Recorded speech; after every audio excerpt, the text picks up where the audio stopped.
The pungent odor of mildew, the metallic tang of rust, and the acrid scent of cheap disinfectant mingled together, fermenting in the air into a nauseating stench that was uniquely characteristic of a dungeon. That a solitary, incandescent bulb dangled from the center of the ceiling, trembling slightly from the agitation of its own electric current, casting a pallid and flickering light.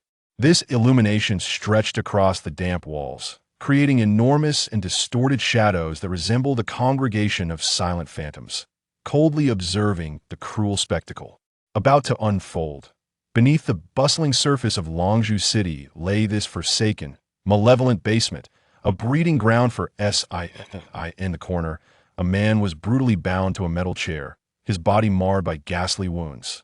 His garments had transformed into tattered rags, stained a deep brown with both dried and fresh blood. He hung his head low, his black hair matted with sweat and blood, obscuring his eyes, revealing only the resolute and tense lines of his jaw, along with the faint, ambiguous curve at the corner of his mouth, a blend of anguish and disdain. His breathing was labored and arduous, each rise and fall of his chest resembling a struggle against death itself. The heavy iron door of the basement was suddenly thrust open from the outside, emitting a piercing creak akin to a painful groan. Several thugs clad in black vests immediately straightened, their faces contorting into expressions of obsequiousness and fear as they turned their gaze toward the entrance. A corpulent figure squeezed through the doorway, nearly filling the entire frame. He was Fai Long, the undisputed tyrant of this district. Clad in a vibrant purple silk shirt, the buttons strained against his girth, threatening to burst at any moment due to the heaving of his belly.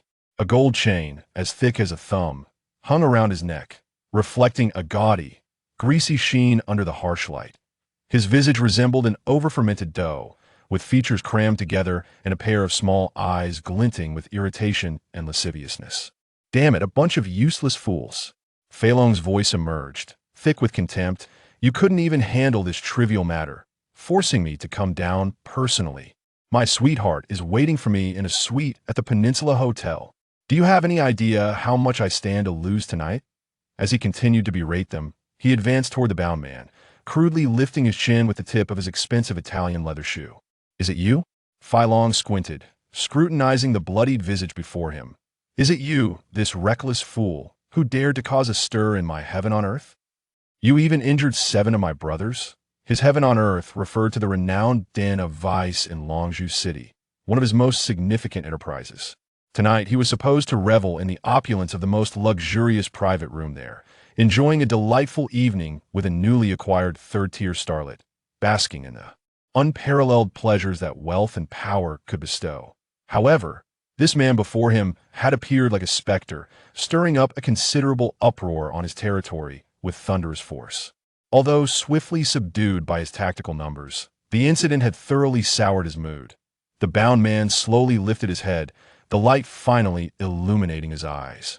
What a pair of eyes they were! Beneath the bloodied and swollen eyelids, those pupils resembled 2 obsidian stones hidden in the abyss, devoid of any fear or surrender. Instead, they emanated a disquieting calmness and sharpness, as if he were not a prisoner, but a judge seated upon a throne. He remained silent, merely gazing at Fat Dragon, his contemptuous gaze piercing through the fragile vanity of the latter's sensitive pride like an invisible needle. "How dare you challenge me?" Fat Dragon's fury ignited like a flame. He loathed such defiant eyes above all else. Stepping back, he signaled to his henchman, "Ah Chong, give this tough guy a proper service, and let him know who rules in Dragon Pearl City." The henchman, Ah Chong, immediately understood. A cruel smile spreading across his face, he picked up a metal rod smeared with unknown stains from the corner, weighing it in his hand as he approached the man. "Kid, Brother Long is asking you a question. You'd better be honest," Ah Chong sneered. "Otherwise, each of your bones will tell me the answer." The muffled sounds of impact and the sickening thuds of bone against flesh began to reverberate within the cramped basement. Ah Chong struck with all his might, the rod crashing against the man's back and legs. The man emitted suppressed grunts, his body trembling violently, sweat streaming down his forehead like a small brook, mingling with blood and dripping onto the cold concrete floor, creating dark blossoms. Yet he did not utter a single plea for mercy. Gritting his teeth, he endured the inhumane torment, the light in his eyes not only unextinguished but burning ever brighter, akin to embers ablaze. Fat Dragon stood by, smirking as he lit a Cuban cigar, inhaling deeply and savoring this bloody appetizer. He had encountered countless tough characters, yet all eventually crumbled into a puddle of mud under his methods. He was in no rush. He possessed ample time and patience. "Stop!" Fat Dragon waved his hand. Panting, Ah Chong ceased his assault, a twisted pleasure etched on his face. Fat Dragon strolled back to the man, exhaling a thick cloud of cigar smoke directly into his face, causing the man to cough violently. "How about now? Care to speak?" Fat Dragon inquired leisurely, his tone dripping with the satisfaction of a cat playing with its prey. "What is your name? Who sent you? Is it Scarface from the East District? Or Uncle Chun from the docks? Speak, and perhaps I might grant you a quick end." After a prolonged bout of coughing, the man managed to regain his composure. He lifted his head, a strange smile blossoming on his face, blood oozing from between his teeth, rendering the grin particularly grotesque. "Ha! Ha ha!" His laughter was hoarse and weak, yet it resonated in the ears of everyone present like an incantation. "My name. You are not worthy to know." He paused for breath and continued in a flat tone, as if stating a fact, "Because all the scoundrels who knew my name are already dead." The basement was suddenly engulfed in a profound silence. The thugs exchanged glances, their expressions of cruelty and arrogance frozen, replaced by a flicker of confusion and unease. The statement was absurdly audacious, bordering on the ridiculous. Fat Dragon was momentarily taken aback, but then erupted into a thunderous guffaw. "Ha ha ha! You made my day. This is the finest joke I've heard all year." He laughed so hard that his ample belly quivered like waves. "Kid, have you been reading too many horror novels? After wandering the underworld for years, I, Fat Dragon, have taken more lives than you've had meals. Do you think you can frighten me with such nonsense? You're still too green." His laughter reverberated through the basement, yet for some inexplicable reason, it resonated with an underlying tremor of fear that he used this exaggerated demeanor to mask the fleeting unease that flickered deep within him. The man's gaze and demeanor were unsettlingly composed, far too calm for one who was on the brink of death. "I have long since come to terms with life and death," Fat Dragon declared, stifling his laughter, his expression darkening once more. He pointed his cigar at the man's face, nearly poking his nose. "What matters to me now is my mood. You, my friend, have soured my mood, and thus you shall die a slow and excruciating death." The man appeared indifferent to his threat, regarding him instead with a gaze tinged with pity. "You should not have harmed that girl," he said softly. "Girl?" Fat Dragon furrowed his brow, genuine confusion flickering in his eyes. He struggled to sift through his memories, cluttered with violence, wealth, and women. He had committed countless heinous acts, including those against numerous young girls, intimidating a girl to the brink of suicide, forcibly taking advantage of disobedient dancers in nightclubs, breaking a small-time thug's girlfriend's leg as a warning. "Which one? Could be. Which girl?" Fat Dragon instinctively asked, realizing he was being led by the nose. "Is it that insolent waitress from Jinfeng Lu, or the daughter of that old man in the West City who owes me money?" The man offered a slight smile and shook his head, his expression laced with mockery, as if observing an irredeemable fool. "You see, you don't even remember," he said softly, yet his words bore the weight of 1,000 burdens. "But that no longer matters." He lifted his gaze, locking eyes with Fat Dragon, articulating each word carefully. "For a dead man, there is no need to be overly informed. This is quite reasonable. You're asking for death." This proclamation ignited the last remnants of Fat Dragon's patience and reason. He felt utterly humiliated, his fragile and inflated ego trampled by this condemned man in the most contemptuous manner. He no longer wished to engage in a cat-and-mouse game. All he desired was to obliterate the man's head into a heap of mush, and he wanted it done immediately. With a roar, Fat Dragon suddenly drew a gleaming desert eagle from behind his waist. This firearm, procured at a hefty price from the black market, was immensely powerful, the ultimate symbol of his authority and brutality. He pressed the gun firmly against the man's forehead, the cold metal eliciting a shiver across the man's skin. "Go to hell with your nonsense." The fierce visage of Fei Long contorted as his finger rested on the trigger. Just as he was about to pull it, an unexpected transformation occurred. The man, who had been firmly bound to the chair, seemed to awaken a slumbering prehistoric beast within him. With two sharp cracks, the steel handcuffs and shackles were shattered, as if they were mere paper. The entire sequence unfolded with such astonishing swiftness that the minds of those present struggled to comprehend the sudden turn of events. Before the horrified gazes of Fei Long and his henchmen, the man moved. No longer was he the helpless prisoner, but a vengeful spirit liberated from all constraints, emerging from the depths of darkness. His movements transcended the mere notion of speed. They were spectral, ethereal. His form became a blurred shadow, weaving through the confines of the cramped basement like a whirlwind of death. A Chong closest to him barely had time to raise his iron rod before a chill gripped his throat, and a short, choking gasp escaped his lips as he collapsed backward. A narrow, deep gash that revealed bone had appeared on his neck, carved by the edge of the broken shackles. Another henchman let out a scream and turned to flee, but a hand had already seized him from behind, gripping his nape. He felt an irresistible force surge through him, and with a sickening crack, his neck broke, plunging him into eternal darkness. Fei Long was utterly paralyzed with fear. He watched in disbelief as his two most capable subordinates were dispatched like fragile chickens within mere seconds. The bravado and courage he had accumulated from his years in the underworld crumbled under the weight of this extraordinary, overwhelming power. He began to tremble, a wave of cold rising from his feet and spreading throughout his limbs. He attempted to fire his weapon, but his hand felt as heavy as lead, shaking so violently that he could not even aim. Bang!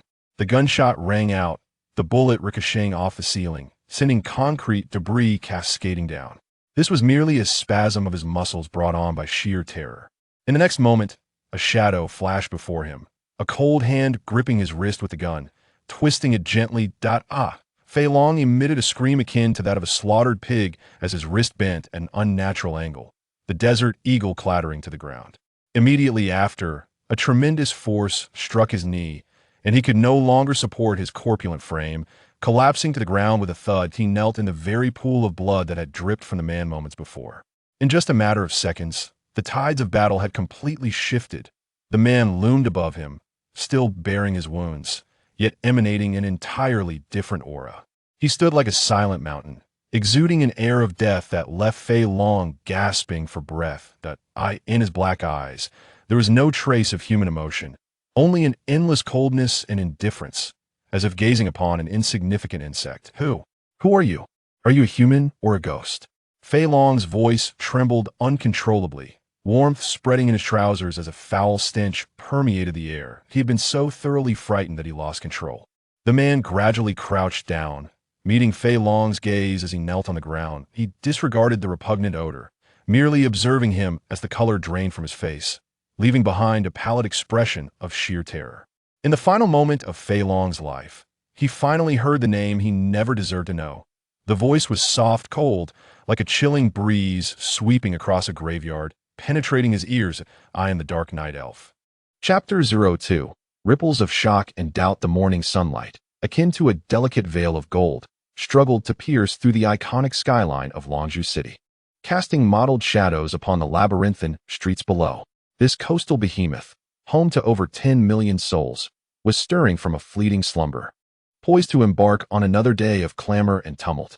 As a world-renowned free port, it stood as a paradise for adventurers, a sanctum for prospectors, and a breeding ground for vice and desire.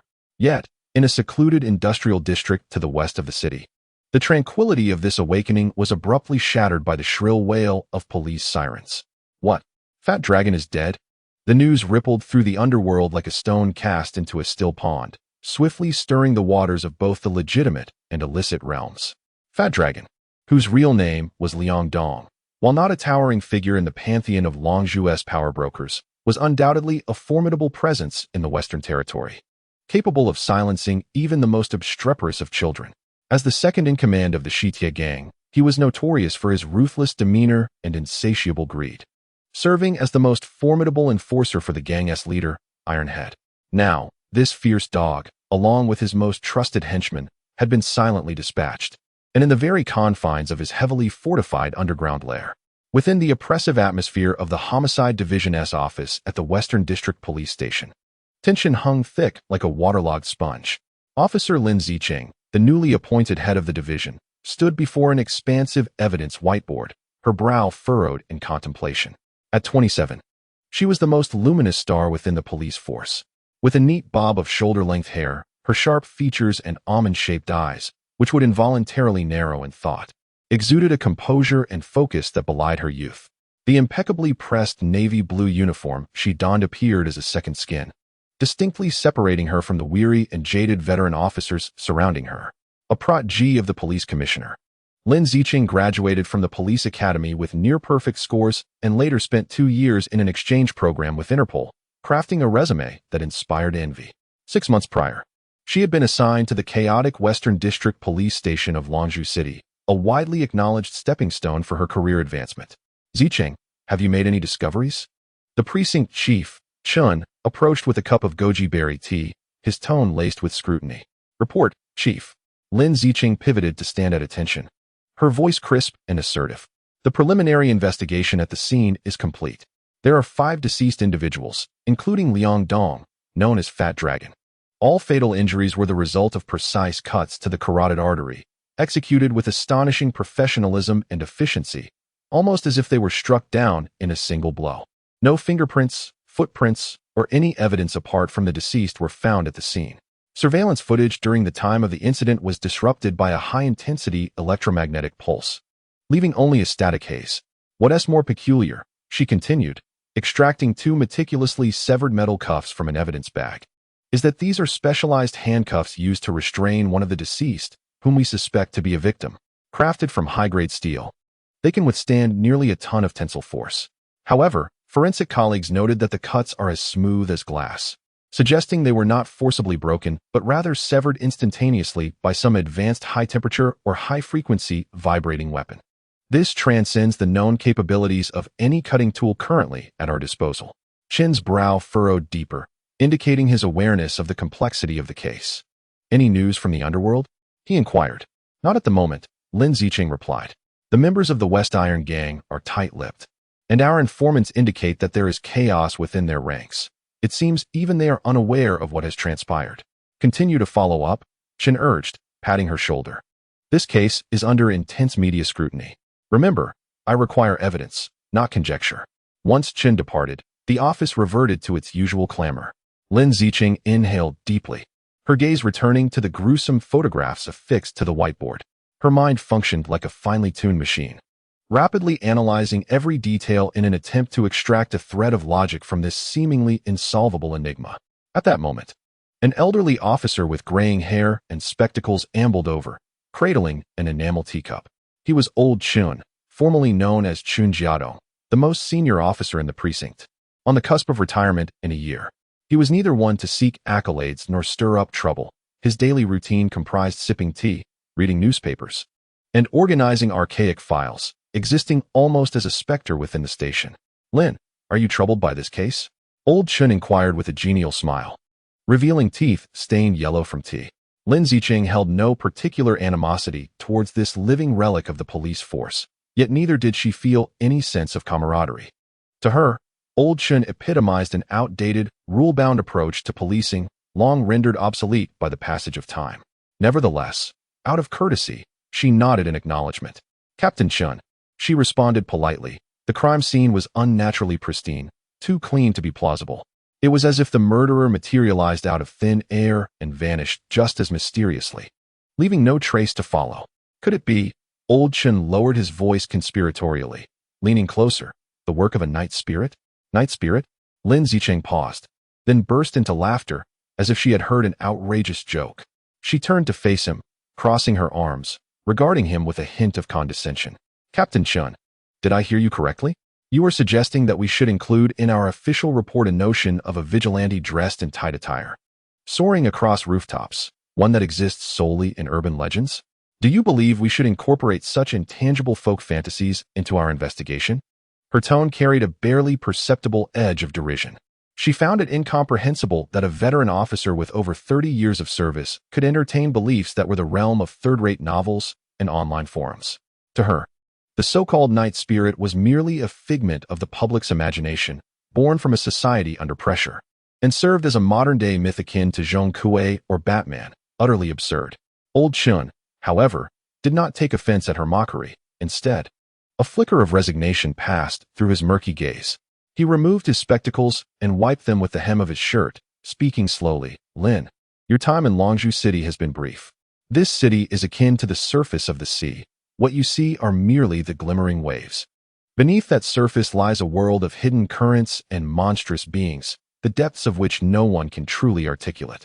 Some matters cannot be elucidated by our established norms. I place my faith solely in evidence and science. Lin Zicheng resolutely interrupted him, asserting that behind any seemingly inexplicable case lies a meticulously crafted criminal logic. The so-called night elf, if it truly exists, must undoubtedly be a flesh-and-blood individual. As a human, one will inevitably leave traces. The inability to find those traces merely reflects our insufficient effort or the inadequacy of our technology. To place our hopes in tales of supernatural beings is to insult the very uniform we wear as law enforcement officers. Her words resonated with conviction, imbued with the confidence and pride of a modern policing elite. Old Chun regarded her youthful face, slightly flushed with fervor, and fell silent for a moment. Ultimately, he raised his teacup and took a sip, shaking his head in resignation, recognizing that reasoning with this thorny young superior was futile. Some lessons can only be learned through personal experience, often at a great cost. Meanwhile, at the headquarters of the Western Iron Gang, situated in a building masquerading as a large logistics company, the atmosphere was even more somber than that of the police station. The gang leader, Tai Tu, whose real name was Zhao Tai, paced anxiously on the luxurious carpet. Approaching 50, he was slightly stout, donned a pair of gold-rimmed glasses, and wore a well-tailored suit, resembling a shrewd businessman more than a gang lord. In truth, he had begun as a modest hardware store owner. 20 years prior, fueled by determination and acumen, he had gathered a group of brothers, initially engaging in hardware and building materials, gradually extending his reach into logistics, entertainment, and various other industries, ultimately establishing his own Western Iron Gang. At his core, he was a businessman. Violence was merely a means to eliminate obstacles to profit. For him, the death of a few individuals was inconsequential, yet the demise of Fei Long signaled an unprecedented threat. Have you ascertained the facts? Who is responsible? His voice trembled with fear. A trusted subordinate answered, trembling, Boss, the police are tight-lipped. We could not extract any information. However, there are whispers on the street suggesting it is the night elf. The night elf? Tai Tu's steps halted abruptly, his complexion draining of color. Tell them Fei Long seemed to have offended someone over a dancer a few days ago.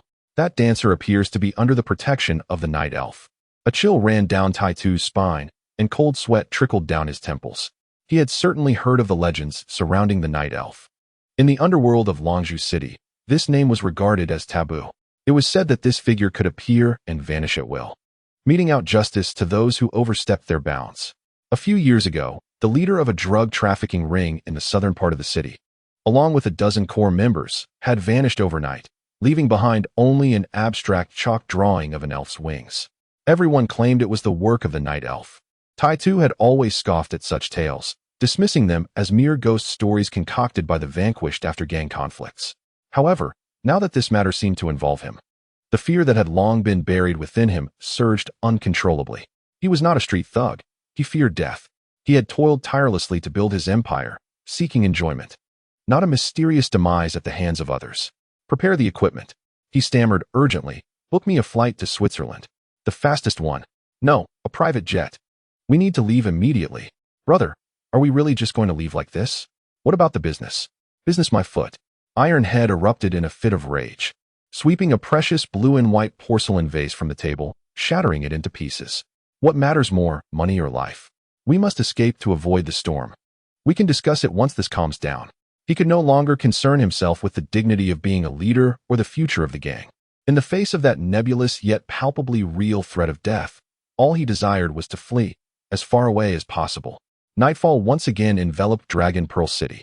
In the West District Police Station, only the Major Crimes Unit's office remained illuminated. Lin Zicheng sat alone before a whiteboard, strewn with case files and forensic reports. She had been there for a full 5 hours, having consumed 3 cups of coffee, yet her thoughts remained a tangled mess. All leads pointed to a dead end. The identity of the murderer, their motive, their methods, all remained shrouded in mystery. Her once proud logical reasoning and forensic science appeared feeble in the face of this case. Frustrated, she tugged at her hair, uncontrollably recalling the words of old Chun from earlier that day. Dark Night Elf. She whispered the name softly, then shook her head in self-mockery. Nonsense.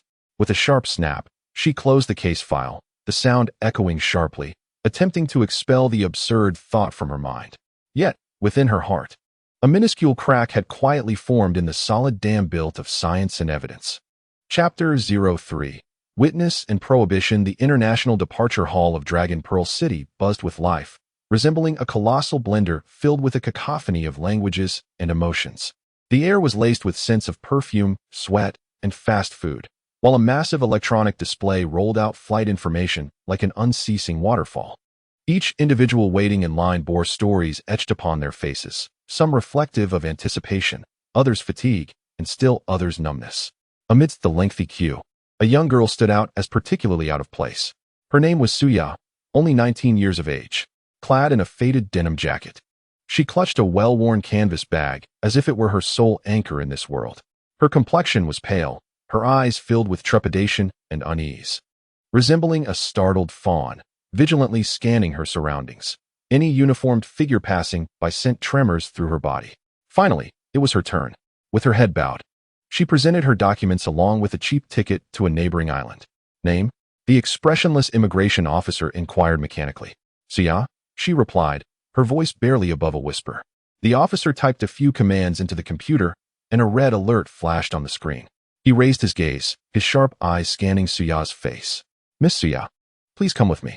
Suya's heart plummeted, as if she had suddenly plunged into an icy abyss. Her worst fears had materialized. Cold metal, one-way glass, blinding lights. In the interrogation room of the West District Police Station, Lin Zicheng calmly perused a dossier. The photograph within depicted Suya's panicked visage. Suya, female, 19 years of age, a resident of Longzhou City.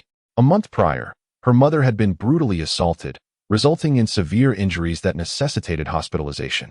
The perpetrator, Liang Dong, also known as Fat Dragon, had reportedly attempted to coerce Suya into working as a dancer at his nightclub. When Suya resisted, her mother was attacked in her efforts to protect her. Following the incident, Suya withdrew her accusations against Liang Dong. Shortly thereafter, Fat Dragon met his demise. Lin Zicheng closed the file and raised his gaze, his eyes sharp and incisive, piercing through the girl seated opposite him. Suya, we are not accusing you. Fat Dragon's death is not linked to you. We are fully aware of that. His tone was deliberately tempered, aiming to dismantle her psychological defenses. We merely wish to understand why you are so eager to leave Longzhou City. Have you been threatened? Suya twisted her fingers nervously, the knuckles blanching from her excessive grip. She lowered her head, her long bangs obscuring her eyes. And no, I just want a change of environment. A change of environment? Lin Zicheng's lips curled into a barely perceptible smirk. Does a change of environment necessitate using your mother's life savings to purchase the cheapest red-eye flight ticket? To my knowledge, your mother's surgical expenses are still far from covered. Suya's body jolted as if struck at her core. Finally, she lifted her head, tears brimming in her eyes. Her expression a tumult of defiance and dread. I don't know. I know nothing. That scoundrel, Fat Dragon, deserved to die. His death only brings me joy. But this has nothing to do with me, she exclaimed, her voice sharp with agitation. Very well. Lin Zicheng remained unfazed, leaning slightly forward to intensify the pressure. Since you harbor such animosity towards him, why not tell us who avenged you?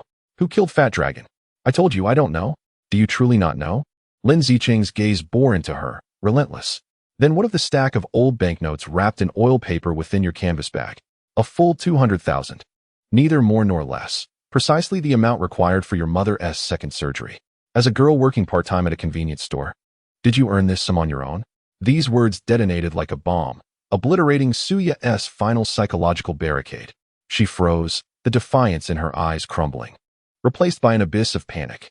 She had not anticipated that the police would be aware of this detail. The interrogation room descended into a protracted silence, punctuated only by Suya's muffled and intermittent sobs. Lin Zicheng did not rush her. He simply waited patiently. He understood that the dam had burst, and the truth would soon cascade forth. I truly don't know who he is, Suya finally spoke, her voice hoarse and trembling. I only know that he saved me. Her thoughts seemed to drift back to that fateful rainy night that had altered her destiny. That evening, I had just returned from the hospital. My mother lay in her hospital bed, and the daily medical expenses were incessantly draining. I had exhausted all the relatives and friends I could borrow from, yet still fell short of the funds. I find myself pondering whether I truly must venture to the realm of Fei Long, that paradise in the heavens. She painfully shut her eyes, tears cascading down her cheeks. Alone in the pitch-black room, while torrents raged outside, I felt as though my life had reached its nadir. It was at that moment he appeared. Who? Lin Zicheng immediately inquired. I was at a loss. Suya's gaze became vacant and hollow, as if she were attempting to recall something far beyond her comprehension. He simply materialized in my room, devoid of any sound of a door opening or footsteps, akin to a shadow seeping from the darkness in the corner. Clad in black, he was tall and slender. I was so frightened that I could not even scream, believing him to be an agent sent by Fei Long to apprehend me. Did you see his face? Lin's ebony pupils suddenly constricted. Suya shook her head in confusion, her expression reflecting profound bewilderment. I could not discern his face. It was not a face at all, but a swirling darkness, as if it were a vortex. The moment I glanced in that direction, I felt as though my very soul was on the verge of being drawn in. I simply could not focus. Lin Zicheng's brow furrowed, a classic symptom of emotional distress. Due to overwhelming fear, the brain distorts and blurs traumatic memories. What did he say to you? He spoke not a word, Suya replied. Yet, I could hear his voice resonating within my mind. It was low and cold, unlike anything human. He uttered, "Those who bully the weak shall be punished." He also instructed me to take the money and leave this city, the farther the better, and not to return until my mother had recovered. And then, how did he give you the money? The money simply appeared on my desk. Suya's tone grew increasingly ethereal, as if the very reality before me had shifted. Suddenly, the oil paper package materialized atop the table. I swear, I did not witness how it was placed there. How did he depart?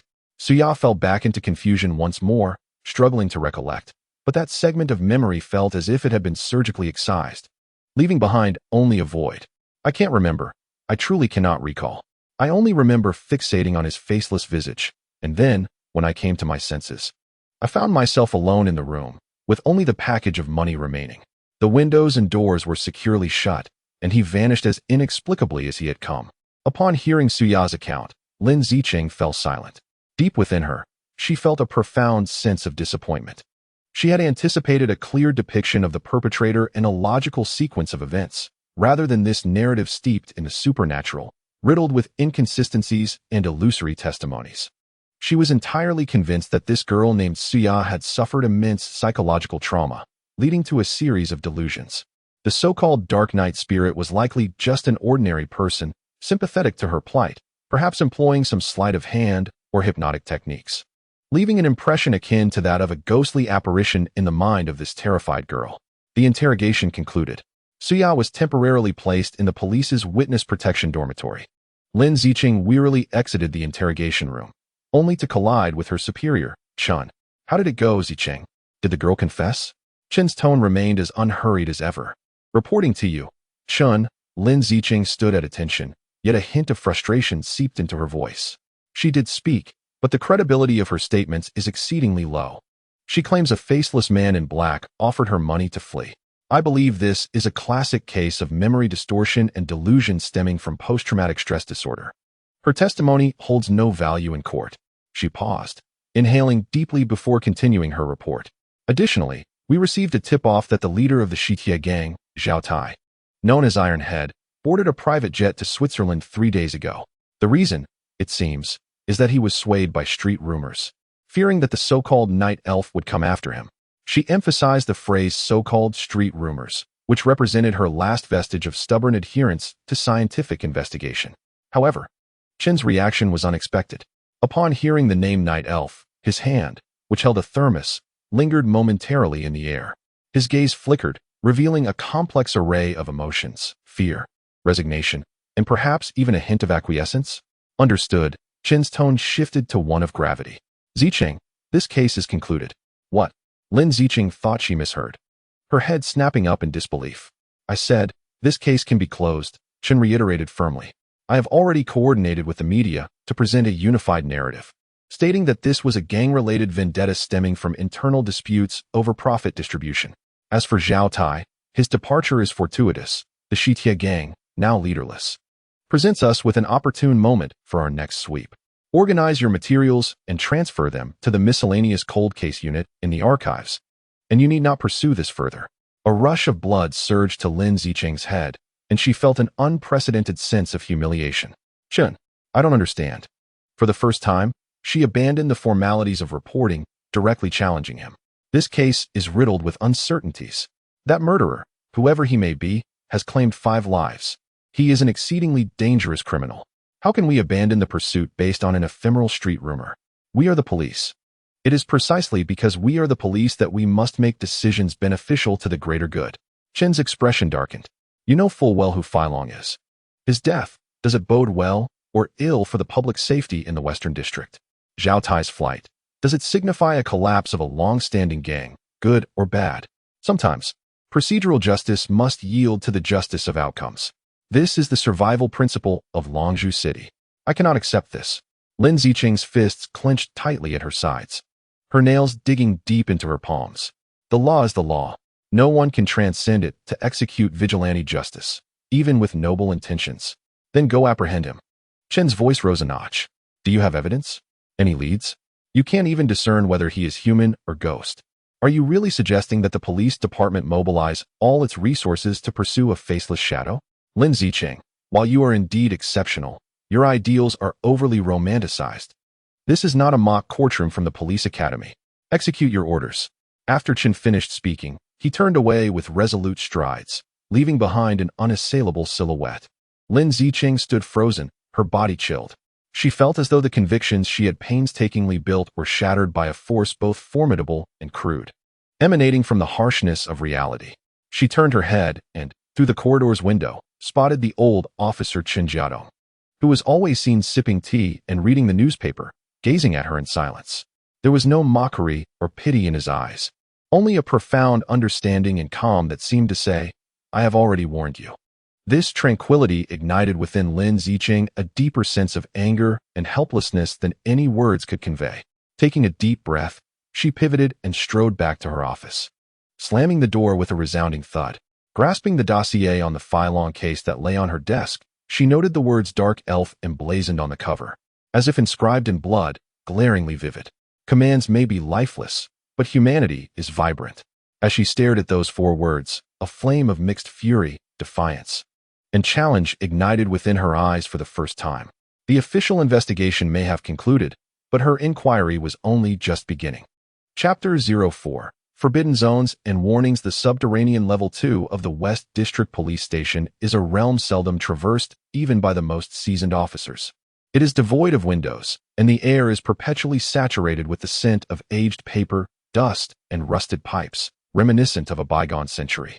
The corridor's lighting flickers intermittently, while the cold concrete walls are adorned with minute droplets of moisture, as if they weep in silence. Lin Zicheng clutched a brown paper dossier stamped with the label Top Secret, her high heels echoing sharply against the concrete floor, a stark and jarring sound in the desolate environment. Her complexion was even colder than the dim light surrounding her. She felt as though she were not executing orders, but rather attending a humiliating funeral for her professional aspirations. Inside the dossier were all the materials related to the Fai Long case, scene photographs, forensic reports, and the testimony from the girl Suya, which she had dismissed as nonsense. Now, this evidence, which should have been pivotal to solving the case, was destined to be relegated to an obscure miscellaneous group, forgotten like dust. At the corridor's end, an antiquated iron door, its paint peeling, came into view. A similarly aged wooden sign hung above it, its faded red paint inscribed with the words, Miscellaneous Group. This was the legendary department. Young officers in the station privately referred to it as the Archive Graveyard, while the older generation spoke of its inhabitants with a tone of reverence and distance, dubbing them the Divine Couple. It was said that only an elderly man and a woman had occupied this space for countless years, as if they were the very ghosts of the building itself. Lin Zicheng took a deep breath, suppressing her discontent and agitation, and raised her hand to knock on the door. Knock, knock, knock. The sound echoed through the empty corridor. Yet there was no response from within. The iron door stood like a silent behemoth, rejecting any form of communication. She furrowed her brow, striking the door with increased force several more times. Yet, silence enveloped her like a shroud. Just as she was losing patience and preparing to turn away, a small window akin to a bank teller's, thickly coated in dust, creaked open a crack beside the door. A heavy, lingering aroma reminiscent of sandalwood incense, which seemed to have settled in an ancient temple for ages, wafted through the gap. Following this, an aged, distant voice, devoid of any emotional inflection, emerged, rasping like two sheets of sandpaper rubbing together. "Throw it in." Lin Zicheng was taken aback. What was this? As the leader of the major crimes unit, was she to submit her documents like a mere courier through this window? "I am Lin Zicheng, leader of the major crimes unit." She forced back her ire and declared her identity to the window. "I need to complete the file handover process. Please open the door. Rules are rules." The voice replied flatly, "Either throw it in or take it back." Lin Zicheng felt her fists clench tighter. She had never endured such disdain in her life. Yet, recalling Chen's unyielding command and old Chun's knowing gaze, she suddenly understood that this might be an intrinsic part of the unspoken rules of Longzhou City. Gritting her teeth, she ultimately acquiesced, laboriously pushing the heavy file box through the narrow opening. As soon as the box was inside, the window slammed shut with a resounding thud, sealing tightly. Just as Lin Zicheng prepared to leave, faint voices drifted from behind the heavy iron door, indistinct yet insistent, like an incantation echoing in her ears. A woman's voice, sharp and aged, laced with a hint of amusement, chimed, "Hee hee, another masterpiece from that little rascal of the Dark Knight. This time, is it the chubby dragon from the West Iron Gang?" Immediately following was the man's voice, still as calm as a still pond. Deservedly so. However, it seems this little rascal has been making more noise lately. It appears that the anniversary of that girl's death is approaching.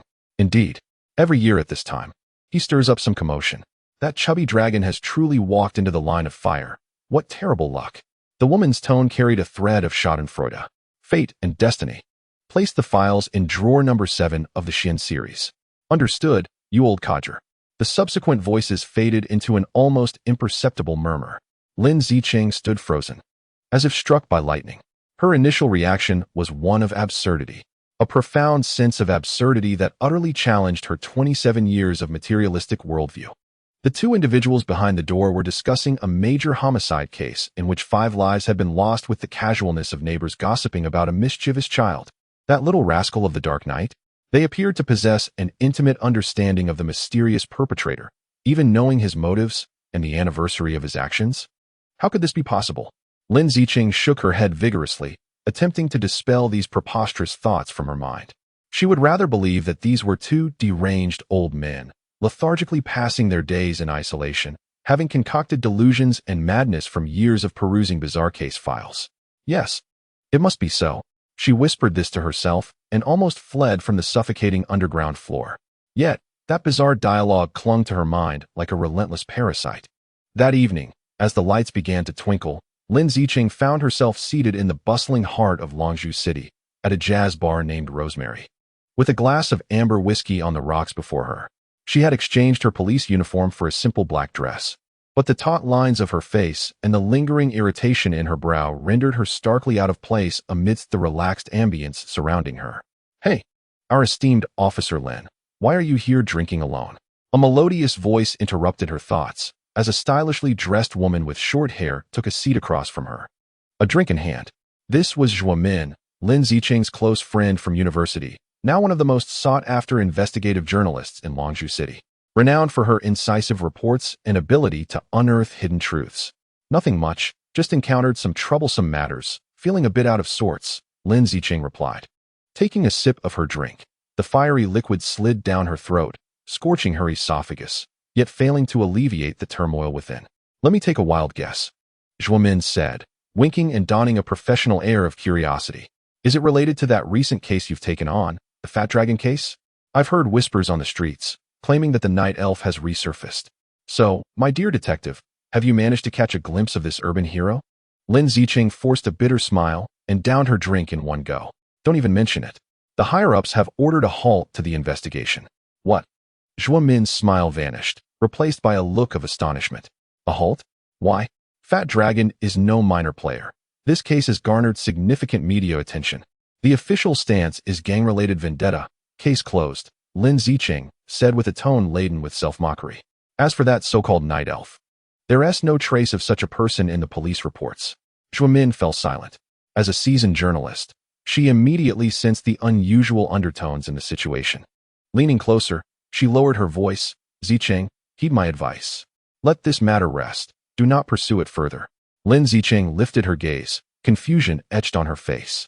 What do you mean? Do you truly believe in such absurdities? My belief is inconsequential, Zhuo Min replied, her expression uncharacteristically grave. What matters is that in Longzhou City, some matters are strictly off-limits. Do you know that 5 years ago, there was a young inspector, freshly graduated from the police academy, with a bright future ahead, who was also assigned to a case? All leads pointed to the night elf. And then, like you, he refused to heed the warnings and insisted on uncovering the truth. He utilized all available resources, even resorting to unauthorized investigations. As he believed he was nearing the truth, he was suspended. A flicker of dread crossed Zhuo Min's eyes. In a single night, all his achievements were erased, replaced by a record of misconduct and mental instability. Ultimately, he was dismissed from the force, his reputation tarnished, and I heard he now guards a security booth in a remote town. Lin Zicheng felt her heart sink. Bit by bit, Zhuo Min grasped her icy hand and articulated each word with deliberate clarity. Zicheng, I cannot discern whether this dark night spirit is human or ghostly, nor the significance it embodies. Yet, I am aware that an invisible force shields this legend. This force can compel the upper echelons of the police to bow, silence the media collectively, and bring a promising officer to ruin in an instant. Do you grasp my meaning? In Longzhou City, some entities are the very essence of the rules. You cannot challenge the rules with the norms you have learned. The soothing jazz music continued to flow through the bar. Yet Lin Zicheng was unable to absorb a single note. The warnings from her friend, the orders from her superior, the girl's enigmatic testimony, and the peculiar dialogue between those two eccentric figures in the miscellaneous group. All these fragments rapidly coalesced in her mind, forming a chilling silhouette. This matter was far more intricate than she had envisioned. It was no longer a mere homicide. Behind it lay a vast, convoluted secret, tacitly upheld by all. Suddenly, she felt as if she were an ant intruding upon a giant's chessboard, mistakenly believing she was unearthing the truth, unaware that each of her steps was scrutinized by those unseen giants. I understand, she nodded at Zhuo Min, lifting her glass to mask the resolute flame igniting in her eyes. She realized that the path of public investigation had been irrevocably blocked. Yet, she was even more convinced that beneath this colossal shadow lay a staggering truth. And she, Lin Zicheng, would not rest until it was revealed. Chapter 05. Cost and Compromise. The third public mental hospital of Longzhou City was nestled in a forgotten hollow on the city's outskirts. The buildings, much like the patients they housed, were aged and dilapidated, ravaged by the passage of time and the damp air. The plaster peeled away in large chunks, exposing the dreary concrete beneath, while the iron bars on the windows were rusted, resembling streaks of weeping tears. Though the official channels of investigation had been obstructed, Lin Zicheng refused to relent. She leveraged all her personal connections and privileges, ultimately uncovering the whereabouts of Liu Mo, the officer dismissed 5 years ago for probing into the Dark Knight spirit from a sealed, old file. Now 34. He resided in the intensive care unit of this mental institution. As Lin Zicheng stepped into the corridor thick with the scent of disinfectant and despair, she felt as if she had entered a corner abandoned by the world. From the patient rooms on either side came sounds of laughter, wailing, and muttering, like a symphony composed of pain and madness. In a small, sparse single room containing only a bed and a table, she encountered Liu Mo. The sight before her tightened the heart of the usually composed Lin Zicheng. The Liu Mo captured in the archival photograph was a vibrant, sharp-eyed young inspector, reminiscent of her former self. Yet the man before her appeared aged, resembling a scavenger well past his prime. His hair was a dry, ashen white, sparsely clinging to his scalp. His face was etched with profound wrinkles, the indelible marks of fear and torment.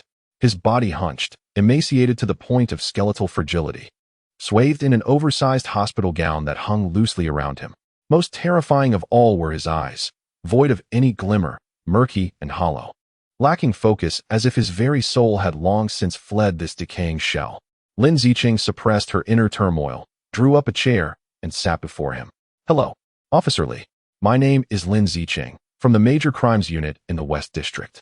Her voice was soft, as if afraid to shatter the fragile man before her.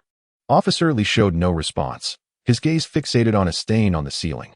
Lin Zicheng patiently waited, attempting various methods of communication. But all efforts were akin to stones cast into an abyss. This man had completely sealed himself off, refusing to engage with the outside world. Her heart sank further with each passing moment, and she felt on the brink of despair. Finally, clinging to a sliver of hope, she whispered the forbidden name, Officer Lee. I am investigating a case related to the Dark Elf. As her words fell, a miracle occurred. Limo's vacant eyes suddenly regained focus. He whipped his head around, locking his gaze onto Lin Zicheng, his murky eyes ablaze with a terrifying blend of fear, resentment, and madness. Enough, he rasped, the words clawing their way from his throat.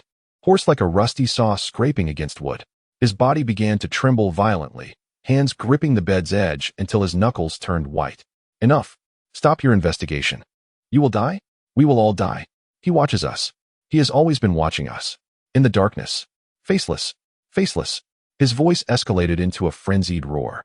He sprang from the bed like a wild beast, lunging toward Lin Zicheng with incoherent howls. Get him restrained. Hurry. Two burly nurses rushed in, hastily overpowering Li Mo and administering a sedative. His struggles gradually waned, and he slumped to the ground, mindlessly repeating, faceless, faceless. What have you done to him? An elderly head nurse shouted at Lin Zicheng, her fury palpable. He hasn't had an outburst this severe in ages. You must leave at once. Otherwise, I will call the police and file a complaint against you. Lin Zicheng was expelled from the ward, haunted by Li Mo's faint and despairing murmurs, piercing her heart like icy needles. She stumbled out of the psychiatric hospital, the blinding sunlight striking her face, yet she felt no warmth, only an all-consuming chill. She realized her grave error. She had believed she was pursuing the truth, yet had inadvertently pushed a man, already teetering on the brink of despair, further into the abyss. The following day, worse news awaited her. Lin Zicheng was summoned to the office by Chun. Chen's expression was so grim that it seemed capable of dripping water. He forcefully slammed a document onto the table. Lin Zicheng, what on earth do you intend to do? He nearly roared, causing all the officers in the office to fall silent, paralyzed by fear. Who permitted you to engage with Li Mo privately? Do you understand that, due to your visit, he hanged himself in the hospital last night using a bedsheet? What? Lin Zicheng's mind buzzed, plunging into emptiness. She took a step back, barely able to maintain her balance. Li Mo was dead? Because of her? Now the media's incessant calls are almost overwhelming my office. Chen's fury erupted like a volcano. They are all asking why a team leader from a major case unit would harass a mentally ill person, directly leading to his demise. How am I supposed to respond? How can I uphold the reputation of the police force? I just wanted to investigate. Lin Zicheng's voice was hoarse, her defense sounding feeble. Investigate? I ordered you to cease the investigation long ago. Chen pointed a finger at her nose. I warned you how deep the waters are. Did you take my words lightly? You are far too arrogant, Lin Zicheng. Do you believe that with your solitary strength, you can challenge the rules that everyone else has accepted? You are courting destruction. He gasped for breath, his chest heaving with intensity. According to regulations, I should have suspended you immediately for an investigation. However, to prevent the media from complicating matters further, I have decided to grant you an indefinite leave of absence. From this moment on, surrender your service weapon and credentials, and return home to reflect. Without my command, you are not permitted to set foot in the precinct again. This pronouncement was tantamount to a de facto suspension. Lin Zicheng felt as if she had been dealt a harsh slap, her face burning with shame. What tormented her even more was the heavy burden of guilt for having caused a person's death. She stumbled out of the precinct, devoid of her familiar service weapon and credentials, feeling as if a layer of her skin had been stripped away. That night, she found her close friend, Zhuo Min. Amid the cacophony of the bar, she poured out her heart like a child who had erred. After listening to her account, Zhuo Min's complexion turned pale. I knew it. I knew it would come to this. Zhuo Min's voice trembled as she grasped Lin Zicheng's hand tightly, her nails nearly digging into her flesh. I beg you, Zicheng. Let it go? This is where it ends. You cannot win against the rules. But someone has already died, Zhuo Min. Lin Zicheng lamented. I cannot simply let this go. Otherwise, Li Mo will have died in vain. He is not the first, nor will he be the last. Zhuo Min's eyes reddened, her emotions flaring. Do you realize that soon it will be the 10-year Elven Festival in Longzhou City? At this time, the Dark Elves become extraordinarily active. If you provoke them now, what difference is it from seeking death? The Elven Festival? Lin Zicheng seized upon this unfamiliar term. What is that? Is it related to the story of that little girl you mentioned last time? Zhuo Min's body stiffened abruptly. As Lin Zicheng attempted to pry further into the details of the Elven Festival, Zhuo Min finally broke down completely. Why must you ask? Why must you press me? She suddenly erupted, tears cascading down her cheeks like scattered pearls, as she cried out, striking Lin Zicheng's shoulder with her fists. Do you understand? Knowing these things can lead to death.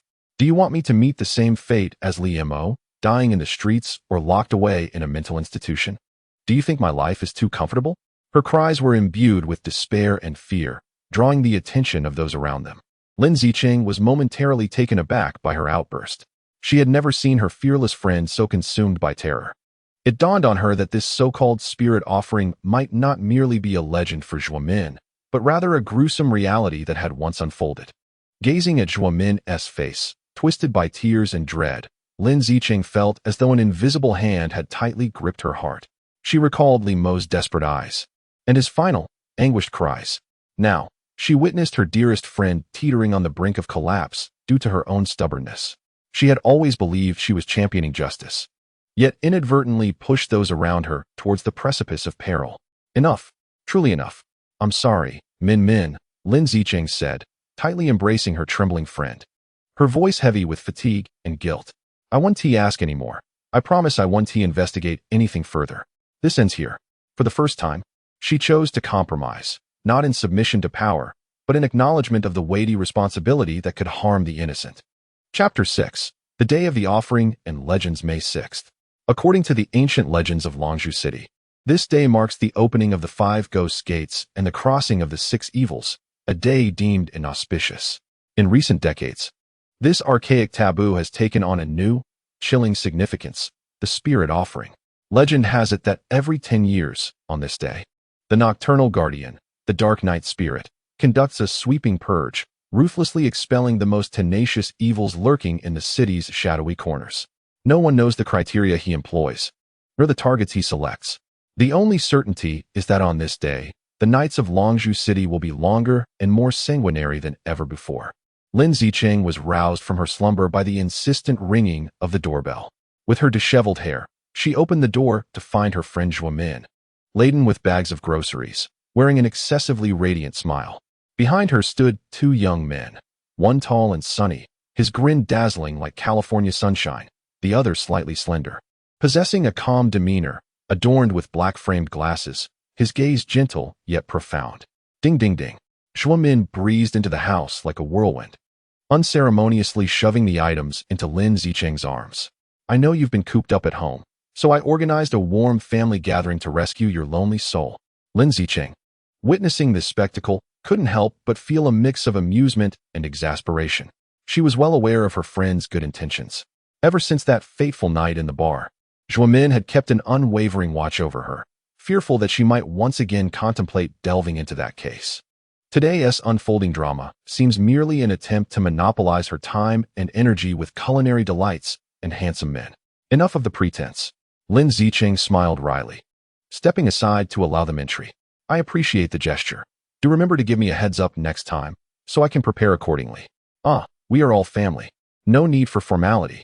Zhuo Min, while changing her shoes, exuberantly introduced, this is a fitness coach. I just acquired a yearly membership to their club. And this is Wen Xi, a special columnist of mine, a cultured individual. The radiant young man named A immediately flashed a dazzling smile at Lin Zicheng, revealing a set of pearly whites. The man known as Wen Xi merely nodded gently, his gaze lingering on her face for a moment, imbued with a subtle curiosity. Observing Zhuo Min's triumphant expression as she showcased her selections, Lin Zicheng felt a blend of amusement and gratitude. She resolved to play along, temporarily locking away the heavy, suffocating secret deep within her heart. The 4 of them spent what appeared to be a delightfully carefree day in Lin Zicheng's apartment. They cooked together, watched classic films, and engaged in trivial card games. A, with his exaggerated gestures and an endless repertoire of jokes, endeavored to enliven the atmosphere, while Zhuo Min acted as a vigilant overseer. keenly attuned to Lin Zicheng's emotional fluctuations, only when she remained mostly quiet. Speaking little but always managing to interject a clever and humorous remark at the most opportune moments, alleviating any awkwardness and provoking thought. He seemed particularly intrigued by the array of professional books on criminal psychology and forensic science lining Lin Zicheng's shelves, occasionally pulling one out to peruse in silence. However, as night descended, an eerie ambience began to seep into the small apartment from the outside. Longzhou City, renowned as the city that never sleeps, brimming with boundless vitality, fell into an unsettling silence as twilight approached. Lin Zicheng approached the expansive floor-to-ceiling window, gazing down upon the city she knew so well. At this hour, the streets should have been alive with twinkling lights and bustling traffic. Yet now, they lay desolate, with only a sparse number of vehicles hastily passing by. The storefronts, whether opulent boutiques or corner convenience stores, had all drawn their shutters early. The distant, multicolored neon signs seemed to dim in unison, as if on cue. The entire city resembled a colossal beast sedated, retracting all its noise and glamour, curled up in darkness, trembling. It felt as though everyone was aware that tonight, something monstrous would emerge to patrol its territory. How strange, I sent it, Lin Zicheng murmured. She felt as if she could hear a voice emanating from every corner of the city. It was faint, distant, like the whisper of winds from deep space, mingled with the wails of countless restless souls, interspersed with a bizarre and maniacal laughter. She recognized that this was merely her own illusion, a shadow cast by the immense pressure and guilt she had been harboring. For people were afraid. A gentle voice broke the silence behind her. It was Wen Xi. He had unknowingly approached the window, cradling a cup of steaming tea in his hands. What was there to fear? A nebulous legend, perhaps? Lin Zicheng turned to gaze at him. Legends often serve as the most distorted reflections of reality. When she extended the warm tea towards her, his gaze drifting to the enveloping darkness outside. When the rules of reality fail to deliver justice, people begin to place their hopes in the power of legends. Over time, the legend itself evolves into another form of rule. His words were like a precise key, instantly unlocking the lock of confusion that resided in Lin Zicheng's heart. You seem to know a great deal, she observed, her eyes filled with scrutiny. When she smiled faintly, refraining from a direct reply. From his pocket, he produced a small wooden pendant strung with a red cord and handed it to Lin Zicheng. It was a lifelike carving of a little girl, her eyes closed and her expression serene. This is for you, to ease your fears, he said. Then, in a tone reminiscent of storytelling, deep and gentle, he began. Once upon a time, when Longzhou City was merely a remote fishing village, a family resided in the mountains. They had a delightful little daughter. One day, a band of ruthless pirates invaded the village, pillaging and destroying. They murdered the girl's parents and stole everything they possessed. The little girl was the sole survivor. Overwhelmed with grief, she fled deep into the mountains. For 3 days and nights, she knelt beneath the oldest banyan tree, praying to the spirits of the mountains. She vowed to sacrifice her youthful life and pure soul in exchange for the power to punish those who had slain her parents. It is said that the spirits were moved by her filial piety and resolve. After she made her vow, the little girl smiled and pierced her own heart with a thorn, sacrificing her life to the mountain she cherished. And then, Lin Zicheng found herself captivated by the tale. Then, on the 7th night after her death, that band of pirates, 37 in total, including their leader, mysteriously perished aboard their ship. Their deaths were horrifying. Each face bore an expression of utter terror, as though they had glimpsed the most dreadful sight imaginable before their demise. Yet, their bodies bore no wounds. Wen Xi's tone remained calm, yet it held an eerie power. From that day forth, the legend of the spirit's sacrifice began to circulate. People say that the little girl's soul merged with the spirits of the mountains, transforming into a dark night spirit that guards this land. The day she took her own life, May 6th, became her day of sacrifice. Periodically, she would emerge to punish those she deemed utterly wicked in the most brutal fashion, as if to remind everyone not to forget the tragedy of that little girl. The story concluded, leaving the apartment in profound silence. Lin Zicheng lowered her gaze to the wooden carving of the little girl in her hands, feeling as though it had taken on warmth, subtly radiating heat. Where did you hear all this? She inquired, lifting her gaze to fixate on Wen Xi's eyes. On online forums, there are numerous versions, he replied.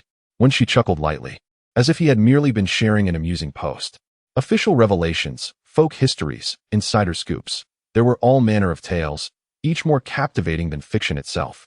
If Officer Lin is interested, I could send you a few links, he offered. His nonchalant demeanor momentarily left Lin Zicheng in a daze. She found herself at a loss, unable to discern whether this individual before her was a mere cultural enthusiast deeply engrossed in urban legends or a knowing informant who cleverly concealed the truth beneath a veil of jest. Her gaze lingered on his gentle yet profound eyes, and she suddenly felt a stirring within her heart, which had been frozen since Li Mo's death. As if touched by some unseen force, for the first time, she felt her once prized, piercing insight falter in the presence of a man. Very well, she heard herself say, her voice softer than she had anticipated. Shall we exchange contact information? Across the apartment, Zhuo Min observed the two exchanging phone numbers and cast a glance at the person next to her, still engaged in a battle of wits with the air. She let out a long sigh of relief, a satisfied smile spreading across her face as she believed her plan had succeeded. Chapter 07. Intermission and healing. The days of forced leave were the longest and most vacuous of Lin Zicheng's life. Her apartment, once a symbol of elite living with a panoramic view of the city, had transformed into a delicate prison. She could not return to the precinct, could not engage with the case, nor could she ponder the logic and clues that had previously consumed her thoughts. The dossier on the Dark Elves, along with Li Mo's demise, weighed heavily upon her heart, rendering her restless day and night. In her phone's contact list, the name when she lay quietly. Lin Zicheng found herself uncontrollably tapping on his profile repeatedly. It was a simple side profile photograph taken against the light, obscuring the details of his features, revealing only a gentle and distinct silhouette. Much like him, it appeared uncomplicated yet shrouded in enigma. She yearned to reach out to him. The mere thought startled her. In her world, there was only the pursuit of criminals and the interrogation of suspects. She had never experienced this kind of indecision typical of a young girl. Why hesitate? Just contact him. You are Lin Zicheng. You fearlessly chase thieves and solve cases. Why would you be apprehensive about messaging a man? On the other end of the line, her friend Zhuo Min's voice was like a small cannon, filled with frustration. I'm telling you, Wen Xi is an absolute treasure. He is cultured, profound, and handsome. If you hesitate any longer, another vixen will snatch him away. Encouraged by Zhuo Min's barrage of motivation, Lin Zicheng took a deep breath, seemingly resolved, and finally composed a message to send. Hello, I am Lin Zicheng. Could you kindly send me the link to that online forum you mentioned last time? She sought what she believed was the most formal and inconspicuous excuse. Once the message was dispatched, she felt her heart racing even faster than when pursuing a suspect. She tossed her phone to the far end of the sofa, feigning indifference as she went to pour herself a glass of water. Yet her ears remained attuned to the sound of notifications. 1 minute, 2 minutes, 5 minutes passed, and her phone lay in silence. A sense of inexplicable disappointment surged within her. She chuckled at herself, realizing that perhaps he hadn't regarded her with any seriousness at all. Just then, a chime echoed, and her phone lit up. She nearly leaped to retrieve it. It was a message from Wen Xi, containing not just a link, but also a note. I'm glad to see you're interested in the urban legends. If merely reading posts isn't enough, I know a bookstore that houses many rare volumes about the history of Longzhou City, perhaps more intriguing than the rumors circulating online. I wonder, Officer Lin, do you have time this weekend? Lin Zicheng gazed at the message, her lips involuntarily curving into a slight smile. His response was both tactful and clever, subtly proposing their next meeting. In that moment, the gloom that had weighed on her heart for days seemed to be pierced by a sudden beam of light, creating a small crack of hope. Their first official date was set at the quaint old bookstore mentioned by Wen Xi, aptly named the Pile of Old Papers. Nestled deep within an inconspicuous old street in Longzhou City, the store was modest in size, suffused with the unique fragrance of aged books, mingling the essence of time and ink. Lin Zicheng exchanged her usual monochrome professional attire for a cream-colored dress. As she observed the unfamiliar, yet softer reflection in the mirror, a sense of unease washed over her. Once he was already waiting there, clad in a crisp white shirt and khaki chinos, adorned with his black-rimmed glasses. His gaze revealed a sincere admiration as he beheld her. You look beautiful today, he genuinely exclaimed. Lin Zicheng felt a bit awkward as she tucked a strand of hair behind her ear, the word thank you escaping her lips somewhat stiffly. Being complimented on her beauty left her more flustered than accolades for her swift deductive skills. However, as they began to wander between the shelves, the awkwardness swiftly dissipated. Wen Xi, like an erudite guide, effortlessly unearthed intriguing tales about the city from the dusty piles of forgotten tomes. He would tell her how this unassuming old street was once the bustling epicenter of the opium trade over a century ago. He recited a passage from a weathered nautical diary revealing bloody secrets of pirates and indigenous peoples. His voice was gentle yet resonant, each narrative vivid and immersive. Lin Zicheng found herself rediscovering the city she had inhabited for over 20 years through a fresh lens. The familiar aspect she knew was one of law and order, while Wen Xi unveiled a side that was shrouded in mystery and allure, concealed beneath layers of history and legend. "Look," Wen Xi said, extracting a hefty volume titled Local Chronicles of Longzhou City from the top shelf, dusting off its cover, and pointing to a faded engraving on one of the pages. "This is the earliest written account of the elven sacrifice. However, back then, it was known as the Wrath of the Mountain Spirit." Lin Zicheng leaned in closer, gazing upon an ancient woodblock print that depicted a group of terrified, kneeling figures from antiquity beneath a shadowy, winged silhouette in the night sky above them. Every urban legend, at its core, serves as a projection of the collective subconscious of the populace. When she studied the artwork and spoke slowly, articulating that when individuals grow disillusioned with the judicial system, and when justice fails to manifest through conventional channels, they conjure an extrajudicial deity within their minds to enact the primal, absolute justice they yearn for. In Gotham City, this deity is known as Batman, while in Dragon Ball City, it is referred to as the Dark Knight Elf. Lin Zicheng's heart fluttered. His words precisely struck at the essence of her pain and confusion over recent times. She lifted her gaze, for the first time observing him with a fresh perspective, no longer scrutinizing but rather seeing him anew. She felt as if this man before her could penetrate the depths of her soul. From that moment forth, their interactions naturally flourished. They engaged in activities typical of ordinary couples, such as attending art exhibitions, enjoying concerts, and strolling along the beach. Yet, more often than not, they would seek out a quiet corner to indulge in prolonged, profound conversations.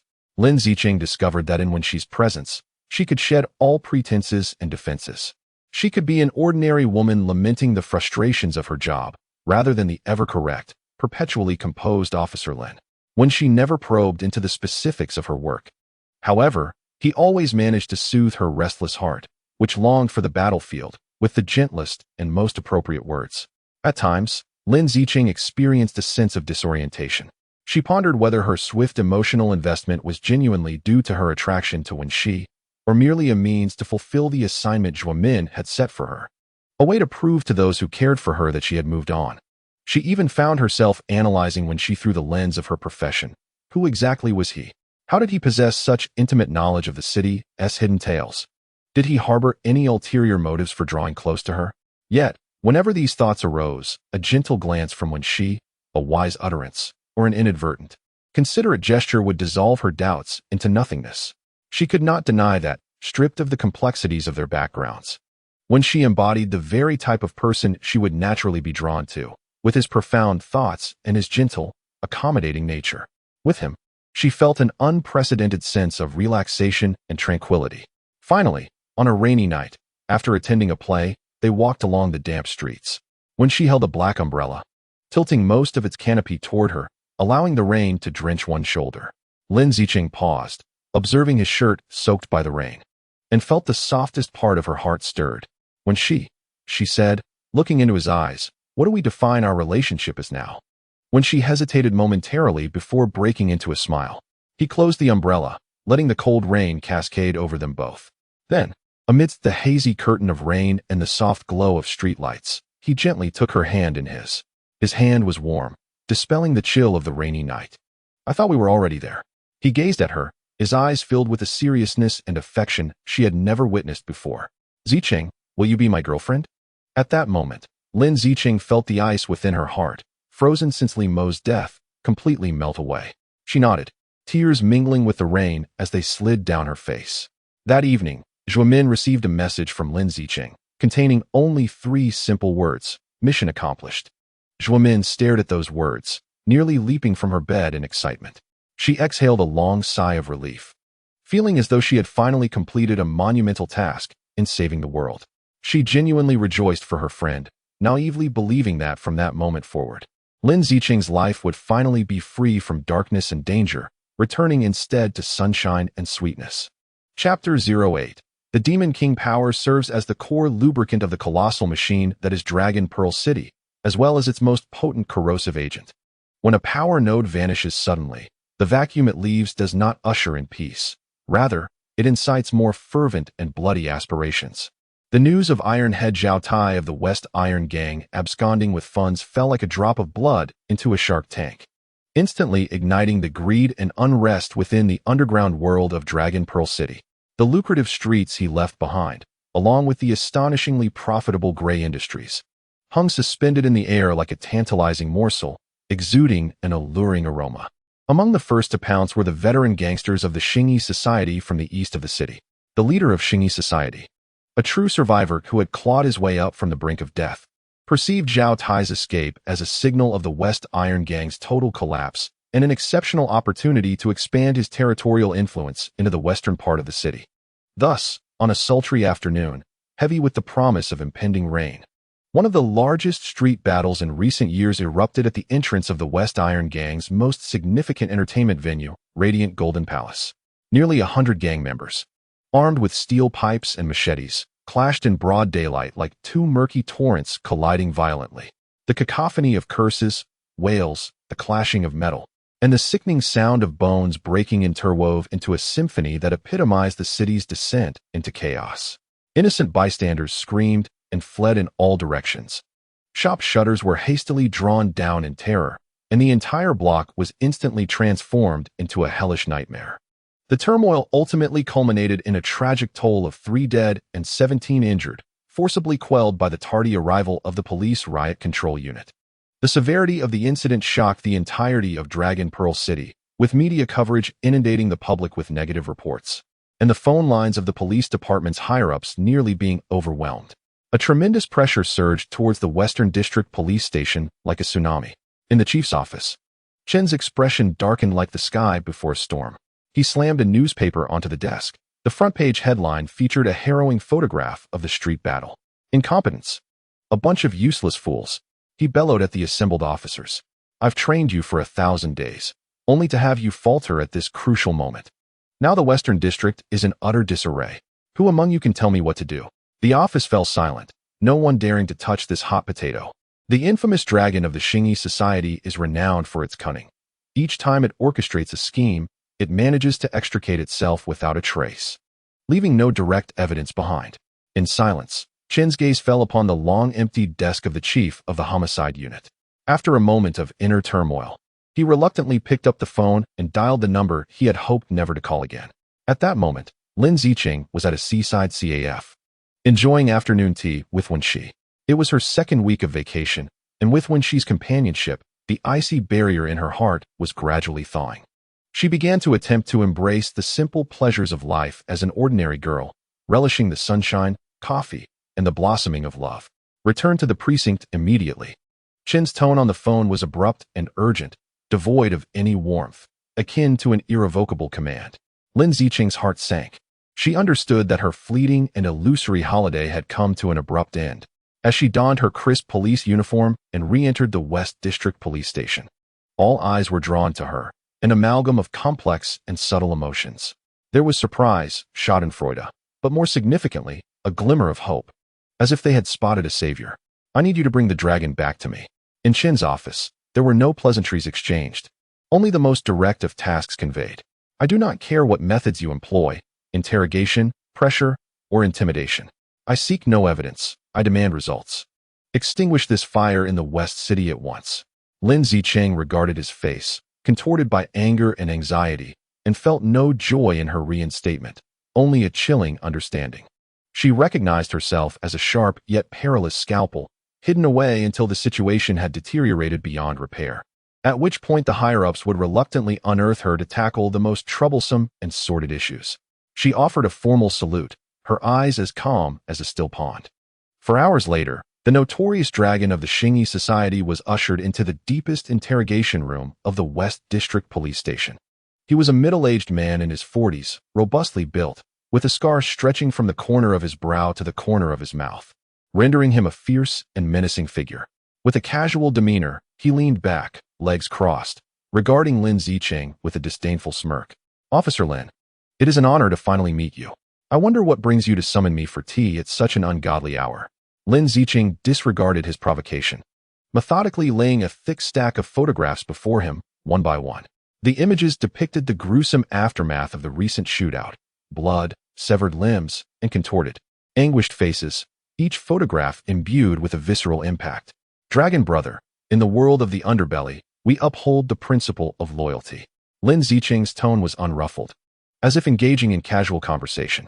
This young man in the photographs, known as a Hu, is 19 years old and has followed you for 3 years.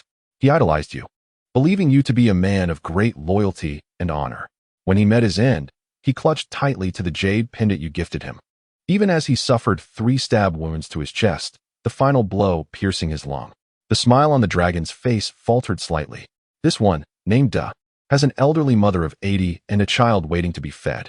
His wife pleaded with me for an entire afternoon, asking if I could return her husband's body to her sooner, so that their son could have a final farewell. Lin Zicheng continued her narrative with a leisurely tone. Her voice, though soft, struck like a heavy hammer, relentlessly pounding upon the seemingly impenetrable heart of Guozhonglong. She refrained from discussing laws or evidence, focusing instead on the tragic plight of the obscure individuals ensnared in this conflict. I cannot apprehend you, Brother Long, Lin Zicheng said, lifting her gaze to meet his eyes. I have no evidence. However, your dozens of captured brothers are not as resolute as you are. The charges of participating in violent brawls leading to death would carry a principal sentence of no less than 20 years. If they chose to testify against you for a reduced sentence, I imagine your later years would be spent in Chizhou prison, pondering how to become a great hero. At last, Guozhonglong's expression shifted. Lin Zicheng sensed the moment had come. She slid a meticulously prepared document across the table towards him. My people will release your brothers before dawn. The condition is that starting tonight, you must withdraw all your men from the eastern part of the city. You are not permitted to encroach upon the western territory even an inch. Otherwise, next time, I cannot guarantee that you will still be seated here, enjoying tea with me. Guozhonglong glared at her, his eyes cold as a serpent's. He remained silent for a full 5 minutes before finally picking up a pen and hastily signing his name on the reconciliation agreement. The turmoil within the underworld was temporarily subdued, yet everyone understood that this was merely a stopgap measure. As long as the power vacuum within the Western Iron Gang persisted, disputes could reignite at any moment. Meanwhile, the Western Iron Gang was undergoing an unprecedented storm. The sudden departure of Taitu left the gang leaderless. Some of the elders who had fought alongside him hoped to seize the opportunity to nominate a successor and stabilize the situation. However, they soon despaired, realizing that Taitu had long abandoned the gang's principles and morals in pursuit of profit. The younger generation within the gang consisted either of reckless mercenaries solely motivated by money or of inept fools incapable of shouldering the responsibilities of leadership. In desperation, several elders resolved to follow Taitu's example, washing their hands of the gang's affairs, selling off its assets, dividing the profits, and disbanding. However, just before this news was to be announced, a figure returned to instill fear in the hearts of all Western Iron Gang elders: Zhao Jun, Taitu's only son. The prince regarded as the greatest taboo by the entire gang. Legends about him circulated within the gang, serving as terrifying tales that silenced even the most brazen of thugs. He was not a mere street thug. From a young age, he exhibited a disquieting, distinctive quality.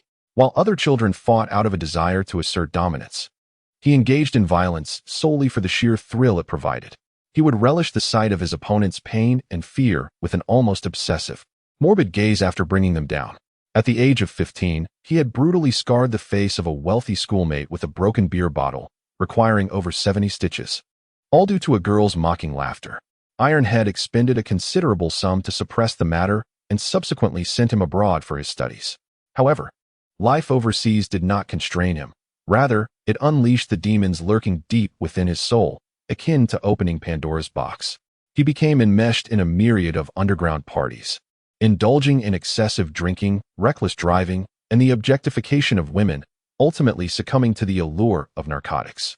The drugs utterly obliterated his already fragile sanity, driving him into increasing paranoia and madness, accompanied by severe hallucinations. Ironhead was compelled to invest once more, securing his admission into a prestigious private sanatorium in Switzerland. Yet, in the third month of his stay, a mysterious inferno reduced the valuable establishment to ashes. The official investigation cited outdated wiring as the cause. Yet the core members of the gang were acutely aware that the fire was likely instigated by Zhao Jun himself. Following that incident, Zhao Jun vanished without a trace. Some claimed that Iron Head, utterly disillusioned, had him executed in secret. Others suggested that Iron Head, unable to bear the thought of his demise, confined him to a remote private island, appointing caretakers to let him wither away. Regardless, the consensus was that this deranged prince would forever fade from the annals of the West Iron Gang's history. Yet now he has returned. On a tempestuous night at the private yacht dock in Longzhou City, a sleek, all-black luxury yacht, resembling a silent beast, silently approached the shore. The few remaining elders of the West Iron Gang awaited at the dock, trembling. Whether from the chilling sea breeze or the dread in their hearts, they could not discern. A figure clad in a black trench coat descended slowly from the yacht. It was Zhao Jun. He appeared to be in his late 20s. Slender to the point of frailty, his skin bore a sickly pallor, reminiscent of one long deprived of sunlight. Adorning a pair of gold-rimmed spectacles, he exuded an air of refinement akin to that of a young scholar from a university. Were it not for the inappropriate circumstances, one would hardly associate him with a notorious gang prince. Yet, as he approached, the elders felt their breath catch in their throats. He emanated a cold and perilous aura, reminiscent of a venomous serpent. Particularly haunting were his eyes. Behind those lenses lay a gaze devoid of any human emotion, a fathomless abyss intermingled with madness and mockery. When he looked at you, you felt less than human, merely a specimen to be crushed or manipulated at will. Uncles, what a downpour this is. I truly appreciate your personal attendance, he spoke, his voice soft and gentle, laced with a hint of courteous mirth. Yet, this seemingly polite remark instantaneously drenched the elders in cold sweat. The elder, Jin Shu, mustered the courage to step forward, forcing a smile that was more akin to a grimace. Your Highness, Jun Xiao, we are just glad you have returned. As for the matters of the gang, your father, Zhao Jun smiled, raising a hand to gently interrupt him. He extended his finger, adorned with a white silk glove, and captured a drop of icy rainwater, gazing at it with an obsessive fascination. My father has aged. His era concluded the moment he chose to flee. His tone was reminiscent of one stating an unrelated fact. A gang cannot exist without a leader. Thus, I have returned. He lifted his gaze, scanning each individual present, his gentle smile unwavering. The uncles must have already conferred to disband the gang, dividing their belongings to retire peacefully, correct? Uncle Jian's heart leapt, feeling as if his every thought was laid bare before this young man. Jian, this is a reluctant choice. The gang is fraught with anxiety, while the Cine Society lurks menacingly. The Cine Society? Zhao Jun echoed the name with a playful tone before erupting into a soft laugh that sent chills down everyone's spine, dismissing them as nothing more than barking mutts. It seems I have been away for too long. Some of the riffraff in Longzhou City have forgotten the meaning of fear. He stepped forward, positioning himself before Uncle Jian, and with that gloved hand, affectionately patted Jian's shoulder as if straightening the collar of an elder. Uncle Jian, you have been with my father for 30 years, correct? He inquired softly. Yes, indeed, 32 years, Uncle Jian replied, his voice trembling. Over 30 years is no small feat. Zhao Jun nodded, a look of approval gracing his face. Then, leaning closer to Jian's ear, he spoke in a tender whisper, as if sharing a secret meant only for them. Therefore, I do not wish for you to be the first to be eliminated for disobedience. As the words fell, his gloved hand seemingly nonchalantly squeezed Jian's shoulder. Crack! A sharp, sickening sound of bone fracturing echoed. Uncle Jian emitted a suppressed scream, collapsing to the ground like a puddle of mud, clutching his shattered collarbone and writhing in agony. The entire sequence transpired with astonishing rapidity. Zhao Jun's countenance retained its cultured, serene smile, as if he had merely crushed a biscuit rather than a human bone. The dock fell into an oppressive silence, punctuated only by Uncle Jian's wails and the cold patter of rain. The remaining elders appeared ashen, trembling uncontrollably, too terrified to even draw a breath. They had finally witnessed firsthand that this legendary mad prince was 100 times more terrifying than the tale suggested. Zhao Jun retrieved a pristine white handkerchief from the pocket of his trench coat, meticulously wiping the unblemished glove that had just shattered a bone. He then carelessly discarded the handkerchief on the ground, covering Jian's contorted face, twisted in pain. Raising his gaze, he looked once more at the now stupefied elders, offering them a gentle smile. Now, is there anyone still wishing to wash their hands of this? In that moment, all understood. The Shitia gang would not disband. It had merely ushered in its new, and most terrifying, overlord. Chapter 9. The night banquet. The conference hall of the West Iron Gang has undergone a remarkable transformation. Once a space belonging to the boisterous Zhao Dexing, adorned with gaudy gold trimmings and stained with greasy remnants of past revelries, it is now utterly devoid of its former excesses. The walls have been repainted a sterile, almost clinical white, while the floor gleams like polished obsidian. At the center of the room rests a grand table, crafted from a single slab of black walnut.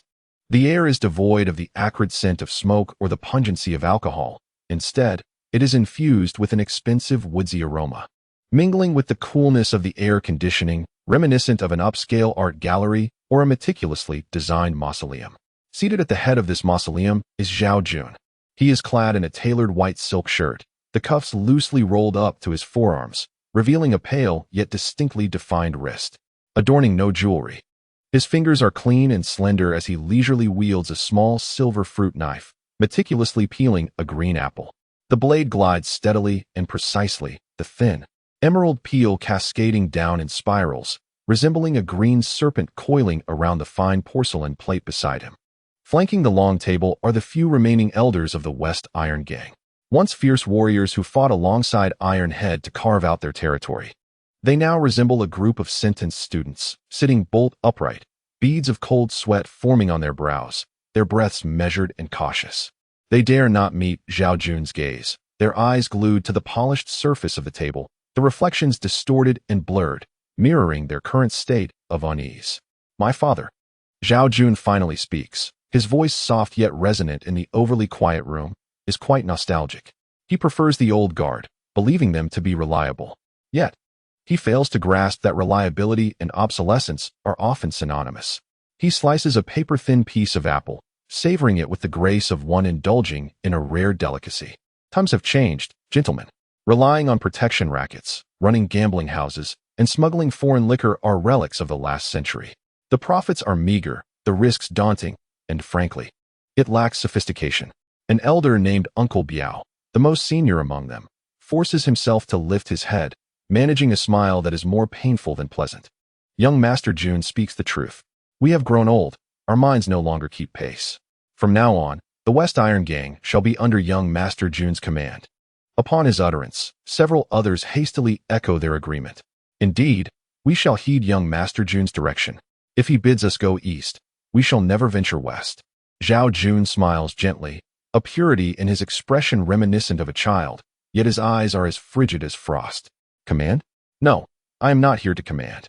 He lifts the entire peel with the tip of his knife, admiring its form for a moment. I am here to establish the rules. Longzhou City is a vast cake, divided among too many, and the pieces are cut too chaotically. I intend to carve it anew, according to my own design. Uncle Biao's perspiration increases as memories resurface. Summoning his courage, he speaks again. Young Master Jun, the world out there is turbulent, particularly with that dark night elf.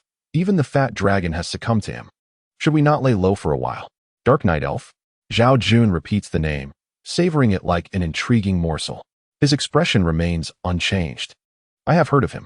A madman who delights in playing hide and seek at night. This madman is quite sinister indeed.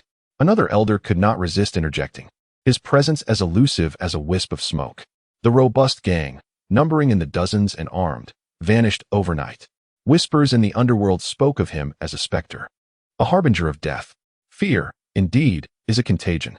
Upon the mention of the Dark Night Elf, the atmosphere in the room thickened palpably, the faces of several elders paling in unison. This figure represented a shared nightmare within their minds.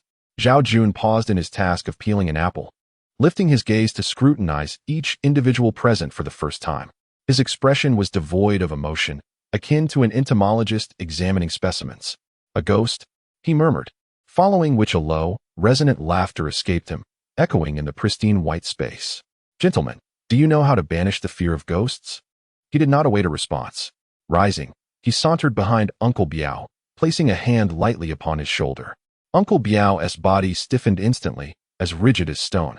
It is quite simple. Zhao Jun's voice whispered near Uncle Biao's ear, tinged with a chilling intimacy. As long as you are fiercer, more ruthless, and utterly unreasonable than the ghost. When your name instills fear in the specter, you shall fear nothing else. His hand slid upwards, caressing the wrinkled nape of Uncle Biao. As for that dark night elf, Zhao Jun's tone shifted to one of amusement. I find him quite fascinating. Should he dare to approach me, I would gladly receive him. I would strip his black skin to fashion the finest of gloves. I would dismantle his bones, crafting the most exquisite decor for my study. I would savor his justice-filled, fervent heart, pairing it with the finest red wine, swallowing it slowly, sip by sip. His voice was soft, yet pierced the marrow of each person present like a poisoned icicle. This was not a hollow bravado. It was a calm, objective declaration, as if stating scientific facts. In that moment, the elders comprehended the stark reality. This seemingly frail youth was an entirely different entity from his father, who was merely a man of violence. He was indeed the very essence of what could instill fear in a ghost. Zhao Jun withdrew his hand, returning to his seat and finishing the last slice of apple. 3 days later, he dabbed his lips with a napkin and issued his first command. In the cloud-top hall of the Dragon Pearl Inner-City Hotel, I shall host a banquet, inviting all notable figures in the city.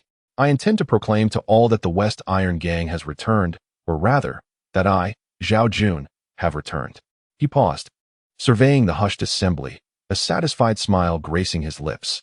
Oh, and do remember to extend an invitation to the police department, particularly to Officer Lin Zicheng, who has recently regained his position. I appreciate orderly gatherings. The presence of law enforcement lends an air of propriety. At the headquarters of the Dragon Pearl City Police Department, the atmosphere in the Major Crimes Unit felt as tense as the sea before a storm. Lin Zicheng stood before the vast floor-to-ceiling window, gazing down upon the city enveloped in steel and glass. Clad in a sharply tailored dark blue police uniform, her long hair was neatly tied back, her gaze keen as that of a hawk. Merely a week after her reinstatement, she unleashed a formidable force, purging the several gangs that had emerged from the power vacuum left by the West Iron Gang. The entire police force harbored no lingering doubts about her capabilities and resolve.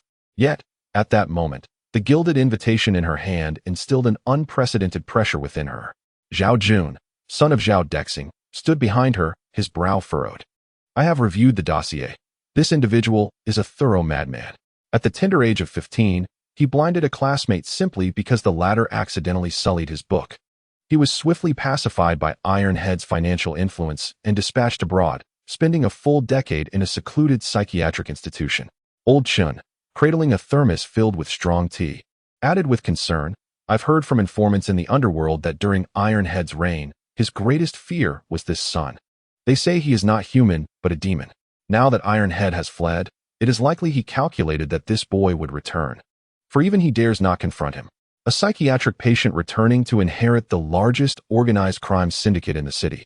Now preparing to host a lavish banquet at the most prestigious hotel, announcing his return to the entirety of Dragon Pearl City. Lin Zicheng turned, her gaze sweeping over each tense subordinate in the office. What is his intention? To demonstrate power? Or to declare war? He aims to humiliate our police force, exclaimed a young officer passionately. We should immediately apply for a search warrant to apprehend him and that gang of thugs during his banquet. No, Lin Zicheng swiftly countered. Firstly, we possess no evidence to indicate that this constitutes an unlawful assembly. We cannot secure a search warrant. Secondly, since Zhao Jun dares to openly invite us, it signifies he is fully prepared. A rash incursion would merely lead us into his trap, and should a confrontation ensue, the consequences would be dire. He would relish such an outcome. Chen nodded in agreement. Zhao Jun is not someone who can be dealt with using standard tactics for ordinary thugs. He is more cunning and far more dangerous. Lin Zicheng's gaze returned to the invitation, particularly the exceptionally neat handwriting of her name inscribed upon it. This letter was a direct challenge thrown at her.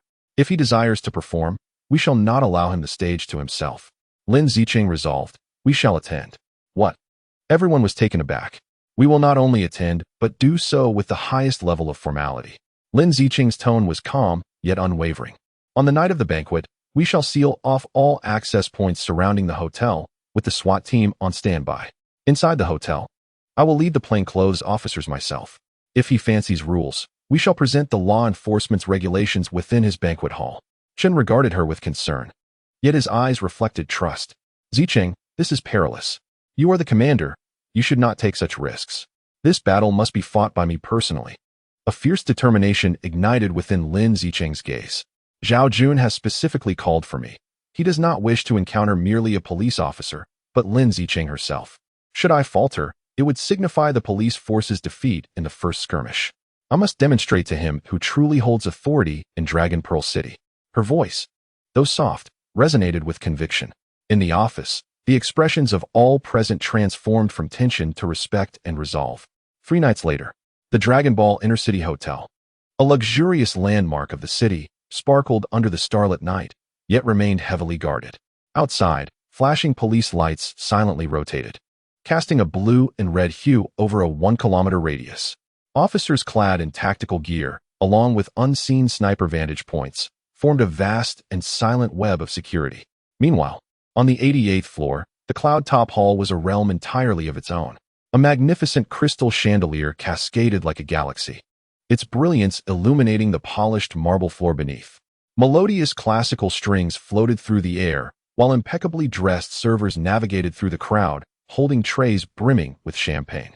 The attendees encompassed the influential figures of both the legitimate and illicit spheres of Dragon Ball City, business tycoons, underworld leaders, and the heads of underground banking, clinking glasses with knowing smiles, engaging in unspoken exchanges of power. In the center of the banquet hall stood Zhao Jun, clad in a simple white silk shirt, yet he drew the gaze of all like a magnet. A gentle yet distant smile adorned his face as he toasted with each prominent figure approaching him, his demeanor exuding elegance and propriety, as if he were not a burgeoning crime lord, but rather a promising young scholar returned from abroad. Yet, beneath this veneer of sophistication lay an undercurrent of terrifying madness. As the doors to the banquet hall swung open, all revelry and music froze in an instant. Lin Zicheng entered. She wore no police uniform, but instead donned a simple black gown, devoid of any superfluous embellishment, resembling a drawn sword that instantly cut through the hall's ostentation and deceit. She strode alone, her high heels echoing confidently as she approached the center of the hall. All eyes followed her, the atmosphere thick with tension. Zhao Jun's smile widened. He gestured for the band to continue playing and approached Lin Zicheng, holding 2 flutes of champagne. "Officer Lin, your presence truly elevates this humble venue," he said, offering her 1 glass, his voice gentle while his gaze dissected her with surgical precision. Lin Zicheng did not accept the glass. Her eyes met Zhao Jun's with calm resolve, her voice as cool as water. "Mr. Zhao, I am not here to drink. I have come to remind you and everyone present that no matter how grand your banquet may be, remember this is Dragon Ball City, a place where the law prevails." Her voice, though soft, resonated clearly in the ears of every powerful figure in attendance. Zhao Jun chuckled dismissively, taking a sip of champagne himself. "The law? Of course. I adore the law. It is merely a set of rules, is it not? My father's generation never grasped this truth, preferring chaos and violence to order. I, however, appreciate structure, the beauty of everything being in its rightful place." He leaned in closer, lowering his voice to a conspiratorial whisper only they could hear. "For instance, who should collect the protection fees for a street, when they should be collected, and how much? That is order. The cargo at the dock, who should unload it, and how the profits are divided. These are also matters of order. Officer Lin, do you not perceive that I am engaged in a task remarkably akin to yours? We are both custodians of order." This twisted reasoning, uttered from his lips, bore an uncanny persuasive power. Lin Zicheng's pupils contracted slightly. She sensed a far more perilous aura emanating from this man than from all the ruffians combined. It was a madness that theorized and philosophized evil. "Mr. Zhao's order is founded upon violence and fear, while the order we uphold is to safeguard the safety and freedom of every citizen." Lin Zicheng stood her ground. The two could never be equated. "Is that so?" Zhao Jun regarded her with a playful glint in his eye, reminiscent of childlike curiosity. "However, to my knowledge, there exists a rogue in this city who flouts the rules. He lurks like a mouse in the shadows, enforcing his absurd notion of justice in his own manner. It seems your police have little recourse against him." He referred to the night elf. Lin Zicheng's heart raced, yet her expression remained impassive. "Any lawbreaker, regardless of identity or motive, shall be the target of police action." "Well said." Zhao Jun applauded, his smile growing ever more radiant. "It appears we share a common language. Officer Lin, I hold you in high regard, your courage, your resolve, and the pristine essence that surrounds you. He gazed deeply at her, as if his eyes sought to penetrate her skin and glimpse her soul. I assure you, my soir, you will pose no trouble, for your presence here embodies the finest decorum. He stepped back, raising his glass in a distant toast, wishing her a pleasant time, Officer Lin. We have ample time ahead of us. With that, he turned and melded into the crowd, resuming his role as the perfect host. The surrounding air seemed to flow anew at that moment, and the music regained its clarity. Yet Lin Zicheng understood that the brief exchange they had just endured was far more perilous than any confrontation with live ammunition. She did not linger. Turning away from the banquet hall, behind her, Zhao Jun's gaze followed her through the throng until her figure vanished at the doorway. A trusted confidant leaned in close, whispering, Jungu, this woman is too arrogant. Should we? Zhao Jun shook his head, a peculiar smile curling at the corners of his mouth. No, she is intriguing. He swirled the wine in his glass, watching the golden liquid, his expression deepening into one of chill contemplation. Investigate her. I want to know everything about her, her family, her friends, her background, the time she returns home each day, her culinary preferences, and her coffee choices. He paused, adding, and also, who is that man named Wen Xi? Who often accompanies her? Chapter 10. The bait. Zhao Jun sat in his pristine white office, resembling a statue devoid of emotion. Before him lay a black walnut conference table, upon which rested a steaming cup of Earl Grey tea and a slender tablet. The screen displayed the complete public profile of a man named Wen Xi, a freelance contributor. He writes for several second-tier literary magazines, focusing primarily on urban history and folklore. Without a fixed residence, he has long-term accommodations in a serviced apartment within the old city. He possesses a clean record devoid of any criminal offenses or vices, and his social circle is as pristine as a blank canvas. The only distinguishing aspect of his life is his relationship with Officer Lin.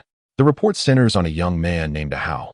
Attired in a black suit with a buzz cut, one of Zhao Jun's trusted confidants brought back from abroad.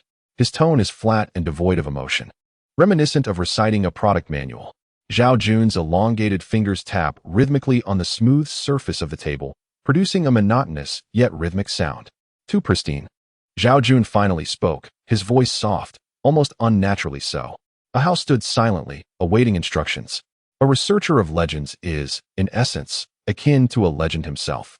A faint, amused smile curled at the corners of Zhao Jun's lips. He appeared flawless, devoid of any flaws, like a figure conjured from thin air. Do you not find this intriguing? Jun Gu implied that he had little fondness for enigmas. He lifted a teacup, gently blowing on the steam, declaring, I prefer to dismantle the box of riddles piece by piece, to unveil what lies within, or perhaps, to discover that it conceals nothing at all. He set the teacup down, his gaze returning to the screen, fixated on Wen Xi's excessively gentle countenance. At times, to discern a person's true essence, one must not rely solely on sight. One must touch, probe, and assess their hardness and resilience. Zhao Jun issued the command to find 2 local ruffians, not overly skilled, ideally appearing somewhat foolish. Extend a greeting to this Mr. Wen. Do not harm him. I merely require a shock effect. I wish to observe his instinctive reactions when startled. However, his true intentions extended beyond this. This small stone he cast was not aimed at Wen Xi, but rather at Lin Zicheng. What he sought to observe was not Wen Xi's response, but Lin Zicheng's. It resembled fishing. Wen Xi was the innocent, pitiful worm ensnared on the hook, while the alluring yet aggressive fish he truly sought lay hidden in the depths. He yearned to see whether this composed and formidable Officer Lin would falter and reveal a crack when her man was threatened. Remember, Zhao Jun added, ensure those 2 dimwits articulate their message clearly, keeping a safe distance from Officer Lin. I want her to fully understand that this is my greeting. Understood, Hao nodded, silently retreating. The office once again fell into absolute silence, save for the sound of Zhao Jun's fingertips tapping the tabletop. He awaited the exhilarating tremor from the line he had gently tugged. The afternoon sun streamed through the dust-laden windows of the old bookstore, casting golden rays in the air. The atmosphere was infused with a unique scent, a fermentation of old paper, ink, and the passage of time. When she perched atop a creaky wooden ladder, carefully retrieving a hefty, leather-bound book wrapped in craft paper from the highest shelf, he cherished the tranquility of this place, relishing the sensation of being enveloped by knowledge and stories. In this place, The cacophony of the city and the turmoil of human affairs seemed to exist in a separate dimension. He had just descended from the ladder when the wooden door of the bookstore, adorned with wind chimes, was rudely flung open. The melodious chime transformed into a cacophony of chaotic thuds. Two disreputable youths swaggered in, one with flamboyant yellow hair, clad in an ill-fitting basketball jersey, adorned with a shoddy dragon tattoo on his arm. The other, a gaunt, bespectacled lad, donned black-rimmed glasses, his gaze evasive. Their demeanor clashed starkly with the ambience of the bookstore, akin to two drops of grease tainting pure water. The yellow-haired youth scanned the surroundings, his gaze ultimately landing on Wen Xi. He strutted over, audaciously placing a foot atop a stack of new books poised for shelving. "Hey, you're Wen Xi, right?" His tone was a feigned menace. The elderly proprietor of the bookstore peeked out from behind the counter, anxiously observing the scene. Wen Xi gently set the ancient tome he cradled upon a table, treating it as if it were a rare treasure. He raised his head, regarding the two with a gentle demeanor, and nodded. "Yes, that's me. May I inquire what you need?" His calm response took the yellow-haired youth by surprise, as the script dictated that the other party should be in a state of panic. "Someone asked us to deliver a message." The bespectacled boy adjusted his glasses, hastily adding an air of intimidation. "Stay away from that officer, Lin. She is not someone of your ilk should associate with." "Oh." A curious expression graced Wen Xi's face, reminiscent of a scholar conducting field research. "Might you enlighten me as to who sent you with this message? It could greatly aid my current research." The yellow-haired youth found his unexpected response infuriating. "Stop acting coy." He seized Wen Xi's collar, demanding, "Didn't you understand my words? If you dare to get too close to Lin Zicheng again, next time it won't be mere words. We'll break your legs." He attempted to muster a fierce expression, but his nervousness caused his facial muscles to twitch, rendering him both absurd and laughable. Yet, Wen Xi remained unperturbed, not a trace of panic crossing his visage. His gaze drifted beyond the shoulder of the yellow-haired youth, looking towards the entrance. "I believe your troubles have arrived," he uttered softly. Before the yellow-haired youth could react, a stern voice rang out from the doorway. "Police! What is going on here?" Two uniformed officers, patrolling the vicinity, entered upon witnessing the commotion within the store. The faces of the yellow-haired youth and the bespectacled boy turned ashen, resembling startled rabbits as they instantly released Wen Xi and attempted to flee. However, they had scarcely taken 2 steps when the seasoned officers swiftly subdued them, pinning them to the ground. "Officer, it's a misunderstanding. Just a misunderstanding. We only came in to ask for directions." Wen Xi smoothed his wrinkled collar and offered an apologetic smile to the approaching senior officer who was inquiring about the situation. "I'm sorry, officer, for the trouble. They may have mistaken me for someone else." He opted for the simplest and least troublesome course of action. The veteran officer glanced at the demure Wen Xi, then at the two ruffians still arguing on the floor, and with an inkling of understanding, he pieced together the situation. He patted Wen Xi's shoulder and said, "Sir, I am relieved to see you unharmed. In the future, should you encounter such individuals, do not hesitate to call the police." As the two ruffians were led away by the officers, the bookstore owner let out a sigh of relief, repeatedly expressing gratitude to Wen Xi. Wen Xi merely smiled, picking up the ancient tome once more, gently brushing off the dust with his fingers. His expression remained largely unchanged, yet a subtle, chilling glimmer flickered in the depths of his eyes. Lin Zicheng learned of the incident only upon returning home in the evening, not through an official police report, but through Wen Xi's own words. He sat on her apartment sofa, a cup of freshly brewed tea before him, his tone calm, as if recounting someone else's tale. It was quite simple. The two patrolling officers were diligent and handled the situation swiftly. I was unharmed, and the bookstore suffered no loss. Lin Zicheng stood before him, her hands poised mid-air as she removed her police jacket. She remained silent, yet the atmosphere around her grew tense, her gaze turning as icy as winter's frost. "It was Zhao Jun," she stated, not as a question but as a declaration. Wen Xi looked up, observing her top profile, and nodded. "I believe so. They mentioned you." "You bastard." Lin Zicheng hurled her jacket onto the sofa. The frustration she had suppressed all day erupted in that instant, not as a police officer's indignation, but as a woman's primal instinct to protect that had been violated. Zhao Jun had crossed a line, reaching into a realm he should not have, touching her one vulnerable spot. "I am going to confront him now." She turned to grab her car keys. "I must make him understand that there are certain things he absolutely cannot do." "Zicheng," Wen Xi called out, stopping her. He rose and approached her, gently taking her icy hand in his warm grasp, radiating a soothing energy. Do not go. Why not? Lin Zicheng's chest heaved with agitation. He has already bullied you. She continued, if I do not show him a consequence this time, he will only become more brazen.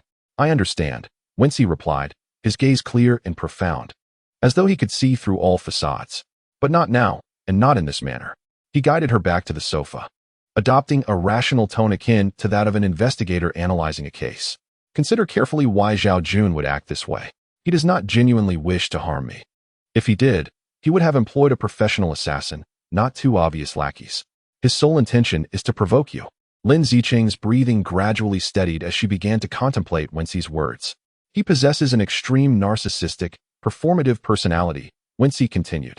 Last night's banquet was his stage, and you were the audience he most desired to conquer. Your calm and dignified demeanor denied him the reaction he sought. Thus, he resorted to a more personal and humiliating tactic today to elicit a response from you. Your anger, your impulsiveness, any warning you might issue him now is precisely the reaction he yearns for. Such a response would grant him the satisfaction of knowing he has manipulated your emotions, that he has won this round. Your fury is the very applause he yearns to hear. Wen Xi's words fell upon Lin Zicheng like a bucket of cold water, extinguishing the flames of her rage while simultaneously awakening her senses. Gazing at the man before her, she perceived for the first time that his intellect towered above her own. He possessed an uncanny ability to penetrate the superficial layers of situations, reaching the very essence at their core. Was she to let this slide? Lin Zicheng felt a pang of reluctance. Remaining indifferent to such provocation was far more unbearable than charging into battle. Certainly not. When she smiled, a glint of cunning illuminating his expression. The most effective counter to such a performer was not to rush onto the stage and engage in a verbal duel, but rather to reveal to him an empty audience, rendering his solo act utterly unseen. This was what one might call a cold treatment. Lin Zicheng mulled over the term. Yet, suddenly, she lifted her head, her eyes sparkling with a keen, predatory light, an expression reminiscent of a top-tier hunter, shrewd and exhilarated. You are right. I should not provide him with the reaction he seeks. However, I can offer him an unexpected response. Drawing inspiration from Wen Xi's strategy, she elevated it into a more aggressive plan. An empty theater would indeed frustrate him. But what if, at the zenith of his performance, a louder, more jarring commotion erupted nearby, diverting everyone's attention and relegating him to mere background?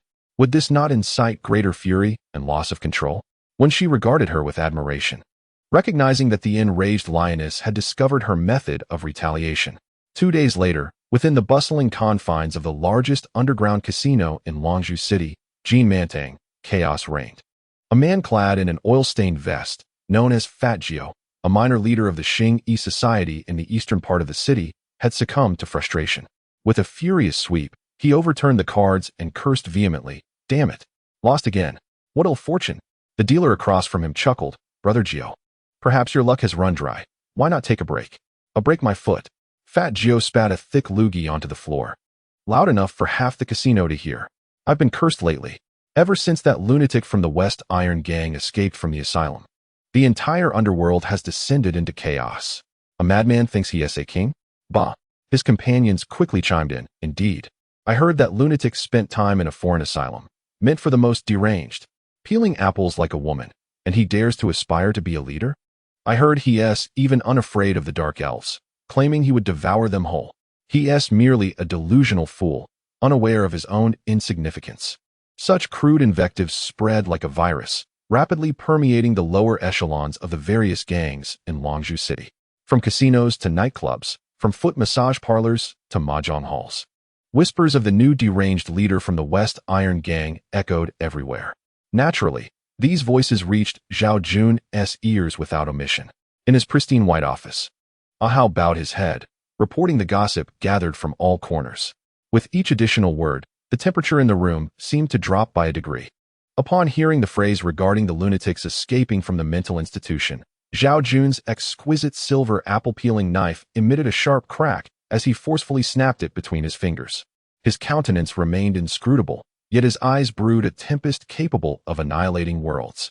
He had envisioned numerous reactions from Lin Zicheng.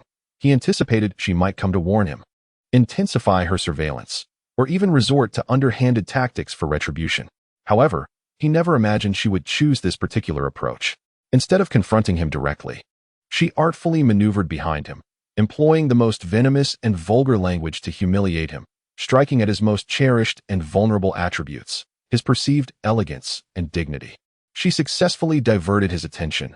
Now, his thoughts were consumed not by Lin Zicheng or Wen Xi, but by the audacity of the Xingyi Club, particularly that of Hao, who dared to label him a madman.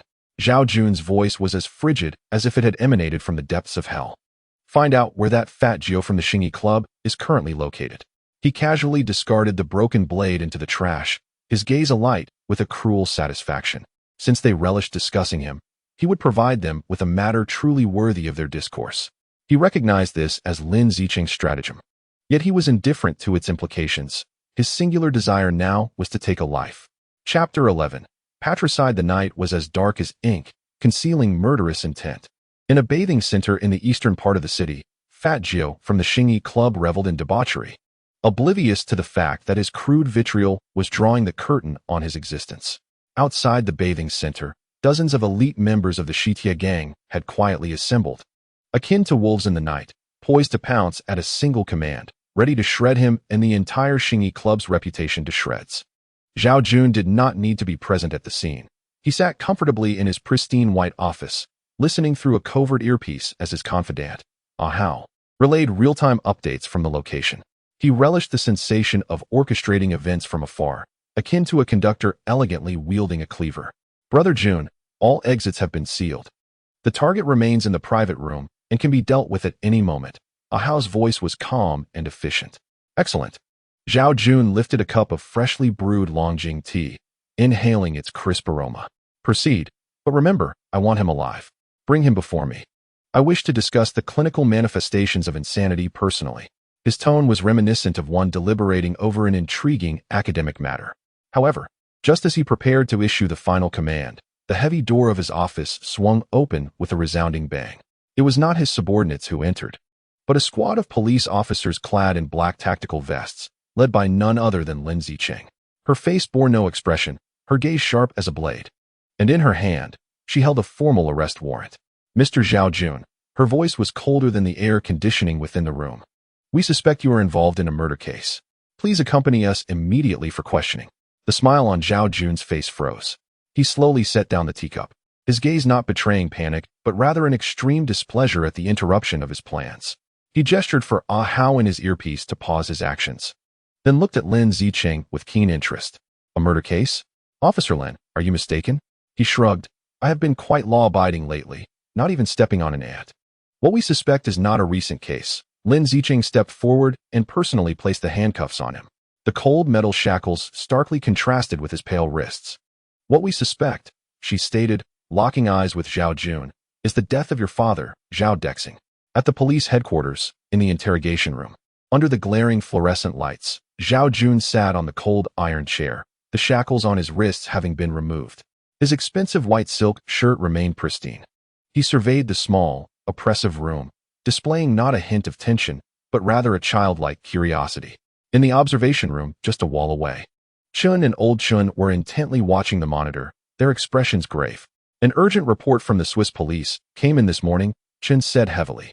Zhao Dexing's body was recovered from the bottom of Lake Zurich a week ago. His tendons were severed, and he bore over 100 non-fatal stab wounds. The coroner concluded he was tortured for at least 12 hours before ultimately succumbing to blood loss and shock from terror. Old Chin gasped. These are the methods of a devil. Ironhead may not be a good man, but he doesn't deserve this. According to the Swiss police investigation, after fleeing, Zhao Dexing had been in contact with a mysterious trust fund, the sole beneficiary of which was Zhao Jun. Chen's gaze fixated on Zhao Jun's unervingly calm face on the screen, recognizing the ample motive he had, money and power. Moreover, the brutality of the killing bore a striking resemblance to his style. The door to the interrogation room opened, and Lin Zicheng entered with a document. Taking a seat opposite Zhao Jun, let's get straight to the point, she said directly.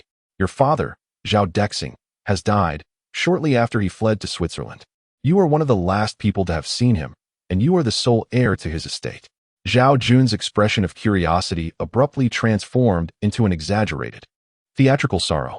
His brows furrowed tightly, mouth agape in an exaggerated manner, yet no tears welled in his eyes. What? He intoned dramatically, as if performing in a play. My dear father, how could he be dead? Who?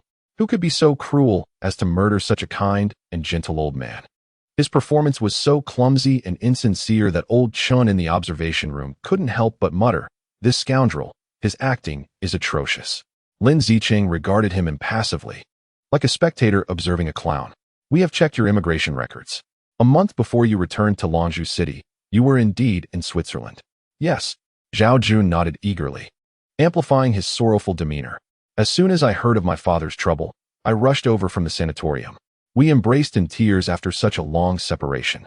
I urged him to return and live with me, promising to honor and serve him dutifully.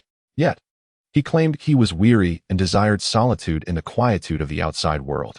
As he spoke, he pretended to wipe away non-existent tears with the back of his hand. I still recall the scene of our last encounter by Lake Zurich, where the sunset was breathtaking. My father's silver hair shimmered in the golden light. He told me, Jun, you have grown up. The responsibilities of the Western Railway will henceforth be entrusted to you. Remember, in life, harmony is of utmost importance. With that, he drove away. Little did I know, that would be our final farewell. His words were delivered with such emotion, the story woven seamlessly, every detail flawless. Yet, his gaze inadvertently revealed an extreme, almost palpable mockery and satisfaction, as if it could spill forth from the screen. He was not undergoing interrogation. He was reveling in the experience, openly challenging and insulting the entire judicial system before him with his clumsy performance. Enough. Lin Zicheng coldly interrupted him. Zhao Jun, put away your ridiculous act. I am not here to listen to your fabrications. An act? Zhao Jun feigned hurt. Officer Lin, how could you say such a thing? I have lost my beloved father. My heart is shattered. Yet you claim I am performing? You are cruel. Lin Zicheng's nails dug deeply into her palm. She forced herself to remain composed, but an unprecedented chill began to spread within her. Before her stood a creature devoid of human emotion, one who derived pleasure from manipulating the feelings of others. Your father met a gruesome end. Lin Zicheng resolved to take a different approach, laying out photographs from the scene one by one before Zhao Jun. Each wound on the victim's body had skillfully avoided vital areas.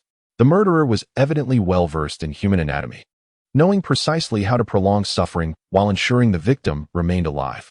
Mr. Zhao, what kind of individual would treat another human being in such a manner?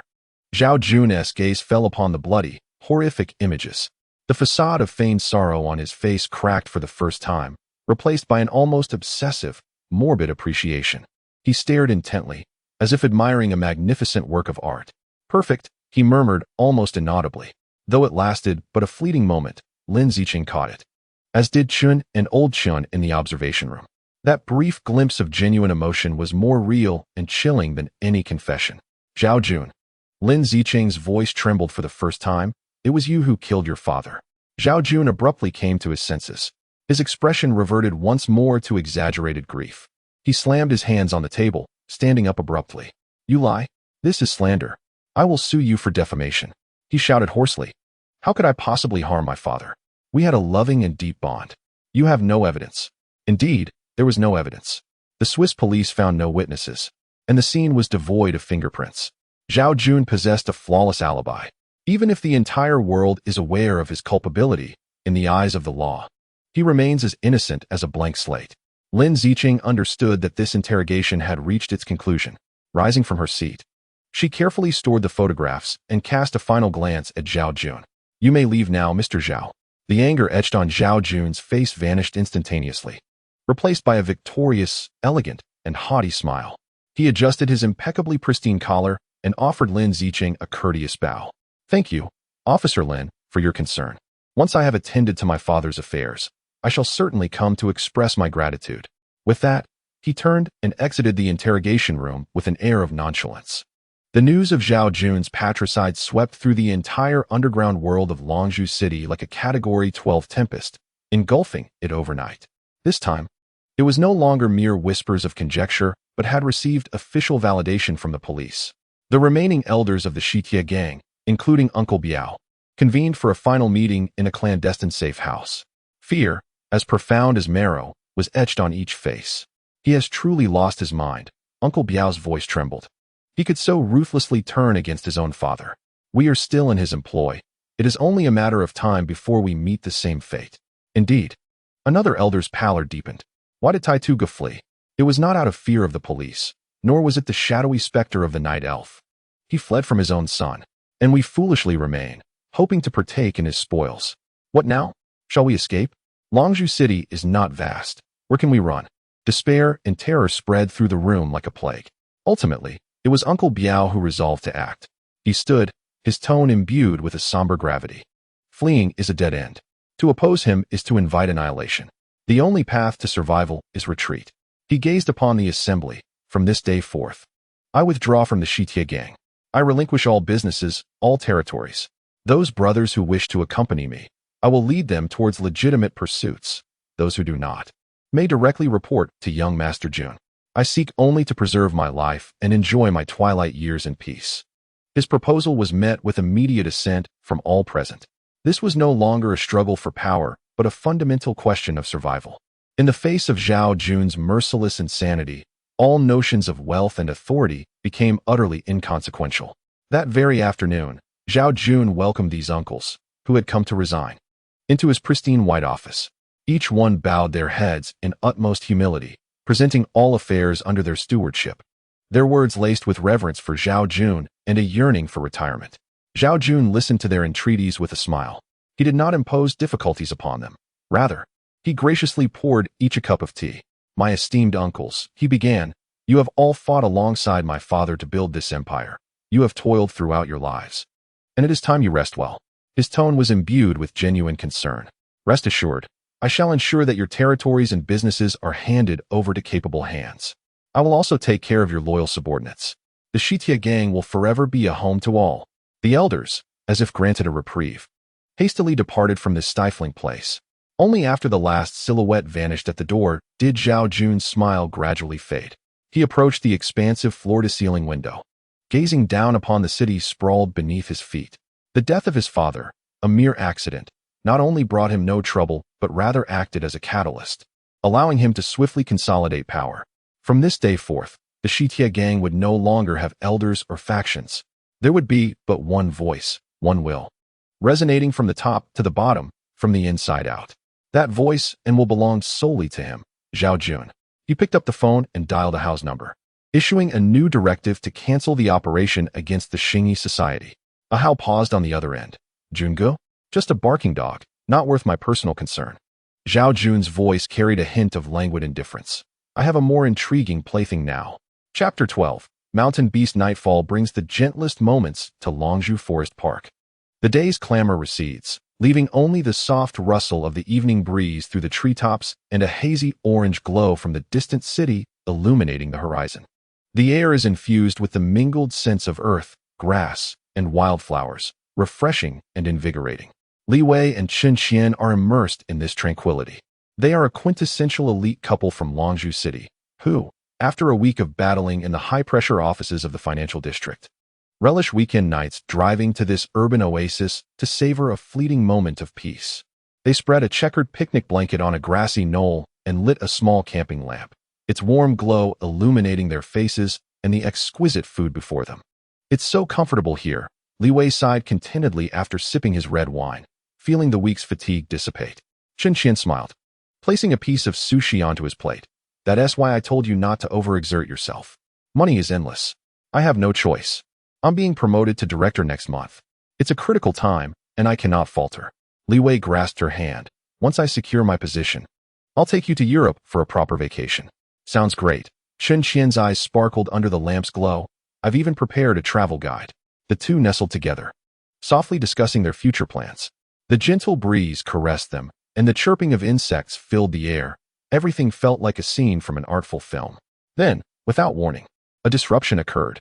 First came the sound, a peculiar, low rumble, alien to the forest, as if emanating from the depths of the earth. It was neither the roar of any known beast, but rather reminiscent of an old machine struggling to operate, filled with a metallic friction.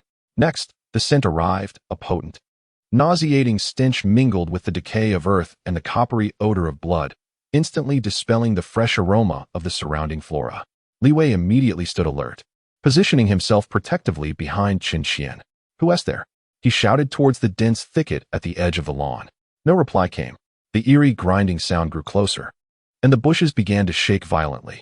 In the next moment, a colossal, black shadow erupted from the thicket. Chen Qian's scream was stifled in her throat. Her mind rendered utterly blank upon witnessing the creature.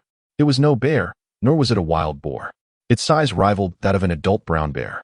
Yet its form was exceptionally lithe, imbued with the explosive power of a cheetah. Its fur, as dark as coal, reflected no light in the dim glow, as if it could consume illumination itself. Most terrifying of all was its face, a grotesque visage beyond description, devoid of distinct features, save for 2 points resembling glowing embers, emanating a dim crimson light. It moved, not in a run, but in an almost ethereal, anti-physical manner. In one moment, it was 10 meters away. In the next, it was upon Li Wei. He had no time to react. The muscles he had so proudly developed in the gym felt as fragile as paper before this monstrosity. With a muffled sound, Chen Qian watched in horror as one of the creature's forelimbs, akin to a black scythe, effortlessly pierced Li Wei's chest. Blood gushed forth, soaking the warm, checkered picnic blanket beneath them. The monster cast a dispassionate glance at the crumpled Chen Qian, its burning eyes devoid of any emotion, no thrill of the kill. No pity for the weak, only a pure, predator's indifference towards its prey. It then lowered its head, clamping its jagged maw around Li Wei's neck, effortlessly lifting his towering form as if it were a mere rag sack, and turned, vanishing once more into the endless darkness. The sounds of dragging and the final, intermittent gasps from Li Wei quickly faded away. On the lawn, only the overturned camping lantern remained, its flickering light illuminating the chaos and the disheartened Chen Qian, seated amidst the pool of blood. Initially, the case did not capture the attention of the Major Crimes Unit. The notion of a wild beast attacking in a forest park sounded more akin to a sensational headline. The case was logically assigned to the local precinct, overseen by an old detective named Zhang. The preliminary conclusions soon emerged. The victim had been attacked by a large wild boar, with the body dragged away, its whereabouts unknown. The sole witness, the victim's wife Chen Qian, was deemed to have suffered severe shock, leading to delusions of being attacked by a giant bear. This explanation was coherent, serving well to placate the media and superiors, until Lin Zicheng, during a cross-departmental briefing, heard the case summary. Initially, she paid it little heed, considering it merely a tragic accident. However, it was Wen Xi's reaction that sparked her suspicion. That evening, Lin Zicheng returned home and casually mentioned the case to Wen Xi. "That woman is rather unfortunate," she remarked, "to witness her husband being killed and dragged away by a wild boar, mentally traumatized, now in the hospital," firmly insisting that it was a giant black bear she saw. The forensic expert indicated that the traces at the scene could indeed be attributed to a large wild boar. Alas, this marks a tragic tale of human suffering. She anticipated that Wen Xi would, as is his custom, share a few poignant reflections or perhaps analyze, from a folklorist's perspective, whether this incident might give rise to new legends of mountain spirits. However, Wen Xi remained silent. He set aside the book he had been perusing, and for the first time, an expression of grave seriousness, bordering on solemnity, graced his face. "Zicheng, could you assist me in obtaining the detailed case file for this incident?" Lin Zicheng was taken aback. "What do you need that for? There is nothing particularly remarkable about this case."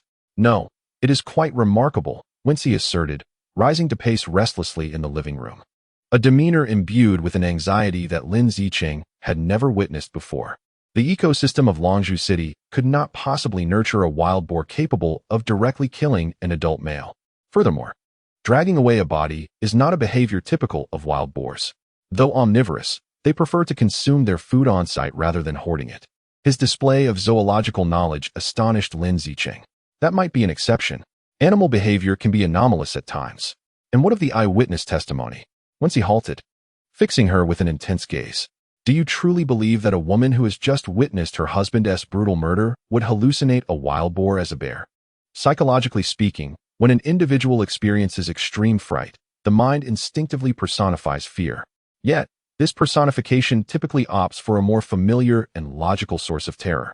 Why would she choose a creature that does not exist in these woods, a bear? Wen Xi's barrage of rhetorical questions was coherent and logically sound, leaving Lin Zicheng momentarily speechless. For the first time, she realized that her pride in her investigative reasoning seemed inadequate in the face of Wen Xi's profound reservoir of knowledge. I am merely intrigued by the narrative logic underlying such anomalous events. Wen Xi appeared to recognize his earlier fervor and softened his tone, reverting to the demeanor of a cultured scholar. I am currently researching a topic concerning how real fears evolve into supernatural folklore. This case presents a splendid specimen. I wish to visit the scene, and if possible, delve into the area where they went missing to seek out additional material. No way. Lin Zicheng rejected the notion without a second thought. It's far too dangerous. Regardless of whether that creature is a wild boar or something else, it is undoubtedly a highly aggressive beast. I will not venture alone, nor will I act recklessly. Wen Xi regarded her earnestly, his gaze sincere. I possess some knowledge of wilderness survival and tracking, which may aid the police. Zicheng, could you perhaps introduce me to Zhang, the officer in charge of this case? Just mention that I am a consultant with extensive research into local ecology and folklore, and that I might provide assistance from a different perspective. Lin Zicheng found herself ensnared in deep conflict. Reason urged her to promptly dismiss this absurd request. Yet, her intuition and trust in Wen Xi's unfathomable wisdom stirred her resolve. She sensed that Wen Xi's interest extended far beyond mere academic inquiry.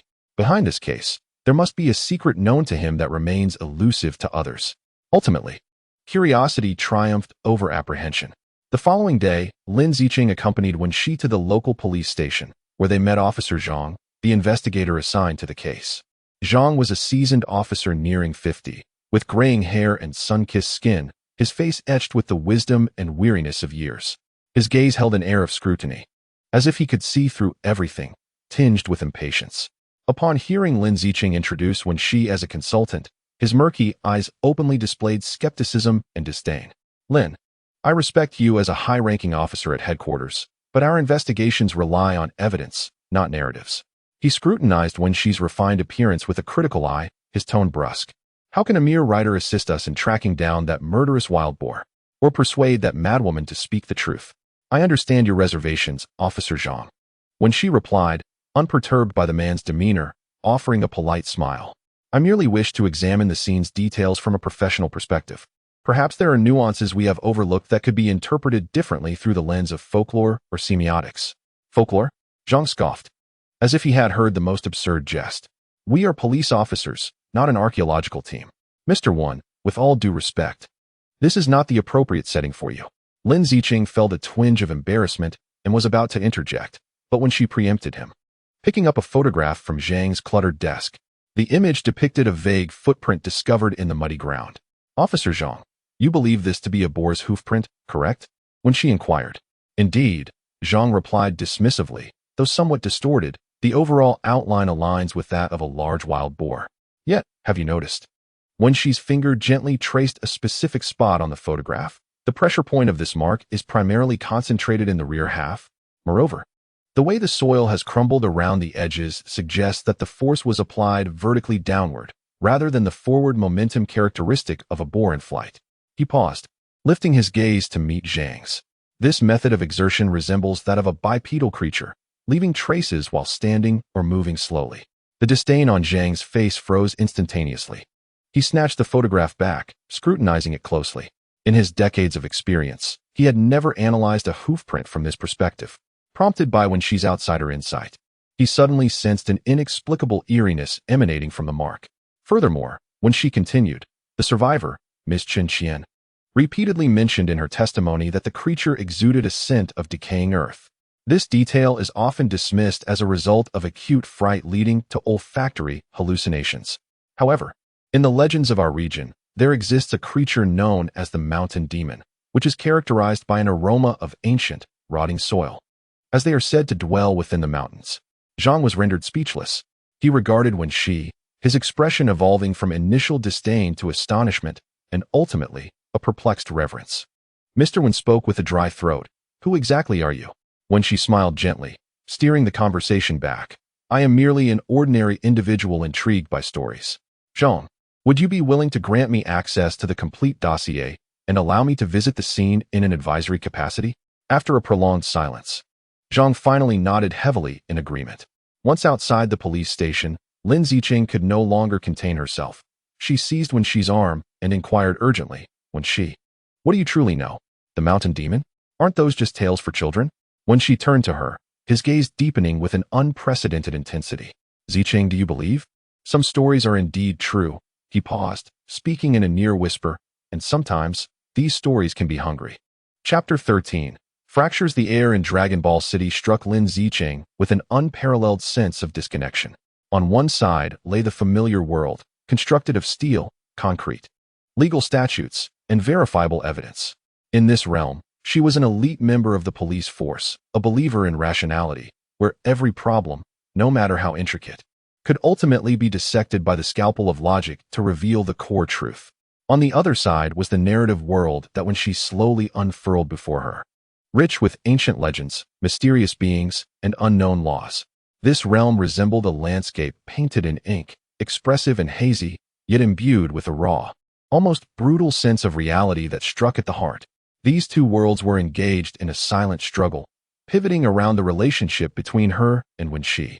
I cannot write Mountain Demon in the report. When she, Lin Zicheng, finally confessed, setting her cup down in a CAF they frequented, nestled in a deep alley. The aroma of coffee failed to ease her taut nerves. Her voice was tinged with an exhaustion and a plea she had not fully acknowledged. Do you understand? It is not merely a word. It signifies a mode of work I cannot accept. My colleagues, my superiors, the entire judicial system would never accept the folklore as the basis for an investigation. If I were to do so, what would differentiate me from those officers who seek divine intervention to solve cases? I would be regarded as a joke, a madman.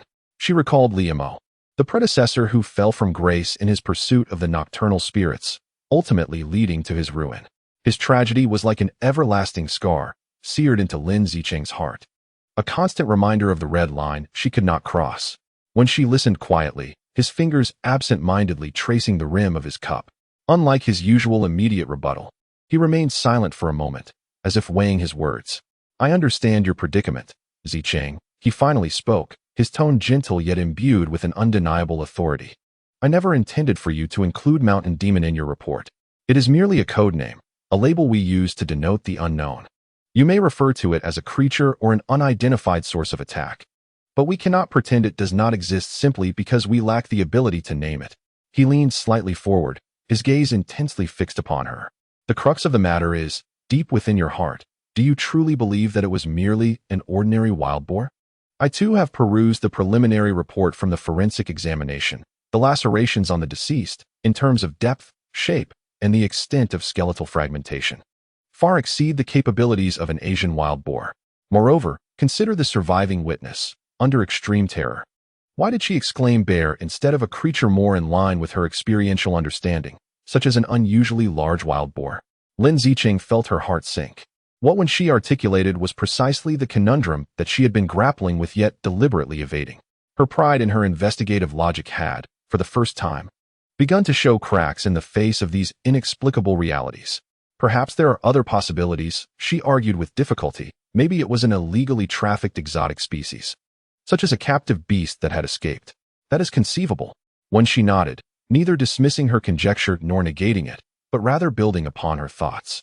Yet, this possibility equally demands evidence, does it not? To seek such evidence, we must venture deeper into that area. However, at present, the police's search parameters are entirely predicated on the assumption of a wild boar attack. They are looking for hoofprints, feces, and signs of activity. If the premise is flawed, then all efforts are but a futile endeavor. His words struck like a precise scalpel, piercing the heart of the issue. And what then? Do you propose as the triggering condition? Lin Zicheng's tone involuntarily softened as she found herself being guided by Wen Xi's logic. Why now? Why at this particular moment and location? You likened it to a dormant creature. What then awakened it?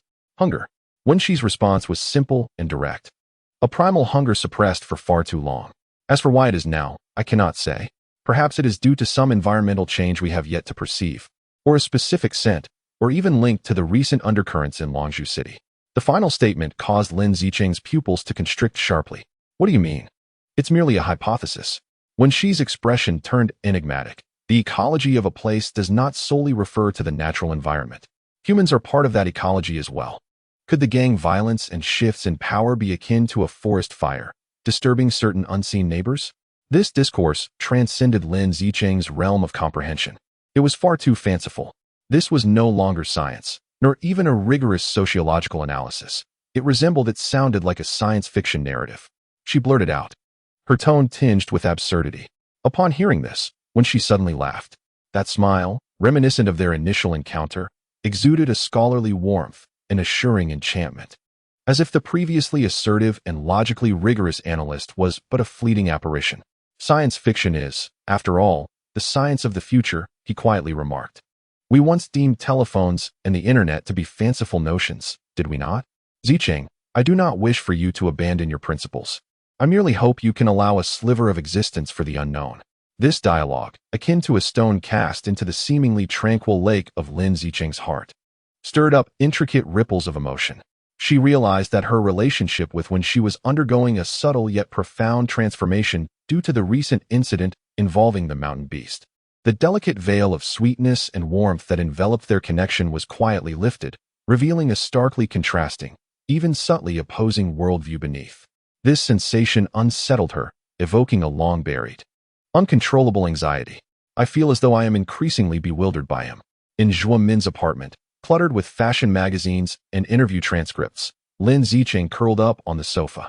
Clutching a soft pillow, her voice muffled.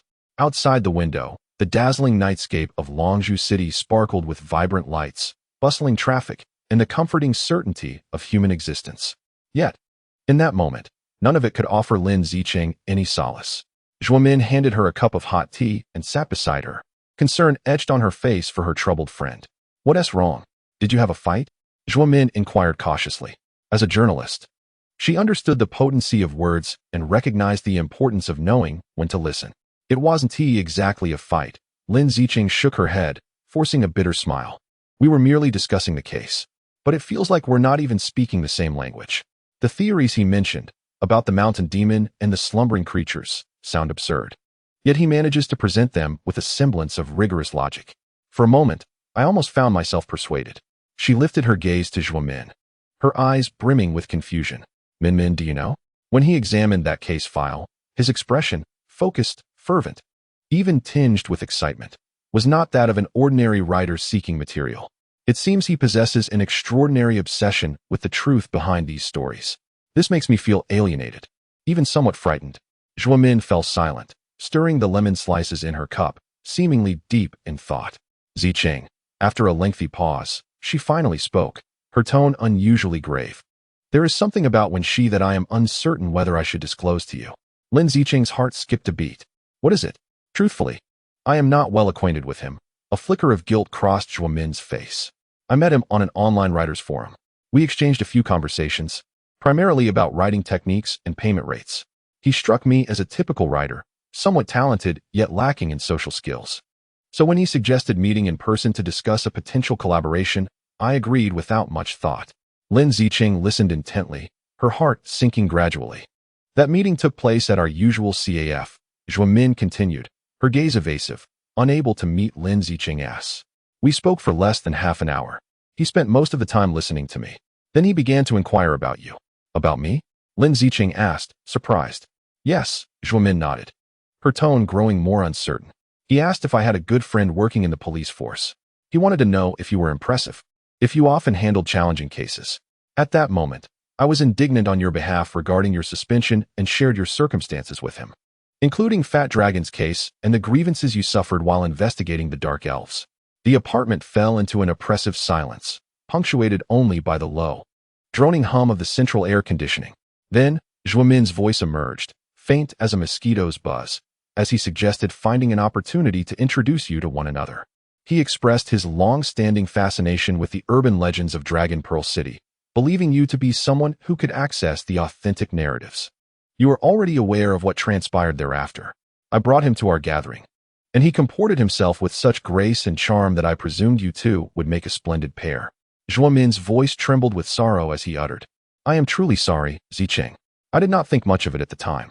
I simply felt you had endured too much and wished to bring you a measure of joy. I never anticipated that his approach to me might not be for collaboration, but rather that his intentions had always been directed towards you. These words struck Lin Zicheng like a thunderclap, reverberating through her mind. That warm afternoon, that erudite man, that romance which had healed all her wounds. Was it, from beginning to end, merely a meticulously orchestrated deception? His vast knowledge, his meticulous care for her, his profound insights into her inner world. Were they born of love or some unfathomable, inscrutable research? In that moment, she felt as if she were standing naked in a frozen wasteland, a chill enveloping her from head to toe. Upon returning to her apartment, Lin Zicheng refrained from turning on the lights. She drifted through the darkness like a specter. The neon lights outside stretched her shadow across the walls and floor, fluctuating in length, mirroring the turmoil within her heart. Each detail of her time with when she replayed in her mind, every image, every phrase scrutinized under a lens of doubt, examined and dissected again and again. Why did he possess such knowledge of the dark elf stories? Why did he behave so unusually during the mountain beast incident? Why did he appear precisely when she was at her most vulnerable, in dire need of solace?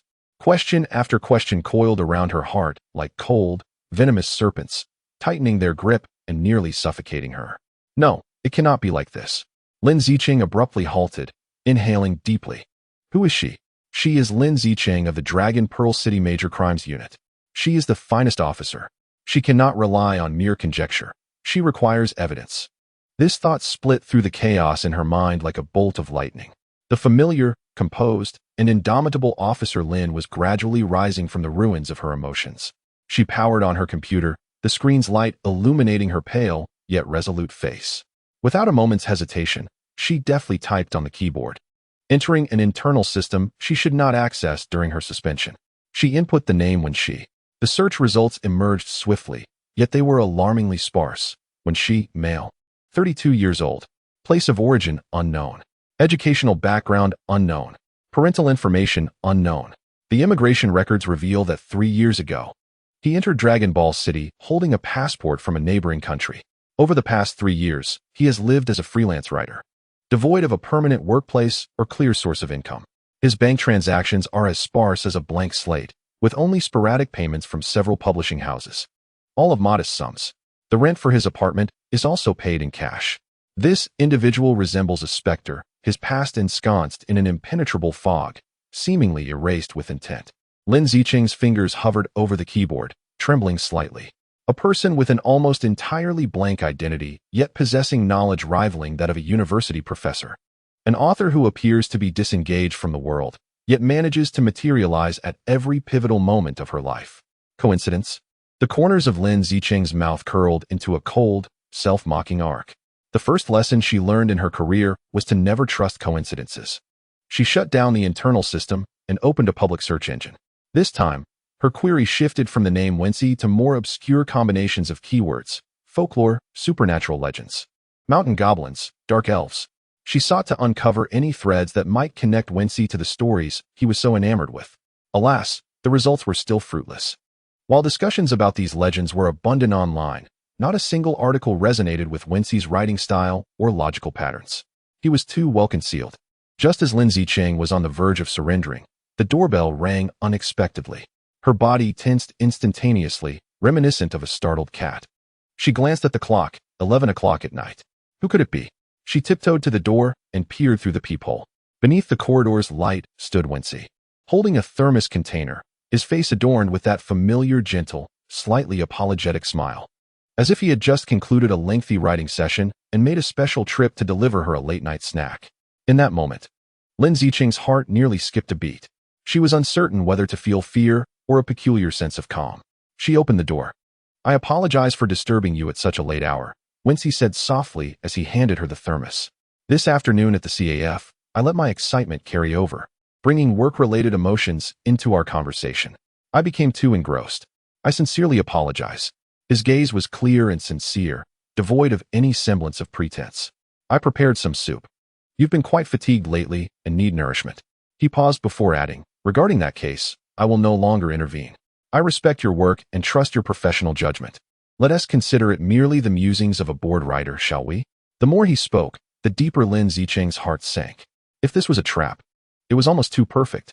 He astutely perceived the fluctuations of her emotions, and during her most suspicious moment, he appeared in the most considerate and understanding manner, instinctively diverting the conversation from the topic that had sparked their discord, attempting to steer everything back to its original course. Was he a man deeply in love with her, displaying an instinctive empathy and concession? Or was he an enigmatic manipulator, once again engaging in a silent, yet masterful psychological game. Lin Zicheng took the still warm thermal container. Yet her fingertips felt an inexplicable chill. She gazed at the man whom she had once loved and trusted unreservedly, and for the first time, she realized that she could not comprehend him at all. His smile, his apologies, his concern, all enveloped her in an impenetrable fog, and she stood at the center of this dense mist, utterly lost. "Please come in," she heard her voice say, remarkably calm, even to her own surprise. Chapter 14. Shadows of the night. The night enveloped the surroundings like an inky darkness, completely swallowing the road from Longzhou City South Suburban Park to the mountaintop. Wang Jiangwo increased the volume of the music in the car. As a designated driver, he despised the late-night assignments to affluent areas on the hilltop. The streetlights were sparse, and the winding roads were numerous, while the surrounding woods, illuminated by the car's headlights, appeared as if they were sinister specters with clawing shadows. After delivering his passenger to the destination, he was driving down the mountain alone. The pulsating electronic music played in an attempt to dispel the suffocating solitude. Then, at a nearly 90-degree sharp turn, an unexpected incident occurred. It was neither a flat tire nor an engine failure. Instead, something abruptly leaped down from the steep embankment beside the road. Wang Jiangwo's pupils constricted instantaneously. His brain barely had time to process the sight. As his body instinctively slammed on the brakes, the tires screeched against the asphalt, and the car's front end violently swung to one side under the immense inertia, narrowly avoiding a collision with the opposite guardrail. That thing stood less than 10 meters ahead, illuminated by the headlights. It was certainly not a bear, nor a wild boar. It stood upright, like a human, on two legs. Yet its silhouette appeared grotesque under the harsh white light. Its torso was slender, but its limbs, especially the arms, were disproportionately long, nearly reaching its knees. It moved with astonishing swiftness, leaping down the nearly vertical slope, landing silently and as steady as a rock. Wang Jiangwo's heart felt as though it were gripped by an invisible hand, his breath suspended. All he could see was a backlit, indistinct human-like silhouette, and a pair of eyes reflecting the car's headlights, glimmering with an eerie green sheen. The creature moved. It did not pounce like a beast. Rather, it darted forward like a streak of black lightning, instantly closing the distance to the vehicle. Its motions combined human agility with animal ferocity, an unsettling movement that defied the laws of biomechanics. Suddenly, a loud thud echoed, and the entire front of the car lurched downward. The engine hood was struck by that entity with a force that caused the heavy metal panel to crumple like a mere sheet of paper, its edges torn asunder by grotesque gashes. Wang Jiangwo, at last, managed to reclaim a trace of his voice from the depths of sheer terror, emitting a heart-wrenching scream as he fumbled to shift into reverse. However, his trembling fingers betrayed him, refusing to comply with his frantic commands. The creature seemed to have lost interest in the iron box, its head slightly turning, those eerie green eyes locking onto Wang Jiangwo's through the windshield. In that moment, his soul was utterly shattered. He could not discern its face, only a blur of darkness. Yet, he sensed a presence, an icy, unadulterated gaze, devoid of any emotion. It was neither the bloodlust of a beast nor the malice of a human, but rather a higher indifference, akin to a creator surveying mere ants. It appeared to be merely assessing whether the insignificant creature within the vehicle was worth its effort. In the next instant, it pivoted, its arms swinging gracefully, seizing the trunk of a nearby tree as its elongated form traced a bizarre arc through the air, vanishing into the dense, shadowy forest as if it had never existed. A full minute elapsed before Wang Jiangwo felt as though he had been resurrected. He slumped in his seat, gasping for breath, his clothing thoroughly soaked in cold sweat. With trembling hands, he picked up his phone. He did not call the police. Instead, he dialed the tip line of the most popular media outlet in Longzhou City. He understood that the police might label him a madman, yet the media would be inclined to believe any tale capable of generating sensational headlines. "We have repeatedly confirmed that this is not a fabricated video." In the conference room of the Major Crimes Unit, an officer from the technical department pointed at a frame on the screen, its clarity obscured to the utmost degree. His voice tinged with a mix of uncontrollable excitement and dread. The screen displayed footage captured by Wang Jiangwo's vehicle camera. The video quality was abysmal due to violent jolts and insufficient lighting. Yet the brief few seconds were sufficient to send chills down the spines of all the seasoned officers present. That shadow, that upright walking entity with disproportionately long arms, That monster capable of crushing a car's engine hood with a single blow. Lin Zicheng stared intently at the screen, her knuckles whitening from the pressure of her grip. The media's response was swift, far outpacing that of the police. Before the authorities could arrive at the scene, news of the nightmarish events on Longzhou Mountain Road, featuring the reemergence of a mysterious humanoid beast, had already erupted online, accompanied by the grainy footage, inciting a massive wave of public panic that spread like wildfire. The higher-ups were enraged, issuing an unequivocal order. Lin Zicheng, was urgently summoned to join forces with Zhang, who was responsible for the case, to form a task force determined to resolve this predicament at any cost. Predicament. This was the term Chen used over the phone. Not criminal, not beast, but predicament. A pressing issue that needed to be expeditiously eradicated from the public eye, a hot potato. The conference room door swung open, and when she entered, he remained impeccably dressed in a casual suit, his demeanor calm, as if he were merely attending an ordinary academic seminar. His identity is that of a project consultant, an unprecedented title recommended by Zhang and tacitly approved by the upper echelons. Lin Zicheng's gaze briefly met his in the air, only to be diverted nonchalantly moments later. Yet, she alone understood the complexity that stirred within her upon glimpsing Wen Xi's figure, doubt, vigilance, rejection, and a hint of a damned dependency she was reluctant to acknowledge. For she was aware that among all those present, perhaps only this man comprehended the true nature of the enigma they faced. What are your thoughts? Zhang broke the silence. A seasoned veteran of the police force, yet his expression was taut enough to wring water from it. From the video analysis, the target's speed and explosive power far exceed human limits, remarked a young officer. Preliminary assessments suggest its strength is at least 5 to 7 times that of an adult male. I recommend classifying it as an extremely dangerous terrorist level and deploying the special forces for extermination. Extermination? Do you have any idea how vast that mountain range is? Another officer countered, we do not even know what it is. How can we carry out an extermination? Its range of activity, habits, weaknesses, we are utterly in the dark. Sending in the special forces is akin to delivering them to their demise. The conference room buzzed with discussions, all enveloped in an unprecedented feeling of powerlessness. They were accustomed to dealing with individuals, no matter how cunning the criminal, always leaving traces behind. Yet now, their adversary seemed to transcend the very realm of humanity. It possesses a sense of territory. A calm and clear voice silenced the entire room. All eyes turned toward Wen Xi. He approached the screen, pointing at a vast electronic map of Dragon Ball Suburban Park. The locations of the two attacks were less than 3 kilometers apart. With a laser pointer, he circled an area on the map, indicating that the first incident was purely predatory, while the second resembled a warning and expulsion. The victims had not suffered substantial harm. It merely destroyed the noisy, brightly illuminated metal box. This implied that their search operations had likely encroached upon its core activity zone, provoking a sense of threat within it.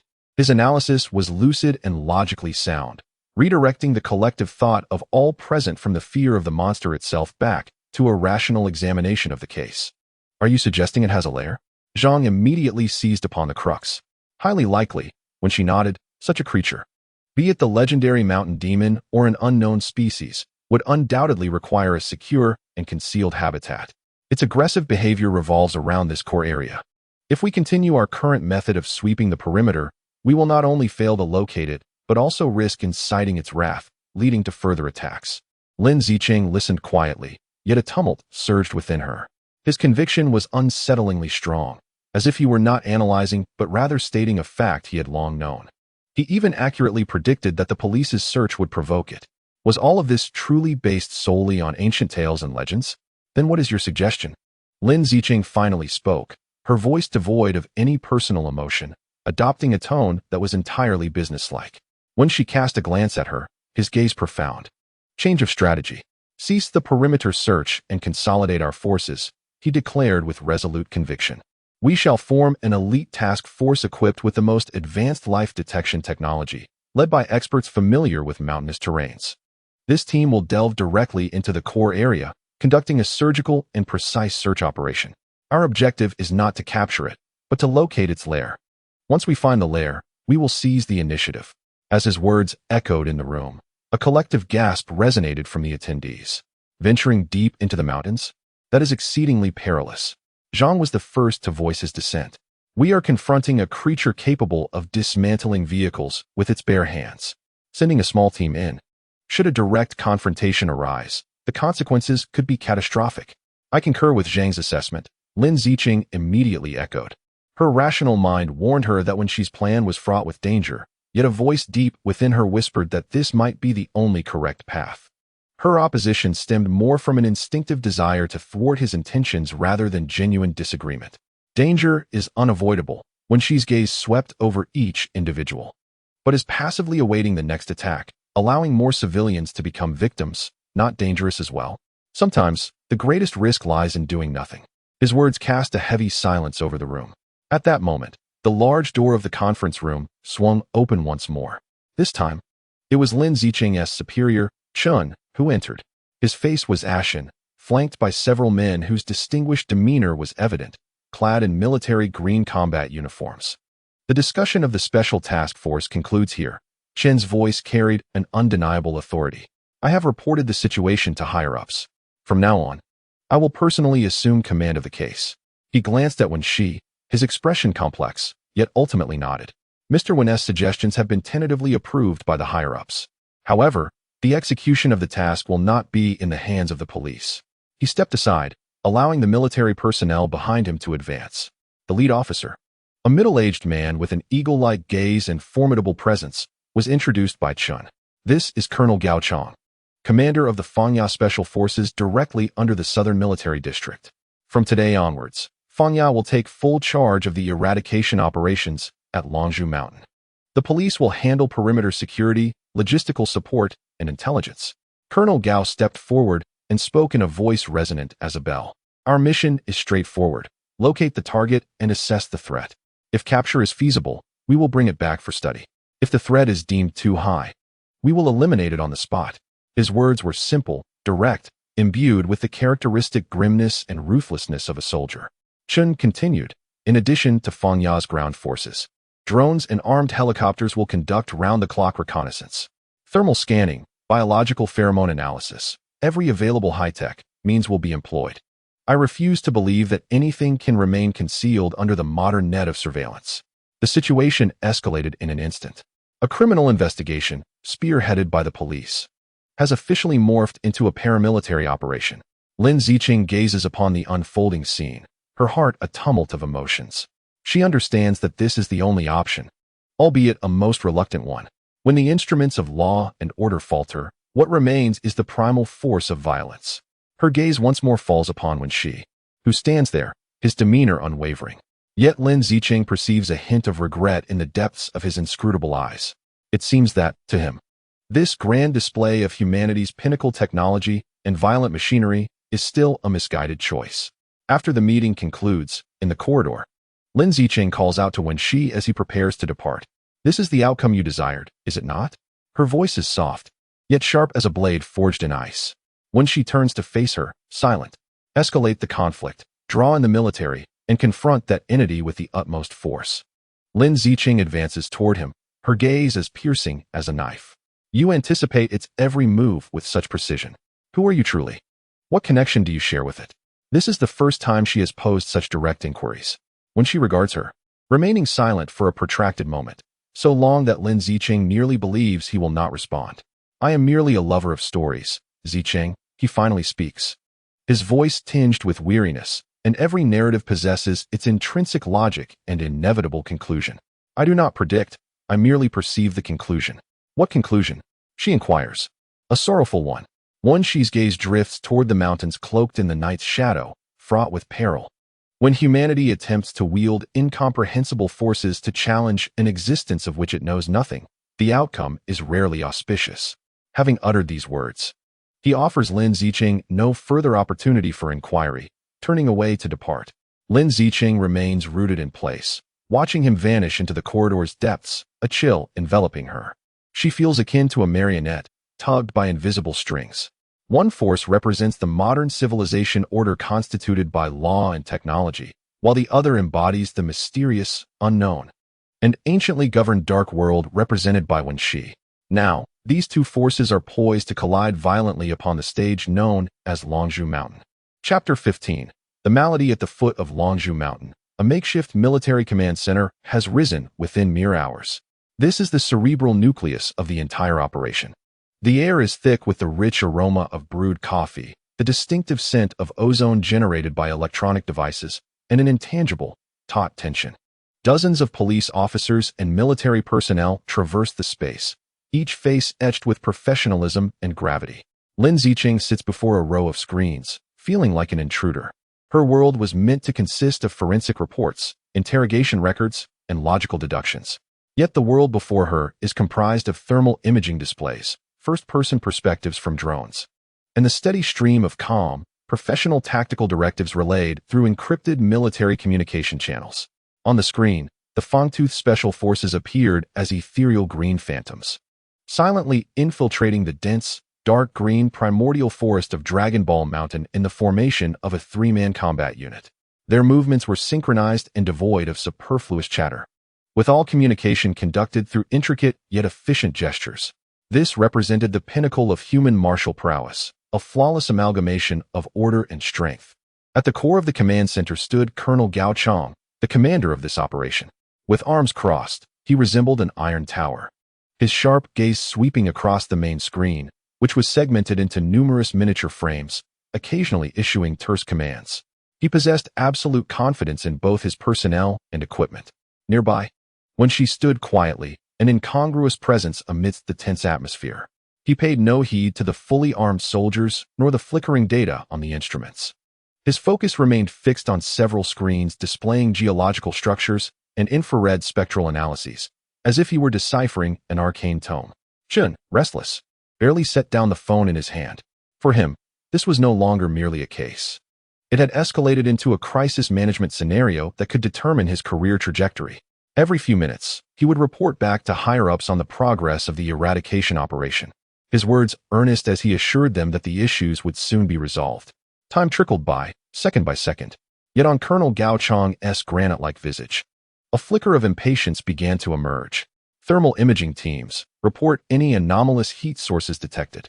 Commander, we have a wild boar, marked and accounted for. Drone 7. What is the situation with the flock above you? Report. It is a migratory bird flock. All is normal. Over. Sonar detection array. Are there any suspicious echoes of underground cavities? Report. The mountainous geology is complex. Interference signals are excessive. We are currently unable to effectively identify. Over. A net woven from cutting-edge technology was cast over the entirety of Dragon Ball Mountain. Yet, this net pulled up nothing of consequence. The true, colossal, and terrifying target seemed to have evaporated into thin air, leaving no trace behind. It could not possibly be devoid of heat, unless it were a mere rock. Colonel Gao Chong muttered an expletive under his breath, his fist instinctively clenching. His soldiers were the elite of the elite. But faced with an enemy whose very form remained indeterminate, they felt as though they were striking against cotton, powerful blows rendered useless. Perhaps we have erred in our direction. Wen Xi's voice, though soft, resonated clearly in every ear. Colonel Gao Chong turned, regarding the intruding consultant with a mix of scrutiny and displeasure. What insight do you propose? Wen Xi disregarded the provocation in his tone, stepping forward to point at the three-dimensional geological model displayed on the main screen. Colonel, we have been searching for a living organism, employing all devices for detecting vital signs, he articulated. But what if it spends most of its time in a state of near death, with an extremely low metabolic rate? In that case, thermal imaging and life detection instruments would be nearly ineffective. Are you suggesting that it is sleeping somewhere? Colonel Gao Chong's brow furrowed in contemplation. That is one way to interpret it. When she nodded, it would not linger in the open, nor would it choose the lair of a beast. It required a place of absolute silence, utter darkness, and complete seclusion from the world, a space beneath the surface, where it could feel as though it had perished. Thus, we ought not to squander computational power analyzing the signals of moving life. Instead, we should seek a hollow, a geological sanctuary of tranquility. His theory, though seemingly esoteric, inexplicably caused all those in the command center, who were at their wits' end, to instinctively perk up their ears. Under the approving gaze of Colonel Gao Chong, the technicians promptly adjusted the search parameters, focusing all computational resources on the profound analysis of geological radar and sonar signals. 10 minutes later, a technician suddenly exclaimed, "Commander, look here. All eyes immediately converged upon the screen. In an area of chaotic signals, after multiple filters and data modeling, a vast, unfathomable subterranean cavity structure was vividly displayed. It lay concealed beneath a thicket of dense vegetation and perilous terrain, resembling a ghastly scar upon the earth. "This is it," Wen Xi asserted with unwavering certainty. "Team Fangya, coordinates have been dispatched. Proceed to the target area at once." Colonel Gao Chang commanded decisively. As the soldiers of Team Fangya descended into the canyon's depths, a chill enveloped all those watching the live feed through their helmet cameras. It was dark and damp. Sunlight was filtered through the dense canopy overhead, leaving only mottled beams. The air was permeated with a nauseatingly sweet scent of decay. The entrance to the cave lay concealed behind a massive tangle of vines, as dark as an abyss capable of consuming all. Surrounding the entrance, the soldiers discovered immense, jagged claw marks, as if carved by a blade, along with several indistinct tracks that were neither human nor beast. "Commander, we have reached the target location. No signs of the objective detected. Requesting further instructions. Over." The captain's voice was calm, almost mechanical. Colonel Gao Chang gazed at the screen, momentarily engulfed in silence. He understood all too well that sending his soldiers into such an uncharted cavern to confront a creature of unknown power and form was akin to a gamble. "I will not send my men to their demise," he ultimately resolved, his tone brooking no argument. He commanded the preparation of robotic dogs and miniature drones for remote reconnaissance. Soon, a menacing quadrupedal robot, exuding a metallic aura, was delivered to the cave entrance. Upon its back rested a palm-sized drone equipped with a high-intensity spotlight and panoramic camera. Everyone in the command center held their breath. Lin Zicheng felt her heart rise into her throat, an intense premonition gnawing at her. This cave's secret was on the cusp of revelation, a secret that could potentially upend all her previous understandings. The operation commenced. With Colonel Gao Chang's directive, the drone buzzed into the air from the robotic dog's back, akin to a brave firefly plunging into the profound darkness. On the screen, a flurry of signals flickered for a brief moment before transitioning to a clear image relayed by the drone. The beam of the searchlight carved a path through the darkness, revealing an interior of the cave that was far larger than anticipated. The slick rock walls were adorned with droplets of water, and the stalactites hung down like the fangs of a monstrous beast from the ceiling. Everything appeared akin to an ordinary, naturally formed cavern. The drone advanced cautiously, trailed closely by a robotic dog, whose sensors incessantly analyzed the chemical composition of the air. "Warning: high concentrations of volatile organic compounds detected. Warning: various unknown biological agents present in the atmosphere." The cold, mechanical warnings intensified the somber atmosphere within the command center. As the drone rounded a bend, the space ahead opened up dramatically. Then, all present beheld a sight that would be indelibly etched in their memories, a scene reminiscent of hell itself. Before them lay a vast cavern, the size of a football field, which had long ceased to be a natural wonder. Instead, it revealed a shocking and malodorous medical waste dump. Piles of blue and yellow medical waste bags resembled small mountains, cluttering the cavern's floor. Many bags were torn, their contents strewn about. Used syringes and needles gleamed like the fangs of venomous snakes under the searchlight. Bandages stained with dark red blood, discarded rubber gloves, empty 4 bags, and an assortment of unidentifiable glass bottles and plastic tubes coalesced into a grotesque abstract representation of modern civilization's most repugnant and filthy excesses. Most alarming were the hard plastic containers scattered amid the refuse, each emblazoned with various biohazard symbols. As the drone zoomed in, labels became discernible: Genetic Sequencing Laboratory, Eternal Life Biotech, Second Origin Project. None of these bore the name of any public hospital in Dragon Ball City. "What on earth is happening?"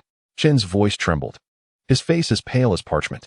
For the first time, a blend of shock and fury crossed Colonel Gao Chang's face. His meticulously orchestrated military campaign against unknown organisms had collided head-on with a shocking and scandalous incident of illegal dumping that could potentially unleash a political earthquake. Now, the question before him was no longer about the monster, but how to explain to superiors that right under their noses, within the sacred natural reserve of Dragon Ball City, lay such a colossal and filthy sore. "It is not here." Wen Xi's voice shattered the oppressive silence. He pointed to a corner of the screen. While everyone stood in stunned disbelief, the drone had faithfully scanned the entirety of the cavern. Upon the mountains of garbage and along the smooth rock walls, numerous deep, frenzied scratch marks were evident. These marks were fresh, some even having torn through the packaging of medical waste. Observe those traces. Wen Xi spoke with a tinge of compassion. This is not nesting. This is an outpouring of pain, fury, and despair. He turned to face all the high-ranking officials within the command center. Do you now understand? He spoke each word with deliberation, asserting that there has never been a beast descending the mountain to harm without cause. It is merely a victim, driven to desperation by humanity itself. We have polluted its water sources, encroached upon its land, and ultimately dumped our own filth, the most sordid of refuse, into its home, which had lain undisturbed for perhaps a century. We have awakened it from its slumber with chemical waste and forced it from its abode with medical refuse. It does not seek to attack us. It is simply homeless. Wen Xi's words struck like a resounding slap, landing harshly upon the faces of all present. Colonel Gao Chong fell into silence. As a soldier, he was accustomed to the dichotomies of black and white, enemy and ally. Yet now, he found that his adversary was, in fact, a pitiable victim. Chen's cold sweat had soaked through the back of his shirt. His concern was not for the creature, but rather for the ramifications of this scandal once exposed, how vast the interests at stake might be, and how many would lose their positions of power because of it. Lin Zicheng's mind raced with thoughts. She gazed at the unfamiliar names of biotech companies on the screen, and a bold yet terrifying idea began to take shape in her heart. This was not merely illegal dumping. Could it be that these peculiar medical wastes, originating from genetic laboratories, were directly linked to the beast itself in some horrifying manner? The refuse must be cleared immediately, she declared, her tone resolute. All eyes turned toward her. This was not solely to placate the creature's wrath. She calmly articulated, facing the crowd, that these medical wastes were, in fact, the most critical evidence. We must ascertain their origin and uncover precisely what these so-called biotech companies are researching. This may be 100-fold more significant than capturing the creature itself. I concur. Wen Xi immediately voiced his support, adding a weighty remark. Moreover, the removal of the refuse is currently the only means to appease it. We must demonstrate a sincere intent to rectify our wrongs. Otherwise, when it discovers that its home has been utterly devastated, leaving it unable to return, its rage and despair may drive it to commit even more extreme actions, such as descending the mountain into the city. The final statement struck Chen and Colonel Gao Chong like a heavy stone upon their hearts. A creature capable of dismantling vehicles with its bare hands would unleash unimaginable calamity upon a densely populated urban area. Ultimately, an unprecedented and absurd decision was reached unanimously within the command center. The military encirclement of the beast would be temporarily halted. In its stead, a thorough search of the cave would be conducted, protected by special forces, led by police for evidence collection, and urgently coordinated with specialized biohazard units. Lin Zicheng was officially appointed as the on-site commander for this monumental case of environmental pollution and public safety hazard. She stared at the screen displaying the hellish cavern and glanced at Wen Xi, who wore an inscrutable expression. For the first time, she felt that this case in her hands might unravel a chasm far larger and more terrifying than all the gangs and criminals combined. Chapter 16. The offering as the first engineering vehicle, laden with heavy cleaning equipment, roared to life and prepared to venture into the Dragon Pearl Mountain Canyon. They were abruptly halted.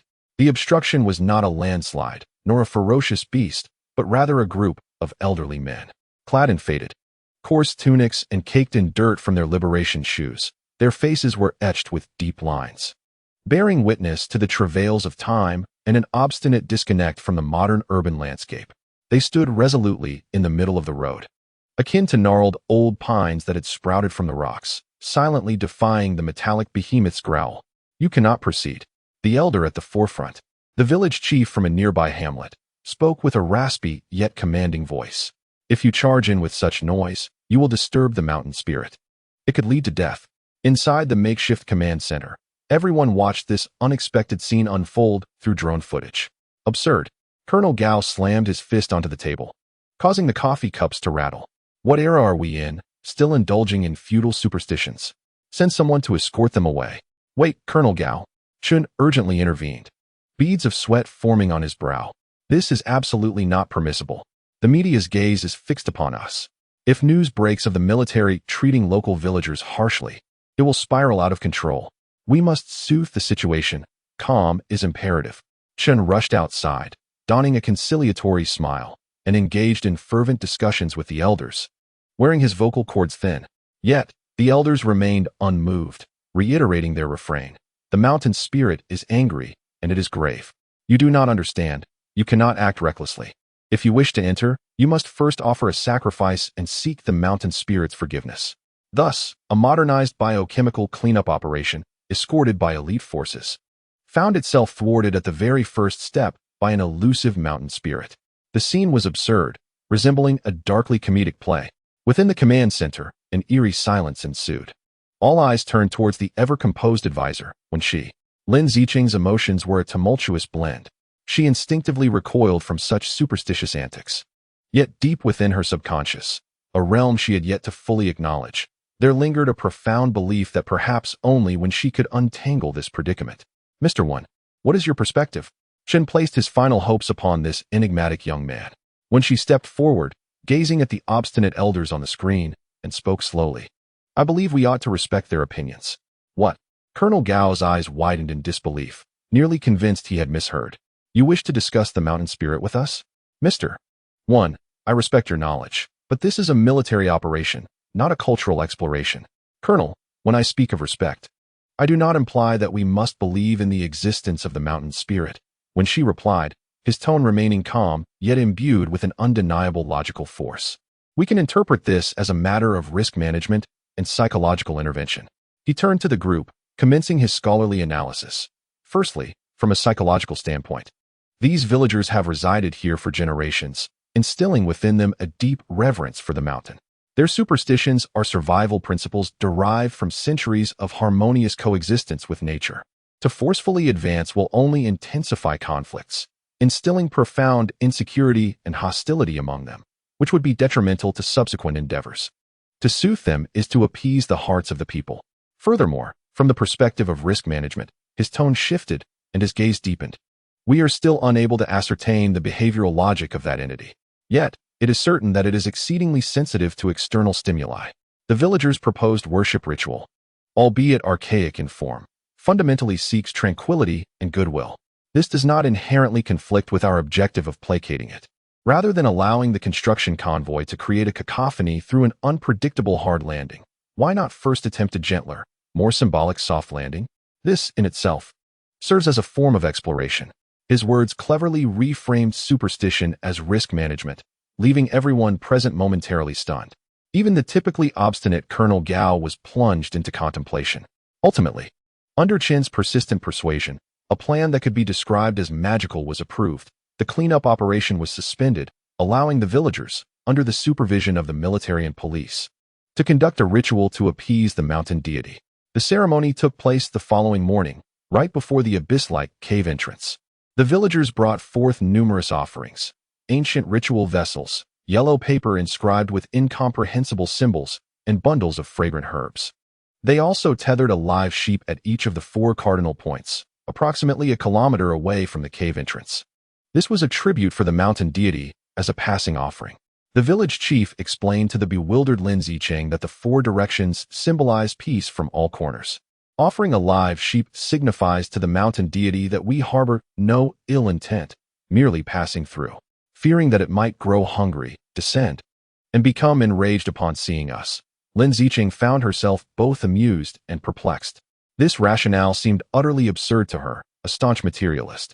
Yet, observing the solemn expressions of the villagers and the special forces, who, despite their derision, remained dutifully vigilant, she felt as if she were ensnared in a surreal dream.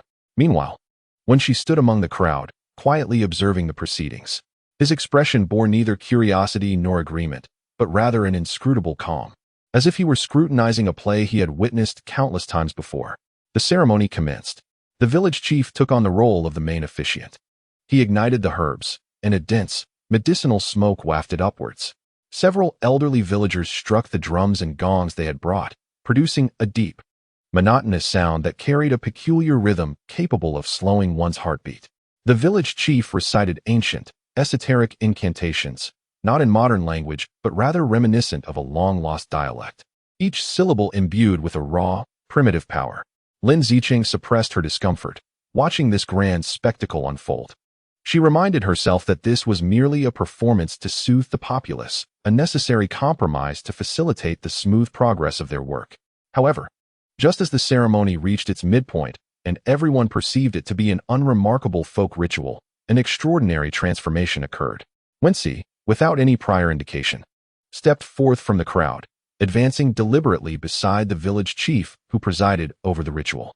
All eyes converged upon him, causing the chief's chant to falter momentarily as he gazed at Wen Xi in astonishment.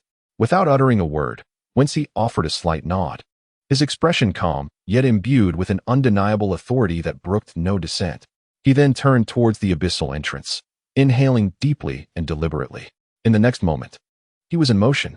What unfolded was not a dance of any known form. Rather, his movements exuded a primal, untamed vigor. At times, he stretched his arms like a monkey. At others, he prowled the ground like a fierce tiger, and occasionally, he soared with the grace of an eagle. Each gesture starkly contrasted with his usual demeanor as a refined scholar. This was not mere performance. It was an instinctive release. If the peculiarity of his movements could be construed as a form of avant-garde art, the sounds emanating from his lips shattered the psychological defenses of all present. This was not song. It was an intricate array of vocalizations that human vocal cords should not be capable of producing. It consisted of guttural growls akin to the rasping of bark, high-pitched shrieks reminiscent of insects in flight, and deep, oppressive resonances that seemed to emanate from the very bowels of the earth. The sound bypassed the ears, burrowing directly into the minds of those present, stirring their most primal fears and reverence. Lin Zicheng felt the hairs on her body stand on end. She stared in horror at Wen Xi, the man with whom she had once shared intimacy, now transformed into a shaman possessed by ancient deities, rendering him unrecognizable and fearsome. Then, a more terrifying phenomenon unfolded. As Wen Xi's voice crescendoed, the surrounding environment appeared to resonate in unison. The once tranquil valley was suddenly swept by a ferocious gale, howling like a chorus of wailing spirits, blinding those caught in its fury. Trees swayed violently, and flying debris struck faces with a painful sting. The previously dismissive Special Forces members now turned ashen, instinctively tightening their grips on their weapons. They had faced the harshest of battlefields and the fiercest of foes, yet this bizarre spectacle transcended their comprehension. This was not combat. It was a miracle, or perhaps sorcery. The climax persisted for a full 5 minutes. After this duration, Wen Xi's movements abruptly ceased, rendering him a statue before the cave's mouth. The strange melody that had filled the air transformed into a final, lingering sigh, seemingly capable of penetrating stone, before dissipating into the atmosphere. At the moment he halted, the tempestuous winds seemed to be silenced by an invisible hand, abruptly calming to an eerie stillness. The valley returned to a deathly silence, with only the frantic beating of each heart echoing within chests. Slowly, Wen Xi turned around. His complexion appeared somewhat pale, beads of sweat adorned his forehead, yet his gaze shone with an astonishing brilliance. He cast a glance at the already astonished village chief, then shifted his gaze to the nearby soldiers and police officers, who were still in shock. Ultimately, his attention settled on Lin Zicheng. The expression in his eyes was so intricate that Lin Zicheng found it utterly inscrutable. It bore signs of exhaustion, a trace of regret, and an unfamiliar, profound sorrow. "What on earth are you?" In a temporary tent, distanced from the crowd, Lin Zicheng finally erupted. She seized Wen Xi by the collar, her voice trembling violently with indignation and fear. She no longer cared about any cases or monstrous entities. All she yearned to comprehend was who this man before her was, the man she once loved. "You are not a writer. You are not an advisor." She fixed her gaze upon his eyes, desperately seeking any semblance of familiarity. "What was that just now? Sorcery? Or some form of advanced technology unknown to me? What is your connection with him, with that creature in the mountains?" In the face of her frantic inquiries, Wen Xi did not resist, but allowed her to grasp him. A familiar, tenderly resigned smile graced his lips, one that Lin Zicheng recognized all too well. "Zicheng, please calm down." He reached out a hand, gently attempting to brush away her tears, only to have it swatted away. "I cannot calm down."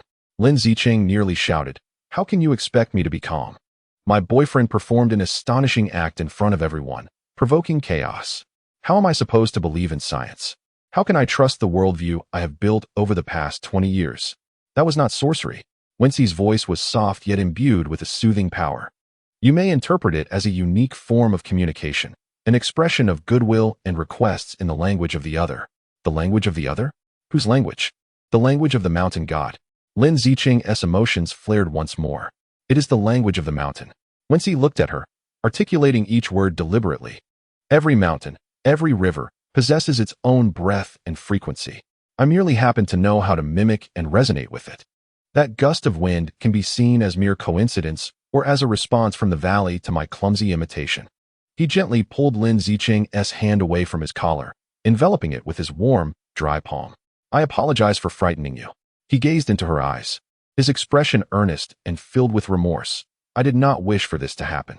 However, some existences cannot be comprehended with human logic. In the face of them, we must relinquish our arrogance and communicate in the most ancient and humble manner. My actions were solely to ensure that the subsequent cleanup would not encounter any further mishaps. To protect you and everyone here. His words, his gaze, his warmth flowed into Lin Zicheng's body, which was nearly frozen by fear and anger. Reason told her that every word he uttered was utterly absurd, incapable of being explained by any science. Yet emotionally, her chaotic heart was shamefully soothed by his gentle discourse. We have greater matters at hand, do we not? When she softly murmured, instinctively drawing her into his embrace, gently patting her back. The secrets hidden within that abyss. The nefarious biotechnology companies were the true monsters we ought to confront.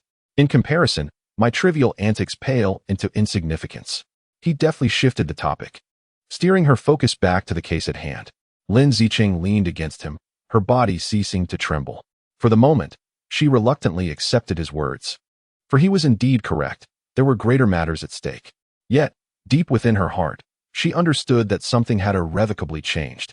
The chasm of doubt that had formed between her and Wen Xi had, through today's events, expanded into an unfathomable gulf, insurmountable and profound. She held him close, yet felt as if she were embracing a perilous abyss from another realm. Chapter 17.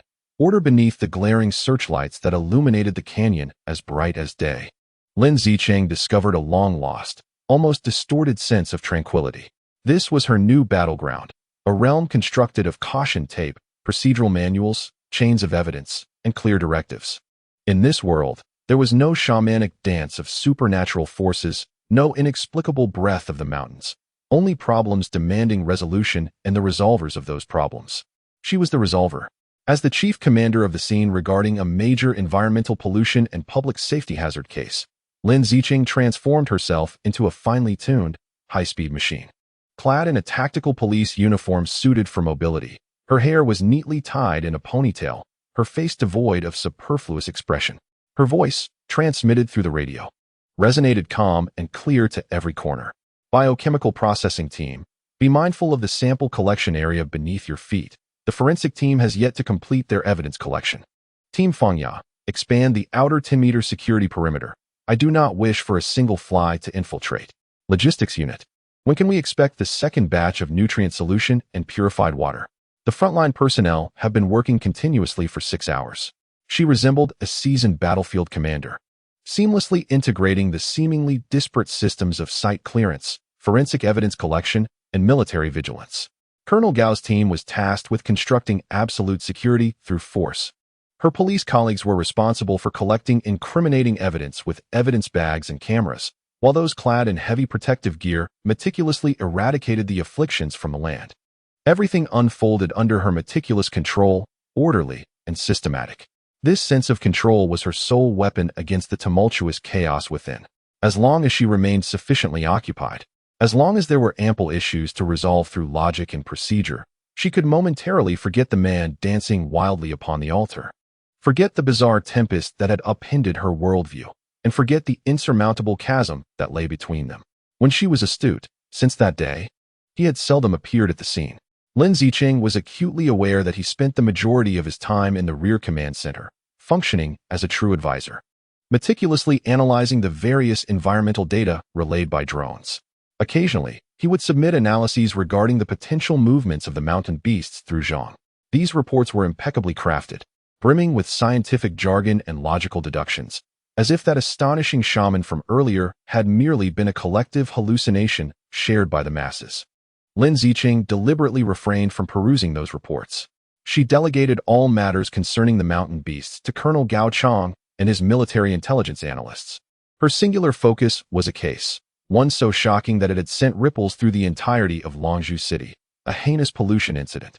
Lin, you should take a look at this, a young forensic officer said, cautiously approaching her while cradling a sealed evidence bag. Lin Zicheng accepted the bag, revealing a partially crushed, deep brown special glass vial. Apart from the common biohazard symbols, an unobtrusive design was etched into the surface, a pair of serpents entwined around an abstract representation of a life tree, seemingly composed of genetic strands. We discovered this deep within a refuse pile in Zone 3, the officer reported. We found more than one of these vials at the scene. The material is quite unique, resistant to strong acids and bases, seemingly intended for the preservation of highly active biological samples.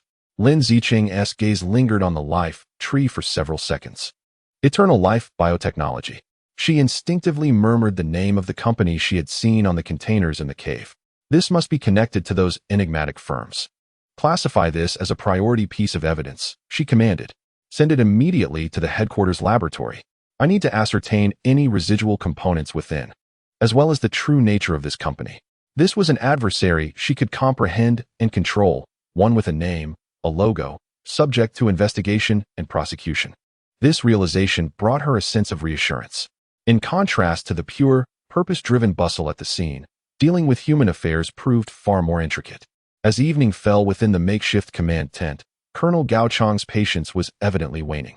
Officer Lin, my personnel are not here to serve as your security detail, he asserted, pointing at a cleared patch of ground on the screen, his voice resonating with a metallic timbre. My task is eradication, not archaeology. You've been sifting through debris like snails for 3 days.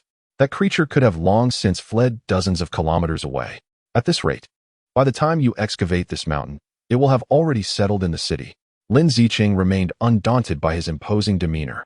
Calmly, she lifted the coffee cup from the table and took a sip.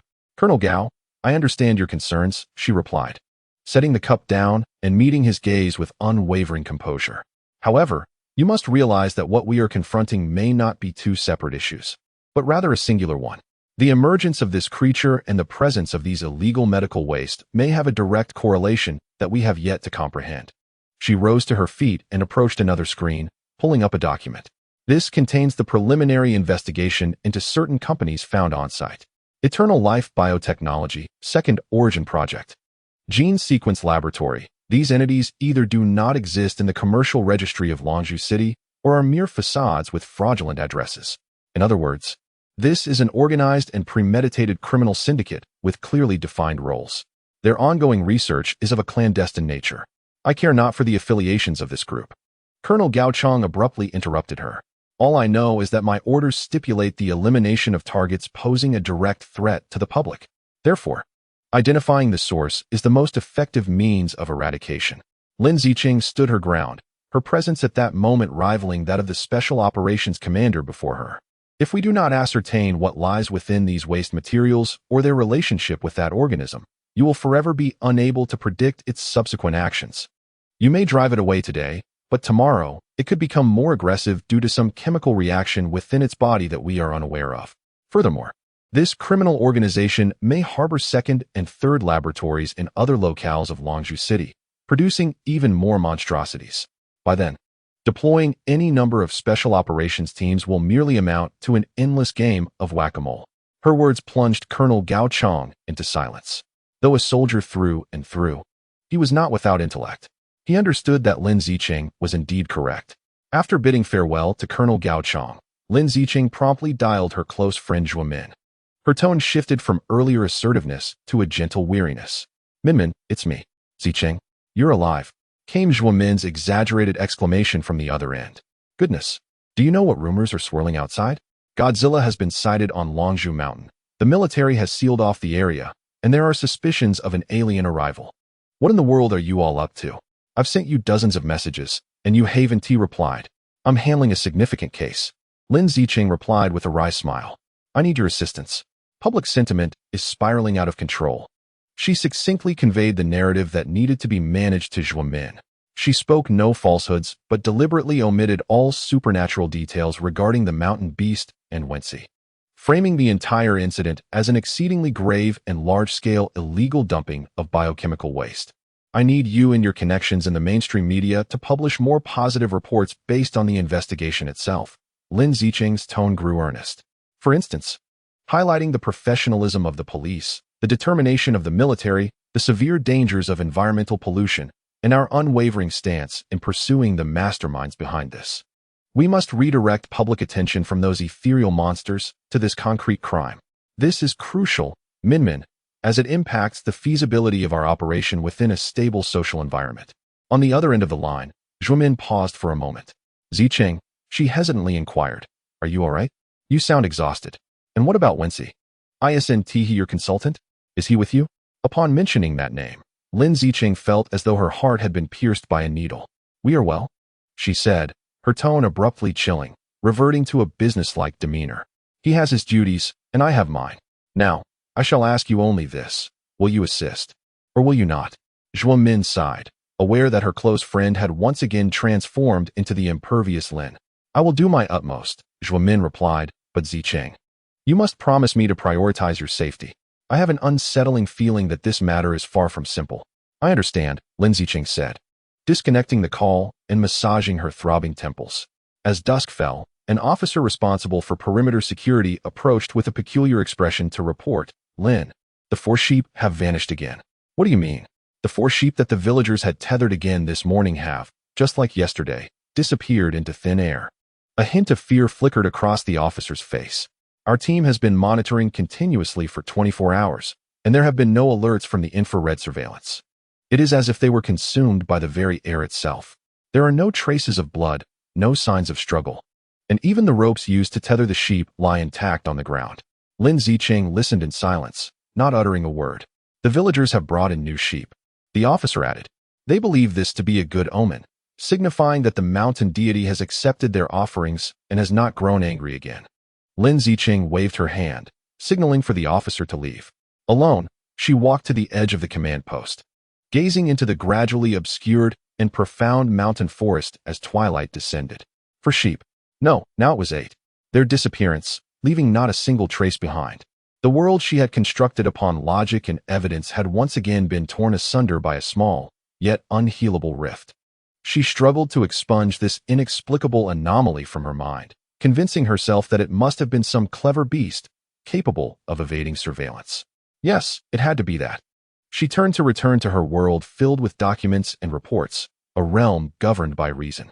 However, in that fleeting moment of turning, her gaze inadvertently fell upon the solitary observation tent of Wen Xi, perched upon the hillside. The tent's flap was inadequately secured, allowing her to see Wen Xi seated within. His back to her, seemingly consuming something.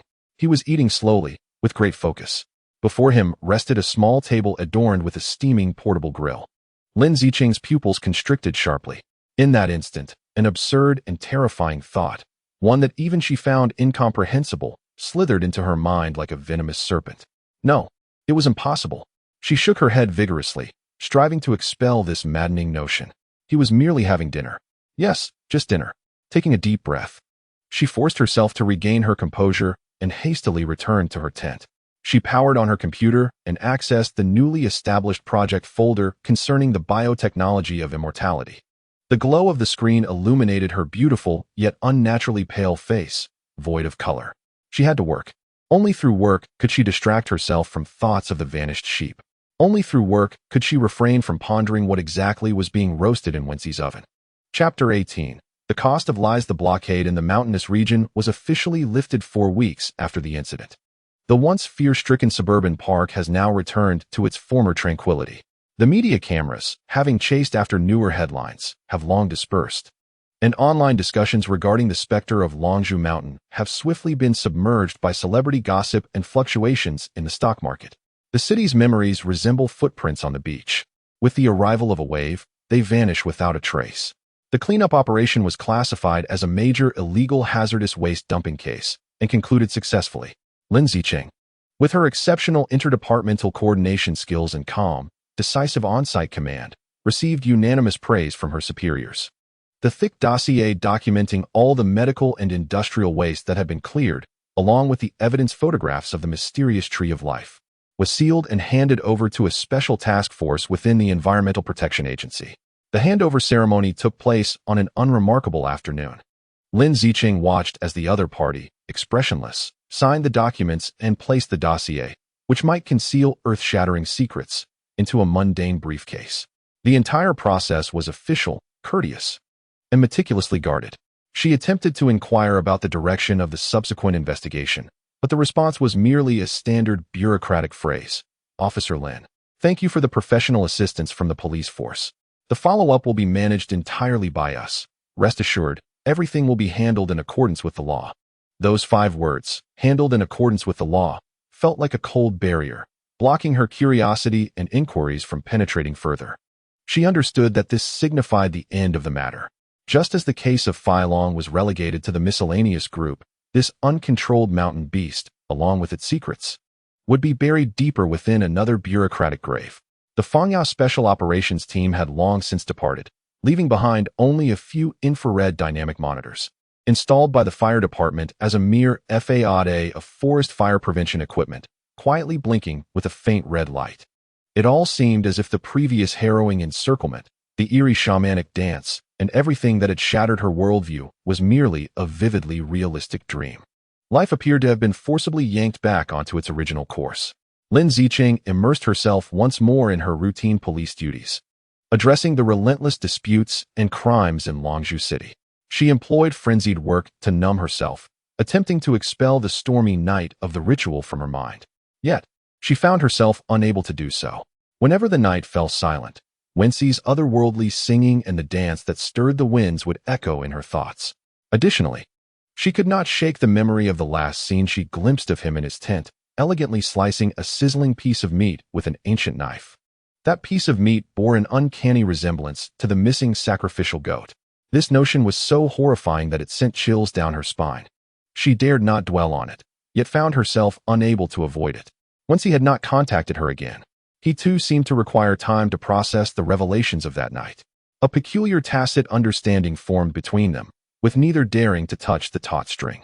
Until one ordinary Wednesday evening, a month later, her phone rang. The name Wen Xi flickered on the screen. Lin Zicheng fixated on it, her heart skipping a beat uncontrollably. She stepped into a secluded corner of the office, took a deep breath, and pressed the answer button. Hello. Her voice was as tranquil as still waters. Wen Xi. His voice remained warm and gentle, laced with a hint of cautious affection. Are you free this weekend? I would like to treat you to a meal. Lin Zicheng paused in silence. Instinctively, she yearned to decline, yet another thought surfaced. She needed closure, a resolution. All right, she heard herself say. The restaurant was a private dining establishment nestled halfway up the mountain, serene and tranquil, with grand floor-to-ceiling windows showcasing the dazzling nightscape of Longzhou City. It was a welcome escape from the clamor, perfect for conversation. Wen Xi donned his usual understated casual attire, his hair meticulously styled, and a gentle smile graced his face. He pulled out her chair and poured her tea with attentive grace, as if no rift had ever existed between them, still the couple lost in the throes of romance. Lin Zicheng regarded him with a detached gaze. She realized she could no longer view this man with untainted eyes. Each of his smiles, every glance, seemed to her like a meticulously orchestrated performance. How have you been lately? Wen Xi broke the silence, his tone tinged with a hint of cautious inquiry. Just fine, Lin Zicheng replied coolly, her gaze drifting toward the myriad lights outside. I have many cases to handle, quite busy. I saw the news. You performed remarkably, Wen Xi praised sincerely. Everyone says you are the rising star of the police force. Is that so? A faint smirk of irony curled at the corners of Lin Zicheng's lips. They also claim that laws and order can resolve all issues. What do you think? Wen Xi's hand holding the teacup paused momentarily. He understood her insinuation. He set down the cup, sighed, leaned slightly forward, and locked eyes with her, his tone turning serious and earnest. Zicheng, I know you are still troubled by what happened in the mountains. What you witnessed has left you bewildered, even fearful. Lin Zicheng remained silent, simply returning his gaze, awaiting his next words. Some matters are akin to ancient legends. They exist, yet do not belong to our time. Wen Xi's voice lowered, as if sharing a secret. They are the whispers of wind, the murmurs of water, the echoes of mountains. We can occasionally hear and feel them, but attempting to grasp and comprehend them only invites peril. Now, The winds have ceased, and the echoes have faded. It is all in the past. Is it truly in the past? Lin Zicheng finally spoke, her voice soft yet piercing like an icicle. You articulate that so easily, Wen Xi. She lifted her teacup. Not to drink, but to feel the cold ceramic against her skin. What does it mean to be in the past? Does it refer to a mutated beast quietly dealt with? Or perhaps to the toxic waste, emblazoned with the tree of life, that was disposed of? Or do you mean the dance you performed, that could summon storms, is merely an illusion that can be turned over at will? With each of her inquiries, Wen Xi's gentle smile stiffened imperceptibly. You compel me to trust you, yet you never reveal what I am truly meant to believe in. Lin Zicheng set down her teacup, her hands interlaced upon the table, leaning forward with a gaze that burned with intensity. I believe you are a well-versed and erudite contributor, she mused. Surely, you happen to possess knowledge in zoology and folklore, and perhaps you are even adept at performing the shamanic rain dance? I trust that you always appear at the most crucial moments, articulating the pivotal words that guide the course of events. The elegant classical music resonating throughout the restaurant now felt particularly jarring. Wen Xi fell silent, the light in his eyes dimming, replaced by a profound weariness and sorrow that seemed capable of engulfing all. Zicheng, he murmured hoarsely, knowing too much is not beneficial for you. Everything I do is merely to quell the turbulence and ensure your safety. Safety? Lin Zicheng echoed, as if she had heard the most ludicrous joke. She chuckled softly, her laughter laced with bitterness and disappointment. Is my safety predicated upon ignorance and deceit? How does that differ from the grand narrative espoused by Chun and his associates?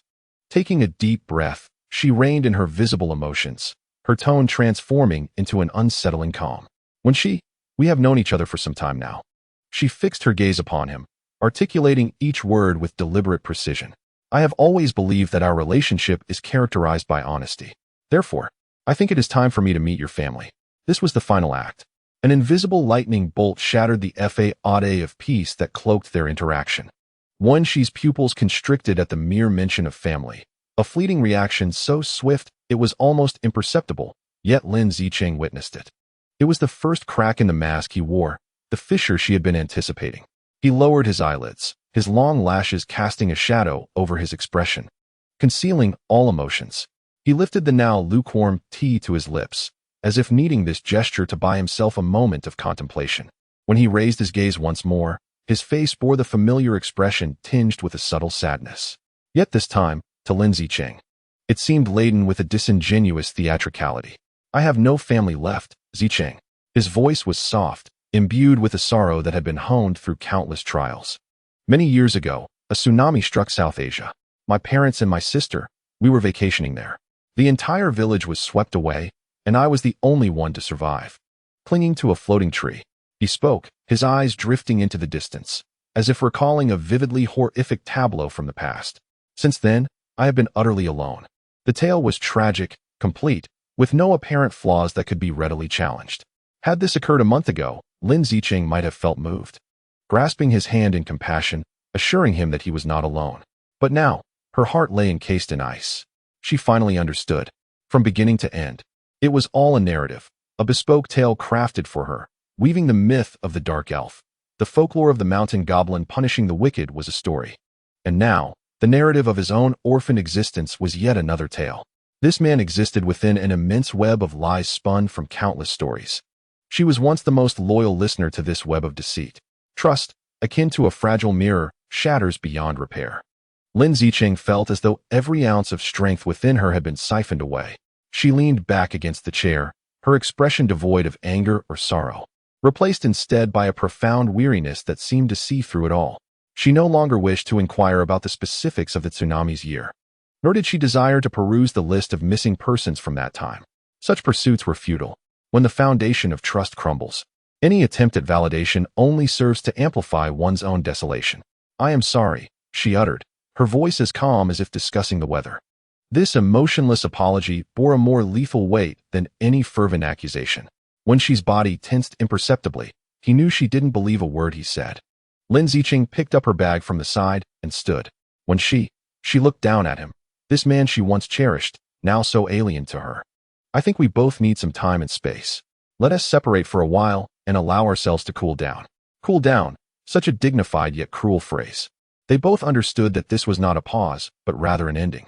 This time, when she did not attempt to argue or plead, he merely sat there, gazing up at her, the unfathomable sorrow in his eyes no longer concealed, but flowing forth with palpable authenticity. It was a sadness deeper and more despairing than any tsunami, as if he had lost the last remnant of something worth holding on to in this world.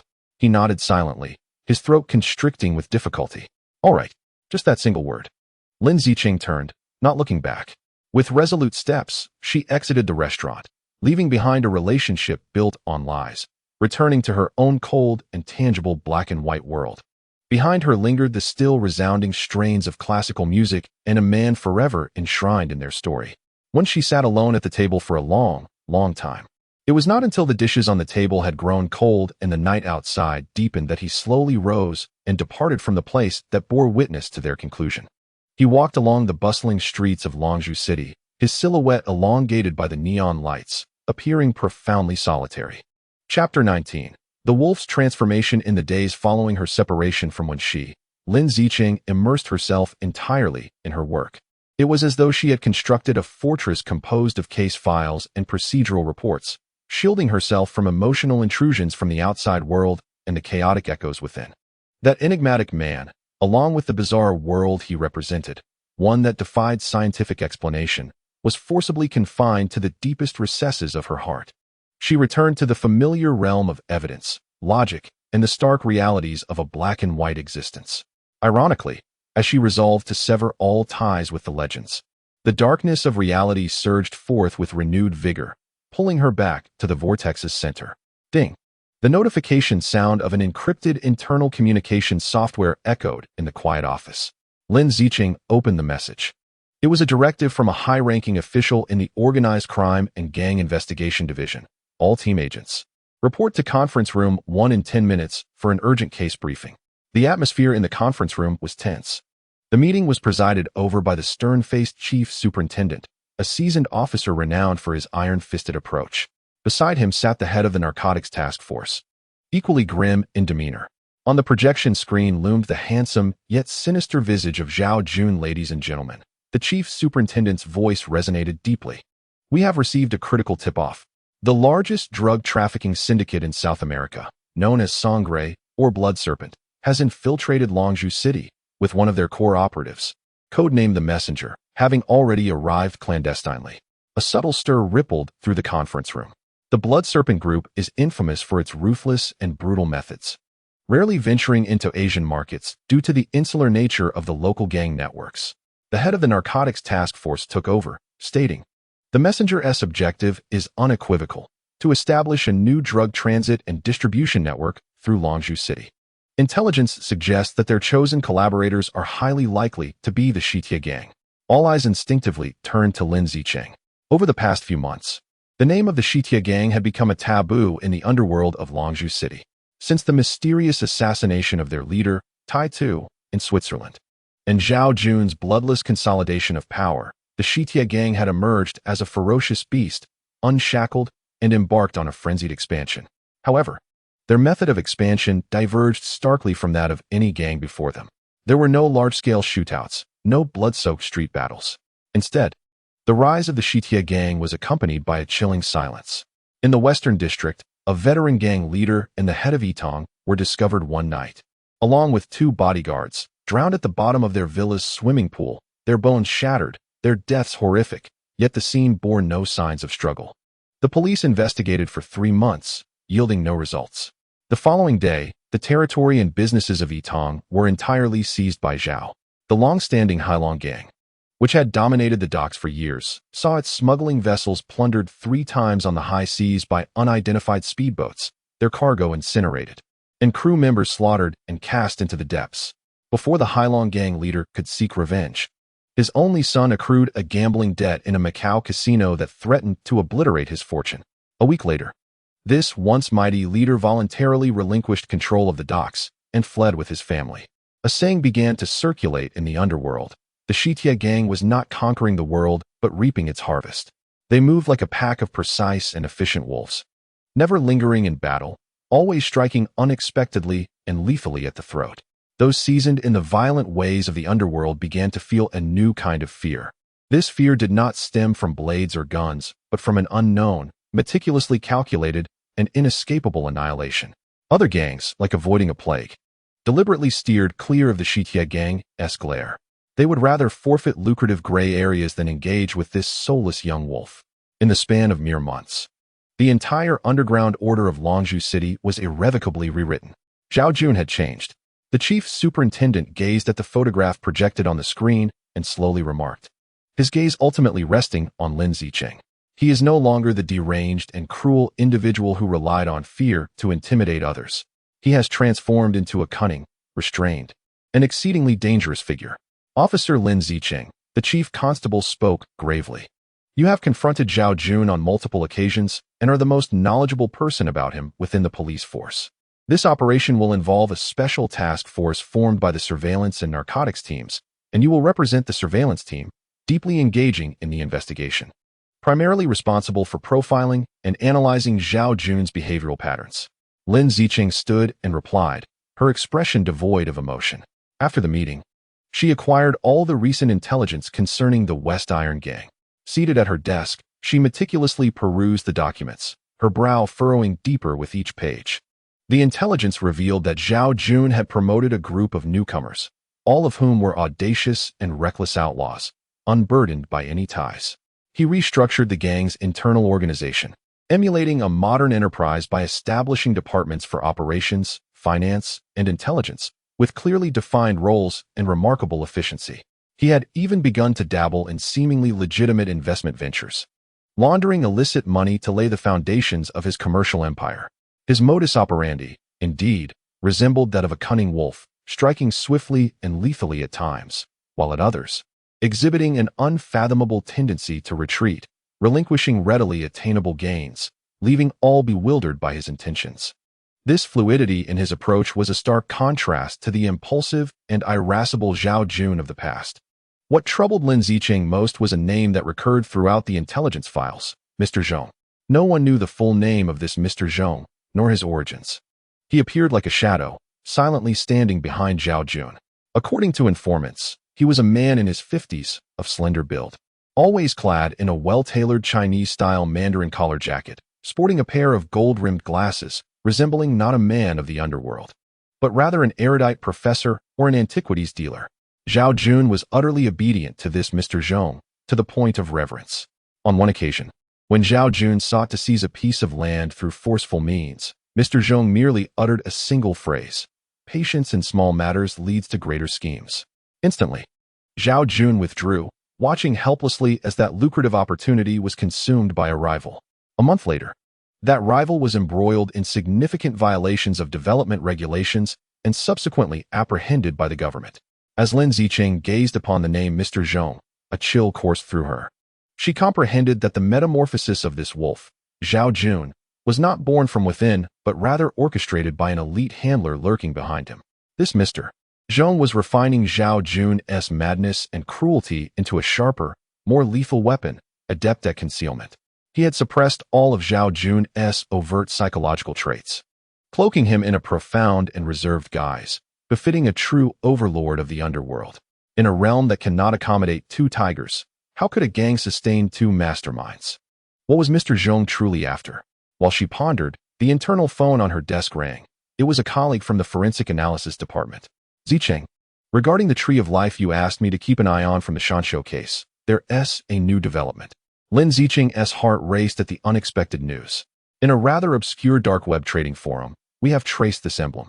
It belongs to an exceedingly enigmatic organization that offers a variety of, shall we say, illicit biotechnological services, genetic modification, cloning technology, and life extension, essentially the very elements of science fiction.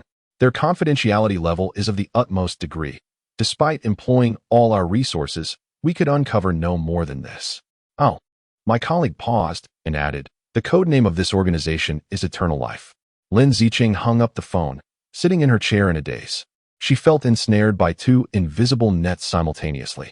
One was the impending storm of bloodshed instigated by Zhao Jun and the Blood Serpent Group, and the other was the Eternal Life organization, along with the unknown supernatural realm that loomed behind Wen Xi. These two nets, seemingly unrelated, were both inexorably pointing towards an ultimate power, one that transcended human comprehension. She closed her eyes, inhaled deeply, and when she opened them again, her gaze was imbued with the coolness and determination of a police officer. Regardless of whether the path ahead was fraught with demons or phantoms, lunatics or deities, she possessed but one identity, that of a police officer. Her duty was to unearth all that lay concealed in darkness and expose it to the light of day. Lin Zicheng rose and approached the expansive floor-to-ceiling window, overlooking the city as its lights began to twinkle. Under the night sky, Longzhou City was a mosaic of radiant neon and unfathomable darkness. She understood that a new war had commenced, and this time, the adversary was more formidable and unpredictable than ever before. Chapter 20. The Island of Oblivion. The term eternal life pierced Lin Zicheng's mind like an invisible thorn.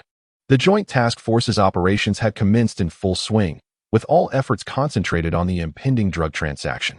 Colleagues from the intelligence and narcotics units toiled day and night, setting up surveillance, monitoring, and tracking, striving to ensnare Zhao Jun before he could rendezvous with the envoy. As a core member of the team, Lin Zicheng was equally caught in this torrent of tension. Leveraging her profound understanding of Zhao Jun, she provided the task force with several invaluable psychological profiles and behavioral predictions.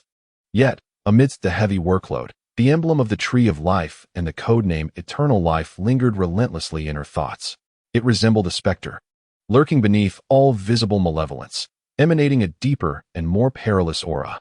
She harbored a vague intuition that Zhao Jun's metamorphosis, the rise of the West Iron Gang, and even the rampaging mountain beast, these seemingly independent events might be intricately connected to this mysterious biotechnological organization.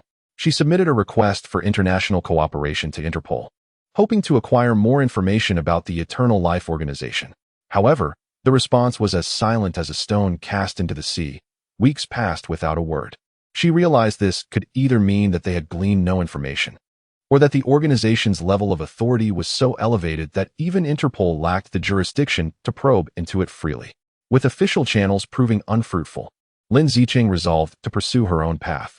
She diligently delved into the internal database of the police force and her extensive network for several days, ultimately uncovering a thread of information in a long-forgotten, decades-old file from the police of a small Southeast Asian nation.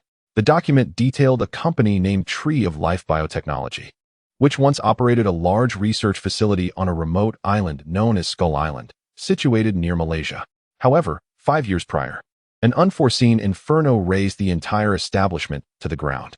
The local police investigation report was exceedingly cursory, attributing the fire to an accidental incident caused by aging wiring. At the end of the report was a lengthy list of the missing, which included all the executives and core researchers of the company, presumed to have perished in the blaze. An accidental incident? Everyone perished? Such coincidences seemed too convenient and too clean. How could a top-tier biotechnology firm, capable of engaging in illegal genetic modifications, be obliterated due to mere wiring issues?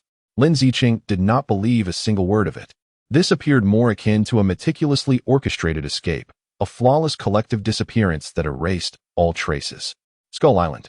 This name became her sole breakthrough. During a lull in a joint operation, Lin Zicheng submitted a request for annual leave to her superiors, citing personal matters requiring her to travel abroad. The chief constable regarded her bloodshot eyes in silence for a moment, asked no further questions, and simply signed off, advising her to exercise caution. 3 days later, Lin Zicheng embarked alone on a flight to Southeast Asia, transitioning from the bustling, vibrant Dragon Pearl City to that humid, oppressive land felt like stepping into another realm. The air was thick with a distinctive emlang of spices, seawater, and decaying vegetation. She changed into civilian attire, donning a baseball cap and sunglasses, concealing her identity as a police officer in all her brilliance. Reaching Skull Island was no simple task. It was an undeveloped wilderness, devoid of regular shipping routes. Lin Zicheng, at a dilapidated local port, paid a handsome sum to hire a small, dark-skinned, frail old boatman named Kasim. His vessel was an old motorboat, its hull encrusted with moss and scratches. As he counted the bills Lin Zicheng had given him, he scrutinized her with a mix of broken English and the local dialect. "Miss, what business do you have on that cursed island?" he inquired, his eyes filled with doubt and a hint of fear. "It is ill-fated. Ever since that fire consumed the medic's house 5 years ago, no one has dared to venture there. The mention of medic piqued Lin Zicheng's interest. Yes. Qasim lit a pungent clove cigarette and exhaled a thick cloud of smoke. The company on the island was wealthy, employing many medics, who were said to grant immortality. But then the medics angered the deities, and a fire reduced them and their cursed abode to ashes. This simple folk tale, yet it unveiled astonishing information: immortality. This resonated with the code name for eternal life. After more than 2 hours of navigating the turbulent waves, a solitary island finally emerged on the horizon. The vegetation was exceptionally dense, presenting a bizarre shade of deep green. In the distance, at the heart of the island, a vast, charred scar was starkly visible, an indelible mark left by a devastating fire. Near the island's rudimentary dock, a faint scent of chemical agents mingled with the sea breeze, intruding upon her senses. Qasim, resolute, refused to venture closer, gesturing towards a narrow path obscured by dense foliage that meandered upwards, declaring, "If you ascend this way and traverse the thicket, you shall behold the ruins. Miss, I must depart before dusk." After sunset, the entities on this island emerged to roam. Lin Zicheng, understanding his trepidation, merely settled the payment, shouldered her backpack, and embarked upon the overgrown path alone. The jungle enveloped her in oppressive heat and humidity. Shrouded in an eerie silence, broken only by the crunch of dry twigs and leaves beneath her feet, towering ferns and entwined vines obscured the light, casting a dim pall over the surroundings. After approximately half an hour, the path opened up before her, revealing an immense expanse of ruins that far exceeded her expectations. The charred remnants of colossal industrial buildings stood, their skeletal frames exposed, twisted rebar jutting out, now rusted and forlorn. The thick concrete ground was marred with fissures and blackened stains. The chemical scent intensified, permeating the air. Donning her gloves and mask, Lin Zicheng stepped into this desolate realm. Like a specter, she glided between the crumbling walls. The evidence of the fire was peculiar. Many steel structures bore unmistakable signs of having been melted at extreme temperatures and then rapidly cooled, an aftermath not typical of ordinary fires, but rather suggestive of directed energy weapons or some form of specialized explosives. On some remaining walls, spiderweb-like cracks testified to violent tremors. This was no accident. It was a calculated, precise cleansing aimed at obliterating everything. Amidst the rubble of a collapsed laboratory, Lin Zicheng stumbled upon a remarkable discovery. A metal plate partially buried beneath the debris exhibited no significant corrosion. Carefully, she excavated it with her entrenching tool, wiping away the grime, revealing a symbol that made her heart race: the Tree of Life. It was identical to the emblem she had encountered at the scene of the Beast of the Mountain case. As she scrutinized the metal plate, a chilling familiarity washed over her once more, a sensation of being watched.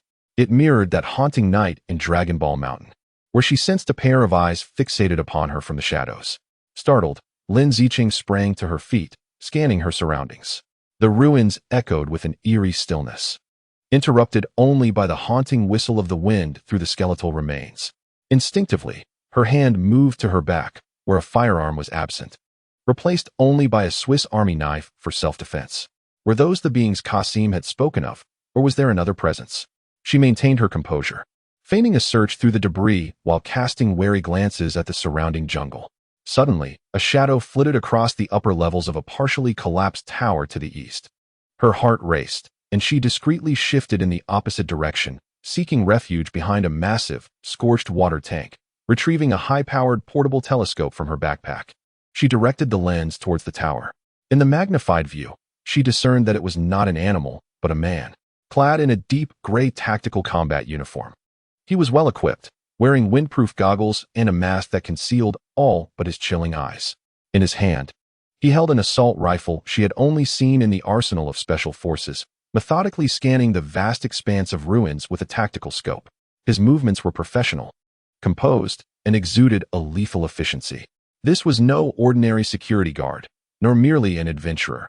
He was a meticulously trained security professional, or rather, a soldier. Lin Zicheng held her breath, a shiver coursing down her spine. Why, in a derelict factory officially declared to have been accidentally burned down 5 years ago, was such a skilled individual still patrolling? This implied that the site had never been genuinely abandoned. The fire, the so-called accident, was a complete fabrication. This place remained a forbidden zone, shrouded in colossal secrets, impervious to prying eyes. At that moment, the security personnel's binoculars slowly swept towards the water tank where she was concealed. Lin Zicheng's heart skipped a beat. She instantly recoiled, pressing herself tightly against the cold, rusted metal of the tank, daring not to move. Seconds felt like centuries. She heard a faint crackle of radio communication emanating from the tower. Cautiously, she peeked out again. Using the binoculars, the man had lowered his optics, seemingly unaware of her presence. He murmured a few words into a throat microphone and then, with remarkable agility and tactical precision, vanished from the opposite side of the tower, blending seamlessly into the dense foliage as if he had never existed. Leaning against the water tank, Lin Zicheng gasped for air, cold sweat soaking her back. Rather than feeling relieved for having narrowly escaped, a deeper fear enveloped her. The existence of that security personnel confirmed her worst suspicions. A vast and enigmatic organization continued to operate in the shadows, wielding formidable power and guarding the secrets of this place at all costs. Her intrusion today was akin to a moth inadvertently ensnared in a spider's web. Perhaps they had not detected her, but it was far more likely that her movements were already compromised, and an invisible net was tightening around her. She had to leave at once. Lin Zicheng felt no hesitation. She carefully yet swiftly stowed the metal plate embossed with the Tree of Life symbol into her backpack and retraced her steps with utmost urgency. With every stride, she sensed countless eyes watching her from behind. The slightest rustle in the jungle set her heart racing. When she finally stumbled out of the thicket and returned to the makeshift dock, the old fisherman, Qasim, paced anxiously. "Miss, nightfall is approaching. We must leave." Without a word, Lin Zicheng leapt onto the motorboat. With the roar of the engine, the small vessel sped away from the forsaken island. Looking back, the charred ruins loomed in the twilight like a silent behemoth, while the entire island was enveloped in an ominous stillness. Lin Zicheng clutched her backpack tightly. Within it lay a cold metal plate, her sole and most perilous acquisition from this journey. It bore witness to a terrifying reality, a vast, enigmatic organization of immortals, equipped with armed forces, truly existed. Chapter 21. Butterflies and wolves at Longzhou International Airport. A throng of travelers surged forth. Amidst the incessant flow of passengers, an undercover task force, comprising elite members from the narcotics unit and the media, lay in wait like a group of breathless cheetahs, poised at various strategic locations. Their focus was fixed on a singular exit, that of Flight 881 from Bagat. According to intelligence reports, an envoy from the Blood Serpent Syndicate was aboard this very flight. Lin Zicheng and the chief superintendent sat in the airport's command center, surrounded by a mosaic of real-time footage from dozens of high-definition cameras. Since returning from Skull Island, she had refrained from disclosing her experiences there. The cold metal plate was hidden in a place known only to her. She immersed herself entirely in the current case, as if this singular focus could temporarily suppress the increasingly weighty secret nestled within her heart. Passengers began to disembark. Just then, a breathtakingly beautiful woman appeared on the screen. She appeared to be in her mid-20s, her long, raven-black curls cascading over her shoulders, clad in an elegantly tailored white gown. A pair of oversized Chanel sunglasses shielded her eyes, and she moved with a poised grace, as if strutting down the runway of Paris Fashion Week. It was her. Lin Zicheng noted the discreet bodyguard by her side and spoke with conviction. The chief superintendent nodded, issuing the command, "Action." For plainclothes agents swiftly closed in, displaying their credentials, police badges, identification, and passports. The woman removed her sunglasses, revealing deep-set eyes that mirrored the depths of an ancient well. There was no trace of alarm in her gaze, only a hint of amusement. Her passport bore a beautiful name, Isabella Garcia. She was identified as a Colombian model and entrepreneur, with AR sum as pristine as a blank sheet of paper. In public records, she was known as a runner-up in the Miss Universe pageant, a successful businesswoman, and a passionate philanthropist. In the interrogation room, Isabella sat leisurely in her chair, responding to the police's inquiries with unwavering composure. "We have received intelligence that the Blood Serpent Syndicate has dispatched an envoy to Longzhou City." Lin Zicheng decided to be forthright. Isabella's smile gradually faded. She fell silent for a moment, leaning slightly forward, and for the first time, a glimmer of icy chill flickered in her beautiful eyes. "Officer," she articulated deliberately, "one may indulge in erratic dining, but one must not speak carelessly. I am a legitimate businesswoman. My legal team would take a keen interest in such unfounded accusations. The interrogation stretched on for 8 hours, yielding no fruitful results for the police. Under the intense protest of her lawyer and mounting pressure from superiors, the Joint Task Force had no choice but to release her. I apologize, Miss Isabella, for the inconvenience caused. Isabella donned her sunglasses once more, rising to her feet. As she approached the door of the interrogation room, she abruptly halted, turning back to glance with precision at Lin Zicheng, who stood behind the one-way glass. Officer Lin, she said, her crimson lips parting to deliver a singular remark. You are exceedingly professional. I hope we shall not become adversaries in business. That would be an unwise transaction for all parties involved. This was a courteous warning, yet it bore the chilling arrogance and ruthlessness of capital. At the new headquarters of the West Iron Gang, a heavily guarded traditional Chinese courtyard, Ahao, an undercover officer who had infiltrated the gang for over 2 years, stood vigil alongside dozens of other brethren, masquerading as an ordinary member. Ever since Zhao Jun ascended to power, particularly with the emergence of the enigmatic Mr. Zhong, the gang's regulations had tightened considerably. Ahao sensed his marginalization. As an elder who had thrived under the old regime, he found himself increasingly distrusted within the new hierarchy. Today, his security assignment relegated him to the outer parking area. He was aware that a significant figure was approaching. The security level throughout the headquarters had been elevated to its zenith, with the core area personally guarded by a cadre of Zhao Jun's ruthless acolytes, each exuding a menacing demeanor and an air of silence. A black Rolls-Royce glided into the premises, causing Ahao's heart to leap into his throat. The car door swung open, revealing several formidable South American bodyguards, followed by a woman of such striking beauty that she seemed almost otherworldly. She surveyed her surroundings with a condescending gaze. To Ahao's astonishment, it was the elusive Mr. Zhong who had stepped out to greet her, wearing his signature gentle smile and gesturing politely for her to proceed. The pair walked side by side toward the inner courtyard, conversing in a language Ahao could not comprehend, later revealed to be Spanish, their familiarity suggesting this was not their first encounter. Zhao Jun did not appear. This was inconsistent with his current persona as the Wolf King. Ordinarily, he would personally welcome any significant guest to assert his status. The only plausible explanation for his absence was the extraordinary importance of this meeting, necessitating an unconventional display. As Ahao watched them disappear through the moon gate leading to the tranquil core area, a wave of helplessness surged within him. He understood that an unprecedented upheaval was about to occur in the underworld of Longzhou City, yet as an undercover agent, he could not even hear the faintest tremor at the epicenter. He could only continue his vigil and observe. Approximately an hour later, Mr. Zhong emerged with the woman. Her expression remained impassive, betraying no discernible emotion, while Mr. Zhong retained his suave demeanor. They shook hands once more in farewell before she entered her vehicle and departed swiftly. Throughout this encounter, Zhao Jun had remained conspicuously absent, a fact that felt profoundly unusual. After the woman's departure, the tense atmosphere at the headquarters did not dissipate. Instead, an undercurrent of suppressed excitement began to surge. Ahao observed as several newly appointed confidants of Zhao Jun, including the action-oriented Mad Dog and the financially astute Abacus, were hurriedly summoned to the tranquil hall. Ahao desperately sought to approach, yet was repelled by the cold gaze of the newcomer stationed at the entrance. "Brother Hao, this is not a place for you," the newcomer declared. "Jiang has issued orders. Everyone must adhere to their designated roles." That night, Ahao transmitted intelligence to his contact through encrypted means. The target, codenamed Butterfly, is a South American woman whose physical characteristics align with those of the missing model, Isabella. A direct meeting with Mr. Zhong occurred, while Zhao Jun remained entirely absent. The discussion lasted approximately 1 hour. The content remains unknown. Following the meeting, core members of the Western Iron Gang were urgently summoned.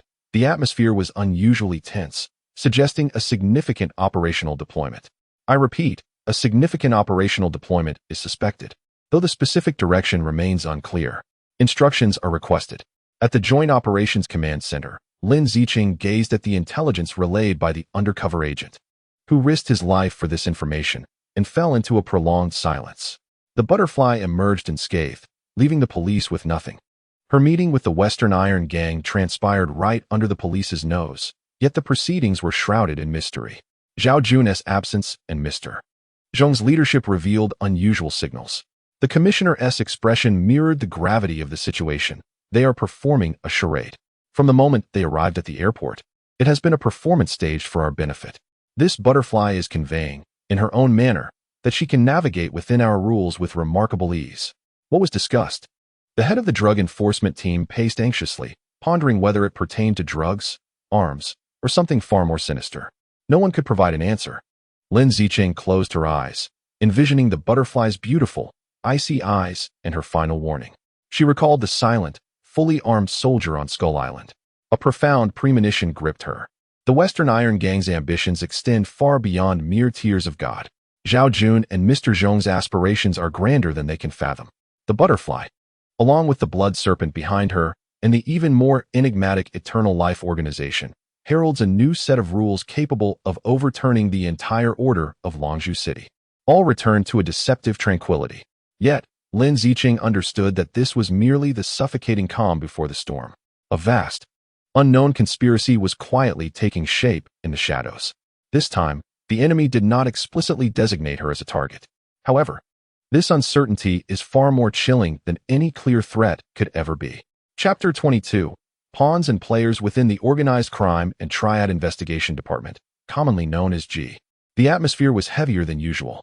It was barely 4 in the afternoon, yet the sky outside had begun to darken into a murky gray, reminiscent of diluted ink, foretelling an impending storm long in the making. Lin Zicheng held a cup of coffee that had long since cooled, standing before her superior, Chief Superintendent He Dingxian's desk. Chief Superintendent He, known simply as He, was a competent man nearing 50, with graying hair. At this moment, he furrowed his brow, a report freshly submitted between his fingers. Wang is applying for early retirement next month? His voice bore a hint of barely perceptible fatigue. What will happen to your informant? How? That young man has been embedded in the Western Iron Gang for over 2 years. Now is a critical time for his ascent. A sudden change is ill-advised. On the opposite side of the desk, Inspector Li, head of the intelligence team, concurred. Indeed, the trust between an undercover agent and their contact is forged through life-threatening risks. The newly assigned individual requires several months merely to establish this trust. Any misstep during this period could lead to dire consequences, an unspoken understanding of the bloodshed that lies behind the ellipsis shared by all present. I will be his contact. A clear and resolute voice shattered the oppressive silence of the office. He and Inspector Li simultaneously lifted their heads, their gazes fixated on Lin Zicheng. Her expression was extraordinarily calm, as if she were merely requesting access to a mundane file. Zicheng, what are you playing at? He furrowed his brow tighter. You are a senior inspector in the Major Crimes Unit, overseeing several significant cases, and you lack any experience as an undercover contact. I do have experience. Lin Zicheng met her superior's gaze, unwavering. I have tracked the Zhao family for over 3 years. I understand Zhao Jun's modus operandi and the internal workings of the Western Iron Gang better than anyone. I have meticulously reviewed every report from Wang and am well acquainted with Ahao's situation. She emphasized, moreover, the emergence of Blood Serpent and Butterfly indicates that the Western Iron Gang is engaged in transactions of immeasurable danger. The enigmatic Mr. Zhong behind Zhao Jun, along with the recurring Tree of Life symbol in several cases, likely points to the same source, the Eternal Life Organization. I must follow this lead personally. Her arguments were coherent and compelling, yet he remained hesitant. Assigning a highly accomplished senior inspector to serve as a high-risk undercover liaison could be tantamount to self-sabotage within the police force's promotion structure. He observed Lin Zicheng, and from her exceptionally bright eyes, he perceived not a thirst for accolades, but an almost obsessive dedication. He recalled the rumors surrounding her, how she had been suspended due to the case of the Night Elf, and how she had pursued leads single-handedly in Southeast Asia. This woman had made this case her personal war. Very well, he finally conceded, as if making a Herculean decision. But you must promise me that your safety comes first. You are not alone. You represent the entire police force. Lin Zicheng's response was succinct and devoid of any sentiment. In the dead of night, silence enveloped the surroundings, save for the rhythmic tapping of the keyboard echoing in the spacious office. Lin Zicheng's computer screen displayed an encrypted electronic file. File number, 2714 codename, Ahao real name. Li Wenhao. The screen scrolled through Ahao's information. His parents perished in an accident during his childhood, and he grew up in a social welfare institution in Longzhou City, devoid of any immediate family. A graduate of the police academy, he excelled in various disciplines, particularly in combat and marksmanship, assessed by psychologists as possessing exceptional psychological resilience and adaptability, making him an ideal candidate for undercover operations. Lin Zicheng's fingertips lingered over a photograph. It depicted Ahao at his police academy graduation, clad in a crisp uniform, radiating a brilliant smile. His eyes brimming with aspirations for the future and pride in his role as a police officer. He was a clean, pure young man, akin to a blank canvas. Yet now, this canvas had been steeped in the murkiest of black dye for 2 years and 4 months. Lin Zicheng disconnected the file and picked up a specially encrypted satellite phone from the table, dialing a number she knew by heart. After 3 rings, the call was answered, revealing a hoarse and vigilant voice on the other end. "Who is it?" "I am your new contact. Wang has retired." Lin Zicheng's tone was as cold as ice. A brief silence ensued, filled only with the crackling of electrical currents. "Understood," came the response, devoid of any emotion. 3 days from now, at 10 o'clock in the evening, the old place." "Okay." The conversation concluded in less than 30 seconds. Lin Zicheng set the phone down, rubbing her throbbing temples. Even from this fleeting exchange, she could sense the primal vigilance and detachment emanating from the other end of the line. The young man in the photograph, bathed in sunlight, was gone. The one who remained was Ahao. On the night 3 days hence, an unexpected downpour enveloped Longzhou City in a shroud of mist. The neon lights cast elongated, distorted halos upon the wet streets, resembling a chaotic oil painting. In an old Tang-style building set for demolition in the old district, on the 7th floor, lay their safe house. There was no electricity, and the air was thick with dust and mildew. Lin Zicheng refrained from using a flashlight, instead sitting quietly on a tattered sofa, illuminated by the fragmented, multicolored light filtering through the rain-splattered window. She resembled a statue melded into the darkness. At exactly 10 o'clock, 3 faint, rhythmic knocks echoed at the door. "Come in." The door swung open, and a figure slipped inside, swiftly closing the door behind him without a sound. He did not approach Lin Zicheng immediately.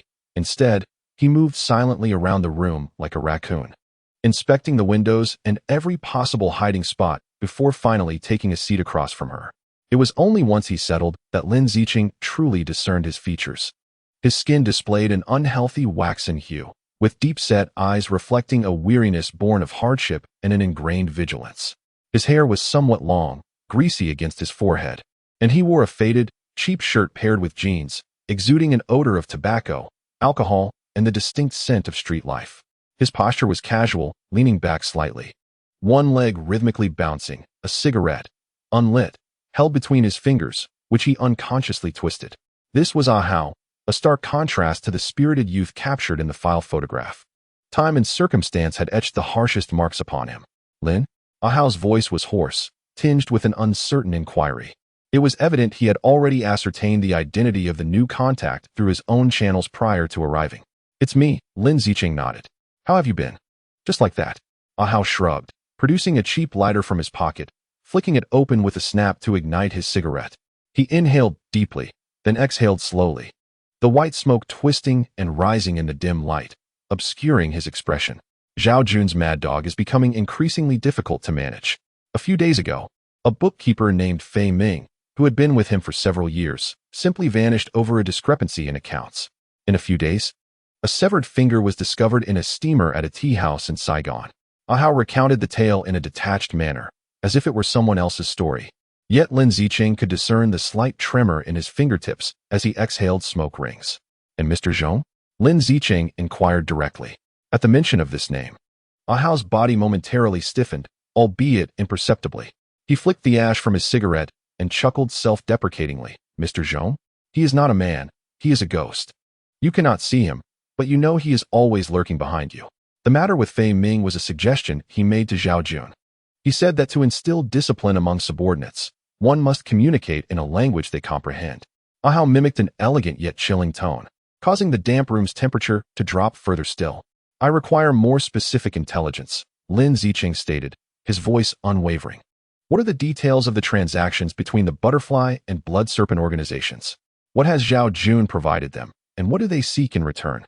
Ahao fell silent, taking drag after drag from his cigarette. The glowing ember flickered in the darkness, mirroring the turmoil within him. "Have you been cooped up in the office for too long, oblivious to the outside world?" After a pause, he finally spoke, his tone laced with blatant mockery. I am merely a minor underling under Zhao Jun, someone who has gained a modicum of face.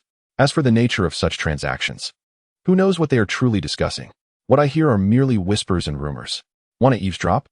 By tomorrow, my ashes could be scattered across some ocean. Whispers or not, I must know the content, Lin Zicheng asserted with undeniable authority. Very well. Ahau ground his cigarette, but forcefully into the dusty floor, and lifted his gaze, meeting Lin Zicheng's eyes for the first time. His stare was like two venomous blades. Some say Zhao Jun exchanged the cargo dock in the western district of Dragon Pearl City for a secret transport line of the Blood Serpent. Others claim that the woman from the Butterfly did not come to negotiate business, but to present gifts to Zhao Jun. There are whispers that Mr. Zhong and that woman spent the entire night in a private chamber, studying a peculiar map. He spread his hands. Whispers, which do you choose to believe? Lin Zicheng's heart sank. A map? Could it possibly be related to the one I saw on Forgotten Island? I need you to get closer to the core. How? Lin Zicheng's voice turned frigid.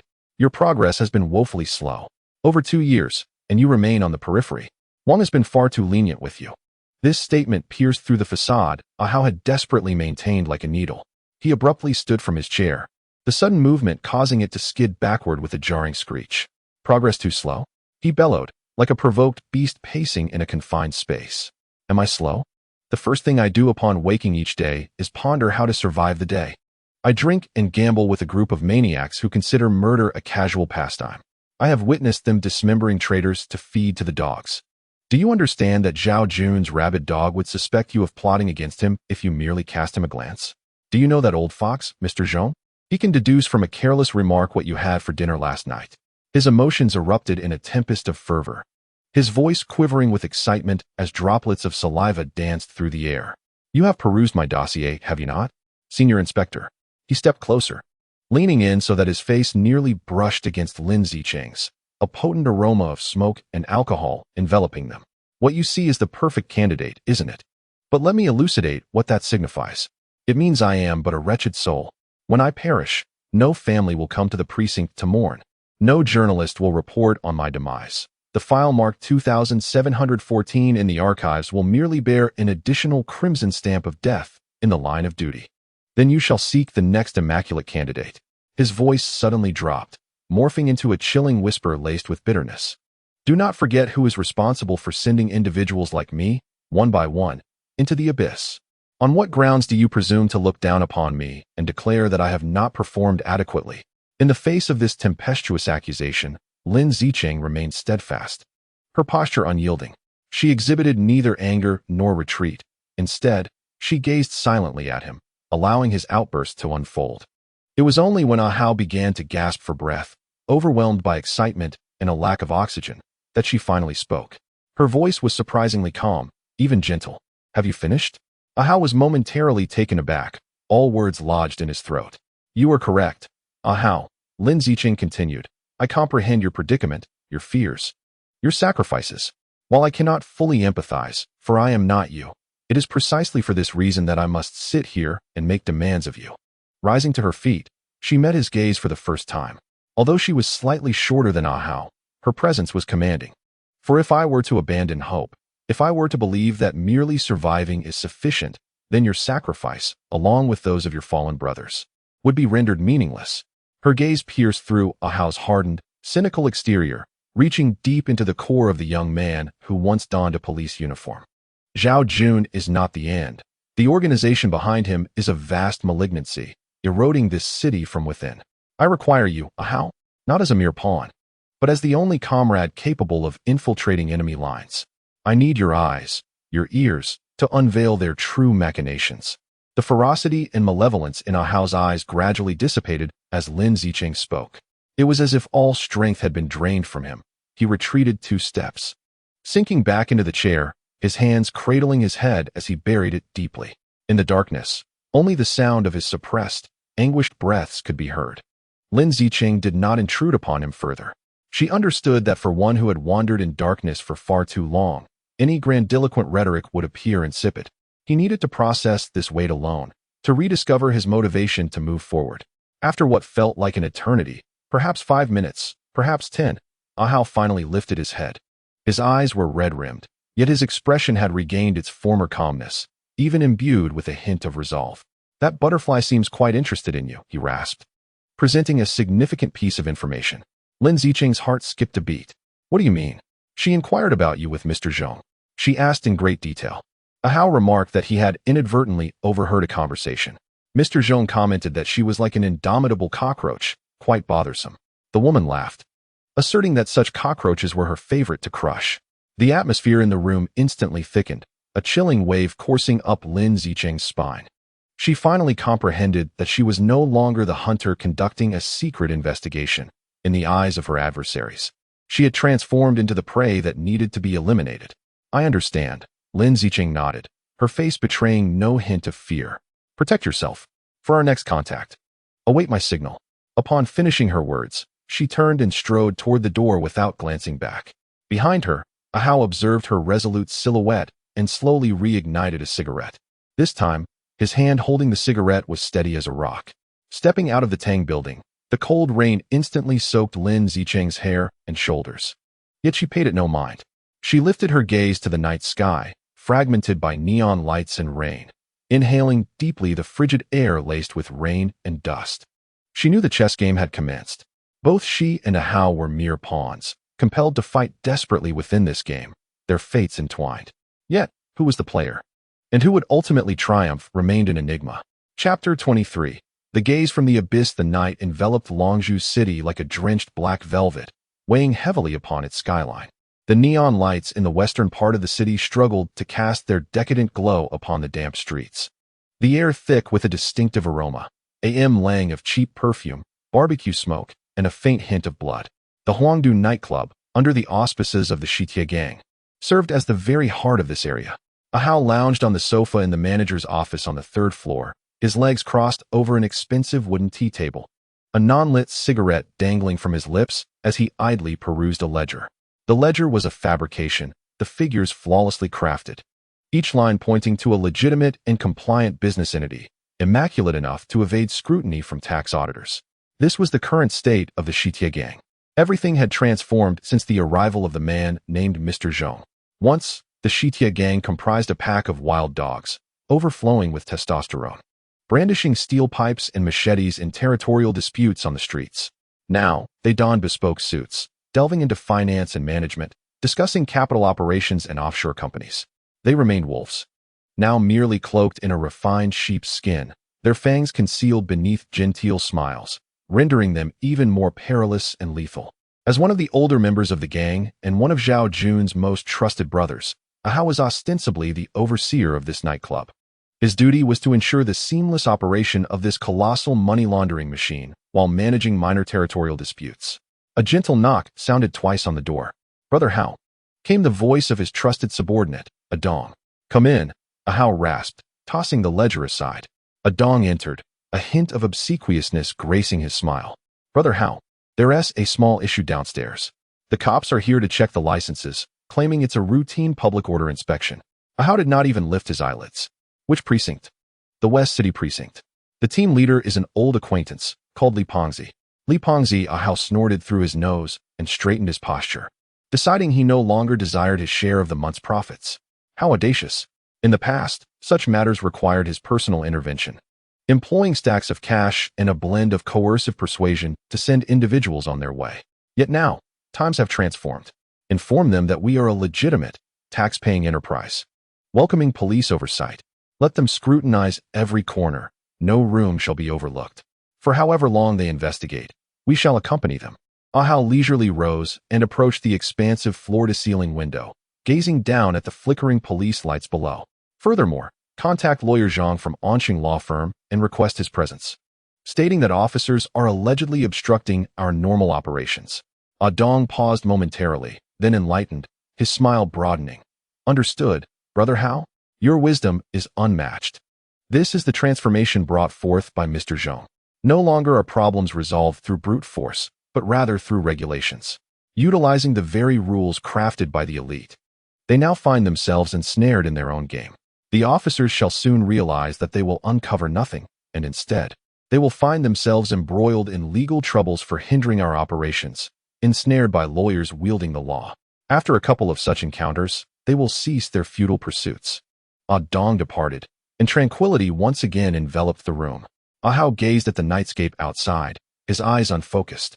He recalled his meeting with Lin Zicheng a few days prior in the safe house. That woman, her gaze was like a scalpel, precisely dissecting the layers of his faade. I need you, Hao, not as a pawn, but as the only comrade capable of infiltrating the enemy's ranks. Comrade, a term so distant and ironic. Each day spent here felt like walking the precipice of an abyss. Among these individuals, he shared brotherhood, and at times, he nearly forgot his own identity. The sensation of the police uniform existed solely in distant memory, blurred like a dream. Lin Zicheng's presence was akin to a boulder cast into still waters, stirring the long-dormant lake of his heart. He despised this feeling yet could not resist it. For the woman spoke the truth. Zhao Jun was not the endpoint. The enigmatic organization behind him posed the true threat. He sensed a malevolence, more terrifying and profound than drug trafficking or violent confrontations. A sudden ringtone interrupted his reverie. It was Zhao Jun calling. Hao, come to my office. All right, Jun, go. Zhao Jun's office on the top floor was adorned in a stifling new Chinese style, dominated by a massive redwood desk at its center, with a serene calligraphy piece hanging on the wall behind it, starkly contrasting with the room's master and his undertakings. Upon entering, Hao found Zhao Jun standing before the calligraphy, seemingly in contemplation. Clad in a meticulously tailored dark gray suit, his hair impeccably groomed and donning gold-rimmed glasses. He appeared more as a corporate executive than the once notorious figure capable of wielding a blade from street to street. Jungu, Hao called out. Zhao Jun turned, a faint smile gracing his lips, though it did not reach his eyes. He gestured towards the chair opposite his desk. Please, have a seat. He stepped aside to the tea table, personally arranging the tea implements. As boiling water poured into the purple clay pot, an intense aroma of tea instantly filled the air. How long have you been with the club? Zhao Jun casually inquired while washing the teacups. Hao's heart skipped a beat, but he maintained a composed demeanor. Almost 5 years, Jun go. 5 years, Zhao Jun remarked, reflecting on the swift passage of time. You've stood by the club, sacrificing much effort and toil. As a brother. It's only right, Hao replied, lowering his head. Indeed, as brothers, Zhao Jun said, sliding a freshly washed cup of tea towards Hao, while he himself lifted a cup and took a gentle sip. But now, times have changed. Violence is the most primitive of methods. Mr. Zhong taught me about power. Using influence to control is far more effective than wielding a blade. He raised his gaze, his eyes piercing as they locked onto Hao's. You've heard about the butterfly affair, haven't you? I've heard. Hao nodded, feigning greed and excitement. The major client from South America? I've heard from the brothers that the shipment is substantial. Substantial is an understatement. Zhao Jun replied, leaning slightly forward and lowering his voice. Once we establish this connection, our Western iron will no longer be confined to Longqing. We will carve our share of the entire Southeast Asian market.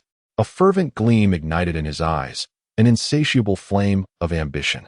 Hao promptly displayed shock and yearning. That would be magnificent. The brothers will surely enjoy prosperity under your leadership, Jun Go. Zhao Jun nodded in satisfaction, but then shifted the tone of the conversation. However, Mr. Zhong cautioned me that in such times, one must exercise caution. A traitor within is far more perilous than an external enemy. The air seemed to freeze at that moment. Hao felt his heart gripped by an invisible hand, yet he knew he must remain calm. He raised his head to meet Zhao Jun's gaze, a semblance of feigned anger and grievance crossing his face. Jungu, what do you mean by that? Do you suspect me? I do not suspect you, Hao. Zhao Jun's tone softened as he waved a hand dismissively. You are a brother with whom I share my life. I trust you. However, Mr. Zhong's concerns are not without merit. The authorities have been watching us closely, especially that female officer, Lin Zicheng, who is like a rabid dog, attacking indiscriminately. Upon hearing Lin Zicheng's name, Hao felt his heartbeat falter. He understood that the true test had arrived. She's just a woman, Hao scoffed, pulling out his premeditated retort.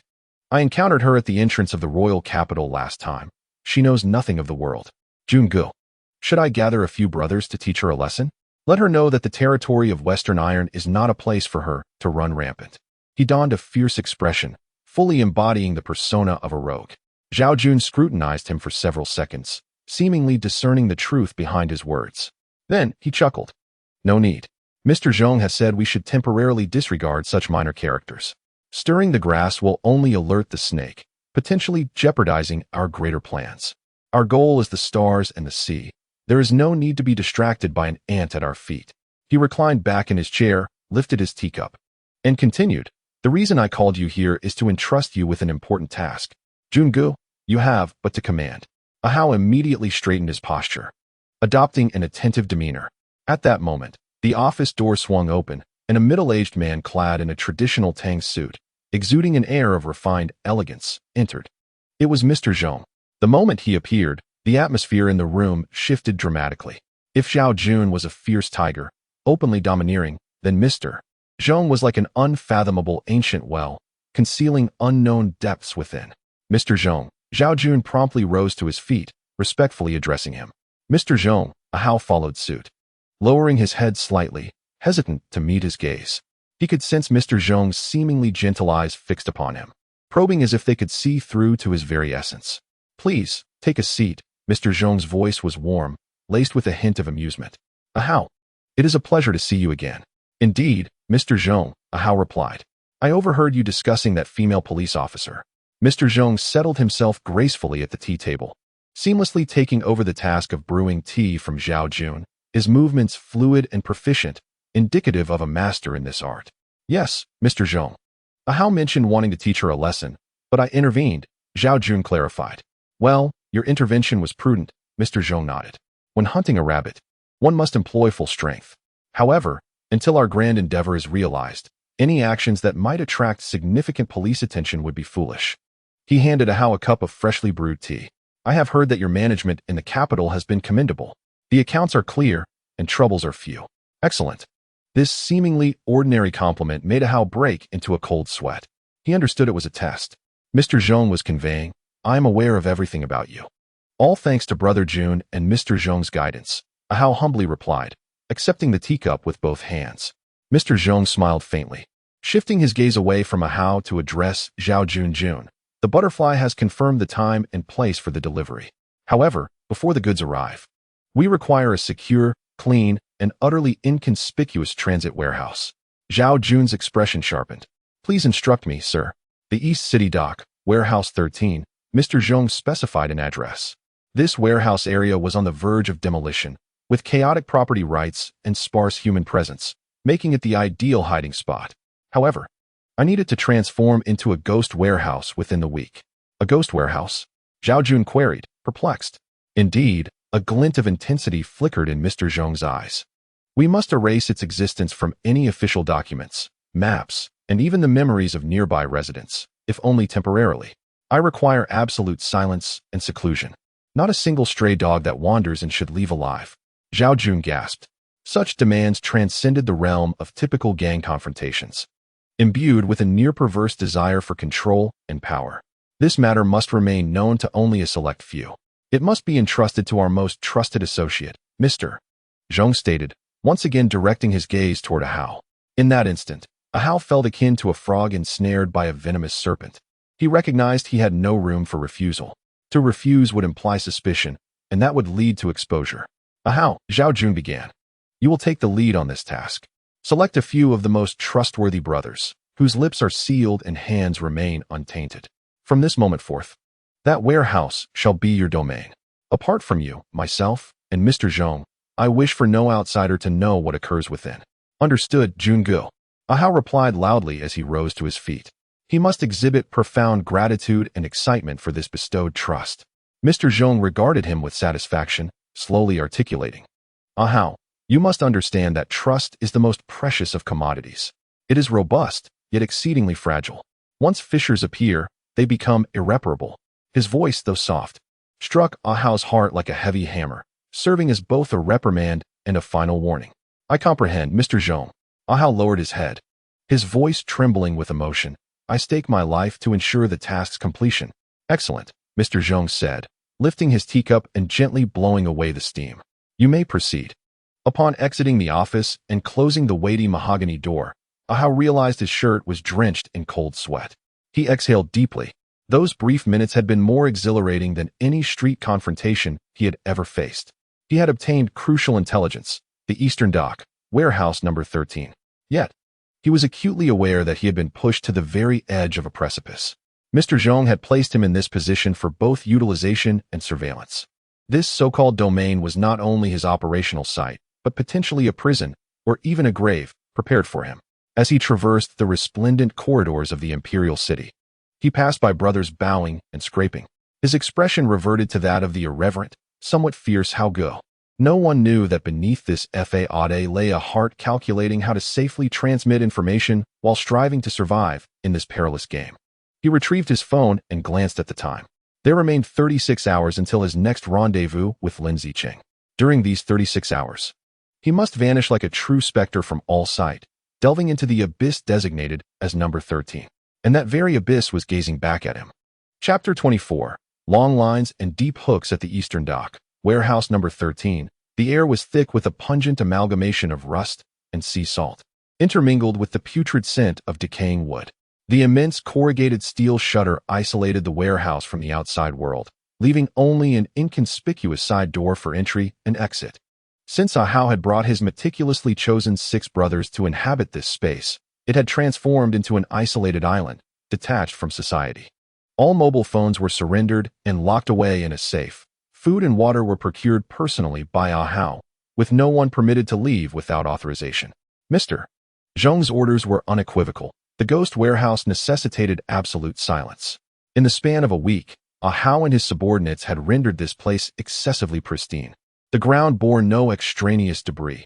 Cobwebs in the corners had been eradicated, and even the traces of any lurking rodents had been meticulously obliterated. This eerie cleanliness elicited a deeper chill than disorder ever could. Ahau leaned against a pile of wooden crates covered with oilcloth, listening to his subordinates huddled at the far end of the warehouse, whispering and gambling. He did not participate. Instead, he observed with detached indifference. The individuals he had chosen were the most formidable fighters in his gang, possessing lips sealed tighter than a vault, yet equally marked by insatiable greed and a disregard for tomorrow. Only such individuals were truly suitable for executing missions fraught with peril and devoid of return. Brother Hao, what occupies your thoughts in solitude?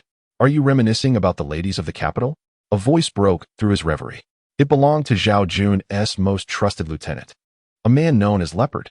Leopard had been inserted into this operation midway by Zhao Jun, ostensibly to assist Ahau.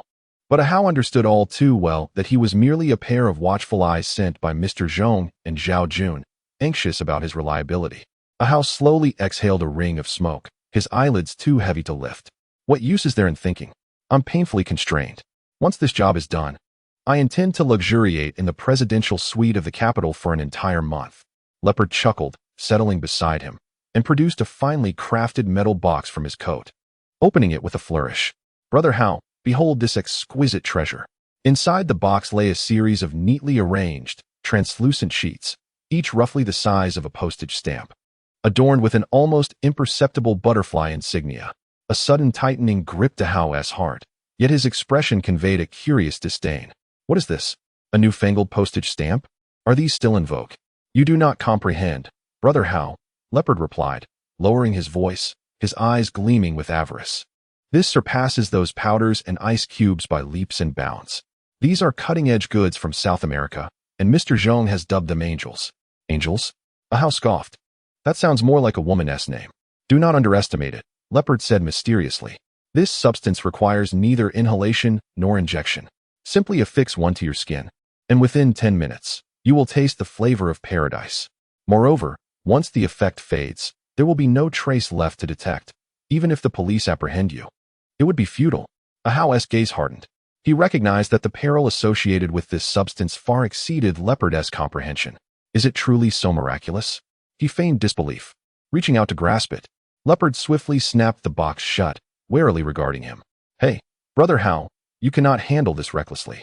Brother Jun has stated that this batch is exceedingly precious, meant for the true big bosses. We, with our worthless lives, should not even touch it. Damn. Can't I even take a glance? Here I am, enduring this wretched existence with you, and I lack even the privilege to savor its scent? Anger flared on Ahao's face as he shoved Leopard aside and stood up. All right, you consider yourself so valuable and exceptional. You handle this task. I shall not serve you. He feigned an intent to walk away. This was precisely the scenario he had anticipated. Individuals like Leopard, the more they flaunted their possessions, the more fragile their egos became under provocation. Hey, hey, Brother Hao, do not be angry. Leopard panicked, quickly grasping his arm. That was not my intention. You are the most trusted by Brother Jun and Mr. Zhong. If you were to leave, how would I explain that? Hao halted, casting a cold glance at him. I am merely curious about what divine substance could possibly warrant such reverence from Mr. Zhong. With a swift motion, the leopard cautiously extracted a delicate piece from the box and offered it to him. Just one piece, Brother Hao. Take a whiff. Consider it my apology. But remember, you mustn't use it. This substance is so addictive that even the gods cannot resist its allure. Hao accepted the gossamer thin angel dust, placing it beneath his nose, yet detected no scent whatsoever. He could sense the leopard's anxious gaze fixed intently on the object in his hand. At that moment, a commotion erupted at the far end of the warehouse, where two gambling lackeys clashed over a cheating dispute, quickly devolving into a brawl. Damn it! Seeking death.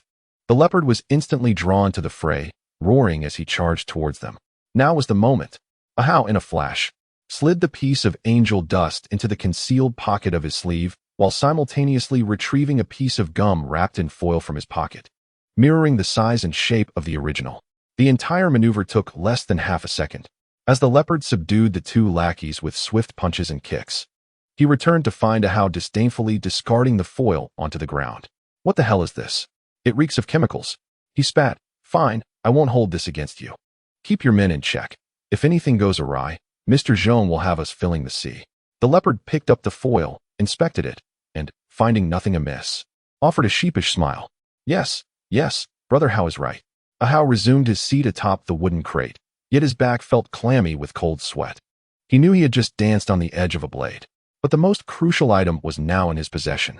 2 days later, at 11 o'clock at night, Longqing entered a brief slumber, while the city's underground veins stirred awake. An inconspicuous black sedan sat quietly in the shadows of an abandoned factory in the northern part of the city. Lin Zicheng occupied the driver's seat, her fingers unconsciously drumming on the steering wheel. This was the new emergency rendezvous point she had arranged with Hao, more discreet than any prior location. The car door swung open, and a figure clad in a cap and mask swiftly slipped into the passenger seat. It was Hao. I got the goods. He wasted no time, handing over a small object meticulously wrapped in layers of plastic. Lin Zicheng flicked on the reading light inside the car. In the dim glow, the translucent piece of angel dust appeared eerily ominous. They referred to it as angel dust. Hao's voice was hoarse and weary. It absorbs through the skin. Takes time to take effect, but the impact lasts exceedingly long.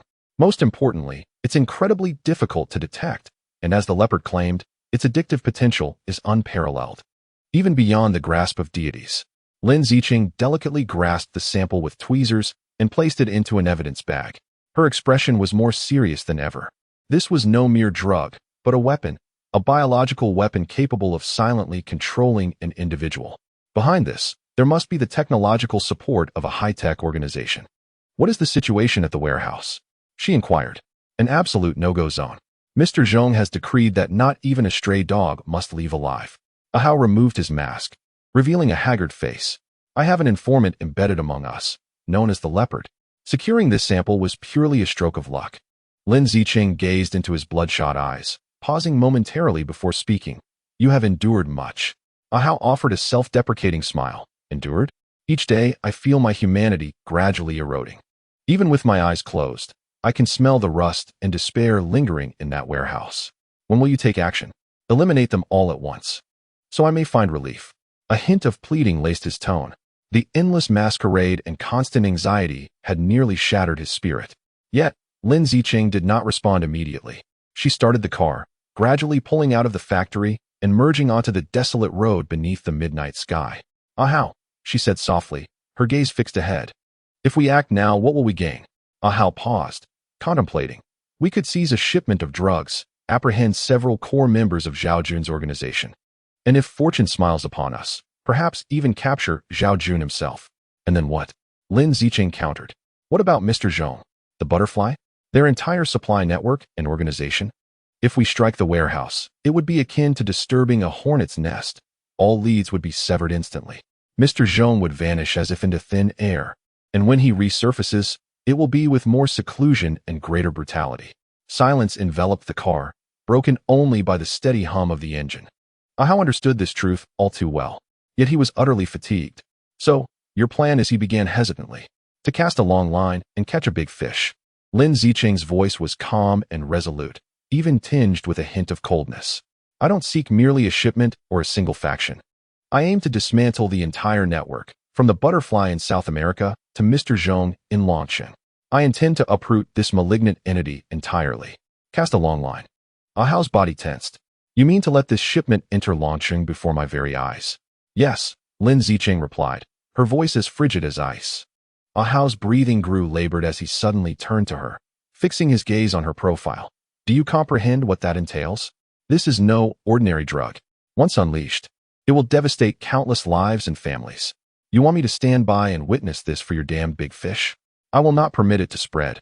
Lin Zicheng stated with unwavering conviction. The moment the transaction is complete is when we will ensnare them. I need you, Ahau. I require your presence as our most crucial point of reference.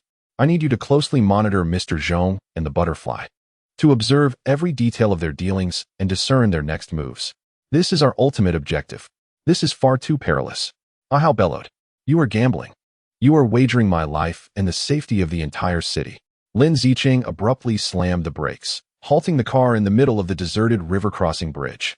She turned to him, revealing for the first time a glimpse of her own profound pain and struggle within her eyes. Yes, I am gambling, she confessed, her voice trembling, yet her gaze remained sharp as a blade.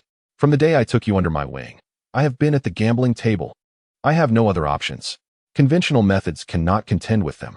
We must employ extraordinary measures to gain even a sliver of hope. Taking a deep breath to steady herself, she continued, Ahau, I assure you, when action is required, I shall personally lead the charge, taking the forefront. Your safety stands as my utmost priority. However, this peril is one we must embrace. It is for those who have already been ravaged by them, and for the innocent souls they are poised to target next. Gazing at the woman before him, Ahau's fury and excitement gradually subsided. He discerned the determination nestled deep within her gaze, a willingness to stake her very being in a gamble of no return. They were of the same ilk. Traversing the precipice of danger, she in the light, he in the shadows. If I perish, he fell silent for a long moment before hoarsely inquiring, will you remember my name, or merely a number? I shall remember you. 2714, Chen Jiahao. Lin Zicheng articulated each word with precision. Your file shall be sealed by my own hands. Your honor, I shall safeguard. Ahau closed his eyes, exhaling deeply as if to expel all the fatigue and fear dwelling within him. When he reopened his eyes, they reflected a newfound tranquility, a calmness that bore the hallmark of a resolute leader.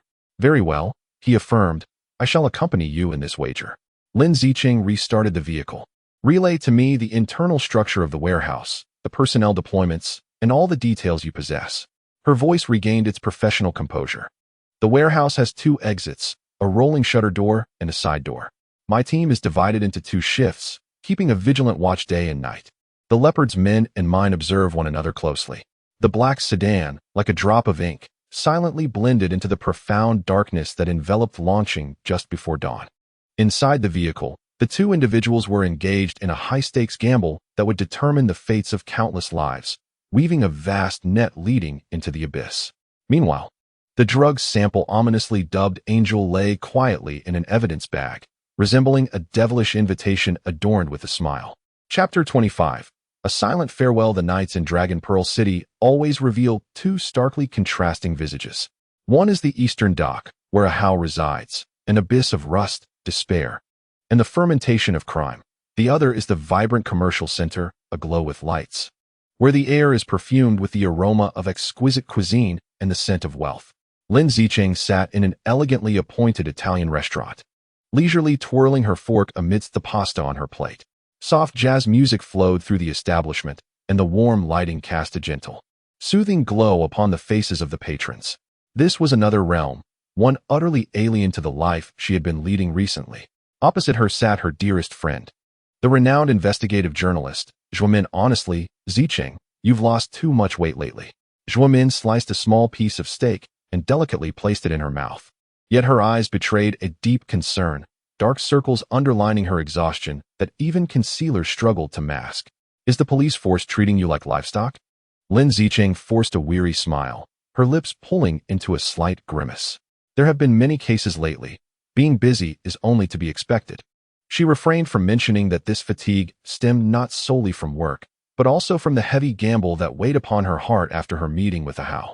The plan of casting a long line to catch a big fish sounds resolute and wise, yet with every breath, she feels as though the other end of that long line is tethered to a How and the lives of countless innocents, a burden so heavy it renders her breathless.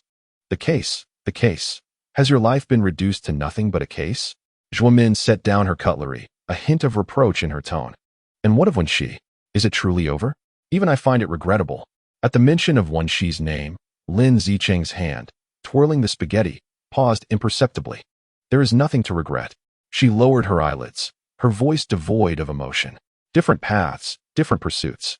Different paths? Zhuo Min raised an eyebrow, intrigued. Why does that sound so mystifying? Did he cheat? Or resort to domestic violence? Surely there must be a tangible reason? He is a fraud, Lin Zicheng stated. Her voice soft, yet each word felt like a small shard of ice. A fraud? Zhuo Min was evidently taken aback by this characterization. Did he deceive you financially? Or in matters of the heart? Zicheng, let us engage in rational discourse. I acknowledge his enigmatic nature, his background as blank as a sheet of white paper. But that does not equate to being a fraud, does it? The way he gazed at you, with such focus and tenderness, cannot be feigned. After years as a journalist, I possess a certain acumen in reading people. Gazes? Lin Zicheng chuckled self-deprecatingly. Zhuo Min, you are a journalist, chasing after stories. I, however, am a police officer. I only trust evidence. His identity is a fabrication, and the tale he spun for me is a mere fiction. A man who cannot even reveal his true self. How can you expect me to trust his gaze? She recalled their final dinner, the fabricated story of a South Asian tsunami orphan he had woven. He spoke with such sorrow and sincerity that had she not already harbored seeds of doubt, perhaps she would have truly believed him. Such meticulous deception chills her more than crude lies ever could. Zhuo Min observed her resolute profile and sighed. Very well, I concede. I cannot argue with you on this matter. You are correct. Your profession necessitates such a mindset. However, as a friend, I implore you to answer this. Beyond the identities, the backgrounds, the stories, do you still think of him? Lin Zicheng's heart pricked as if by a needle. Do I think of him? This question she dared not pose to herself. She forced her thoughts away, filling her time and mind with the towering stacks of case files and her hatred for the Eternal Life Organization. Yet, his shadow would inevitably surface unbidden. In the interrogation room, while facing cunning criminals, she would recall how when she had once dissected Zhao Jun's performative personality with his unique logic. When the analysis of a case reached an impasse, she remembered how when she would always offer insights from unexpected angles that left her enlightened. Even during her solitary return to the cold apartment late at night, she could not help but think of the one who would prepare a warm bowl of soup for her, who would discuss the seemingly absurd urban legends in a gentle tone, allowing her to feel a touch of warmth in a world so cold and rational. He is a ghost, a deceiver, a riddle, yet he is also the only one who can see through the hard shell that conceals her loneliness. Upon witnessing Lin Zicheng's silence, Zhuo Min knew she had posed the right question. She slowed her tone, as if stating an undeniable fact. He, as a person, is rather peculiar. When I first encountered him, I found him rather enigmatic. Yet, I have always sensed that his intentions towards you were not malicious. Perhaps his numerous actions are merely his way of safeguarding you or guiding you. Safeguarding me? Lin Zicheng seemed to have heard an absurd joke. Using lies as a means of protection? I do not know. Zhuo Min shook her head, a hint of confusion appearing on her face. In truth, the reason I invited you out today, aside from my concern for you, is to inquire about something. Have you seen Wen Xi recently? Lin Zicheng paused momentarily. No. Ever since our last encounter, we have not been in contact. Is that so? Zhuo Min's brows furrowed even tighter, which is curious. Last week, I attempted to reach him regarding a manuscript, but his phone was unreachable. Initially, I assumed he merely wished for solitude, yet until yesterday, his phone remained switched off. The email I sent him also vanished into the void. It was as if he had evaporated from existence. Lin Zicheng's heart plummeted. The disappearance of an ordinary person could signify travel or a malfunctioning phone. Yet, Wen Xi is no ordinary individual. He is a specter, surrounded by secrets and peril. His disappearance cannot be merely trivial. Is it possible that he simply wishes to be left undisturbed? Lin Zicheng endeavored to analyze the situation rationally, yet her voice carried an unrecognized tension. Impossible, Zhuo Min firmly refuted. While Wen Xi may be mysterious, he possesses a strong sense of professional ethics. He has never once delayed the commitments he made regarding manuscripts and would not vanish without cause. He is not the type to act irresponsibly. The jazz music in the restaurant remained soothing, yet Lin Zicheng could absorb not a single note. Zhuo Min's words fell like a boulder into the tumultuous lake of her heart, stirring an even more chaotic whirlpool. What if something terrible has happened to him? Once that thought emerged, it could not be suppressed. Is it Zhao Jun? Zhao Jun had once ordered an investigation into him. Given Zhao Jun's madness and paranoia, it is entirely in his style to eliminate a potential threat once he uncovers no background. Or could it be linked to his own secrets? Has that past he has always kept shrouded found him? The meal concluded amidst the heavy and eerie atmosphere. Zhuo Min continued to converse about various topics. Yet Lin Zicheng scarcely registered her words. Her mind echoed with the phrase evaporated from existence. Upon returning to her apartment and closing the door, the entire world fell silent. The frigid air and the empty room magnified her unease infinitely. She approached the window, gazing at the incessant flow of car lights below, resembling silent, lifeless rivers. She recalled a how, the angel pendant, and her own reckless plan. She had always believed she was in control, with every piece in her calculations. Yet, when she was the greatest variable beyond her chessboard, she had pushed him away with her own hands. If his peril was indeed a consequence of her actions, then Lin Zicheng took a deep breath and retrieved her phone from her pocket. She located that well-familiar number, the one she had intentionally overlooked yet never deleted. Her fingers hovered over the dial pad for an extended period. Reason whispered to her, Lin Zicheng, do not be foolish. It is over between you and him. His affairs are of no concern to you. As a police officer, you must not allow personal feelings to cloud your judgment. Yet the undercurrents of emotion surged more violently than the dam of reason. She recalled the sorrow in Wen Xi's eyes as he performed that peculiar dance during the Mountain God Festival. She remembered his fury in the cave, pointing at the medical waste and declaring the mountain beasts to be the true victims.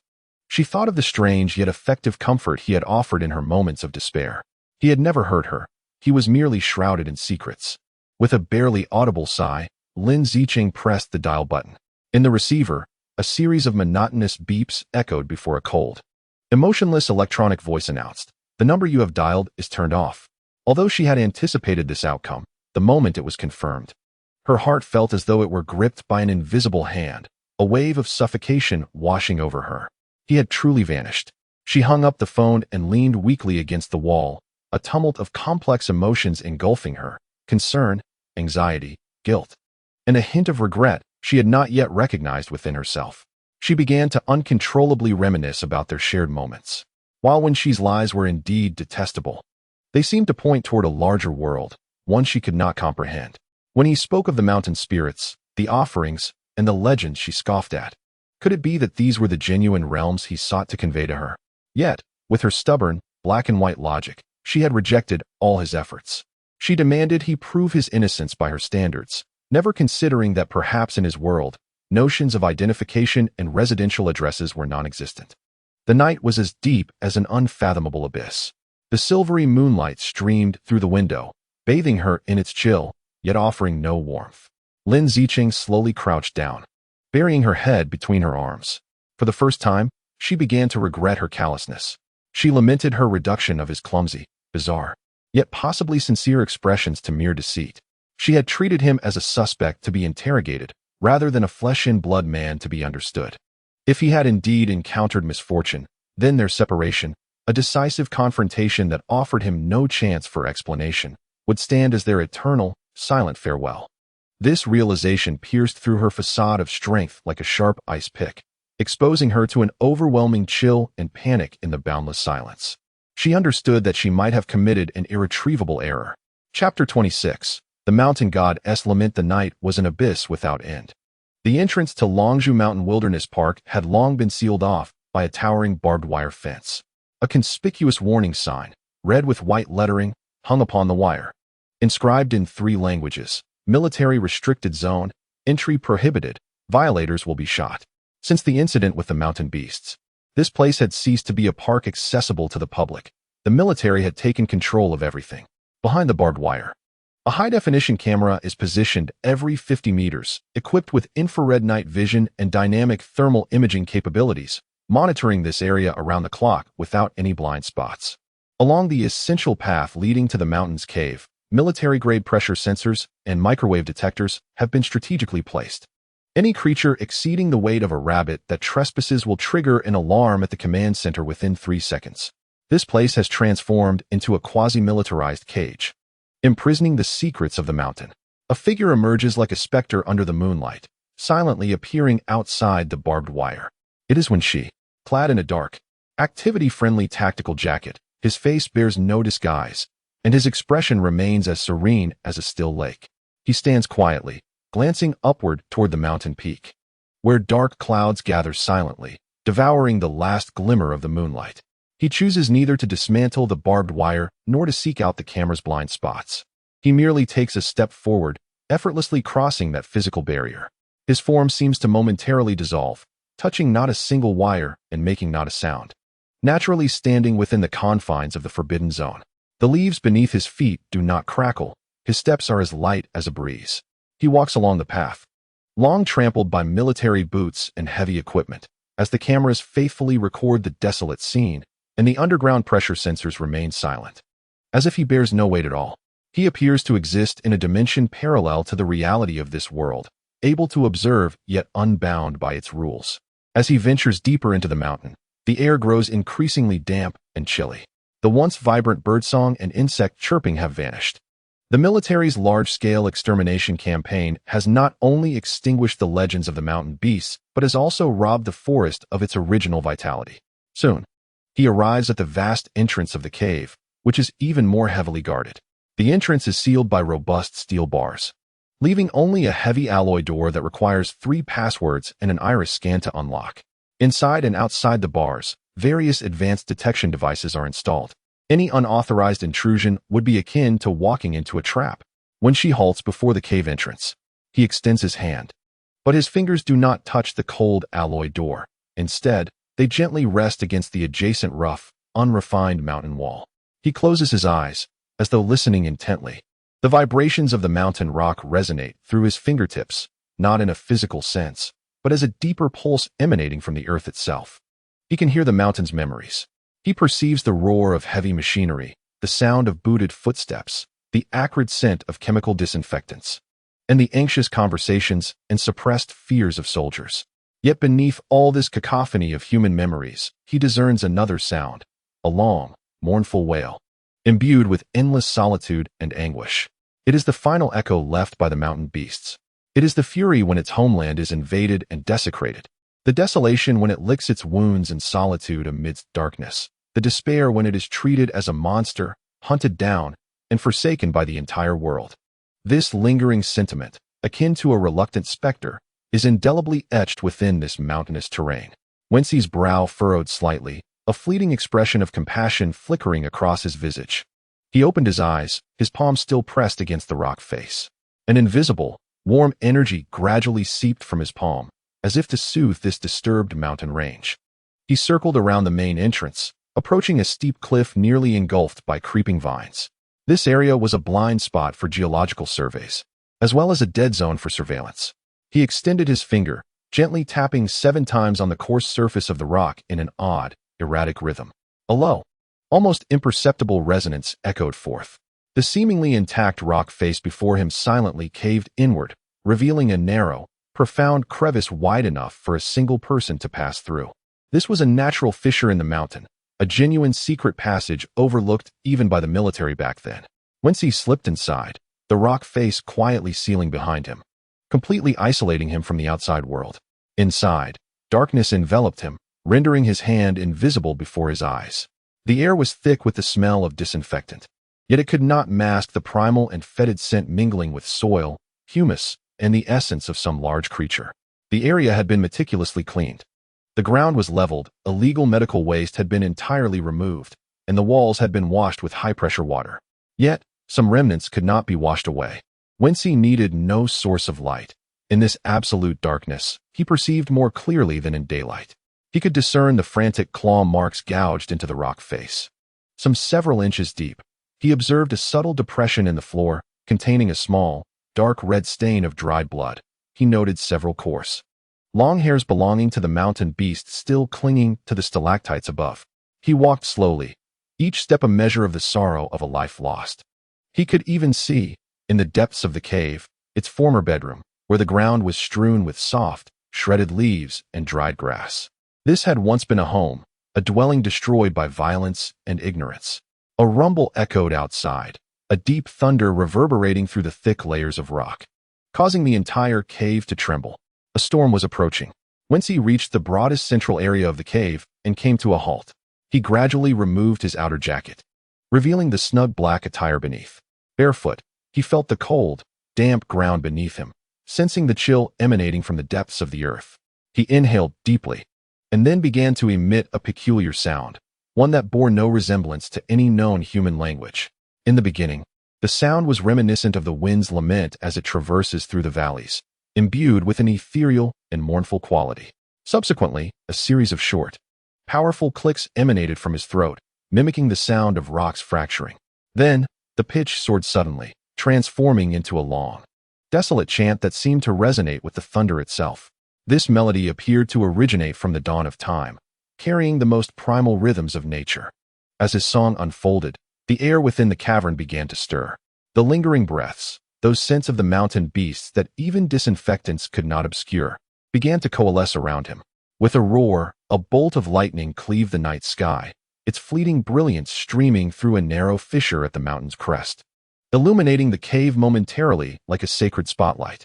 Within that glow, Wen Xi's visage was half shrouded in shadow, his expression solemn and sorrowful. Opposite him, in the cavern's deepest darkness, a colossal, indistinct silhouette was sketched by the lightning's flash. This outline towered 3 meters high, its arms unnaturally long, nearly reaching its knees, and its shoulders broad like a wall. It stood there in silence, its head bowed, resembling a silent giant enduring immense suffering. This was not a corporeal form, but rather an energy projection, coalesced from intense obsession and grief.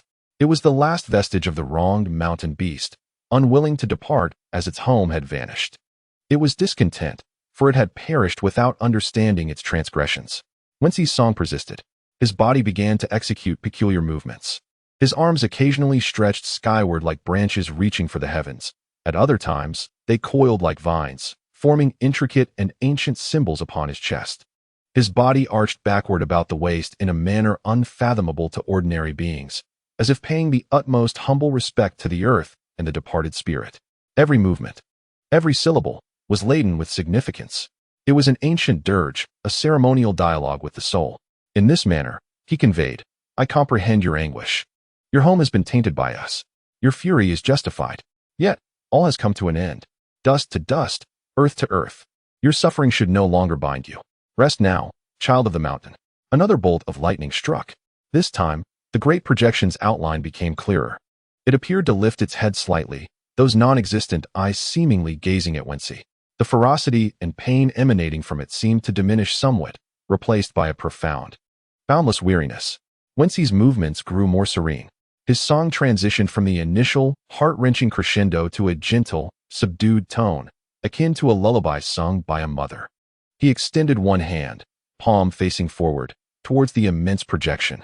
"Go," he silently uttered, yet this farewell resonated clearly throughout the cavern, echoing on a soulful plane. "Go to a realm devoid of suffering. Go to a place where we can no longer disturb you. I apologize on their behalf. In the name of the mountains, I bid you farewell."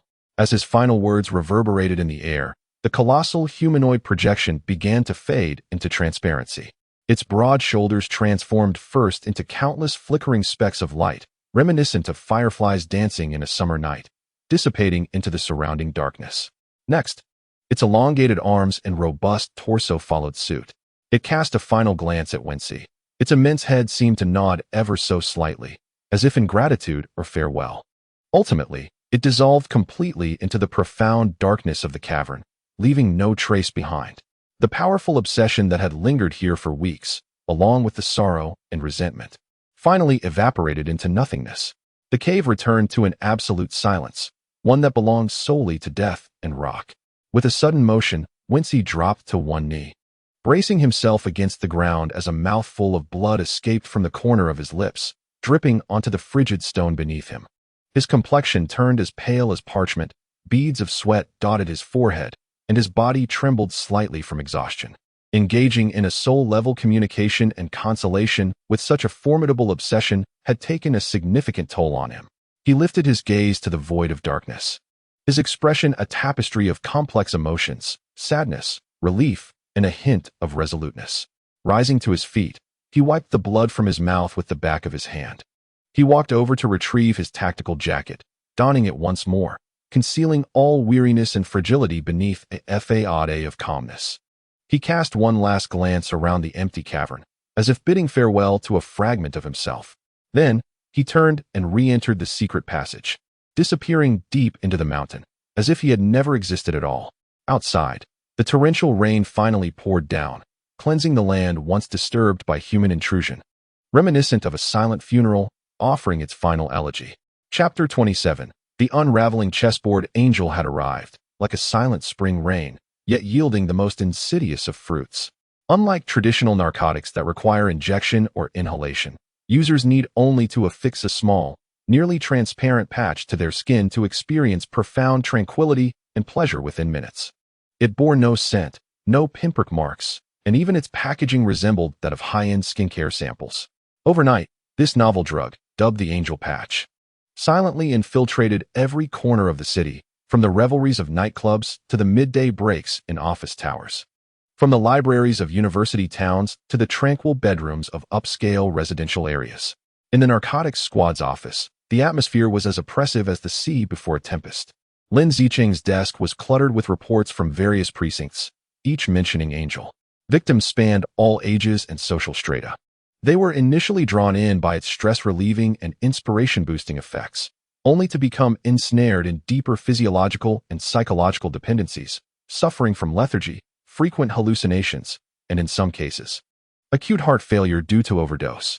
This is war, Zicheng, a war we are on the brink of losing. Captain Chen Bing slammed his palm onto the table, his voice hoarse with anger. The higher-ups had issued a strict order. Decisive results must be achieved within a week. And yet, here we are, unaware of the drug's origins. What of the undercover agent? What of your long-term plans? The bait has been cast throughout the city. Where lies your deep hook?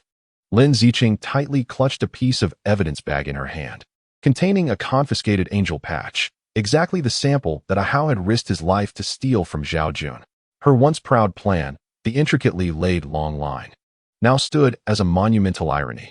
Not only had she failed to catch the big fish, but she had also polluted the entire sea.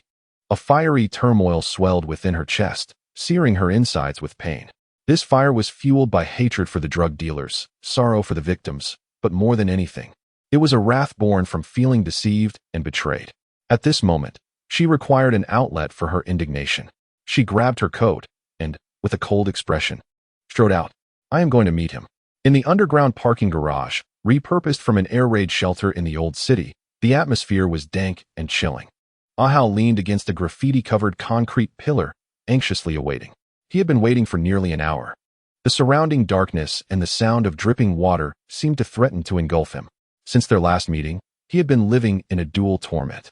At the Western Iron Group, he had to play the eager subordinate, desperate for advancement, while constantly wary of Zhao Jun and Mr. Zhong's penetrating gazes. Yet, on the police side, he was still awaiting the signal to close in. Now, the net had been seized, but the fish had slipped away. A blinding beam of headlights pierced the darkness, as an unremarkable black sedan came to a stop not far off. Lin Zicheng emerged from the vehicle. The sound of her high heels striking the ground echoed in the vast parking garage, each step resonating like a hammer on Ahao's heart. Officer Lin, Ahao straightened, his voice somewhat hoarse. Lin Zicheng approached him and halted, her bloodshot eyes fixed on him without uttering a word. In her gaze, there was no trace of past trust or expectation, only cold scrutiny and disappointment. Ahao felt a chill run through him under her gaze. And he could not help but speak first. What about the angels? Why have I not received any news? Lin Zicheng finally spoke, her tone as frigid as ice. Over 1 million angel patches blanketed the city overnight. Such a vast quantity requires an immense workforce and considerable storage for distribution. Yet you, my most crucial informant, have no inkling of it. Each of her words struck Ahao like a slap to the face. His complexion flushed crimson, not from guilt, but from humiliation. How could I possibly know? His suppressed voice suddenly escalated, brimming with grievance and fury. Do you think I do not wish to know? I have been guarding that phantom warehouse you mentioned, pretending to patrol and inspect daily, and yet, the warehouse has been empty from start to finish. Not a single soul has set foot inside. Zhao Jun assigned me to oversee it. He is merely toying with me. Either he suspects me and has deliberately given me a false target, or we have all been played for fools. Played for fools? Lin Zicheng scoffed coldly. You now tell me that you are the one who has been deceived? Ahao, what I need is intelligence, not excuses. This is not an excuse. Ahao's emotions flared as he stepped forward, nearly pressing his face against Lin Zicheng's. To obtain that sample, I nearly lost my life. Following your plan, I continued to lurk and to play my part. Yet what has been the outcome? I have become a mere waste in Zhao Jun's eyes, and also in yours. You urged me to catch the big fish, yet the bait was a ruse, and the hook was barren. How am I to fish? The two stood in the dimly lit parking lot, fiercely confronting each other, akin to two wounded beasts ensnared. They were comrades in the same trench, yet at this moment, the immense pressure and sense of defeat drove them to inflict harm upon one another. Lin Zicheng gazed into Ahao's reddened eyes, which reflected resentment, fear, and the agony of being misunderstood. The flames of anger within her were doused as if by a bucket of cold water, gradually extinguishing. She realized that she had lost control, transferring the entirety of the failure's burden onto this young man, who was also grappling with the abyss. Taking a deep breath, she turned her back to Ahao, striving to restore calmness to her voice. I apologize for my outburst. Hearing her apology, Ahao was momentarily taken aback. The fervor in his eyes waned, leaving only an endless fatigue. Leaning back against the concrete pillar, he managed a bitter smile. We are both on the brink of madness. Lin Zicheng faced him anew, her gaze regaining its professionalism and composure. You are correct, we have both been played. Zhao Jun is more cautious than we anticipated, or rather, Mr. Zhong, who stands behind him, possesses even more cunning methods. The crafty rabbit has more than one burrow. They have multiple distribution channels and ghost warehouses. Ahao nodded, adding, my interactions with Mr. Zhong have been limited, yet the way he assesses others sends a chill down my spine. He seems to know everything. Zhao Jun now obeys him without question. The Shitie group is no longer the entity it once was. Feigning strength while striking from the shadows, Lin Zicheng murmured. They intentionally exposed a false warehouse to us, diverting all our attention to this line, while in reality, they completed the distribution through other channels of which we remain utterly unaware. A brilliant strategy to shed their skin. What now? Ahao's voice carried a note of confusion. I have already lost Zhao Jun's trust. This identity is becoming worthless. No, Lin Zicheng shook her head, her gaze resolute once more. On the contrary, your currently neglected identity is the safest. They believe you to be a discarded piece, which will cause them to lower their guard.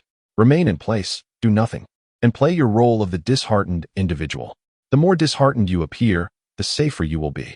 Looking intently at Ahao, she articulated carefully, inform them that you wish to withdraw. Convey that you feel humiliated and no longer wish to continue. Observe their reaction.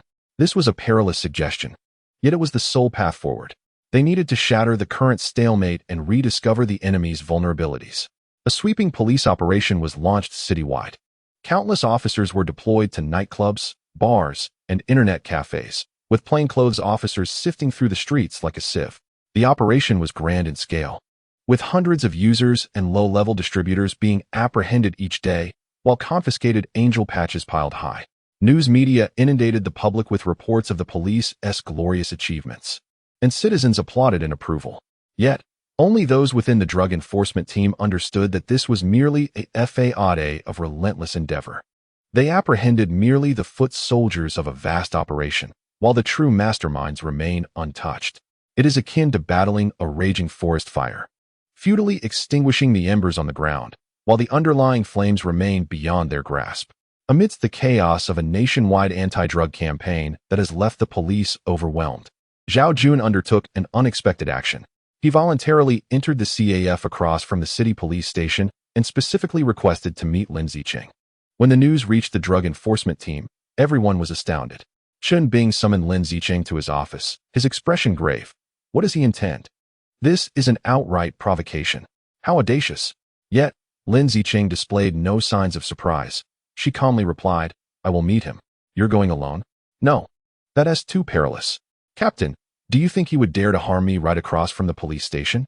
Lin Zicheng gazed out at the elegantly decorated CAF, a cold smile gracing her lips. He is not here to demonstrate, but to witness our misfortune. If I show fear, I would truly become the subject of his mockery. Inside the CAF, soft jazz music created a striking contrast to the tense atmosphere outside. Zhao Jun sat by the window, clad in a well-tailored gray suit. His hair meticulously styled, resembling not a gang leader but rather a financial prodigy.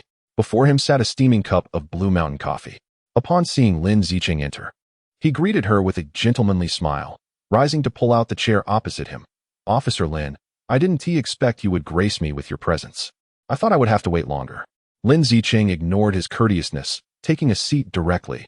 What does Mr. Zhao want with me? Don't be so serious. Officer Lin. Zhao Jun returned to his seat, leisurely stirring his coffee with a silver spoon. I simply noticed in the recent news how tirelessly your police force has been laboring day and night for us societal miscreants, enduring sleepless nights, attending meetings, and conducting raids. It must be exhausting. As a citizen, I felt it necessary to extend my regards to our public servants.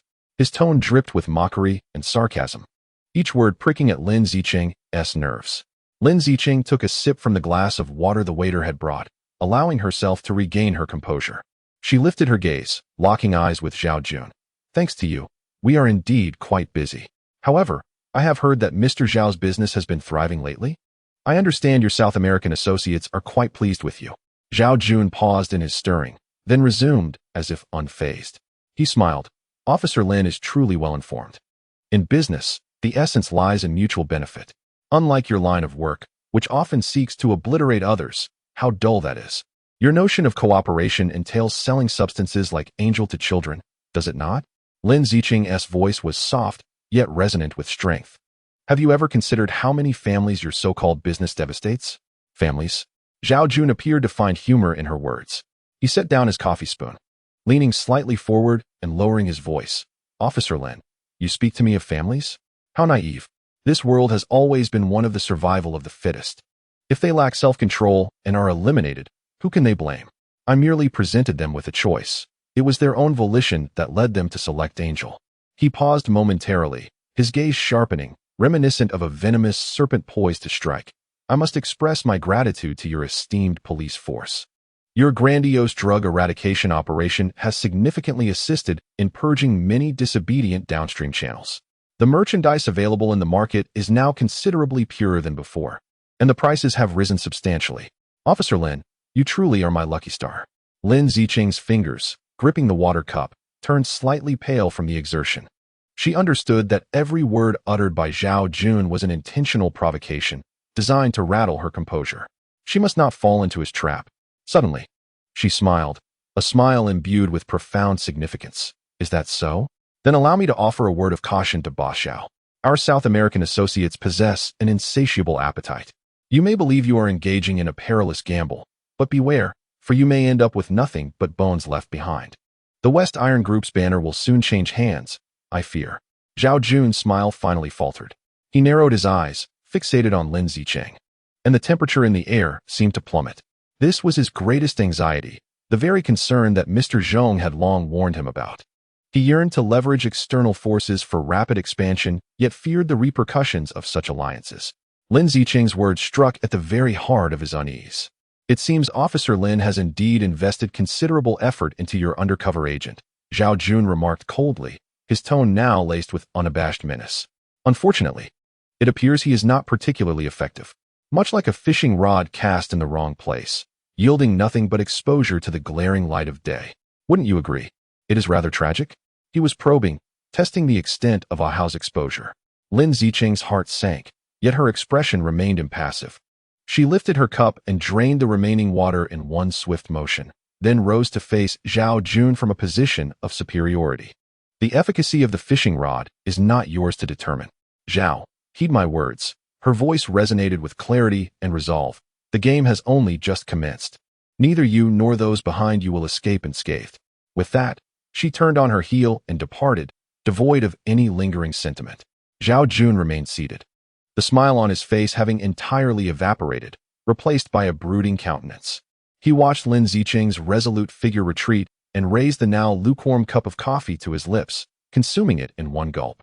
The bitter taste instantly engulfed his mouth. This game of chess had spiraled beyond control, and he, along with all those behind him, had become mere pawns on the board. Chapter 28. The borrowed blade of edge. The night enveloped the city of Longzhou in a damp, black velvet shroud, heavy and oppressive. The rain-soaked streets reflected the distorted glow of neon lights, rendering the city akin to a watercolor painting marred by water. Lin Zicheng drove alone on her way home. Having just concluded yet another meeting with the head of the drug enforcement team, the conference yielded no progress. Only more pressure and a deeper sense of frustration lingered. She rubbed her throbbing temples, turning up the car's music in an attempt to dispel the fatigue clouding her mind with the soothing melodies. As the vehicle turned into a secluded side road, an old van suddenly burst forth from an adjacent alley, barreling forward without any deceleration, crashing directly into her car's rear. The impact was jarring, propelling Lin Zicheng's body forward, the seatbelt constricting painfully around her chest. For a brief moment, her mind went blank. But years of professional instinct kicked in, compelling her to respond without hesitation. She remained calm, swiftly shifting the gear into park, her hand instinctively reaching for the space where her firearm should have been, only to encounter emptiness. This realization sent a wave of dread through her. She immediately recognized that this was no ordinary traffic accident. The van's door was wrenched open violently, and two men clad in baseball caps and masks descended, brandishing gleaming steel pipes as they advanced menacingly toward her driver's seat. Their eyes betrayed no hesitation, filled instead with the ruthless resolve of desperate criminals.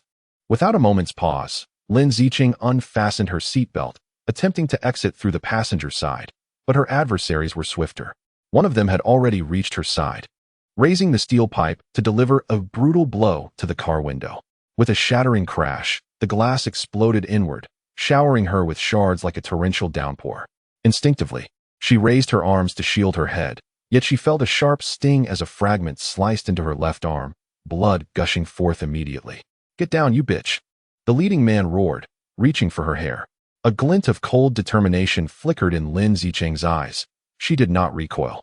Instead, she met his outstretched arm, twisting her body sharply to the right, driving her elbow forcefully into his wrist.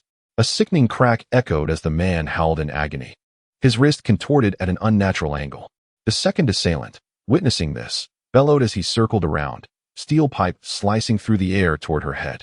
By then, Lin Zicheng had already vaulted from the passenger seat, rolling to evade the deadly strike with a mix of grace and desperation. The pipe struck the car door with a dull thud that sent a shiver down her spine. She sprang to her feet, adopting a defensive stance. Years of combat training allowed her to maintain remarkable composure even while injured and unarmed. However, she was still facing two robust men wielding weapons. Just as the standoff escalated toward a more violent confrontation, the shrill sound of police sirens pierced the air, approaching with alarming rapidity. The assailants' expressions shifted dramatically. Exchanging a glance, they abandoned their assault without hesitation, scrambling back into the van and fleeing in haste.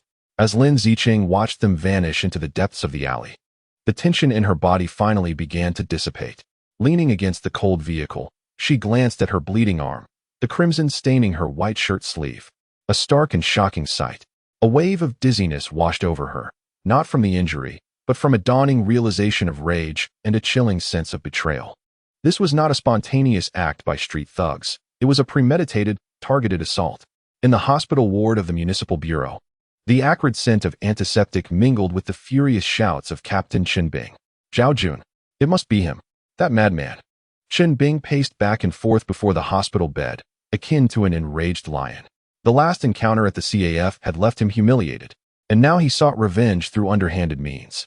This was a blatant declaration of war against us, the police. "I will immediately apply for an arrest warrant to bring him back." Lin Zicheng leaned against the headboard, her left arm expertly bandaged.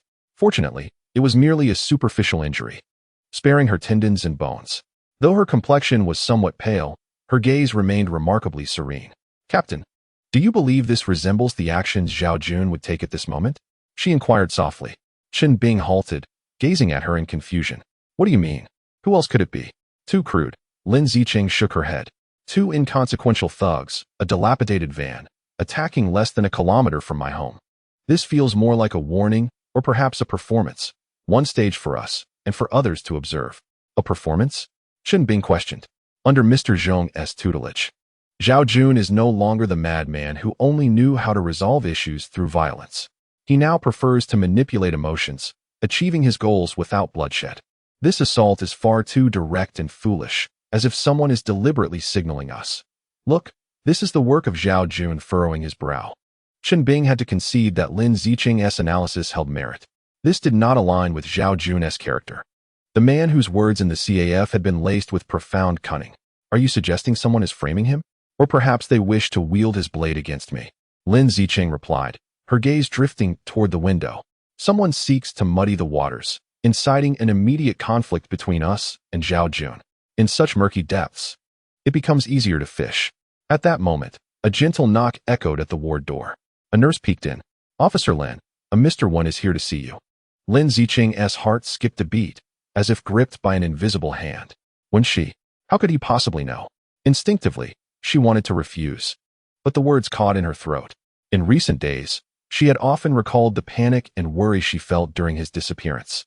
That genuine emotion rendered her unable to maintain the icy rationality that had previously kept him at bay.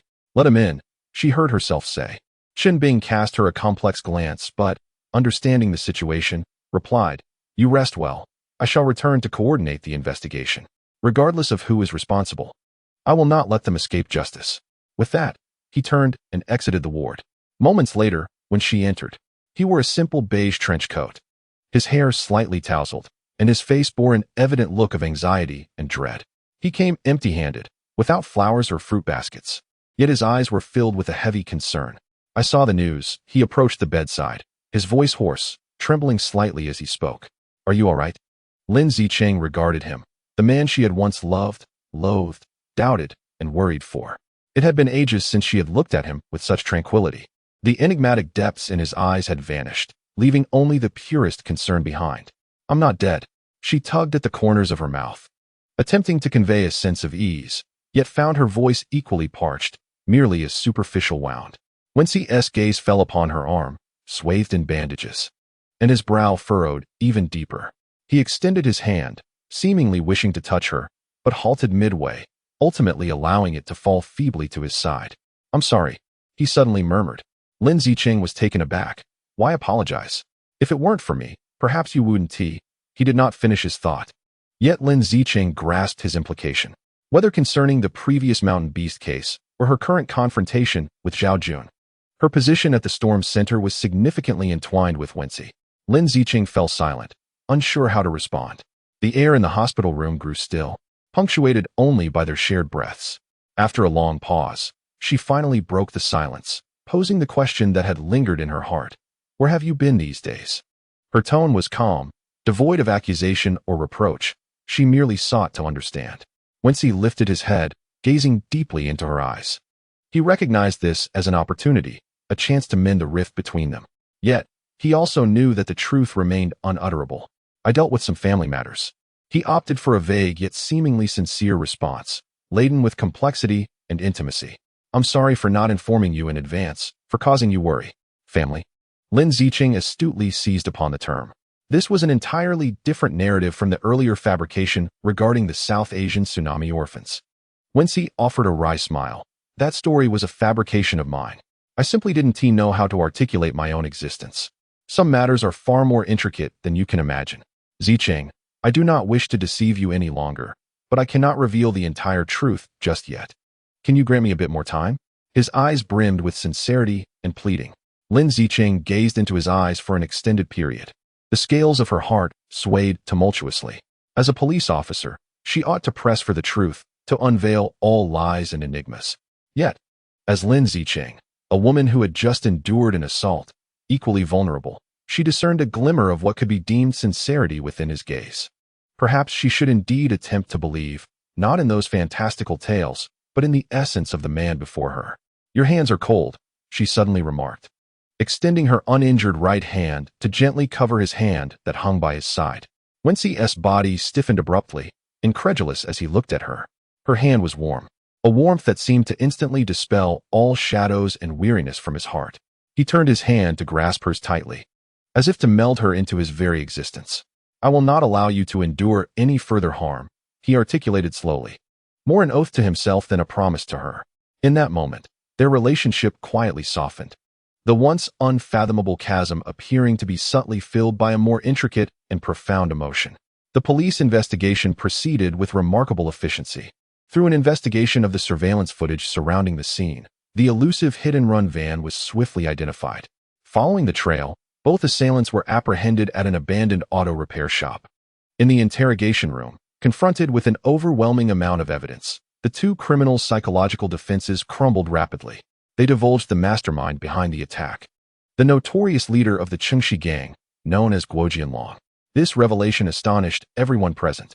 Lin Zicheng personally interrogated the urgently detained Guo Jianlong, a portly man in his 50s adorned with a gold chain as thick as a thumb, embodying the archetype of a traditional gangster.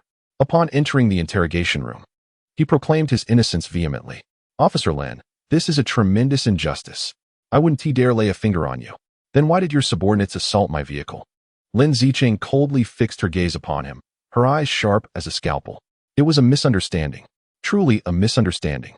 Guo Jianlong pleaded, beads of sweat forming on his brow. My two blind subordinates had a conflict with some lackeys from a southern faction a few days ago. They arranged to settle the score. They mistook your car for the one belonging to their boss. Under the cover of darkness, after a few drinks, they misidentified the target. I swear, when I learned of the chaos they had caused, my legs turned to jelly. Officer Lin, you must see this clearly. Lin Zicheng listened in silence, her face expressionless yet her eyes growing ever colder. Suddenly, she smiled, a light laugh that sent an inexplicable chill through Guo Jianlong. Guo Jianlong, she began slowly. Do you believe that the Shitia gang has changed leadership and that Zhao Jun, that brash young lad, is on shaky ground? Especially with our police keeping a close eye on him due to the Angel incident? Guo Jianlong's expression shifted dramatically, sweat pouring from his forehead. Lin Zicheng continued, unhurriedly so? You thought that if something were to happen to me, the head of the drug enforcement team, all police ire would be directed at Zhao Jun. In that scenario, we would mutually annihilate each other while your Xingyi society could seize the opportunity to inherit the territory of the Shitia gang. Am I correct? Her tone was not interrogative but declarative, each word like a nail driven into Guo Jianlong's heart. Trembling, he could utter not a single word, fully aware that his petty schemes were laid bare before this young officer. Leaning slightly forward, Lin Zicheng locked her gaze onto his. You envy Zhao Jun. You seek to usurp him. You are not merely looking to use his blade. You wish to utilize my life to carve your path to power, am I right? The reasoning for the mistaken identity appeared utterly absurd, yet devoid of any direct flaws. Meanwhile, news from Ahau arrived. He and Lin Zicheng communicated briefly through an absolutely secure network channel. Zhao Jun has exhibited no unusual behavior in recent days and has issued no directives against you. Ahau's message was clear. I've hinted at it. Mr. Zhong's reaction to your attack was peculiar, not one of anger or schadenfreude, but rather a sense of vigilance. He remarked that there are those who flout the rules, wishing to wield us like a blade. He instructed Zhao Jun to rein in his subordinates, strictly forbidding any provocations in recent days. Ahau's assessment validated Lin Zicheng's suspicions. This was indeed a self-directed drama, intended to muddy the waters and fish in troubled seas. Ultimately, as the river dragon refused to acknowledge his true motives, the two hired thugs insisted it was merely a case of mistaken identity, lacking a direct chain of evidence. The police could only detain the two thugs on charges of provoking trouble and intentional harm, while the river dragon, after receiving a warning and some admonishments, was released. The case seemed to reach a temporary conclusion on the surface, yet Lin Zicheng knew in her heart that this matter was far from resolved. The fog enveloping the city had not dissipated. It had merely transformed from an unknown behemoth into a feral dog lurking in the sewers, poised to strike. In the late hours of the night, when she insisted on escorting Lin Zicheng home, standing beneath the apartment building, the evening breeze tousled their garments. Unexpectedly, the true mastermind turned out to be nothing more than a gambler with lofty aspirations, yet minimal skills. Lin Zicheng spoke softly, her tone laced with fatigue and disdain. He was not the puppet master. He was simply a knife that presumed too much. When she regarded her, realizing he had overestimated his own cunning while underestimating her, and even more so, Zhao Jun and Mr. Zhong, he believed he could stir up a storm. oblivious to the fact that he had merely been a trivial pebble in a pond from the very beginning. Lin Zicheng looked at him with a hint of surprise. "You seem to know everything." When she smiled, a touch of resignation in his expression. "I simply understand better the multitude of monsters lurking in the darkness of this city, eager to devour the light. But fret not." He stepped closer, gently tucking a strand of hair blown askew by the wind behind her ear, his touch natural and tender. "From this moment forth, I shall stand by your side." His words, along with the warmth of his palm, brought Lin Zicheng a fleeting sense of reassurance. Chapter 29. Crimson reshuffle. The river dragon lay dead, perishing in his own tea house, reputed to be the safest in Longzhou City, where not even a fly could enter. When he died, he cradled a beloved, priceless Song Dynasty Jian kiln black-glazed rabbit hair tea bowl in his hands, filled with the finest Wui Mountain de Hong Pao tea, brewed with spring water transported from the mountaintop each morning.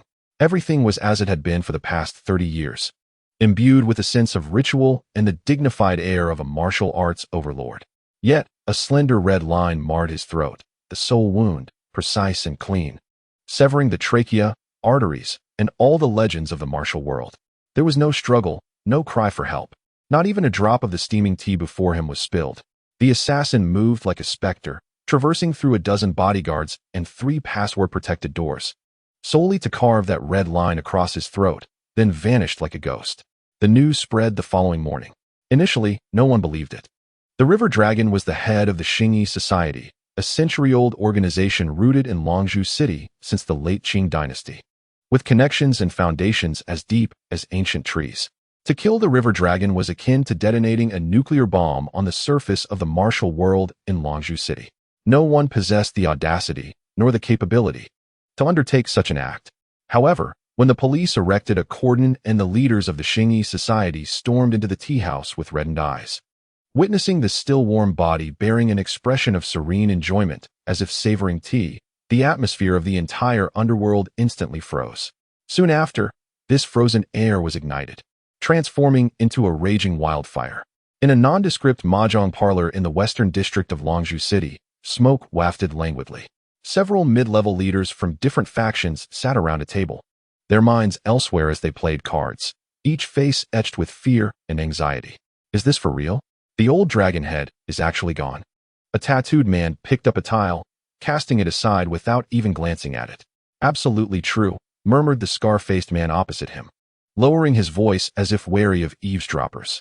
My cousin is a coroner, and he said the scene was as clean as an operating room. A single fatal strike. Barely a drop of blood. This was the work of a professional killer. No, a monster. Who did it? The question fell, silencing the table in an instant, leaving only the sharp clatter of mahjong tiles, which now resonated with an unsettling edge. After a prolonged silence, the scar-faced man finally uttered 2 words, Zhao Jun. This name struck like a heavy stone, sinking into the hearts of all present. Has he gone mad? The tattooed man's voice trembled. That old geezer, the crossing dragon, has dared to meddle where he shouldn't, thinking he could use a pawn against him. But surely, this is not a matter of life and death. Besides, which of those old-timers in the Xingyi Society isn't a tough nut to crack? He's declaring war on the entire underworld. No, you still don't understand, interjected a bespectacled man, adjusting his frames. Fear and an unsettling realization flickered in his eyes. This isn't war, this is establishing rules. He surveyed the room, lowering his voice further. Have you all forgotten about Mr. Zhong? The crossing dragon's folly lies in his attempt to use a knife to kill, provoking Lin Zicheng. For a man like Mr. Zhong, business is business. The police are a nuisance, and to provoke them is to disrupt the business environment. The crossing dragon broke the rules. Thus he must pay the price. An example must be made, the scar-faced man murmured, his complexion growing ashen. Indeed, an example must be made, the bespectacled man emphasized, each word carefully enunciated. He is sending us all a message. The times have changed. To do business with me, Zhao Jun, you must adhere to my rules. Anyone daring to scheme behind my back or drag the police into matters, crossing dragon, this is your fate. He is not merely eliminating the crossing dragon. He is extinguishing the inappropriate thoughts that linger in all our hearts. As his words hung in the air, the mahjong parlor fell into a profound silence. Everyone comprehended the gravity of the situation. Zhao Jun was not mad. He had executed a brutally efficient purge of the underworld in Longzhou City. The old codes of chivalry and human sentiment were ruthlessly dissected and shattered before the invisible, razor-sharp scalpel of his resolve. Anger was a natural response. The Xingyi society, with its century-long legacy, held its pride and dignity. The assassination of their leader in such a clean and decisive manner was akin to a public slap across the face, delivered with a nail-studded soul. That night, dozens of core members of the Xingyi society convened at their headquarters, their spirits aflame with fury. Let us take on the Shitia gang. Avenge our dragon head. A muscular gang leader slammed the table, creating a thunderous sound. Who does Zhao Jun think he is? Does he truly believe that our Xingyi society is made of clay? Indeed, we are ready to fight. Our brothers in the Xingyi society have never feared death. Let us march towards the headquarters of the Shitia gang and eliminate that wretched Zhao Jun. The cries for vengeance echoed fervently. Yet the elderly elders seated at the head of the table remained silent, their expressions dark and brooding. They were the ones who had fought alongside the river dragon to carve out their territory. Their anger surpassed that of the younger generation, yet so did their fear. They were not afraid of Zhao Jun, but rather of Mr. Zhong, the man capable of transforming Zhao Jun overnight and stealthily eliminating the river dragon. How do we fight? Finally spoke the elder, Uncle Jian, his voice hoarse. We don't even know how they entered or who they killed. They possess a top-notch assassin who can appear and disappear at will. What can we possibly confront them with? Shall we sacrifice our brothers' lives as fodder? Can we simply let this go? Is the dragon head's death to be in vain? The young leaders retorted defiantly. Of course, we cannot allow such injustice. Uncle Jian slammed his armrest, a glint of resolve flashing in his eyes. However, we cannot confront them head-on. Zhao Jun is currently riding high, backed by powerful forces from South America. Our aim must be to sow chaos. He gazed at the assembly, articulating with measured intent. Since Zhao Jun seeks to establish rules, we shall shatter his very foundations.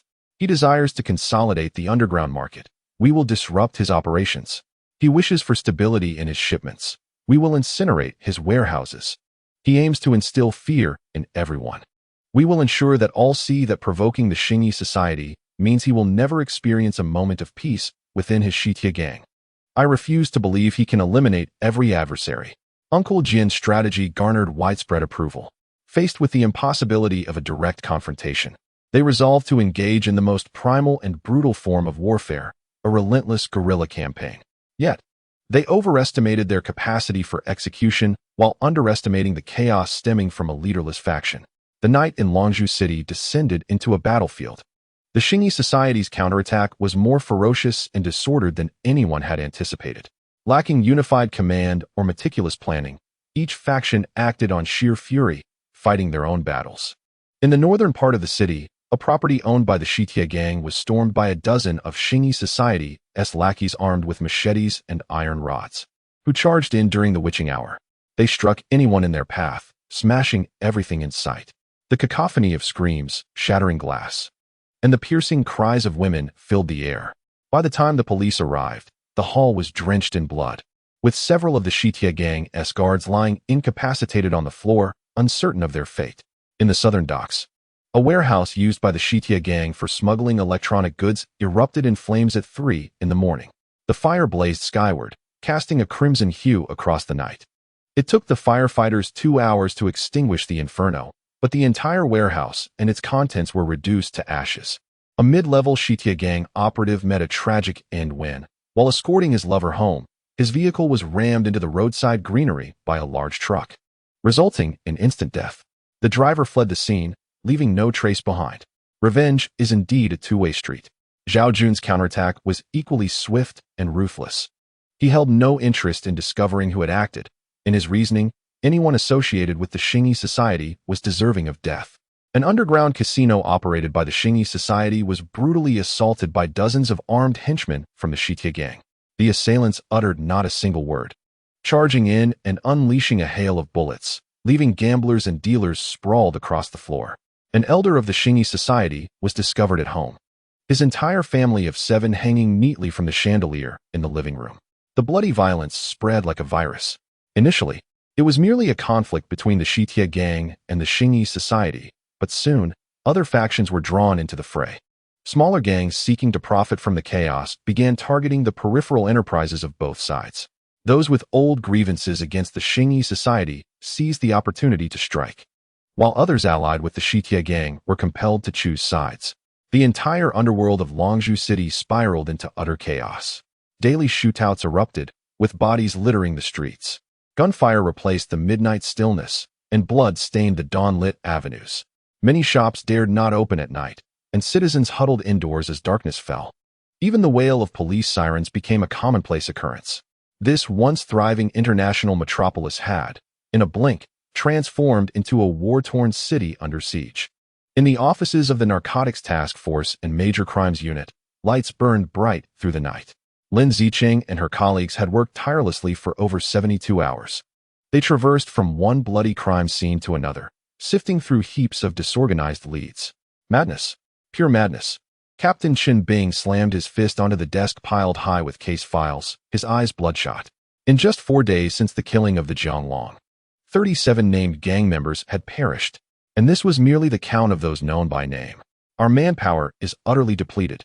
Lin Zicheng gazed at the sprawling web of connections pinned to the wall, with the names of the Xingyi Society and the Shitia gang ensnared in a labyrinth of red and black lines, resembling two colossal, bleeding tumors. She understood that this was not a mere vendetta among the underworld. This was the scenario orchestrated by Zhao Jun and Mr. Zhong. They had deliberately assassinated Jianglong, provoked the Xingyi Society, and instigated this city-wide turmoil. Their aim was to execute a thorough cleansing in the most extreme manner possible, engulfing all dissenters, those with ulterior motives, and the outdated relics of the past, only to eliminate them once and for all. Once the storm had passed and the dust settled, those who survived would emerge as the most compliant sheep, and Zhao Jun would stand as the sole shepherd of this blood-drenched pasture. Such ruthless tactics, Lin Zicheng murmured, a chill creeping up her spine. She cast her gaze out the window. The city, wrapped in neon lights, now appeared to her as a vast, bleeding arena. She and her companions were but futile spectators on the sidelines, desperately shouting in vain to halt the slaughter. It suddenly dawned on her that when a madman wields absolute power, guided by a more cunning and cold-hearted strategist, the calamities he could unleash would far exceed anyone's imagination. The bloodstained reshuffle has only just commenced. Chapter 30. The Surgeon's Scalpel. The vendettas sweeping through the city resemble an uncontrollable wildfire, singeing the brows of its administrators. Following several nights of gunfire and bloody incidents, the patience of the higher-ups has finally worn thin. A large-scale anti-crime operation, codenamed Thunder, was audaciously launched in the early hours of the morning. A multitude of police vehicles, their red and blue lights flashing, surged through the neon-lit streets. Strike teams composed of police and special forces, armed with battering rams and stun grenades, descended upon nightclubs, underground casinos, bars, and mahjong parlors marked by intelligence agencies as gang strongholds. The operation was formidable and precise, serving as the most resolute warning from the authorities. They will not tolerate such barbaric violence threatening the city's fundamental tranquility. In the subsequent nights, the gunfire indeed fell silent, replaced by the heavy footsteps of tactical boots traversing dim alleys.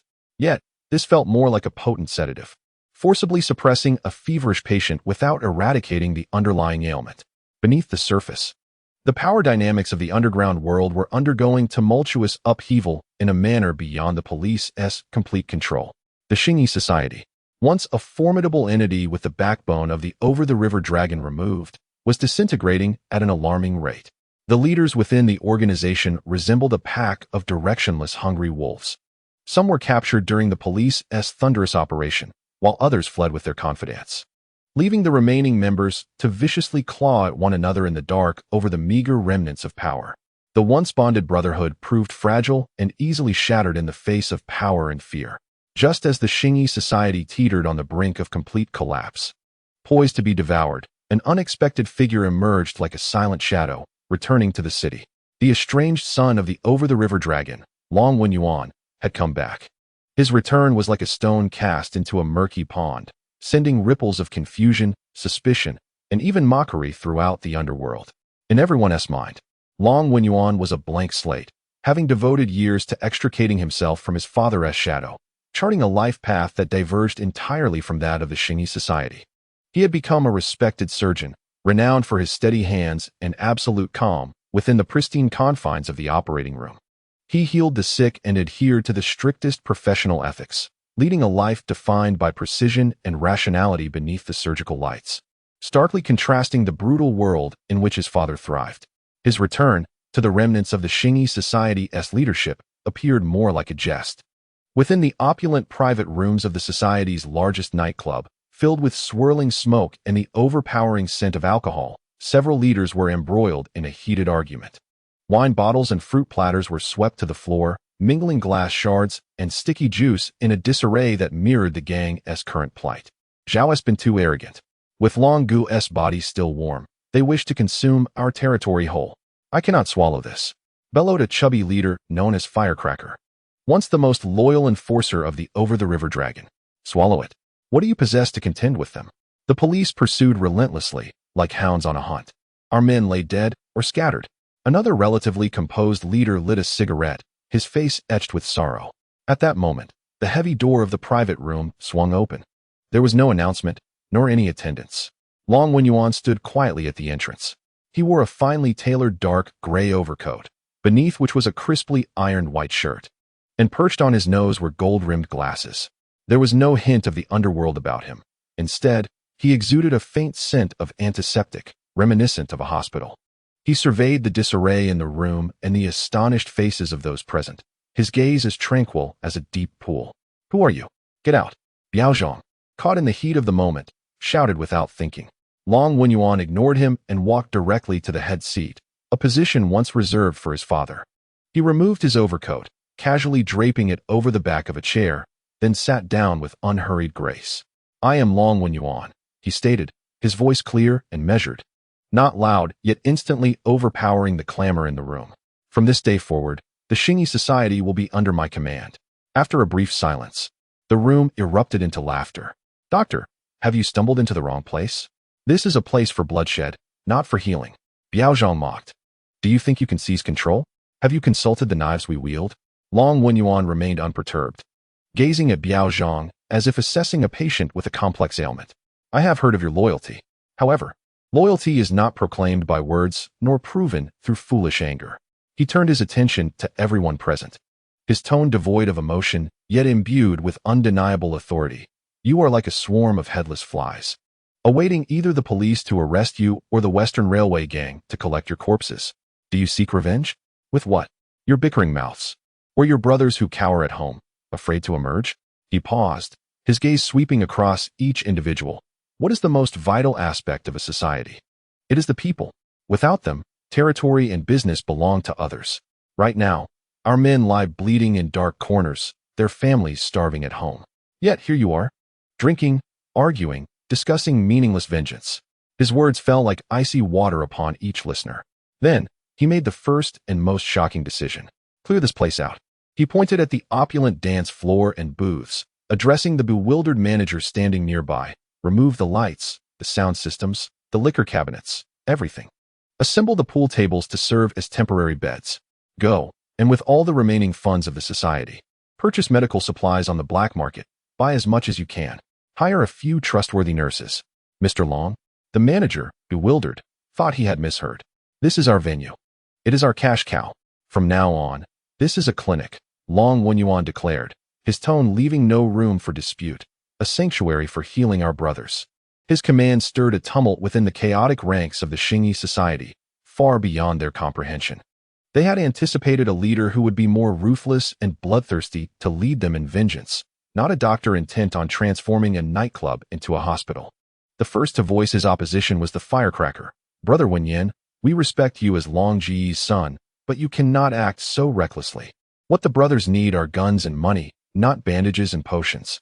"Then go and inquire about a dong," Long Wenyan replied calmly. Adong was the most capable subordinate of the Firecracker, and during last night's skirmish, he had been stabbed multiple times, with his intestines spilling out. After being dragged back by a few brothers, he was left in a small room to await death. Everyone believed he was beyond saving. Long Wenyan stood up, rolled up the sleeves of his white shirt, revealing his clean and firm forearms. "Take me to see him." In the room reeking of blood and sweat, Long Wenyan showed no signs of disgust. He instructed his men to disinfect the room with strong liquor and boil water. Opening a black medical kit he had brought, he revealed a complete set of glistening surgical instruments. Under the focused light of several lamps, he became the sole surgeon in that room. For 3 hours, without any anesthesia or advanced equipment, he meticulously cleaned Adong's wounds, excised the necrotic tissue, and with an almost artistic precision, sutured the wounds layer by layer. Throughout the process, he remained calm and focused, sweat dampening his forehead, yet his hands, holding the forceps and needle holder, were as steady as a rock. When he tied the final knot and declared that Adong would survive, everyone, including the firecracker, looked at him with the eyes of someone who had witnessed a monster. They realized that Long Wenyan's weapon was not a gun, but a scalpel, and this knife revealed a more formidable power in an entirely different way. It could snatch lives from the jaws of death. In the following days, Long Wenyan personally treated each injured gang member in that makeshift clinic. He not only healed their bodies, but also began to soothe their minds. He conversed with each patient, inquiring about their families, and then sent money and food to their homes. He assured them, the society will not forget any brother who has bled for it. First, recover from your injuries. I will take care of matters at home. His message was simple, direct, yet unprecedentedly warm. The fighting ends here. We will first take care of our own. His demeanor lacked the arrogance of a newly appointed leader, instead embodying the calm authority of a doctor. This peculiar act of humanitarianism left the entire underworld perplexed and bewildered. Zhao Jun and Mr. Zhong's Western Iron Gang had prepared for a takeover, but found themselves striking a blow against Cotton, unsure of how to respond. After temporarily stabilizing the internal situation, Long Wenyan took the most strategically significant step. On a quiet afternoon, he made a phone call, not to any gang leader, but directly to Lin Zicheng of the city police's major crimes unit. Lin Zicheng sat in her cluttered office, overwhelmed by mountains of case files and a continuous stream of bad news. As the phone rang, she was irritably rubbing her temples. Major Crimes Unit, Lin Zicheng. Hello, Officer Lin, came a calm, clear, and even somewhat refined male voice from the other end. A stark contrast to the coarse and threatening tones she was accustomed to hearing from those in the underworld. My name is Long Wenyan. I am now in charge of the Xingyi Society. Lin Zicheng abruptly straightened her posture, all fatigue swept away, replaced by a heightened sense of vigilance. She had been closely monitoring Long Wenyang's return, with all intelligence indicating that he would be at the epicenter of a new round of bloody turmoil. I am not my father. The voice on the phone seemed to pierce through her thoughts, continuing, I have no interest in the game of revenge. I am a doctor. My duty is to staunch the bleeding, both literally and metaphorically. Will the Xingyi Club seek retribution? From this moment onward, we declare a ceasefire. I am sharing this with you in the hope that the police will understand our position and avoid any unnecessary misunderstandings. You may focus on your thunder operation and restore order to the city. There was a pause, followed by a striking addition. Perhaps you could relay this message to Mr. Zhao of the Shitia gang in a manner you deem appropriate. The war is over. He was not seeking permission. He was stating a fact. This was a masterstroke of communication. By directly engaging with the police, he not only formally announced the peaceful intentions of the Xingyi Club, but also secured breathing room and time for reorganization, ensuring that the police would not target his reformed organization as a primary objective. Simultaneously, through the police's channel, he sent a clear, public, and menacing message to Zhao Jun and Mr. Zhong. I do not wish to fight, but I am not afraid of you. The rules of the game will henceforth be redefined by me. The call ended. Lin Zicheng stared at the silent receiver, her heart brimming with astonishment, suspicion, and a hint of admiration she was reluctant to acknowledge. The city, once on the brink of a full-scale gang war, suddenly fell silent with the return of a surgeon. Long Wenyang, wielding his scalpel with precision and calm, not only excised the festering wounds within the organization, but also temporarily stemmed the profuse bleeding of the entire underground world. The bloody reshuffle was forcibly paused. This time, it was not with bullets, but with bandages and a surgeon's scalpel. An unexpected new player had entered the game in an unprecedented manner. Chapter 31. The Demon King's treasury. The smoke of the blood-red reshuffle was abruptly halted by the intervention of the uninvited guest, Long Wenyang. Yet, the land ravaged by violence would not instantly bloom with flowers of peace. The underground world of Longzhou City, after experiencing a brief, suffocating bout of conflict, fell into a peculiar silence. The Shitia gang, undoubtedly the ostensible victor of this chaotic melee, had almost entirely obliterated the foundation of their rival, the Xingyi Club. with overwhelming force. However, the triumphant anthem sounded particularly hoarse. The Shitia gang had suffered grievous losses as well, with each conquered territory soaked in the blood of their own brothers. In an instant, internal currents began to swirl within the Shitia gang. Joy was fleeting, while pain was all too real. The incessant funerals cast a pall over the atmosphere of the gang. Those who had survived the skirmish bore no pride of victors, but rather exhibited exhaustion and confusion. In some less central venues, private grievances began to spread. For what purpose? We have lost over 30 brothers, with countless more severely injured, all for the sake of seizing a few insignificant venues for the Xingyi society? Indeed, when Brother Long was still around, he never engaged in battles lacking certainty. Now, however, the newly arrived Mr. Zhao appears quite formidable, yet the compensation for our fallen comrades remains elusive. Hush, keep your voice down. Do you wish for Mr. Zhong to overhear? These whispered grievances, akin to mold proliferating in damp corners, silently yet swiftly corrode the authority Zhao Jun has established through violence. Zhao Jun is acutely aware of this mounting pressure. He stands before the expansive floor-to-ceiling window of his office, gazing down upon the city enveloped in neon lights. The glass reflects his sullen visage, and within his once fervent and untamed eyes, a flicker of royal irritation emerges. He has won the war, yet feels his kingdom is bleeding from within. Mr. Zhong, he does not turn around, his voice tinged with impatience. My troops are rapidly losing morale. Mr. Zhong appears like a specter, silently materializing behind him. Dressed impeccably in his Zhongshan suit, he holds a cup of freshly brewed tea. Morale is built upon two foundations, fear and interest. Mr. Zhong gently places the teacup on the desk beside Zhao Jun, the fragrance wafting upward, seemingly soothing the volatile air. Fear, you have already provided in abundance. Now, it is time for them to savor the taste of interest. Interest? Zhao Jun scoffs. What do I have to offer them? This battle has drained our coffers. We can scarcely manage to disburse compensation to the families of the deceased. Money has never been a problem. Mr. Zhong's tone is as tranquil as still water. Our friends from South America are exceedingly pleased with your decisive actions. They believe that a unified and efficient market in Longzhou City is far more valuable than a chaotic one. Thus, they have prepaid for the next batch of goods and increased their investment. Mr. Zhong produces a bank draft from his pocket and casually slides it before Zhao Jun. Zhao Jun's gaze falls upon the lengthy string of zeros on the draft, his pupils constricting sharply. It is a staggering sum that would drive any gang into a frenzy of envy. This is the wings of angels, and the cornerstone of your throne, Mr. Zhong elaborates slowly. My suggestion is to convene an immediate assembly. Triple the compensation for all brothers who fell in this conflict. Cover all medical expenses for the injured, and additionally, provide condolence payments. Furthermore, establish a West Iron Education Fund to cover the tuition from elementary school to university for the children of all fallen brothers.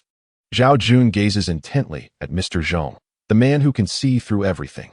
For the first time, he realizes that what Mr. Zhong seeks to help him build is not a conventional gang, but an empire that binds its members firmly together through monetary incentives and welfare systems. You wish for me to win their hearts? No, Mr. Zhong corrects him.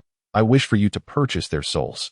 3 days later, in the most luxurious banquet hall under the West Iron Gang, an unprecedented assembly convenes. Present are not the leaders of the gang, but rather the families of all members who have perished or been grievously injured amidst the bloody reshuffling. The family members predominantly displayed expressions of sorrow, intermingled with fear and unease.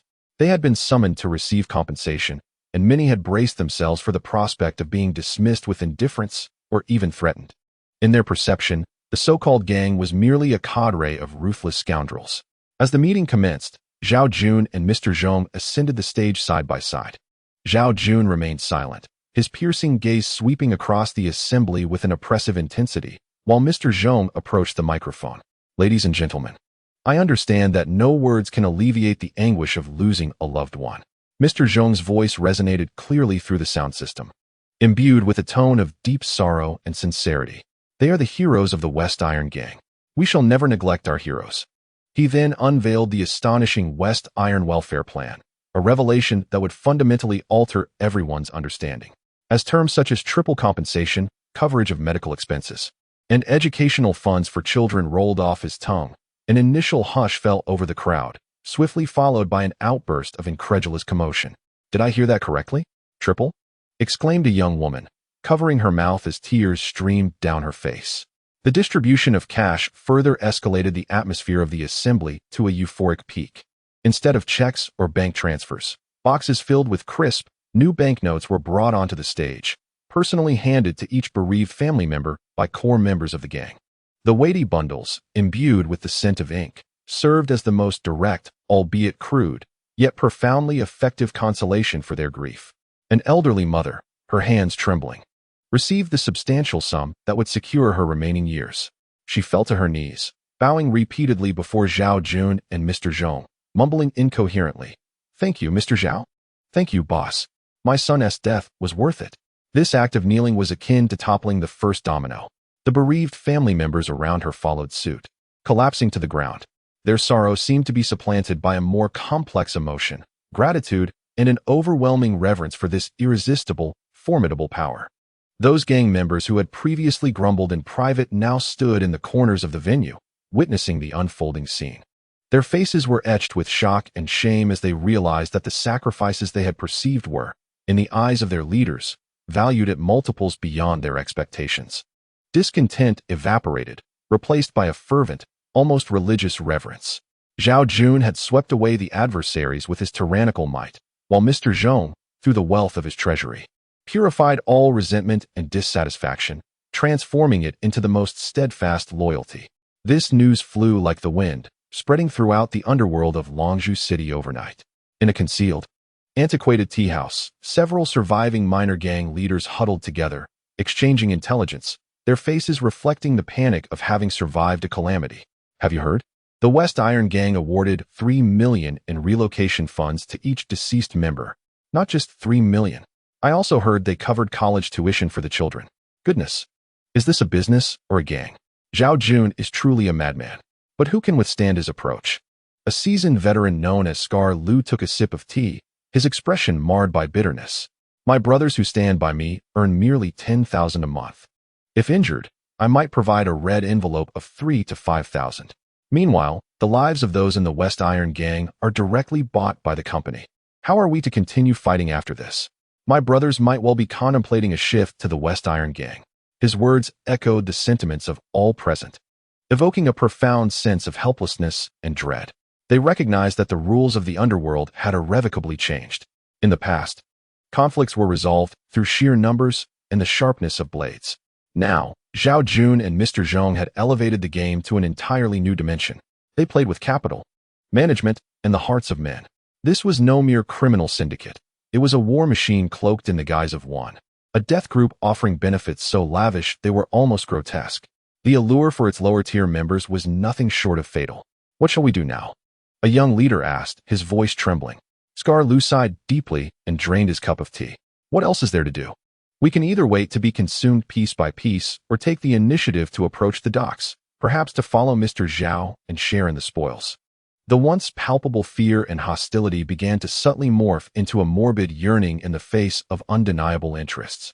Some smaller factions had already started discreetly reaching out to the West Iron Gang, hoping to be assimilated into this vast criminal enterprise. Zhao Jun stood by the window, listening to his subordinates report on these new developments in the underworld, a cruel and satisfied smile curling at the corners of his mouth. He felt like the king of this city, with everyone bowing at his feet. "Mr. Zhong, look, everyone fears me and wishes to be part of my domain. They do not fear you, they fear your wealth. They do not aspire to be you, they wish to be a part of your treasury." Mr. Zhong calmly refilled Zhao Jun's cup, yet reminded him, "Do remember, there exists a doctor in this city who does not covet wealth. Long Wenyuan and his Xingyi society have yet to witness a single defector. Loyalty bought with money can easily be swayed by other temptations." Zhao Jun's smile gradually faded. He recalled Long Wenyuan's serene, unflappable countenance. Indeed, he had forged an impregnable fortress with his wealth, yet beyond that fortress, a doctor wielding a scalpel was constructing an entirely different wall in a manner incomprehensible to all. That would be his next battlefield. Chapter 32. The Return of the God of Killing. In the deep night of Dragon Pearl City, the darkness enveloped like a piece of velvet steeped in ink, impenetrably dense. The vibrant clamor of neon lights was kept at bay outside the car windows, transforming into fleeting, colorful phantoms that flickered in Zhao Jun's pupils without leaving a trace in his heart. He reclined against the spacious, soft-back seat of a Maybach, toying with a crystal glass filled with amber whiskey. The ice ball had melted halfway, akin to those who once opposed him, ultimately succumbing to his might. The West Iron Group, once a formidable steel beast lurking in the city's western fringes, had now been honed into the sharpest of fangs under his command. Not long ago, the sweeping upheaval in the city's underworld, albeit costly, yielded results beyond imagination. Mr. Zhong's capital maneuvers flowed like mercury, devouring the remnants of forces severely wounded in the conflict one by one. The underground world of Longzhou City is now virtually a monologue for Zhao Jun, Brother Jun. Shall we indulge tonight? The confidant in the passenger seat turned back, his face adorned with a sycophantic smile. The new arrivals are fresh from the film academy. Quite alluring indeed. Zhao Jun merely curled the corner of his mouth into a nonchalant smile, remaining silent, and gently swirled his drink. He reveled in this sensation, power, wealth, and women, once distant dreams, now mere playthings within his grasp. He even found himself reminiscing about those days of peril and bloodshed, when victories brought forth a thrill. Now, however, only the coldness of high places remained, utterly mundane. The vehicle glided smoothly along the central avenue before veering onto a secluded road leading to the hillside villa district. The streetlights cast a dim, yellow glow, throwing mottled shadows of the plane trees along the roadside, creating an atmosphere as tranquil as a painting. At that moment, the driver suddenly slammed on the brakes, and the inertia caused Zhao Jun's drink to splash violently, soaking his expensive custom suit. What the hell? Zhao Jun's brow furrowed in irritation, his tone laced with offended anger. Brother Jun, there's someone up ahead, the driver responded, his voice tinged with barely perceptible tremors. Zhao Jun raised his gaze and saw, illuminated by the headlights, a man standing resolutely in the center of the road. The man was not particularly imposing. Clad in a faded, worn jacket, hands buried in his pockets, head bowed, obscuring his features. He stood there like a statue conjured from thin air, exuding an aura of eerie stillness that contrasted starkly with the tranquil night. A madman? Zhao Jun scoffed, his displeasure intensifying. He felt his authority challenged. How dare an ignorant fool obstruct Zhao Jun's vehicle? Drive past, he commanded coldly, his voice not loud but imbued with undeniable authority. Run him over, it's on me. Understood, Brother Jun. The driver steadied himself, a glint of ruthlessness flashing in his eyes. In this line of work, compassion is a luxury that cannot be afforded. He shifted gears and pressed down on the accelerator. The Maybach's engine let out a deep growl, akin to an enraged beast charging towards the figure. The distance closed rapidly, 50 meters, 30 meters, 10 meters. The man remained utterly still, seemingly oblivious to the impending doom. Just as the car was about to collide with him, he finally moved. He slowly lifted his head, revealing an unremarkable face, yet his eyes resembled two unfathomable ancient wells, devoid of any ripple. Then, he raised his right hand and casually waved it forward, as if swatting away a bothersome fly. Bang! A dull, bone-jarring sound erupted in the stillness of the mountain road. The scene of carnage Zhao Jun had envisioned did not materialize. That fist, seemingly unremarkable, struck the heavy hood of the Maybach's engine with undeniable force. The once formidable alloy steel plate now lay vulnerable, as fragile as paper. Centered around the fist, a colossal dent formed instantaneously, while spiderweb-like fissures spread frantically outward. Billowing white smoke erupted from the crevices of the hood, accompanied by an acrid scent of charred material. The vehicle trembled violently before succumbing to silence. Inside, a profound stillness enveloped the space. The driver and bodyguard stood aghast, their expressions frozen in disbelief as they gazed upon the unscathed man, as if confronted by a specter. The scorn that had adorned Zhao Jun's face vanished, replaced by a mixture of astonishment and incredulity. Having navigated the underworld for years, he had encountered formidable opponents and reckless adversaries, yet had never before witnessed such a terrifying entity. This transcended the realm of human strength. Get him. Dispose of him. After a brief moment of stupefaction, Zhao Jun unleashed a primal roar. Terror swiftly morphed into an overwhelming sense of humiliation. The car door swung open, and 4 highly trained bodyguards surged forth from the rear escort vehicle. Hired at great expense, these retired Special Forces soldiers had blood on their hands. representing the pinnacle of the Western Iron Gang's combat prowess. They fanned out in a coordinated formation, encircling their target from various angles, their military knives glinting ominously under the dim streetlights. Yet what they faced was a legend. The man did not even register their movements, maintaining the casual stance of a casual punch. As the first bodyguard's dagger was poised to pierce his back, his figure blurred momentarily. Crack! The sharp sound of bones splintering echoed. The bodyguard's body was propelled backward at an unnatural angle, his arm twisted grotesquely. Almost simultaneously, 3 more sharp cracks resonated. One bodyguard's throat shattered, another's knee was brutally crushed, and the last was seized by the neck, his feet flailing helplessly in the air. The entire ordeal transpired in less than 3 seconds. 4 elite fighters, without even grazing the hem of their opponent's garment, were rendered entirely incapacitated. This was not a fight. It was a massacre, a ruthless annihilation. The man casually discarded the lifeless bodyguard as one would cast aside a tattered doll. He then strode toward the extinguished Maybach at a leisurely pace, the sound of his footsteps light, yet resonating like a drumbeat against Zhao Jun's heart. With a surge of immense strength, the car door was wrenched open, warped and distorted. The man leaned inside and, under Zhao Jun's terrified gaze, seized him by the collar, yanking him from the vehicle with an effortless grace. Zhao Jun's nearly 200-pound frame dangled in the air, light as a feather in the grip of his captor, akin to an eagle grasping a chick. Suspended aloft, Zhao Jun's feet no longer touched the ground. At last, he beheld the man's face, ordinary features, dark skin, with wrinkles around the eyes that seemed to harbor the weight of 20 years. Yet those eyes, those calm and inscrutable eyes, now glinted with a chilling, inquisitive scrutiny, reminiscent of a butcher assessing livestock destined for slaughter. Who are you? Zhao Jun's voice, thick with fear, faltered into a hoarse whisper. The man offered no response, merely holding him aloft, studying him intently for a moment. The gaze he encountered made Zhao Jun feel as though his very essence was laid bare, with all his secrets, ambitions, and vulnerabilities exposed beneath that penetrating scrutiny. In that moment, he perceived himself not as the head of the Shitia group or a rising star of Longzhou City, but rather as an inconsequential rabbit. Suddenly, the man's lips curled into a smile as frigid as ice. Shitia gang, Zhao Jun? He finally spoke, his voice gravelly, reminiscent of sandpaper's friction, nothing more. As the words fell from his lips, he relinquished his grip, and Zhao Jun collapsed to the ground like a discarded sack of refuse, dust enveloping him.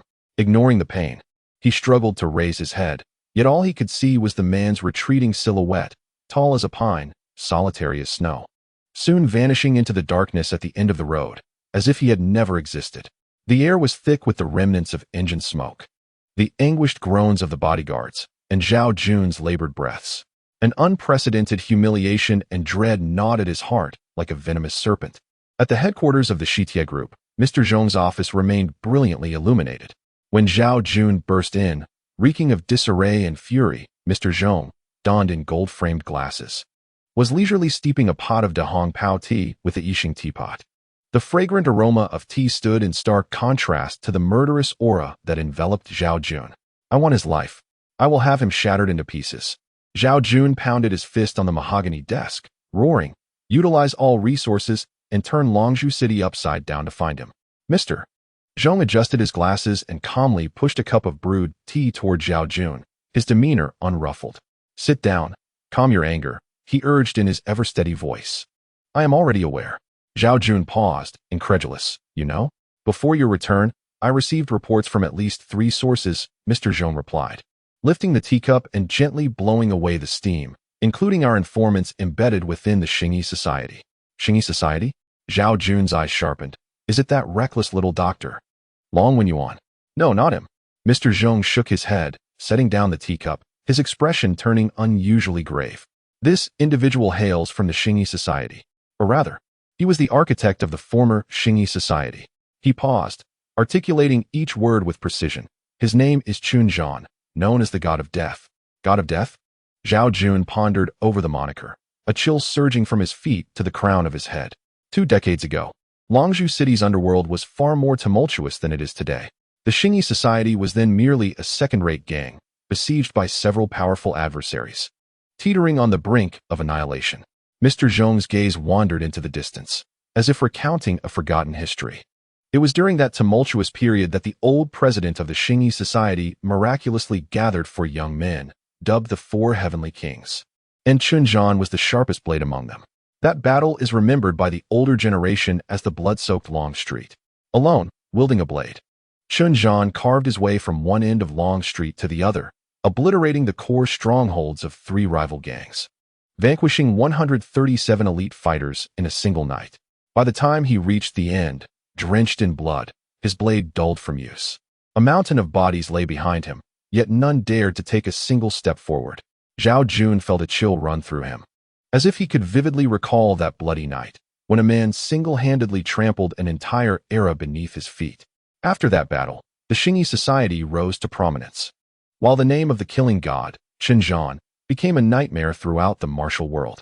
The other 3 formidable figures, King Kong, Ghost Shadow, and Immovable Stone, along with the Smiling Buddha, were equally ruthless, capable of taking on 100 foes alone.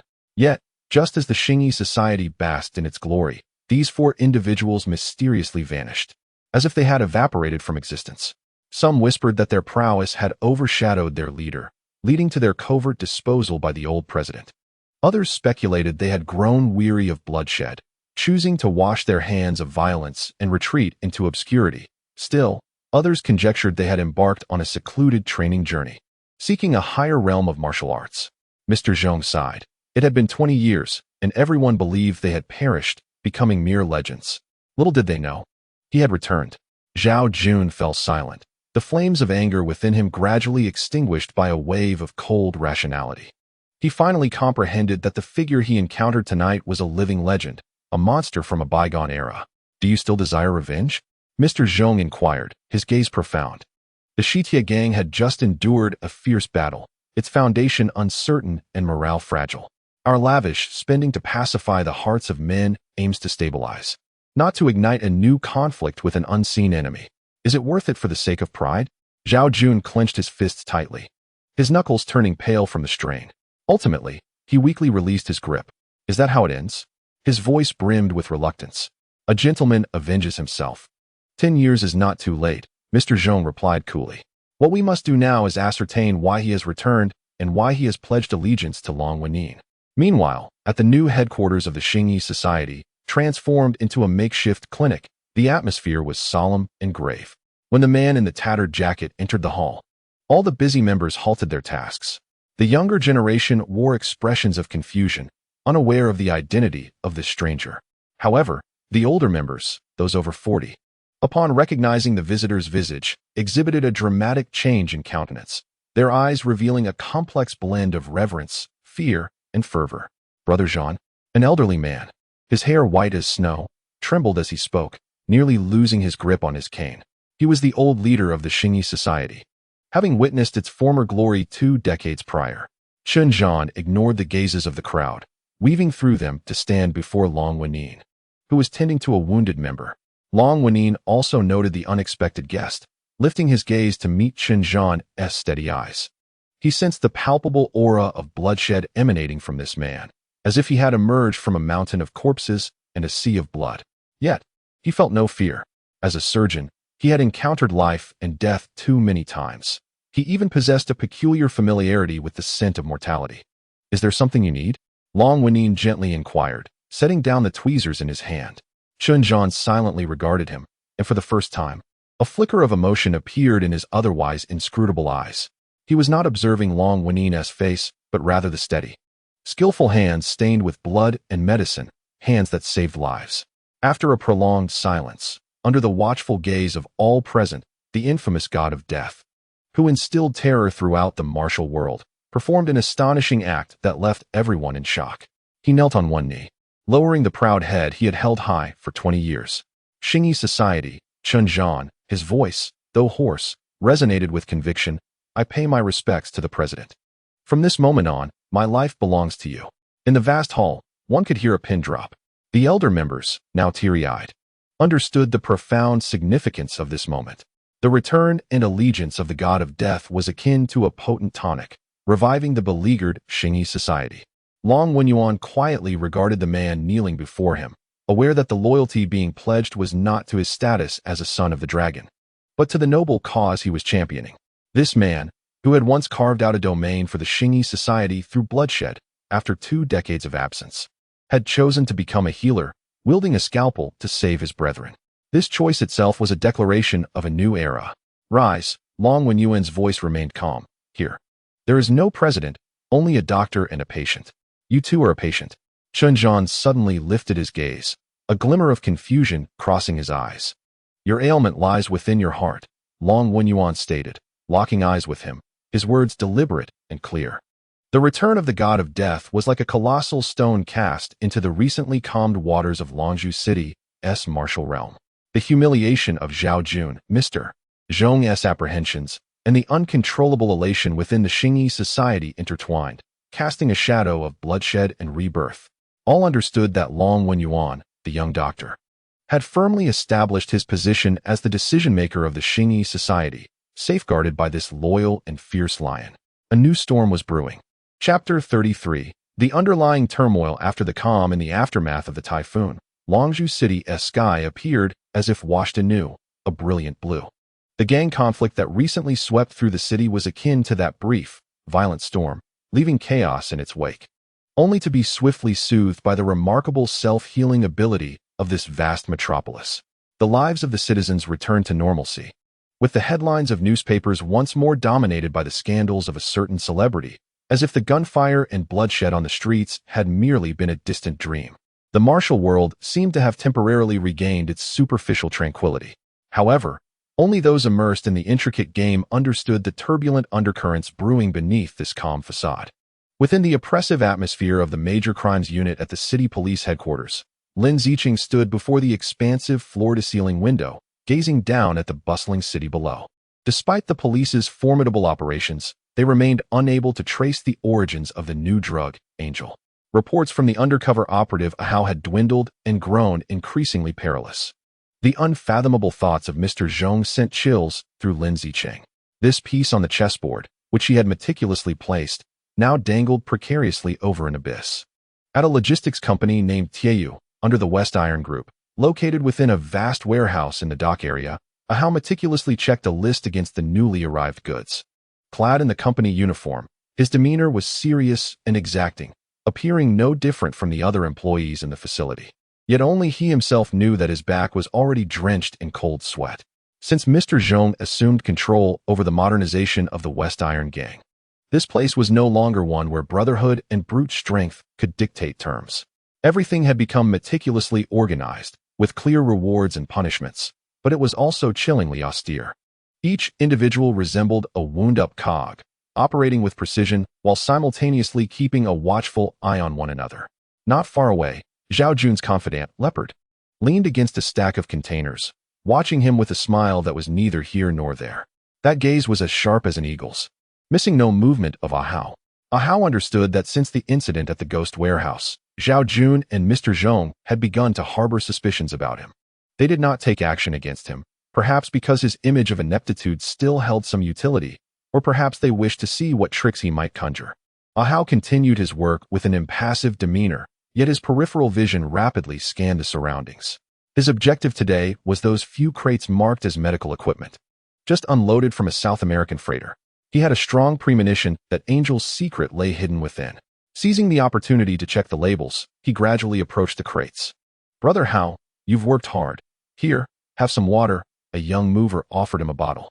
Ahao accepted it, twisted the cap, took a sip, and casually inquired, "Ollie, this batch seems quite valuable," under Leopard's personal supervision.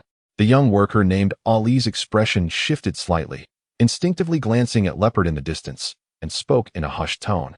"Brother Hao, best not to ask about things that don't concern you. Mr. Zhong has set the rules. We just do our jobs and earn our pay. The benefits in the gang are quite good now. My brother's school fees are sorted. I don't want any trouble." A heaviness settled in Ahao's heart. He recognized that Mr. Zhong's scheme to win people's hearts through welfare had irrevocably altered the gang's ecosystem. In the past, one could use the camaraderie of the underworld to extract information, but now, everyone was tightly bound by a vast web of interests, their loyalty terrifyingly absolute. He chuckled softly and patted Ollie on the shoulder. "You're right, I spoke out of turn. Let us keep working hard." At that moment, Leopard extinguished his cigarette and sauntered over. "Brother Hao, How are the accounts coming along? He inquired with a smile that did not reach his eyes. Almost done, Leopard. Everything seems fine, Ahau replied, handing over the checklist. Leopard took it but did not glance at it, merely tapping Ahau's chest with a thick folder. The pressure neither too light nor too heavy. That's good. Mr. Zhong said logistics are the lifeblood of the organization. There must not be a hint of error. Otherwise, you know the consequences. His gaze swept across Ahau's face before settling on the crates of medical equipment. A knowing smile playing on his lips as he turned to leave. In those brief moments of confrontation, Ahau felt as though he had endured a fierce battle. Utterly spent, he comprehended the meaning behind Leopard's final words, an unmistakable warning. All his probing today had been laid bare before the other's keen eyes. He stood there, surveying the cold steel and the numbed crowd within the warehouse, for the first time experiencing genuine despair. This net was woven too tightly. So tight that he could find no seams through which to break free. In an old-fashioned tea restaurant near a police station, journalist Zhuo Min anxiously stirred the milk tea before her. Opposite her sat Officer Chun, the superior of Lin Zicheng. Gathering her courage, Zhuo Min spoke. I have come to discuss Zicheng's situation. She is in grave danger. Officer Chen silently sipped his tea, his gaze drifting out the window. His voice tinged with profound fatigue. Miss Zhuo, do you think I desire this? 20 years ago, I witnessed the battle of the killing god. Yet now, among the entire police force, only Lin Zicheng can keep pace with Zhao Jun and Mr. Zhong. But she is going to die? Zhuo Min's eyes reddened. As a police officer, one must be prepared for death from the very first day. Officer Chen's tone grew stern. This is her choice, her duty. All I can do is provide her with the greatest support possible within the bounds of the law. Observing the tears cascading down Zhuo Min's cheeks, Officer Chen's expression softened slightly as he sighed. You are a good friend. Spend more time with her. The burden she bears is far too heavy. That evening, in Wen Xi's apartment, Lin Zicheng would confide in him her discoveries at the precinct and her own confusions, including the enigma of the ageless killing god, Chen Zhan. Wen Xi brewed a pot of fragrant white tea and listened quietly to her every word. Zicheng, have you ever read martial arts novels? He asked, not directly responding to her. I've read a few. Why? These novels often mention that when a person's internal strength reaches an exceptionally high level, they can delay aging. Wen Xi's voice carried a peculiar rhythm. In certain traditions, this is not entirely fictional. Some specific practices can indeed slow down the depletion of one's vitality, even inversely affecting the body. We call this qi. Lin Zicheng fell silent. After the Beast Mountain incident, her worldview had already been torn open. So, do you believe in these things? She asked softly. I believe in what I have witnessed, Wen Xi replied, his gaze gentle yet resolute. Zicheng, I understand that you are accustomed to constructing your world through evidence and logic. But this world is far more complex than we can imagine. When all conventional means fail to explain the phenomena before you, perhaps it is time to consider another perspective. His words acted like a key, quietly unlocking a door within Lin Zicheng's heart. All right, she sighed deeply. Even if you are right, why has this killing god suddenly returned? And why would he pledge loyalty to an obscure little doctor? This was the crux of the matter. Once he smiled. A powerful individual who can control the course of his own life would not make such choices on a whim. There must be something about Long Wenyuan that attracts him. Or perhaps the path Long Wenyuan walks resonates with the path he seeks. Leaving Wen Xi's apartment, Lin Zicheng returned to her car. As night enveloped the city, the neon lights flickered before her eyes. Wen Xi's words, Officer Chen's fatigue, Zhuo Min's tears, and Ahau's increasingly oppressive voice on the phone intertwined in her mind. She felt as though she stood at a crossroads. A path leads to the world she is familiar with, one constructed of law and order. The other, however, descends into an abyss filled with the unknown, mystery, and legend. She is uncertain of which direction to take, yet she understands that turning back is no longer an option. Chapter 34. The dream of a little star. Zhao Jun has recently become enamored with a woman. This is hardly newsworthy. Men of his stature and wealth are never short of female company. Yet, this time feels markedly different. The woman's name isn't Xi, an English name. And she is a relatively obscure starlet, or more accurately, a struggling young model on the fringes of the entertainment industry. With a visage that strikes a balance between innocence and allure, her eyes resemble those of a fawn, glistening with just the right touch of timidity and innocence. However, her figure starkly contrasts with her face, igniting the most primal desires in men. Zhao Jun first encountered in Xi at an opulent private party. She appeared like a frightened rabbit, ensnared by a group of greasy investors, utterly flustered. With a mere glance, Zhao Jun dispersed the crowd, who retreated in dismay. Approaching her, he did not ogle her body, as others had. Instead, he removed his coat and gently draped it over her bare shoulders. "Do not be afraid," he said, his voice imbued with an undeniable authority. And she looked up, her expressive eyes brimming with tears of gratitude, as if he were not a notorious crime lord, but a gallant knight rescuing a princess. From that moment onward, and she became Zhao Jun's cherished companion. He lavished her with extravagant gifts, designer handbags, haute couture gowns, and exquisite jewelry flowed to her like water. He even used his connections to secure her the second female lead in a popular television drama. Zhao Jun reveled in the sensation of dominance and indulgence, delighting in the adoration, affection, reliance, and gratitude that shimmered in Wen Xi's gaze. It made him feel not merely as a bloodthirsty gangster, but as a deity capable of anything. However, this illusion of omnipotence was swiftly shattered by Mr. Zhong. As Zhao Jun's strategist and the organization's de facto manager, Mr. Zhong scrutinized Wen Xi with the sharp eyes concealed behind his gold-rimmed glasses upon their first meeting. "Brother Jun," he advised in private, "this woman's origins are unclear. It is prudent to exercise caution." Zhao Jun, with his arm wrapped around Wen Xi's slender waist, inhaling the fragrance of her hair, felt elated. Dismissing Mr. Zhong's concerns with a chuckle, he replied, "Old Zhong, you are being overly cautious. She is merely a starlet seeking fame. I have thoroughly investigated her. Her family has been farming for 3 generations, and she is quite clean. She seeks my wealth and influence, while I am drawn to her youth and beauty. It is a fair exchange, mutually beneficial." Mr. Zhong adjusted his glasses, his tone serious, yet her arrival is too fortuitous. Moreover, her English name coincides with that of the angel we are currently dealing with. Do you not find this overly coincidental? Zhao Jun's brow furrowed slightly. He had to concede that Mr. Zhong's wariness was not without merit. Yet the image of Wen Xi's pure and unblemished face lingered in his mind, instantly dispelling any flicker of doubt. Merely a coincidence, he mused impatiently. In a city as vast as Dragon Pearl City, there are surely not fewer than 800 women to call upon. Have you been overly anxious of late? Exercise caution, for even the slightest misstep may lead to disaster. Mr. Zhong insisted. At this critical juncture, any minor disturbance could prove fatal. I advise you to keep her at a distance for the time being. Zhao Jun's expression darkened. He released Wen Xi, rose to his feet, and paced toward Mr. Zhong. An overwhelming aura of pressure rendering the air in the room almost tangible. "Mr. Zhong, while I respect your role as the strategist of our society and defer to you in many matters, it does not grant you the authority to meddle in my personal affairs. Do I require your approval for the women I choose to pursue? Are you overstepping your bounds?" His voice was low, yet each word struck with the chill of ice, piercing Mr. Zhong's heart. "Or do you perceive me, Zhao Jun, as a fool easily ensnared by a woman?"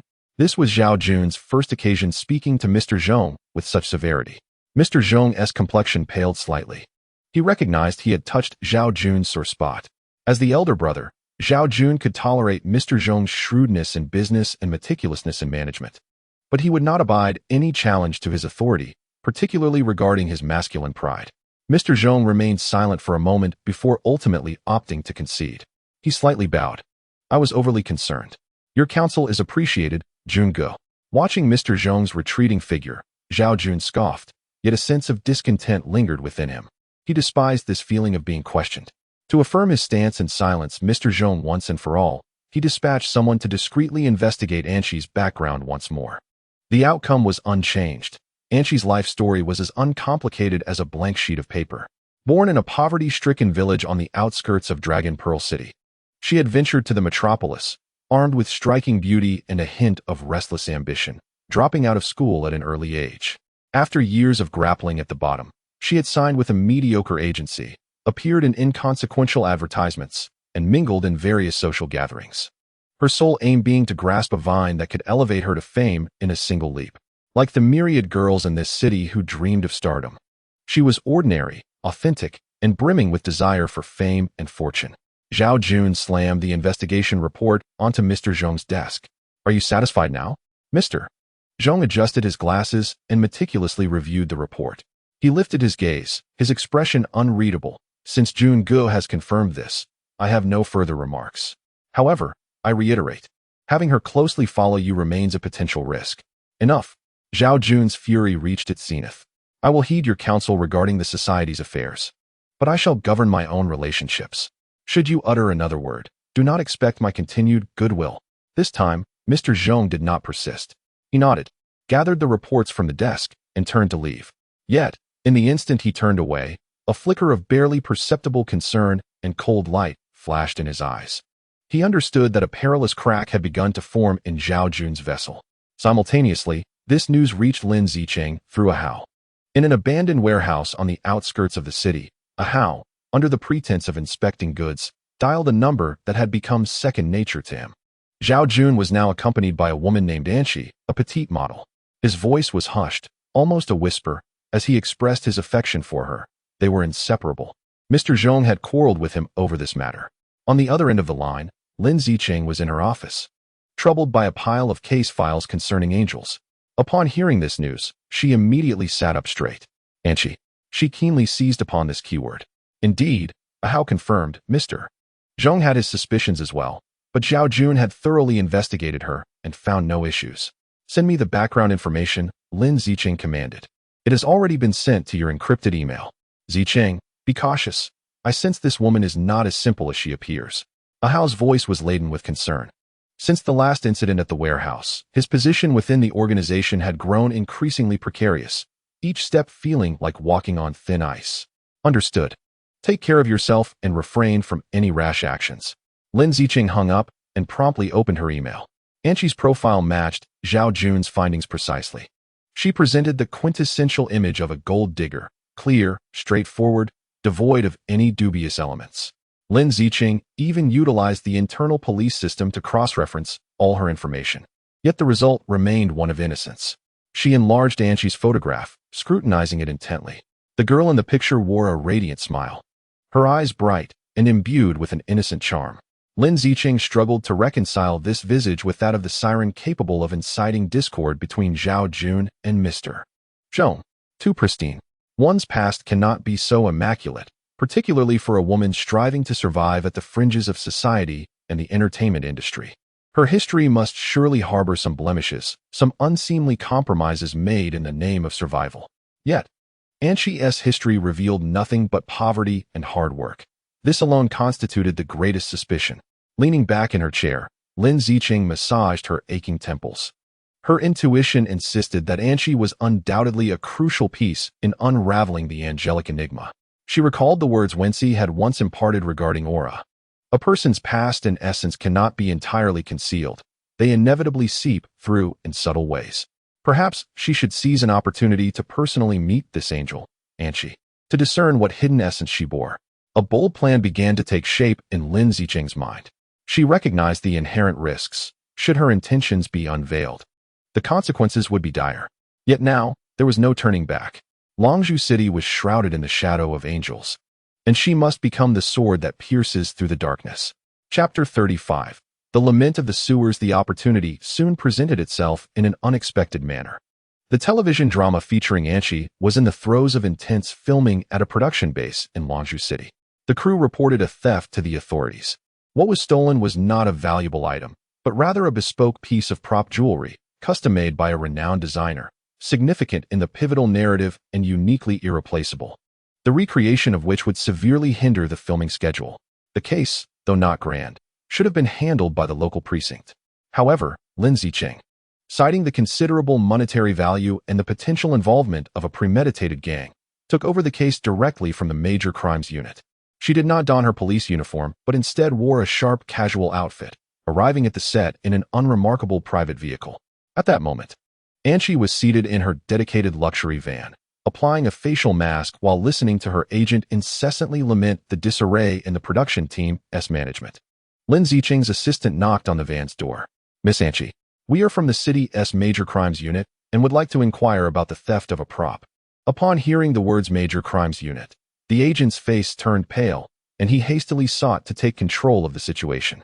Yet, Wen Xi merely lifted her eyelids slightly from beneath the mask, casting a detached glance at Lin Zicheng, then stated, "Let her come up." The van was air-conditioned, and the scent of fragrance was almost overwhelming. Wen Xi gestured for Lin Zicheng to sit, maintaining her mask and exuding an air of languid arrogance. As if the visitor were not a police officer, but rather a nameless lackey seeking her favor. "Officer, please proceed with your questions. I have 3 scenes to shoot this afternoon and am pressed for time." Her voice, muffled by the mask, was somewhat indistinct. Lin Zicheng remained unfazed by her demeanor. She surveyed the opulent interior of the vehicle, her gaze finally settling on the mask-covered face, and calmly inquired, "Miss Anchi, do not be anxious. We are merely conducting a routine inquiry. Where were you at the time of the theft, and who were you with?" "I was filming." "The entire crew can attest to that," Anchi replied, her response impeccably guarded. "We are aware. However, we seek to understand some finer details." Lin Zicheng extracted a notebook and began to methodically ask questions concerning the interpersonal dynamics within the crew and the prop management processes, seemingly trivial matters. Anchi's responses grew increasingly impatient, yet Lin Zicheng maintained her gentle yet resolute rhythm, akin to a patient hunter gradually wearing down her quarry's vigilance. Half an hour later, the routine questioning concluded. The agent exhaled with relief, believing the ordeal to be over. "Thank you for your cooperation, Miss Anchi," Lin Zicheng said, closing her notebook and rising, seemingly prepared to depart. But just as she reached the Van-S door, she appeared to recall something, turning back with a smile and saying, "Oh, by the way, Miss Anchi, I am curious about one thing. You seem entirely unconcerned about that prop. I have heard that the scene is crucial for your character. If it cannot be found, your role may be diminished." At last, Anchi removed her facial mask, revealing a flawless yet unfeeling visage. She regarded Lin Zicheng, a trace of mockery curling at the corners of her mouth. "Is worrying of any use? The item is lost. It is the crew's responsibility. If my scenes are cut, that is the director's loss. I am merely an actress receiving a fee. If the sky falls, there are taller people to bear it." "Taller people?" Lin Zicheng feigned confusion. "Are you referring to Mr. Zhaojun?" Finally, she had invoked that name. The air inside the car became instantly still. The agent's face drained of color as he anxiously gazed at Angel. Although her smile remained unchanged, a coldness had settled in her eyes. She reclined back into the sofa, crossing her arms over her chest, regarding Lin Zicheng with a scrutinizing gaze, as if only at that moment did she truly begin to confront the woman before her. "Officer Lin," she enunciated deliberately, "it appears your visit today is not concerning a mere broken necklace, but rather me, or rather, him. I do not quite comprehend your meaning." Lin Zicheng replied, her expression remaining calm and unperturbed. "Huh." Angel let out a cold laugh. "Stop pretending. Don't you office dwellers tire of your roundabout speech? Just say it plainly. What do you wish to learn from me?" The swiftness of her confrontation caught Lin Zicheng somewhat off guard. She took a seat once more, this time shedding all pretense, her gaze sharpening like a blade. "Very well, let us be forthright," Lin Zicheng stated. "We suspect Zhao Jun of large-scale drug trafficking, money laundering, and multiple counts of murder. We hope you will cooperate with the police investigation." "Cooperate?" Angel laughed as if she had heard the grandest of jokes, her laughter causing her to tremble with mirth. "Why would I cooperate with you? What can you offer me?" "We can guarantee your safety." "Safety?" Angel's laughter abruptly ceased. Her eyes filled with scorn and pity. "Officer Lin, do you have any idea how much Zhao Jun provides me each month? Do you know the total value of the house, the car, the jewelry he has given me? Do you comprehend the unimaginable things he has allowed me to attain? What can you police offer me beyond a hollow assurance of safety, money, or perhaps a future?" Lin Zicheng silently regarded her, offering no rebuttal. Angel rose and approached Lin Zicheng, looking down upon her. Their proximity allowed Lin Zicheng to catch the scent of her expensive perfume, mingled with a cold, moneyed aura. "I shall tell you." Angel's voice dropped to a conspiratorial whisper, laden with seduction. "You believe Zhao Jun to be a madman, a devil, do you not?" "Officer Lin, you are mistaken, or rather, only partially correct." Her fingers lightly grazed Lin Zicheng's shoulder, the touch as frigid as a serpent. "He is indeed a madman, a devil. But do you know? In this world, only a devil can grant you everything you desire. Engage him in discussions of law and morality, and he will laugh. For in his realm, the only rule is the absence of rules. Whoever he wishes to perish shall not see the dawn of the next day. Whoever he desires to rise will make headlines in an instant." You recount his madness, his cold-bloodedness. Angel's lips curled into a smile tinged with a hint of cruel pleasure. "But I am far more aware of this than you. I have witnessed firsthand him searing a traitor's palm with a cigar, and have seen him smiling as he ordered someone to be submerged in Dragon Ball Bay. Yet, So what? His coldness is directed at others. To me, he is as generous as a king. Lin Zicheng felt her heart sink gradually. She had originally presumed Angel to be deceived or coerced, yet now she realized that Angel was fully aware. She was not an ignorant lamb. She was consciously dancing with the devil. Thus, you choose to be with a murderer for the sake of money? Lin Zicheng's voice bore a chilling incredulity. And she smiled again, this time with a hint of melancholy. She stepped back, reseating herself, her gaze drifting toward the bustling city outside the window. Officer Lin, you who remain ensconced in your offices, with a stable salary and a polished career, will never comprehend the world inhabited by people like us. Your realm consists of office buildings, CAFS, law and order. Yet our world, she paused, her voice dropping to a near whisper, is the sewers. In the sewers, there is no right or wrong, only victory or defeat. There is no dignity, only survival. I emerged from the countryside, with little education, apart from this face and body. I possess nothing. If I do not climb, I shall be trampled underfoot, bought for a night by those greasy men with a few thousand yuan, only to be discarded like refuse. Zhao Jun is a devil, yet he pulled me from the sewers and allowed me to reside in a palace. And now you wish to send me back? On what grounds? The interrogation room, no, this van, had transformed into Anqi's stage. She was no longer the interrogated but the preacher, revealing to Lin Zicheng a world both cruel and starkly real, one she had never encountered. Lin Zicheng felt an overwhelming sense of impotence. She realized that all the rhetoric she had prepared, all her statements regarding justice and law, appeared utterly pale and absurd in the presence of this woman. And she was not ignorant. Rather, she was disillusioned. She did not believe in justice, only in power and wealth. Is there nothing to discuss then? Lin Zicheng inquired, making one last attempt. Anqi remained silent for a moment. She picked up a grape from the table, elegantly peeled it, and placed it in her mouth, savoring it slowly. In her beautiful eyes shimmered a shrewd and composed light. Officer Lin, my extensive discourse today is not due to my loquacity. She finally spoke, her tone regaining its calmness. I am a businesswoman, and I value transactions above all. She raised her gaze, locking eyes with Lin Zicheng. What Zhao Jun can offer me, you cannot. However, what you desire, perhaps I can also provide. After all, one must not place all their eggs in a single basket. I understand this principle. Lin Zicheng's heart leapt. What do you mean? Anqi smiled, a mysterious and enticing smile. It means nothing, she replied, merely that anything is possible. Though Zhao Jun's ship is grand, the storms are fierce, and it might capsize one day. I must always secure an escape route for myself. She stood, approaching Lin Zicheng, leaning close to her ear, whispering in a voice audible only to them. The time has come, and the price is right. Anything could transpire. You know my number. When you decide what price you can offer, come find me, Officer Lin. With that, she patted Lin Zicheng's shoulder, opened the car door, and called out to the agent outside. Let's go, it's time to shoot. The sunlight bathed her, transforming her once more into the glamorous, spotlight-catching star. Lin Zicheng sat alone in the car, motionless for an extended period. She felt as though she had been ensnared by a beautiful serpent, a chill coursing over her skin. In this confrontation, she did not acquire any substantial intelligence. Instead, she gained something far more significant, a possibility, a treacherous entrance leading to the very heart of the enemy. And she is not an ally. She is a double-edged sword. If wielded skillfully, it can deliver a fatal blow. If mishandled, the first to perish will be the wielder. As Lin Zicheng gazed out the window at Anqi's charming smile before the camera, she was seized for the first time by a profound chill and confusion regarding the concept of human nature. She understood that this war was far more intricate and sordid than she had ever imagined. Chapter 36. The mark of the cage. The night enveloped Longzhou City like a vast velvet cloth steeped in ink, silently covering every inch of its clamor.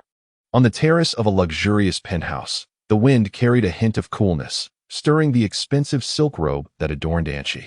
Barefoot, she stood upon the frigid marble floor, cradling a glass of red wine, the liquid swirling in the crystal vessel, a deeper shade of crimson than the night itself.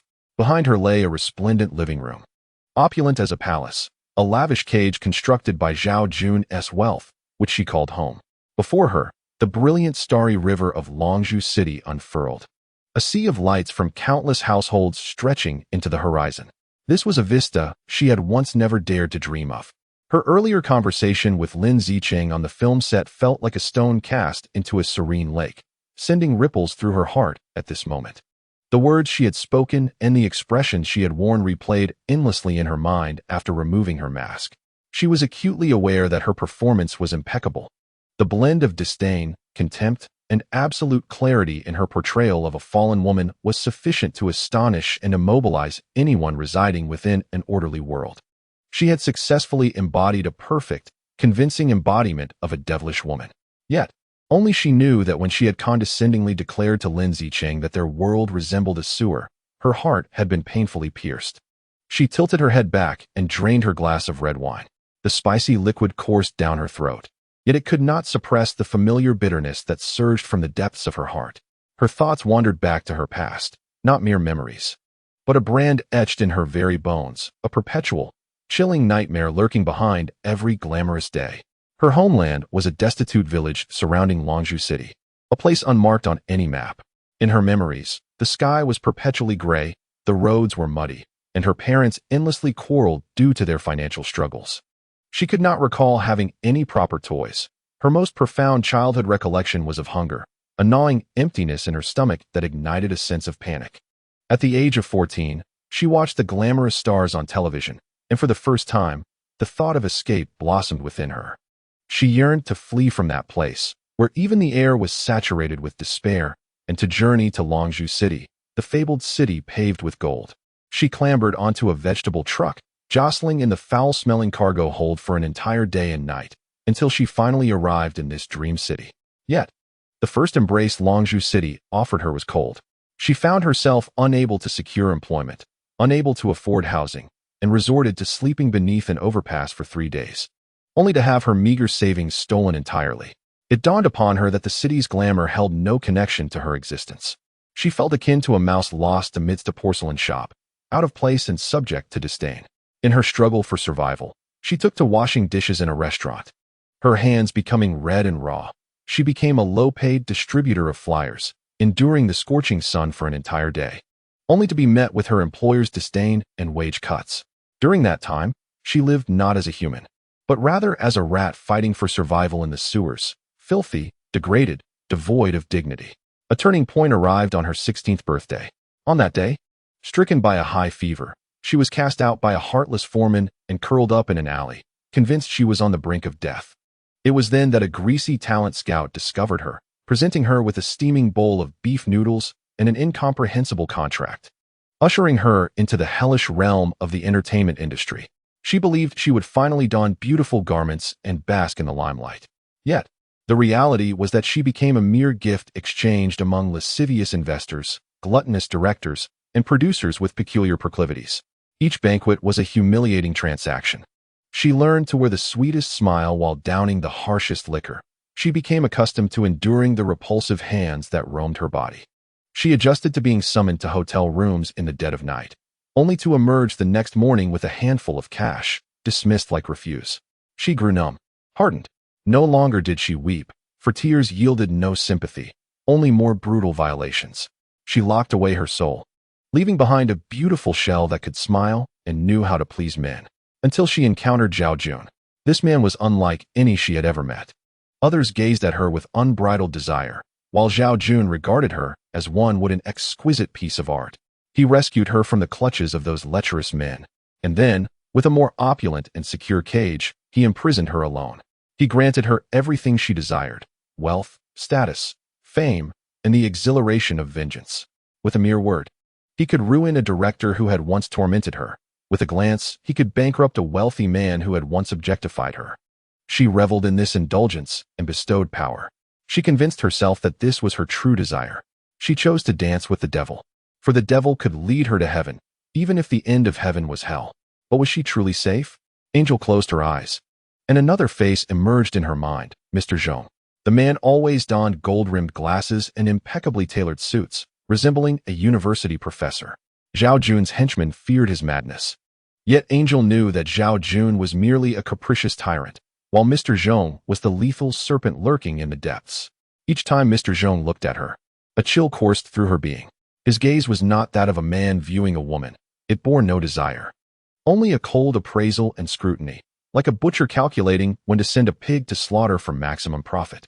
She harbored no doubts. Should Mr. Zhong perceive any detrimental influence she might have over Zhao Jun or feel that her presence jeopardized the interests of the society, he would not hesitate to orchestrate her sudden disappearance. An accident, a fall from a height, or gas poisoning, she would vanish silently, akin to a bug crushed effortlessly beneath one's foot. Would Zhao Jun seek vengeance for her? Perhaps he would, or perhaps he would not.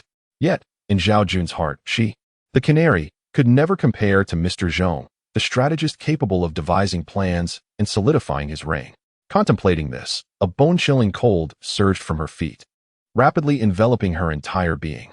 She shivered, tightly clasping her arms around herself. A sense of weightlessness, this encapsulated her truest feeling. Regardless of the grandeur of her residence or the opulence of her jewels, she felt akin to a speck of dust adrift in the air, rootless and liable to be scattered by a mere gust of wind, vanishing without a trace. Lin Zicheng.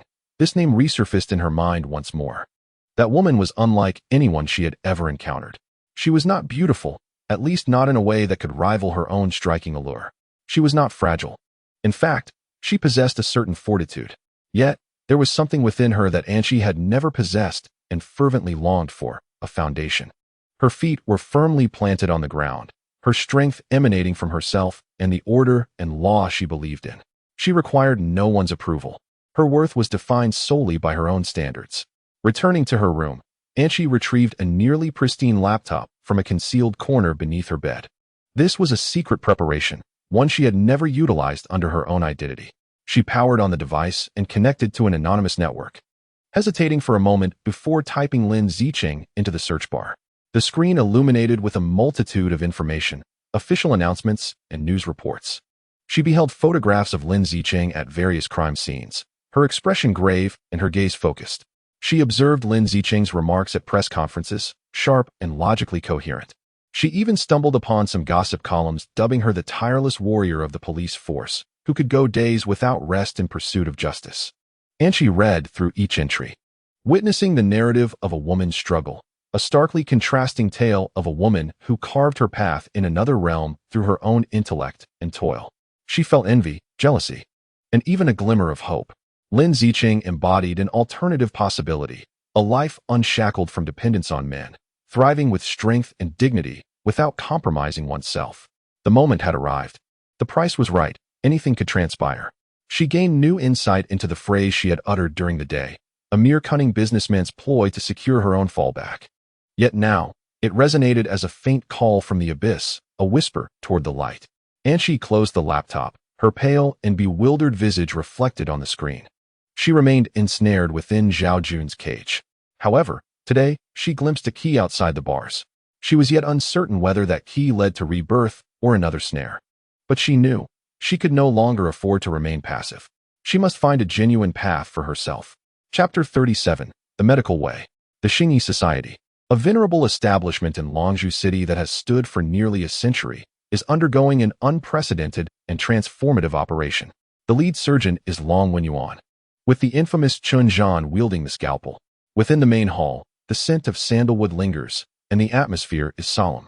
Once, this was a place where the overpass dragon hosted grand banquets and delineated territories.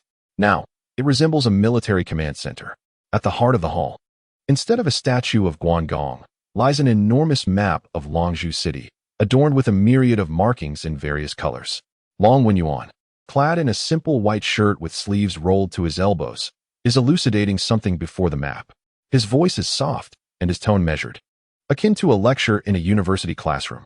However, the dozens of core leaders of the Xingyi Society seated below him maintain rigid postures, scarcely daring to breathe. Their gazes occasionally flick toward Long Wenyuan's back, where Qin Zhan stands like a silent statue, eyes closed in contemplation.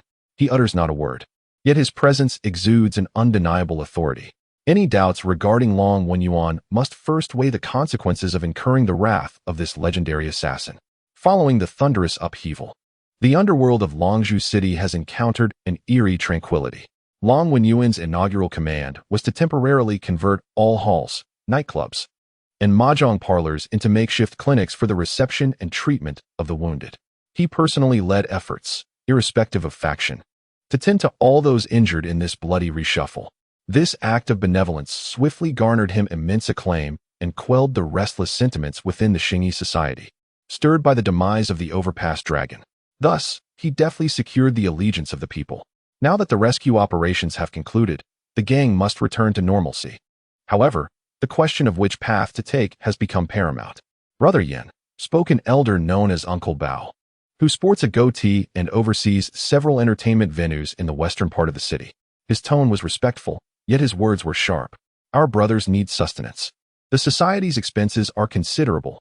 Compensation, relocation fees, and the cost of your clinics all amount to a substantial sum. Our most lucrative business has always been in the trade of powder. I hear that the current Angel product yields profits several times greater than before. The West Iron Gang has profited immensely from it. Should we also? His words trailed off, yet everyone understood. Long Wen Yuan turned to face him, gazing calmly without immediate response. The atmosphere in the hall instantly grew tense. Uncle Bao felt an overwhelming pressure, not solely from Long Wen Yuan, but from the man behind him, who kept his eyes firmly shut. Though Chen Zhan's eyelids appeared unmoved, Uncle Bao felt as if he were ensnared by a cobra, cold sweat soaking his back. Uncle Bao. Long Wen Yuan finally spoke, lifting a cup of tea from the table and offering it to him. I understand your intent. Our brothers need to eat. The society requires development. And there is truth in that. He paused, scanning the faces of everyone present, his tone growing grave. However, the Xingyi society has its own rules. This principle has been established since the era of my great-grandfather, to abstain from drugs, to avoid illicit dealings, and to refrain from bullying the weak and vulnerable. It is the foundation of our existence. In the past, perhaps my father did not execute this code perfectly. However, now that I have returned, it is imperative that this principle be reinstated. He set down his teacup. His voice was not loud, but each word carried immense weight. From this day forth, regardless of whether one is an angel or a darling, in all venues of the Xingyi society, if anyone dares to sell even a gram or allow their subordinates to touch a single nail, I shall personally dismantle them, no matter who they are or how great their contributions have been. Brother Yen, isn't this cutting off our own financial lifeline? Uncle Bao exclaimed, agitated. If we do not sell, the Shitia gang will seize all the business. When our brothers see others prospering while we languish, they will lose heart. Heart. Long Wenin chuckled, a hint of pity lacing his smile. Those who gather around drugs do not possess true hearts. They are merely driven by insatiable desires. Today they may ally with you for money, but tomorrow they could just as easily take your life for more. Uncle Bao, after decades in this world, do you still not grasp this truth? Uncle Bao wished to argue further, but Chen Zhan, the silent man, suddenly opened his eyes. What a gaze it was! There was no rage, no intent to kill, only a profound silence, an indifference that saw through life and death. He merely cast a fleeting glance at Uncle Bao. In that moment, all of Uncle Bao's words lodged in his throat. He felt as though he had plunged into an icy abyss, rendered immobile from head to toe. He had no doubt that if he uttered another word, in the next second, that pair of seemingly ordinary hands would snap his neck. What my brother says is the rule. Chen Zhan finally spoke, his voice hoarse, as if he had not spoken in ages. If anyone is dissatisfied, I am willing to have a conversation with them. The term conversation rolled off his tongue lightly, yet it sent a collective shiver through all the leaders present. No one dared to voice any dissent thereafter. The Iron Decree against drugs was thus enforced within the Xingyi society in an indisputable manner. However, challenges soon emerged. The financial situation became unprecedentedly strained. With the largest source of income, drug trafficking, eradicated, and following a recent brutal conflict, the Xingyi society's accounts were already showing a significant deficit. In a late-night internal meeting, all core members wore furrowed brows. Brother Yen, the funds are nearly depleted. Next month, we may not even be able to distribute the relocation fees to our brothers, said by Zhishan, the accountant, with a worried expression. Everyone turned to Long Wenin, eager to see what this young leader might conjure. Yet, Long Wenin appeared remarkably calm. He approached a large map, took up a red pen, and drew several circles upon it. The crowd leaned in to observe and was taken aback. The circles he drew did not encompass the territories of the Shitia gang or any lucrative commercial districts within the city, but rather the most impoverished and chaotic old neighborhoods of Longzhou City, the lawless villages and the mixed dock areas, as well as the dilapidated shantytowns forgotten by time. These regions have few hospitals, and medications are expensive, A simple cold or fever could cost the poor half their lives, Long Wenyin explained, pointing at the map. And so? Uncle Bao asked, perplexed. And so, we shall open a medical clinic there.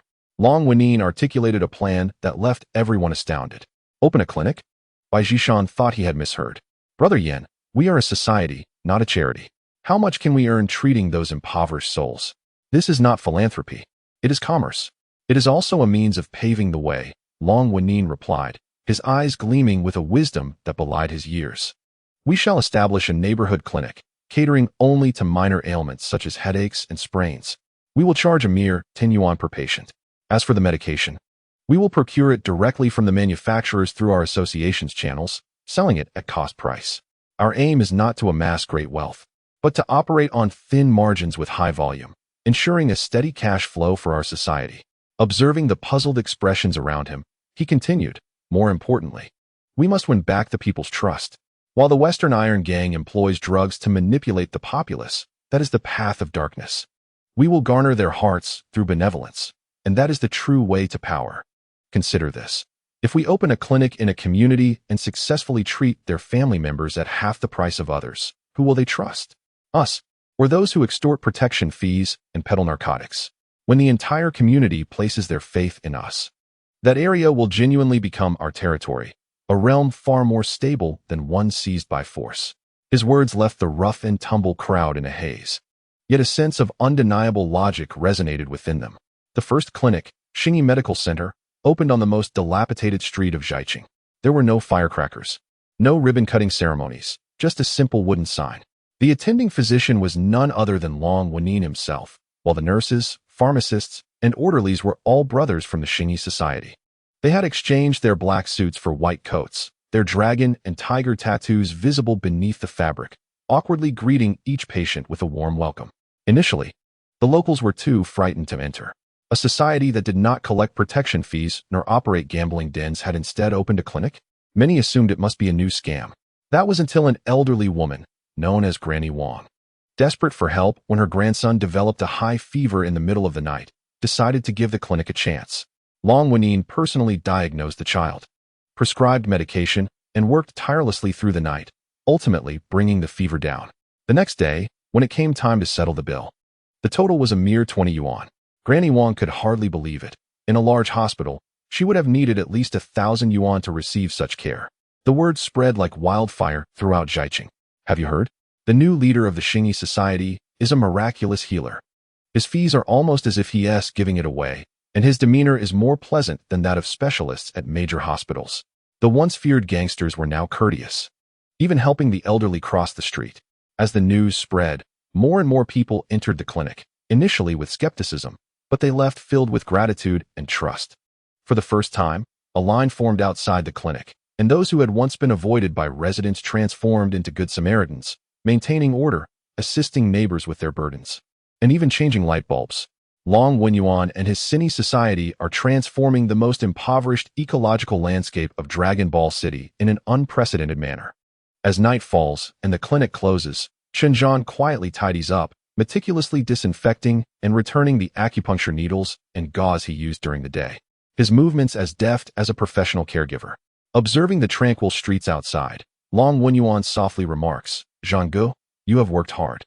Shenzhen shakes his head, moving to the window to gaze at the vibrant nightclubs in the territory of the Western Iron Gang, and hoarsely states, "I have taken lives and seized territories for half my life.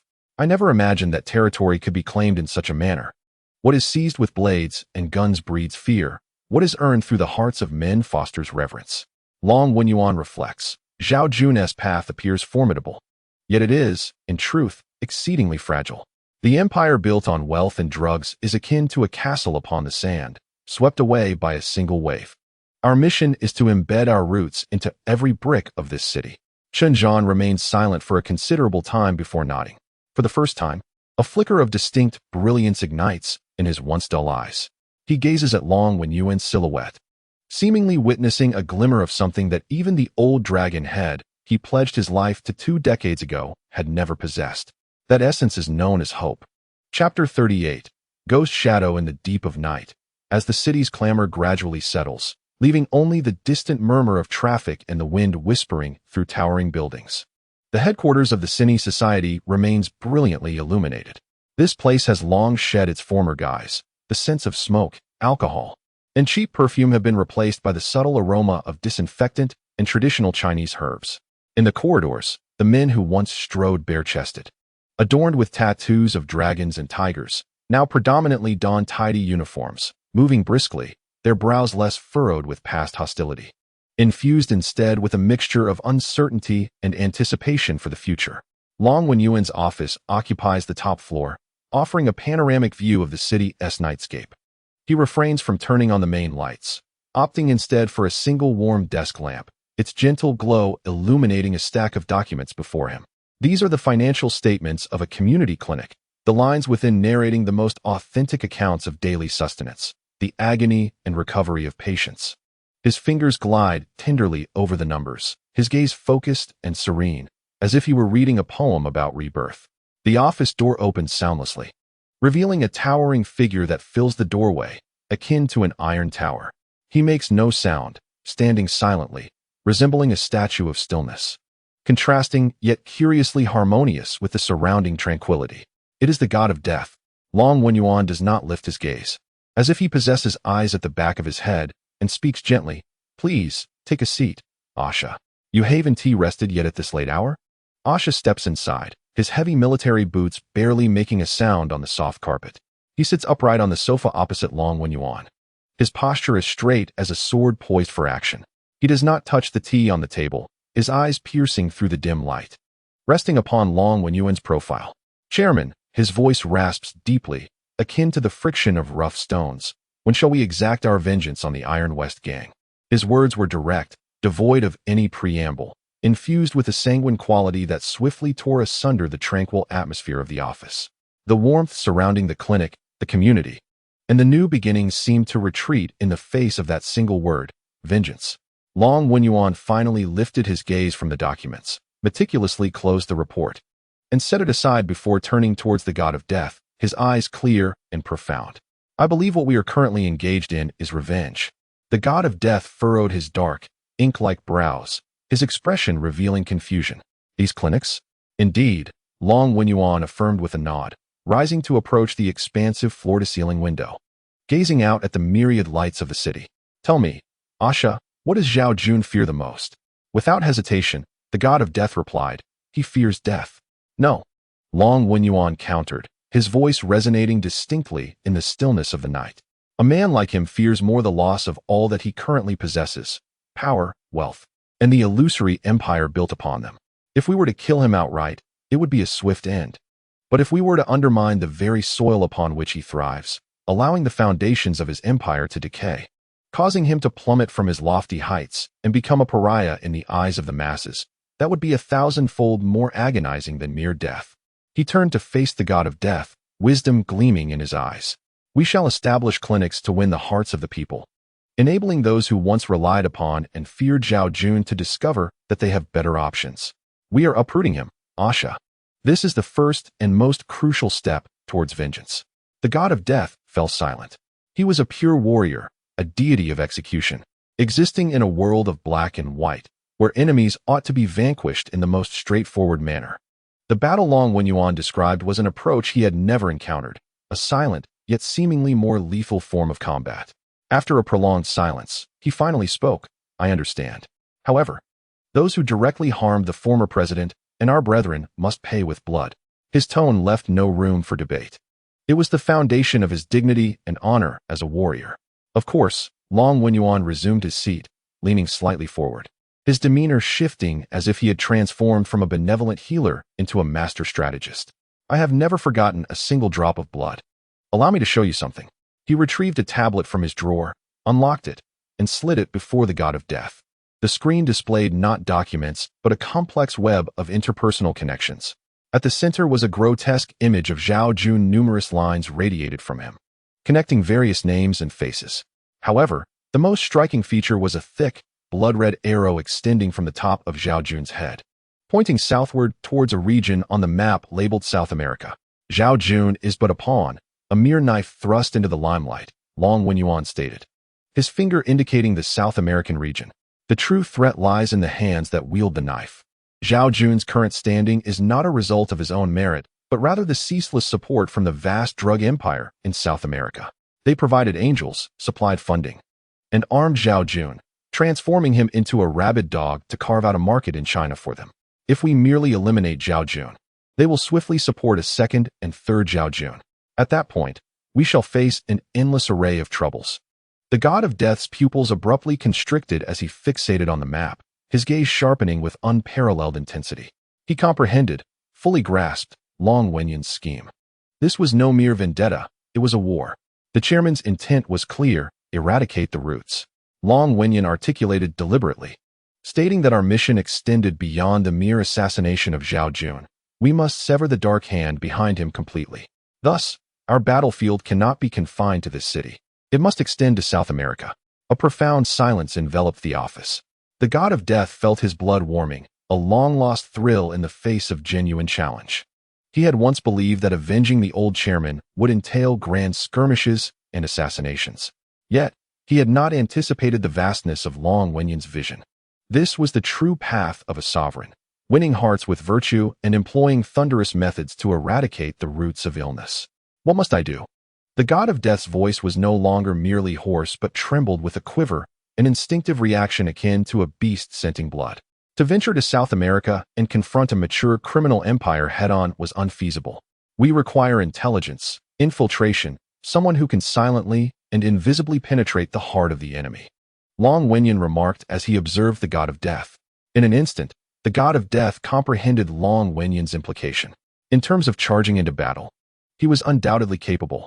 However, when it came to lurking, disguising, and gathering intelligence, such skills were not his forte. His aura of death was too pronounced, akin to a torch in the night. No matter how much he tried to conceal it, it could never be extinguished. A name flashed through his mind. The phantom from the Four Great Kings. The god of death nearly uttered the name simultaneously with Long Wenyan. A hint of approval graced Long Wenyan's lips. It seems we are of one mind. Upon mentioning the name Phantom, a rare complexity crossed the god of death's perpetually icy visage, a blend of nostalgia and reverence. He was the true master in this domain. If I am the god of death on the battlefield, then he is the specter in the shadows. Disguise, infiltration, intelligence gathering, strategizing. He could assume any identity, appear anywhere at will. The old chairman once remarked that a single phantom could rival an entire intelligence agency. The god of death's voice faltered, as if lost in distant memories, his gaze drifting. Rarely did his eyes, sharp as an eagle's, reveal confusion, as if in pursuit of a phantom long vanished. I recall an occasion when we contended with the Bamboo Union for territory. Their leader was a notoriously cunning fox, exceedingly wary, guarded around the clock by loyal assassins. Impenetrable as a fortress, I led a strong assault 3 times, only to be repelled, suffering the loss of several brothers. The old chairman grew furious, demanding that we resolve the matter within 3 days.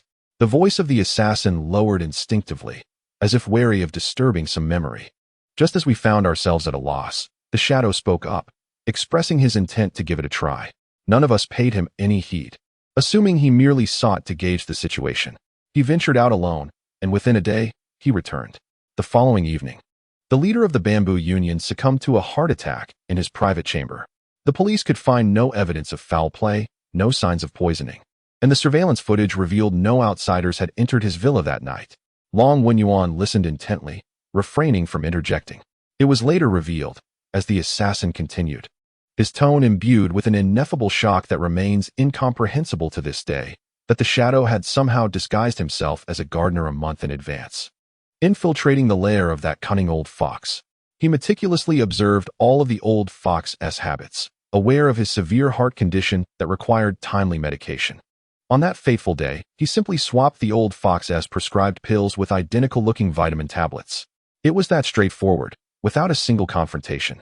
A formidable adversary who had long plagued us vanished into silence. Afterward, we inquired how he had accomplished such a feat. He recounted spending a week studying the original gardener, mimicking his accent, gait, and the manner in which he tended to the flora, even replicating an inconspicuous scar on the gardener's hand with makeup. Seizing an opportunity, he arranged for the genuine gardener to suffer a leg fracture, then employed forged identification to secure the position, seamlessly integrating himself into the villa's daily life. In the span of a month, amidst 100 individuals, including the old fox himself, not a single person detected any anomaly. The assassin exhaled deeply, as if releasing all the astonishment that had built within him. From that moment on, we no longer questioned his capabilities. He could be a limping shoeshiner on the street or a debonair gentleman at high society gatherings, even a garrulous ant. He possessed no fixed appearance, nor a consistent voice. He was like his name, merely a shadow, an entity that existed in the world, yet seemed to be a mere specter. Long Wenyuan nodded, gaining a deeper understanding of this legendary figure whom he had never encountered. Do you have any news of him? The assassin shook his head, a flicker of melancholy crossing his eyes. Among us four, the shadow was the most enigmatic. Aside from the former president, no one knew his origins or background. After the incident, he vanished completely, as if he had evaporated from the world. I once sought him out, but to no avail. The weight of the phrase "to no avail" carried an extraordinary gravity when uttered by the assassin. The notion that even he could not locate someone felt akin to a stone sinking into the abyss. The atmosphere in the office grew tense once more. Even if we cannot find him, we must continue searching, Long Wenyuan declared with unwavering resolve. He is the most crucial element of our plan. Without him, we are blind in South America. We must locate him. The assassin abruptly raised his head, a remarkable light igniting in his eyes. He stood, his formidable frame casting a vast shadow over Long Wenyuan. President, entrust this mission to me. Each word resonated with conviction. The inability to find him before does not imply the same outcome now. As long as he still draws breath, I shall unearth him, even if it requires digging 3 feet into the earth. At this moment, he is no longer the merciless killer, slightly adrift regarding his future. Long Wenyuan has illuminated a path for him, one that is imbued with greater significance and challenge than mere slaughter. The quest for his long-lost brethren, for a grander purpose, has reignited the dormant warrior spirit within him. Long Wenyuan gazed at him, nodding with satisfaction, understanding that he has utterly tamed this most formidable of swords. Very well, he stated succinctly, inviting him to express any resource needs. No need, came the killer's resolute reply.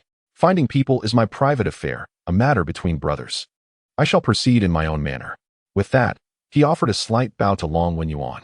This simple gesture, executed by him, bore a sincerity and weight that eclipsed the most elaborate displays of reverence. He then turned and strode purposefully out of the office. Long Wenyuan remained still, listening intently as the killer's footsteps faded into the distance of the corridor.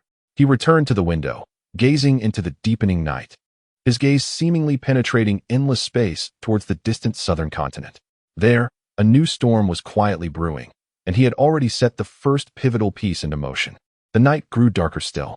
Chapter 39, The Fisherman's 7 Days and 7 Nights. The killer traversed half of Asia within this span, eschewing any modern intelligence networks. Those belonged to Long Wenyuan.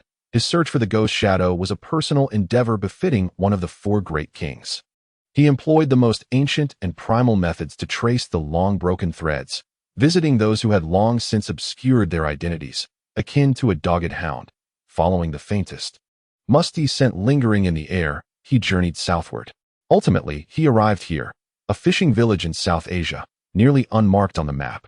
The air was humid and thick, saturated with a heavy, briny aroma, while the sun blazed like a colossal fireball, scorching the earth. The locals, with their dark skin and languid, clear-eyed gazes, seemed to exist in a realm where time itself had slowed. Everything about this place was at odds with the killer's aura of impending death. Clad in black attire, his tall frame and stern visage rendered him an unwelcome specter in this pastoral paradise, drawing countless curious yet respectful glances. Yet he paid them no heed.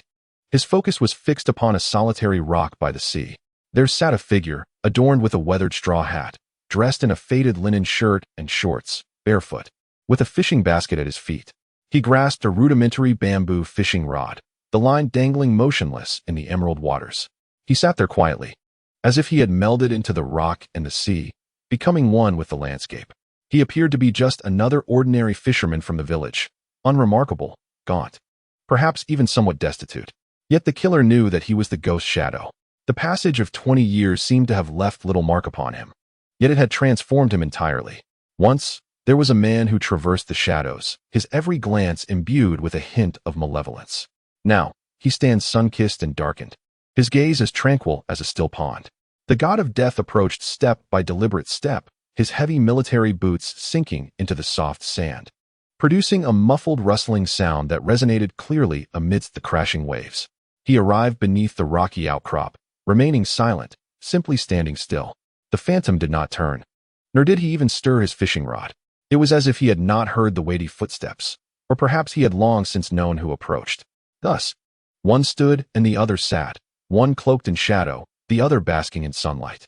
The silence between them spread, more searing than the midday sun. At last, the god of death broke the silence, his voice raspy as though it had been worn down by sandpaper.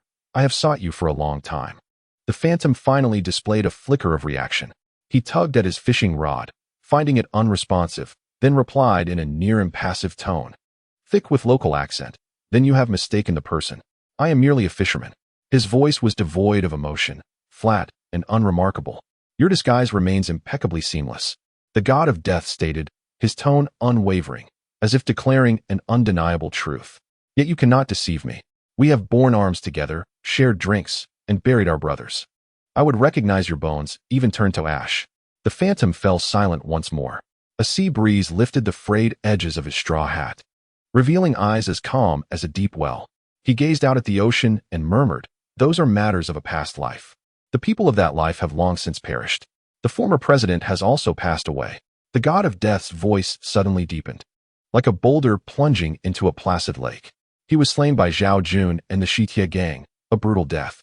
The hand gripping the fishing rod quivered imperceptibly, yet it was merely a fleeting tremor. The phantom's voice remained steady. "In the world of martial vengeance, such is the natural order. From the moment I stepped into this realm, I accepted this reality. So you find solace in fishing here?" For the first time, the god of death's tone rose, suppressed fury bubbling like molten lava beneath the surface. "The former president treated us well. Without him, we four would still be scattered like wild dogs in some forgotten corner. Do you not wish to avenge him?" "Avenge?" The corners of the phantom's mouth curled into a faint, sardonic smile. "And then what? Kill Zhao Jun, and afterward? Li Jun and Wang Jun would rise to take his place. Can we truly eradicate them all? Ah, Shah, have you ever counted the bloodshed on our hands? In the end, what do we gain? Aside from the haunting eyes of the dead that plague our midnight reveries, what remains for us?" He finally turned to face the god of death, their eyes meeting for the first time. His gaze was no longer the sharp blade the god of death remembered. Instead, it bore the weariness and depth of one who has seen through the trials of life. "I am weary. I no longer wish to smell the scent of blood or awaken from nightmares. This place is peaceful, with sunlight and sea.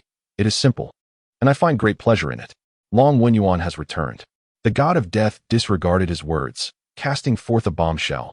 "He is the son of the former president. He is now the new leader of the Xingyi society." A glimmer of genuine emotion finally flickered in the phantom's eyes. He was evidently aware of Long Wen Yuan's existence. Yet he seemed taken aback that the frail doctor would return to take charge of this mess. The god of death laid bare Long Wen Yuan's ambitious plan. From the establishment of a medical clinic to garner public support, to exposing the South American empire behind Zhao Jun, and finally to the sweeping strategy of eradicating threats entirely. His narrative was straightforward, yet the regal demeanor and wisdom embedded within it left even him in awe. The path he intended to pursue was not the old route of the former president, but a novel one. The god of death gazed at Ghost Shadow and articulated slowly, "We require your assistance. Chairman Long needs a shadow capable of infiltrating South America to uncover the hidden hand. This task can only be accomplished by you." Ghost Shadow listened quietly, his expression shifting from surprise to admiration, but ultimately settling into calmness. "A splendid plan, far more astute than ours in years past," he genuinely praised. Then shifted the conversation. "However, this matter does not concern me." "How can it not concern you?" The god of death stepped forward, his imposing aura causing the air around them to thicken. "This is a matter for the Xingyi society. It concerns all of us." "I am no longer a member of the Xingyi society." Ghost Shadow shook his head. "I have already repaid my debts to the society long ago. From this moment forth, I am merely myself." "You." The god of death was thoroughly incensed by his unyielding demeanor. "Do you believe you can isolate yourself here and remain unscathed? The martial world is a web, and no one can truly escape. Should Zhao Jun's forces grow stronger, the entire underground world of Asia would be ensnared. By then, could your humble fishing village escape unscathed? That is also my fate," Ghost Shadow replied nonchalantly. Just then, he felt a sudden tug on his fishing rod. A fish was hooked. A glimmer of joy flickered in his eyes, the most genuine emotion he had displayed all day. He skillfully reeled in the line, engaging in a battle with the creature beneath the surface. Moments later, a lively grouper was drawn from the water. He unhooked the fish without even glancing at the god of death and casually tossed the still struggling fish behind him. Consider it a gift. The god of death instinctively reached out to catch it. The fish thrashed vigorously in his palm, brimming with vitality. When he looked up again, the rocks were empty. Ghost Shadow had vanished. There was no sound, no warning. He simply disappeared as if he had never existed. As if everything that had transpired was merely an illusion conjured by the god of death under the relentless sun. Only the worn bamboo fishing rod remained, precariously lodged in a crevice of the rocks, its line gently swaying in the breeze. Damn it! The god of death growled, yet his exclamation bore no anger, but rather a complex mix of emotions, helplessness, amusement, and a long-lost camaraderie unique to their circle of four. He gazed at the lively grouper in his hand, and then at the abandoned fishing rod, suddenly enlightened. Ghost Shadow's verbal refusal was a severance of his connection to this tranquil beach, a farewell ritual for himself. What he left behind was the true answer for the god of death. The fish symbolized his acceptance of the daunting commission from South America.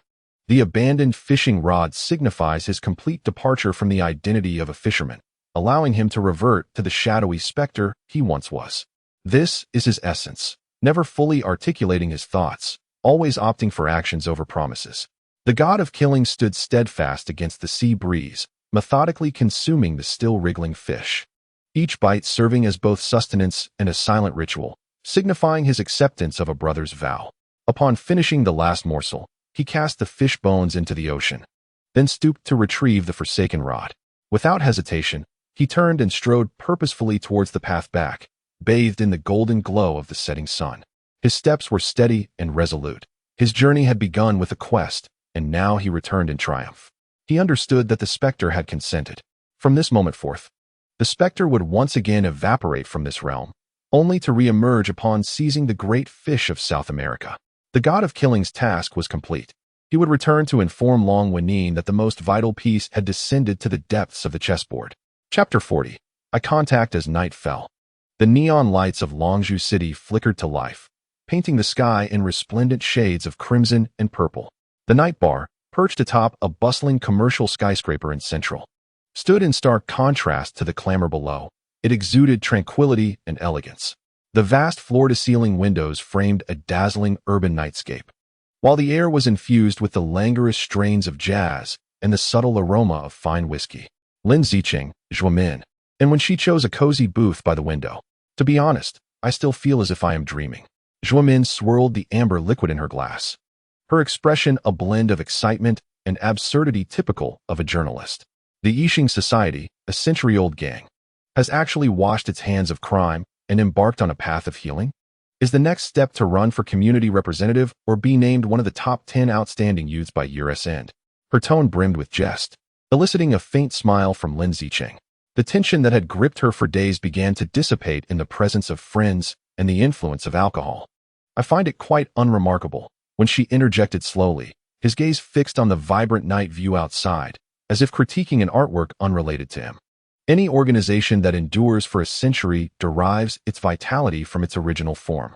Many so-called underworld societies, when traced back, are merely associations of dockworkers, mutual aid groups for the underprivileged seeking warmth and solidarity. They offer protection, resolve disputes, and establish their own rules in corners untouched by official order. It sounds as if you possess considerable insight into these matters. Lin Zicheng's gaze swept across Wen Xi's profile. Her tone appeared casual, yet bore an imperceptible note of inquiry. Wen Xi turned to meet her gaze, a familiar, enigmatic smile gracing his lips. I am merely a freelance writer with a penchant for eclectic literature, intrigued by the history and legends of the city. History is history, and reality is reality. Lin Zicheng lifted her glass, taking a delicate sip. When she was correct, many organizations emerge from historical inevitability. However, once a piece of land is stained with blood, it becomes exceedingly difficult for pure crops to flourish anew. Long Wenin's aspirations are grand, yet those under his command are accustomed to resolving issues with a blade rather than a scalpel. I find it hard to believe that a 100-year-old malady can be entirely excised by an idealist in a matter of mere months. Her tone was calm, yet it bore an unmistakable air of resolute composure rooted in experience. As a police officer, she had witnessed too many instances of individuals washing their hands of blood, only to once again grasp the butcher's knife amidst a pool of gore. Zhuang Min discerned the weight in her words and hastily interjected, all right. We are here to unwind. Let us not dwell on such troubling matters, regardless of how they change, as long as they refrain from causing chaos and allow us, the ordinary citizens, to live our lives in peace. That is sufficient. Now, let us toast to this rare tranquility. Cheers. Lin Zicheng and Wen Xi raised their glasses. The three glasses gently clinked in the air, producing a crisp sound. However, amidst this fleeting moment of serenity, a sudden commotion erupted at the far end of the bar. A middle-aged man, his face flushed from drink, seized the wrist of a passing waitress, his words lewd and inappropriate. Nearby, a table of robust young men could no longer tolerate the scene, standing up to confront him. A few sharp exchanges led to a glass being slammed onto the table, the jarring sound shattering the bar's elegant ambience. Instantly, several bouncers clad in black suits and muscular physiques surged forward.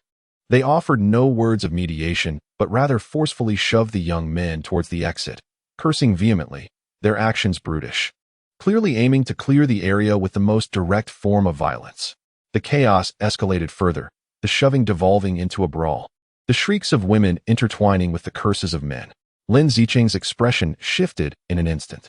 Her previously weary eyes now gleamed sharp as a blade. Almost instinctively, she rose to her feet. Zicheng. Zhuang Min grasped her arm. You are off duty. I am a police officer, 24 hours a day, Lin Zicheng retorted decisively, shaking off Zhuang Min's hand and striding towards the epicenter of the turmoil. Police. Everyone, cease this at once. Her voice rang out clear and powerful, slicing through the chaos like a bolt of lightning. All movements halted instinctively as everyone turned to regard the formidable woman who had intervened so suddenly. Lin Zicheng produced her credentials from her handbag, holding them aloft. I am Lin Zicheng from the Major Crimes Unit of Longzhou City. Everyone, hands on your heads. Stand against the wall. The authority of her police identity wielded absolute deterrence at that moment. The previously confrontational parties instantly wilted, and the bar's security stood frozen, at a loss. Just then, a calm and steady voice emerged from nearby. Officer Lin, good evening. I didn't expect to encounter you here. My subordinates were thoughtless and have caused you trouble. Following the voice, Lin Zicheng turned to see two individuals emerging from a luxurious private room within the bar. At the forefront stood a well-dressed man exuding an air of refined elegance, his face adorned with a perfectly measured apologetic smile. It was none other than Long Wenyan, the newly appointed president of the Xingyi Association. Shadowing him was a towering figure, as imposing as a tower, with a stoic expression and icy gaze, radiating an aura that warned others to keep their distance. Killer Qinzhan. Lin Zicheng's pupils contracted slightly. This was her first encounter in a non-confrontational setting with the new sovereign of the underground realm of Dragon Pearl City and the former war god, Dr. Long. Lin Zicheng spoke with a tone that was neither submissive nor arrogant, tucking away her credentials while her gaze swept over Long Wenyuan and the god of death. It appears your medical practice encompasses quite a wide range, extending even into the realm of bars. Her words were laced with sharpness, subtly indicating the ownership of the establishment. Long Wenyuan remained unfazed, responding with a smile. It is merely a venture of some friends. I occasionally drop by. Tonight's events were unforeseen, and I shall ensure they provide the police with a satisfactory explanation and compensate for all damages. His handling of the situation was impeccable, acknowledging the fault while deftly establishing boundaries, leaving no room for criticism. Just as Lin Zicheng was about to articulate her thoughts, an odd atmosphere suddenly enveloped the space. The god of death, who had remained silent since his arrival, resembled an emotionless statue. Yet at this moment, his gaze did not rest on anyone present, but rather pierced through the crowd, unwaveringly fixated on the direction behind Lin Zicheng, where when she had, unbeknownst to her, also risen, quietly observing the unfolding scene. In an instant, the god of death's body tensed. An instinctive reaction akin to that of a beast encountering a kindred spirit or an even more formidable presence. His muscular form strained against the confines of his suit, and his eyes, once devoid of emotion, now flickered with profound astonishment heightened vigilance, and a hint of confusion and inquiry. He sensed no hostility.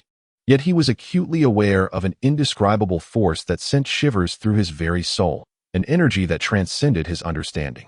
If he considered himself a sharp weapon of the mortal realm, then the entity before him embodied an ancient, unfathomable essence.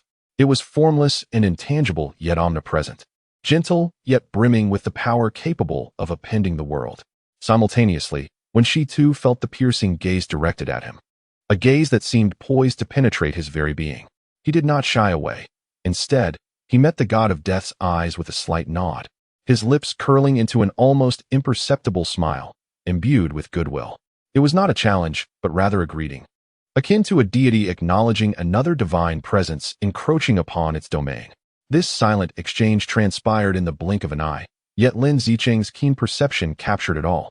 Following the direction of the god of death's gaze, she turned to see Wen Xi's meaningful smile. A weight settled in her heart, and a torrent of questions surged within her. Why did the god of death regard Wen Xi in such a manner? Did they know each other? Impossible. And why did Wen Xi respond in such a way? The very air of the bar seemed to crystallize. The earlier chaos of brawls appeared trivial and laughable in the face of the silent confrontation between these two men. It seemed that Officer Lin's acquaintance was also present. Long Wenyuan noted the peculiar scene and seized the opportunity to break the silence. Since this is a misunderstanding, let us not disturb the enjoyment of others. Ashao, let us depart. The god of death cast a final, lingering glance at Wen Xi before averting his gaze, reverting to his previously impassive demeanor as he trailed behind Long Wenyuan. Long Wenyuan courteously nodded at Lin Zicheng before turning to depart. As she watched them vanish at the corridor's end, Lin Zicheng slowly exhaled, feeling a chilling sweat break out upon her back. She returned to the booth where Zhuo Min, already pale with fright, trembled while holding her glass. My heavens, was that truly the god of death? Alive. It was my first time seeing him up close. Was he looking at us just now? Lin Zicheng offered no reply, her eyes fixated on Wen Xi. Do you know him? Who? Wen Xi resumed his seat, lifting his glass as if nothing had transpired. That large fellow? I don't know him. However, he certainly doesn't appear to be an ordinary person. His response was seamless. Yet Lin Zicheng remained unconvinced. She had distinctly witnessed the exchange of glances between the two. It was far from the interaction of strangers. The enigma surrounding this man enveloped her like a colossal whirlpool, drawing her deeper into its depths. In the vehicle on the return journey, an oppressive silence prevailed. Long Wenyuan drove, glancing through the rearview mirror at the god of death, who sat in the back seat with his eyes closed, seemingly in repose. Asha, he finally spoke. You've been acting strangely tonight. Since you encountered Officer Lin's boyfriend, it seems as though your spirit has wandered. What is the matter? The god of death slowly opened his eyes, a look of bewilderment gracing his sharp features for the first time. After a prolonged silence, he uttered in an unusually hoarse voice, President, I have taken many lives. I know the scent of humanity, and I understand the essence of masters. However, that individual. He paused, seemingly in search of the right words. He possesses something indescribable, something remarkably unique and ancient. I sense that whatever it is, it bears no hostility. Gentle as the breeze in the mountains, profound as the depths of the ocean. He gazed out at the rapidly retreating nightscape and, with unwavering conviction, murmured, But I can assure you, he harbors a kind of energy, a kind I have never encountered before. It is neither the aura of a martial artist nor the aura of death, but something entirely different, more pure, yet decidedly more perilous. Chapter 41. Kingfisher at 3 in the morning at the dock in the eastern district of Longzhou City. The sea breeze carried a potent blend of brine and the acrid scent of industrial waste, swirling freely across the desolate dock. In the distance, the horn of a cargo ship occasionally pierced the night sky, intertwining with the sound of waves crashing against the pier, creating an eerie yet tense atmosphere. A temporary command post had been established behind an abandoned shipping container 300 meters from the target warehouse. Dozens of heavily armed police officers lurked like phantoms in the darkness, awaiting the final orders for action. Lin Zicheng crouched before a portable surveillance device, the reports from various observation posts filtering through her earpiece. Her expression remained inscrutable, yet the tightly gripped walkie-talkie revealed the tension within her. Just an hour prior, she had made a decision that could determine the success or failure of the entire operation, even jeopardizing her career. She had received 2 pieces of intelligence. A report from the undercover agent Ahau indicated that the phantom warehouse of the West Iron Gang is located in District 13. In contrast, another report, originating from a new and absolutely confidential informant, codenamed Kingfisher, indicated that District 13 is a trap and the true warehouse lies in District 7, which is more heavily guarded. Two conflicting pieces of information emerged, one from a trusted but potentially compromised undercover agent, and the other from a mysterious informant seemingly of a higher echelon. After weighing her options for under 10 minutes, Lin Zicheng opted for the latter. She devised a cunning plan, commanding a portion of the police force to feign an attack on District 13 to create chaos and draw the attention of the West Iron Gang, while the real elite unit, the Flying Tigers, would be personally led by her to strike at District 7. Before the operation commenced, she contacted the undercover agent one last time. The intelligence you provided regarding the warehouse in District 13 is crucial. We will focus our deployment there. However, for your safety, you must distance yourself from the dock area and sever all communications until I notify you. This is an order. She refrained from informing Ahau of the change in intelligence to protect him. Should the mission succeed, Mr. Zhong would only assume that the police had other sources and would not suspect Ahau. Captain of the Flying Tigers, report on your readiness. Lin Zicheng whispered into the radio. The Flying Tigers are prepared, came the calm voice of Captain Zhang through the radio. 12 team members had split into 3 groups, having infiltrated the perimeter of the District 7 warehouse, ready to commence action at any moment. Remember, Lin Zicheng's voice was low yet resolute. The intelligence from Kingfisher indicates that there are at least 20 armed thugs inside the warehouse, equipped with automatic weapons. Our objective is to seize Angel and capture as many alive as possible. The operation must be swift.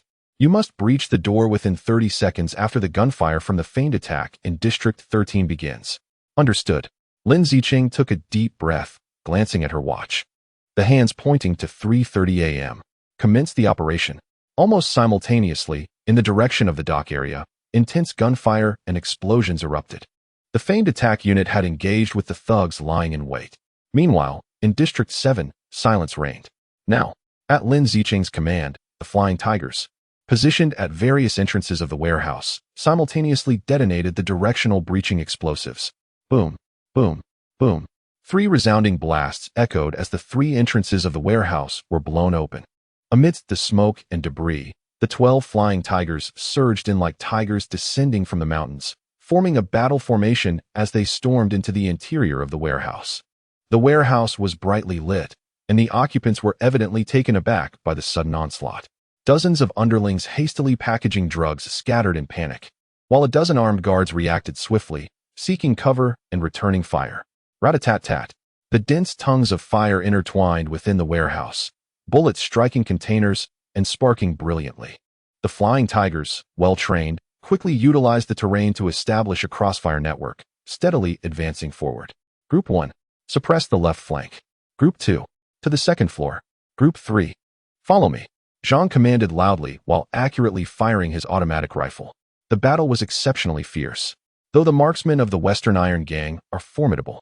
They pale in comparison to the elite special forces of the Flying Tigers, both in tactical acumen and teamwork. Report to Commander.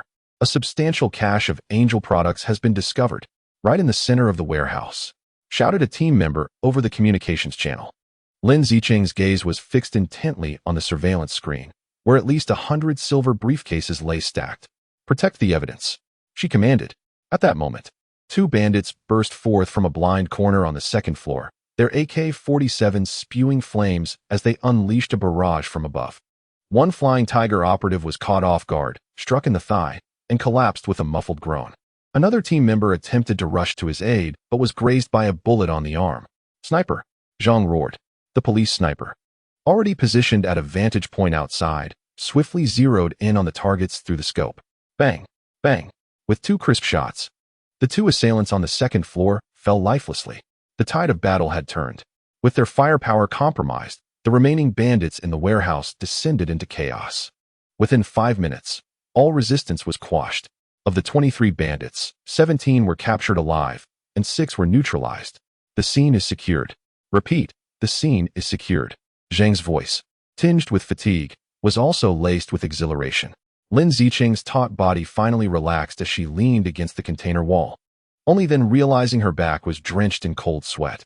Upon entering warehouse number 7, she was immediately struck by the overwhelming scene before her. The air was thick with the acrid scent of gunpowder and chemicals, while injured bandits and police officers lay moaning on the ground amidst mountains of Angel products and semi-finished goods, glittering ominously under the lights. The quantity of drugs seized in this operation was sufficient to satisfy the entire annual consumption of Longzhou City. This was an unprecedented victory. Lin and Zhang approached, the latter removing his helmet, his face smeared with soot. Two of our brothers are injured, but they're not in critical condition. We won. Well done. Lin Zicheng nodded, though her gaze drifted past him to the chaotic battlefield and the captured criminals. She understood that this triumph had dealt a significant blow to Zhao Jun and Mr. Zhong. Yet, more importantly, a new enigma loomed before her. Who was Kingfisher? Why did he aid the police? What were his true intentions? This figure, shrouded in deeper shadows, cast a complex and mysterious veil over the joy of victory. The real battle had perhaps only just begun. As dawn broke and the first rays of sunlight pierced the darkness, Lin Zicheng, en route back to the police station, contacted Ahao using a secure line. The operation was successful. Her voice, hoarse from a sleepless night, remained calm. On the other end, Ahao fell silent for a moment, seemingly processing the news. He had spent the entire night in anxious anticipation, hearing the fierce gunfire from the district warehouse through his own channels. Convinced that the operation had failed and that he himself had been compromised. How could this be? The intel I provided was for District 13. That was a trap. I only learned afterward. Ahao's voice was filled with confusion and dread. Your intelligence is not erroneous. It is indeed valuable. Lin Zicheng interrupted him, stating that they had successfully led Mr. Zhong to believe they had taken the bait, thus creating an opportunity for the main force to launch a surprise attack on the true warehouse. Ahao, your identity is now safer than ever, Mr.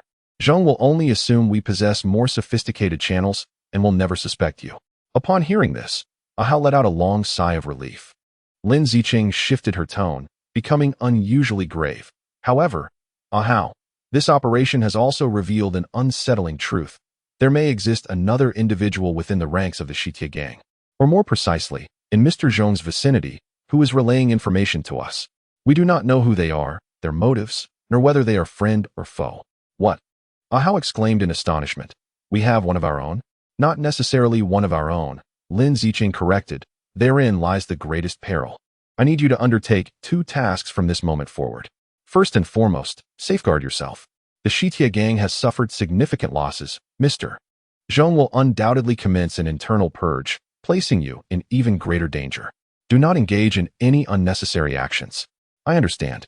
Second, Lin Zicheng paused, articulating her words deliberately. Under the condition of ensuring your absolute safety, keep a vigilant eye on those around you. Observe whether anyone's behavior becomes erratic, or if someone may be conveying information to the outside world in a manner unbeknownst to you. I need to ascertain the identity of this Kingfisher. Kingfisher. Ahao silently repeated the code name, comprehending the arduousness and peril of this task. In a den of wolves fraught with danger, he must not only maintain his disguise, but also identify another of his kind cloaked in wolf's attire. It was akin to dancing on a tightrope. Remember, your safety is paramount, Lin Zicheng reiterated. I would rather remain oblivious to the identity of the Kingfisher than witness your name on the list of the fallen. This statement warmed Ahao's heart on the other end of the line. In the chilling existence of an undercover agent, this genuine concern from his superior served as the greatest motivation for him to persevere. I understand, Lin. Chapter 42. The death of an undercover agent. The media and public of Longzhou City were engulfed in a frenzy. The news of the police's successful raid on the Shitia gang's drug warehouse, accompanied by images of mountains of angel and dejected criminals, dominated the front pages of every newspaper and the primetime television news. Senior officials of the police department convened a press conference, lauding this thunderous operation as the most resounding victory in recent years. Although Lin Zicheng did not make a public appearance as the on-site commander, her name was reverberating within the police community, her reputation soaring to unparalleled heights. Yet, as the city celebrated its victory under the sun, the deepest darkness was insidiously proliferating within the headquarters of the Shitia gang. Crash! A valuable antique vase shattered upon the floor, fragments scattering everywhere. Zhao Jun's chest heaved violently, his handsome visage contorted in extreme rage, his eyes ablaze like a beast trapped in a cage. Incompetence! All of you are worthless, he roared, sweeping everything off the table onto the ground. Hundreds of boxes. Half of our inventory. Just like that, it's gone. Mr. Zhong, is this what you deem infallible? In the expansive office, the core members of the West Iron Gang sat in a paralyzing silence, their heads bowed low, breaths held with trepidation, fearful of becoming the next scapegoat. The only one who remained composed was Mr. Zhong. He sat quietly on the sofa, cradling a steaming cup of tea, the rising vapor obscuring his expression. He appeared oblivious to the disarray around him and Zhao Jun's fury, as if he were an outsider. It was not until Zhao Jun, exhausted from his outburst, slumped into a chair, panting heavily, that Mr. Zhong set down his cup and spoke in a tone so flat it bordered on icy. Are you finished venting? If so, it is time to discuss how we shall mend the breach. His voice, though soft, possessed a remarkable power to chill the heated atmosphere instantaneously. Zhao Jun lifted his gaze, the madness in his eyes gradually replaced by a sinister glare. How shall we rectify this? Tell me, who is the traitor? I shall have him minced and fed to the dogs. Mr. Zhong rose and approached the grand floor-to-ceiling window, surveying the city that had just dealt them a heavy blow. There is more than one traitor. One relayed false intelligence to lull us into complacency. Another delivered a truly devastating blow to the police. This indicates that their infiltration runs far deeper than we had anticipated. He turned, his gaze, sharp as a scalpel, swept over each individual present, sending a chill through them all. I have narrowed it down to 3 individuals, Mr. Zhong stated calmly. Baozi, a Hao, and a Wei. In the core meeting held the day before the operation, only those 3 accessed the false intelligence regarding warehouse number 13 and the security details of warehouse number 7. Upon hearing his name, a Hao's heart plummeted, his blood seemingly congealing in an instant. He forced himself to maintain a facade of shock and indignation alongside the others. But cold sweat began to uncontrollably trickle down his back. Take the 3 of them to the basement, Mr. Zhong commanded, devoid of any emotion. The basement of the West Iron Gang's headquarters was damp and cold, the air thick with a mingling scent of rust and blood. This was the place where the gang executed its justice, where the cries of countless betrayers had once echoed, only to fade into silence. A Hao, Baozi, and a Wei were unceremoniously thrown onto the cold concrete floor, bound tightly. Before them sat a solitary chair, upon which Mr. Zhong took his seat, while Zhao Jun paced behind him like an anxious spectator. You 3 were personally promoted by me, Mr. Zhong's voice echoed ominously in the vast basement, imbued with a chilling resonance. I held great trust in each of you. Yet now, we face a traitor among us, a damned rat.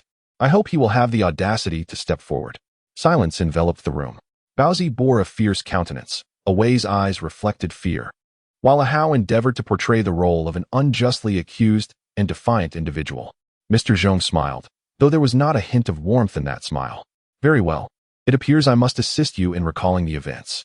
Without resorting to any implements of torture, he produced 3 documents and disdainfully tossed them before the 3 men. The leopard, having recently lost 3 million in Macau, found his debts settled by me. Yet, just last week, he secretly contacted a loan shark, seeking to borrow money to recoup his losses. You are in dire need of funds, are you not? The leopard's complexion paled instantly. Mr. Zhong, I merely acted on impulse. I have no ulterior motives towards the gang. Is that so? Mr. Zhong remained noncommittal, his gaze shifting to Ah Wei.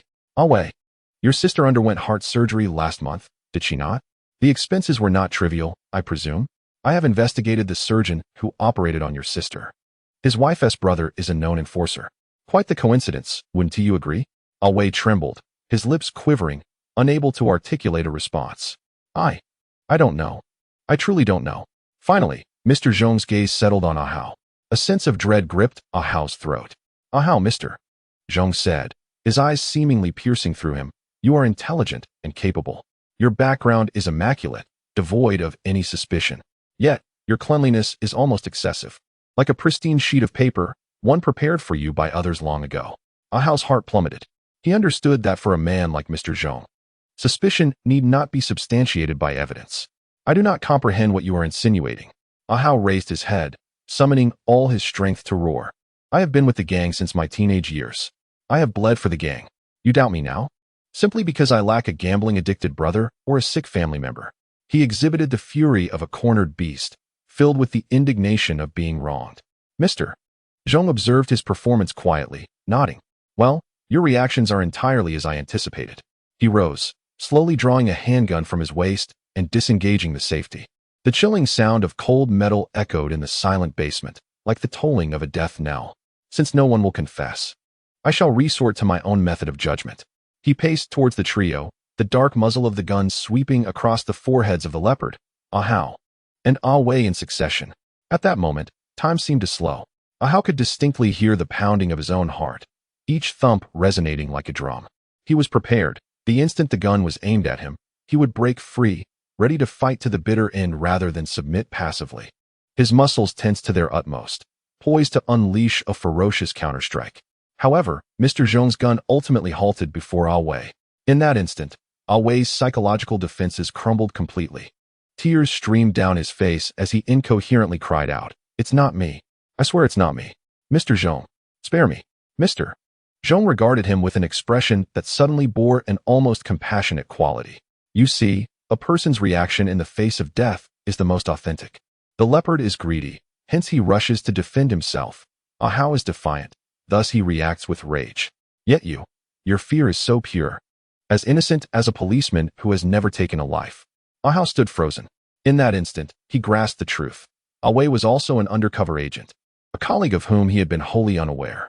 Mr. Zhong's method of judgment was based solely on the reactions that aligned most closely with their assumed identities. As Ahau personifies a fugitive, his rage is entirely justifiable. In contrast, Ah Wei, unable to entirely erase the instinctual reverence for life ingrained in him as a policeman, finds his fear becomes the greatest flaw in the eyes of the devilish Mr. Zhong. Desperately, Ah Wei gazes at Mr. Zhong. Bang! A gunshot reverberates through the cramped basement, deafening in its intensity. A gaping wound appears on Ah Wei's forehead, and his body jerks backward, crashing heavily to the ground, his eyes wide open, filled with boundless terror and resentment. Blood and brain matter splatter across Ahau's face, warm and viscous. In that moment, all of Ahau's blood seems to congeal. He watches in horror as a comrade he does not know perishes before him, a stranger whose name and family remain unknown. He dies for a shared mission. Yet, he remains motionless, devoid of any reaction, compelled to continue portraying the stunned, ferocious gangster. Mr. Zhong nonchalantly blows the smoke from the gun's muzzle, tucking it back into his waistband as though merely performing a trivial task. He approaches Ahau and the leopard, personally untying their bonds. All right, the rat has been eliminated, he states, patting their shoulders with a gentleness akin to that of an elder. You've been wronged. The gang is in dire need of manpower. Perform well, and you shall not be treated unjustly. Ahau and the leopard struggle to their feet, silent. Clean this up, Mr. Zhong instructs his subordinates at the door before turning to exit the basement, as if the warm corpse behind him were merely refuse. When Lin Zicheng learned of the fallen undercover officer Ah Wei through secure channels, her coffee cup shattered heavily on the floor. She immediately urged her superiors to terminate Ahau's undercover mission and facilitate his withdrawal. No, came the resolute response over the phone. This is a crucial period. The West Iron Gang has suffered severe losses, but their South American supply network remains intact. We have sacrificed a comrade. We cannot let his sacrifice be in vain. Ahau's current position is more vital and safer than ever. We must persevere. But he will die? Lin Zicheng nearly screamed. He could die at any moment. Do you know what he has endured? To be an undercover agent is to accept this reality. Lin Zicheng, you are the commander. Do not let emotions cloud your judgment. The call was abruptly terminated. Lin Zicheng sat despondently in her chair, engulfed by a profound sense of powerlessness and guilt. After a long pause, she shakily dialed Ahau's number. It's me, Lin. Ahau's voice was hoarse, weary, yet remarkably calm. I'm sorry, Ahau. Lin Zicheng's voice choked. Come back. I would stake my life to bring you back. The other end fell into a prolonged silence. Before Ahau's eyes, the image of Ah Wei's desperate gaze in his final moments flashed repeatedly. He recalled washing the blood from his face with cold water, over and over again. He remembered the oath he took before the police badge when he joined the force. I will not leave. Ahau's voice was calm, yet resolute, akin to an unyielding rock. Lin, he must not have died in vain. Continuing down this path may lead to your demise. I understand. A hint of a bitter smile crept upon Ahau's lips. However, if I were to falter now, I would never forgive myself for the rest of my life. Only by relinquishing the fear of life and death can one attain true courage. In the wake of witnessing the tragic death of his comrade, Ahao's heart became more unwavering than ever. Lin Zicheng clutched the phone, tears finally cascading silently down her cheeks. She realized she could no longer persuade this warrior who had cast aside the notion of mortality. "I understand," she inhaled deeply, transforming back into the calm and decisive commander she was meant to be. "Take care of yourself. Once the mission concludes, I shall personally commend you." "Yes, Commander." Chapter 43. The Feast of Gluttony. In the early hours of 4 o'clock in Dragon Pearl City, most of the areas remained enveloped in slumber, save for the city's arteries, where the sanitation systems responsible for refuse collection had commenced their daily toil. Lao Huang, a man who had spent 2 decades as a sanitation worker in this city, navigated his familiar garbage truck at a leisurely pace through a secluded alley in West Kowloon. This alley connected several bars and nightclubs, notorious for its reputation as Drunken Cat Alley, where the air was perpetually infused with the acrid scent of hangovers mingled with cheap perfume. As was his custom, he donned thick protective gloves, adeptly dragging black garbage bins to the side of the truck, activating the hydraulic arm to dump their contents into the compartment. His movements were mechanical and numb, having long since attained a state of equanimity in dealing with such sordid refuse. However, at the end of the alley, he halted before an unusually heavy garbage bin. It took considerable effort for him to maneuver it even slightly. A pungent and peculiar stench erupted from the crevice of the bin's lid, distinct from any odor of decaying waste he had encountered before. The scent was sweet yet tinged with a metallic tang, sending shivers down his spine and churning his stomach. "Damn it, which blind fool tossed construction debris here?" Lao Huang cursed, assuming it was a contractor attempting to cut corners. With a forceful tug, he lifted the lid, eager to discover the source of its weight. The moment the lid opened, that noxious aroma surged forth like a palpable shockwave, causing Lao Huang to stagger back, nearly retching. He stifled his discomfort and switched on the spotlight above, peering into the bin. Inside, several heavy black plastic bags were haphazardly piled together, their openings secured tightly with tape. One bag had torn at the corner during the dragging, and dark red liquid seeped from the rupture, pooling at the bottom of the bin, glimmering ominously under the light. A chill ran down Lao Huang's spine as an ominous premonition seized him. After 20 years of encountering various bizarre refuse, even having seen abandoned infants, he instinctively felt that this situation was different. Hesitating for a moment, he retrieved a metal hook from the truck, cautiously snagging the torn bag and gently lifting it. The bag was heavy, suggesting its contents were soft. He used the hook to slice open the plastic. What first caught the eye was a pallid hand. The 5 elongated fingers were adorned with chipped crimson nail polish. This hand had been severed at the wrist, the jagged stump resembling a brutal tear inflicted by a blunt instrument. Lao Huang's pupils instantly constricted to pinprick size. The blood in his veins felt as though it had turned to ice. He discarded the iron hook and, in a frantic scramble, rushed to the alleyway, bracing himself against the wall, emitting a heart-wrenching retch. Moments later, trembling, he retrieved his phone from his pocket and dialed the police. His voice quivered uncontrollably. "Hello? Is this the police? There has been a murder with dismemberment in West Kowloon, Zui Mao Alley." When Lin Zicheng arrived at the scene, dawn was breaking. The entire alley was cordoned off with police tape, blue and white lights silently rotating, casting a chill upon the surrounding buildings. The air was thick with a sweet, rancid stench, intensified by the activities of forensic and technical personnel. A uniformed officer saluted her, his expression grave.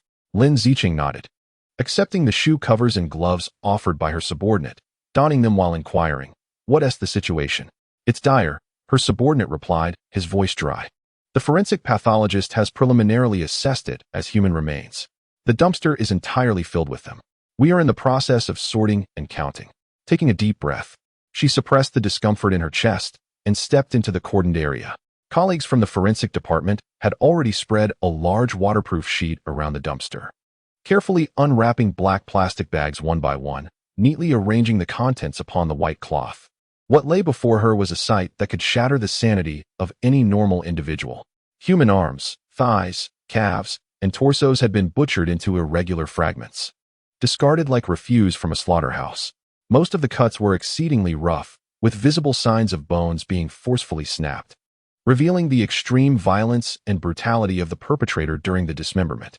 Lin Zicheng's gaze swept over the severed limbs, her stomach churning. Yet she compelled herself to maintain composure and observe meticulously. She understood that the devil dwelled within these details. Are there any leads on the deceased's identity? She inquired of the forensic supervisor, Dr. Chun, who was directing the scene.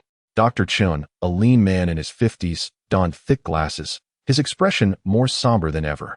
He gestured toward a piece of remains set apart. We have located the head, but the facial features are severely damaged. We may require cranial reconstruction to confirm the identity. However, we discovered this on one of the severed arms. He used tweezers to lift an evidence bag containing a small piece of skin, adorned with a tattoo of a purple butterfly, its wings embellished with tiny rhinestones. Furthermore, Dr. Chen paused, adjusting his glasses. A flicker of confusion and horror evident in his eyes. We found this on several muscle tissues of the corpse fragments. He handed Lin Zicheng a high-definition digital camera. On the screen was a close-up photograph of a cross-section of muscle, revealing not only distinct knife-cut marks, but also rows of orderly and profound indentations. Are these bite marks? Lin Zicheng's voice involuntarily lowered. Indeed, the coroner's tone was as heavy as iron, and it was certain that the bite marks were human. They were extremely deep, nearly severing the muscle fibers. The perpetrator not only dismembered the body, but also feasted upon it. The term gluttonous abruptly flashed in Lin Zicheng's mind like a chilling brand. This was not merely murder. It was a savage banquet. Can the time of death be determined? Based on the livor mortis and rigor mortis, it was initially assessed that death occurred within the last 24 to 36 hours. A more precise time would require the dismembered remains to be returned to the laboratory for liver temperature measurement. Lin Zicheng nodded, her gaze returning to the horrific remains. She noticed a detail. Despite the brutal dismemberment, most of the fragments were remarkably clean, with minimal blood residue. This indicated that the dismemberment did not take place here. The killer likely washed the remains before disposal. A perpetrator who was both brutal and barbaric, yet calm and meticulous. This was a dangerously contradictory combination. The investigation swiftly unfolded. The police began to trace tattoo parlors and missing persons records across the city based on the purple butterfly tattoo. Simultaneously, detectives from the Homicide Division commenced interviews with all businesses and residents near Drunken Cat Alley. At 3 in the afternoon, both good and bad news arrived concurrently. The good news was that an officer had found a registration for the butterfly tattoo in a tattoo parlor's customer records. The tattoo's owner was named Shasha, a 23-year-old dancer. The bad news was that her workplace was the most extravagant nightclub under the auspices of the Xingyi Society, the Golden Splendor. The case was once again intertwined with Long Wenyun. In the manager's office of the Golden Splendor nightclub, Long Wenyun, attired in a perfectly tailored gray suit, personally brewed a cup of fine De Hong Pao tea for Lin Zicheng. The aroma wafted through the air, yet the atmosphere remained as frigid as ice. Officer Lin, we are all deeply shocked and saddened by this incident. Long Wenyun's face bore an impeccable blend of sorrow and gravity as he pushed the teacup toward Lin Zicheng. Shasha is a cherished employee here, known for her vivacious character. How could this happen? Mr. Long, I have come today seeking your full cooperation. Lin Zicheng did not touch the cup of tea, instead stating her intentions directly. We need to examine all of Shasha's work records at the nightclub, including her attendance, salary, and the list of customers she has recently interacted with. Additionally, we need to speak with all the staff who know her. Of course, this is our civic duty. Long Wenyun readily agreed, instructing the manager at the door, Xiang, fully cooperate with Officer Lin and her colleagues. Provide whatever they need without concealment or evasion. Yes, Brother Long. The manager quickly nodded and retreated. Officer, rest assured, our Xingyi Society is now a legitimate business, and we prioritize the safety and order of our territory above all. This incident is not only a disgrace for the police, but also for us at the Xingyi Society.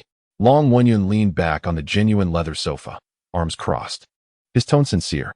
If there is anything I can assist you with, please do not hesitate to speak up. Lin Zicheng gazed at him. This man possessed a remarkable persuasive power, always making one feel that every word he uttered came from the depths of his soul. Yet, she was aware that beneath this calm exterior lay an unfathomable depth of cunning. Thank you for your cooperation, Mr. Long. Lin Zicheng rose, stating that they would expedite the investigation and hoped he could provide valuable leads. Nightfall once again enveloped Longzhou City. In Long Wenyun's study, only a desk lamp illuminated the room. Alone in the darkness, he sat, a yet-to-be-lit cigar resting between his fingers. The door to the study was silently pushed open, and a ghostly figure entered. Brother Yin. The voice of the god of death was low and hoarse, as if imbued with the chill of the underworld. Take a seat. Long Wenyan gestured toward the chair across from him. The god of death settled into the shadows, his form obscured, save for his eyes, which gleamed with a wolf-like intensity in the dark. The police visited today. Long Wenyan began slowly, summarizing the events of the day. I know, I saw them downstairs. Shasha is a good girl, with a younger brother who depends on her for support. A rare fatigue and anger seeped into Long Wenyan's voice. On my territory, someone dares to harm my people with such brutal methods. It is a slap in my face. This does not resemble a vendetta, the god of death stated bluntly. I have seen the news and the internal photographs. The methods are excessively twisted. Those who operate in this world do so either for money or revenge. Greed does not complicate matters like this, and those seeking vengeance would leave their name behind. This kind of savage consumption of human life is the work of a madman. Are you suggesting we are dealing with a deranged killer? It is highly probable. The god of death's tone grew grave. Such individuals lack fixed targets, devoid of logic, driven solely by momentary desire and impulse. They are like venomous snakes lurking in the shadows, more perilous than any known enemy. Long Wenyan fell silent. He could contend with Zhao Jun and negotiate with South American drug lords, for those were familiar territories governed by rules. However, a sadist who revels in torture represented a threat entirely beyond his control. The fact that this killer chose to strike within the territory of the Xingyi society, slaying its members, was in itself a provocation. Even more unsettling was the potential for panic it could incite. The nightclub was a significant source of his income. If employees and patrons were too frightened to come, the losses would be substantial. You will undertake 2 tasks. Long Wenyan finally resolved his thoughts, fixing his sharp gaze upon the god of death. First, conduct a discreet investigation into this matter. The police have their procedures, but we have our own methods. Begin with Shasha's social connections, emotional entanglements, and financial situation. Determine if she has recently offended anyone or encountered any peculiar customers. I need to know who the murderer truly is. Second, ensure the safety of the other girls in the establishment. During this period, reinforce security measures across all entertainment venues. Assign our most trusted individuals to keep watch in the shadows, especially those close to Shasha, who may become the next target. Understood, the god of death nodded, offering no superfluous words. Remember, Long Wenyuan emphasized, this individual operates with cruelty and exhibits signs of mental instability. We must remain vigilant. I do not wish to witness any of our brethren transformed into mere remnants in a refuse bin. A cold glimmer flickered in the eyes of the god of death. He rose, seamlessly blending into the shadows, departing the study in silence. Long Wenyuan grasped the cigar on the table, finally igniting it. The amber light danced in the darkness, illuminating his countenance, which was as somber as the depths of water. The night in Dragon Pearl City was destined to be anything but tranquil. A tumultuous undercurrent, infused with bloodshed and madness, had begun to silently permeate the underworld of this city. Chapter 44. The banquets passed at the headquarters of the Dragon Pearl City Police Department. Within the Major Crimes Unit office, the air felt as if it had solidified, the only sound being the low hum from the central air conditioning vent. The expansive whiteboard wall was plastered with photographs from the crime scene, grotesquely wrapped in black plastic bags. The mangled remains resembled abstract paintings from the abyss, assaulting the visual senses and psychological defenses of all present. At the center of the board was a photograph of Sasha in her vibrant life, her radiant smile standing in stark contrast to the horrific images that surrounded it. Lin Zicheng stood before the whiteboard, having gone an entire night without rest. Her eyes were bloodshot, yet her gaze was remarkably sharp, akin to a surgical blade poised to strike. Share your thoughts, she finally spoke, her voice slightly hoarse. In the office, the core members of the Major Crimes Unit were gathered around a long table, each face etched with fatigue and gravity. From the scene and the forensic report, the killer's methodology is profoundly contradictory, began Ah Guang, a seasoned investigator and veteran detective. On one hand, the dismemberment was executed with extreme brutality. The skeletal fractures show clear signs of violent prying and tearing, almost as if venting primal rage. Yet, on the other hand, the dismembered parts were meticulously cleaned and wrapped in tape and plastic bags before disposal, indicating a meticulous mind with a strong awareness of counter-surveillance. The coexistence of violence and calmness within the same individual is rare and exceedingly perilous. I concur with Guang's assessment, added the young female investigator, Xiaoli. Moreover, the bite marks are crucial. In my research on criminal psychology, this behavior is classified as anthropomorphic predation, which transcends the realm of ordinary murder. The perpetrator may have psychologically objectified the victims, perceiving them as mere food or items to satiate their desires, rather than human beings. This signifies extreme narcissism, contempt, and an absolute desire for control. Lin Zicheng nodded, aligning her thoughts with Xiao Li's analysis. This was not a case born of financial gain or vengeance. It was a unilateral hunt, a sadistic pleasure in the act of killing. What about the motive? Lin Zicheng pressed, why choose Sasha? Why target the territory of Xing-Yi society? At this juncture, it appears to be a random selection. Guang furrowed his brow. Sasha's social circle was quite simple. Aside from her colleagues at the nightclub, she had virtually no enemies. There were no significant financial disputes either. We visited the resplendent establishment, and she departed at her usual hour without accompanying any patrons. The assailant likely observed from the shadows, selecting someone like Sasha, a solitary woman returning home late at night, as the target. As for why this incident occurred within the territory of the Xing-Yi society, it could be mere coincidence. Or perhaps the perpetrator relished the thrill of committing a crime under the watchful eyes of the mafia. No, it is likely more than just exhilaration. Lin Zicheng approached the whiteboard, grasping a red marker, inscribing the words vulnerable, marginalized, and easily overlooked beside Sasha's photograph. Let us ponder a question. She turned to face the assembly. If Sasha were not an employee of the Xing-Yi society, if her body had been discovered in a secluded refuse area rather than in a bustling alley, would we be deploying such extensive police resources? A vanished dancer in a place like Longzhou City. How much commotion could she incite? The room fell silent. Everyone comprehended Lin Zicheng's implication. The choice of a nightlife dancer from the Xing-Yi society by the murderer might be a calculated decision. He understood that an incident involving individuals on gang territory would inevitably draw dual attention from both law enforcement and the mafia, amplifying the terror evoked by his act. He yearned for recognition, desiring his masterpiece to grace the headlines, sending tremors throughout the city. He is a conceited performer, craving the spotlight. Lin Zicheng's analysis sent a chill through everyone present. They were confronted with a monster who not only relished the act of killing itself, but also reveled in the sensationalism it fostered. I have a bolder hypothesis. Lin Zicheng's gaze swept over everyone in the room, her tone growing gravely serious. Do you believe this to be his inaugural performance? The question landed like a boulder upon the tranquil surface of a lake. A criminal capable of so deftly handling a corpse, orchestrating a disposal, and astutely understanding societal psychology could hardly be a novice. Guang, Xiaoli, Lin Zicheng immediately commanded, "You two, take a team to the archives at once.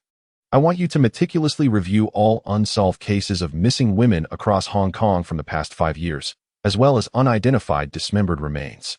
What are the selection criteria, Lin? First, the victims should resemble Sasha, young women engaged in nightlife work or existing on the fringes of society. Second, the manner of death must be brutal, exhibiting signs of dismemberment. Third, and most crucially, there must be no clear motive of robbery or sexual assault. We must find no social connection between the perpetrator and the victim. Go, scrutinize every word, compare each image. Do not overlook any suspicious detail. The police investigation commenced, operating like a finely tuned machine at high speed. Meanwhile, on the opposite end of the city, the media's instincts were equally acute. Extra, extra. A perverse dismemberment case has emerged in West Kowloon. A dancer has been horrifically devoured. Zhuo Min burst into her office, clutching the freshly printed newspaper, her face a mixture of professional excitement and uncontainable shock.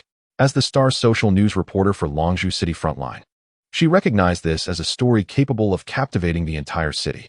She immediately dialed Lin Zicheng's number, but the call went unanswered. She sent another message, "A chum. I know you must be extremely busy right now, but this case is truly horrifying. I heard from a friend within the police department that you suspect a serial killer.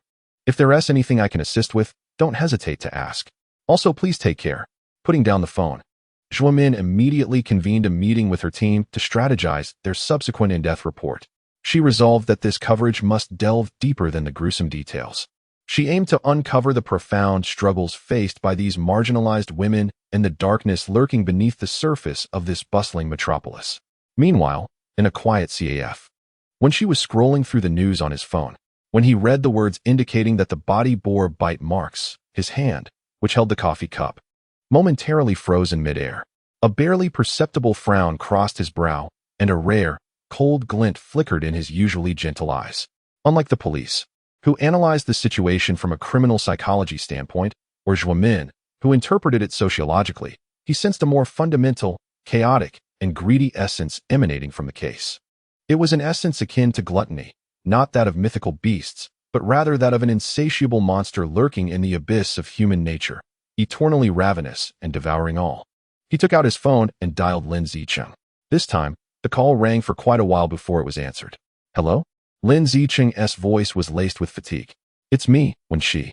His tone remained gentle as always. Have you seen the news? Are you all right? I'm fine. The killer is extremely dangerous, a chum. Wen Xi's tone shifted to seriousness. In his behavioral pattern, there was no rationality, only an unbridled indulgence of desires. Killing was not merely a means to an end for him. It was the end itself. Conventional logical reasoning may prove futile against such a person. You must be cautious. He might be drawn to you, the one pursuing him. I understand. Lin Zicheng's voice conveyed a hint of impatience. Thank you for your warning, but I'm busy. I have to hang up now. Listening to the busy tone on the line, when she shook his head in resignation, he realized that Lin Zicheng's worldview could not accommodate his esoteric theories. Yet, he could not suppress his concern, for he understood that when a beast sets its sights on the most tenacious hunter, the ensuing hunt could prove fatal for both parties involved. In the archive room, the air was thick with the scent of old paper and dust. 2 days and nights had passed, and Guang, alongside Xiao Li's team, had nearly drowned in a mountain of ancient case files. They had sifted through hundreds of cases, transitioning from initial hope to midway disappointment, and finally to a state of numbness. Just as everyone was on the verge of giving up, Xiao Li let out an exclamation. Guanggu, Lin, come quickly and look at this. Lin Zicheng and Guang immediately rushed over. Xiao Li pointed to a dossier from 3 years prior, relating to a murder case that occurred in Yaomati. The victim, Chun Mei Ling, 21 years old, unemployed, had a record of prostitution. When discovered, her body had been dismembered into 7 pieces, each discarded at different garbage stations. At the time, due to a lack of leads, the case ultimately became a cold one. Xiao Li's voice trembled with excitement as she exclaimed, "Look at this." She turned to the page of the forensic report and pointed to a particular line. Most of the incisions on the corpse are neat, likely made with professional tools. However, on the right thigh, an irregular laceration was found, with bite marks suspected to be from a carnivorous animal. The forensic expert in charge at the time believed that the damage might have been inflicted by stray wild dogs after the body was discarded, hence it was not prioritized. Guang quickly interjected, his eyes gleaming with intensity. But now it is evident. This was not the work of wild dogs. Keep searching. Lin Zicheng felt invigorated. Since they had one case, there must be more. With a clearer direction, the pace of the investigation quickened significantly. Soon, a second and then a third similar case emerged. The second case, 2 years prior in the Mongkok district, involved a girl named Li, who worked as a public relations officer at a karaoke bar. After she had been missing for half a month, part of her remains were discovered by hikers in a rural park. Once again, dismemberment was involved, along with signs of animal scavenging. The third case, from a year ago in the Kuntong district, involved a 16-year-old girl who had run away from home. When found, her remains had been submerged in the sea, later retrieved by fishing nets. Due to prolonged exposure to seawater, many traces were obliterated. Yet the brutal dismemberment method mirrored that of the previous 2 cases. As the files of these cold cases and Sha's case were laid side by side on the long table in the conference room, a chilling pattern emerged. For victims, for distinct locations, spanning the entirety of Dragon Pearl City, Lin Zicheng sketched a large map on the whiteboard, connecting the 4 crime scenes, with intervals of 13 months, 12 months, and 11 months. He was accelerating, growing bolder and more eager to showcase his prowess. Moreover, observe the selection of disposal locations. Guang pointed at the map, noting the progression from the initially remote rural park and the sea to later sites in crowded garbage dumps, and now this latest location within gang territory. He was gradually stepping out of the shadows and into the spotlight. He was no longer satisfied with the act of killing alone. Xiaoli summarized. He is relishing this cat-and-mouse game, taunting us, declaring his existence to the entire city. Lin Zicheng took a deep breath, grasped a black marker, and boldly inscribed 3 words at the top of the whiteboard: feast plan. From that moment, her voice, though soft, resonated with clarity to every team member's ears. We will treat these 4 cases as one, establishing a special task force for the feast serial killer case. Notify everyone, calling back all personnel on leave. Inform them that our adversary is a monster that preys on the city and its citizens. Our mission is to apprehend him before he hosts his next banquet, and send him to hell. In the office, everyone rose to their feet, each pair of eyes ablaze with the same fervor. Thus commenced the pursuit, a chase entwined with the darkest depths of human nature. Chapter 45. The Lethal Alley. With the establishment of the Feast Plan Task Force, the most elite forces of the Dragon Pearl City police system were mobilized. The office of the Homicide Division transformed into a ceaseless war room, alive with the incessant ringing of telephones, the rhythmic tapping of keyboards, and hushed discussions weaving through the air, saturated with the mingled scents of coffee, nicotine, and adrenaline. Lin Zicheng stood resolutely before a vast electronic map, her gaze piercing. On the map, 4 crimson dots marked the locations of 4 bodies, akin to 4 bloody coordinates scattered across the city's disparate corners. Yet, Lin Zicheng recognized that these were mere theatrics, a stage for the perpetrator to exhibit his grim trophies. To ensnare this monster, it was imperative to uncover the initial crime scene, the slaughterhouse of his malevolence. Allocate all resources to Shasha's case. Lin Zicheng commanded with clarity. She was the most recent victim, and the leads we could grasp were abundant. I demand to know every moment of her trajectory from the moment she exited the opulent nightclub until she was discovered discarded. The order was swiftly executed. The traffic department's surveillance system was entirely open to the task force. This constituted a vast network of monitoring that encompassed the city's primary streets and intersections. Technicians, akin to divers in an ocean of information, began replaying, cross-referencing, and piecing together Shasha's final moments. Hours slipped by as her figure flickered intermittently across countless screens. At 2:05 a.m., she emerged from the grand doors of the nightclub, adorned in her sequined dress, bidding farewell to a few colleagues. At 2:08 a.m., she appeared at a corner convenience store, purchasing a bottle of water and a bag of chips. By 2:13 a.m., she traversed an intersection, her gait steady, her head bowed as she seemingly scrolled through social media. Behind her, vehicles passed and shadows flitted. Yet no suspicious individuals or cars seemed intent on following her. The murderer was cautious, refraining from acting on the main thoroughfare. He is aware of the cameras. A Guang analyzed. Continue the pursuit. Lin Zicheng's eyes remained glued to the screen. The perpetrator would inevitably reveal a trace of himself. The chase continued until 2:37 a.m.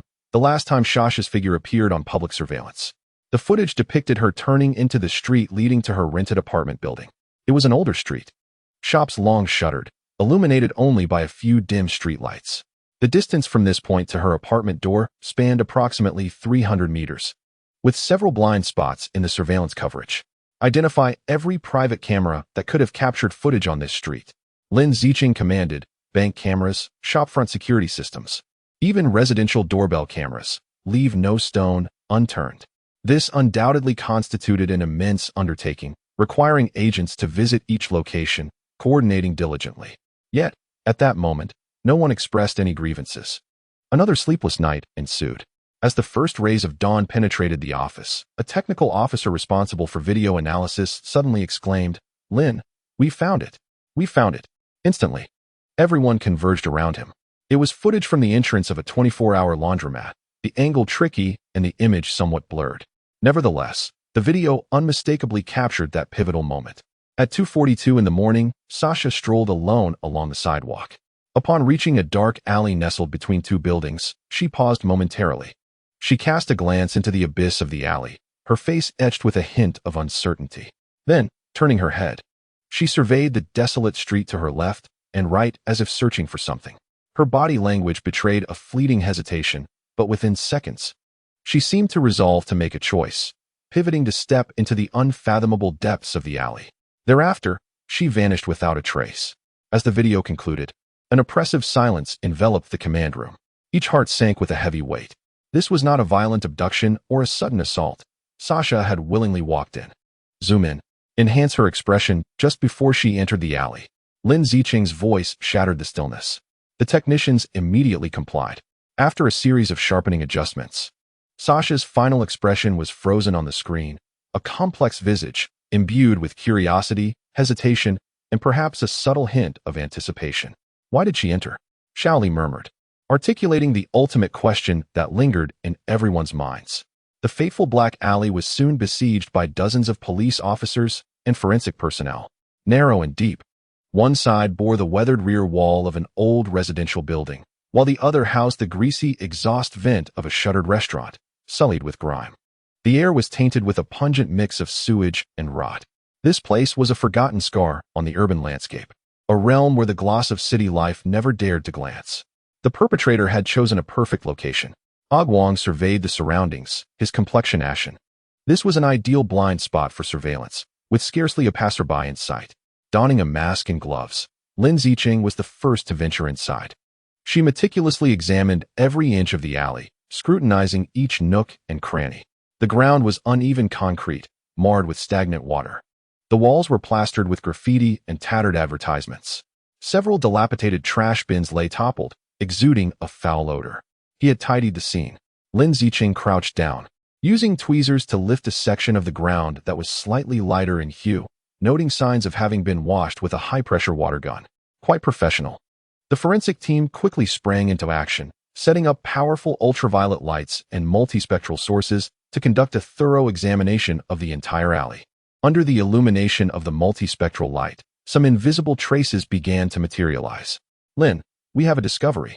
A forensic technician called out, pointing to a corner of the wall. Lin Zicheng approached to find faint, almost imperceptible splatter marks on the cement surface, blending seamlessly with the background. It's a luminol reaction, the forensic technician explained. There are bloodstains, but they have been treated with a strong oxidizing cleaner. Nonetheless, as long as hemoglobin was present, traces will remain. This finding confirmed that a violent incident had indeed transpired here. Yet, the more critical evidence revealed itself on the wall deeper within the alley, a red brick wall cloaked in moss and filth. A meticulous forensic investigator discovered several parallel, remarkably fresh scratches in the narrow crevice between the wall and a substantial sewage pipe. He hesitated for a moment, as if they had been etched by fingernails. Lin Zicheng's heart tightened abruptly. She immediately approached, crouching down to illuminate the scratches with a powerful flashlight. Though shallow, the marks were strikingly clear, leaving 4 distinct white impressions on the rough brick wall. At the end of one scratch, there appeared to be a minute, nearly imperceptible fragment of organic matter embedded within. We have found it.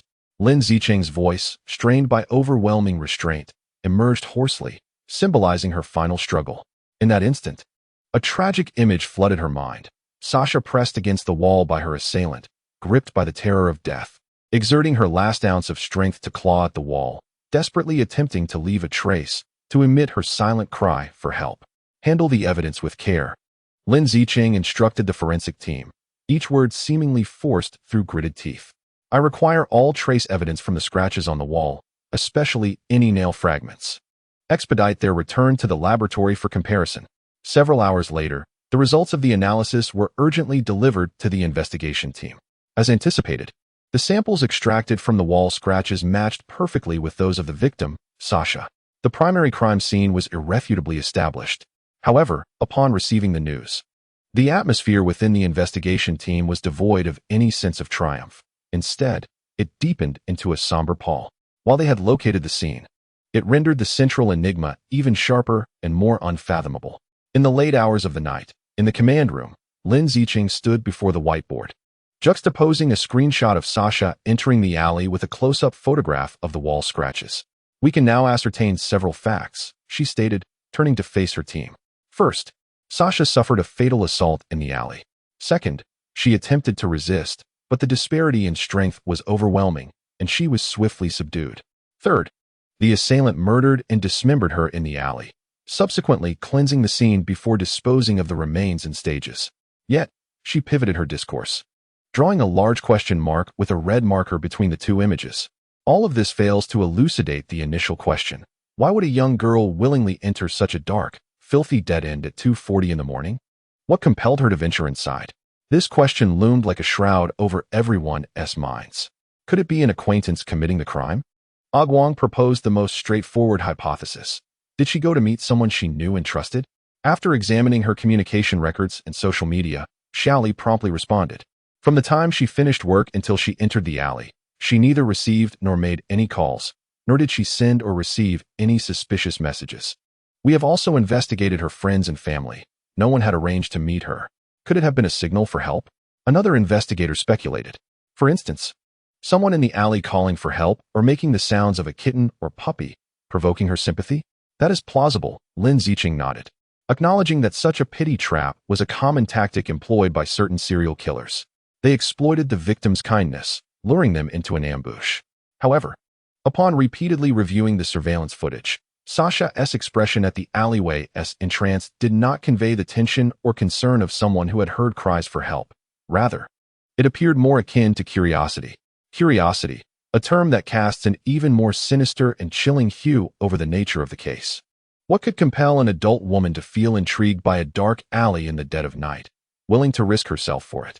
Was it something of great significance that she had inadvertently left behind, fortuitously discovered by someone who arranged to return it in the alley? Or was there something peculiar, an unusual light or sound, that captured her attention? Or, perhaps, the most terrifying possibility of all, the murderer knew his prey. Lin Zicheng slowly articulated her hypothesis, her voice cold and heavy, rendering the very air in the office feel a few degrees cooler. He did not select his targets at random. He may have stalked and observed Sasha for an extended period. He was acutely aware of her preferences, her vulnerabilities, her innermost desires. He tailored a trap specifically for her, a bait so irresistible that it stripped her of all defenses, compelling her to step willingly into its snare. This predator was not merely a deranged butcher. He was also a master of psychological manipulation. He offered his prey a fleeting, illusory hope or mirage, only to drag them into the most brutal depths of hell at the moment they were closest to their dreams. From this point forward, the investigative direction must shift. Lin Zicheng issued a new command. Do not solely focus on the murderer, but delve deeply into understanding each victim. I want to know everything about their lives, their dreams, their fears, their most closely guarded secrets. For the bait that led to their demise must surely reside within those secrets. Chapter 46. Celestial Melodies. The lockdown and examination of the lethal alley persisted for a full 2 days. The forensic team meticulously scrutinized nearly every brick in the alley, collecting dozens of samples. Yet, apart from confirming the primary crime scene and Sasha's involvement, no other physical evidence pointing to a third party was discovered. That individual had evaded detection, like a phantom. Having committed his atrocities, he vanished without a trace, leaving behind a conundrum that perplexed the entire police force. The atmosphere in the Special Investigation Team's command room was suffocatingly tense. The murderer seemed to revel in our frustration, as Guang slammed his fist on the table, his face etched with defeat. He had deliberately left an unsolvable riddle, causing us to flounder like headless flies. Quite the contrary, Lin Zicheng's voice remained calm, yet it resonated with an undeniable conviction. He was not boasting, but rather revealing himself. A puzzle, as long as it exists, must have a solution. The more he attempts to appear flawless, the more he will leave behind illogical details. These details are his vulnerabilities. Her gaze shifted to the solitary, dilapidated residential building adjacent to the alley. It was an old building known as a Tang Lu, its exterior plaster nearly worn away, revealing the dark bricks beneath. A few faded garments hung limply on the balcony, resembling surrendering white flags, fluttering weakly in the breeze. How's the investigation on this building going? She inquired. We've looked into it, replied Xiaoli. The building is nearly vacant. The developer purchased the property several years ago, intending to demolish it. However, due to a few stubborn residents refusing to move, the process has been stalled. Currently, only 3 elderly individuals remain, all living alone in their 70s or 80s. Our team has inquired, and they all claim to have heard and seen nothing on the night of the incident. Investigate again. Lin Zicheng's tone left no room for dissent. Lin, Guang hesitated. Those elderly residents have impaired hearing and vision, and our team has already asked them twice. Then we shall ask for a third time. Lin Zicheng regarded him with sharp eyes. Guang, We are dealing with a master of psychological manipulation, someone who has meticulously chosen this location to commit his crime. Having assessed the surroundings, he is certain of its safety and that he will not be disturbed. Yet we must not be deceived by his judgment. The places that seem devoid of clues are often where the most unexpected oversight lies. I will go personally. Entering the dilapidated Tang, Liu felt akin to stepping into another era. The hallway was dimly lit, the air heavy with a pungent blend of mildew, dust, and herbal aromas. The concrete staircase, worn and uneven from the passage of time, led them upwards, while the walls were plastered with a myriad of notices demanding payment for utilities and plumbing services. Lin Zicheng and Xiao Li ascended the stairs, knocking on each door. The first two households were answered by frail, elderly individuals who merely shook their heads in confusion at the police inquiries. Their world seemed to have shrunk to the confines of their scanty rooms, the events unfolding outside rendered distant and meaningless to them. When they knocked on the last door on the top floor, a considerable time passed before the sound of sluggish footsteps echoed from within. The door creaked open a crack, revealing a face marked by wrinkles, bearing both wariness and impatience. "You again? I've told you I know nothing. I'm deaf. I wouldn't even hear thunder outside." The occupant was a gaunt old man named Huang, known in the neighborhood as Uncle Huang. "Uncle Huang, I apologize for disturbing you again," Lin Zicheng said, presenting his credentials with a gentle and respectful tone. "We simply wish to confirm a few details. It won't take long." Perhaps it was Lin Zicheng's demeanor that influenced him, for Uncle Huang hesitated before fully opening the door. The interior was sparsely furnished to the point of near barrenness, yet it was remarkably tidy. Lin Zicheng noted several medicine bottles atop the bedside table. "Uncle Huang, are you feeling unwell?" Xiao Li inquired with concern. "It's just an old ailment," Uncle Huang replied brusquely, waving his hand. "Prostate issues. I have to get up 7 or 8 times a night, coupled with insomnia. I lie down and my mind races, leaving me sleepless for nights on end." Lin Zicheng and Xiao Li exchanged glances, a subtle stir of emotion within them. An elderly man plagued by frequent urination and insomnia was likely awake on the night of the incident. "Mr. Huang, please think carefully," Lin Zicheng urged, her voice slowing to a deliberate cadence. "On that night, around 2 or 3 o'clock, did you hear any unusual sounds?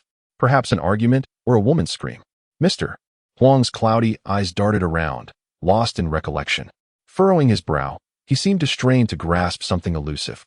There was no screaming or arguing. He finally shook his head. But then his expression shifted to one of peculiar intrigue.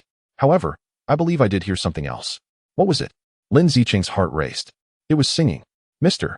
Huang's face was etched with confusion. "That night, I couldn't sleep and got up to use the restroom. As I passed by the window, I heard what seemed to be someone singing in the alley below." "Singing?" Guang interjected incredulously. "At such an hour, who would sing in that desolate place?" "Indeed, it struck me as odd," Mr. Huang replied. The voice was intermittent and faint. "Had it not been for the stillness of the night, I would not have heard it at all. And that voice, how shall I describe it?" He searched for the right words, his worn fingers gesturing in the air. It was melodious, truly exquisite. Unlike the cacophony of today's popular music, the melody was unfamiliar to me. I could not comprehend the lyrics.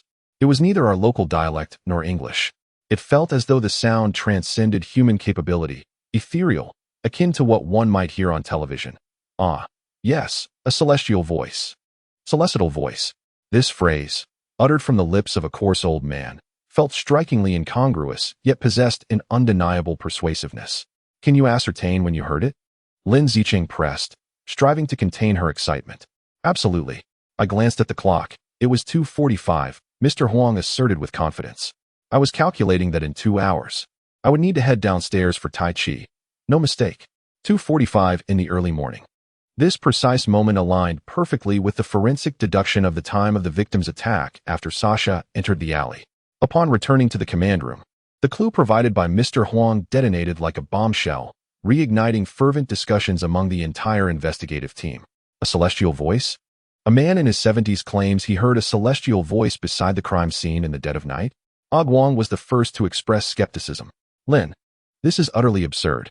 Could it be that the elderly gentleman is experiencing auditory hallucinations due to his age? Or perhaps he simply dreamt it?" I examined Mr. Huang's medical records. Xiao Li promptly retrieved the information. He indeed suffered from severe prostatitis and insomnia caused by neurasthenia, requiring long-term medication. However, his attending physician affirmed that his mental state remained stable, with clear thought processes and no history of mental illness or hallucinations. Moreover, the timeline corroborated. Lin Zicheng pointed to the timeline on the whiteboard. Sasha entered the alley at 2:42, and Mr. Huang heard the singing at 2:45. Those 3 minutes were ample time for the assailant to execute a fatal attack. Yet, I still found it all too enigmatic. Guang shook his head, incredulous at the notion of a deranged butcher, one who devours human life as a beast would, playing celestial melodies as a backdrop to his heinous acts. This defied logic. Yet, paradoxically, it embodied the most sophisticated kind of reasoning. Lin Zicheng's eyes sparkled with the fervor of a hunter who had just discerned the trail of his prey.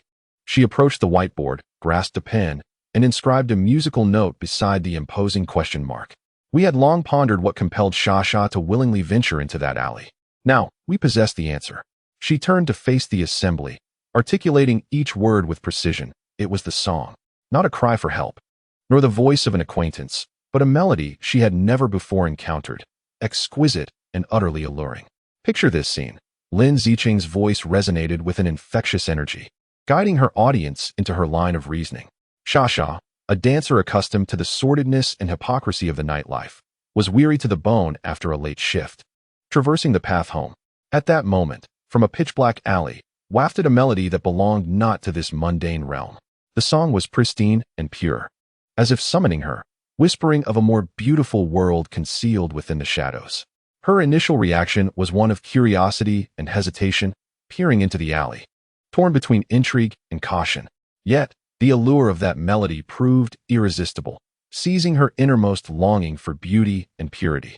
Thus, she succumbed to its call, drawn forth to uncover the source of this divine sound. Then, just as she neared her dream, the butcher's blade descended. Lin Zicheng's depiction plunged the control room into profound silence, a chill surging up each spine.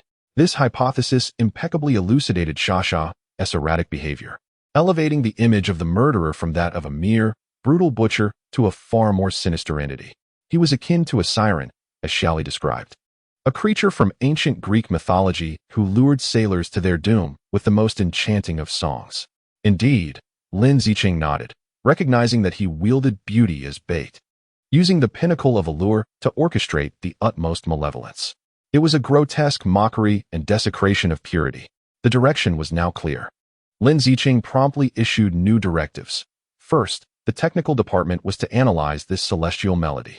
Although no recordings existed, based on Huang Bo's description, it might be a rare classical aria or the religious music of an obscure ethnic group. Contact experts from the conservatory and ethnologists, providing them with our descriptions to ascertain any potential matches. Second, we must delve deeper into the backgrounds of the first 3 victims. Previously, we focused solely on their social connections. Now, we must explore their inner worlds. Did they harbor a particular affinity for music? Did they exhibit an inclination toward the extraordinary? I seek to uncover the common thread that links them to Sha, the aspect that rendered them susceptible to the allure of song. Third, and most crucially, Lin Zicheng's gaze swept across all present. Our adversary is a devil who comprehends the exploitation of human frailty, crafting fatal temptations. From this moment onward, I require all field personnel, particularly female officers, to exercise heightened vigilance when operating alone. Do not be deceived by any anomalously pleasant occurrences. This directive was swiftly disseminated, reinvigorating the entire task force, akin to an engine fueled anew, resuming its rapid pace. Meanwhile, Lin Zicheng, having orchestrated all necessary arrangements, found herself seated alone in a corner, cradling a cup of coffee that had long since grown cold. She retrieved her phone and scrolled to Wen Xi's number. The celestial melodies, ethereal songs described by Huang Bo, pierced her mind like a thorn, inevitably conjuring memories of Wen Xi. She recalled his bizarre dance in the mountains that summoned winds and thunder, along with his theories about mountain demons and spirits that transcended scientific understanding. Does a power truly exist in this world that eludes scientific explanation? This thought, for the first time, wavered in the heart of Lin Zicheng, a steadfast materialist. Ultimately, she refrained from dialing that number. Yet she understood that this case was pulling her toward an unknown realm she had once vehemently rejected and dreaded to confront. Chapter 47. The Devil's Signature. Lin Zicheng's new command, akin to a precise directive, shifted the focus of the formidable task force from the physical realm to the virtual space constructed of data. An urgent assembly of a special team comprised of technical experts and cybersecurity officers was summoned, tasked with infiltrating the digital specters left by the 4 victims online, seeking the common threads that could be lured by song. This endeavor was both tedious and laborious. They needed to sift through a vast expanse of social media posts, blog articles, curated lists on music platforms, and online forum discussions, attempting to weave together a psychological profile of each victim from these fragmented, chaotic daily shares. In charge of the lead on Xia was a young female officer, Xiao Zhang, who had recently graduated from police academy. Sporting black-rimmed glasses, she was well-versed in various social media platforms and internet memes, making her the youngest member of the task force. For 36 consecutive hours, she immersed herself in Xia's Moments, a social media platform akin to a friend circle. Xia's Moments, like those of most girls her age, brimmed with selfies, culinary delights, and snapshots with friends, interspersed with the occasional tinge of melodramatic solitude that surfaced in the quiet of the night. Xiao Zhang scrolled through each post, feeling as though she had stepped into the life of this departed girl. She witnessed Xia's joy over a new pair of shoes, her furious expressions penned in response to harassment by patrons, and her often wavering aspirations for a nebulous future. Everything appeared so normal, heartbreakingly so. Just as Xiao Zhang's eyelids grew heavy with fatigue, she detected an anomaly. Xia's account indicated that her final post on the night of the incident was timestamped at 2:43 a.m. Xiao Zhang's heart raced. She immediately cross-referenced the timeline. Xia had entered that alley at 2:42 a.m. This meant that the post was made after she had entered the alley. She promptly clicked on that post. This post features no images, only an audio share accompanied by a brief line of text. I have never heard such a beautiful voice. Below it, there is an emoji depicting a tearful yet blissful smile. With trembling hands, Xiao Zhang hovered the mouse cursor over the small play button, gripped by an intense premonition that what she was about to hear was the celestial voice that had lured Xia into perdition. Lin. She suddenly turned and shouted towards the control room. A few minutes later, the core members of the task force gathered around Xiao Zhang's computer. Lin Zicheng wore an unprecedentedly serious expression. Connect the sound to the speakers and turn the volume down to the minimum, she commanded. Xiao Zhang nodded and pressed the play button. A faint sound flowed from the computer's inferior speakers, recorded in a noisy environment via a mobile phone. The audio was saturated with background noise, the distant rush of passing cars, the hum of an air conditioning unit, and even Xia's slightly hurried breathing. Yet, amidst this chaotic backdrop, the melody pierced through like a beam of moonlight through storm clouds, distinctly reaching each person's ears. It was unlike any instrument known to humanity and transcended mere human vocalization. It resonated like a crystal object being rubbed at high frequencies, ethereal and crystalline, yet imbued with a wondrous warmth. The undulating melody defied the logic of contemporary music, lacking a discernible beat, yet it possessed an intrinsic rhythm akin to the tides, pulling at one's heartbeat. The audio lasted a mere 15 seconds, but when it concluded, the office was enveloped in an eerie silence. My heavens! Guang removed his glasses, massaging his temples, his face a tableau of shock and disbelief. Huang Bo had not lied. This thing truly existed. This was not a mere share, it was an instinctive recording. Lin Zicheng's gaze was as sharp as an eagle's, fixated on the line of text on the screen. In a state of extreme shock and rapture, one instinctively desires to document and share. Xia must have been completely enthralled by this song. She pulled out her phone, not to share it with anyone, but as an instinctive action born from euphoria. This revelation represented a monumental breakthrough in the case. They had finally obtained the murderer's weapon, albeit a fragment of a low-quality recording. Technical department. Lin Zicheng immediately ordered, take this audio to the lab and process it with the best equipment for noise reduction and gain enhancement. I want all the background noise stripped away and that song extracted in its entirety. Half an hour later, in the highest security audiovisual room at the police headquarters, the core members of the task force were about to hear the Devil's song clearly for the first time. The technical supervisor personally operated the system, importing the processed audio file. He glanced back at Lin Zicheng, and upon receiving her affirmative nod, pressed the play button. This time, devoid of environmental noise interference. The melody filled the room like the purest crystal, resonating with clarity and richness far beyond the muddled version previously heard. Every note resonates with a living enchantment, penetrating the cerebral cortex directly. It bypasses the eardrum and instead resonates with your very nerves. In the audiovisual room, a bizarre scene unfolded. A Guang, whose face had been taut with tension, felt the corners of his mouth involuntarily lift, his facial muscles completely relaxing. He leaned back in his chair, exhaling deeply as if shedding a lifetime of burdens. The youthful Xiao Zhang, with his eyes gently closed, wore a blissful and serene smile reminiscent of a child. Even the two heavily armed special officers stationed at the door exhibited a noticeable relaxation, their vigilance giving way to a somewhat dazed gaze. The entire room was enveloped in an irresistible euphoria birthed from the sound. It was a warm, ethereal sensation, akin to inebriation or lying on a sunlit meadow during a summer afternoon. All worries, stress, and fatigue were washed away by this melody, leaving only pure, unadulterated happiness. Yet Lin Zicheng stood rigidly upright. The moment the song began, she too felt that overwhelming, invasive delight. Her willpower, tempered through trials and tribulations, akin to steel, seemed to falter before this sound. An impulse surged within her, a desire to surrender and bask in this exquisite feeling forever, never to awaken.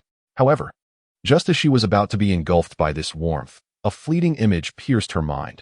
Shasha's dismembered, incomplete visage, and the harrowing, bloody photograph on the whiteboard. Agony and rage stabbed through that facade of beauty like an icy dagger. Shut it off. Turn it off immediately, she bellowed with all her might. Her voice thundered like a bolt from the blue, jolting everyone from their reverie. A Guang's eyes flew open, confusion etched on his face, cold sweat beading on his forehead. Xiao Zhang appeared as if awakening from a dream, bewildered by his surroundings. What just happened? A Guang's voice trembled as he gazed at his own hands, as if they belonged to a stranger. You were smiling. Lin Zicheng's voice was as cold as iron. We all were smiling. Listening to this background music of a murderous tyrant, we laughed like fools. This statement sent chills from their scalps to their toes. They finally comprehended the horror of what they had just experienced. They had been collectively hypnotized by a mere sound. This is not music. The sound technician stammered, his face pale as he pointed to the oscillating waveform on the screen. The frequency of this sound surpassed the normal range of human hearing in several bands. It resembled a hybrid of infrasound and special audio frequencies, directly influencing the human brain's limbic system, compelling the release of dopamine and endorphins. In other words, Lin Zicheng summarized for him, it is a form of psychoactive substance, with sound as its medium of transmission. This is a weapon unlike any we have ever encountered. No, Lin Zicheng shook her head, approaching the playback device. Her eyes filled with both dread and determination. This is not a weapon. This is the signature left by the devil at the crime scene. She immediately issued the most stringent gag order and confidentiality directives. Firstly, this audio segment was classified as a top-secret piece of evidence, designated as the Song of the Siren. No one, apart from those present today, is permitted to access or listen to it. Secondly, all copies must be destroyed and the network connection of this machine severed. Henceforth, all analyses of the Song of the Siren must be conducted within this room, in a physically isolated manner. Thirdly, and most importantly, she gazed solemnly at each member of her team, stating that this sound is perilous and addictive. I command that any individual who feels their emotions affected during the analysis must cease immediately and report to me. This is not a disgrace. It is to safeguard yourselves and to protect this case. Xiao Zhang, she directed her attention to the young female officer. Immediately investigate whether the other 3 victims had posted any similar, inexplicable audio or text on their social media accounts just before their disappearance. With orders given, everyone sprang into action. The earlier bizarre experience instilled in them a profound, visceral fear of the perpetrator, codenamed Feast. Once everyone had departed, Lin Zicheng remained alone in the audiovisual room. She gazed at the screen displaying the waveforms, exquisite as a work of art, and once again thought of Wen Xi. If she were to play this audio for him, what would his reaction be? Would he be entranced like the others, or would he provide an alternative, unfathomable explanation rooted in his mysterious theories? This case had entirely surpassed the investigative knowledge she had cultivated over 2 decades. She felt as though she stood before a portal to an unknown realm, with the key to unlocking it perhaps hidden within this haunting melody from the abyss. Chapter 48. Ethereal echoes. The discovery of the Song of the Siren led to an uncanny stagnation in the investigation of the Feast Task Force. They possessed the most pivotal signature of the killer, yet found themselves utterly incapable of deciphering it. The technical department's analysis report spanned over a dozen pages, replete with intricate spectrograms and frequency data. Yet the conclusion was succinct. The principles underlying this audio transcended the realms of modern acoustics and psychology.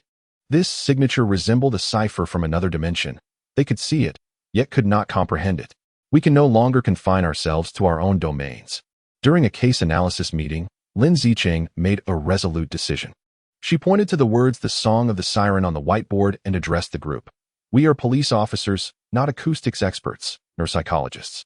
We must seek external assistance. I wish to enlist the finest acoustics expert in Longzhou City to analyze this recording, to elucidate what it truly is from the perspectives of music, art, and history. This proposal was met with unanimous approval. Faced with such an unprecedented adversary, any attempt to work in isolation would be tantamount to suicide. Soon, a name was suggested: Professor Liu Zhonghan from the College of Arts at Longzhou University. Professor Liu, nearing his 70s, stands as one of Asia's foremost musicologists and a distinguished researcher of folk vocal traditions, particularly excelling in the study of ancient and ethnic sacrificial music. If even he is unable to discern the origins of this siren song, it is likely that no one else can. The invitation process proceeded smoothly. Professor Liu expressed profound academic interest in the police's request for assistance in investigating an ancient melody of ambiguous provenance. However, the other invitation was fraught with complications and perilous negotiations. Zhuo Min, a keenly perceptive ace reporter, somehow learned of the police's intention to invite experts for a clandestine hearing. She immediately called Lin Zicheng, her voice brimming with uncontainable excitement and entreaty. "Ah Cheng, I implore you, let me attend as an observer." Zhuo Min's tone was tinged with a hint of coaxing. "I promise not to bring any recording devices or disclose a single word. I'm merely, oh so curious. What kind of enchanting sound could possibly baffle your entire major case team?" "No," Lin Zicheng replied, her tone resolute, leaving no room for negotiation. "Why not? We are the best of friends. Precisely because we are such good friends, I cannot allow you to come." Lin Zicheng's voice turned gravely serious. "Zhuo Min, you are not a police officer. You have not undergone professional psychological resistance training. I have witnessed the terrifying effects of that audio. It can bypass your rationality and directly manipulate your emotions. I cannot let you take this risk." "But there are no buts," Lin Zicheng interrupted. "This matter pertains to your life safety. I will never compromise. If you still consider me a friend, do not bring this up again." On the other end, Zhuo Min remained silent for a considerable time before reluctantly ending the call. Lin Zicheng was aware that she had hurt her friend's feelings, but she felt she had no alternative. After hanging up, she glanced at the name Wen Xi in her contacts, engulfed in prolonged hesitation. Rationality advised her against allowing a civilian, a man whose identity remained shrouded in mystery, access to such sensitive case information. Yet her intuition, the instinct honed through countless brushes with death as a detective, screamed at her that he was different, perhaps capable of perceiving what others could not. The ethereal sound spoken of by Huang Bo, the otherworldly aura surrounding Wen Xi, and this melody that could directly influence the psyche. The three seemed to possess an enigmatic connection she could not fathom. Ultimately, Lin Zicheng dialed Wen Xi's number. "It's me, Lin Zicheng." "I know," Wen Xi replied, a hint of amusement in his voice as if he had anticipated her call. "I have a case that has encountered some difficulties." Lin Zicheng carefully chose her words. "We have obtained a rather peculiar sound that may be directly related to the perpetrator. I am unsure if you would be interested." Sound. Curiosity seeped into Wen Xi's tone. "Yes, but I must warn you, Wen Xi, this sound is exceedingly dangerous." Lin Zicheng's tone grew gravely serious. "It is not an ordinary audio. It can affect one's mental state. I have invited experts, but I cannot guarantee absolute safety. Are you certain you wish to come?" A silence lingered on the other end for several seconds. "Azumi," Wen Xi spoke softly, "to comprehend the darkness, one must learn to listen to the echoes of the abyss." The following morning, within the confines of an audiovisual room physically isolated from the outside world, this clandestine hearing commenced. Present, apart from Lin Zicheng, were only 4 individuals: the venerable and elegant Professor Liu Zhonghan, the serene and profoundly contemplative Wen Xi, and a Guang, serving as both security and reference. "Professor Liu, Mr. 1. Lin Zicheng stated before commencing, I must provide a final risk assessment. We are about to play a 15-second audio segment. Our tests indicate it may induce intense, abnormal feelings of pleasure and could temporarily impair judgment and willpower. Should you experience any discomfort, please signal us immediately, and we will cease the playback.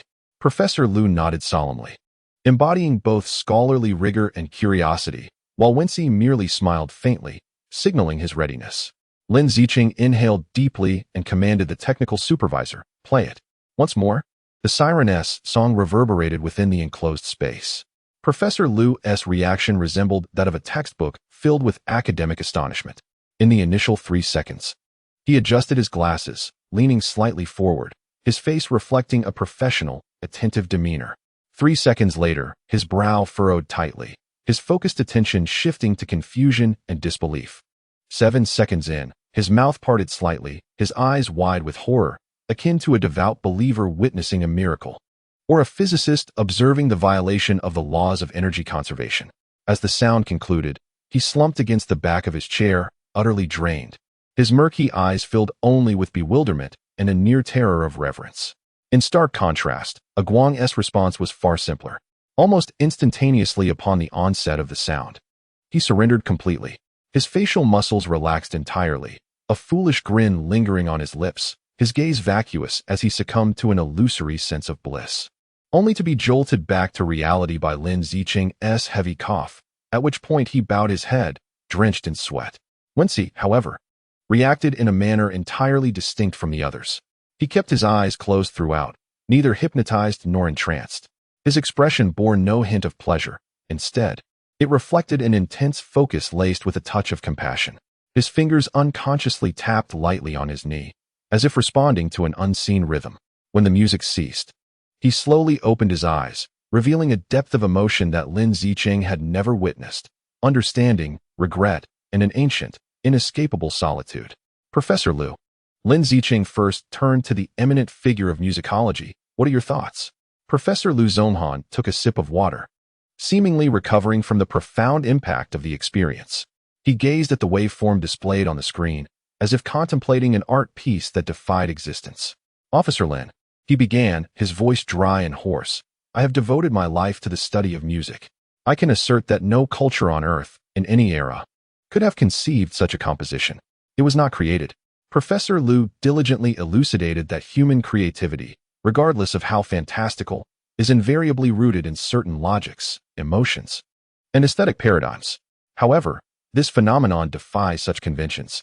It appears as though it has extracted the most primordial and purest sounds directly from the essence of nature, then intricately reweaving them with a syntax beyond our comprehension. Could you provide more specificity? For instance, Professor Lu pointed to an anomalous inflection on the wave spectrum. This segment's harmonic structure closely resembles the resonant frequencies generated by the wind sweeping over the ice crystals at the summit of a snow-capped mountain. Furthermore, the low-frequency vibrations do not belong to any instrument. They evoke the groans emitted by rocks deep within the Earth's crust under immense pressure. Additionally, this segment, characterized by a soaring, plaintive melody, exhibits a glissando technique that bears over 90 similarity to the sound waves produced by humpback whales courting in the depths of the ocean. Professor Lu's analysis elicited a collective gasp from the police present.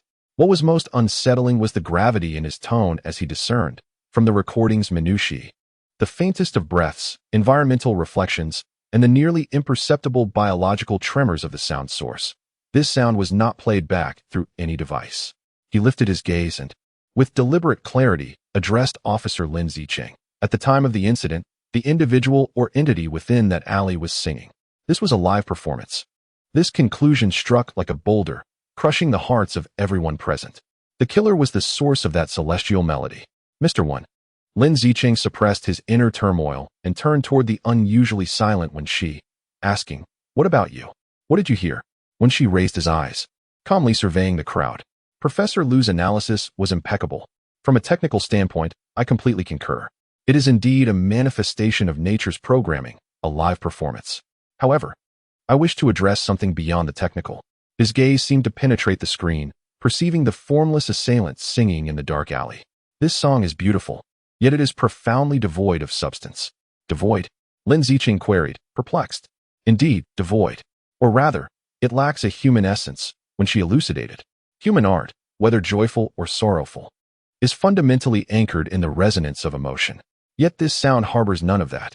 It encompasses only pure, emotionless patterns. It can evoke pleasure, akin to the warmth of sunlight on one's skin. This is a physiological response, not an emotional exchange. The individual capable of producing such sounds, when she paused, reaching his conclusion, must be intimately attuned to nature, not in the way we venture into parks for leisure, but rather as a beast, wholly integrated with the mountains, winds, rains, and flora. He likely engages minimally with human society, hence his song is untainted by even the slightest trace of human existence. In his eyes, killing may hold no more significance than crushing an ant or plucking a flower. Wen Xi's words sent a deeper chill down Lin Zicheng's spine than Professor Lu's scientific analysis. It paints an unprecedented and despairing portrait of a serial killer codenamed Tao Tai, an inhuman entity endowed with divine artistry, yet harboring a void of malevolence. A solitary child of nature, traversing the urban landscape, feasting upon humanity. Chapter 49, The Great Net. Within the confines of the meeting room of the Tao Tai Task Force, the atmosphere was stifling, akin to a sponge saturated with water. Lin Zicheng stood before the whiteboard, inscribing the 3 characters with a crimson marker, beneath which lay the core keywords from 2 profiles, one derived from Professor Lu's analysis of music's natural resonance, non-human creative logic, and live performance. The other from Wen Xi's sensory judgment, devoid of emotion, purely curious or indifferent, deeply interconnected with nature. All our previous models for tracking the perpetrator were predicated on the foundation of human criminals. Lin Zicheng's voice was calm and clear, resonating within the silent room as she elaborated on his psyche, motivations, and personality flaws. Yet now, the conclusions drawn by Professor Lu and when she directed our focus towards an entirely new realm we had never encountered. She paused, her gaze sweeping over each seasoned detective present, their faces etched with confusion and disbelief. An entity capable of directly manipulating the human brain through sound, inducing euphoric illusions. He was not composing music. He was employing the sounds of wind, water, whale songs, and bird calls as his vocal cords, performing a hypnotic death song live. This elucidated why even the most advanced recording studio equipment could not fully replicate the live experience's overwhelming impact. This song was alive. How could this be? An elderly detective spoke up, his voice hoarse. This sounds like a myth. The sirens of the sea, enchanting sailors with their melodies, leading them to shipwrecks. I care not what he is, be it a siren or a specter, Lin Zicheng declared with finality. If we have dubbed him siren, let us pursue this lead. Where do the sirens of mythology reside? In remote, uninhabited islands. And our siren? A killer who profoundly connects with nature, harvesting its sounds as raw material. Where might he dwell? She turned and drew a large circle on the whiteboard, encircling Dragon Pearl City on the map. He would not reside in the city center, bustling with artificial noise that would disrupt his artistry. He requires a tranquil locale, where the purest sounds of nature resonate, the rustling of wind through trees, the chirping of insects, the patter of rain. Thus, our search parameters would no longer be confined to traditional communities, but would extend to the verdant outskirts she emphatically marked on the map, encompassing the mountains, forests, reservoirs, and rural areas surrounding Dragon Pearl City. We must seek an individual who lives in seclusion. With a command, the entire database of the Dragon Pearl City Police Department was comprehensively mobilized with unprecedented authority. An unparalleled operation, the Great Net, was set into motion. The processes of investigation and analysis were tedious and grueling, akin to searching for a needle in a haystack. The first step involved geographical delineation and data filtration. The officers of the technical team meticulously examined the electronic map of Dragon Ball City, marking all mountainous areas, forests, large parks, and water conservation zones as red high-risk zones, radiating outward from the city center for a distance of 50 kilometers. This extensive area encompassed nearly one-third of the administrative expanse of Dragon Ball City. Subsequently, they accessed the household registration system, the permanent resident registration system, the housing rental system, as well as the user databases of the electricity and water companies. The filtering criteria were set with utmost rigor. 1. Residence. An address located within the red high-risk zone or within a 5-kilometer radius of its periphery. 2.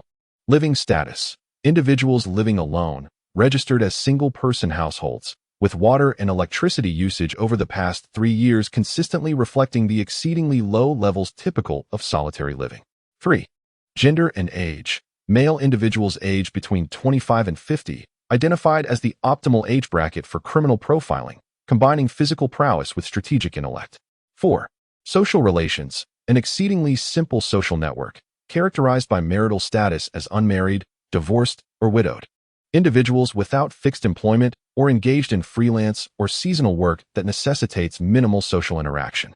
The directives flowed through the high-speed servers of the data center. Within hours, a preliminary list comprising thousands of names was generated. As the members of the task force gazed at the densely packed names on the screen, an immense pressure enveloped them. For within this list potentially lurked the inhuman monster they sought. The next step involved manual scrutiny and in-depth information excavation, narrowing the list from thousands to fewer than 100 individuals. This arduous task demanded the collective effort of the task force, augmented by elite officers drawn from various precincts. As dozens toiled tirelessly, creating electronic profiles for each individual on the list, they resembled the most patient of hunters, scouring the jungle of information for any trace related to the siren profile. They meticulously examined each individual's call records and social media, searching for those who existed as islands of information, almost entirely disconnected from the outside world.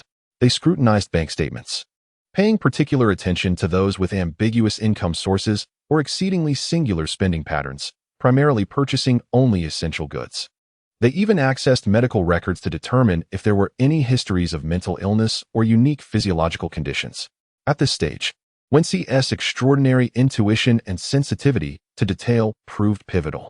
Unlike his fellow officers, who focused on identifying anomalies, he sought out the overly normal FA-aids. He pointed to a particular file. This individual donated a fixed amount of 100 yuan to a charitable organization each month, neither more nor less, for 5 consecutive years. He appeared to be a good person. The responsible officer nodded in agreement. Indeed, the community's assessment was favorable, though the individual was somewhat reclusive. Too routine, Wen Xi murmured, as if executing a program rather than engaging in a heartfelt act of kindness. A truly solitary individual would either entirely disregard social norms or awkwardly mimic them. Such precise, long-term social FA-aids were, in fact, quite suspicious. Following his insight, the task force recalibrated its approach, beginning to focus on the deliberately maintained normalcy. Indeed, through this methodology, they eliminated and marked another batch of individuals.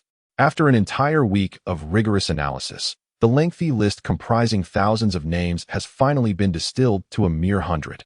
This compilation represents the 100 most high-risk individuals in the Dragon Pearl City region, whose profiles align most closely with the siren's profile. Behind each name lies a substantial dossier of background information and analytical reports. The third step, and the most perilous one, involves on-the-ground verification to distill the final list to 10 names. The task force has been divided into 10 smaller groups, each responsible for monitoring 10 targets. They must refrain from direct confrontation to avoid alerting their subjects. All investigations must be conducted discreetly. They disguise themselves as community grid workers, electrical repairmen, environmental volunteers, and even lost hikers, observing the 100 targets from a distance. The observations are meticulous. Are the targets' daily routines regular? Do they often venture out at night? What is their relationship with their neighbors? Are there peculiar sounds emanating from their homes? Even the refuse they discard is secretly retrieved for analysis. This is a battlefield rife with deception and disguise. Some targets are merely individuals suffering from social anxiety, while others are reclusive hermits weary of urban life. The ninth group, while observing a painter residing in an abandoned mountain temple, found themselves bemused by his hospitality, ultimately discovering he retreated to the mountains merely to escape his ex-wife. However, as each target was eliminated from consideration, the remaining suspects exuded an increasingly palpable aura of menace. After another week of clandestine reconnaissance, an ultimate list of 10 names was placed upon Lin Zicheng's desk. These 10 individuals are the most dubious catches from the extensive net. The final meeting convened among the core members of the task force. When she sat among them, notably more reticent than usual, his gaze fixated on the projection screen displaying the 10 files in succession. Number 1. Chen Mo, aged 42, a former acoustic engineer. Imprisoned for 5 years for stealing trade secrets. After his release, he opened an electronics repair shop on the outskirts of the city and lives alone. His technical expertise aligns with the profile. Number 2. Lin Zicheng, aged 35, a freelance writer specializing in horror fiction. His social connections are sparse. Neighbors report that he occasionally mimics various strange sounds at midnight for inspiration.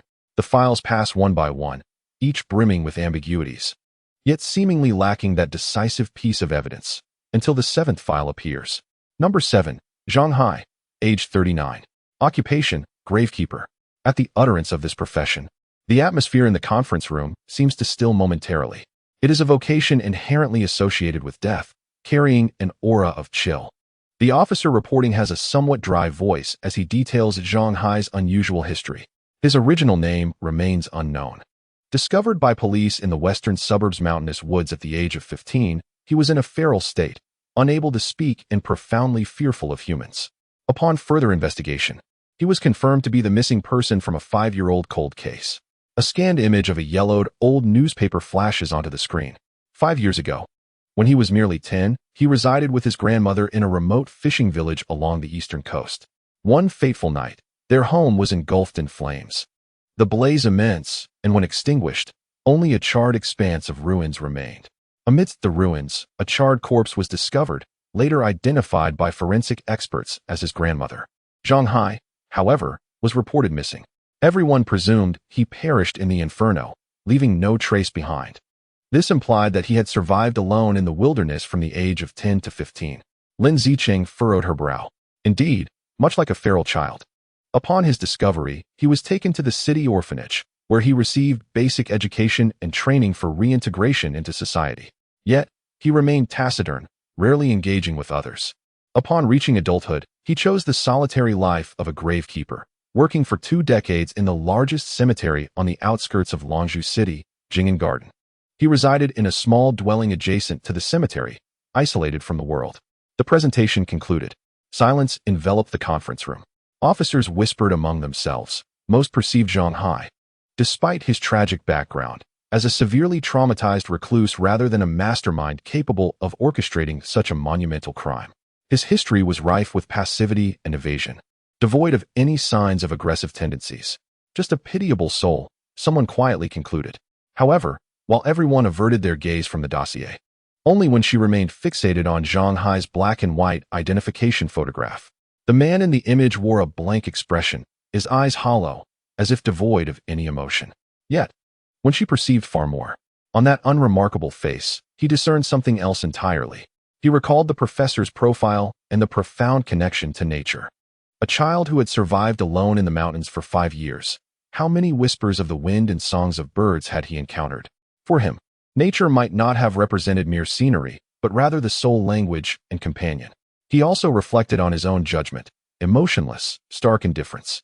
A child who, at the tender age of 10, witnessed the brutal demise of a loved one, perhaps not as it seemed. Abandoned by modern civilization and forcibly returned, what emotions could he harbor towards humanity? Guarding a cemetery for 20 years, witnessing the cycles of life and death, the joys and sorrows of mankind. Perhaps to him, it was merely a silent drama. For such an existence, committing murder might evoke no more emotional turbulence than crushing an ant. He was not venting anger, nor seeking thrill. He might have merely been singing. In a manner familiar only to him, rooted in nature, he vocalized his essence to a world he neither understood nor belonged to. Humanity, then, was merely an audience and offering, fortuitously present to listen and be captivated. A terrifying, coherent chain of logic instantaneously formed in Wen Xi's mind. This gravekeeper was not merely suspicious, he was a perfect fit. He remained silent, aware that his reasoning, devoid of evidence, would sound like a fanciful tale. He discreetly etched the name Zhang Hai into the recesses of his mind. Lin Zicheng sharply noted Wen Xi's fleeting moment of distraction but refrained from inquiry. She rapped her knuckles on the table, issuing her final directive. Very well, from this moment forth, initiate the highest level of comprehensive surveillance on these 10 individuals around the clock. I do not care what methods you employ. I wish to know what they eat daily, whom they meet, and every utterance they make. Especially regarding number 7, Zhang Hai. Her finger rested upon that black and white photograph, seemingly sensing an inexplicable chill. A gravekeeper. It is prudent to employ an additional pair of hands. I cannot shake the feeling that something is amiss here. The vast net has tightened, ensnaring 10 fish, each struggling fervently. Yet the most perilous and elusive siren may lie quietly lurking in the depths, its hollow gaze fixated upon every ripple on the surface of the water. Chapter 50. The Hunt. As Lin Zicheng's colossal net gradually constricted, another invisible net had stealthily unfurled within the subterranean realm of Longzhou City. The headquarters of the Xingyi Society resembled less a gang's den and more a backroom of a private clinic. The air was not suffused with sandalwood, but rather with a faint, sterile scent of disinfectant, mingling with the exquisite aroma of rare mahogany furniture, creating a peculiar yet solemn atmosphere. Wen Xi, clad in a pristine silk shirt, adjusted his gold-rimmed spectacles and leisurely polished a surgical knife with a piece of velvet cloth, the blade reflecting a cold glimmer under the light. Before him lay a list, meticulously organized and categorized with a red pen, reflecting his methodical nature. Although the police's efficiency often left much to be desired, there had finally been some progress. Wen Xi set down the surgical knife and angled the list toward the man beside him, his tone gentle, akin to a colleague discussing cases. Based on your professional assessment, which of these 10 medical records indicates the most severe condition? He inquired of the man standing at his side, who resembled an ancient blade sheathed in silence, yet radiating a latent sharpness, the god of death. His gaze lingered on the list for but a moment before his finger decisively pointed to the 7th entry. Number 7. Zhang Hai, occupation, gravekeeper. Oh. Wen Xi adjusted his glasses, his eyes reflecting an academic curiosity. Zhang Hai, from a sociological perspective, he appears to be a case of post-traumatic stress disorder, lacking proactive aggression. What is your diagnostic basis? A wounded beast will hide to lick its wounds. Yet it remains a beast. The god of death's voice was low and gravelly, akin to sandpaper against metal. He has endured 5 years in the mountains, a place unfit for humanity. He is not hiding. He is waiting. He paused, a flicker of predatory instinct illuminating his gaze. My intuition tells me it is him. I wish to meet him. His reasoning was simple and blunt, yet imbued with an undeniable confidence, the instinct of a top-tier assassin towards one of his own kind. Wen Xi, upon hearing this, smiled gently, his expression a blend of admiration and unmasked curiosity toward the unknown. He rose and approached a glass cabinet displaying an array of intricate dissection tools. I trust your diagnosis. Then let us proceed with a contact observation. He picked up a finely crafted laryngoscope, examining it in his hands. Remember, the procedure must be meticulous. Do not leave too many traces. If confirmed, we shall require a living specimen for our studies. His vocal apparatus is a most intriguing subject. Understood. The god of death uttered no superfluous words and turned away. The door to the tea room closed behind him, severing the faint scent of medicinal herbs and the last remnants of warmth that the human world offered.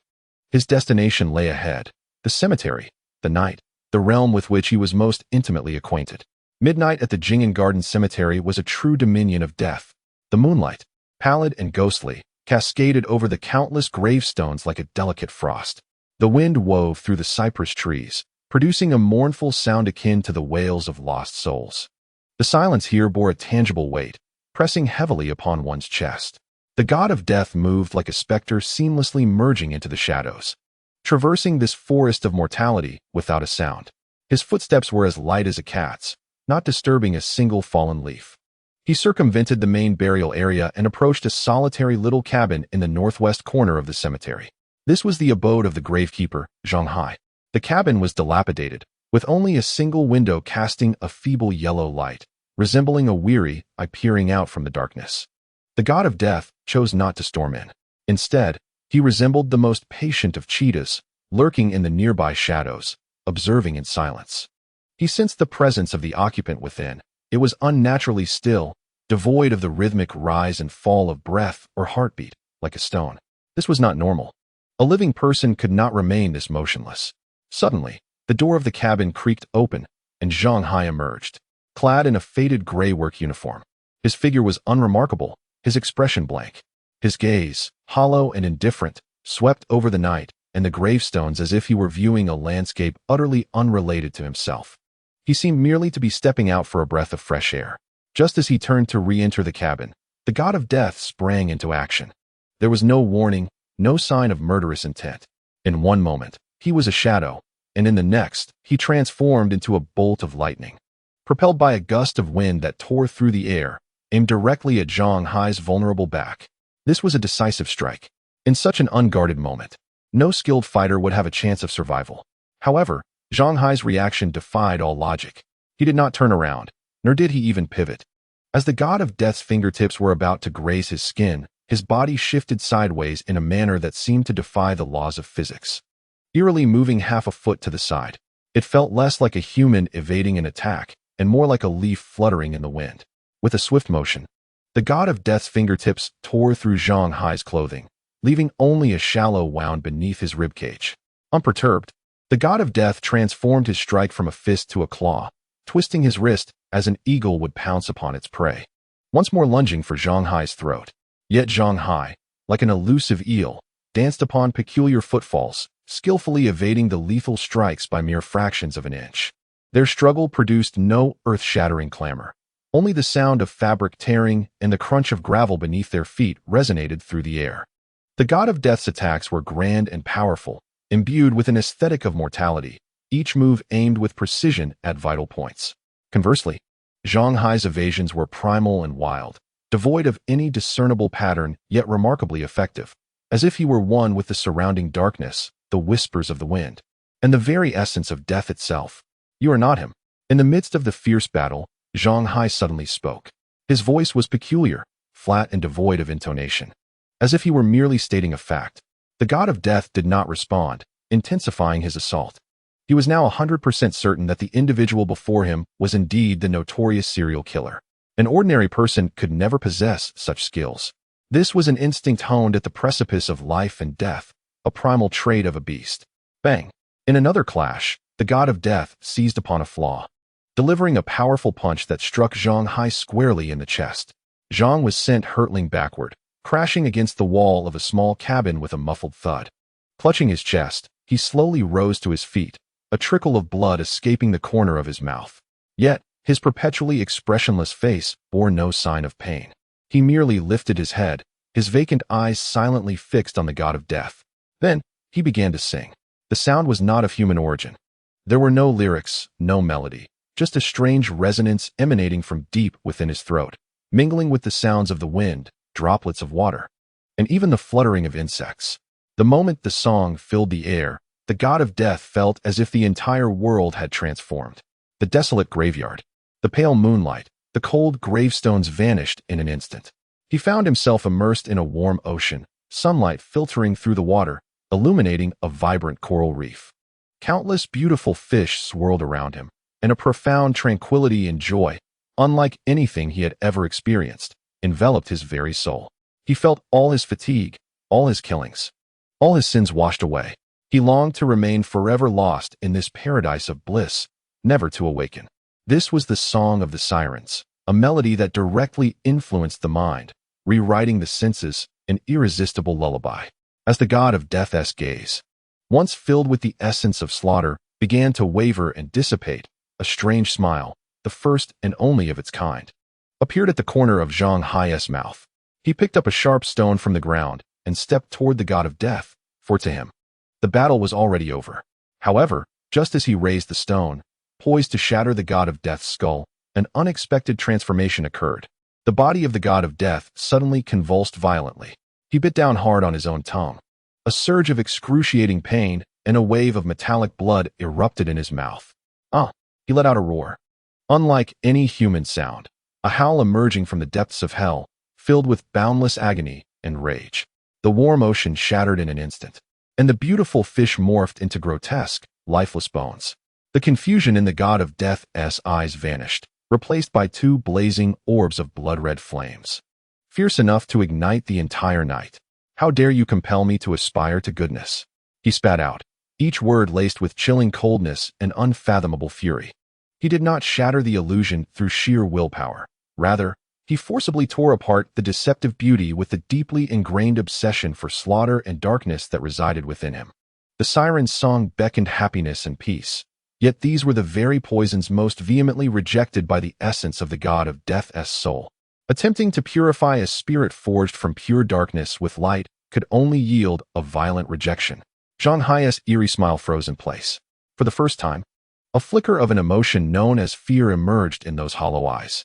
In the next instant, the figure of the god of death vanished from sight. Zhang Hai felt an irresistible force surge upon him, lifting him off the ground with sheer might. The hand of the god of death clamped around his throat like a vice. The sound of bones shattering echoed clearly. Zhang Hai's song abruptly ceased, and his body slumped to the ground like a puddle of mud. The god of death did not take his life. He merely crushed his throat with surgical precision. From that moment forth, the siren would never sing again. The god of death dragged the unconscious Zhang Hai into a small room as one might drag a lifeless dog. With practiced skill, he bound Zhang Hai tightly before commencing his search. Soon, he discovered a hidden trapdoor beneath the floor in the corner of the room. As he opened the door, a stench of decay, mingled with formaldehyde and blood, assaulted his senses. In the basement, dozens of glass jars were meticulously arranged. Each jar contained human tissues, fingers, ears, eyes, and even a complete heart, all preserved in a viscous liquid. This was not a slaughterhouse, it was a collection room, an exhibition hall of an artist's specimens. The god of death observed everything with an impassive expression, took out his mobile phone, and dialed Long Wennin's number. It was confirmed. It was indeed him. The contents were grotesque, but the authorities would appreciate it. My task is complete. After hanging up, he cast one last glance at the jars before turning and vanishing into the thick darkness of the night. All of this, from the moment the god of death appeared to his departure, was captured in its entirety by a high-powered telescope perched on a distant hillside. When she lowered the telescope, his expression calm, yet his gaze held an unprecedented gravity. He had witnessed a monster ensnaring another monster with purer, more extreme violence. This night, the darkness of Longzhou City was far deeper than he had imagined. Chapter 51. A false victory at 3 in the morning. The alarm phone rang at the command center of the Longzhou City Police Department. The operator initially assumed it was just another drunken ramble, but the voice on the other end instantly brought her to attention. It was a man's voice, calm, gentle, and even laced with a hint of polite cadence, articulating words with precision akin to reciting a report. At the Jing'an Garden Cemetery in the western suburbs, the caretaker's cabin. The siren you are looking for is there. His name is Zhang Hai. He has sustained some injuries, but his life is not in danger. Oh, and I suggest you search his basement. You will find surprises. No need to thank me. The call was disconnected. When the fully armed SWAT team burst into the lonely cabin, they were met with a scene that mirrored the anonymous call's description precisely. Zhang Hai was bound like a mummy, curled up in the corner, with evident wounds on his throat. He had lost consciousness, but was breathing steadily. Meanwhile, in the basement of his room, the jars filled with human organs elicited a visceral discomfort among the veteran detectives present. The evidence at the scene, the injuries, and Zhang Hai's identity perfectly aligned with the profile of the siren. After being rushed to the hospital for urgent care, Zhang Hai regained consciousness. In response to Lin Zicheng's inquiries, he exhibited an unexpectedly cooperative demeanor, or perhaps a state of numbing detachment. He lay upon the hospital bed, confessing his myriad transgressions in a hoarse, wind-swept voice, recounting each crime in meticulous detail. From the initial incident 3 years prior to the recent case involving the dancer Sasha, he acknowledged every accusation without hesitation. His tone while narrating the murder process was disturbingly calm, akin to discussing what he had dined on the previous evening. Devoid of any emotional fluctuation, it appeared to him that murder, dismemberment, and collection were merely mundane affairs. Why did you do this? Lin Zicheng suppressed the turmoil within and posed his final question. Zhang Hai's hollow eyes flickered, seemingly in contemplation. After an extended silence, he rasped his response. They like to hear me sing. Once the song is over, it is time for the curtain to fall. This answer plunged the entire interrogation room into a grave silence. To ensure a comprehensive closure of the evidence chain, the police summoned the city's most esteemed psychiatric expert overnight for a forensic evaluation of Zhang Hai. The report was astonishingly swift, yielding an exceptionally clear conclusion. Zhang Hai suffered from severe schizophrenia, accompanied by complex auditory and visual hallucinations. The expert asserted that the so-called celestial melodies were mere manifestations of his brain's pathology, and his serial killings were uncontrollable, pathological behaviors dictated by his delusions. This diagnostic report provided a perfect footnote to his unfathomable confessions, completing the last piece of the puzzle in the case. The monster was labeled as such, bearing the name of illness. The gluttonous plan was deemed a success. The following day, the Longzhou City Police held a press conference for the media. The officials from the municipal bureau, brimming with vigor, extolled the special task force for their relentless efforts and decisive actions that had swiftly resolved this heinous series of murders, ridding Longzhou City of a grave threat. The camera flashes were incessant, and the entire police department basked in a euphoric atmosphere of triumph. The next morning, the front page of the Longzhou City Daily boldly proclaimed this victory with striking red headlines. Justice prevails. The siren killer captured. Longzhou City's nightmare concludes. The article was accompanied by celebratory photographs taken outside the police station, portraying Lin Zicheng and her task force as heroic guardians. Television news extensively covered the event, with major channels airing special segments during prime time, featuring journalists interviewing relieved citizens who expressed their heartfelt gratitude to the police for their rapid response. Clips of the Bureau's officials being interviewed were replayed incessantly, with one particularly memorable line stating that no criminal could escape the iron fist of the people's democracy, becoming the day's quotable highlight. Even the blurred silhouette of Zhang Hai being escorted into a vehicle was tagged by the media as that of a demon facing justice. The online realm was equally abuzz with excitement. The hashtag concerning the resolution of the Longzhou City siren case soared to the top of trending topics within mere hours, filled with accolades and celebrations. Comments such as Longzhou Police, Eternal Heroes, an abundance of security, kudos to Officer Lin and her team, dominated the popular threads. In this grand celebration, orchestrated by officials, propelled by the media, and embraced by the public, the nuances of the truth had long ceased to matter. All that was desired was a heroic tale, a narrative of good triumphing over evil. The entire city was enveloped in a meticulously packaged, simplistic yet inexpensive sense of security. With but one exception, Lin Zicheng refrained from attending the press conference. She isolated herself in her office, drawing the curtains tightly, while the ashtray overflowed with cigarette butts. The office door was gently pushed open, and when she entered, carrying 2 cups of steaming coffee, he placed 1 cup before Lin Zicheng and settled onto the sofa opposite her. Outside, it feels like a festival. You, however, seem to be holding a memorial service. When she remarked, "Perhaps I am indeed conducting a memorial service," Lin Zicheng extinguished her cigarette and lifted the coffee cup, raising it in honor of the unknown victim whose life was abruptly shattered, as well as for our pitiable, self-deceiving triumph. You seem rather dissatisfied with this conclusion. Dissatisfied? Lin Zicheng let out a self-deprecating laugh. Wen Xi, do you not find this entire affair absurd? We mobilized the entire police department, scrutinized thousands of data points, narrowed it down to 100 individuals, and covertly monitored 10 of them. We acted like the most elite hunters, meticulously laying traps. And then what? She rose, pacing in front of her desk, her voice brimming with suppressed frustration. Then, on the very eve of our operation, a mysterious third party, whose identity remains unknown, arrived before us, faster and more adeptly, capturing our prey through means we do not comprehend. They even graciously completed all the preparatory work for the interrogation and called us to collect the spoils. This is not solving a case. It is collecting corpses. At least the outcome is favorable, is it not? When she observed her calmly, a dangerous killer has been apprehended, and there will be no new victims. The citizens can rest easy. That is them, not me. Lin Zicheng's emotions flared, her hands slamming against the table. We are police officers. Our duty is to pursue criminals, not to trail behind others cleaning up the aftermath. From beginning to end, we have been led by the nose. From that inexplicable audio to this mysterious anonymous call, what we captured was merely a fish thrown to us by another, and we never even caught a glimpse of the net that ensnared it.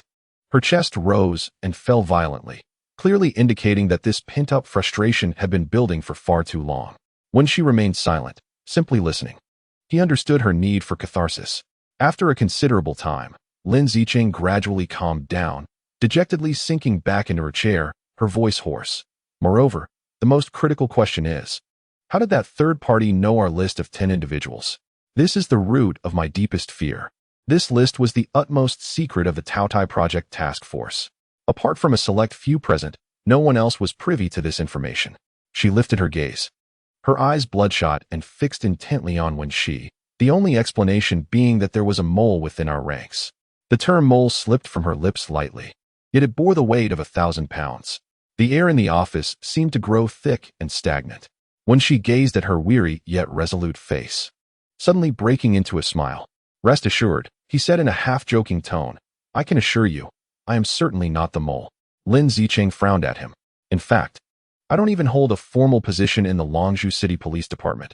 I lack the qualifications to be a traitor. This was a somewhat cold jest, yet it gently plucked at the taut strings of tension in the room.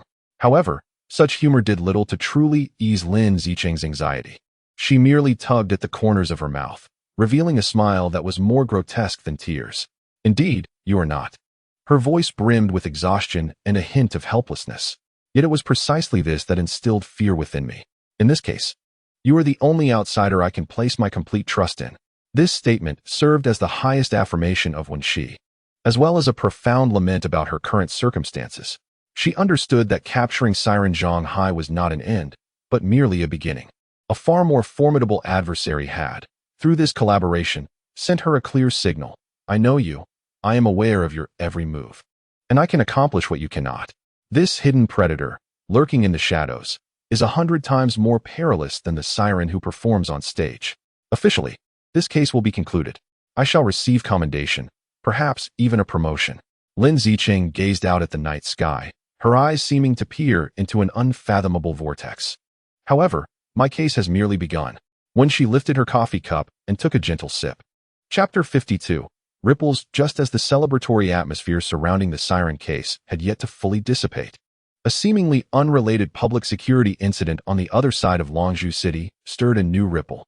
The renowned director Li Da, famous for his signature goatee and tyrannical demeanor on set, found himself sitting in the interrogation room of the Nanchur Subbureau, his face bruised and battered, with dried blood staining his goatee. The aura of tyranny had dissipated, leaving only humiliation and dread in its wake. So, Director Li, the seasoned detective, tasked with questioning him, brusquely pushed a glass of water toward him. Repeat that for me. You were in your underground parking garage when two masked men assaulted you. They neither robbed you nor stole your car. They simply beat you up and warned you to keep your eyes peeled in the future? Why, yes, officer. Li Da's voice was muffled due to the injury at the corner of his mouth. They were quite professional, dealt heavy blows while avoiding vital areas. This is a blatant act of revenge. Revenge? The detective leaned back in his chair, arms crossed. Director Li, have you recently crossed anyone? Perhaps you insulted an actor on set or encroached upon someone else's casting opportunity. Li Da's eyes flickered momentarily, but he quickly denied it. No, absolutely not. I always prioritize the craft over personal grievances. Art comes first. The seasoned detective regarded his battered face with a silent scoff. After decades in the entertainment industry, did he expect any real truth to emerge from such a seasoned charlatan? The detective ceased further inquiries, merely documenting the routine. All right then. We will review the surveillance footage and do our utmost to investigate. Please return home and await further news. Li Da exited the precinct in a state of disarray. He certainly knew who was responsible, yet he dared not speak their name. The name of that man is a taboo in the affluent circles of Dragon Pearl City. Although Li Da remained tight-lipped, there is no wall that does not let the wind through. Merely a day later, the news of a renowned director being assaulted in the dead of night surged to the forefront of entertainment headlines. The media, akin to sharks scenting blood, immediately delved into the matter. Soon, an insider tip began circulating in the community, rapidly gaining traction online. Rumors suggested that the lead actress for Li Da's upcoming film The Whisper of the Wind was originally the popular starlet Wen Xi. Wen Xi's boyfriend, Zhao Jun, is the formidable leader of the Tieshi gang, known for his ostentatious demeanor and ruthless nature, earning a reputation for being tough to deal with. However, just as filming was set to commence, the lead role was unexpectedly reassigned, and she was demoted to the second female lead, replaced by an obscure newcomer. Behind this newcomer stood the film's largest investor, a mysterious tycoon of great influence. In a bid to appease the wealthy backer, Li Da unhesitatingly sacrificed Wen Xi. Thus, the chain of events became remarkably clear. How dare he? How dare he treat me this way? In Zhao Jun's luxurious penthouse apartment located in the city center, Wen Xi hurled a valuable Hermes pillow to the floor with great force. Her eyes were swollen and red, her makeup ruined, and her once exquisite visage was now marred by grievance and fury. Darling, please do not be angry. It is not worth your ire. Zhao Jun tenderly embraced her, gently patting her back. He was handsome, yet his brow often bore a hint of spoiled defiance. How can I not be angry? And she sobbed in his arms. How long have I prepared for that role? I turned down 2 offers, staying home every day to rehearse the script. just because of that unknown upstart. I was replaced with a single word. That leader even told me to my face, "Teacher and she, this role is meant for you," while behind my back. He licks someone else's toes. He is nothing but a dog. Indeed, he is a dog. Zhao Jun's voice turned icy, a glint of ruthlessness flashing in his eyes. "If he dares to wrong you, I shall break his legs." Upon hearing this, and she paused, lifting her tear-filled gaze to him. "Jun, please do not act recklessly. That investor, I have heard we cannot provoke." "Cannot provoke?" Zhao Jun scoffed, as if he had heard the greatest joke. "In Dragon Pearl City, there are few Zhao Jun, cannot confront. Do not worry, I will handle this matter. I not only want Li De to kneel and apologize to you, but I will also ensure he understands the consequences of touching what belongs to me." He retrieved his phone, dialing a number with an air of unassailable authority. "Black Panther. It's me. There's an unwise director named Li De. Take a few brothers to pay him a visit and let him learn what rules are. Be swift and leave no traces." The voice on the other end seemed to acknowledge with a single word before Zhao Jun hung up. And she gazed at her boyfriend's fiercely determined profile, her sobbing gradually subsiding. In its place emerged a complex mix of admiration, dependence, and a tinge of fear. She understood that her man would resolve everything in the most direct and violent manner imaginable. The brutality of the situation yielded astonishing results. The following day, a bruised and battered Li De, filled with trepidation and humiliation, knocked on the door of an office situated on the top floor of the commercial district in Longzhou City. This was the office of Wang Jingde, the chairman of the newly invested Jingde Group. Wang Jingde, a man in his 50s with gold-rimmed glasses, exuded an air of cultured sophistication. Having built his fortune in real estate and finance, he was a reputable businessman in Longzhou City who valued dignity above all. "Li, what on earth has happened to you?" Wang Jingde exclaimed, rising in surprise from behind his mahogany desk at the sight of Li De's disheveled appearance. Though his tone was laced with reproach and discontent. "We are in the cultural industry. We must uphold our image. How do you expect to face the news tomorrow in this state?" Li De bent almost at a right angle, his voice trembling as he replied, "Chairman Wang, I was attacked last night." "Attacked? Did you report it? Who did this? How can they act with such impunity?" Wang Jingde frowned. "It was the Tieshi gang."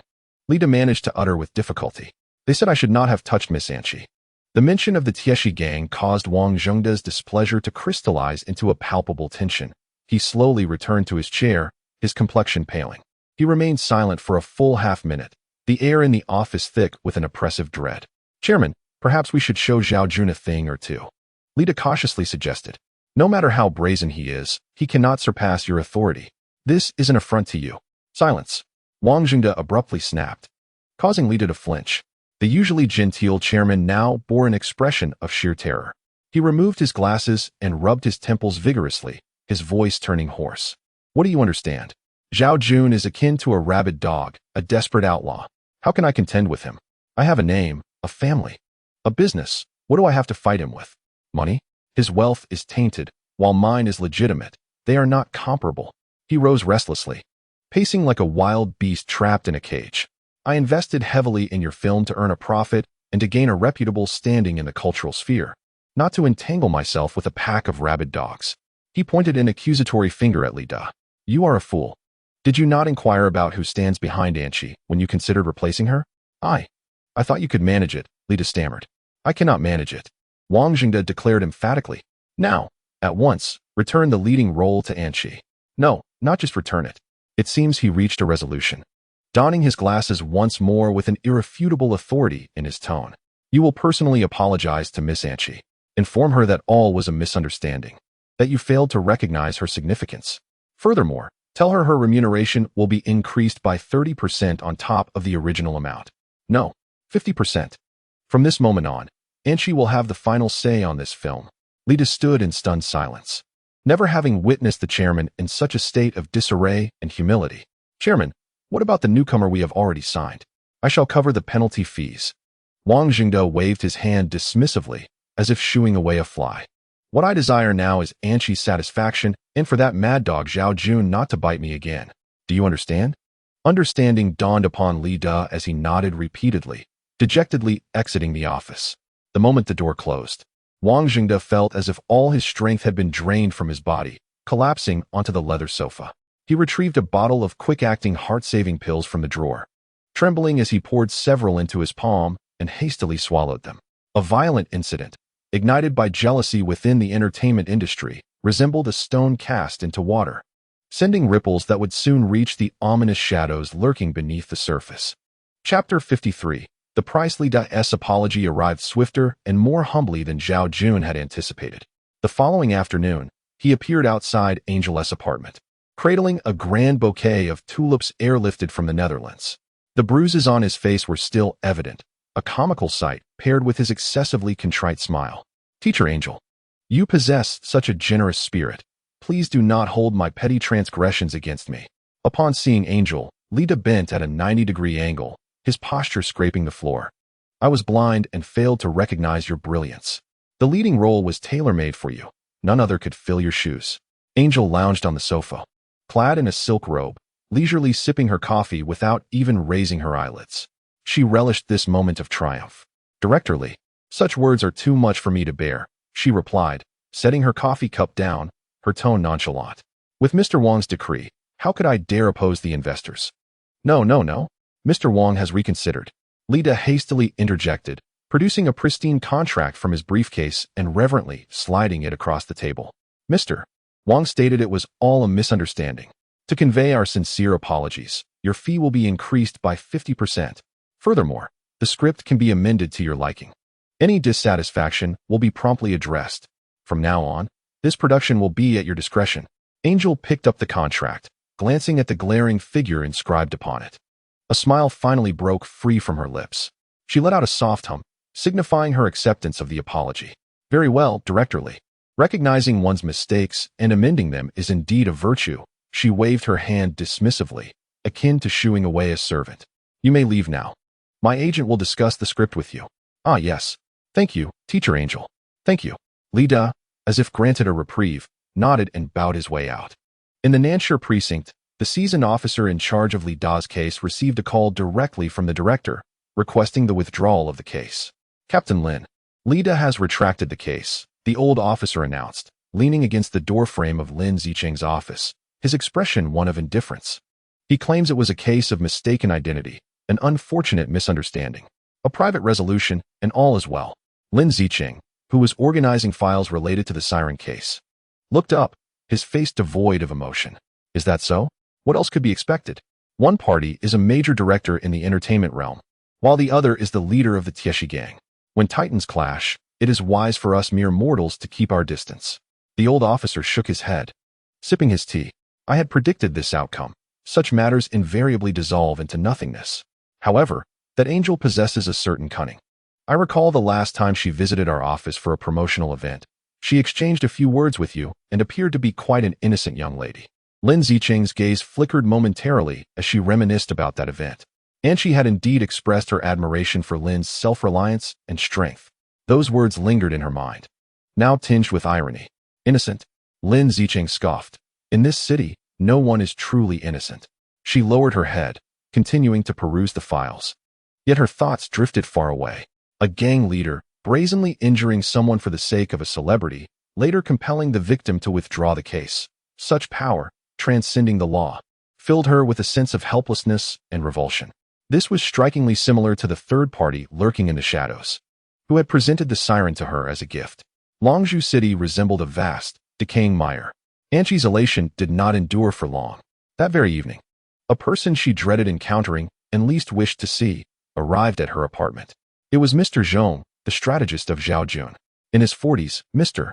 Zhong donned a well-tailored traditional Chinese shirt with a mandarin collar, adorned with a string of glossy small leaf-red sandalwood beads, exuding an air of scholarly elegance akin to a university professor. Yet, within the ranks of the Tieshi gang, everyone knew he was the true mastermind behind Zhao Jun. Zhao Jun was the muscle of the gang, while Mr. Zhong was the scalpel that wielded control over that muscle. He did not grovel like Lida, nor did he take a seat. He merely stood in the center of the living room, calmly observing Anshi with a gaze that scrutinized her as one would an object. "Miss Anshi," Mr. Zhong's tone was flat, yet it caused the temperature in the room to plummet several degrees. "Do you believe that Zhao Jun is your personal bodyguard, ready to mobilize at your beck and call for trivial matters?" Anshi's smile faltered. "Mr. Zhong, why are you here?" "Jun, He doesn't know I've come. Mr. Zhong interrupted her. If I hadn't come, would you have intended to keep the name Tieshi Gang in the entertainment headlines daily? His voice bore no anger. Only a chilling inquiry that was far more terrifying than rage. I didn't mean to. And she stammered. It was that Li Da. He has gone too far. Ajun is only looking out for me. For your sake? Mr. Zhong slowly removed the bead bracelet, placing it on the coffee table. He has defended you, striking down an inconsequential adversary, causing us to expend an entire afternoon managing media relations and leveraging several significant connections to suppress trending news. Meanwhile, we are competing for development rights to a piece of land against a sworn enemy this month, and the police and the Corruption Commission are struggling to find grounds to investigate us. Do you truly believe your grievances hold more importance than the gang's business? Anshi's complexion turned ashen in an instant. For the first time, she realized that what she had perceived as love was merely a quantifiable business transaction in the eyes of these individuals. I shall tell you this, Anshi. Mr. Zhong approached her, leaning down, and spoke deliberately. Zhao Jun cares for you, cherishes you, and thus indulges your whims. However, I am unconcerned with such matters. My only concern lies with the interests of the organization. He extended a finger, lightly tapping her on the heart. The gesture was gentle, yet struck Anshi as if she had been electrocuted. If you dare to trouble Zhao Jun over such trivial matters again, affecting the club's serious affairs, I will ensure you vanish without a trace. Zhao Jun may grieve for a while, but without you, he will find another girlfriend. The club's business must persist. Do you comprehend my meaning? No, Mr. Zhong. Anshi was thoroughly panicked, her voice quivering with suppressed tears. I shall never do it again. I will remember your words. Mr. Zhong straightened up, resumed holding his prayer beads, and reverted to his elegant demeanor. Remain content and fulfill your role as a star. What Zhao Jun offers you, accept. What does not belong to you, do not reach for. What is not your concern, do not voice. Be a beautiful, silent vase. It is for your own good and for ours. With that, he turned and departed, leaving no trace of lingering sentiment. The door closed, and Anshi found herself alone in the vast living room. She collapsed onto the carpet, her body trembling incessantly.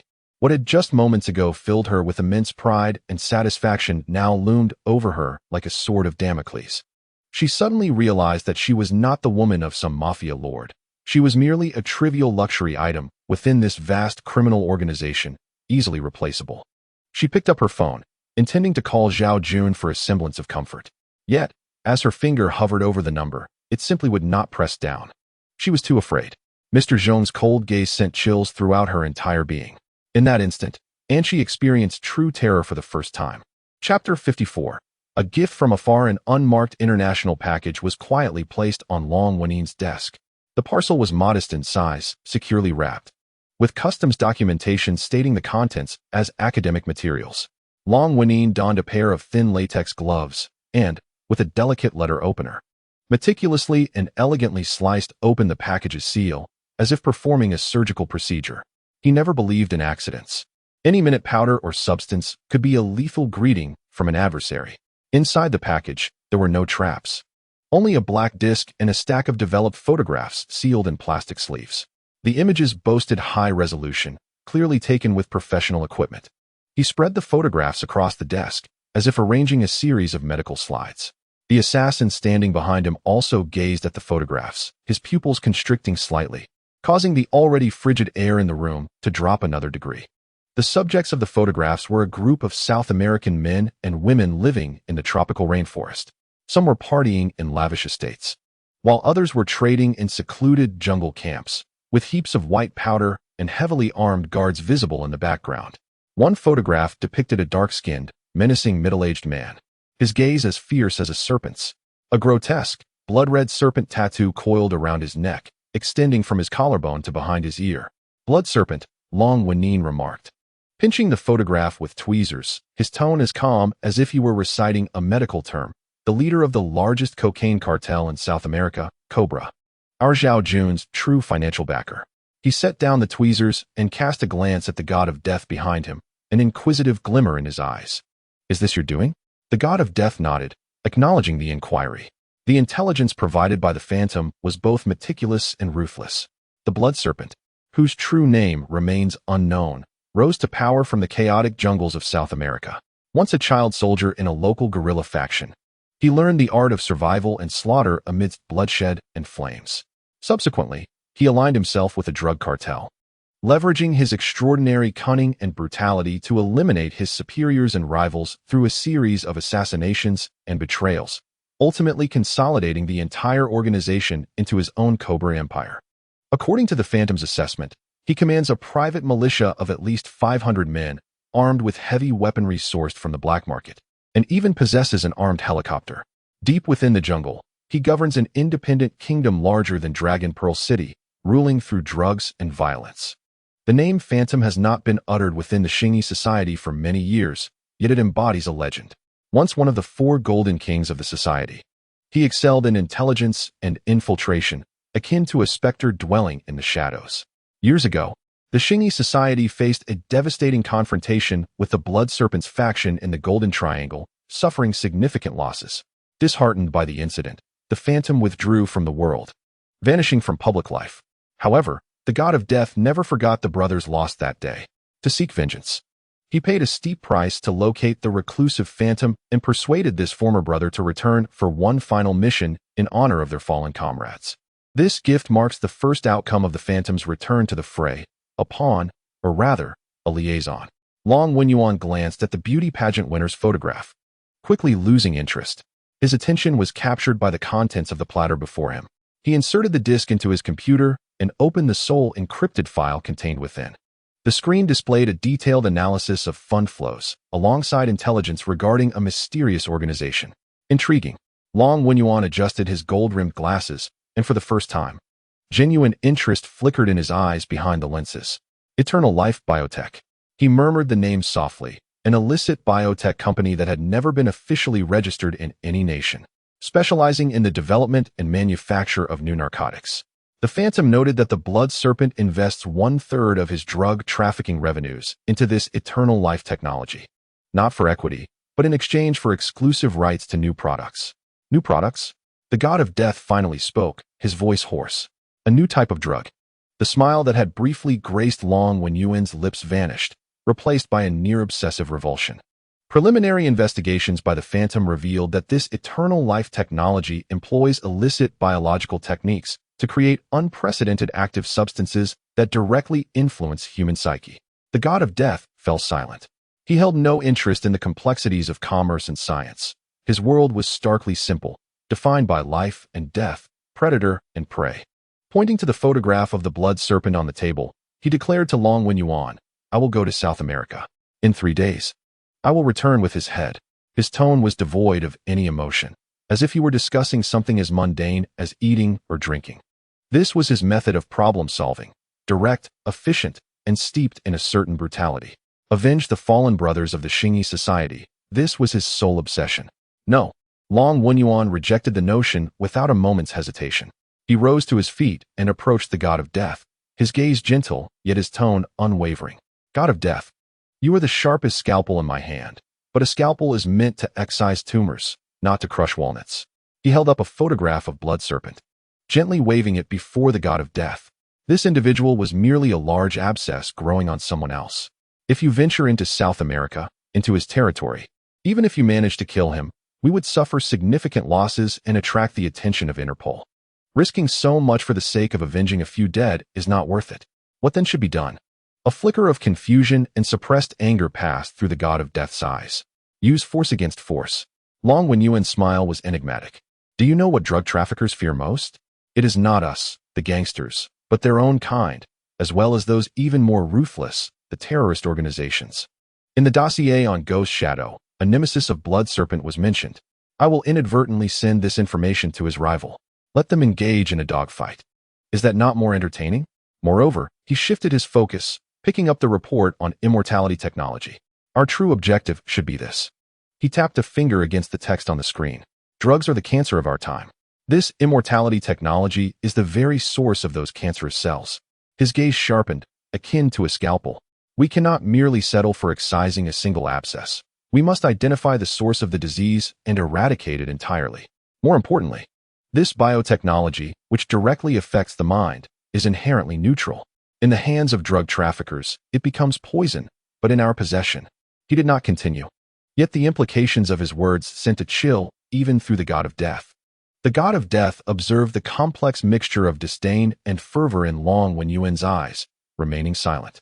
He did not understand, nor did he wish to comprehend. Yet he recognized that Long Wenyuan's interest in immortality technology could potentially serve as leverage for his revenge. Ghost Shadow only listens to me.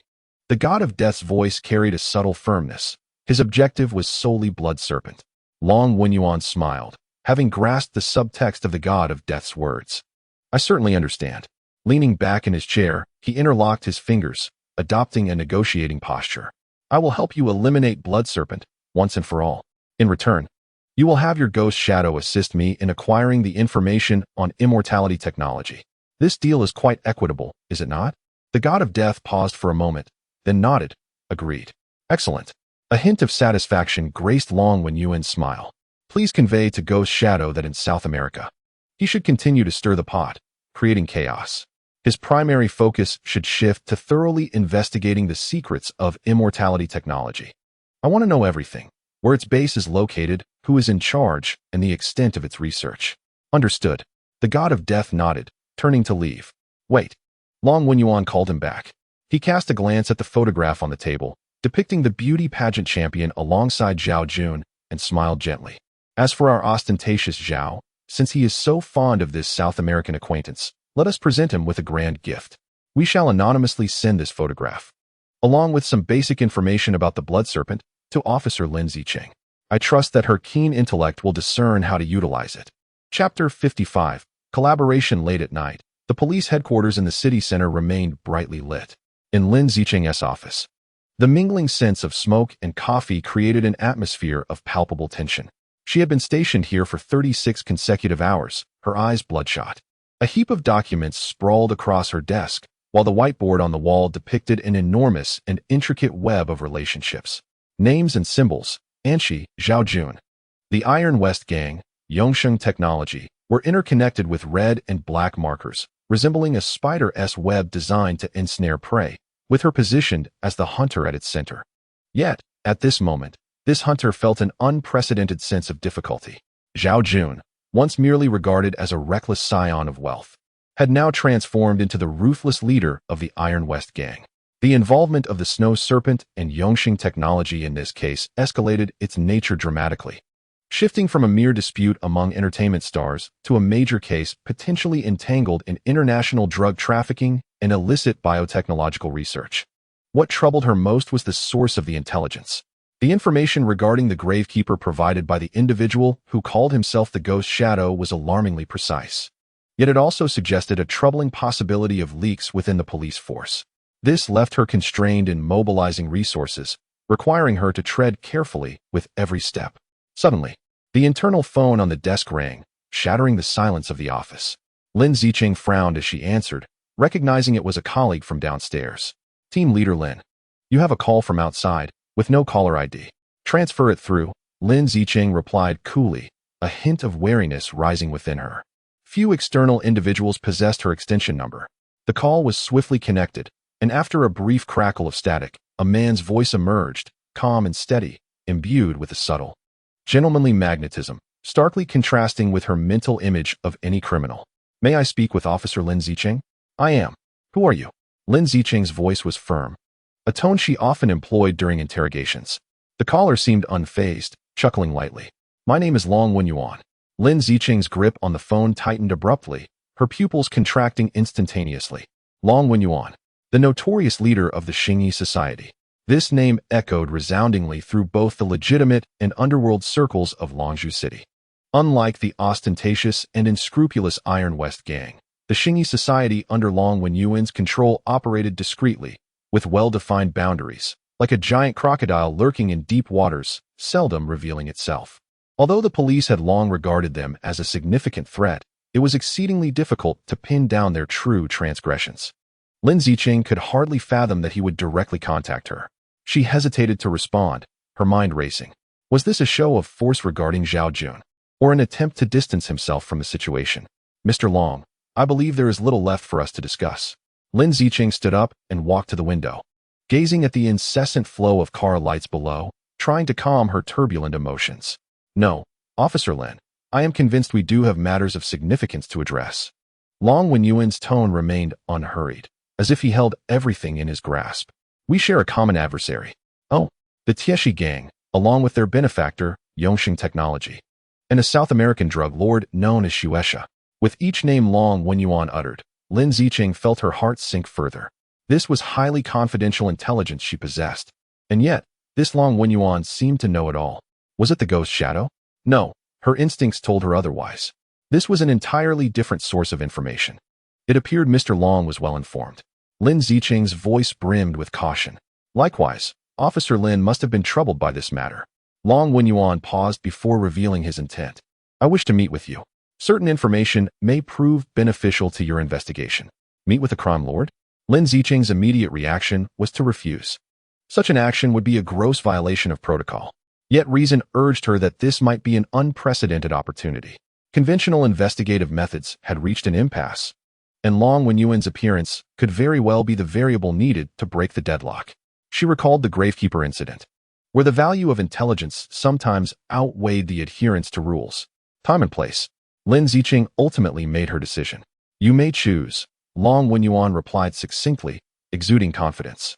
3 o'clock tomorrow afternoon, in the Old City, at Qingfeng Tea House, in the Listening Rain Pavilion on the 2nd floor. Lin Zicheng selected a venue she knew intimately, one with a complex layout conducive to control. Very well, Long Wenyuan responded. I look forward to our meeting, Officer Lin. As the call ended, silence enveloped the office once more. Lin Zicheng remained motionless before the window, acutely aware that she was about to accept a devil's invitation. The following afternoon, a fine rain fell from the sky, casting a gray veil over the entire city. Qingfeng Tea House, an establishment steeped in antiquity, lay hidden within the labyrinthine alleys of the old district. Lin Zicheng arrived an hour early, dressed in casual attire, resembling an ordinary office worker as she settled into a window-side position in the Listening Rain Pavilion. This was a semi-private room, separated from the outside world by an intricately carved wooden screen, ensuring the confidentiality of their conversation without complete isolation. She could clearly observe everyone ascending the staircase. She had not brought any colleagues nor set up listening devices. She believed that in the presence of someone like Long Wenyuan, any small action would be a humiliation. This was her instinct as a seasoned officer. Time passed slowly, and the water in the teapot had been replenished once. At 2:59, a figure appeared at the staircase. Lin Zicheng's gaze sharpened. The newcomer wore a deep gray, traditional standing collar coat, his stature tall and commanding, with striking features. Gold-rimmed glasses perched on his nose, giving him the appearance of a university professor rather than a crime lord. It was indeed Long Wenyuan. He ascended the stairs alone, his steps measured and unhurried, surveying the tea house with a sweeping gaze that ultimately settled on the direction of Tingyu Pavilion. It appeared he was already aware of Lin Zicheng's location. As he strode directly towards her, a polite smile gracing his features. Officer Lin, I apologize for keeping you waiting.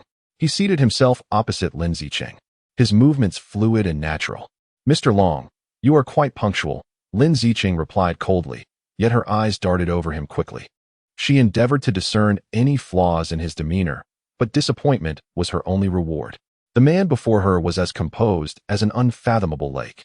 I never arrive late for significant meetings, Long Wenyuan remarked with a smile, taking it upon himself to pour boiling water into the teacups, preparing tea for both Lin Zicheng and himself with a deftness that suggested familiarity, as if they were not a police officer and a criminal, but rather longtime friends. Let us dispense with the pleasantries. Lin Zicheng did not touch the cup of tea, addressing him directly. What is it that you wish to discuss? Do not tell me you are merely a good citizen wishing to assist the police. Long Wenyuan lifted his teacup, gently blowing on it before taking a sip, then spoke slowly. One cannot call me a good citizen, but I do wish to rid this city of some refuse. He produced a seemingly ordinary brown paper bag from his briefcase and gently pushed it across the table towards Lin Zicheng. This is my sincerity. Lin Zicheng stared at the paper bag, hesitating for a moment before reaching out to take it. The bag was unsealed, containing only a few sheets of documents. As she drew out the papers and cast a glance, her breath quickened.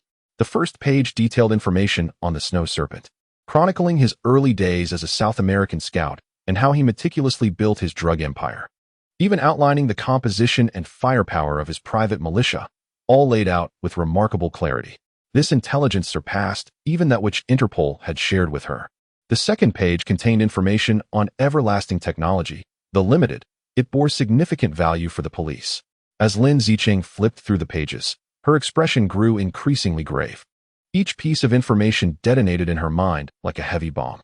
The precision and depth of this intelligence far exceeded the capabilities of a local gang. Suddenly, she lifted her gaze, her sharp eyes locking onto Long Wenyuan's. Where did you acquire this information? Channels, Officer Lin. We all have our own means, Long Wenyuan replied. Placing his teacup down, a glint of cold light flickering behind his glasses. What matters is the value of this information. Value? Lin Zicheng scoffed. What is the price? What do you wish to extract from me? For me to turn a blind eye to the deeds of the Xingyi society? Officer Lin, you misunderstand. Long Wenyuan shook his head. I am not like those fools of the Tieshi gang. I do not dabble in drugs. That is the root of destruction. I am in the business of order, while Zhao Jun and his backers are dismantling the order of this city with their greed and violence. His voice was laced with genuine disdain. A mere puppet who cannot control his own desires can incite chaos, assaulting others in the streets and stirring a tempest throughout the city. Such trivial tactics merely serve to attract everyone's attention, becoming an inconvenience.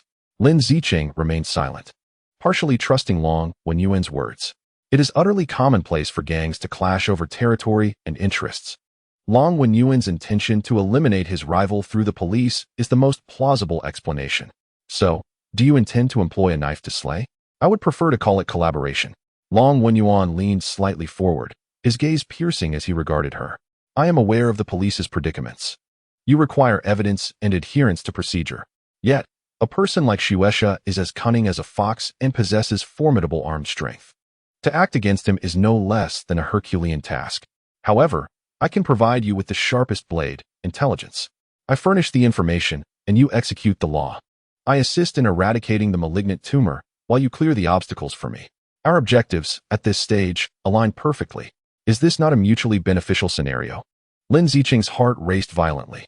Reason and discipline frantically warned her that the man before her was a viper, and his proposal a poison cloaked in sweetness. Yet, emotions and a sense of duty urged her to recognize this as an opportunity to uproot a vast drug trafficking network. With this intelligence, she could save countless lives and spare innumerable families from the devastation of new drugs. She recalled her fallen colleagues and the oath she had taken upon donning the police uniform. After a long pause, she slowly returned the documents to the brown paper bag, placing it beside her. Very well, I shall accept your intelligence. Her voice was hoarse yet resolute. But we are not partners. You are merely my informant. Furthermore, I have my own rules. Please proceed. Long Wenyuan feigned an attentive demeanor. First, this will be a one-way communication. You provide intelligence, and I will assess and act. You are not to inquire about any police operational plans. Second, manage your people.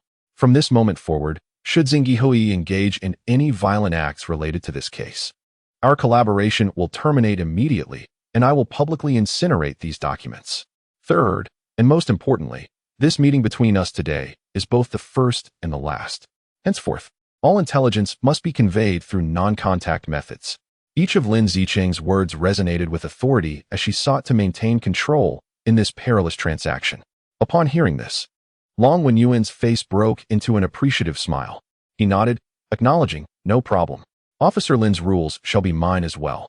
I am merely a concerned citizen wishing for a better city. Providing leads is my duty. He rose, adjusting his coat. Thus, I shall not intrude further upon Officer Lin's time.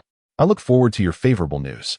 With that, he turned and departed, maintaining an air of nonchalance, as if their conversation, one that could alter countless destinies, had merely been a casual tea chat. Lin Zicheng remained seated, not moving until Long Wenyuan's figure vanished completely from the stairway. She picked up the now lukewarm tea, downing it in one gulp. The bitter liquid slid down her throat, clarifying her muddled thoughts. She understood that the game had already commenced, and she had transformed into the most pivotal, yet perilous piece on the chessboard. Meanwhile, Long Wenyuan settled into a black sedan parked at the corner of a narrow alley. Behind the wheel, the god of death started the engine with an impassive expression. Brother, have we reached an agreement? Yes. Long Wenyuan removed her glasses and delicately polished the lenses with a velvet cloth, her gaze returning to its usual depth and calmness. She was a competent physician, well aware of when to wield which surgical instrument. The god of death appeared puzzled. Are the police the surgical instruments? Indeed. Long Wenyin replaced her glasses, her eyes fixed on the rapidly receding urban landscape outside, her voice flat and icy. To confront the snow serpent, a malignant tumor growing upon the surface of the city's fabric, one requires instruments that are sharp, direct, and capable of creating significant upheavals. Only through public excision can everyone witness and deter other aberrations. She paused, her tone devoid of any tremor. And when the operation concludes, and the body weakens from blood loss, that is our opportune moment to intervene as healers. The god of death silently drove on, seemingly grasping the essence of her words, yet not entirely comprehending. He simply felt that the chessboard orchestrated by his brother was far grander than he had imagined. Long Wenyin ceased to speak. She leaned back in her seat, closed her eyes, resembling a surgeon who had just completed a delicate operation, now resting. Her aim had never been merely to eradicate the tumor, but rather to fundamentally and permanently transform this body in her own way after its removal. The sedan merged into the flow of traffic, disappearing into the city's twilight. A monumental storm had already commenced its sweeping approach across the city. Chapter 56. The single mother in the early morning light. Sunlight was a luxury for certain corners of Longzhou City. In the densely packed public housing known as the Pigeon Cage in West Kowloon, the sun was fragmented by a web of tangled wires and drying clothes, casting mottled patches of light that illuminated the floating dust in the air. As Lin Zicheng stepped into the crime scene, a mingled stench of decay, mildew, and cheap air freshener assaulted her senses, prompting her to furrow her brow. The room was less than 20 square meters, partitioned into a bedroom, living area, and kitchen. All the furniture was woefully outdated, and the walls were adorned with yellowing newspapers. The only splash of color came from a small makeshift crib in the corner, constructed from cardboard boxes and old blankets. Inside the crib, a child who appeared to be less than a year old was crying hoarsely, his face flushed with distress. Beside him, a young female officer awkwardly cradled a bottle, attempting to soothe the infant with little success. In the center of the room, on the floor, lay the child's mother. She was young, seemingly in her early 20s, yet vitality had completely drained from her. Her body curled in a twisted position, her complexion ashen, and her pupils dilated to the point of losing all focus. On her emaciated arm, a clear puncture mark was visible, accompanied by a small sticker bearing the image of angel wings. Angel. Lin Zicheng nearly forced the name through clenched teeth. Forensic expert Old Zhang squatted beside the corpse, his head down as he remarked, died of acute heart failure, typical symptoms of excessive consumption of a new drug. The time of death was estimated to be around 8 to 10 hours prior. Poor child, who had cried throughout the night until his voice was hoarse. Had it not been for the neighbors who could no longer bear the sound and reported it, he might have continued in silence, yet everyone understood. Lin Zicheng's gaze shifted from the deceased to the tiny infant. The child's cries pierced her heart like a dagger. She approached and gently took the baby from the bewildered young officer. Strangely, the once wailing infant quieted in her embrace, gazing up at her with eyes as clear as spring water, curiously inspecting her, his small hands instinctively grasping a strand of her hair. In that moment, Lin Zicheng felt as though something had struck her heart, a mixture of sorrow and tenderness. Holding this fragile little life, she noticed his features bore a resemblance to those of his mother lying on the ground, and an overwhelming surge of anger and grief welled up within her. This was not merely a cold case number, nor a line of text in a news report. It was a mother-esque tragedy and a child's uncertain future. Investigate thoroughly. I want to know all her social connections. Lin Zicheng's voice was soft yet resolute. I need to uncover where she obtained this. The investigation commenced swiftly. The deceased was identified as Chun Yu, a 21-year-old who had moved alone from the countryside to Longzhou City a year ago. She had no legitimate occupation, primarily taking on odd jobs in nightclubs to make ends meet. The identity of the child's father remained a mystery. Neighbors had only vague impressions of her, recalling her as a quiet, devoted single mother. She was a kind soul, but life was hard for her, sighed a woman living next door. I rarely saw her during the day. She would only go out at night. Sometimes, I would see her holding the baby, her eyes swollen, perhaps from crying in secret. It's tough for a woman with a child. In a drawer of the room, the police discovered Chun Yu's diary. It was an ordinary notebook adorned with a cartoon cover, its neatly pinned entries revealing a weariness that belied her age. Lin Zicheng donned gloves and opened the diary. As she read through the pages, the struggles of a young mother in dire circumstances unfolded vividly before her. March 5th, sunny. The landlord came again to demand rent today. The baby's formula is nearly depleted. I smiled as I saw him off, but once the door closed, I could no longer hold back. I cradled the baby and cried for a long time. I'm sorry, my dear, for being such a failure as a mother. March 20th, overcast. Today at the nightclub, Sister Xia gave me something. She said that with this, all my troubles would vanish. It's called Angel, and true to its name, it would take me to paradise. I felt a bit frightened, but gazing at my sleeping baby, I hesitated. April 2nd, rainy. I tried Angel. Sister Xia did not deceive me. All my exhaustion and stress truly dissipated. I felt as though I were walking on clouds, holding the baby, as if I possessed the entire world. I seemed to have forgotten the last time I felt such joy. Just this once, it would be all right. May 10th, sunny. I cannot live without it anymore. After each encounter, I loathe myself and vow never to indulge again. Yet, as soon as the pressures of reality mount and my baby cries, I find myself unable to resist. I am acutely aware of the wrongness of my actions. I consider myself a flawed mother. However, I am utterly exhausted. On June 15th, the weather was overcast. Sister Xia informed me that the price of Angel had increased beyond my means. I pleaded with her, and she offered to introduce clients to me. Gazing into the mirror, I struck myself harshly. Chinyu, how have you fallen to such depths? On July 3rd, it rained. I sensed my physical condition deteriorating. At times, I experienced palpitations and struggled to breathe. I dared not visit a hospital for fear they would uncover my secret. I lived each day in trepidation, fearing what would happen to my baby if I were to perish. He had yet to learn to call me Mama. On August 1st, the sun shone brightly. It marked my baby's first birthday. With the money I had saved for a long time, I bought him a small cake. His joyful laughter echoed as he touched my face with his cream-covered hands. I held him close, repeatedly whispering, "Happy birthday, my darling. Mama loves you." That evening, I sought out Sister Xia once more. I longed for one last moment of joy, to relish the memory of my baby's smile today. This is the final entry in my diary. Lin Zicheng closed the diary, her eyes glistening with unshed tears. She could almost envision the girl named Chinyu, pouring her despair into these words. She was not an irredeemable addict. She was merely a mother, overwhelmed by life, yearning for a fleeting respite. An angel was the devil reaching out to her in her most vulnerable state. Meanwhile, this case rapidly garnered media attention. The sensational headline, "Single mother dies from drug abuse." 1-year-old child found with body overnight, dominated the news. Public outrage ignited, demanding severe punishment for drug dealers, with voices rising in fervor. The police department faced immense pressure from above. Chen personally summoned Lin Zicheng to his office. "Zicheng, I understand you have numerous cases on your plate. However, this case is of paramount importance. The higher-ups have issued a strict directive. We must eradicate the scourge of Angel from Longzhou City within a month." Chen's expression was grave. "I comprehend," she replied. "I grant you full authority. Should you require any resources, do not hesitate to ask." Chen softened his tone slightly, adding, "But do exercise caution. The intelligence from Long Wenyuan can be useful, but do not take it all at face value. Be particularly wary of Zhao Jun's wolf." "I understand."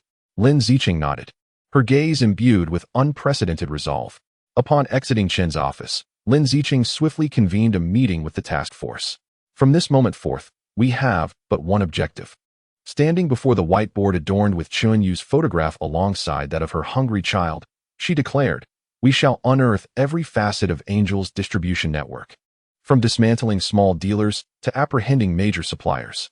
I intend to capture them all." Her voice resonated through the conference room, imbued with strength. "This endeavor is not merely for media appeasement. It is for her." She pointed to Chunyu's photograph, for a mother who should not have met her untimely demise. For this reason, her fingers once again hovered over the photograph of the child, a child who deserved a mother. "I shall ensure that those who traffic in despair pay dearly."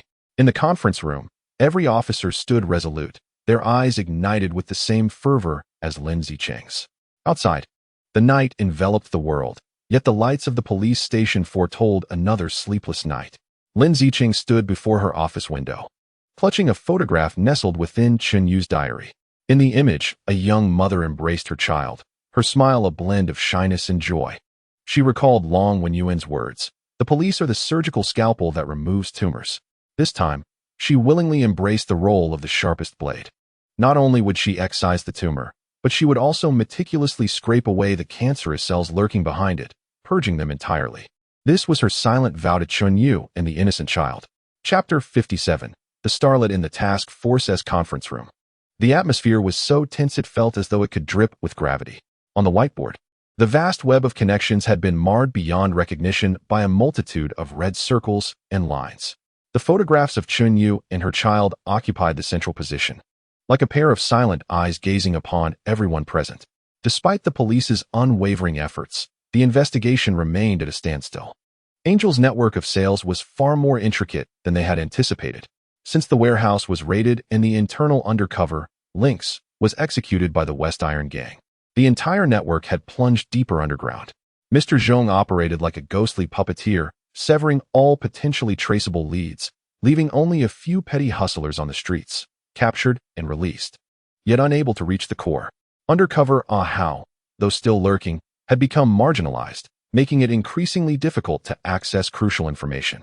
Lin Zicheng had not slept well for several days. She stood by the window, gazing at the ceaseless flow of the city outside, feeling an unprecedented sense of helplessness. Conventional methods had failed. She needed to discover an unexpected blade capable of piercing the enemy's heart.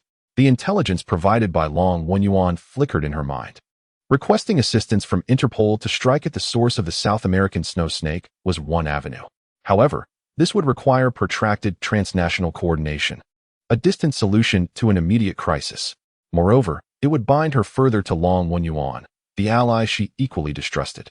She needed someone who could create an internal breach. A name surfaced in her mind: Angel. This notion was audacious, perilous, and even somewhat mad. Enlisting a vain starlet, teetering on the edge of legality, as a police informant? It sounded like a tale spun from fantasy. Yet Lin Zicheng understood that this might be her sole option. Angel was the only individual capable of close proximity to Zhao Jun and Mr. Zhong while remaining outside their inner circle. She had motive, fear of Mr. Zhong, and vulnerability, a yearning for wealth and survival. Most importantly, she was intelligent. A fool could not have survived alongside Zhao Jun until now. Lin Zicheng took a deep breath and made her decision. She would personally meet Angel for a high-stakes gamble. 2 days later, at the pinnacle of luxury, Longzhou City boasts the exclusive private club, Yunding Pavilion. This sanctuary serves as a domain for the affluent and the elite, characterized by its heightened privacy. Anshi is a frequent patron of this establishment. Lin Zicheng, having secured entry under the pretext of accompanying a significant client through an old classmate employed as security at the club, donned a meticulously tailored black professional ensemble, stripped of any police insignia, and adorned herself with a subtle touch of makeup, presenting herself as a sophisticated white-collar worker. Within the confines of the club, she fortuitously encountered Anshi, who reclined alone in a secluded aromatherapy room, indulging in the ministrations of a masseur, her face covered with a warm towel, exuding an aura of profound relaxation. Lin Zicheng refrained from entering directly, opting instead to inform the attendant at the door. Please convey to Miss Anshi that an old friend wishes to speak with her regarding a girl named Chun Yu. After this, she retreated into an adjacent vacant lounge, awaiting Anshi's arrival with quiet anticipation. She was confident that Anshi would come. Within 5 minutes, the lounge door swung open. Anshi entered, now draped in a silk bathrobe, her hair loosely arranged, devoid of her usual bold makeup, appearing more ethereal, yet distinctly alert. She gestured for the attendant to leave and closed the door behind her, crossing her arms as she fixed a cold gaze upon Lin Zicheng. Officer Lin, you truly possess remarkable skills. Coming here, are you not afraid of being discovered? Her voice brimmed with sarcasm and wariness. If I were afraid, I would not have come. Lin Zicheng remained seated, calmly gesturing toward the sofa across from her. Please, Miss Anshi, I believe we can speak candidly. I have nothing to discuss with you, Anshi replied, refusing to sit. I do not know the name you mentioned. If this concerns a case, please communicate through my lawyer. Chun Yu, 21, a country girl. She has a son who just turned 1, Lin Zicheng continued. Undeterred by Anshi's resistance, her tone clear and composed. She is deceased, a victim of an overdose facilitated by your substance. Her child is now in a welfare institution. Anshi's gaze flickered momentarily but quickly reverted to its frigid demeanor. People die every day. I am not God. I cannot control everything. Indeed, you are not God. Lin Zicheng rose and approached her, locking eyes with Anchi. However, the perfume you wear, the sports car you drive, the mansion you inhabit, each is intertwined with her demise. Every patch associated with you is stained with the blood of individuals like Chunyu. You speak nonsense. Anchi's voice escalated. Akin to a cat whose tail has been stepped on. Every penny I spend comes from Zhao Jun. He gives willingly. And where does Zhao Jun's money originate? Lin Zicheng pressed, relentless. It is extracted from the lives of those like Chunyu, driven to the brink by desperation, numbing their suffering with fleeting moments of false joy. It is your intimate companion who has disseminated this diabolical substance throughout the city. Enough. Anchi stepped back, her complexion paling. I do not wish to hear your moralizing. You police are all the same, always believing you stand on the moral high ground. What do you understand? Do you know the anguish of waking each day consumed by worries over rent? Do you comprehend the feeling of being trampled underfoot, living like a mere dog? I am akin to her. We are both individuals wallowing in the mire. Yet I am somewhat fortunate to have discovered a man who could extricate me from this filth. Her emotions were spiraling out of control, her chest heaving violently. Lin Zicheng observed her, his gaze devoid of disdain, instead imbued with a hint of complexity. I understand, she uttered softly, and she was momentarily taken aback. I comprehend your struggles, and I recognize your fears. Lin Zicheng's voice softened, particularly regarding Mr. Zhong's intimidation, did it not? This statement struck like a dagger, instantly piercing through Anchi's facade. Her body stiffened, her pupils betraying an unmistakable terror. Mr. Zhong's ominous warning about her silent disappearance lingered as her deepest nightmare. I do not know what you are referring to, she feebly denied, her voice trembling. Anchi, you are an astute woman. You must be acutely aware that everything you possess is precariously built upon sand. How long will Zhao Jun's affection endure?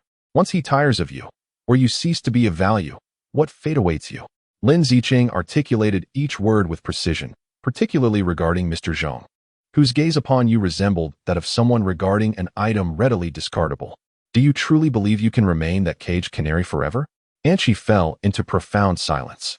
Each of Lin Zicheng's statements struck at the core of her deepest fears. She had contemplated these thoughts, yet dared not delve deeper.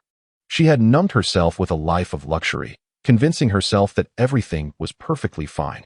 However, Lin Zicheng's arrival was akin to an unrelenting hand, tearing through the veil of her false reality. What is it that you desire? After a prolonged silence, Anchi spoke hoarsely.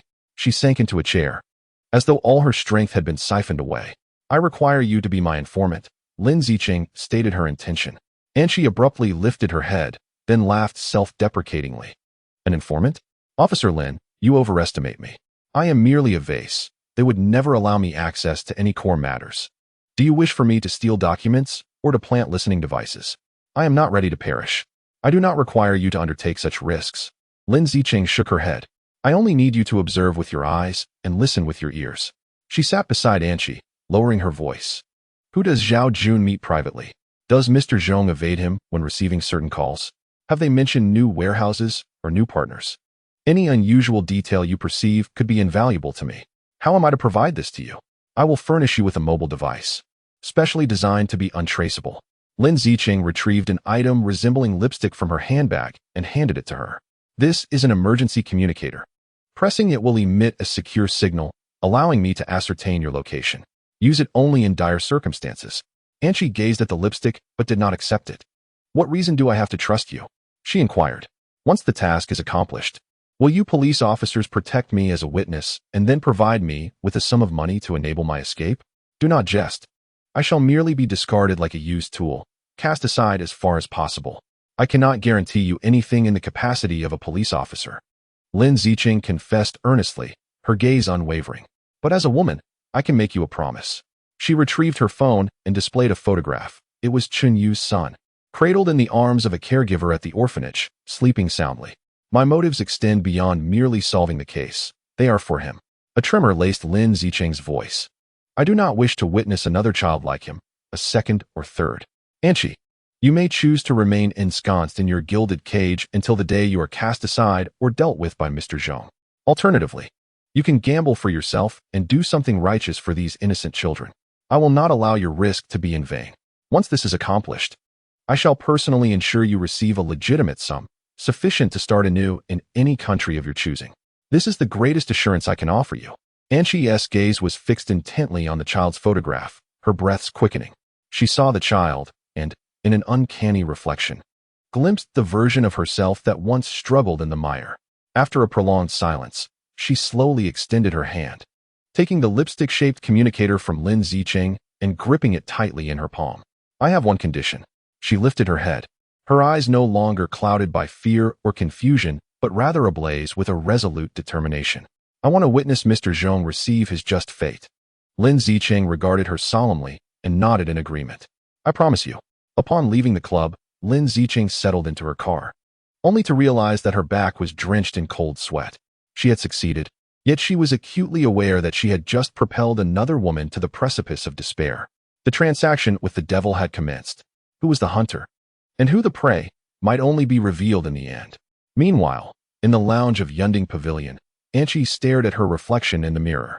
Slowly, she tucked the communicator into her most private makeup pouch. The woman in the mirror exuded a chilling demeanor, yet sparkled with an unusual intensity. From this day forth, she would no longer be merely a canary. She would also become the most perilous knife, concealed amidst her enemies. Chapter 58. The death of the blood serpent. Deep within the Amazon rainforest of South America lies a kingdom absent from maps, an independent realm constructed from drugs, money, and violence. As the first light of dawn began to break, a heavy mist enveloped the entire jungle like a thick blanket.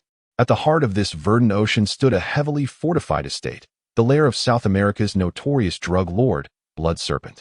Surrounding the estate were 3 layers of electrified barbed wire and a labyrinth of minefields, while armed sentries atop towering observation posts vigilantly scanned their surroundings.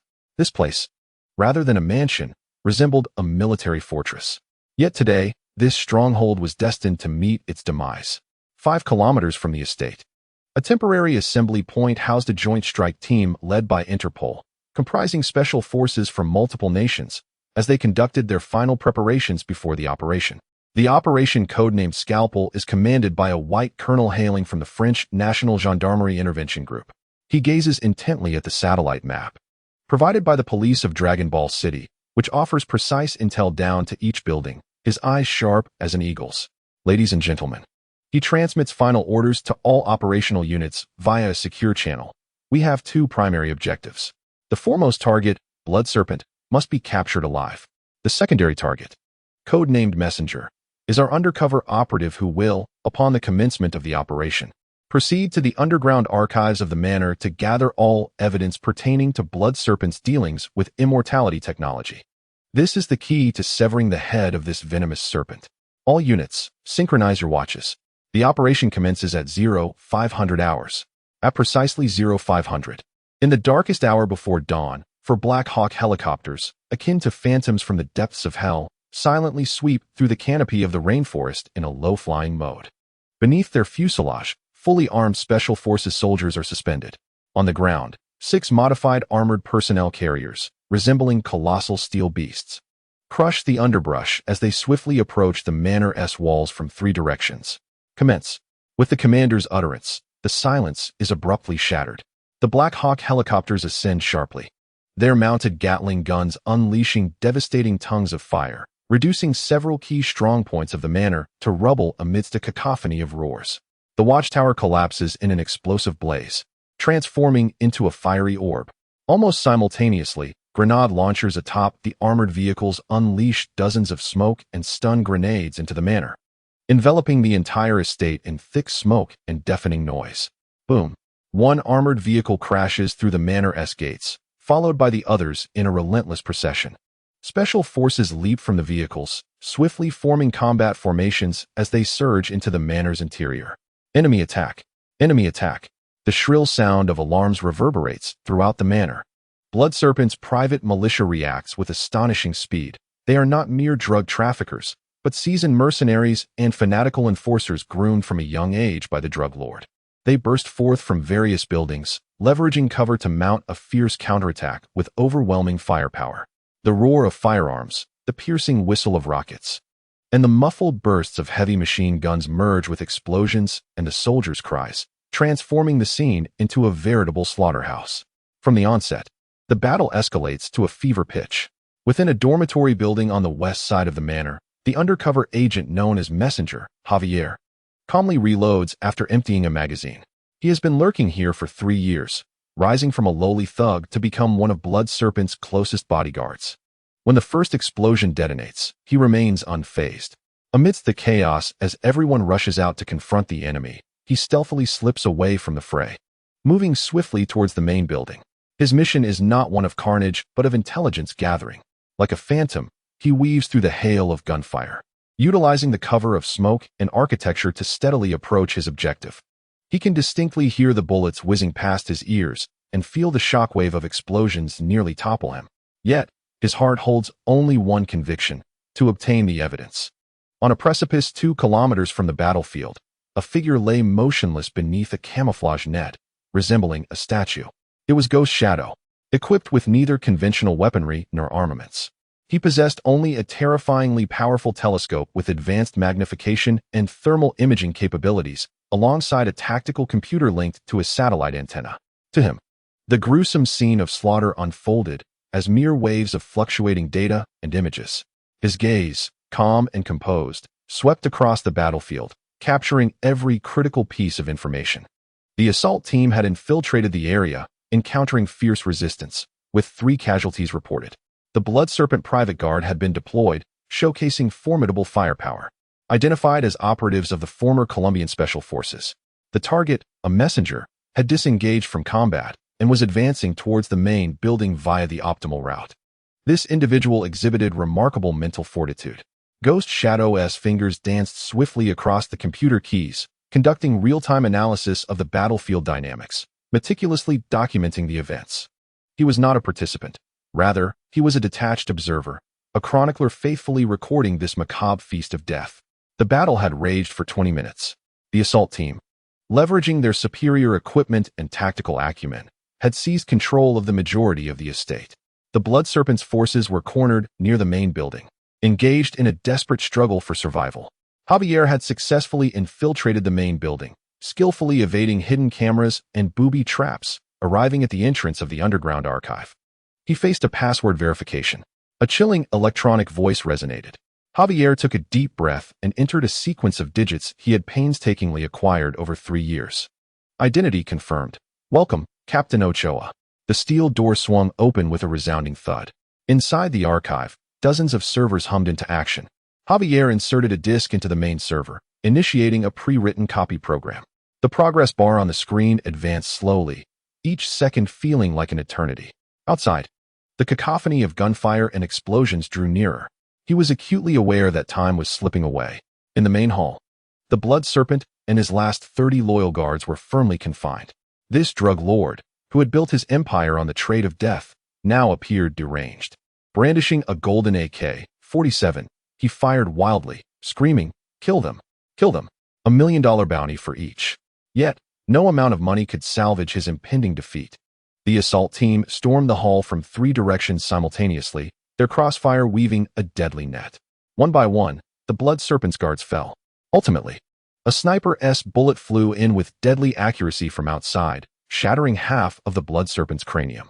This notorious kingpin of South America had not even the chance to utter a cry before collapsing, his nefarious life extinguished. Ding! In the archive, the completion alert chimed. Javier swiftly extracted the disk, a wave of relief washing over his face. His 3-year undercover odyssey had finally reached a conclusion. He turned and dashed towards the exit, ready to reunite with the assault team outside. However, at that very moment, a misfired grenade struck the load-bearing wall beside him. Boom! A violent explosion erupted, engulfing Javier before he could react, swept away in an instant by the uncontrollable shockwave and a multitude of concrete debris.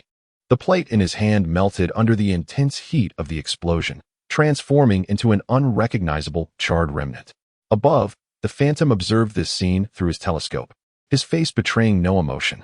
Calmly, he typed the final lines on his computer. 2234, target Blood Serpent, confirmed dead. 2236, target Messenger, confirmed dead. Mission items, confirmed destroyed. Mission assessment, Interpol operation successful, but strategic objectives failed. The clues to eternal life technology have been physically severed. Having completed this task, the Phantom shut down his computer and stowed away his equipment. He cast a glance at the now silent estate below, still ablaze with flames, akin to a landscape completely detached from his own existence. Then, he turned away, vanishing silently into the vast rainforest like a droplet merging into the ocean. He needed to deliver this burden back to his employer. For Lin Zicheng of Dragon Pearl City, the report she was about to receive would be a bittersweet blend of victory and sorrow. She had severed the body of the venomous serpent, yet allowed the more perilous head to retreat deeper into the shadows. Chapter 59. The Source Dragon Pearl City, Tieshi District. The night was as thick as unyielding ink, staining the industrial heart of the city in a somber black. Yet, within the headquarters of the Tieshi gang, a luxurious office concealed deep within an abandoned factory. The atmosphere was heavier than the night outside. Scattered across the expensive Persian carpet were shattered fragments of ancient porcelain. Zhao Jun's chest heaved violently. He had just smashed a set of Ming Dynasty imperial tea worth millions, yet his agitation and fury remained unabated. Useless. All of you are worthless. His bloodshot eyes swept over his silent subordinates, his roar echoing within the vast office. The blood serpent was dead, and Interpol had dismantled his stronghold. It had been a week since that debacle. The stock of Angel had run dry. Could none of you devise a solution? The connection to South America had been severed entirely. The Interpol-led raid, codenamed Scalpel, had acted with the precision of a surgical instrument, not only severing the head of the blood serpent, but also cutting off their most crucial financial lifeline and their means of controlling the populace. Angel, the new drug. Without Angel, the wealthy, the stars, and the officials ensnared by addiction could easily break free from their grasp. More critically, the cessation of supplies equated to a loss of revenue. A devastating blow to the Tieshi gang, which had only just begun to establish itself in Dragon Pearl City and was poised for expansion. A timid subordinate in charge of sales spoke hesitantly. Brother June, we tried to contact the Golden Triangle and Silver Crescent, but they have no formula for Angel. The products they create lack efficacy. I do not wish to hear this. Zhao Jun kicked over the Zeton wood tea table, causing cigars and a crystal ashtray to scatter across the floor. What I need is Angel. It is the kind of angel that can elevate one to paradise or plunge one into the depths of hell, rather than the dross that is often encountered. Just as the atmosphere within the office had descended to a frigid stillness, seemingly solidifying the very air, a steady voice resonated. Noise and fury resolve nothing. They only serve to portray one as a powerless, enraged shrew. The office door swung open, and a middle-aged gentleman, dressed in a traditional Chinese Mandarin collared shirt and sporting gold-rimmed spectacles, entered with an air of scholarly elegance. In his hand, he held a steaming cup of Biluakan tea, seemingly oblivious to the chaos that surrounded him. This was Mr. Zhong, the strategist of the Tieshi gang. Upon seeing Mr. Zhong, Zhao Jun's previously tempestuous demeanor softened slightly, though his tone remained irritable. Mr. Zhong, do you still have the leisure to enjoy tea? The fire is practically at our eyebrows. Mr. Zhong approached the expansive floor-to-ceiling window, gazing out at the somber nightscape of the Tieshi district. He sipped his tea with nonchalance and replied, the sky will not fall. The South American line has been severed, but we can simply connect another. Zhao Jun furrowed his brow. It's easy for you to say. Blood Serpent holds the core technology and production line. With his demise, that line is utterly compromised.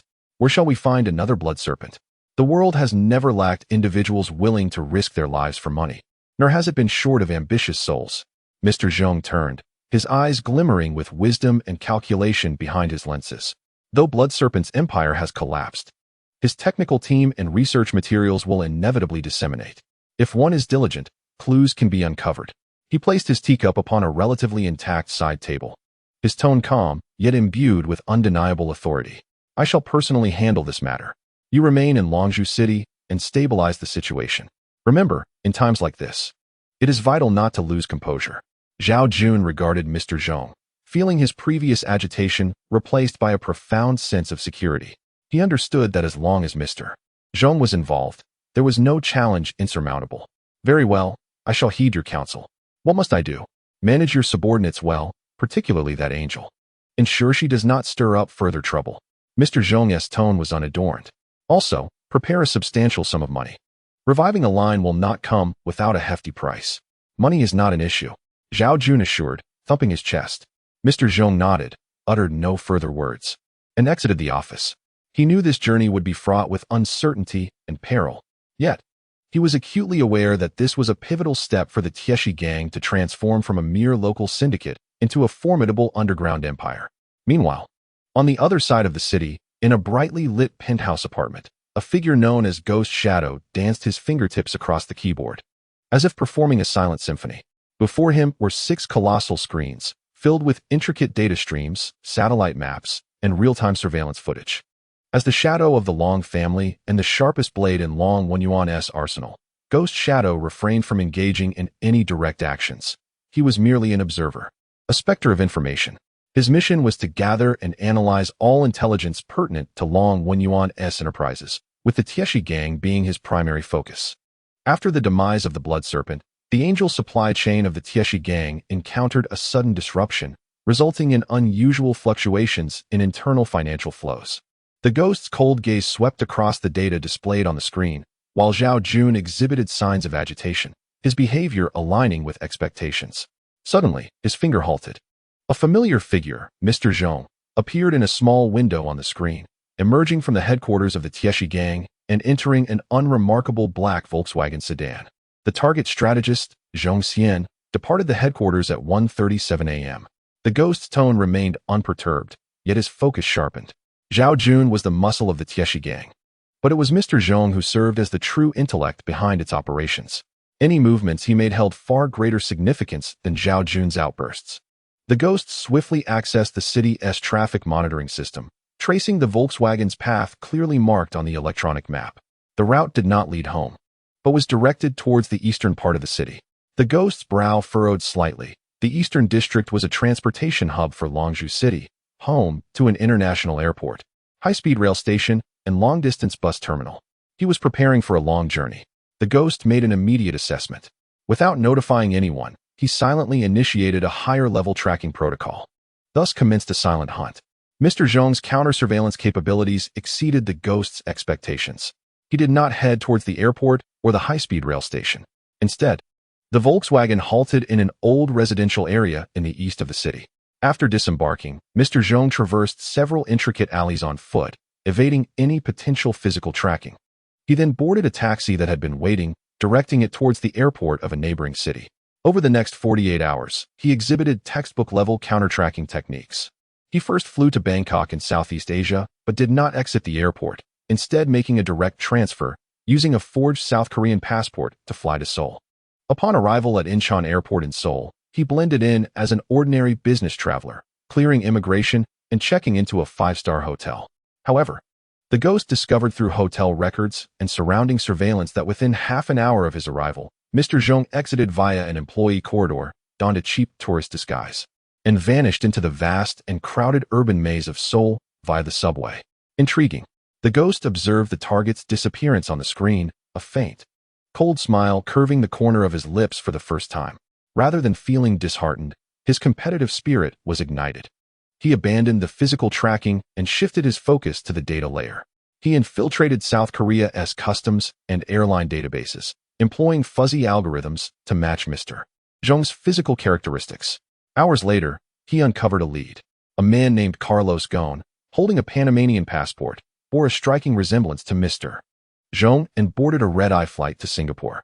The largest free port and shipping center in Asia, Singapore piqued the ghost's interest. He suspected that Mr. Zhong intended to traverse the seas. The ocean, a desert of information, would significantly diminish modern tracking methods once he ventured into international waters. The ghost immediately concentrated all his attention on Singapore port. He deployed a high-resolution commercial reconnaissance satellite to conduct uninterrupted surveillance over the port. Concurrently, he utilized a backdoor program embedded within the international shipping system to filter information regarding all departing vessels within the next 24 hours. Dressed as a crew member, Mr. Zhong mingled among a group of boisterous Filipino sailors as he navigated through a lax security cargo passage to board the freighter named Poseidon, a vessel weighing 10,000 tons. As he glanced up at the cloudless sky, he felt an inexplicable sensation that unseen eyes were observing him. Discreetly adjusting the brim of his cap, he flowed with the crowd into the shadows of the ship's hold, confident that his meticulous arrangements were flawless. The Poseidon, a phantom vessel registered in Panama, was crewed by a diverse assembly and followed a clandestine route, specifically designed to facilitate various illicit transactions. Although the shipping system indicated its destination as Mombasa, Kenya, Mr. Zhong understood that the ship would deviate from its course to a secret island that did not appear on any map. There, the heirs of the Blood Serpent Empire were conducting a covert auction, and he intended to arrive with sufficient sincerity, namely, wealth and acumen, to re-establish a crucial lifeline for the Tieshi gang. Thousands of miles away, the Phantom's fingers froze over the keyboard.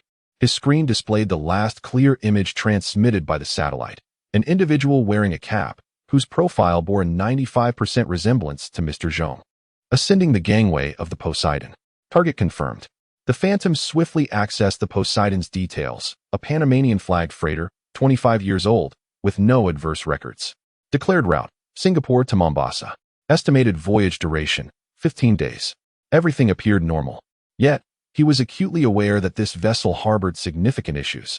A mastermind overseeing the flow of billions would not embark on a journey to Africa for banana trade. He attempted to continue tracking the Poseidon via satellite. But once the vessel entered the bustling Strait of Malacca, it swiftly blended into the throng of countless ships. Hours later, when it re-emerged on the open waters of the Indian Ocean, its automatic identification system signal appeared at an entirely different coordinate. It was a signal deception. The Phantom immediately grasped the adversary's tactics. They possessed a false signal transmitter, while the true vessel had deviated from its route. He stared at the azure expanse of the Indian Ocean, feeling a rare sense of helplessness. The sea was vast, without precise coordinates. Locating a deliberately concealed ship within this expansive blue was akin to searching for a needle in a haystack. The trail had come to an abrupt halt. Leaning back against the cold chair, the Phantom remained silent for a considerable time. He knew that Mr. Zhong had successfully evaded his meticulously woven net. He picked up the encrypted phone and dialed a familiar number. On the other end, the calm voice of Long Wenyuan greeted him. "Speak." "Sir, I lost him." The Phantom's tone carried a hint of rare defeat. Mr. Zhong of the Tieshi gang had set sail. He boarded a ghost ship, its destination shrouded in mystery. I surmised that he was in pursuit of new supplies for the Angel. This individual is far from ordinary. A brief silence enveloped the telephone line before Long Wenyuan's intrigued chuckle broke through. How fascinating it is that such a character exists within a local gang. It seems I have underestimated them. Long Wenyuan's tone betrayed neither joy nor anger. If he cannot be found, so be it. Let him be. When he re-establishes his connections, we shall reap the rewards, which would undoubtedly require less effort. I comprehend it. The Phantom replied respectfully. After ending the call, the Phantom once again gazed at the screen, where the false signal of the sea god continued its solitary journey along the predetermined course, resembling a mocking specter. He understood that when Mr. Zhong re-emerged, the underground world of Longzhou City would be swept into a more ferocious tempest. His task was to sharpen his blade before that storm arrived. Chapter 60. New Blood. A month later, in Longzhou City, at the headquarters of the Shitia gang in the Tieshi district. The air was thick with a sense of restlessness and oppression, akin to the suffocating atmosphere preceding a thunderstorm. This past month had been the most arduous for Zhao Jun and his Shitia gang since its inception. The death of Blood Serpent acted as the first domino in a chain reaction that engulfed their entire underground empire. The cessation of supplies from Angel, their most vital source of revenue and control, caused the affluent and powerful, once firmly tethered to their chariot of drugs, to become increasingly detached. Some daring souls had even begun to seek alternative pleasures, neglecting their timely contributions. Revenue had plummeted, yet the gang's daily expenditures spiraled like an insatiable abyss. Compensation for the bereaved, settling the housing expenses for the brothers, and maintaining the territories of various factions, alongside protection fees for assorted patrons, each sum astronomical. Transitioning from frugality to extravagance is effortless. Yet the reverse is a daunting challenge. Accustomed to lavish spending, the gang members began to voice their grievances. Zhao Jun sat in his imposing executive chair, his countenance dark enough to draw tears. Unlike his usual outbursts of destruction, the depths of his fury and anxiety had transcended mere violent expression, settling into a more perilous tranquility. Before him stood several heads of factions, their gazes lowered, not daring to breathe audibly. "Speak, why the silence?" Zhao Jun's voice was soft, yet more disquieting than a roar. "Have you all turned mute? Just moments ago, you were all quite eloquent, clamoring for funds. claiming the brothers are on the brink of starvation. Now that I require you to devise a solution, you retract your heads like turtles? One faction leader, sporting a scruffy beard and a scarred neck, mustered the courage to respond. Brother Jun, it is not that we lack ideas. The situation is simply too perilous now. The authorities are like rabid dogs, biting indiscriminately. Our venues were inspected 3 times last week. The brothers are too frightened to act. Indeed, Brother Jun, another leader, with a sharp face, concurred, and without Angel, how can we entice those wealthy patrons? The word on the street is that we, the Shitia gang, are like locusts after the harvest, unable to leap for much longer. Even the insincere members of the Xingyi society dare to establish a clinic on our territory to win the hearts of the people. Long Wenyuan and Zhao Jun mulled over this name, a flicker of cold malice glinting in their eyes. Over the past month, the Xingyi society, led by Long Wenyuan, has not diminished due to the anti-drug campaign. Rather, their facade of benevolence has garnered them increasing respect among the lower classes. In this ebb and flow, the position of the Shitia gang has become increasingly precarious. Just as Zhao Jun's patience was on the verge of depletion and the atmosphere in the office was about to explode, the heavy wooden door creaked open silently. All eyes were instantly drawn to the entrance. Mr. Zhong had returned. He still wore that immaculate traditional jacket, adorned with gold-rimmed glasses, but instead of a teacup, he carried an unremarkable black travel case. A hint of travel fatigue graced his face, yet his gaze remained calm and profound, as if the tumult of the past month had no bearing on him whatsoever. His presence was akin to an ice cube cast into boiling water, instantly cooling the office's tense atmosphere. The hall masters, who had just been lamenting their troubles, simultaneously fell silent, respectfully lowering their heads. Mr. Zhong, you have returned. He acknowledged them with a slight nod and proceeded directly past them, placing the travel case on Zhao Jun's desk with a muted thud. Everyone, please leave. I have matters to discuss with Jun Go. His voice, though not loud, carried an undeniable authority. The hall masters, as if granted a reprieve, bowed and exited hastily. When the office door closed behind them, leaving only the two of them in the vast space, Zhao Jun sprang from his chair, the pent-up frustration and anticipation of the past month erupting in that moment. How did it go? He fixed his gaze on Mr. Zhong, his voice hoarse with excitement. Was everything arranged? Mr. Zhong did not respond immediately. He leisurely walked to the bar, poured himself a glass of water, and took a deliberate sip to soothe his parched throat before slowly speaking. I did not fail my mission. The simple 4 words caused Zhao Jun's taut nerves to slacken, and he slumped back into his chair like a deflated balloon. He exhaled deeply, as though releasing an entire month's worth of gloom. I knew it. I knew you would succeed. Zhao Jun's face lit up with elation as he pounded the table, exclaiming, Tell me, what is the line? The Golden Triangle? Or the Middle East? What are the prices? When can we expect the first shipment? Damn it. I can't wait to see Long Wenyuan's face as if he had just lost his father. In response to Zhao Jun's rapid-fire inquiries, Mr. Zhong merely regarded him calmly until he finished. The office fell silent once more. The supply has been secured, and it is even better than blood snakes. Mr. Zhong's tone was flat, yet the content detonated like a bombshell. Better? Zhao Jun was taken aback. Yes, better. Mr. Zhong approached the desk, drew out the chair, and sat down, his body leaning slightly forward, adopting a posture imbued with an imposing intensity as he fixed his gaze upon Zhao Jun's eyes. The new angel, which we shall refer to as the second generation, boasts an effect 15 times greater than that of its predecessor, yet its addictive potential is only half as pronounced, with significantly milder withdrawal symptoms. Most importantly, its production cost has been reduced by 30% compared to the first generation. Zhao Jun's breath faltered. Enhanced efficacy, diminished addiction, reduced costs. Each of these attributes alone could revolutionize the entire market, and now, they coalesce into a singular entity. He could almost envision a deluge of wealth surging toward him.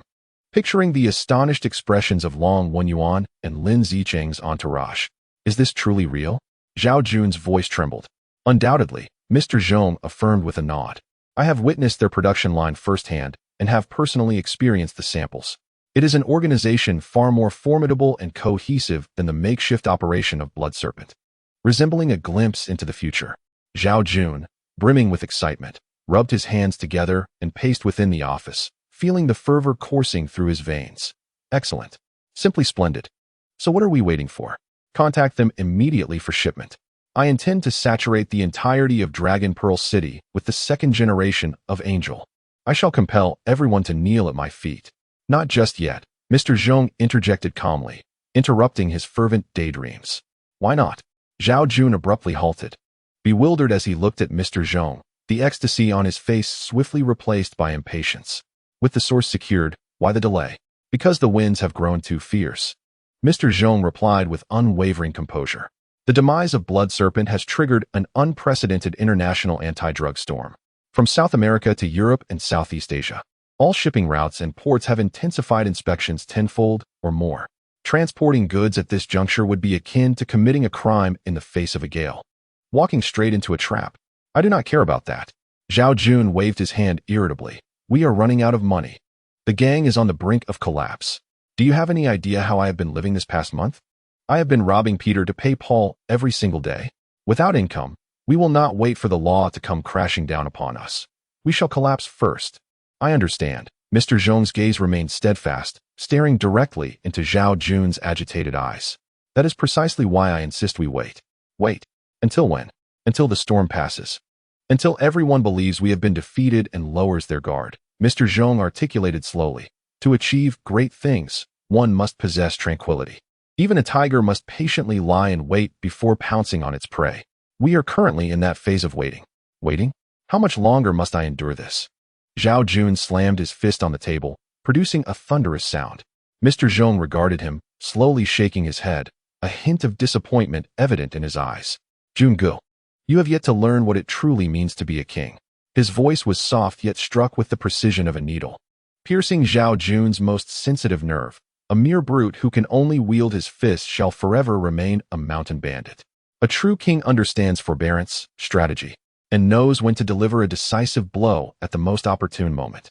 He rose from his seat and approached the expansive floor-to-ceiling window, turning his back to Zhao Jun, gazing out at the twinkling lights of the Tieshi district.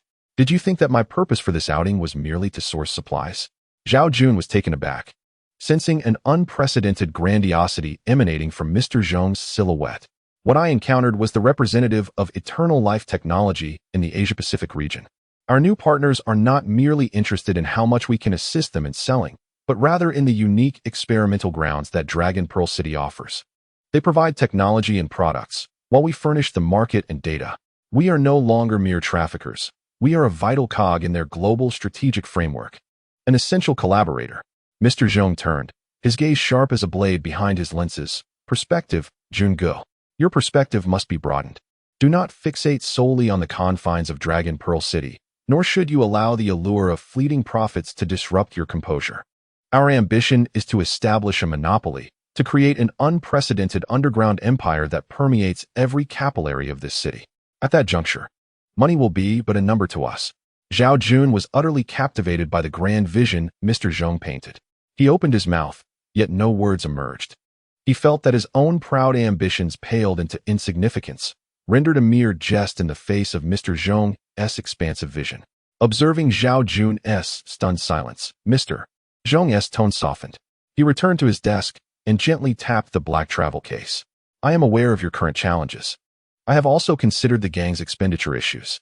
Before Zhao Jun, he unfastened the lock of the travel case. As the case opened, Zhao Jun's eyes were momentarily blinded by a dazzling blue brilliance. It was filled to the brim with exquisitely cut diamonds. Under the illumination of the office's overhead lights, these diamonds refracted a dreamlike radiance, as if they had encapsulated the entire galaxy within that modest case. Zhao Jun was left speechless. This is an advance payment I secured during my trip. The other party is quite sincere in their desire to collaborate. Mr. Zhong remarked nonchalantly. This should suffice to support us for over 6 months. I believe these will adequately resolve the gang's financial concerns, don't you think? Zhao Jun gazed in awe at the case brimming with diamonds, then glanced at Mr. Zhong's calm, unperturbed visage. The last remnants of his doubt and agitation dissipated, replaced by a complex amalgam of reverence, trust, and even a hint of fear. He finally comprehended the chasm that lay between himself and Mr. Zhong. While he was still preoccupied with how to earn money, Mr. Zhong had returned with a veritable mountain of gold. While he was entangled in the gains and losses of a single city, Mr. Zhong was orchestrating a global strategy. I understand now. Zhao Jun inhaled deeply, approaching Mr. Zhong, and, for the first time, speaking with a tone bordering on humility, Mr. Zhong, from now on, I will follow your lead. I will heed your guidance. A barely perceptible smile graced Mr. Zhong's lips. Precisely. He closed the case and pushed it back toward Zhao Jun, distributing the funds to stabilize morale. Then, he declared to all, our Western Iron Gang shall commence a period of recuperation. Let everyone believe we are intimidated, that we have retreated. The stage is momentarily surrendered to Long Wenyuan and Lin Zicheng. He paused, a glint of icy coldness flickering in his eyes. Our role is to remain in the shadows, quietly observing their performance. When the day arrives that everyone has forgotten our existence, when our second generation of angels floods into this city like a tide, that day will mark the grand funeral we hold for all. Chapter 61, Madness in Dragon Pearl City. The afternoon sun filtered through the grand glass dome of the central commercial plaza, casting warm, dappled shadows upon the umbrellas of the outdoor CAF.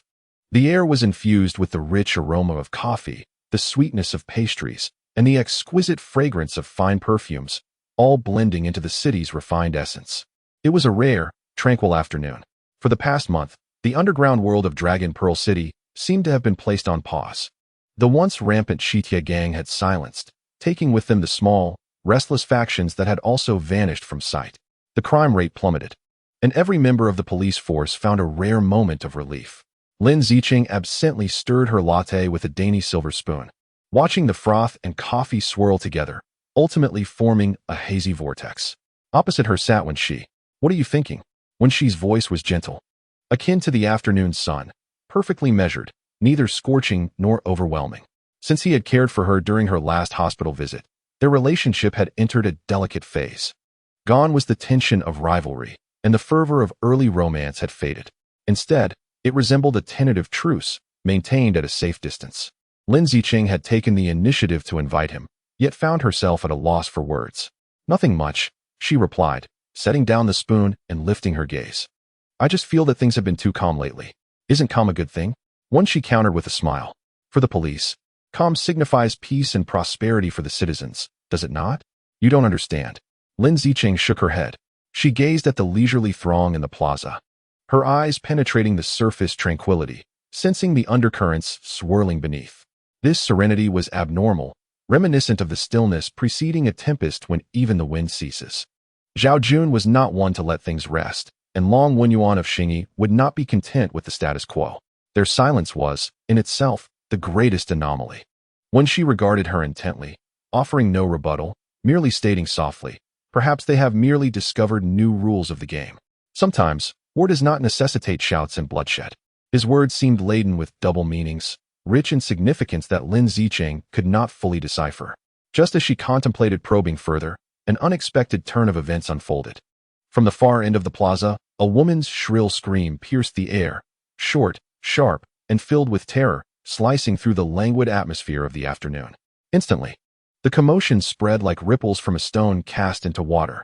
The crowd, startled like a school of fish, scattered in all directions. And the previously tranquil ambience was swiftly engulfed by panic.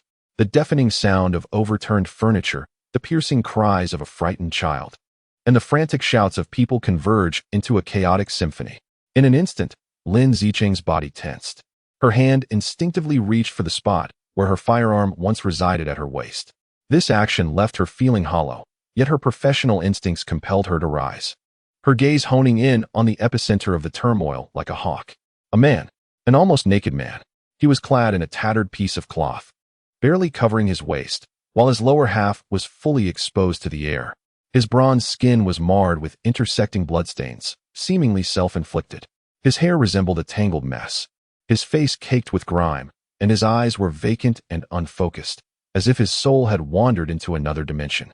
Most terrifying of all was the gleaming kitchen knife clutched in his hand.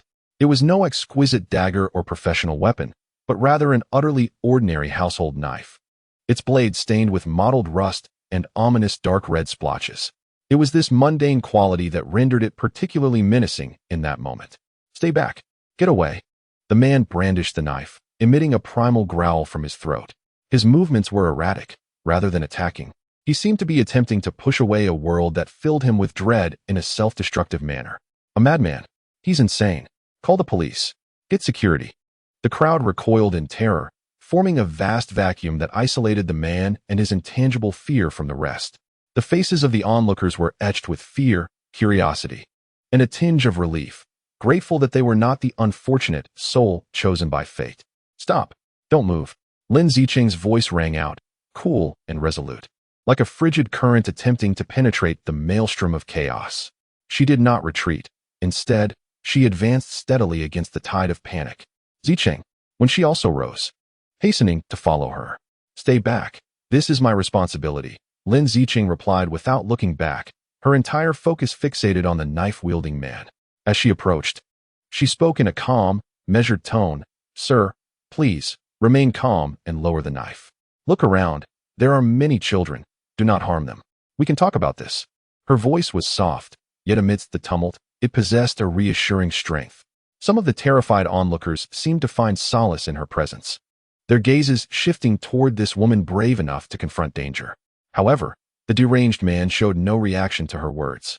His eyes lacked focus, rendering Lin Zicheng's presence, as well as the screaming crowd and the overturned furniture, indistinguishable to him. He remained lost in his own world, flailing his arms and roaring as if pursued by unseen forces. Lin Zicheng's brow furrowed deeper. She realized that conventional negotiation tactics were utterly ineffective with this man. He was not a rational criminal, but rather a completely shattered soul. As she prepared to take further action, seeking an opportunity to subdue him, Wen Xi, who had been trailing behind her, brushed past and positioned himself before her. He uttered not a word, nor did he make any unnecessary movements. He merely stood there silently, gazing at the man with an expression that Lin Zicheng found utterly incomprehensible. In his eyes, there was no fear, no wariness, and not even pity. Rather, there existed an ancient and profound tranquility, as if he were observing a stone, a tree, or a gust of wind. An uncanny scene unfolded. The man, who had hitherto shown no reaction to the outside world, appeared to be frozen the moment he laid eyes upon Wen Xi, his entire being seemingly paralyzed. The kitchen knife he held remained suspended in midair, yet his arm quivered slightly. The madness and ferocity etched upon his face faded at a visible pace, replaced by an overwhelming sense of bewilderment and confusion. For the first time, his gaze found focus, fixating intently on Wen Xi's face. Time, it seemed, had come to a standstill. The cacophony of the square vanished, and the eyes of all present converged upon these two confrontational figures, one elegantly attired and exuding grace, the other a wild, frenzied apparition. This stark contrast forged a scene both absurd and fraught with tension. The man emitted a series of unintelligible syllables from his throat, his facial muscles convulsing violently, as the confusion in his eyes gradually gave way to an immense sorrow, poised to erupt. The knife, which he had regarded as both weapon and shield, slipped from his feeble grasp, clattering against the polished marble floor with a sharp, jarring sound. Then, the very man who had instilled terror in the hearts of all suddenly collapsed to his knees. He covered his face with his filthy hands, his shoulders heaving violently, unleashing a heart-wrenching wail. It was not the subdued sobbing of an adult, but rather the unrestrained, primal outcry of a lost child, who, having exhausted all strength and faced every fear, finally glimpsed a loved one, crying out in sheer abandon. His weeping was imbued with boundless grievance, suffering, despair, and regret. Strangely, this cry seemed to possess a certain enchantment. In that instant, the crowd surrounding him, upon hearing his lament, found their own fear and curiosity supplanted by an inexplicable sorrow. Some empathetic women could not help but feel their eyes moisten, shedding tears in response. They knew not what horrors the madman had endured, yet his cries acted as a key, unlocking the most tender and sorrowful corners of their hearts, compelling them to empathize and mourn alongside him. Lin Zicheng stood there, rooted in place, observing the man on his knees, weeping like a child, and then glancing at Wen Xi, who remained expressionless. Her mind was a blank slate. She could not comprehend. She was utterly bewildered by the events that had just transpired. There had been no dialogue, no physical contact, not even a shared glance. When she simply stood there, and in doing so, brought a completely unhinged madman to a complete surrender.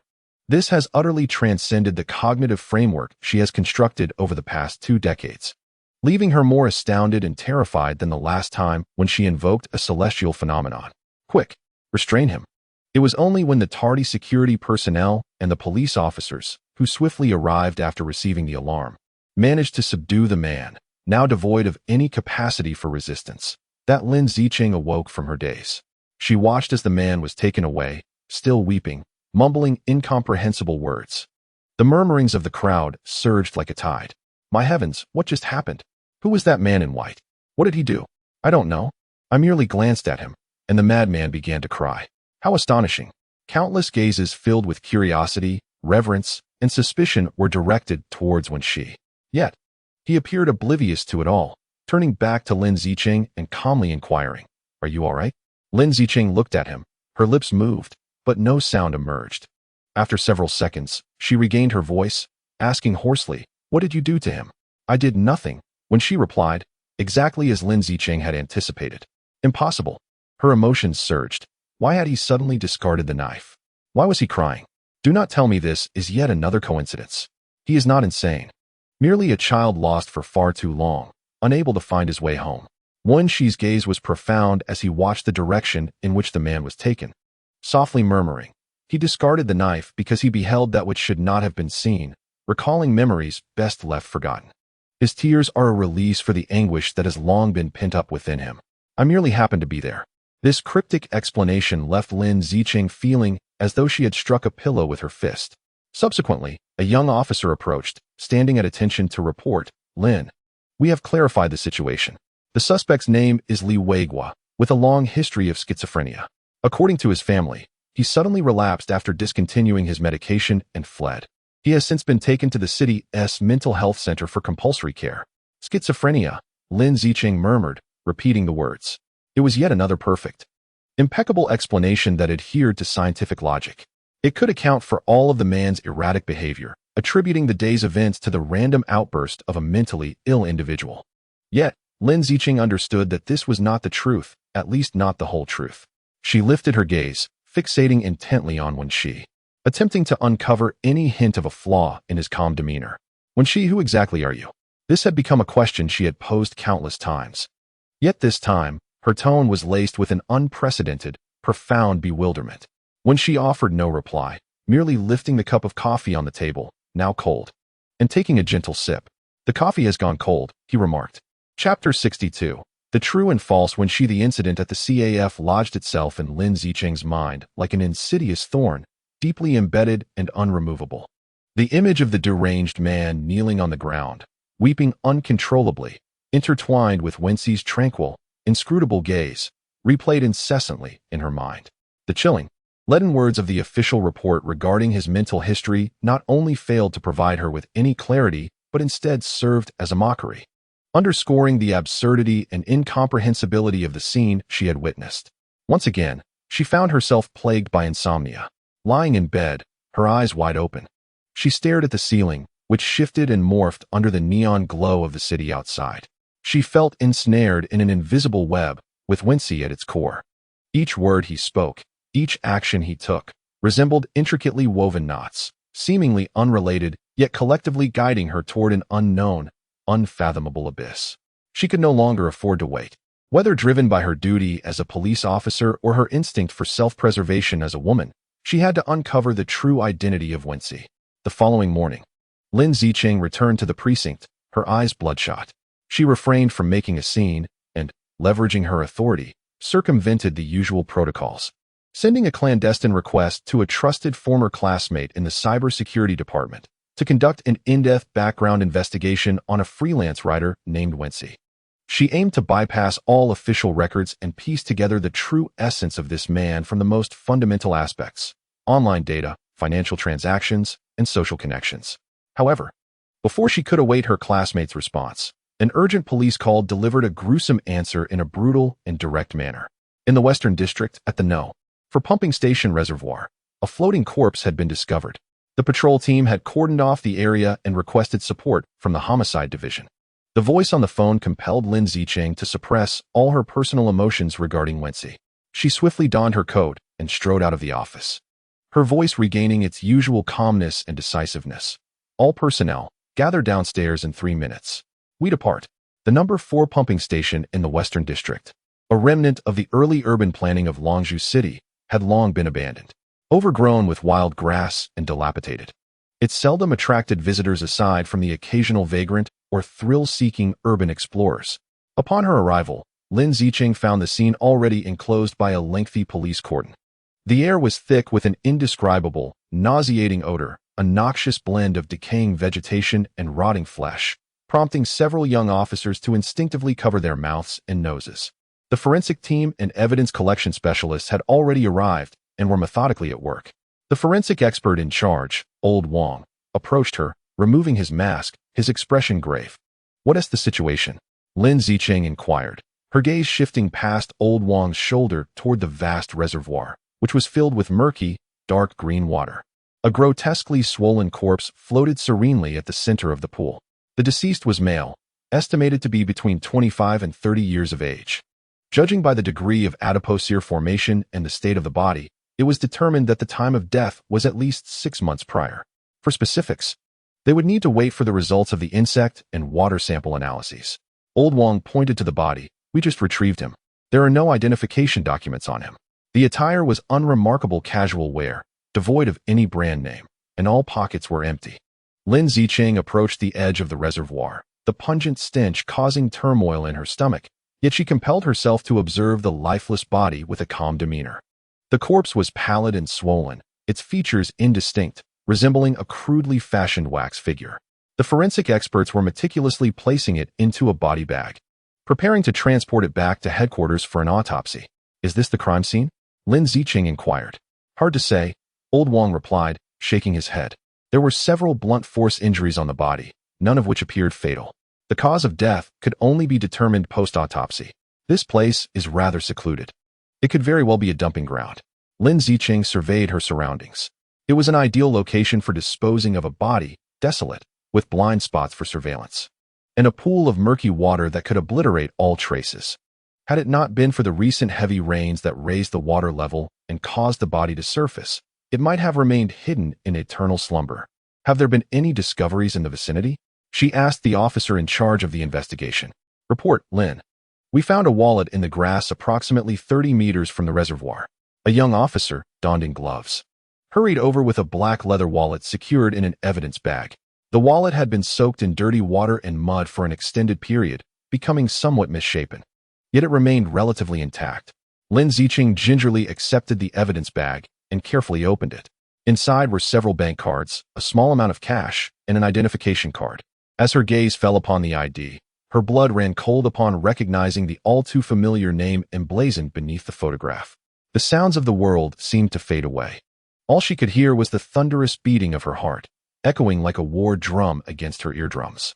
The photograph on the ID depicted a young man with a gentle demeanor, wearing glasses, exuding a hint of shyness and an air of scholarly charm. It was a completely unfamiliar face. Yet below the image, the name was unmistakably clear. Wen Xi. For a few seconds, Lin Zicheng's mind went utterly blank. She fixated on the identification card, as if trying to burn a hole through it with her gaze. A deceased, genuine Wen Xi. So, who was the man who had dated her, argued with her, and could evoke tears from a madman with just a glance? This thought struck her like a bolt of black lightning, shattering all her hopes and self-delusions. Fear, like a chilling tide, surged from her feet and engulfed her entire being. "Lin, are you all right?" The officer beside her, noticing her pale countenance, asked with concern. Lin Zicheng jolted back to reality, taking a deep breath to suppress the tumultuous waves within her, and issued a command in an unyielding tone. Immediately prioritize the comparison between the deceased and the wallet. Notify the technical department to retrieve all personal data, social connections, banking transactions, and communication records linked to the deceased using the ID number. I want to see the first report before we return to headquarters. The police car sped back to headquarters. Lin Zicheng sat in silence, the atmosphere within the vehicle stifling, as if suffocating. A few hours later, the preliminary investigation reports gradually accumulated on her desk. The comparison confirmed that the deceased and the identification card in the wallet belonged to the same individual. The background information of the deceased sent a chill down Lin Zicheng's spine. Wen Xi, male, 28 years old, an orphan, a graduate of an ordinary university's Chinese department. Worked as a freelance writer contributing to several obscure magazines, earning a meager income. He was reclusive, had few friends, and resided in an old, single apartment in the southern part of the city, his social connections as simple as a blank sheet of paper.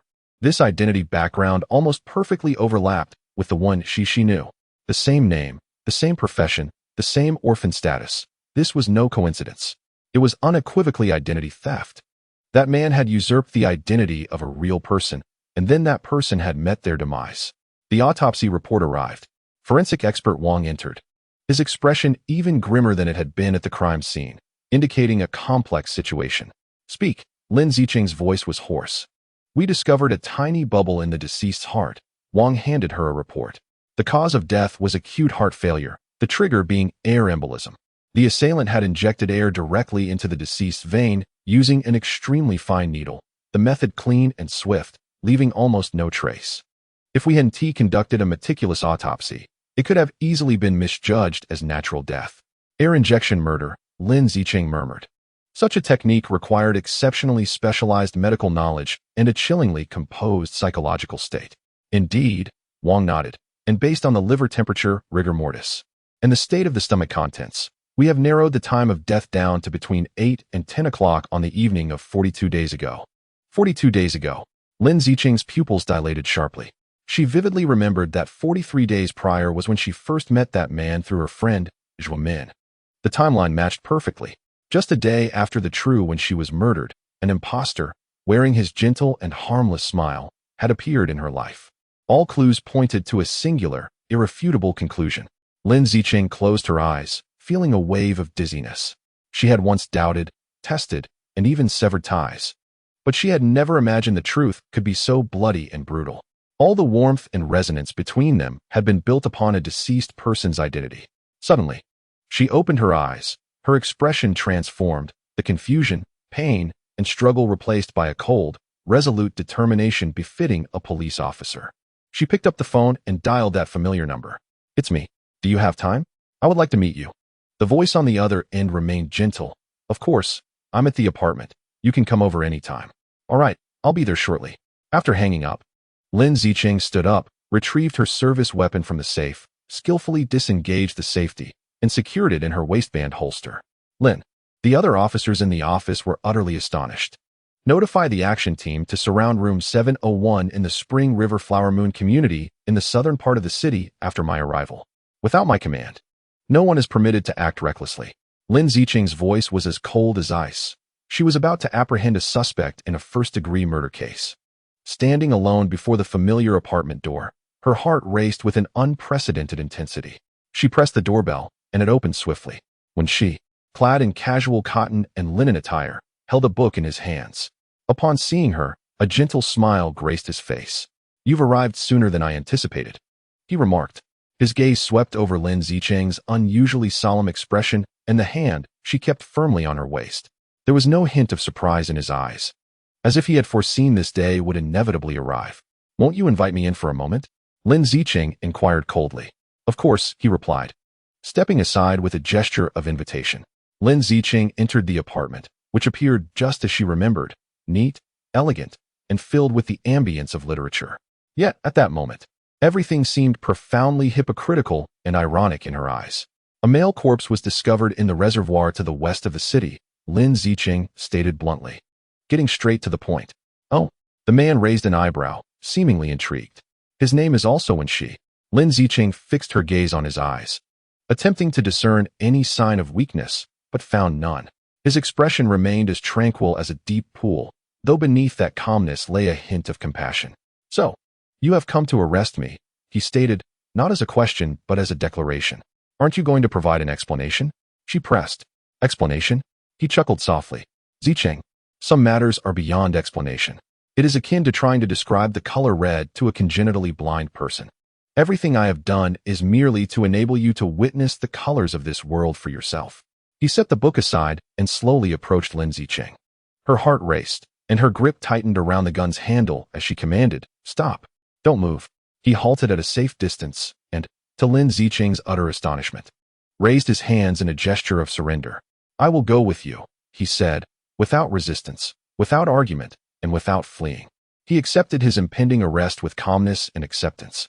This extreme cooperation instilled an unprecedented sense of powerlessness in Lin Zicheng. She had prepared for everything: the confrontation, the struggle, and even the worst-case scenario. Yet, she had not anticipated such a reaction from him. She stepped forward, retrieving the cold handcuffs from her waist. With a click, as the cuffs locked around his wrists, Lin Zicheng noticed a complex smile, a blend of relief and sorrow, curving at the corners of his mouth. The game has only just begun, he whispered, a tone that seemed directed not at Lin Zicheng, but at some higher power beyond comprehension. Chapter 63. The Secret of Identity. The interrogation room was illuminated by a harsh, cold light that cleaved Wen Xi's face into stark halves. He sat upon a metal chair, his hands shackled before him, yet his demeanor betrayed no hint of a captive. Rather, he resembled a patient spectator, calmly scrutinizing his surroundings. Opposite him sat the city bureau's most esteemed pre-interrogation experts, Old Zhang and Young Wang. One wore a flushed countenance, while the other appeared pale. Both seasoned professionals with 2 decades of experience, having interrogated countless tough cases. Yet today, they faced the most enigmatic adversary of their careers. Name? Old Zhang inquired, his expression impassive as he rapped the table, his voice booming in an attempt to assert dominance. Wen Xi, he replied, his tone unwavering. We found a corpse named Wen Xi as well, Young Wang interjected sharply. The forensic report indicates he has been dead for at least 6 months. The cause of death was air embolism, executed with precision, a single fatal injection. His wallet remained on him, and within it was the identification you currently possess. He slid a copy of the identification towards the man. The man glanced down, a barely perceptible, sardonic smile curling at the corners of his lips. And so? His retort was laced with an air of offense that unsettled both experts.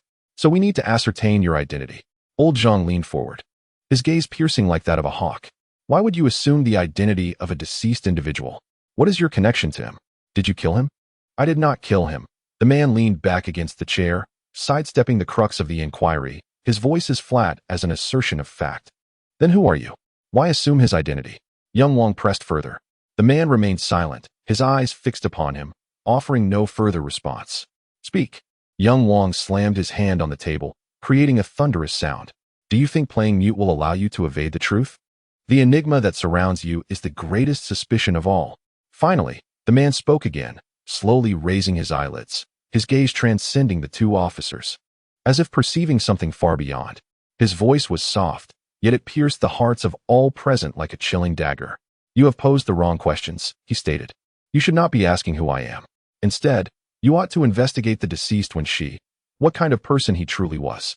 He leaned forward slightly, drawing nearer to the microphone, enunciating each word with clarity. Do you truly believe that a person who compels others to go to any lengths to usurp his identity could be virtuous? As his words lingered in the air, the interrogation room fell into an oppressive silence. On the other side of the one-way glass, Lin Zicheng felt a bone-chilling dread rise from his spine. Zhuo Min's brow furrowed tightly. This man was truly terrifying. He neither defended himself nor lied. Nor did he seek assistance.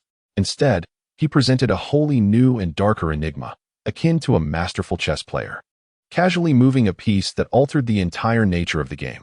He successfully diverted the police's focus from his identity to the more unfathomable depths of the deceased's identity. The interrogation was paused. Old Zhang and Young Wang emerged, their faces etched with the same gravity and frustration. He is unyielding, Old Zhang murmured wearily. He says nothing. Yet the implications of his hints are profoundly significant. He is compelling us to investigate the deceased. He has calculated this precisely. Lin Zicheng gritted her teeth and declared, he is not concealing anything. Rather, he is provoking us. He is intimating that what we uncover will be far more terrifying than this counterfeit. He appears to revel in his confinement. Zhuo Min added thoughtfully, he exhibits no anxiety, nor any concern for his predicament, as if this very situation is his objective. This statement struck Lin Zicheng like a bolt of lightning. She recalled the disturbingly calm expression of Wen Xi at the time of his arrest. Along with his final words, the game has only just begun. Arresting him is not the conclusion of the game. It is merely the commencement of his forceful entanglement of the police in his scheme. He did not passively fall into the web of law. Rather, he actively stepped into the police station as if it were a chessboard. What could he possibly be aiming for? Who is his target? Team. She turned her head, her eyes reflecting unprecedented gravity and a flicker of excitement. We might be confronting not a mere murderer. He is a player, a top-tier strategist treating the real world as his chessboard. He has just transformed us into his pawns. Zhuo Min observed her beloved protégé, recognizing a fierce determination blazing within her eyes. She understood that Lin Zicheng had been thoroughly provoked and intrigued by this man. If he desires us to investigate, then we shall investigate. Zhuo Min's voice was cold and resolute. I wish to ascertain whether this deceased Wen Xi is an angel or a demon. Notify Team 2. Redirect the investigation to focus on the background of the deceased. I refuse to believe that in this game, he can continue to prevail. Chapter 64. Wings of an Angel. The city resembled a colossal giant afflicted with a grave illness, once again enveloped in violent coughing and fever following a brief respite. In merely a week, the name Angel, akin to a plague, re-emerged with a fiercer and more insidious presence, sweeping through every shadowy corner of the city. This time, it donned a new guise, designated as Wings of an Angel, boasting a potency surpassing its predecessor and a higher price, yet still drawing countless souls in search of thrill and release. In the emergency room, the number of young individuals convulsing and fainting due to overdose surged dramatically. Incidents of public disorder, particularly robbery and brawling, exhibited a notable uptick. Mr. Zhong returned from South America not only with a new supply, but also with an escalated catastrophe. In the conference room of the municipal police department, smoke enveloped the air, rendering the atmosphere suffocatingly stagnant. The indestructible cockroach. An old narcotics officer slammed a report onto the table, producing a dull thud. Our operations last month apprehended so many individuals and seized so much contraband. Yet what was the outcome? They returned within a week, with even more abundant supplies and higher purity. This is akin to a resounding slap across our faces. According to intelligence, the source of the new Wings of an Angel still points to the West Iron Gang. Zhuo Min stood before a massive electronic screen, her expression grim. Mr. Zhong has returned, and Zhao Jun has also vanished from our sight. They have been lying low for some time, evidently preparing for this comprehensive distribution. Their network is deeper and more resilient than we could ever fathom. On the screen, the contorted, anguished faces of youth, ravaged by drugs, flash before us. These harrowing images pierce the hearts of every officer present like needles. Lin Zicheng sits in a corner, her hands clenched into tight fists. Her thoughts have just been forcibly extracted from the enigmatic interrogation room. Over the past few days, the echoes of every word spoken by Wen Xi have reverberated in her mind.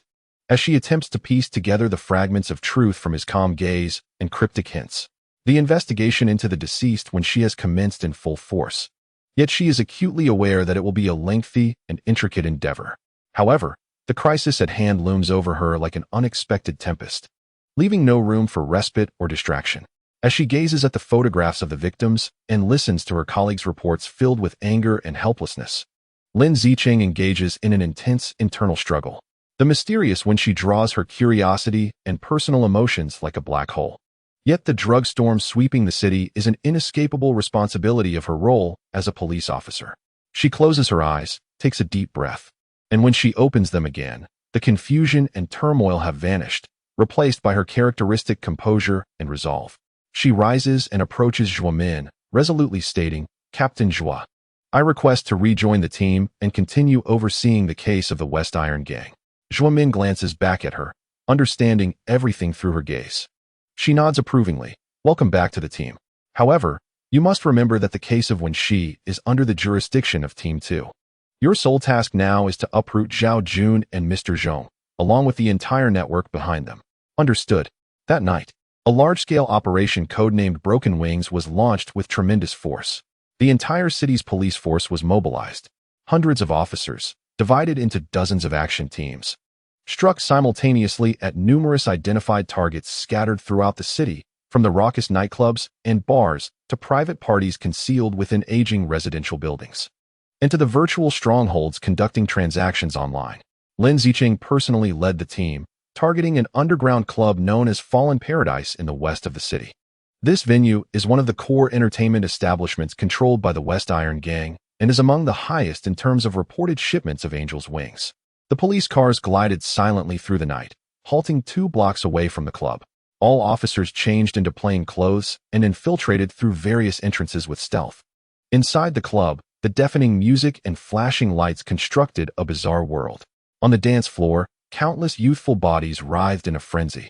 The air thick with the scents of alcohol, sweat, and an indescribably sweet, yet perilous aroma. Lin Zicheng's gaze swept across the scene like that of a hawk, quickly locking onto several drug dealers engaged in transactions in a corner. Through her earpiece, she calmly issued directives to her colleagues stationed at different points. Team 1. Left booth at the bar. The target in a black leather jacket is making a deal.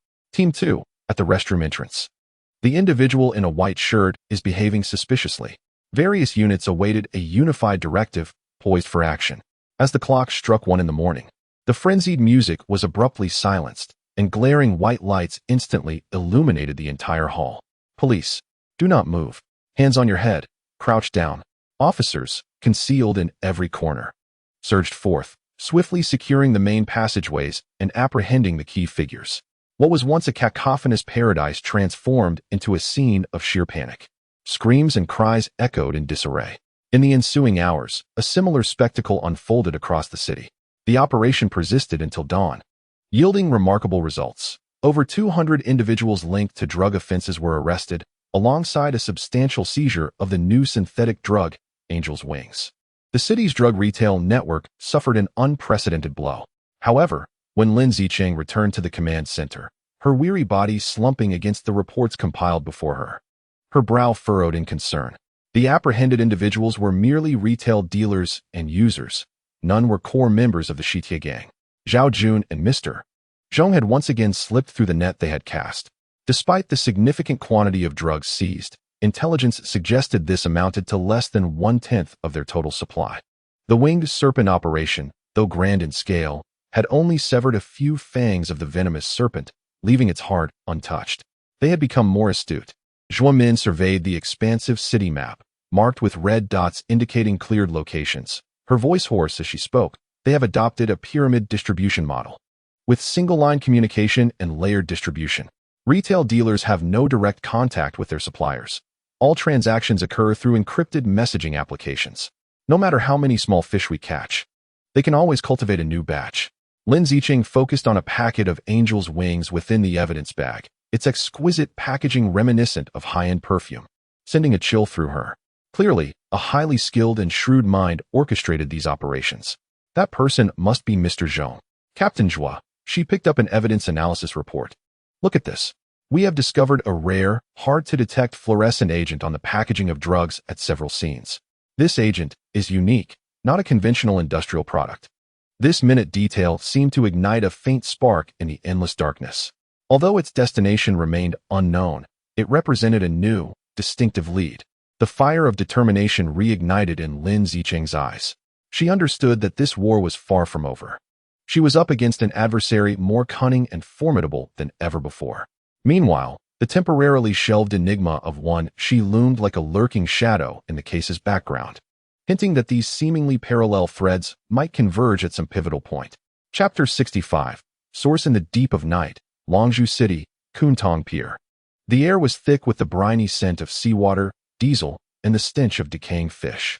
In the distance, cranes loomed like slumbering steel behemoths, silently standing against the nocturnal backdrop. Behind an abandoned shipping container lay one of the city's most inconspicuous corners. Lin Zicheng leaned against the cold iron wall, pulling her trench coat collar higher. She had been waiting here for 20 minutes. Each encounter with Ahao felt like a torment to her nerves. She wondered if he would still appear at the appointed place as promised. A shadow, like a tattered cloth stirred by the wind, silently emerged from the shadows of the container. It was Ahao. He appeared even thinner than the last time they met, his sunken eyes reflecting a wariness and fatigue unique to those who had long been deprived of sunlight. He lit a cigarette, taking a deep drag, the crimson glow flickering on his pale face.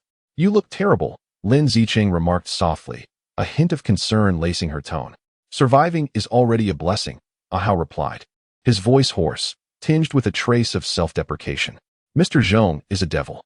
He doesn't need to hit or scold you. Just his gaze makes you feel utterly exposed, as if he sees through every layer." At the mention of Mr. Zhong, Ahao's body instinctively tensed, a reflex born from trauma. He could never forget the calm, undisturbed look in Mr. Zhong's eyes when the wildcat was executed. "We failed in the last operation," Lin Zicheng stated, not pursuing any further consolation. They no longer required such niceties. Facts and missions were the only ties binding them. The operation, dubbed Broken Wings, was grand in scale, yet only captured insignificant fish. Zhao Jun and Mr. Zhong remained unscathed. We need new intelligence, Ahao. I need you to expedite your efforts to uncover their sources. Upon hearing this, Ahao exhaled a thick cloud of smoke, emitting a low, almost mocking laugh. Sources? He regarded Lin Zicheng with a complex gaze. Officer Lin, your thinking is still stuck in the previous paradigm. Do you believe we are still dealing with those drug lords from South America? Lin Zicheng's heart sank. What do you mean? Blood Snake is dead. His kingdom in South America has fallen. That line has long been severed. Ahao crushed the cigarette, but underfoot. From the very beginning, Mr. Zhong never intended to rely entirely on others. His goal is to establish his own empire. He is not merely a transporter of drugs. He is the manufacturer. This revelation detonated in Lin Zicheng's mind like a bomb. Manufacturer?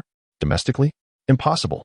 Such a large production volume requires space, equipment, and raw materials. There's no way we wouldn't catch a whiff of it. She retorted, yet internally. Ahao's words had already stirred a tempest within her. Who said it was domestic? Ahao lit another cigarette, his fingers trembling slightly. Do you remember the ghost ship that caused Mr. Zhong to vanish for nearly a month? The Poseidon. I remember. That was not a vessel for procurement. Ahao lowered his voice, as if fearing the night wind might eavesdrop. That was a ship for establishing a factory. Their goods don't come from any country. They originate from the high seas.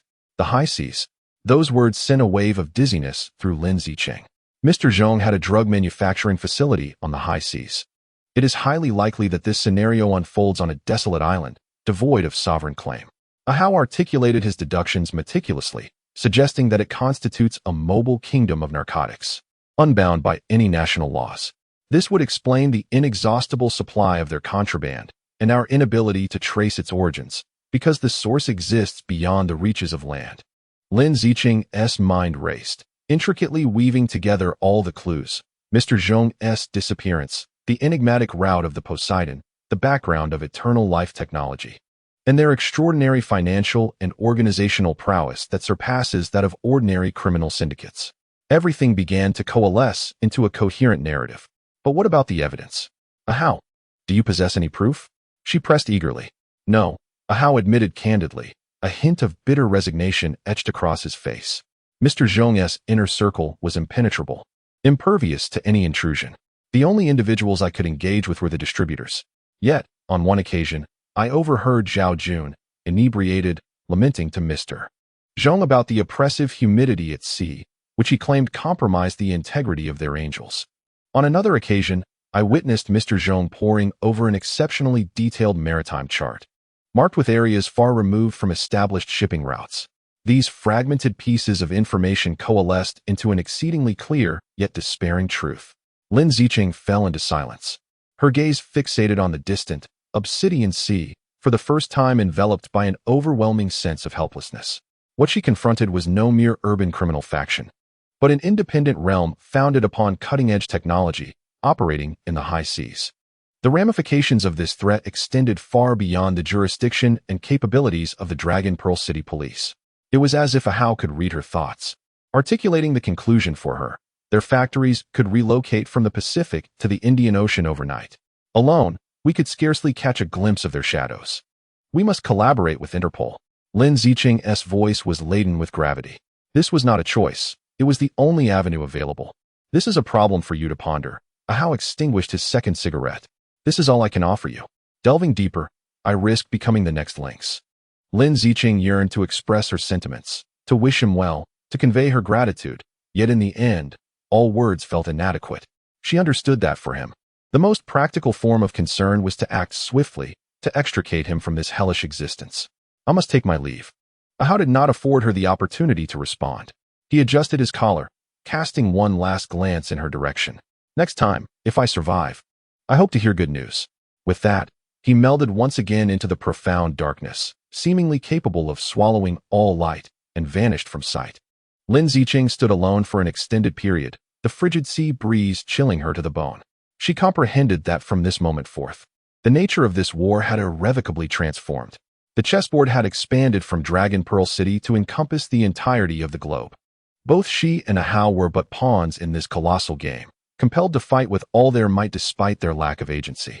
Chapter 66. Distant Battlefield. An encrypted electronic report, accompanied by Lin Zicheng's highest-level authorization code, was dispatched to the Interpol headquarters located in Lyon, France.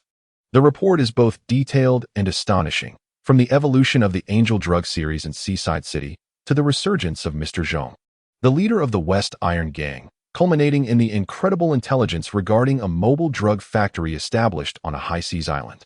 Lin Zicheng awaited in her office, a space that typically provided her with solace, yet at this moment felt akin to a pressure cooker.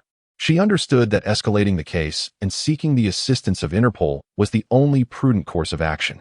This matter had transcended the capacity of the Seaside City Police to manage independently. An organization capable of establishing a mobile high-tech drug factory possessed financial resources, technological prowess, and influence that far exceeded that of a mere local gang. The name Eternal Life Technology weighed heavily upon the hearts of every member of the task force.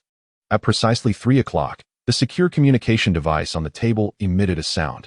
The image of a middle-aged Caucasian man appeared on the screen, his deep blue eyes and meticulously styled gray-blonde hair presenting a serious demeanor, with the emblem of Interpol in the background. Officer Lin, I am Antoine Dupont from the Narcotics Division of Interpol. I have received your report. His voice, transmitted through encrypted lines, conveyed a sense of calm detachment, with clear and precise English pronunciation. Good day, Mr. Dupont. Lin Zicheng compelled herself to sit upright, ensuring her voice resonated with professionalism and strength. Given the urgency of the situation, I believe my report has elucidated everything. Mr. Zhong and his West Iron Gang are merely the front. What we truly face is a transnational criminal organization with terrifying production capabilities, which they refer to as Eternal Life Technology. Dupont nodded, his blue eyes revealing little emotion. Your report is exceptionally thorough, Officer Lin. The work you and your informants have conducted is commendable, particularly the intelligence concerning the mobile factory, which holds immense value. Hearing a note of affirmation ignited a flicker of hope within Lin Zicheng. So, can the organization, before I respond, I need to synchronize some information with you, Dupont interjected, his hands clasped on the table. Just last month, we concluded an operation codenamed Blood Serpent, targeting a long-standing drug trafficking network in South America that supplies raw materials to Europe. Lin Zicheng listened intently, aware that such prefaces often foreshadowed less than optimistic outcomes. The operation was quite successful. Dupont's tone carried a hint of fatigue. We dismantled their 3 primary production bases and severed several major routes to Europe. In terms of results, it was a significant victory. He paused momentarily, appearing to exhale gently through the screen. However, we also paid a heavy price. The core members of the Blood Serpent organization mounted a frenzied counterattack at the last moment. We lost 3 exceptional undercover agents, their identities compromised. One of them, he did not finish, yet the implication was clear. An oppressive silence enveloped the office, and Lin Zicheng could distinctly hear the rhythm of her own heartbeat. Among the fallen agents was one who had come perilously close to the upstream supply chain of Blood Serpent. According to the last intelligence he relayed, their technological and financial sources pointed to an exceedingly enigmatic organization. Although lacking a definitive name, the operational style and technical characteristics bear a striking resemblance to the immortal technology mentioned in your report. Thus, were you already aware of their existence? Lin Zicheng pressed further.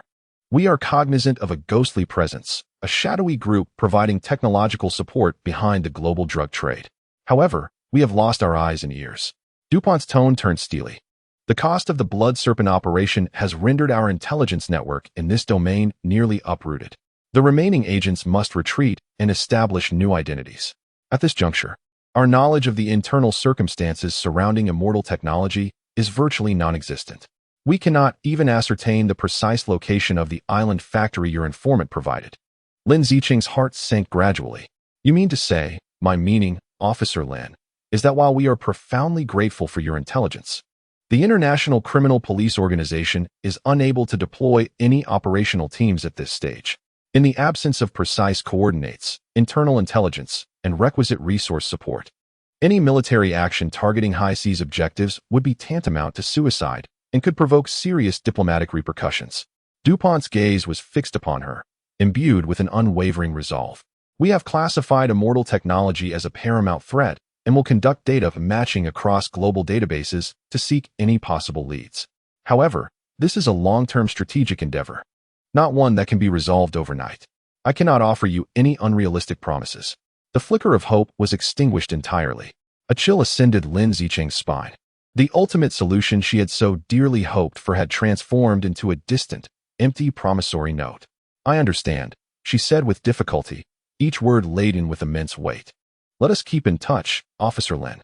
Any new discoveries, especially regarding the progress of that fluorescent marker, please relay to us at your earliest convenience. You are now our frontline outpost. DuPont's tone softened slightly, tinged with a hint of official encouragement. The communication was severed, and the screen returned to darkness. Leaning back in her chair, Lin Zicheng closed her eyes and took a deep breath. The clamor outside her office seemed to fade into oblivion, leaving only DuPont's calm, yet brutal words in her world. The distant battlefield, the far-off victory, could not resolve the crisis at hand. Haiban City was her battlefield, and she must fight alone. With a resounding clap of her palm against the table, she rose to her feet. The last vestige of her frustration was supplanted by determination. Since we cannot rely on divine intervention, we must resort to the most primal, clumsy, and helpless methods. Team Wang, Team Li, everyone, assemble in the conference room. Her voice resonated through the intercom, echoing throughout the entire floor. 5 minutes later, the core members of the task force were seated at the conference table, each face etched with questions. Lin Zicheng's gaze swept across the gathering, her voice clear and resolute. We have just received a notification from the International Criminal Police Organization. Due to certain special circumstances, they are temporarily unable to take action against Immortal Technologies' maritime base. A wave of suppressed gasps and sighs filled the conference room. Therefore, the idea of cutting off the drug supply at its source is currently unfeasible. Lin Zicheng continued, her composure resonating with every individual present. However, this does not imply that we are powerless. Mr. Zhong's factory is situated in international waters, yet his sales outlets are in Haiban City. His narcotics must be delivered package by package to the hands of the addicts. This is his lifeline and our opportunity. She approached the whiteboard, grasping a red marker, and emphatically drew a circle. From this moment forth, we shall initiate the street purification operation. Our mission is not to dismantle the entire Shitia gang, but to become a sword hanging over their heads. We will deploy our forces, plainclothes officers, patrolmen, special police, into action. We shall sweep through all known and suspected transaction locations, bars, abandoned warehouses, docks. No place shall be overlooked. Isn't this akin to a cat-and-mouse game? Team leader Wang furrowed his brow. If we capture the small fry, they can swiftly replenish their ranks. This merely addresses the symptoms, not the root cause, Lin. Indeed, it is a game of cat and mouse. Lin Zicheng's voice rose in intensity. But we must transform this cat into a frenzied beast, one that operates relentlessly, day and night. I intend to escalate the transaction costs for the Shitia gang to an unbearable height. I want them to be filled with trepidation with every shipment, and their low-level henchmen to cower at the mere sight of police officers. Her eyes blazed with fervor. Does Mr. Zhong think he can remain at ease in international waters? I shall turn his market upside down. I want every penny he earns to be stained with the sweat of our officers and his own blood. If he wishes to play, we shall indulge him. Let us see who falters first. This almost desperate proclamation ignited the spirits of everyone in the conference room. The feelings of oppression and frustration were replaced by a resolve that was nothing short of resolute. In the ensuing fortnight, the streets of Haiban City resembled a pressure cooker. The wail of sirens became the most common backdrop to the city's nights. An unprecedented sweep operation engulfed the entire underground world. Countless low-level drug dealers were apprehended, and batches of new synthetic drugs were seized. The police's battle reports were updated daily, presenting an image of resounding success. However, only Lin Zicheng and the core members of the task force understood that this was merely a brutal war of attrition. Their pace of arrests could not keep up with the adversary's replenishment of personnel. The drugs seized were but a drop in the bucket compared to the output of that island factory. They labored tirelessly, akin to a pack of relentless hounds, pursuing the scent of mice in every corner of the city. Meanwhile, Mr. Zhong and the higher-ups of the Shitia gang observed from their perch like spectators in a theater, coldly watching the unfolding drama, occasionally casting aside a few inconsequential pawns to grant the police a fleeting sense of victory. Late one night, Lin Zicheng returned to the police station, her weary body dragging along.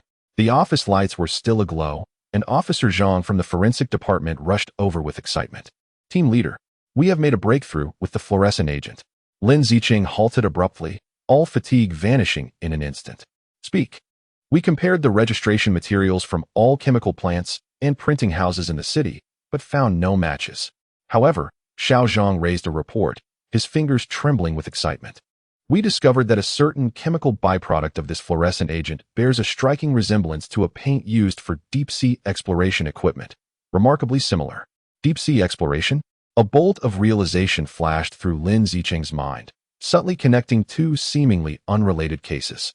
Chapter 67. Feline building in the official pond area of Haiban City lies a corner gradually forgotten by a rapidly developing metropolis. Here, there are no neon lights of skyscrapers. Only a tangle of overhead wires and oppressive alleys between dilapidated buildings. The Feline building stands as the oldest and most stubborn scar in this old district.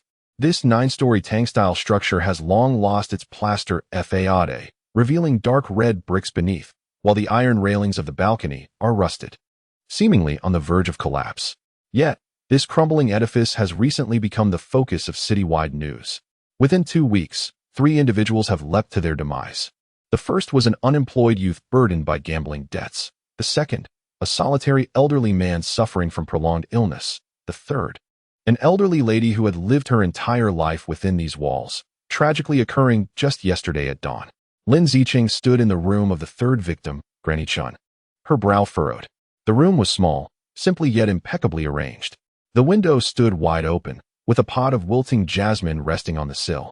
Forensic personnel were collecting final samples, and the air was thick with a peculiar scent, a blend of dust and death.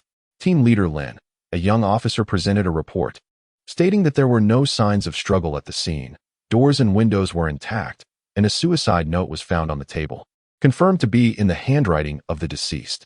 Its content lamented a life of weariness, expressing a desire to no longer burden her children and a decision to embark on her own path. At first glance, it appeared to be an ordinary, albeit tragic, suicide case. Yet, Lin Zicheng harbored doubts. The coincidences were too numerous. She approached the window, gazing down at the chalk outline of a human form drawn on the ground below, the same method chosen by 3 individuals in 14 days to end their lives. This was not normal. However, Team leader Lin, the situation in this building is quite peculiar, Wang said, approaching and lowering his voice. Hongtai Real Estate acquired this land last year, planning to demolish it for a new commercial center. Yet, several households remain, primarily elderly residents, stubbornly refusing to relocate. Hongtai has grown impatient and outsourced the eviction process. To whom? Lin inquired. To Xingyi Society, Wang replied, mentioning a small-time leader known as Wolf Head, responsible for the area. Over the past 2 months, they have resorted to extreme measures, cutting off water and electricity, creating disturbances at night, and even splattering paint in the hallways. Public opinion has turned against them, believing these gangsters have driven people to their deaths. Lin Zicheng's gaze hardened. Where is this Wolf Head? Our team has already brought him in. In the interrogation room, the man known as Wolf Head lounged with an air of indifference, his legs crossed. He sported a shaved head, adorned with a tattoo of a snarling wolf on his arm. Yet the ferocity in his eyes did not match the menacing image inked on his skin. Officers, he reiterated, I must clarify once more. I am a businessman, not a murderer. The wolf-headed man, with an unlit cigarette dangling from his mouth, nonchalantly remarked, we are merely intimidating them, hoping they will vacate sooner, allowing us to collect our payment and close the matter. In the dead of night, smashing a door and splattering some red paint are merely customary practices in our line of work. But murder? I lack both the audacity and the necessity for such an act. If someone were to die, the situation would escalate, and I would have to answer to the boss. His reasoning appeared sound, even infused with a rogue's candor. As the final question loomed, Lin Zicheng fixed her gaze upon him. On the night of Granny Chen's suicide, where were you? I was playing mahjong with my brothers. The entire night, the wolf-headed man grinned, and there are dozens who can attest to that. I understand the pressures you face, but surely you cannot just find a scapegoat? The interrogation had reached an impasse. The wolf-headed man's testimony and alibi were difficult to refute. Just then, the arrival of a lawyer abruptly concluded the interrogation. Officer Lin, I am the representative attorney for my client, Mr. Zhou Guahao, the well-dressed man, donning a sharp suit and gold-rimmed glasses, handed over his business card with courtesy. My client is merely assisting in the investigation. It is time for us to leave. Lin Zicheng scrutinized the lawyer in silence. She recognized that this attorney hailed from the most prestigious law firm in all of Haiban City, with fees exorbitant enough that someone of the wolf-headed man's ilk could scarcely afford. The lawyer's phone rang at an opportune moment. After answering, he respectfully exchanged a few words before handing the phone to Lin Zicheng. Officer Lin, Mr. Long wishes to speak with you. Taking the phone, she heard a calm, steady voice on the other end, imbued with an academic elegance that made it difficult to associate him with the notorious underworld. I apologize for the recklessness of my subordinate and wish to extend my regrets to you and the affected residents. Mr. Long is remarkably well informed, Lin Zicheng coldly replied. I have always believed that any business must adhere to certain rules. My rule is simple: no drugs, no harm to the innocent. Long Wenyuan's tone exuded sincerity. Clearing out a space is inherently a gray area, and some friction is inevitable. However, I assure you, my men would never cross the line into murder. This is not merely a matter of courage, it is one of intellect. To take a life for a mere few thousand yuan is the most foolish of investments. Each of his statements rang true, yet dripped with the chilling veneer of hypocrisy. He quantified life and crime as mere metrics of return on investment. If Officer Lin discovers any evidence implicating my men, I will not shield them. I will personally deliver them to the precinct, Long Wenyuan continued. But if there is none, I ask that the police do not harass a small player merely trying to make a living. After all, the burden of public opinion should not fall upon him. With that, the call ended. The wolf-headed man, accompanied by his lawyer, swaggered out of the police station. The case appeared to revert to its original state, with all clues pointing towards the seemingly most reasonable explanation of suicide due to harassment. Within the special investigation team, some began to lean towards closing the case. Yet, the clouds of doubt in Lin Zicheng's mind grew ever heavier. In the dead of night, she returned alone to the desolate Feline building. The daytime clamor had dissipated, leaving the entire structure resembling a colossal beast, crouched in the darkness and exuding an odor of decay. She refrained from turning on the lights, opting instead for the faint beam of her flashlight as she ascended the creaking staircase, ultimately arriving at Granny Chen's room. The seal remained intact, and everything appeared as it had during the day. She extinguished the flashlight, allowing her eyes to acclimate to the darkness. Moonlight streamed through the window, casting a pallid spot upon the floor. The peculiar aroma within the room seemed even more pronounced than before, a fusion of mildew, dust, and some sacrificial incense. Lin Zicheng's gaze meticulously swept over every corner of the room, finally resting on an inconspicuous scratch in the wall. During the day, forensic colleagues deemed it merely a natural peeling of the old paint. Yet now, under the moonlight's particular angle, Lin Zicheng discerned that it was not a random mark. It was a symbol, hastily and forcefully etched with a fingernail or some sharp object. It resembled an eye or a swirling vortex. An inexplicable chill coursed up her spine. This symbol seemed familiar, though she could not immediately recall where she had encountered it. It stirred memories from a deliberately forgotten recess of her mind, faintly connecting to those cases she had classified as irrational. Lin Zicheng's heart raced. This was neither suicide nor murder, it was something altogether different. Conventional investigative methods had reached an impasse. However, this time, Lin Zicheng chose not to seek external assistance. The death of Li Mo and her experiences with one she had imparted a painful lesson. An over-reliance on uncontrollable forces only ensnares one deeper in the fog, often at an irretrievable cost. She inhaled deeply and captured an image of the sinister symbol with her phone. Regardless of who you are or what means you employ, she addressed the empty room as if speaking to herself. I will uncover you in my own way. She pocketed her phone and turned to exit the ominous building. Though the path ahead remained shrouded in uncertainty, the confusion in her eyes had been replaced by a profound determination. Akin to a hunter fixated on the spoor of its prey, she would rely on herself to unravel this enigma. Chapter 68. The cry of the infant at the police station. In the homicide unit's office, the atmosphere felt as if it had solidified. The whiteboard was adorned with floor plans of the Feline building, along with photographs of the 3 deceased and the scene investigation reports.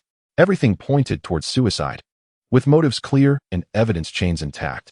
Nevertheless, the string of deaths within that building loomed like an inescapable shadow, casting a pall over each officer's heart. Lin Zicheng had not slept a wink throughout the night, her eyes bloodshot. Before her lay a printed photo from her phone, depicting the eerie symbol discovered in the corner of Granny Chen's room, etched with a fingernail. This symbol, like a ghost, silently mocked all modern forensic efforts. Team Wong, please reorganize the records of all residents in the Feline building. I need to reassess the situation.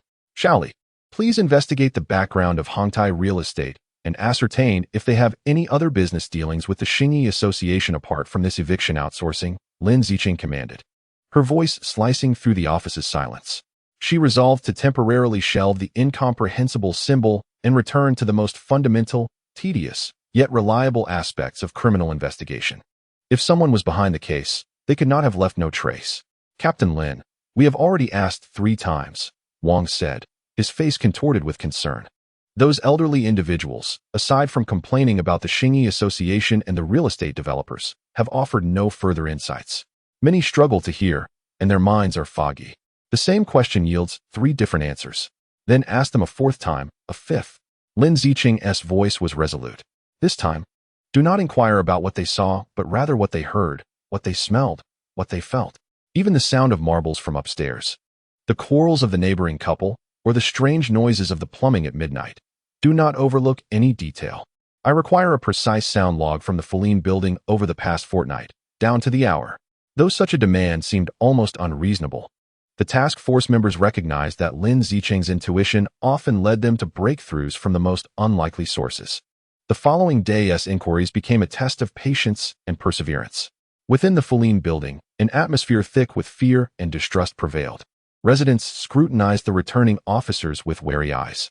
To them, the police had failed to thwart the disturbances from organized crime and could not prevent their neighbors from taking their own lives one by one. Please, I beg you, stop asking. We know nothing. We just want to wait for death in peace, pleaded an elderly woman in a wheelchair, her gnarled hands covering her face. Her voice steeped in despair. Officers, if you truly have the capability, go after those ruffians.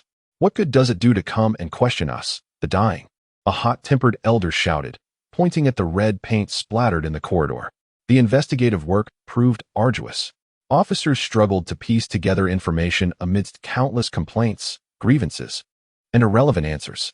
After an entire afternoon, the collected sound logs emerged chaotic and devoid of value. Lin Zicheng personally examined the rooms of the 3 deceased. Kneeling on the cold floor, she meticulously inspected every corner, seam, and doorframe with her gloved hands, seeking traces akin to that enigmatic symbol, yet finding nothing. The 3 suicides appeared as pristine as if meticulously scrubbed clean. As dusk fell, the weary officers returned to the temporary command vehicle one by one, their spirits deflated. Captain Lin, no discoveries. Just noise, nothing but noise. Indeed, renovations above, mahjong below, and the chaos of a television next door, Lin Zicheng remarked. Gazing out at the darkening sky, a sense of helplessness swelling within her. Could it be that she was truly overthinking this? As she was about to issue the order to regroup, a young officer, Zhao, responsible for inquiring about the residents on the top floor, hesitantly raised his hand. Captain Lin, there's something I'm not sure qualifies as a lead, he said. The resident on the top floor is an elderly scavenger named Uncle Li, who has poor hearing. I questioned him for quite a while, but he kept insisting he hadn't heard anything unusual. Zhao scratched his head, but just as I was about to leave, he suddenly asked, do you police officers look into children crying in the middle of the night at other people's homes? The question flickered through Lin Zicheng's mind like a faint spark. Children crying? She immediately probed. Yes, he replied. For the past month. Around 2 or 3 in the morning, I've been hearing the sound of a baby crying. It's intermittent and particularly unsettling. Zhao added, but I checked the resident records. And due to the poor environment, Feline building has long been devoid of children. Only the elderly remain. Wong, another officer, interjected, could it be a case of mishearing? Wildcats in heat can make cries that sound quite like a baby. I posed the same question, but Zhao insisted, Uncle Li is certain. He claims to have raised a grandson and can distinguish the sounds. Moreover, he said the crying is strange, as if it emanates from the walls, fluctuating in proximity, creating a sense of unease. He also mentioned that shortly after hearing the crying, something bad happens in the building. Something bad happens shortly after they hear the crying. Lin Zicheng's pupils constricted sharply. Everyone, she commanded instantly, re-interview the residents. Don't ask anything else. Just inquire if they have heard a baby crying in the middle of the night over the past month. This time, the targeted questioning yielded chilling results. More than half of the residents corroborated Uncle Lee's account. Their reasons for not mentioning it previously varied. Some believed they were simply experiencing auditory hallucinations due to old age. Others feared being labeled as insane, while many, in this building plagued by successive deaths, felt an instinctive dread and evasion towards such inexplicable phenomena, unwilling to bring it up themselves. All who had heard the crying pinpointed the times it occurred, which aligned precisely with the nights leading up to the suicides of 3 deceased individuals. An imaginary infant, it seemed, wailed eerily in this decaying Tang-style building before each tragic demise. This revelation sent shivers down the spines of the entire case team. The trajectory of the investigation had utterly diverged from any crime pattern they were familiar with. The news spread like wildfire. The police's repeated inquiries, combined with private discussions among residents, allowed the rumors of the ghostly infant's cries, haunting and foreboding, to proliferate through the Guangdong district like a plague.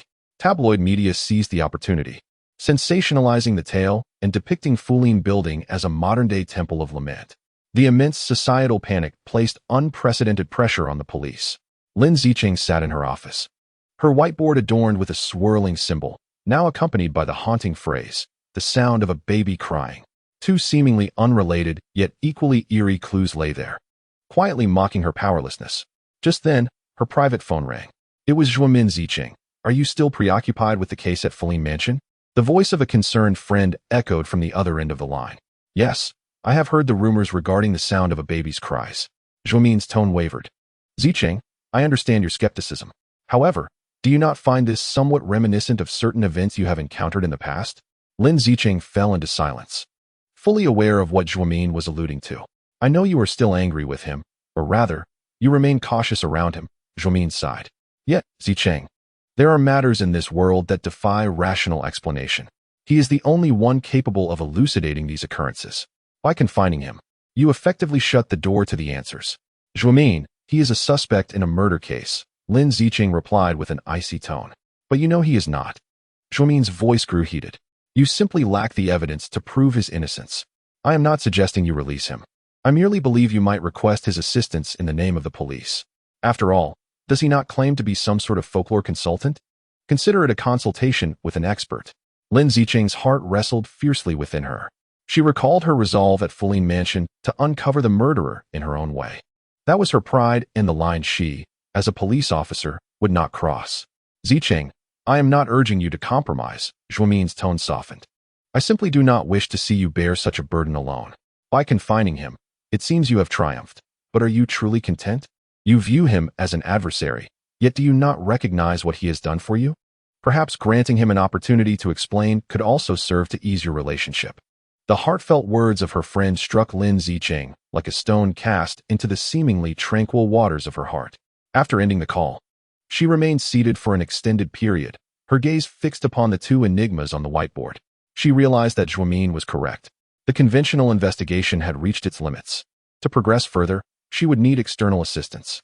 However, soliciting the help of an incarcerated, unidentified suspect in investigating yet another bizarre case seemed, procedurally, utterly fanciful. She would have to report to her superiors, seeking approval from Officer Chun, or even higher authorities. She could envision the expression on her boss's face as she stood before them, stating her need for the assistance of a detained suspect to investigate a crying ghost baby. This was not merely an investigation. It was a gamble, one that could jeopardize her professional reputation as a police officer. Yet outside, the ominous cloud of death looming over Fulin Mansion appeared to thicken. She understood that the ghost baby could cry out again at any moment, and the next time, another life could be ruthlessly ushered into death. Time was of the essence. Lin Zicheng picked up the intercom on her desk, connecting to her superior's office. "Chun, this is Lin Zicheng. I have an unconventional investigative request regarding the Fulin Mansion case that I need to discuss with you in person." Chapter 69. The unheard cries in Officer Chen's office. The air was thick with smoke. The venerable superior, renowned for his composure and solemn demeanor within the police force, now bore an expression marked by a blend of astonishment, absurdity, and profound fatigue. Before him lay a document, one that Lin Zicheng had recently submitted, which could only be described as the most bizarre investigation request in the annals of the police department. Zicheng. Officer Chen extinguished his cigarette, interlacing his fingers as he fixed an unwavering gaze upon his most capable subordinate. Do you comprehend the nature of this report you have penned? You are asking me to authorize you to interrogate an incarcerated suspect in an unidentified murder case, allowing him to assist us as a folkloric consultant in our investigation of another case involving a ghostly infant? Each word he articulated was laden with skepticism. I understand how preposterous this may sound, Chun. Lin Zicheng stood resolutely, her gaze unwavering. However, the case at Fulin Building has transcended the boundaries of conventional criminal investigation. All our technological resources have reached an impasse. That symbol, along with the infant's cries that only manifested before death, are not mere isolated hallucinations. They represent a pattern, a murderous scheme that eludes our comprehension yet undeniably exists. So you thought of that, Wen Xi? Officer Chen's brow furrowed deeper. The individual who has toyed with you, endangering our entire police force? Because he understands. Lin Zicheng's voice was soft yet remarkably resolute. He comprehends these patterns. He has already proven this in the Mountain Beast case. I suspect that the Fulin Building case, the Mountain Beast case, and even his own case, all point to a singular source. Officer Chen fell silent, scrutinizing Lin Zicheng, the young woman he had personally nurtured. In her eyes, the initial confusion and struggle had dissipated, replaced by a steely determination to forge ahead. He recognized that she was not in search of an easy answer, but had chosen the most arduous path, one that might lead her closest to the truth. I cannot permit him to leave the detention center. After a lengthy pause, Officer Chen finally spoke, his tone leaving no room for dispute. However, he is a detainee, and you possess the authority to interrogate him at any time. Your conversation must be recorded in its entirety. You may consult him, but remember your role, Lin Zicheng. You are the police officer, and he is the criminal. Do not allow him to manipulate you once more. Lin Zicheng offered a formal salute before exiting the office. In the interrogation room of the detention center, the stark white walls, chairs, and lighting exuded an unfeeling chill. When the faux Wen Xi was ushered in, he remained clad in a pristine white shirt, as though the dust of the detention center could not tarnish him. Upon spotting Lin Zicheng seated across the table, a subtle smile played upon his lips, one that conveyed understanding, amusement, and even a hint of satisfaction. Officer Lin, he said, casually pulling out a chair to sit, his demeanor as composed as if attending an academic symposium. We meet again. It appears you find yourself in a predicament. The atmosphere instantly turned somewhat awkward. The last time they faced each other, he had been shackled by her own hands. Yet now, she was compelled to seek his assistance. This shift in roles left the typically commanding Lin Zicheng feeling slightly unsettled. I require your expertise. She resolved to be forthright, adopting a professional tone to mask her inner turmoil. She placed the briefing on the case from Fulin Building, photographs of the three deceased, and a copy of the bizarre symbol before the man. He did not immediately examine the documents. His gaze remained fixed on Lin Zicheng's face, imbued with a sense of inquiry. Before you speak, allow me to pose a question. Are you here as a police officer who believes in evidence, or as Lin Zicheng, who is now willing to listen to an alternative perspective? Lin Zicheng's heart tightened at his words. Avoiding his gaze, she coldly replied, I am a police officer, and I only trust verifiable clues. Excellent, he nodded, finally shifting his attention to the documents on the table. He scanned them swiftly, almost skimming the pages, when his fingers lightly brushed over the swirling symbol. His movement paused momentarily. Fulin Building is indeed a fitting name, he said softly, a hint of sarcasm in his tone. Now, enlighten me on what you have discovered. Lin Zicheng suppressed her impatience and recounted the incident involving the infant's cries in detail. Upon hearing her, the man reclined in his chair, wearing an expression that Lin Zicheng found both familiar and loathsome, as if he had already unraveled the entire mystery. You see, Officer Lin, he remarked, you have once again approached the boundaries of science. What you refer to as mysticism is, in fact, a facet of reality, albeit one whose operational principles are not documented in your textbooks. I did not come here for a philosophical discourse, Lin Zicheng interrupted. I seek methods, an avenue to break this stalemate. Methods? He chuckled. The approach has always been rather straightforward. In your eyes as police officers, the greatest adversary is the criminal. However, from my perspective, before we ponder the existence of ghosts, we must first address a more fundamental question. Does the sound truly exist? What do you mean?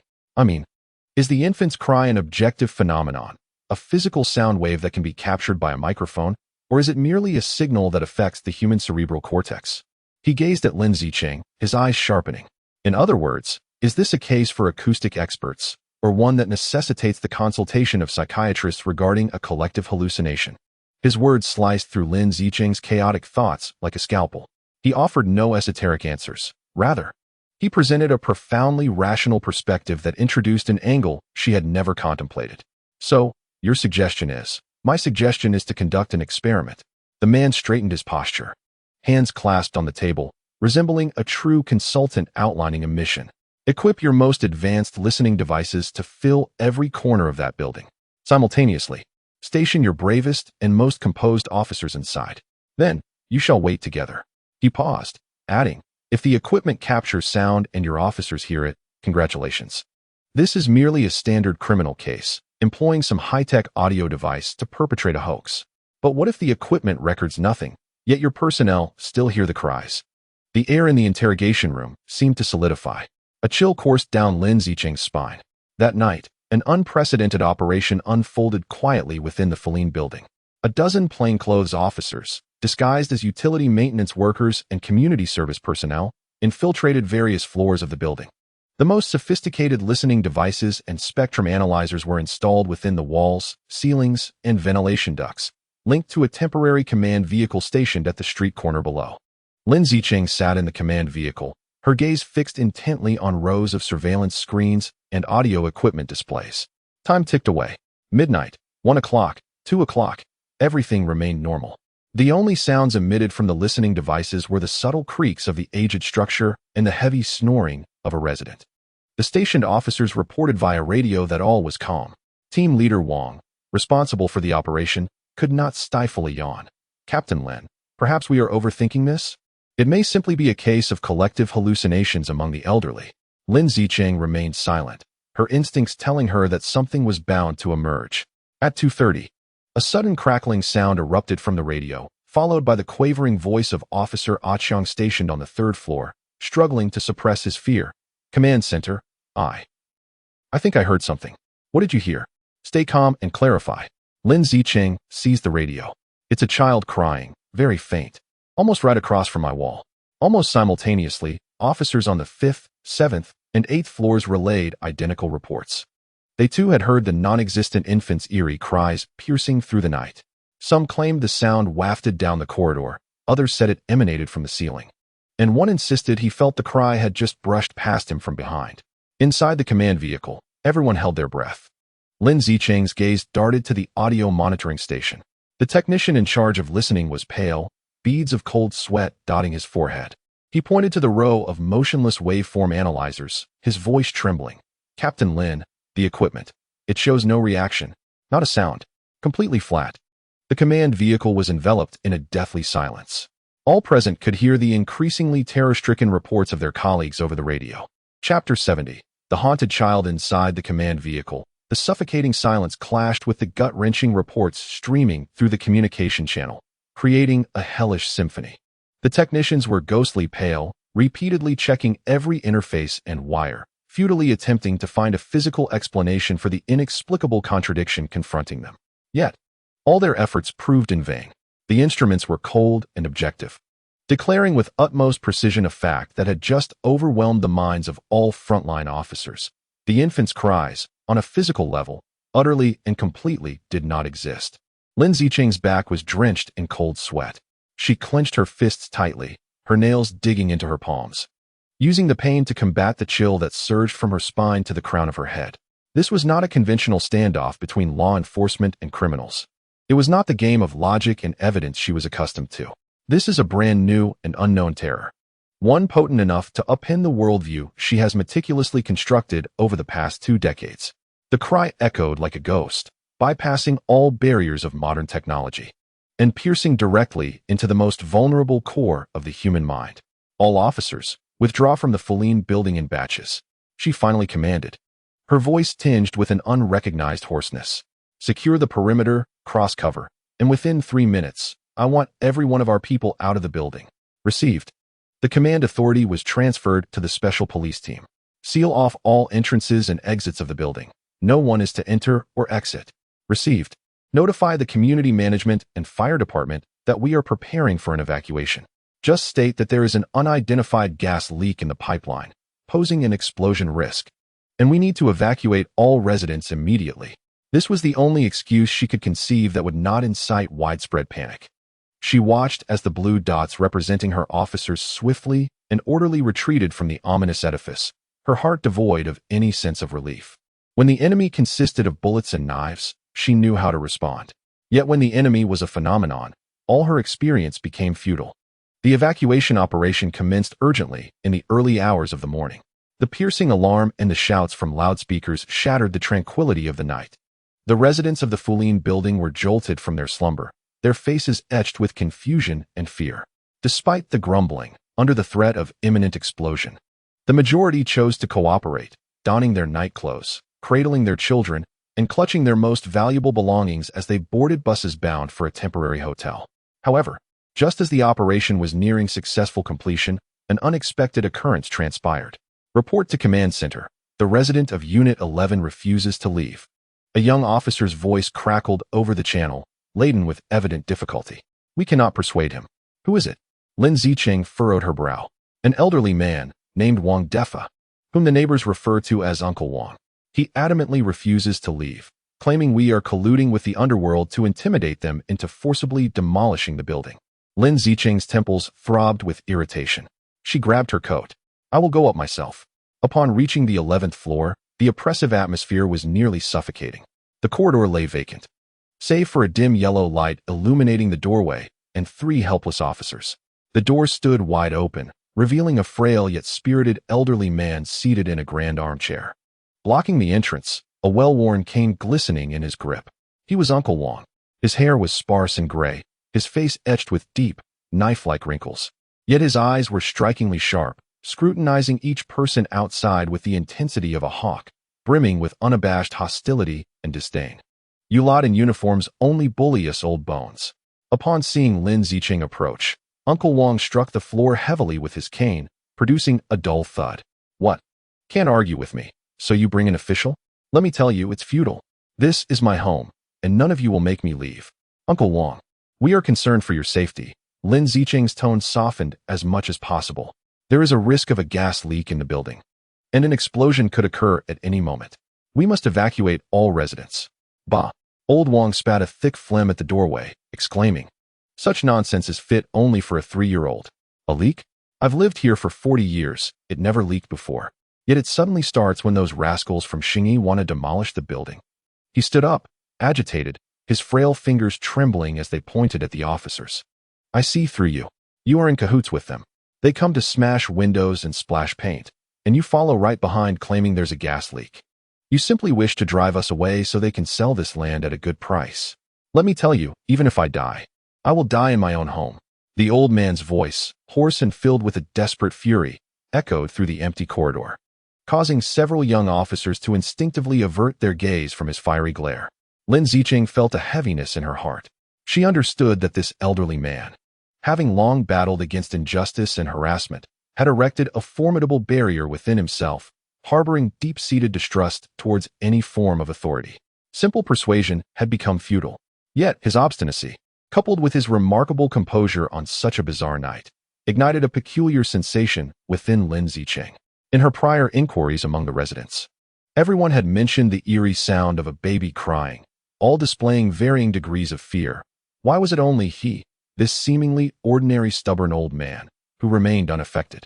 Zhang Team. Lin Zicheng leaned towards the special police captain beside her and whispered, I suspect there is something in his house. Request an emergency search warrant on the grounds of obstructing police duties and suspicion of possessing items that could pose a public hazard. Understood. Half an hour later, an emergency search warrant, hastily signed by the police commissioner, was presented to Old Wang. As Lin Zicheng entered the room with 2 officers, a peculiar odor assaulted her senses. It was not the common scent of the elderly, mingled with medicinal and musty aromas, but rather a sweet, yet slightly fishy fragrance, reminiscent of some spices lingering after being burned. The room's furnishings were exceedingly sparse, almost bare, just a hardboard bed, a dilapidated wardrobe, and a square table for dining. The walls bore large patches of mold due to dampness. However, In stark contrast to the air of poverty was the immaculate cleanliness of the entire space. Every item was meticulously arranged, exuding an almost obsessive sense of order. Old Wang was restrained in a chair by two officers.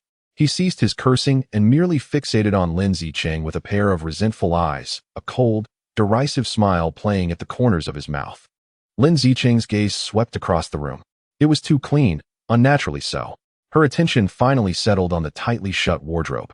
The sweet, fishy odor seemed to emanate from there. "Open it," she commanded. One officer stepped forward and pulled open the wardrobe doors. Inside hung a few faded old garments. As the officer pushed the clothes aside, the inner wall of the wardrobe was revealed. "Team Lin, there's nothing," the officer began, but abruptly fell silent. The beam of his flashlight illuminated the bottom shelf of the wardrobe, where lay an object wrapped in crimson fabric, approximately the size of a half-arm. Another officer donned gloves and cautiously extracted the red bundle. The weight of the fabric was substantial, its texture firm. He placed the bundle upon the table, and as the onlookers held their breaths, he slowly untied the knotted cloth. At the moment the red fabric was fully unveiled, a collective gasp echoed through the room. A young officer even stifled a retch, his complexion turning ashen in an instant. It was a jet-black figure of a baby, coated in a bizarre, glossy lacquer. The figure curled up, maintaining the fetal position, its features complete, with even the skin's creases and fine veins distinctly visible. The surface of its body was adorned with a profusion of indecipherable, twisted runes painted in gold, and on its forehead rested a small, dark yellow talisman. The entire object exuded an indescribable aura of malevolence. Though lifeless, it seemed to possess countless eyes lurking in the shadows, invoking an unsettling chill deep within. What in the world is this? Captain Zhang of the SWAT team, well versed in the macabre, could not help but furrow his brow, his voice dry with disbelief. "Gui Mantong," Lin Zicheng slowly articulated, her gaze fixed intently upon the sinister artifact, feeling as though her very blood was freezing.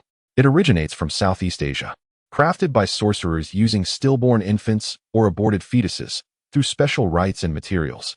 It is said that prolonged consecration can bestow fortune upon its benefactor or serve the master's will."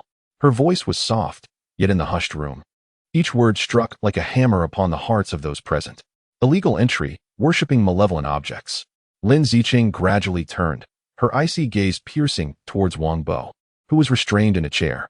"Wang Defa, do you have anything left to say?" The previously mocking Wang Bo's expression morphed at the revelation of the Gui Mantong, revealing a tumult of terror, rage, and despair. His body began to tremble violently, emitting guttural cries akin to a cornered beast. "Don't touch it, you fools! Don't touch my medicine!" He suddenly erupted with astonishing force, breaking free from the grasp of the two officers beside him, lunging madly towards the table, desperate to reclaim the malevolent figure. Captain Zhang reacted swiftly, stepping forward to drive his knee into Wang Bo's abdomen, his hands firmly locking the man's arms, pinning him to the ground. "Let me go? You will kill me. You will kill me." Wang Bo's face pressed against the cold floor, his voice hoarse with desperation, filled with boundless fear and hopelessness. "I have cancer, late-stage liver cancer. The doctor said I have only months left. I don't want to die. I have worked hard all my life. I have not enjoyed a single day of happiness. I do not wish to perish like this." His cries morphed into pleas, the long-buried terror of death and yearning for life erupting like a volcano in that moment. "I find myself utterly helpless, overwhelmed with despair." The elderly man weeps inconsolably, tears streaming down his weathered face. The exorbitant cost of medication at the hospital weighs heavily upon him, and the agony of chemotherapy is unbearable. All he desires is to survive. It is the answer. It is what can save me. The purveyor of this object assures him that if he sincerely offers his devotion, it will vanquish his affliction. It protects me. Lin Zicheng listens quietly, observing this man, reduced to a childlike state of sorrow on the ground. The chill in her heart is supplanted by a more complex emotion, a bittersweet amalgamation of sadness and absurdity.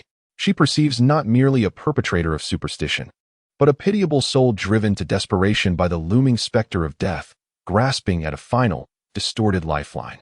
The prior 3 suicides at Fuelan Building, could they truly be connected to him, to this cursed artifact?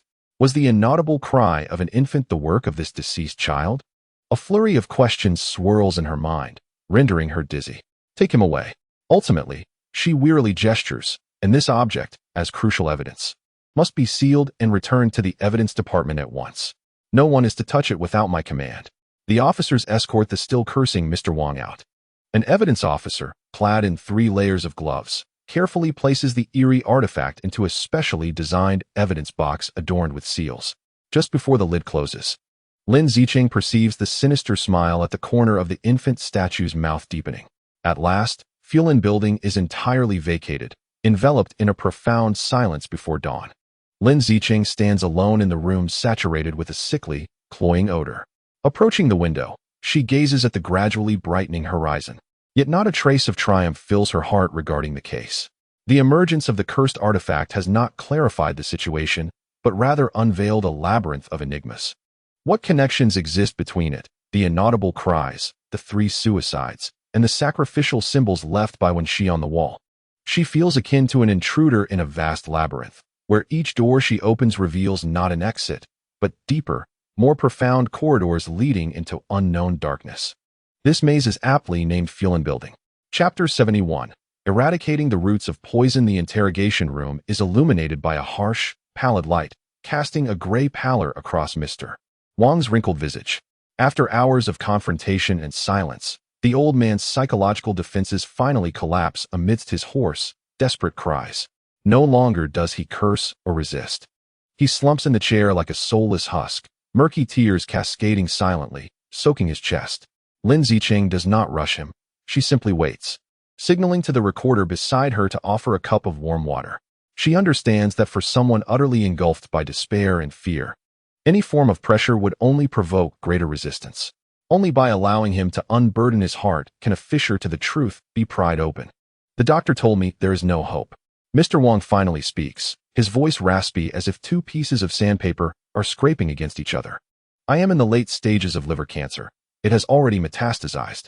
After undergoing chemotherapy twice, he had become nothing but skin and bones, suffering greatly and exhausting his financial resources. The doctor advised him to return home, suggesting he eat whatever he desired. He recounted a harrowing tale of a life relegated to the depths of despair by illness, a man who had toiled in Dragon Ball City for his entire existence, abstaining from smoking and drinking, only to be condemned to death in the end. He felt a profound sense of injustice, unwilling to accept his fate. I have labored my entire life without wrongdoing. Why must fate treat me so cruelly? Mr. Wang raised his head, his bloodshot eyes locking onto Lin Zicheng's. I do not wish to die. I fear death. I have yet to see my grandson attend university, nor have I held my great-grandchild. I refuse to depart this world without witnessing those moments. Lin Zicheng felt as though an invisible hand had gripped her heart tightly, leaving her at a loss for words. The hospital had declared there was no hope, but Mr. Wang resolved to seek alternative remedies. His voice grew hollow and distant, recounting how he had tried every folk remedy and consulted every so-called miracle healer, spending a significant amount of money without any improvement. I knelt in temples, praying fervently, my forehead bleeding from the intensity of my devotion, yet the deities turned a blind eye to my plight. The interrogation room was steeped in silence, broken only by the old man's labored breaths, reminiscent of a wheezing bellows. Just as despair threatened to consume him, a fellow villager secretly revealed a glimmer of hope while they played chess in the park. He said, "Just because the hospital cannot cure a disease does not mean it is incurable." Mr. Wang managed a smile that was more grotesque than sorrowful. Some people believe in science, others in fate. I believe in destiny, he said. If the time is right, the right person will come to extend one's life. Gui Mantong, Lin Zicheng whispered. Indeed. Gui Mantong, Mr. Wang nodded, a peculiar glimmer in his eyes. He provided her with an address, a shop in the old city selling Southeast Asian spices, claiming the owner could procure miraculous remedies for all ailments. This was the crucial information Lin Zicheng had been waiting for. Where is it located? What is the owner's name? How do you conduct transactions? She pressed on immediately. Mr. Wang appeared to have surrendered completely, responding to her every inquiry. He described in detail the location of the spice shop, named tacitly, and spoke of the proprietor, a jovial man in his 50s, slightly plump, known affectionately as Uncle Kun. I gave him all my savings, Mr. Wang recalled. Seeing my dire condition, he insisted that I must consult someone with spiritual insight. 3 days later, he instructed me to retrieve a package from an abandoned warehouse at the docks in the dead of night. The items were wrapped in red cloth, placed atop a decrepit oil barrel. He instructed me on the rituals, daily offerings of incense, using my own blood to nourish it, and constant prayers to banish the affliction. Mr. Wang's confession tore open a significant lead for the police. Lin Zicheng immediately ordered the establishment of a special task force, personally leading the effort, dividing her team into two. One unit proceeded to the Old City for round-the-clock covert surveillance of the tacitly spice shop, while the other began sifting through all immigration records and population data in the city, searching for a suspect matching Mr. Wang's description of Uncle Cohen. In the Old City, where chaos reigned and narrow streets intertwined like a spider's web, the task force members disguised themselves as tourists, vendors, and sanitation workers, laying a meticulous trap around the tacitly spice shop. The storefront of this establishment is modest, and the business appears rather lackluster. Yet, as Wang Bo aptly remarked, the proprietor known as Uncle Cohen sits within, perpetually smiling as he savors his kung fu tea, resembling an utterly ordinary retired neighbor. However, the surveillance team soon discerned something unusual. Despite the sparse clientele at Uncle Cohen's shop, a select group of well-dressed individuals, bearing expressions of urgency, would arrive at specific times each day. They never purchased any of the spices on offer. Instead, Uncle Cohen would usher them into a back room, where brief conversations ensued before they departed swiftly. Their vehicles, without exception, were luxurious and expensive. Concurrently, the intelligence unit relayed significant information. Through extensive data analysis of citywide surveillance footage and facial recognition technology, they successfully identified Uncle Cohen's true identity as Pan Ji-Cohen, a Hong Kong national with a history of smuggling offenses. He possessed no assets, yet he consistently rented a vast warehouse located in the Docklands industrial area. All evidence pointed to a singular conclusion. Pan Ji-Cohen was far from an ordinary spice shop owner. Behind him lay a meticulously organized smuggling network, dedicated to providing various specialized services to the affluent society of Longzhou City. In order to avoid alarming the suspect and to gather the most critical evidence, Lin Zicheng resolved to deploy an undercover officer to investigate further. The chosen candidate was a young investigator from the Criminal Investigation Department, named Jia, proficient in multiple languages and possessing an unremarkable appearance that rendered him virtually invisible in a crowd. He epitomized the ideal undercover operative. The task force fabricated a persona for him as a desperate businessman, beleaguered by financial woes and afflicted by an unusual ailment, seeking relief from medical professionals in vain. The following afternoon, Jia, his complexion pale and steps unsteady, entered the tacitly spice shop. "Boss, I need help," he exclaimed, collapsing at the counter with a hoarse plea. Pan Ji-Cohen lifted his eyelids and scrutinized him with a benign smile. "Young man, I only sell spices here, not cures. Turn right outside, there's a pharmacy." "That is futile. The hospital has declared me beyond help," Jia retorted, producing a forged medical report that appeared quite alarming, slapping it onto the counter. "A friend referred me here. He said you can summon a miraculous healer." Pan Ji-Cohen maintained his smile, yet his gaze sharpened. He did not examine the medical report, but leisurely lifted his teacup, blowing gently on the steam rising from it. "Young man, one can eat indiscriminately, but one must not speak carelessly. This is a legitimate business. I don't want to die. I have a wife and children to support." Jia's performance was infused with desperation and urgency. "Boss, I will pay any amount if you can save my life." Pan Ji-Cohen fell silent, his eyes fixed intently on Jia for a full minute, as if attempting to penetrate his very soul. Just as beads of sweat began to form on Jia's palms, Pan Ji-Cohen slowly set down his teacup. "What is your friend's name?" "He is called Hao Gu," Jia responded, naming a businessman who was indeed real but elusive, as prepared by the task force. Pan Ji-Cohen rose and retreated to the back room, making a brief phone call. A few minutes later, he emerged, his demeanor once again exuding an air of harmlessness. "Hao Gu, I remember him now. He purchased several pounds of high-quality agarwood from me." Pan Ji-Cohen gestured towards the door and, for the sake of Hao Gu, offered a piece of advice. "Young man, if you are unwell, seek a doctor. Do not place your faith in those dubious practices. Life and death are predestined, and wealth is determined by fate. One cannot force these matters." A heavy gloom settled over Jia as he recognized the formidable wariness of his counterpart. His initial probing had failed. However, this setback did not dishearten Lin Zicheng. She understood that dealing with such a cunning old fox required immense patience. Over the next 3 days, Jia reported to the spice shop daily, alternating between lamentations, pleas, and monetary temptations, portraying a businessman tormented to the brink of collapse by the specters of illness and death. At long last, on the fourth day, when Agia, with a face etched in despair, claimed to be coughing up blood, Pan Jikuan's demeanor began to soften. "Follow me," he commanded, closing the shop door and leading Agia into a previously sealed inner room. The dimly lit chamber was suffused with the same sweet, yet fishy scent that Lin Zicheng had encountered at Wang Bo's residence. At the center of the room stood a half-human, four-faced Buddha, surrounded by swirling incense. From a hidden compartment beneath the statue, Pan Jikuan retrieved a palm-sized wooden box. He opened it to reveal yet another miniature ghostly child. "This is an entry-level offering. Whether it can save your life depends on your sincerity and your connection with it," Pan Jikuan stated nonchalantly. "The price is 500,000, no negotiation. You know the rules of usage." Agia's concealed miniature camera captured every moment with crystal clarity. The evidence was irrefutable. "Boss, do you have anything more potent?" Agia restrained his excitement and continued to probe. "I've heard there are more effective variants that yield quicker results." A flicker of wariness crossed Pan Jikuan's eyes, but it quickly faded back to calm. "That kind of merchandise is beyond your means. You cannot afford it." He ceased further discussion, signaling the end of the transaction.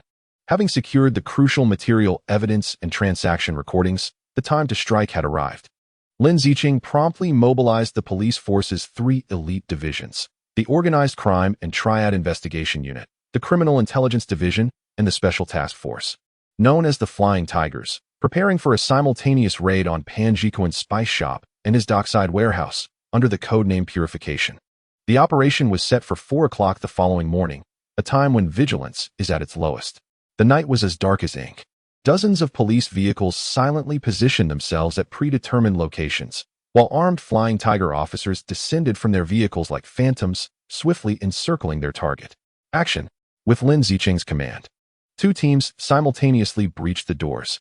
Inside the spice shop, Pan Jikuan, still enveloped in sleep, had no time to react before several Flying Tiger officers pinned him to the bed.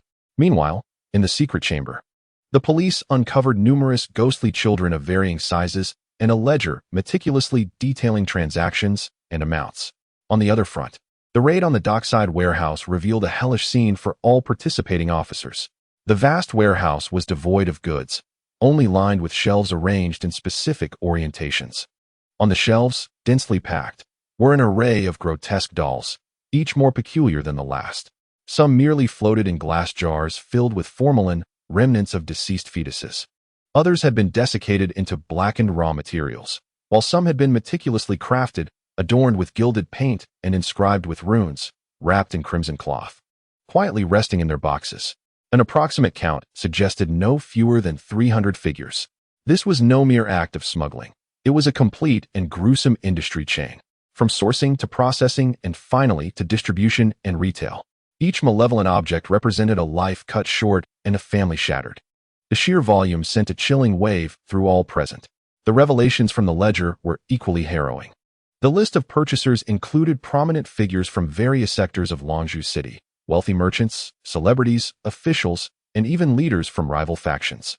Their motivations for acquiring these items varied: the pursuit of wealth, the desire for fortune, curses against adversaries, and even the fulfillment of some twisted obsession. This discovery escalated the gravity of the case. Lin Zicheng immediately ordered the ledger to be classified as top secret and reported urgently to the police chief. The higher-ups were incensed, ordering a thorough investigation without leniency. Days later, a grand ceremony of incineration took place, organized by the police at an outdoor cremation site on the outskirts of Longzhou City. Hundreds of confiscated grotesque dolls were neatly arranged, forming a small mountain. After a solemn chant by a priest, a legitimate religious figure summoned by the police, Lin Zicheng stepped forward and hurled a torch into the pile doused with gasoline. Boom! Flames shot skyward, illuminating half the night sky in a brilliant crimson hue. Amidst the inferno, the distorted infant effigies began to contort and melt, crackling ominously, while an indescribable stench of charred flesh filled the air. Many young officers turned away, unable to bear the sight. Yet, Lin Zicheng stood resolutely, facing the scorching heat head-on. She fixated on the blazing flames, as if wishing to etch this hellish scene into her memory forever. She understood that what was being consumed was merely the fruit. The seeds of such malevolence still lurked in the shadows of the city. The tragedy of Wang Bo, the greed of Pan Jikuan, the desires of those buyers. The inaudible cries from Fulin Building, and the eerie sacrificial symbol left by the counterfeit Wen Xi, all intertwined like a vast web woven from the malevolence of humanity. Today, she had merely severed one thread. Yet the entire net remained tightly woven above Longzhou City, impenetrable. Chapter 72. The city's revelry and the forgotten truth. The turmoil surrounding Fulin Building ultimately concluded in a manner almost absurd, emblematic of Longzhou City's style. As the last police car departed and sanitation workers washed away the final traces of the cordon with high-pressure hoses, sunlight poured unobstructed into the alley once shrouded in shadows of death. Residents who had fled in fear began to return one by one, buoyed by the official announcement that the gas pipeline had been fully repaired and all safety hazards eliminated. The elderly gathered beneath the banyan tree, setting up their chessboards, while vibrant garments fluttered on the balcony, basking in the sun once more. Everything seemed to have returned to normal. The inaudible cries of infants and the 3 harrowing incidents of plunging from heights appeared to be mere remnants of a collectively forgotten nightmare.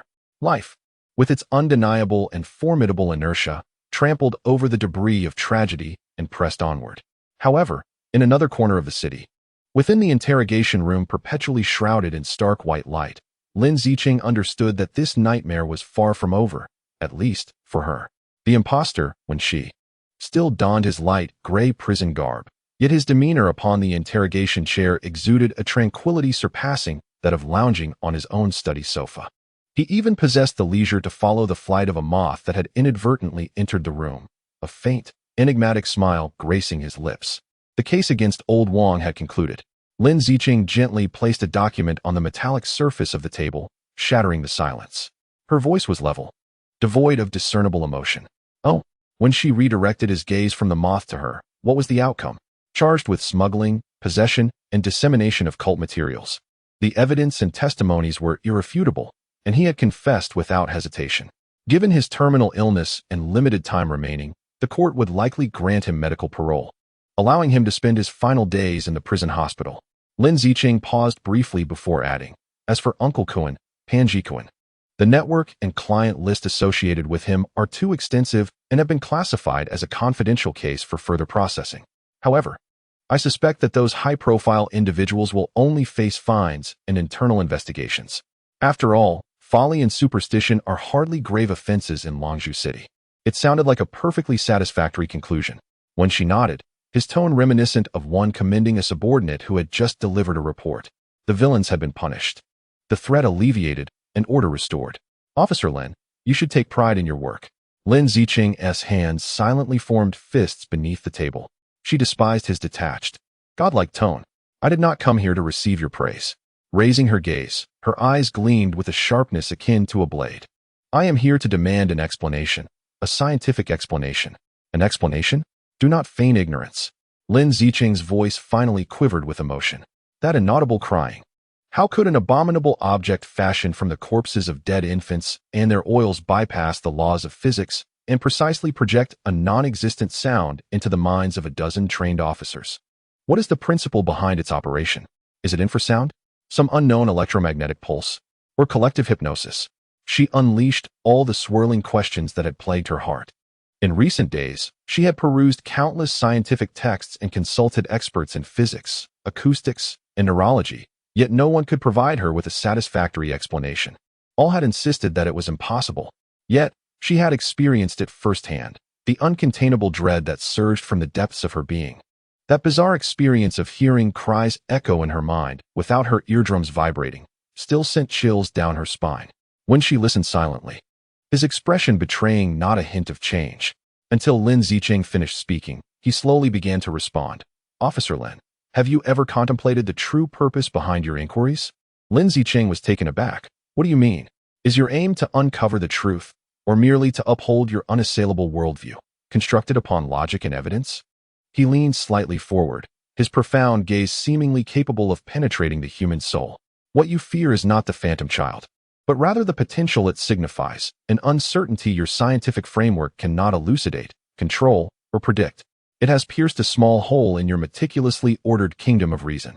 You yearn to seal it not for the sake of solving the case, but to restore your own sense of security. Each of his words struck Lin Zicheng like needles, precisely targeting her most concealed pain points. Absurd. Lin Zicheng instinctively retorted, I am a police officer. Pursuing evidence and truth is my duty. But what if the truth itself is absurd? Wen Xi chuckled, a hint of compassion in his smile. What if Wang Bo's desperate desire to survive, the lingering resentment of the deceased infant, and the accumulated negative emotions from decades of demolition in the Feline building collectively form a field? And that ghostly child merely serves as an antenna, a resonator, amplifying the frequency of this field into a signal that certain subconscious minds can receive? Field. Signal? Subconscious? Lin Zicheng furrowed her brow. This sounded more like theology than science. The end of science is theology, or rather, science that we have yet to comprehend. When she reclined back into his chair, Officer Lin, attempting to understand quantum entanglement through Newtonian mechanics, is destined to be futile. Why can you not accept a simpler explanation? What explanation? It simply occurs, just as flowers bloom and water flows. At a specific moment and place, when all conditions are met, an extraordinary event transpires naturally. You need not understand it. You merely need to accept it. Silence enveloped the interrogation room for an extended period. Lin Zicheng fixed her gaze upon him, trying to discern a trace of deceit on his handsome, tranquil face, but she failed. He resembled an unfathomable lake. No matter how large a stone you cast, it would not provoke a single ripple. So, you will tell me nothing, will you? After a long pause, Lin Zicheng spoke wearily. I have already conveyed all you need to know, when she replied calmly. Sometimes, the truth is not paramount. What matters is that the issue has been resolved. Your safety is assured, the citizens are secure, and that unfortunate elder will receive the medical care he deserves in his final moments. Officer Lin, is this not the best conclusion? Lin Zicheng rose silently and walked towards the door. She understood that this conversation, like all the others before it, had been in vain. She would never extract the definitive answer she sought from this man. As her hand was about to touch the doorknob, Wen Xi's voice resonated once more from behind her. Lin Zicheng. She paused momentarily, yet refrained from turning back. Do not cling to unraveling every enigma within your world. His voice, though soft, bore an uncanny penetrative quality. For when you gaze into the abyss gazes back at you. At times, it may even extend a hand towards you. 2. Special announcement. Special announcement. Sorcery resurfaces in Dragon Pearl City. The police join forces with renowned practitioners to incinerate 300 vengeful ghost infants. Exclusive revelation from Eastern Curiosities. Behind the ghost infant case at Fulian Building lies a tale of vengeance born from love's betrayal among the affluent. This week's film recommendation, The Evil Descends from the South Seas, crafted by the Asian horror film maestro Huang Bade, inviting you to experience the most genuine Hong Kong horror. Zhuomin tossed a stack of newspapers and magazines onto the CAF table, then swiped open her phone screen, thrusting a rapidly refreshing social media page towards Lin Zicheng. Look, my great hero, you are now the talk of the town. Zhuomin sipped her latte, her tone laced with mockery. Rumor has it that director Huang, who is set to make a film, has already cast the leading lady, this year's rising star, Zhou Huixiang. They've even hinted at inviting you as a special consultant for the film. How about it? Interested in visiting the set for some guidance, and perhaps collecting a signature? Lin Zicheng remained silent, merely perusing the rough-printed, sensational headlines of the publications. Each article exaggeratedly depicted that night, portraying the police as impotent brutes while the detained Uncle Kuan was transformed into a mysterious sorcerer from Southeast Asia. Uncle Wang's tale was adapted into several versions, some depicting him as a lone hero seeking vengeance, while others portrayed him as a heartbroken specter of love. As for the central evidence, the ghost infant, it was ascribed with various supernatural abilities. Some claimed it could soar through the skies, others insisted it could speak human language, and some even provided poorly edited supernatural photographs of it grinning in the dead of night. On social media, a bizarre carnival ensued. Under the hashtag of the Fulian Building Ghost Infant, countless jesters, image makers, and self-proclaimed witnesses crowded the digital space. Some crafted ghost infant emojis, while others earnestly debated whether the entity summoned by Uncle Wang was Tian Tonggu Man or Di Tonggu Man. There were even internet celebrities who, under the guise of investigating the Fulian Building at night, clandestinely infiltrated the site to conduct a poorly executed live stream of self-induced scares. The entire city was enmeshed in this cheap entertainment feast, spun from the threads of a real tragedy.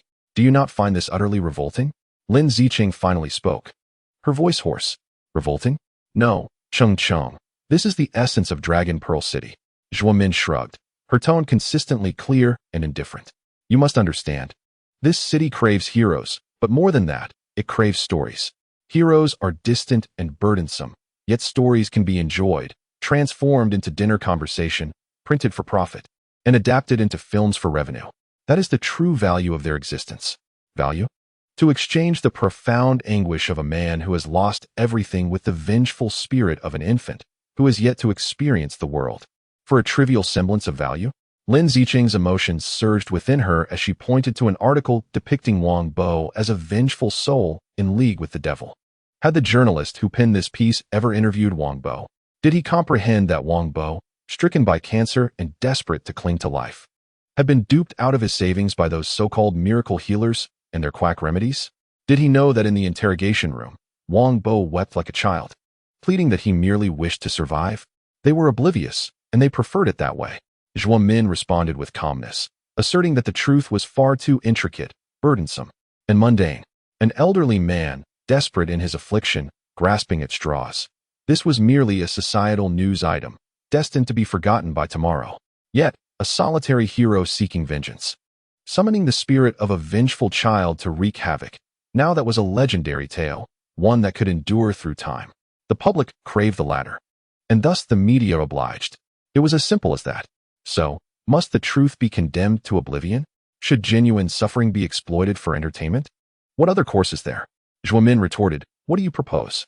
To hold a press conference and publicly disclose Wang Bo's medical records? Or perhaps to post the details of that infant, transformed into a ghostly entity, online? And then what?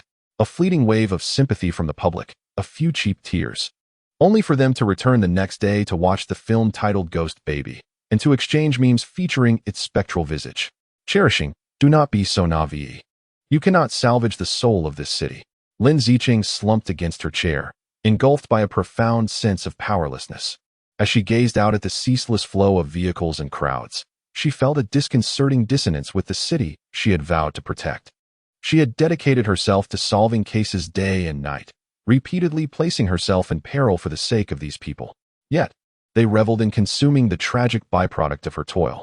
They had no interest in the truth. They sought merely an exhilarating narrative. Will that film truly be made? She inquired softly. Of course. I've heard the investors are already in place, a subsidiary of Eternal Entertainment, Zhuo Min replied casually. Eternal. Lin Zicheng's pupils dilated sharply. This name acted as a key, unlocking a long-sealed door within her mind. Eternal technology. The new drug, Angel. Mr. Zhong. The ship, Poseidon, that vanished into the open sea. In an instant, the eerie happenings at Fuling Tower, the tragedy of Wang Bo, and the media's revelry swiftly retreated from her thoughts. A far greater, colder, and more menacing shadow loomed over her consciousness anew. Zicheng, what is troubling you? Zhuo Min noticed the change in her demeanor. Nothing. Lin Zicheng shook her head, lifting her now cold coffee and gulping it down. The bitter liquid coursed down her throat, clarifying her once chaotic thoughts. She understood now. The ghostly child case was merely an interlude, a bloody, bizarre detour that had led her astray from the main course. As she and the entire police force, even the whole city, were captivated by this supernatural event, her true adversary was silently gathering strength, poised for the next assault. In the deep of night, the Major Crimes Unit office remained brightly illuminated. Lin Zicheng stood alone before a vast case relationship chart. At the center of this chart was no longer the Feline building, but rather the eternal life technology. From this focal point emanated countless clues, resembling an enormous spider's web. One line directed towards Zhao Jun and Mr. Zhong, highlighting their tenuous collaboration. Another pointed to the dismantled South American drug lord, the Snow Serpent, along with the crucial evidence that vanished with the death of the undercover messenger. A further line led to Long Wenyuan of the Xingyi Society, entwined in a mysterious connection with the eternal life technology through the Serpent Fund. Another line indicated the imposter Wen Xi, still held in the highest security detention room of the Major Crimes Unit, along with the unsolved enigma surrounding deep-sea exploration equipment he had left behind. Yet another, the most recent and concerning line, pointed towards the newly emerged Eternal Life Entertainment and the horror film soon to be shot, titled Ghost Baby. All individuals and occurrences seem to be drawn by an invisible thread, ultimately converging at a singular dark source. Gazing at this chart, the confusion and helplessness wrought by the Fulin building were supplanted by an icy, steely awareness. She finally comprehended the last words spoken by Wen Xi in the interrogation room. Sometimes, the truth is not of paramount importance. Indeed, the supernatural truth concerning the ghostly child is trivial to the citizens of Longzhou City, who yearn for entertainment and thrill. After their revelries, they will swiftly forget, turning their attention to the next sensational topic. Nevertheless, some truths must be relentlessly pursued. These truths lie hidden beneath the facade of urban revelry, quietly expanding and attempting to control everything through drugs and deceit, an insidious empire known as eternal life. This city may choose to forget, may indulge itself to the point of demise, but she, Lin Zicheng, shall never waver. Approaching her desk, she opened the lowest drawer and retrieved a sealed dossier. The cover bore the two characters, and Qi, the caged canary flitting between Zhao Jun and Mr. Zhong, the most perilous double-edged sword she had long set in motion but had yet to wield due to the ghost child case. Outside, the neon lights of Longzhou City continued to flicker, painting the night sky in a dreamlike haze. Beneath this facade of false prosperity, no one was aware that a genuine war, one that would determine the city's fate, was poised to commence anew in silence. Chapter 73. Testimony from Hell Section 1. The confessing girl. The reception hall of the Longzhou City Public Security Bureau was always bustling, filled with the cacophony of voices. However, when that girl stepped inside, the despair and fear radiating from her seemed to create an invisible vacuum, freezing the very air around her. She appeared to be in her early 20s, her complexion as pale as parchment, and her frail body enveloped in an ill-fitting, faded old coat. Her gaze was vacant, as if half of her soul had been siphoned away, leaving only the most primal fear. Approaching the reception desk, she hesitated, her lips moving for an extended period before she uttered, in a voice barely above a whisper, I surrender." The officer behind the desk lifted his head, momentarily taken aback by the sight before him, accustomed as he was to various scenarios. "Miss, please take your time. What crime have you committed?" "I have killed someone," she replied, her voice laced with a fractured tremor, yet each word was strikingly clear. "I killed Wen Xi." The name Wen Xi resonated like a jolt of electricity, instantly igniting the nerves of the entire homicide division. Half an hour later, Lin Zicheng sat behind the one-way glass of the interrogation room, his expression grave as he observed the girl within. Since the discovery of Wen Xi's body in the water tank of Fulin building and the arrest of the imposter, this case had become a lingering enigma. They understood that the imposter was the prime suspect, yet direct evidence of the true murderer remained elusive. The imposter's ominous remark in the interrogation room, "Go investigate that dead person, he is no saint," felt more like a taunt and a prophecy. Now, that prophecy had come to fruition. A self-proclaimed murderer sat before them. Inside the interrogation room, veteran officer Lao Chun was leading the inquiry. The girl identified herself as Lin Xiaoya, a university student who had been missing for several months. "You claim to have killed Wen Xi. When did this occur? Where?" Lao Chun's tone was deliberately calm. Lin Xiaoya trembled more violently, as if ensnared in a horrific recollection. "Perhaps a little over a week ago. In his hell?" "Hell. He has a secret underground chamber in the outskirts." Tears welled in Lin Xiaoya's eyes, mingling with boundless terror. "He is a devil, a perverse man who delights in imprisoning women. I was confined there for 3 months." For the next half hour, Lin Xiaoya recounted a chilling tale. The seemingly handsome, affluent, and accomplished researcher at Haishan Pharmaceuticals, Wen Xi, was in fact a demon with an insatiable desire for control and sadism. He lured young girls, imprisoning them in that isolated underground chamber, subjecting them to unspeakable torment. "I was not the only one," she sobbed uncontrollably. "There was another girl named Xiaomei. We were held together. Wen Xi often beat us. Once, Xiaomei was killed simply for resisting." Lin Zicheng's heart sank. He buried Xiaomei's body in the dirt of the underground chamber. Lin Xiaoya continued, "From that day on, I knew if I did not escape, I would be the next to die."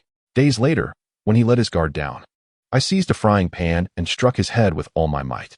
He collapsed, and I snatched the keys, unlocking door after door, desperately fleeing. I was terrified. I did not know what to do. Lin Xiaoya curled up, her hands clutching her head in anguish. I ran for a long time, hiding outside for several days. I dared not report the incident, for I feared that you would perceive me as a murderer and cast me into confinement, particularly since I genuinely took his life. The tale concluded, and an oppressive silence enveloped the interrogation room. Each utterance felt like a shard of ice, chilling to the bone. Lin Zicheng rose from her seat and approached the door of the interrogation chamber, pushing it open with resolve. She settled beside Officer Chun, fixing her gaze upon Lin Xiaoya. What you have stated, we shall verify. Her voice was calm yet incisive, though a significant doubt loomed. You claim you killed him in a basement on the outskirts, yet why then did his body surface in the water tank of the Fuelin building in the city? Who transported him there? This inquiry pierced the core of her confession with the precision of a dagger. Lin Xiaoya looked up in bewilderment, her eyes brimming with confusion and genuine helplessness. I do not know, truly I do not. After I struck him, I fled and never returned to that place. I was unaware he had been discovered until I saw the police announcement on the news today. Her reaction did not suggest deceit. What transpired in that basement after Lin Xiaoya's escape and when she's demise? Who entered that space? And who, with an exceedingly professional and peculiar method, disposed of the body, ultimately leading the police to uncover this entire affair? The visage of the counterfeit Wen Xi, confined in another interrogation room and perpetually adorned with a smirk of mockery, abruptly surfaced in Lin Zicheng's mind. Chapter 2. The Quest for the Gates of Hell. Regardless of the ambiguities in Lin Xiaoya's testimony, the pressing matter was to locate the alleged secret basement. Should such a basement exist, and if it indeed concealed another corpse as she claimed, the entire nature of the case would undergo a profound transformation. However, this posed a new dilemma. Lin Xiaoya had been imprisoned for 3 months, predominantly in darkness, rendering her perception of the outside world exceedingly vague. She only recalled being blindfolded and shoved into a vehicle, which traveled for a considerable duration over a bumpy road. Unlike any within the city, I only remember that there seemed to be a river nearby, with the sound of water audible at night. The farm was quite dilapidated, and there was a large gnarled tree in the yard. It was eerily quiet, almost devoid of vehicle sounds. She strained to recollect, yet the fragments she could offer were scant. These clues were far too broad. The suburban region of Longzhou City was extensive, with no less than 80 locations fitting such a description. Lin Zicheng wasted no time. She resolved to employ the simplest yet most effective strategy, a manpower-intensive approach coupled with advanced technological scrutiny. She mobilized all available personnel, delineating potential areas on an electronic map based on several primary rivers in the suburbs. Concurrently, she requested support from police drones to survey from above, utilizing image recognition technology to meticulously search for sites that matched the characteristics of abandoned farms and gnarled trees. 2 days elapsed, and the search felt akin to sifting for needles in a vast ocean, yielding no results. The younger officers began to lose heart, whispering among themselves whether the girl, Lin Xiaoya, might have conjured this narrative as a product of psychological trauma or fabricated it to shield the true perpetrator. Lin Zicheng, too, felt the weight of immense pressure. Nevertheless, she held steadfast to her intuition. Lin Xiaoya's portrayal of her fear seemed utterly genuine, and the words of that impostor Wen Xi still echoed in the air. Everything unfolded with an uncanny precision, reminiscent of a meticulously crafted script. On the afternoon of the 3rd day, the team assigned to investigate the Baisha River area in the western suburbs reported their findings. In a nearly forgotten hilly region, they stumbled upon an abandoned farm, completely concealed by overgrown weeds and trees. High-definition images transmitted by a drone revealed a massive, crooked old locust tree standing in the farmyard. Chapter 3. The buried Sin. Li Wei hurriedly led a contingent to the site. The condition of the farm exceeded his direst expectations. Crumbling walls and waist-high weeds surrounded them, while the air was thick with the stench of decay and dampness. Its remoteness was appalling, situated several kilometers from the nearest road, accessible only by a dirt path long since reclaimed by wild grass. The team scoured the main house, uncovering nothing but layers of dust and cobwebs. Split up. Watch your step and look for any entrances to a basement, Li Wei commanded over the radio. Ultimately, it was within a half-collapsed barn that a diligent team member noticed a cement slab that differed slightly in color from the surrounding ground. 8 officers worked in unison to shift the heavy slab, revealing a dark opening. A foul odor, mingled with blood, excrement, and mold, surged forth, overpowering their senses. This is it, Li Wei declared. Forensic experts and technicians donned the highest-grade protective masks and descended first, followed closely by Li Wei. The narrow staircase led underground, where light was swallowed whole. Upon activating a powerful flashlight, the sight that greeted the officers elicited sharp intakes of breath. The chamber, approximately 20 square meters in size, boasted no windows, with walls and floors made of rough cement. In one corner lay a filthy mattress, beside it a makeshift toilet overflowing with waste. Handcuffs and chains hung from the walls, stained with dark brown, desiccated blood. The nauseating odor intensified. Everything here matched Lin Xiaoya's description to the tiniest detail. "Captain, look here." A technician pointed to the ground beside the mattress. Disturbed soil bore signs of recent activity, its hue fresher than the surrounding earth. Without needing further elaboration, everyone comprehended the implication. Li Wei instructed his team, "Dig." Two officers cautiously began excavating with entrenching tools. Soon, a more potent stench wafted upward. When a heavy black industrial garbage bag was unearthed and subsequently tore open, revealing a pale, slender arm, silence enveloped the group. "This is Xiao Mei," Li Wei concluded, recognizing her as the second victim from Lin Xiaoya's narrative, a girl forgotten by the world. Meanwhile, the technical team made further discoveries in the basement. They extracted fingerprints belonging to Wen Xi and Lin Xiaoya from the walls. On the ground, a severely deformed frying pan was located, its bloodstains, upon rapid testing, matched Wen Xi's blood type perfectly, while Lin Xiaoya's clear fingerprints were found on the handle. All the physical evidence has formed a complete and unbroken circle. Lin Xiaoya did not lie. Her experiences were far more harrowing than she described. Wen Xi, that seemingly polished elite, is indeed a thoroughgoing demon. Chapter 4. The Unsolved Mystery. Upon returning to the city bureau, Lin Zicheng gazed at the restructured case relation diagram on the whiteboard, lost in contemplation. Wen Xi's crimes are irrefutable. He unlawfully imprisoned, abused, and murdered the girl Xiao Mei. With ample eyewitness and material evidence, the case could be closed. Lin Xiaoya's actions could be entirely classified as justifiable self-defense under prolonged unlawful captivity and abuse. The prosecution is highly likely to refrain from pressing charges against her. Though her life bears immense scars, she may at least glimpse the light of day once more. Almost all clues on the whiteboard have found their answers.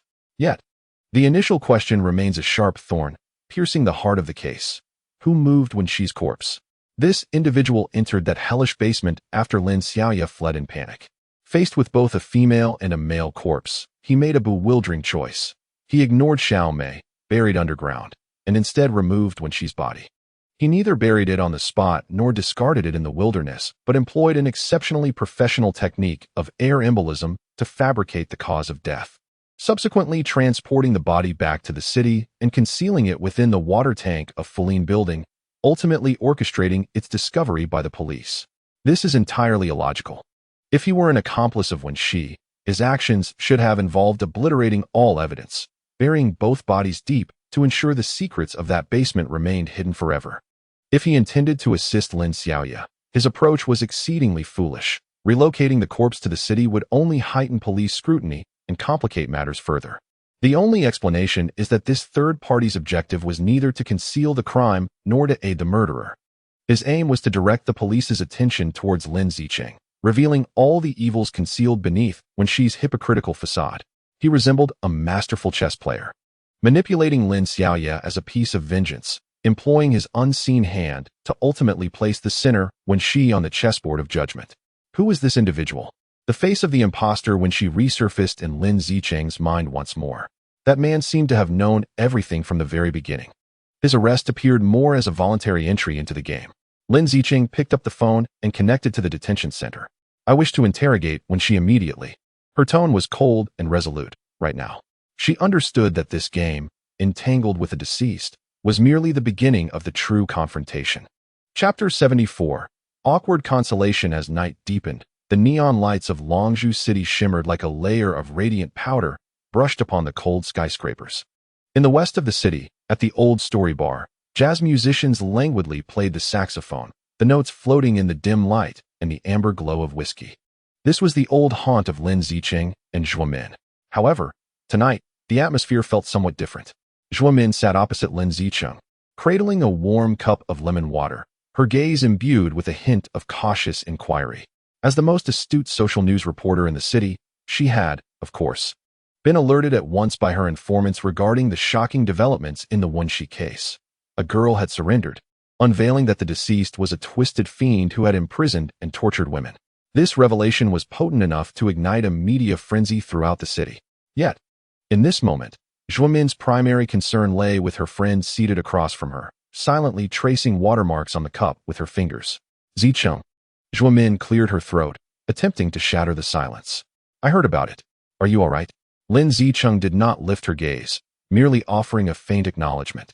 Her thoughts lingered in the hellish basement from earlier that day, haunted by the hollow, despairing eyes of a girl named Lin Xiaoyu. She could still detect the lingering stench of hell, a grotesque amalgamation of blood and mildew, clinging to her, regardless of how many times she had bathed. I'm so sorry. Zhuo Min's voice dwindled, saturated with guilt. I truly had no idea when I introduced him to you. It's not your fault, Lin Zicheng interjected, finally raising her head. Her eyes were calm, yet beneath that tranquility roiled a tempest of exhaustion and self-doubt. You merely introduced me to a freelance writer named Wen Xi. Who could have imagined that identity was a facade? The real Wen Xi was a beast. She lifted her glass and downed the whiskey in one gulp. The fiery liquid seared her throat but failed to dispel the chill within her heart. It was indeed a source of sorrow, yet even more so, embarrassment. Lin Zicheng, the youngest leader of the serious crimes unit in Longzhou City, a rising star within the police force, the very embodiment of rationality and logic, had found herself entangled with a man of uncertain identity, dating him, even developing a sense of dependence on him. Yet all the while, he had been manipulating her, toying with her like a marionette. Ironically, the true victim, whom she had once doubted, turned out to be a demon more brutal than any criminal she had ever encountered. This felt akin to a cruel jest, a grand, merciless farce, and she was the most ridiculous jester upon that stage. What do you plan to do? Zhuo Min inquired cautiously, her reporter's instinct urging her to unearth more details, yet her friend's state rendered her hesitant to probe that already scabbed wound. What to do? Lin Zicheng chuckled self-deprecatingly. Business as usual. Lin Xiaoyu acted in self-defense. That much is practically assured. The true Wen Xi was heinous, deserving of his fate. Now, the only unresolved mystery is the imposter. She paused, her gaze sharpening, as if addressing Zhuo Min and herself simultaneously. I shall pry open his mouth to discover who he truly is and what he desires. But why would he do this? Zhuo Min posed the question that lingered in the minds of all. He went to such lengths to assume Wen Xi's identity, to approach you, and then employed such elaborate means to expose Wen Xi's crimes. What could he possibly gain from this? He is like a specter, a ghost executing judgment, Lin Zicheng replied, her honesty unwavering. I do not know. She leaned against the sofa, shutting her eyes as the visage of that imposter in the interrogation room surged uncontrollably in her mind. He always maintained such composure, a barely perceptible smile gracing his lips, as if everything were within his grasp. His gaze upon her did not resemble that of a man observing a police officer, but rather that of one scrutinizing a promising pupil or an intriguing plaything. This sensation sent chills down her spine. Perhaps he bore no malice at all. Zhuo Min daringly speculated that he merely wished to unveil a villain through rather extreme means. After all, the outcome seemed favorable, did it not? A demon had perished, and an innocent girl had been rescued. Justice achieved? Lin Zicheng opened her eyes, her gaze icy. Zhuo Min, have you forgotten the fate of Liu Mo? Have you forgotten his so-called rules? In his realm, there existed neither law nor procedure, only his own brand of judgment. Today, he may condemn a recognized scoundrel. Tomorrow, he could pass judgment on anyone he deemed guilty. Such a man is 100 times more dangerous than Zhao Jun, the openly deranged.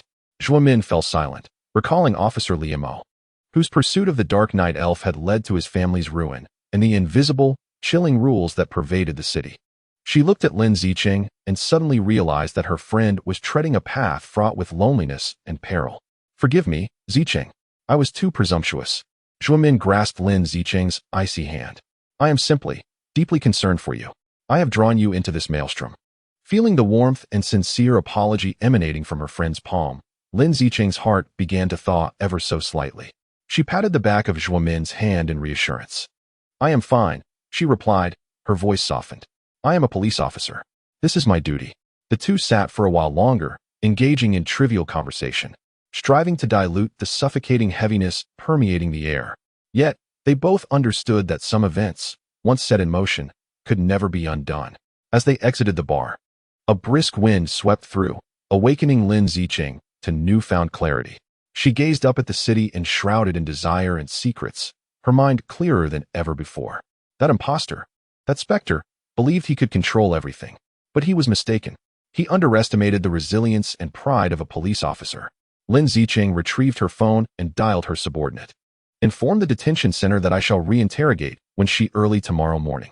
Additionally, procure all relevant documents for me, the most detailed available.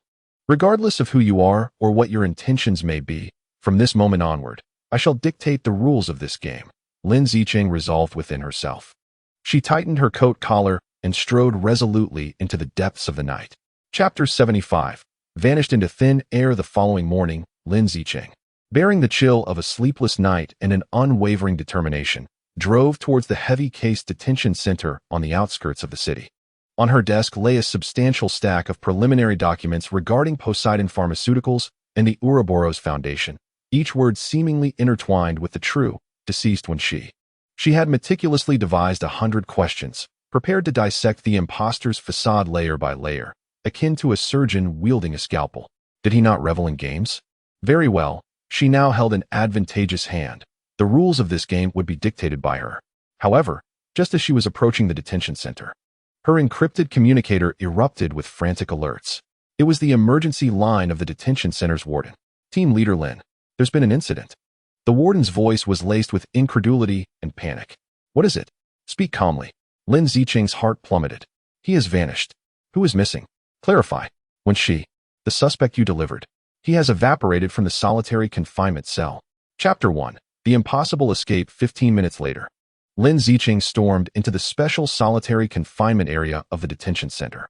The air was thick with a heavy, absurd atmosphere. The alloy door of the confinement cell was securely locked, with no signs of tampering on the password and iris recognition systems. Inside the room, there lay a single bed, a stainless steel toilet, and 4 smooth walls, devoid of any crevice for climbing. The sole ventilation outlet was fortified with 3 layers of steel mesh, the grid smaller than a baby's fist. Yet, that man, the suspect known as Wen Xi, had simply vanished into thin air. What about the surveillance? Lin Zicheng's tone was as frigid as the floor of the confinement cell. We checked. We reviewed it dozens of times. The warden, drenched in sweat, pointed at the monitor in the surveillance room. From the moment you left last night until the routine check at 7 this morning, no one entered or exited this cell. No one. The footage shows him lying down at 9 o'clock last night, covered by a blanket, and then this morning. When we opened the door, the bed was empty. The technicians retrieved the surveillance footage. The image, crystal clear, captured the room from an overhead angle with no blind spots. Lin Zicheng fixated on the screen, observing the figure lying down at precisely 9 o'clock, enveloped in his blanket, and then the image froze for an excruciating 10 hours. As dawn broke at 7, 2 guards entered, lifted the blanket, and found it utterly vacant. This is impossible. This completely defied everything Lin Zicheng understood about the laws of physics and criminal investigation.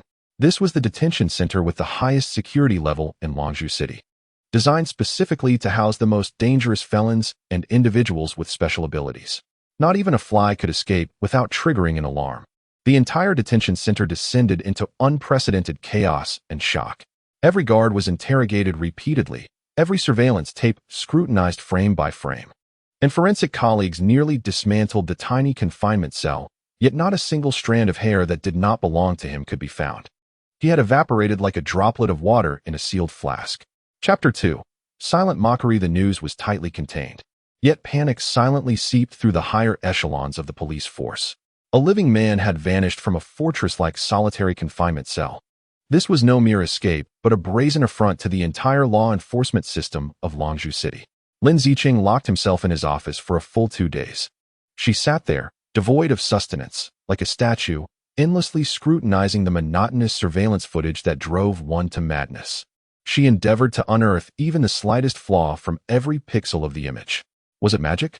An unknown supernatural ability? Or a deception utterly beyond her comprehension? Time and again, she dialed the number left by the counterfeit Wen Xi, only to be met with the cold, emotionless tone of a disconnected line.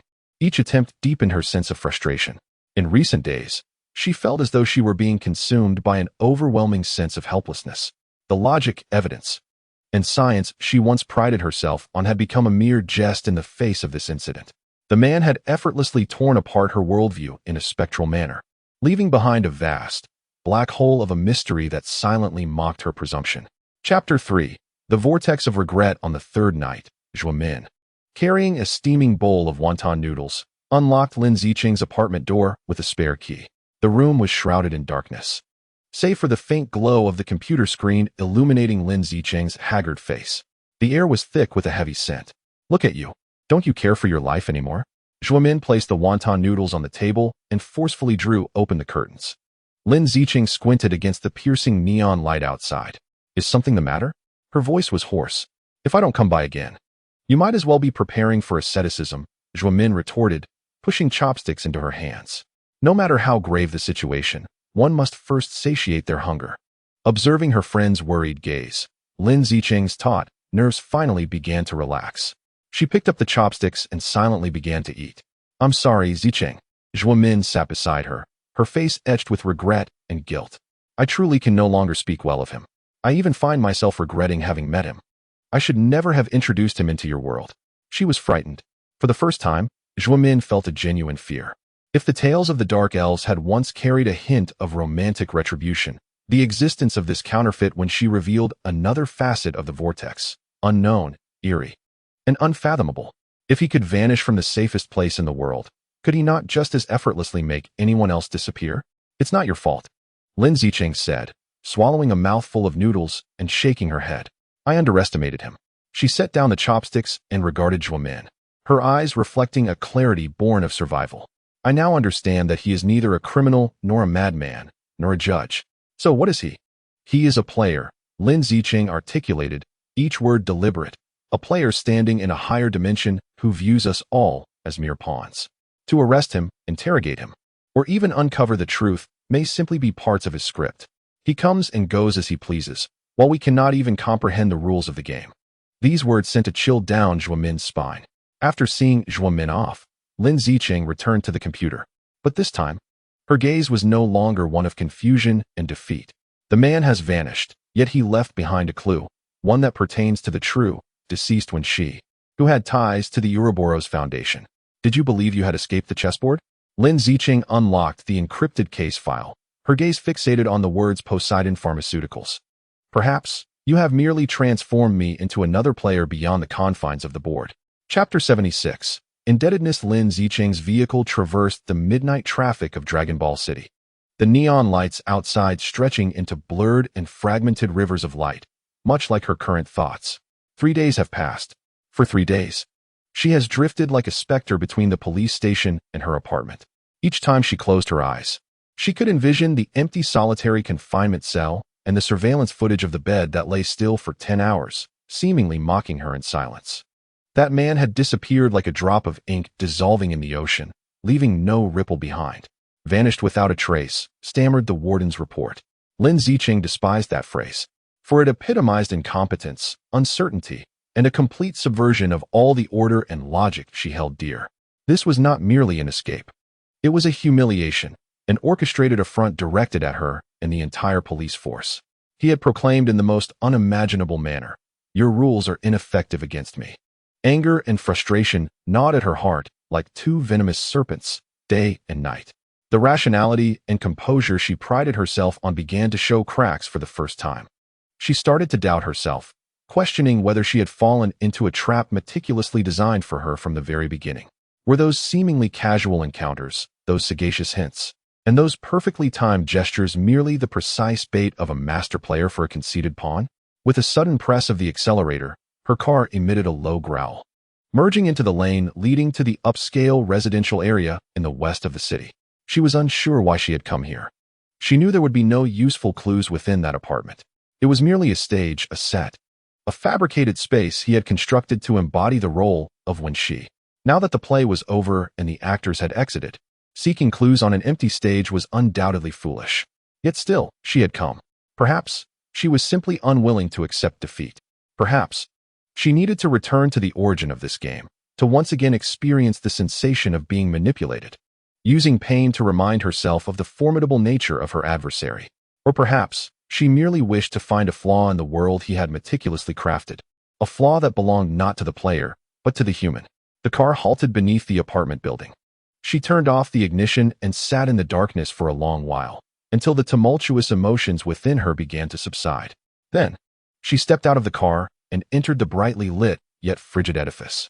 This was his solitary, tangible legacy. Standing at the apartment door, she input the code, a sequence of numbers that was the reverse of her birthday. This revelation caused her finger to linger over the confirmation key for a considerable time. Her heart a swirl of mixed emotions. Was this an act of thoughtfulness or a masterful irony? She could no longer discern. Taking a deep breath, she pushed open the door. The apartment remained as tranquil as ever, its heavy curtains blocking out the sunlight and enveloping the entire space in a dim, isolated ambience. The air bore no trace of human presence. Only a faint scent reminiscent of high-end wooden incense mingled with cleaning agents. Clean and dignified, yet hauntingly desolate. This time, Lin Zicheng did not enter with the scrutinizing gaze of one in search of evidence. Rather, she approached as a late but genuine visitor, meticulously observing this fictitious world meticulously crafted by Wen Xi. She donned shoe covers and stepped inside. The living room was furnished with simplicity and taste. Gray imported fabric sofas and sleek black metal bookshelves. Everything resonated with the aesthetic of an intellectual elite. Yet, as she drew closer, she discerned that this taste was more akin to a carefully calculated facade. The shelves overflowed with lavishly bound works of philosophy and history, from Kant to Foucault, and from the Republic to Meditations, nearly all from the same prestigious publisher. She pulled one from the shelf. The pages were pristine, devoid of any creases from previous readings, exuding the raw scent of ink and paper. They seemed more like expensive ornaments than sources of intellectual nourishment. Adorning the walls were several prints in the style of Monet, their blurred light and vibrant colors tastefully embellishing the white walls. Yet their overly standardized nature rendered them devoid of personality, akin to what one might find in any five-star hotel lobby. She proceeded to the kitchen and opened the double-door refrigerator. Inside were merely a few bottles of imported mineral water from Fiji, a box of fresh lemons, and a small bottle of organic milk, all arranged with meticulous precision. The kitchenware was an entire set of top-tier German brands, the knives lined up on the rack, sharp enough to reflect light, yet pristine as if they had never encountered the warmth of human life. This kitchen, much like its owner, was clean and dignified, yet chillingly devoid of vitality. As she walked slowly, her gloved fingers traced the edge of the television cabinet, leaving a fine layer of dust in their wake. She then ran her fingers along the top of the bookshelf, encountering the same even, fine dust. Indeed, this place bore witness to little habitation. It was a model room, a theatrical set, a space designed to convince her of Wen Xi's existence. This revelation struck like a rusted key, forcefully prying open the floodgates of Lin Zicheng's memories. Scenes from the past surged forth uncontrollably, with unprecedented clarity. She recalled her first visit here, burdened with exhaustion and confusion over the mountain beast case.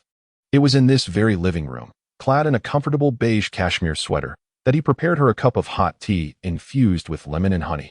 And with his unique perspective, seemingly able to see through everything, he untangled her chaotic clues with remarkable clarity. "You are too fixated on finding motives," he had said. "But for some existences, the act of living itself is the motive."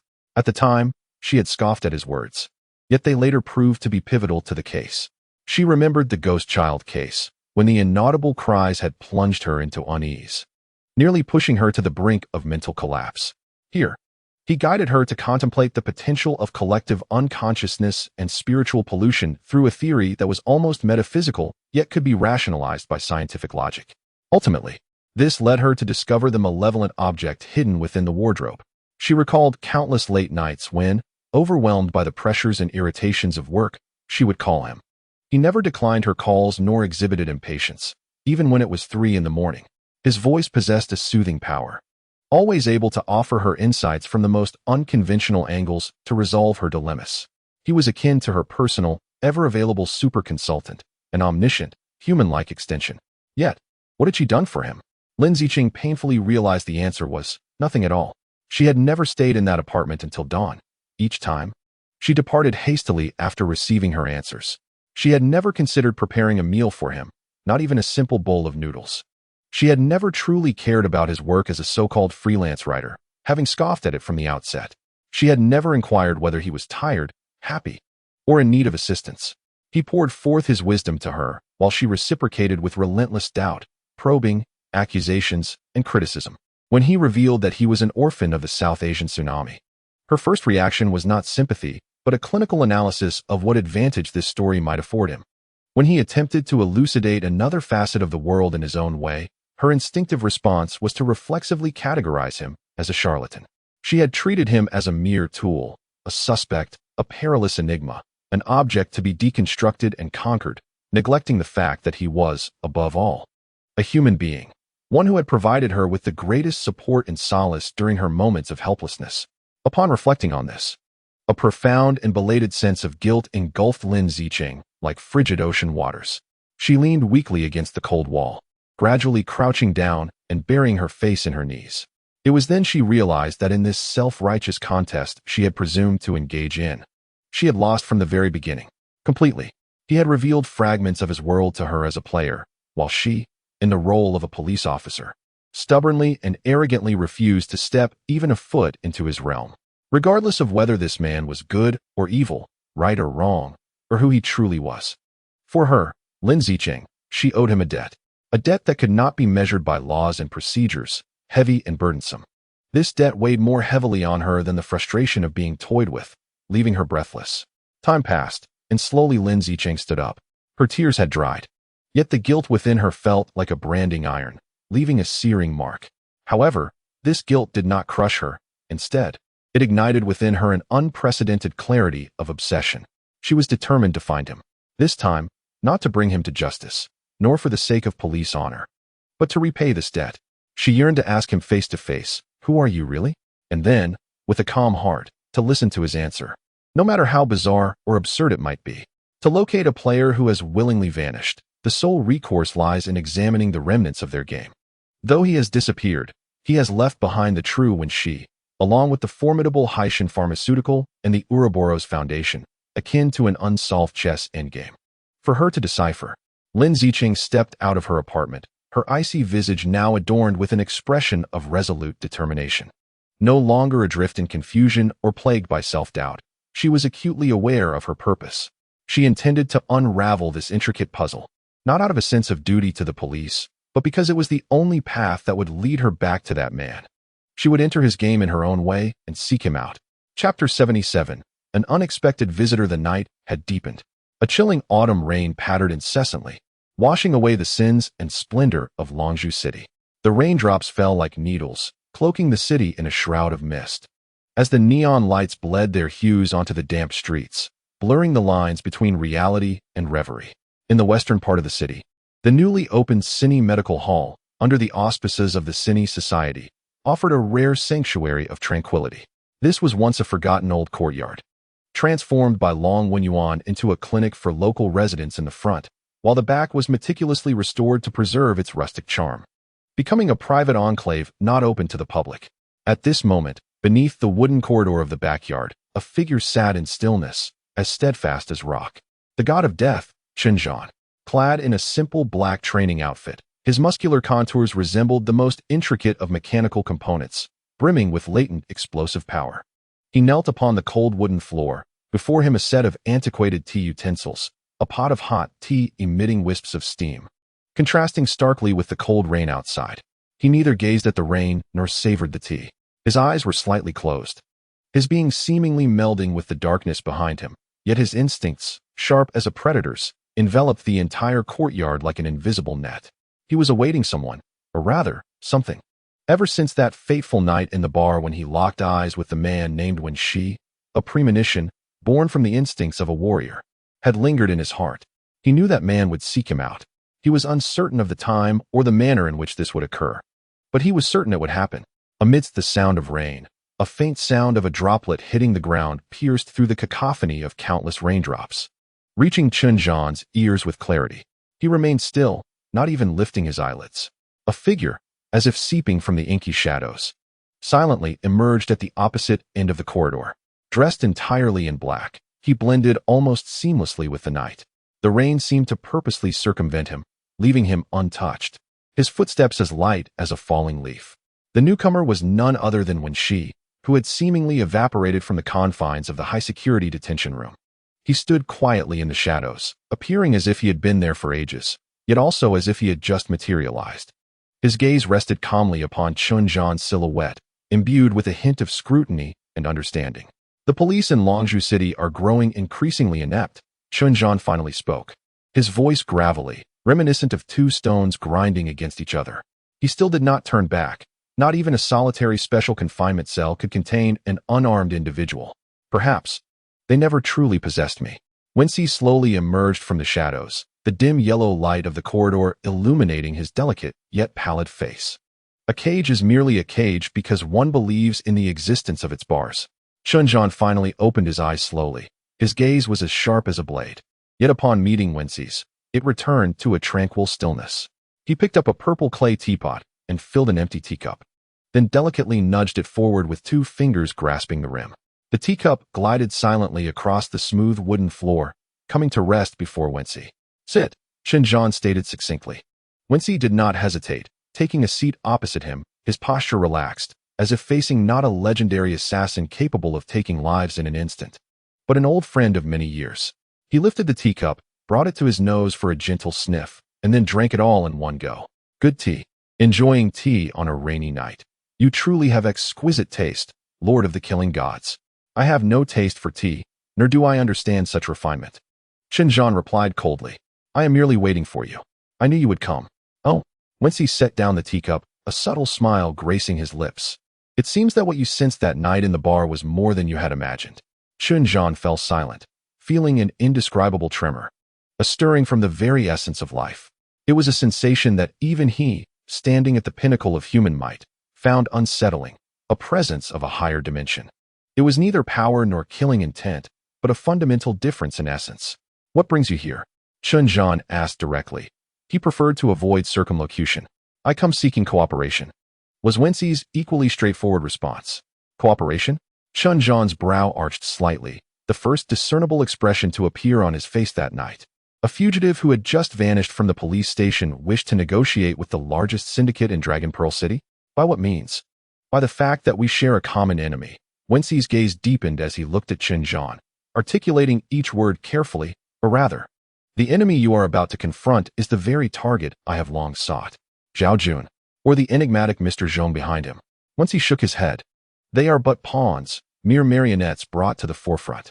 What I seek is the mastermind pulling the strings behind them, the organization known as Eternal Life Technology and the Ouroboros Foundation. Chun Zhan's pupils constricted sharply. He had heard that name from Long Wenyan. It was their most guarded secret, the ultimate goal they had endured for so long in pursuit of the future. Yet this man before him casually uttered it. I need your intelligence, Wen Xi continued, his tone calm, yet imbued with an undeniable force, especially regarding everything Mr. Ghost had gathered about Eternal Life Technology in South America. In exchange, I can reveal truths you wish to know but could never uncover.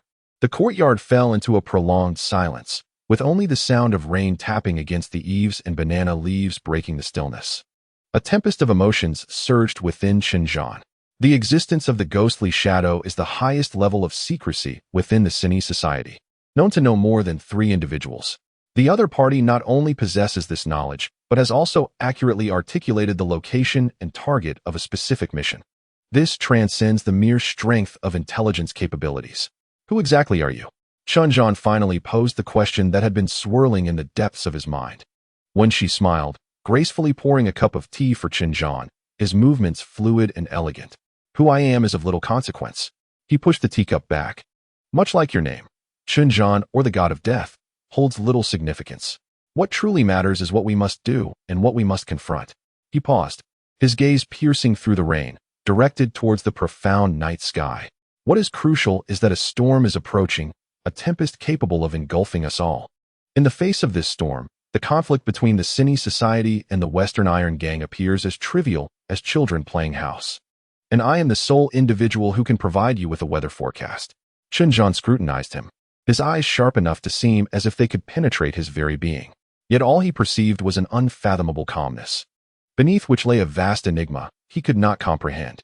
He admitted that this man had stirred something within him, not due to any arcane rhetoric, but because of the core secret he had unveiled about the Cine society. This indicated that the other party possessed intelligence sources beyond their imagination and that their collaboration indeed held immeasurable value. I cannot make this decision. After a prolonged silence, Xinjiang spoke in a deep voice. I must report to Mr. Long. Of course, when she appeared to have anticipated this response. I trust that Mr. Long is a wise leader who will make the right choice. I have merely come to extend a preliminary greeting and to ascertain the caliber of our potential ally.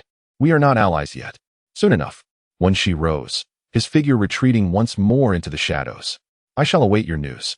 Please convey my regards to Mr. Long. Before the words had fully left his lips, his silhouette had completely melded into the darkness, as if he had never existed. Only the cup of tea he had poured for Xinjiang, still emanating warmth, bore witness to the reality of their recent encounter. Xinjiang remained seated, motionless for a considerable time. He lifted the cup and drank it in one go. The tea was warm, akin to the enigma left behind by that man, stirring complex ripples in his cold world, one that only believed in power and slaughter. He understood that the night in Longzhou City would irrevocably change from this night onward. He, along with the Cine society to which he pledged his loyalty, had unwittingly become ensnared at the heart of this game. Chapter 78. The King's Consideration. The rain had ceased. Dragon Pearl City, cleansed of dust, appeared particularly desolate beneath the night sky. The glass curtain walls of the skyscrapers resembled vast sheets of obsidian, reflecting the city's brilliant lights while also mirroring an endless, profound solitude. In the city ring, atop the headquarters of Longyu Group, at the highest level, before the expansive floor-to-ceiling windows, Long Wenyuan stood with his hands clasped behind his back, quietly surveying the dazzling steel forest below. He donned a well-tailored white shirt, devoid of a tie, with his sleeves casually rolled up to his forearms, revealing an exquisite yet understated wristwatch. The entire design of the office mirrors its occupant, calm, precise, modern, imbued with a sense of rational order. Upon the expensive ebony desk from Mengasi lay only a few essential documents and an intercom, devoid of any superfluous embellishments. This space resembled less the office of a crime lord and more that of a chess master, meticulously crafted as an observatory for one who harbors an absolute desire for control over the world. The door to the office was silently pushed open, and the enigmatic figure of Xinjiang entered, having changed out of his drenched training attire into a similarly dark ensemble. He retained an aura of sharpness akin to a drawn blade. He approached. Xinjiang's voice shattered the tranquility of the office. Long Wenyuan did not turn, his gaze still fixed on the vibrant nightscape beyond the window. Please, take a seat. Xinjiang complied, settling onto the sofa with measured grace, his back straight, as if he were a silent statue. Relate the events to me in their entirety. Long Wenyuan's tone remained calm, devoid of any emotional fluctuation. Xinjiang, without a hint of hesitation, recounted his encounter with Wen Xi, from her quiet arrival to each exchanged word, culminating in her spectral disappearance. His remarkable memory recounted the events with near mechanical precision, void of any personal sentiment, akin to a finely tuned recording device.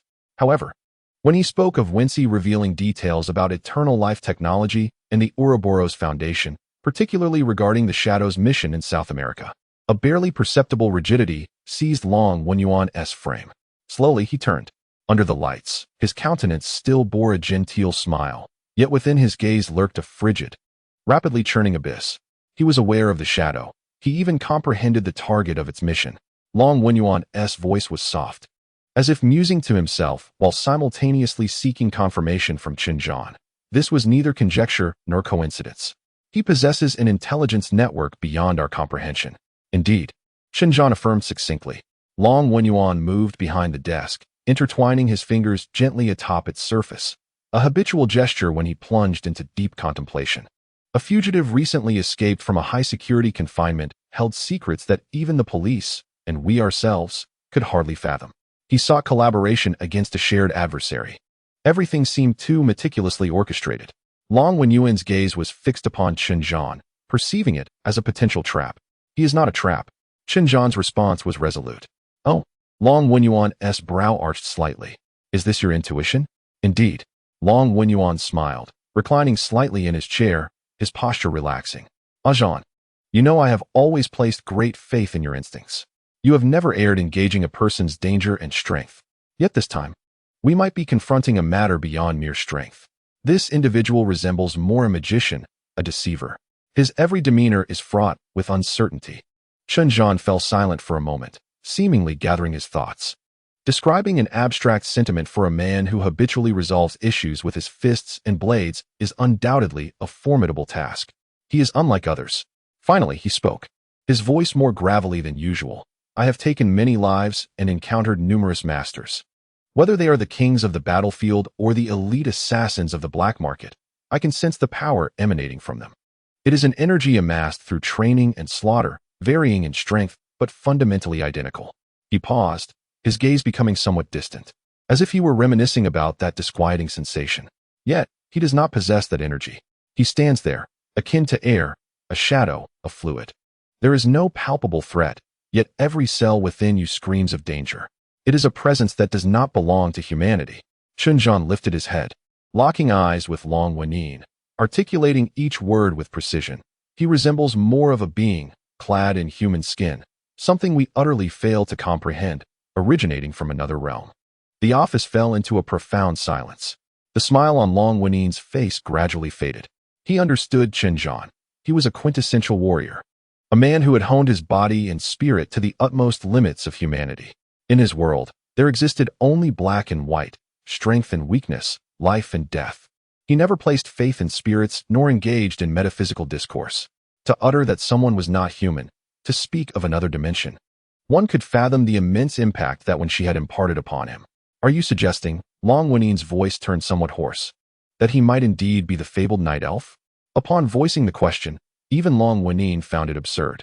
He was a surgeon educated at the highest echelons of science, a captain of a commercial empire grounded in data and logic.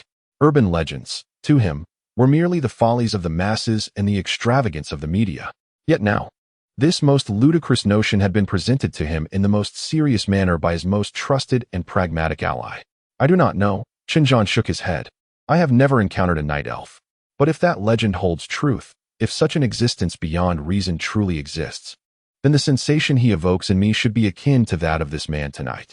Long Wenyin's knuckles unconsciously tapped rhythmically on the tabletop, producing a dull, measured sound. His mind raced with thoughts. On one side lay immense risk, collaborating with an enigmatic figure of unknown identity, intent, and capability was akin to courting disaster. He could be betrayed at any moment, perhaps even led into an abyss from which there was no return. Conversely, there was an irresistible temptation. The intelligence possessed by this individual was precisely what they desperately required. If they could secure his assistance, their plans to counter eternal life technology would be significantly expedited, mitigating countless risks. More crucially, if Chen Zhan's assessment was accurate, if this Wen Xi truly was a night elf or a similar entity, then forging a partnership with him would hold immeasurable strategic value. This was a gamble. On one side of the table lay the fate of the Xingyi society's future. On the other side lies an enigmatic adversary and ally, one that he cannot fully comprehend. Zhan, Long Wenyuan ceased his rhythmic tapping, his gaze sharpening and firming once more. If we were to take action against him, what is your level of confidence? Chen Zhan replied without hesitation, none. This was the first instance in which Long Wenyuan heard the phrase no confidence from the mouth of this invincible killing machine. The weight of those 4 words surpassed any lengthy analysis. I cannot even discern where his vulnerabilities lie, Chen Zhan added, his voice tinged with confusion, frustration, and an excitement he himself was unaware of, an excitement born from facing a worthy opponent. Long Wenyuan grasped the gravity of the situation completely. He exhaled deeply, as if expelling all the doubts and anxieties that plagued his mind. Rising again, he approached the floor-to-ceiling window, but this time, his gaze was not directed at the city below, but rather at the blurred reflection of himself upon the glass. Interesting, he murmured softly. This is becoming increasingly intriguing. Zhao Jun, Mr. Zhong, and the enigmatic entity of eternal life technology now presented yet another unknown, straddling the line between friend and foe. This chessboard was indeed expanding. He turned around, his face once again adorned with a confident smile, one that conveyed mastery over all. Let us arrange a meeting, he instructed Chen Zhan. Since he wishes to play, we shall indulge him. I am eager to witness, firsthand, What manner of being this entity is that even you find inhuman? Xinjiang stood, nodded slightly, uttering no further words, and departed. In the office, Long Wenyuan was left alone once more. He lifted a cup of coffee that had long since grown cold, taking a sip and allowing the bitter flavor to unfold upon his palate. An existence capable of rendering even the god of death powerless. A magician who could vanish from the most secure confines. A mysterious figure who held their core secrets. Collaborating with such an entity was akin to dancing on the edge of a precipice. Yet, within Long Wenyuan's eyes, there was not a trace of fear, but rather a fervent glow ignited by an unprecedented fervor. For he understood that only the most formidable adversaries could orchestrate the grandest of games. And he had awaited this day for far too long. Chapter 79. Beyond the chessboard, Long Wenyuan's residence was situated atop the luxurious Yunding Tiangong, the pinnacle of Longzhou City. Unlike his office, which exuded a cold, orderly ambience, this space radiated a carefully calculated, yet detached sense of domesticity. The expansive living room was adorned with a plush wool carpet and the crescent-shaped sofa, crafted by an esteemed Italian design brand, faced an enormous display screen that spanned an entire wall, composed of countless small monitors. At that moment, the screen showcased a hyper-realistic documentary of deep-sea hydrothermal vents, playing at a slow, hypnotic pace as peculiar tubular worms swayed in the darkness, emanating an ethereal phosphorescence. The entire space was so tranquil that the only sound was the faint hum of the air purification system. Outside the floor-to-ceiling windows lay a dazzling nightscape, seemingly capable of overshadowing the entire city. Within, however, was an isolated world, as solitary and profound as the depths of the ocean. Long Wenyuan, clad in a comfortable silk loungewear, held a glass of red wine as he stood before the window, his expression inscrutable as he gazed at his own reflection in the glass. Xinjiang, the god of death, loomed like a silent sentinel in the shadows of the living room entrance. He did not take a seat, but remained quietly standing, his presence merging with the darkness, as if poised to unleash a thunderous strike at any moment. They had not agreed upon a specific time or place. Wenhui merely stated that he would come. This conveyed a sense of extreme arrogance, yet it imbued the meeting with an eerie, unequal ritualistic atmosphere from the outset. At that moment, another silhouette emerged beside Wenyuan's reflection on the floor-to-ceiling window, as if ink had seeped into rice paper without warning. Wenyuan's pupils constricted sharply. At the same instant, Xinjiang's figure tensed, muscles taut, his aura escalating to a palpable intensity, the murderous intent permeating the air like a tangible entity. Wenhui stood quietly beside Long Wenyuan, as if he had always been there. He too gazed out at the nightscape, clad in the same black attire as the previous evening, a polite yet distant smile gracing his face. This building boasted the most advanced security system in Longzhou City. Infrared sensors and motion detectors had triggered no alarms. He appeared as a true specter, defying all physical laws. Mr. Long, your home exhibits exquisite taste. Wenhui broke the silence first, his voice soft yet distinctly audible to both men in the room. The deep sea remains the last uncharted territory on Earth. The unknown breeds fear, yet it also nurtures the divine. Our meeting tonight seems remarkably fitting. Long Wenyuan slowly turned to face him, having masked all surprise, his countenance returning to that of a genteel, surgeon-like calm smile. Mr. Wen, your presence truly elevates my humble abode. Please, take a seat. He gestured invitingly while settling into the single armchair at the head of the room, placing his wine glass beside him. Wenhui appeared oblivious to the almost boiling murderous intent emanating from Xinjiang, walking directly past him and casually seating himself on the opposite sofa, his posture relaxed, even taking a moment to glance at the peculiar deep-sea creatures displayed on the screen. I am not one for hospitality. I only have wine and water at home, Long Wenyuan remarked. Water will suffice, Wenhui replied with a smile. Long Wenyuan pressed a concealed button on the armrest of his sofa, and shortly thereafter, a uniformed maid emerged with a glass of water. She seemed entirely unaware of the additional presence in the room, placing the glass before Long Wenyuan and bowing as she retreated. The entire process was unsettlingly eerie. Long Wenyuan's gaze flickered, yet he refrained from touching the glass of water, redirecting his focus back to Wenhui.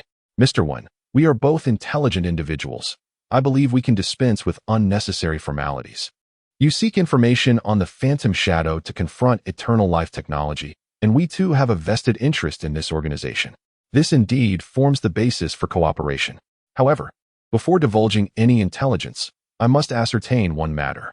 Please proceed. You, or those behind you, what compels your interest in the realm of immortality technology? Long Wenyuan's gaze was as sharp as a blade. As far as I know, although this organization operates clandestinely, its primary focus lies within the domains of biopharmaceuticals and illicit medical practices. This seems to reside outside the realm of the abilities you have exhibited. Wen Xi delicately lifted the glass of water that was intended for Long Wenyuan, taking a gentle sip.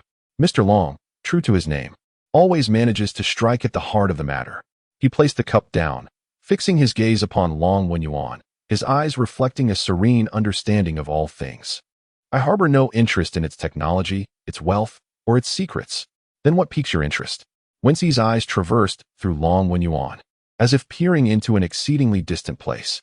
For the first time, a complex, almost human emotion appeared upon his countenance, one that encompassed reminiscence, anger, and even a hint of sorrow, for it was tied to an individual. His voice was soft yet struck like a hammer upon Long Wenyuan's heart. This answer was entirely unexpected for Long Wenyuan. He had envisioned countless scenarios, a vendetta from an ancient organization, a struggle for some arcane power, or a grandiose plan beyond imagination. Yet he had never anticipated that what drove this extraordinary being was a reason so profoundly personal. An individual? Long Wenyuan's mind raced. A multitude of information and clues intertwining and colliding within his thoughts. Someone who could inspire such tenacity in Wen Xi. Someone linked to the vast organization of immortality technology. Suddenly, a striking and resolute visage appeared in his mind. The sole policewoman bold enough to confront him directly, the one whom Wen Xi had assisted on multiple occasions, Lin Zicheng, who was equally relentless in her pursuit of immortality technology. So it was, in that moment, all the enigmas seemed to find a coherent explanation. Those seemingly irrational acts of assistance, those cryptic guidances, even his willingness to expose himself to stir the tides. If the motivation stemmed from love or protection, then everything fell into place. This revelation instilled in Long Wenyuan an immediate sense of intellectual superiority and control. He had initially perceived his counterpart as an incomprehensible entity from another dimension, yet after all, he remained ensnared by the most primal and fundamental of human emotions. He still possessed vulnerabilities, chinks in his armor, and as long as there were weaknesses, they could be exploited, manipulated. So it was her. Long Wenyuan smiled. A smile born from the heart of a strategist who had discerned his opponent's moves, brimming with confidence, recognizing Officer Lin as a formidable adversary and an undeniably captivating woman. I am beginning to comprehend. He believed he had finally grasped the fox's tail of his rival. Yet, Wen Xi's reaction once again plunged him into deeper obscurity. Upon hearing his words, Wen Xi neither confirmed nor denied. He merely smiled faintly, a smile devoid of any embarrassment from being seen through. Instead laced with a subtle pity and sorrow, as if observing a self-satisfied child. Then, under the watchful gaze of Long Wenyuan and Chen Zhan, his figure began to dissolve into transparency and blur, much like the ephemeral bubbles formed by deep-sea creatures on the screen. He did not vanish into thin air, nor did he dissipate into smoke. He simply faded away from this realm as if he had always been a mere projection, a vague silhouette from a distant time and space. You have received my answer. His final words echoed from all directions, resonating within the vast emptiness of the living room. I have shown my willingness to cooperate. Now, it is your turn, Mr. Long. Please send the information regarding the ghost shadow to the mailbox at 13 Inning Road, West City. I await your decision. As his voice faded, his figure completely disappeared. The room once again fell into a profound silence, with only the dim, eternal undulations of the dark sea world on the screen remaining, silently swirling. Chen Zhan emerged from the shadows, approaching the spot where Wen Xi had just sat. He extended his hand, seemingly attempting to touch something, yet grasped only the cold air. Long Wenyuan remained motionless on the sofa, his smile frozen in place, replaced by an unprecedented expression of shock, frustration, and fervor. He had been defeated. In this brief confrontation, he believed he had seen through his opponent's cards, only to be effortlessly outmaneuvered in a manner he could not comprehend. The other party's silence was not an admission. It was simply irrelevant. Whether it was for Lin Zicheng or for some other reason, it served merely as a convenient excuse for communicating with him, a mere mortal. Yet the true objective, the genuine identity of his adversary, remained obscured behind an unfathomable veil. Long Zhan's voice pulled him from his reverie. What was he, after all? Long Wenyuan lifted the glass of wine, now cold, and drank it in one gulp.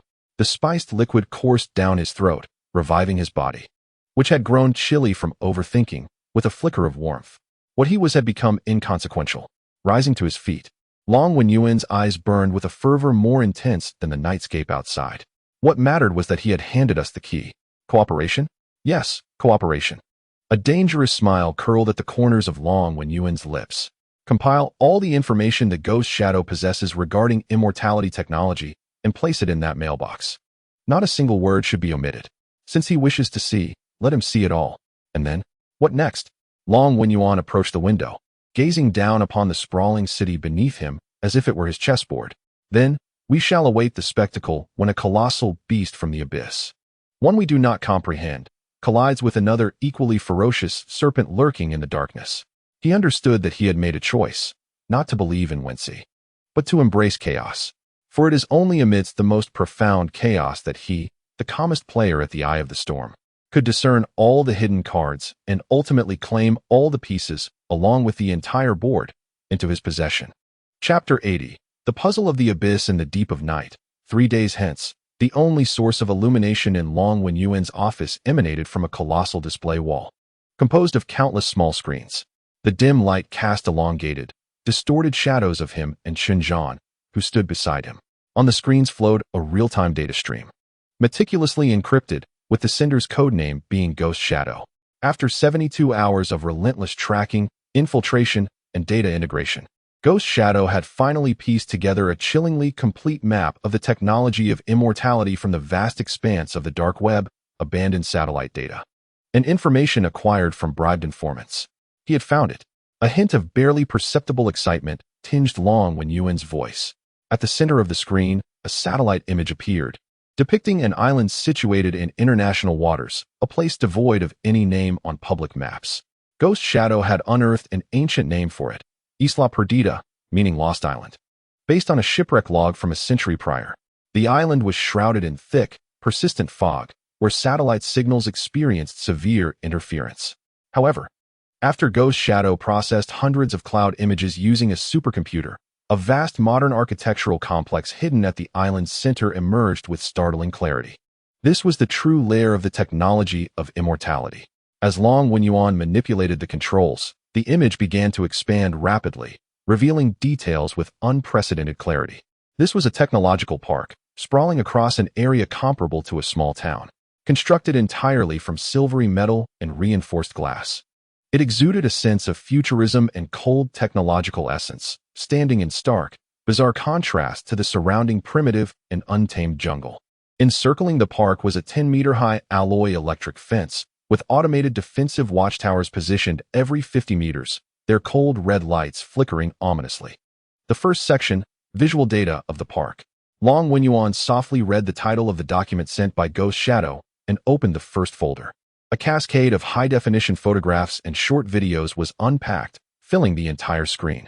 The first photograph, captured by an aerial drone, revealed a vast, open enclosure resembling a breeding ground. Within it was a creature of considerable size, akin to a rhinoceros.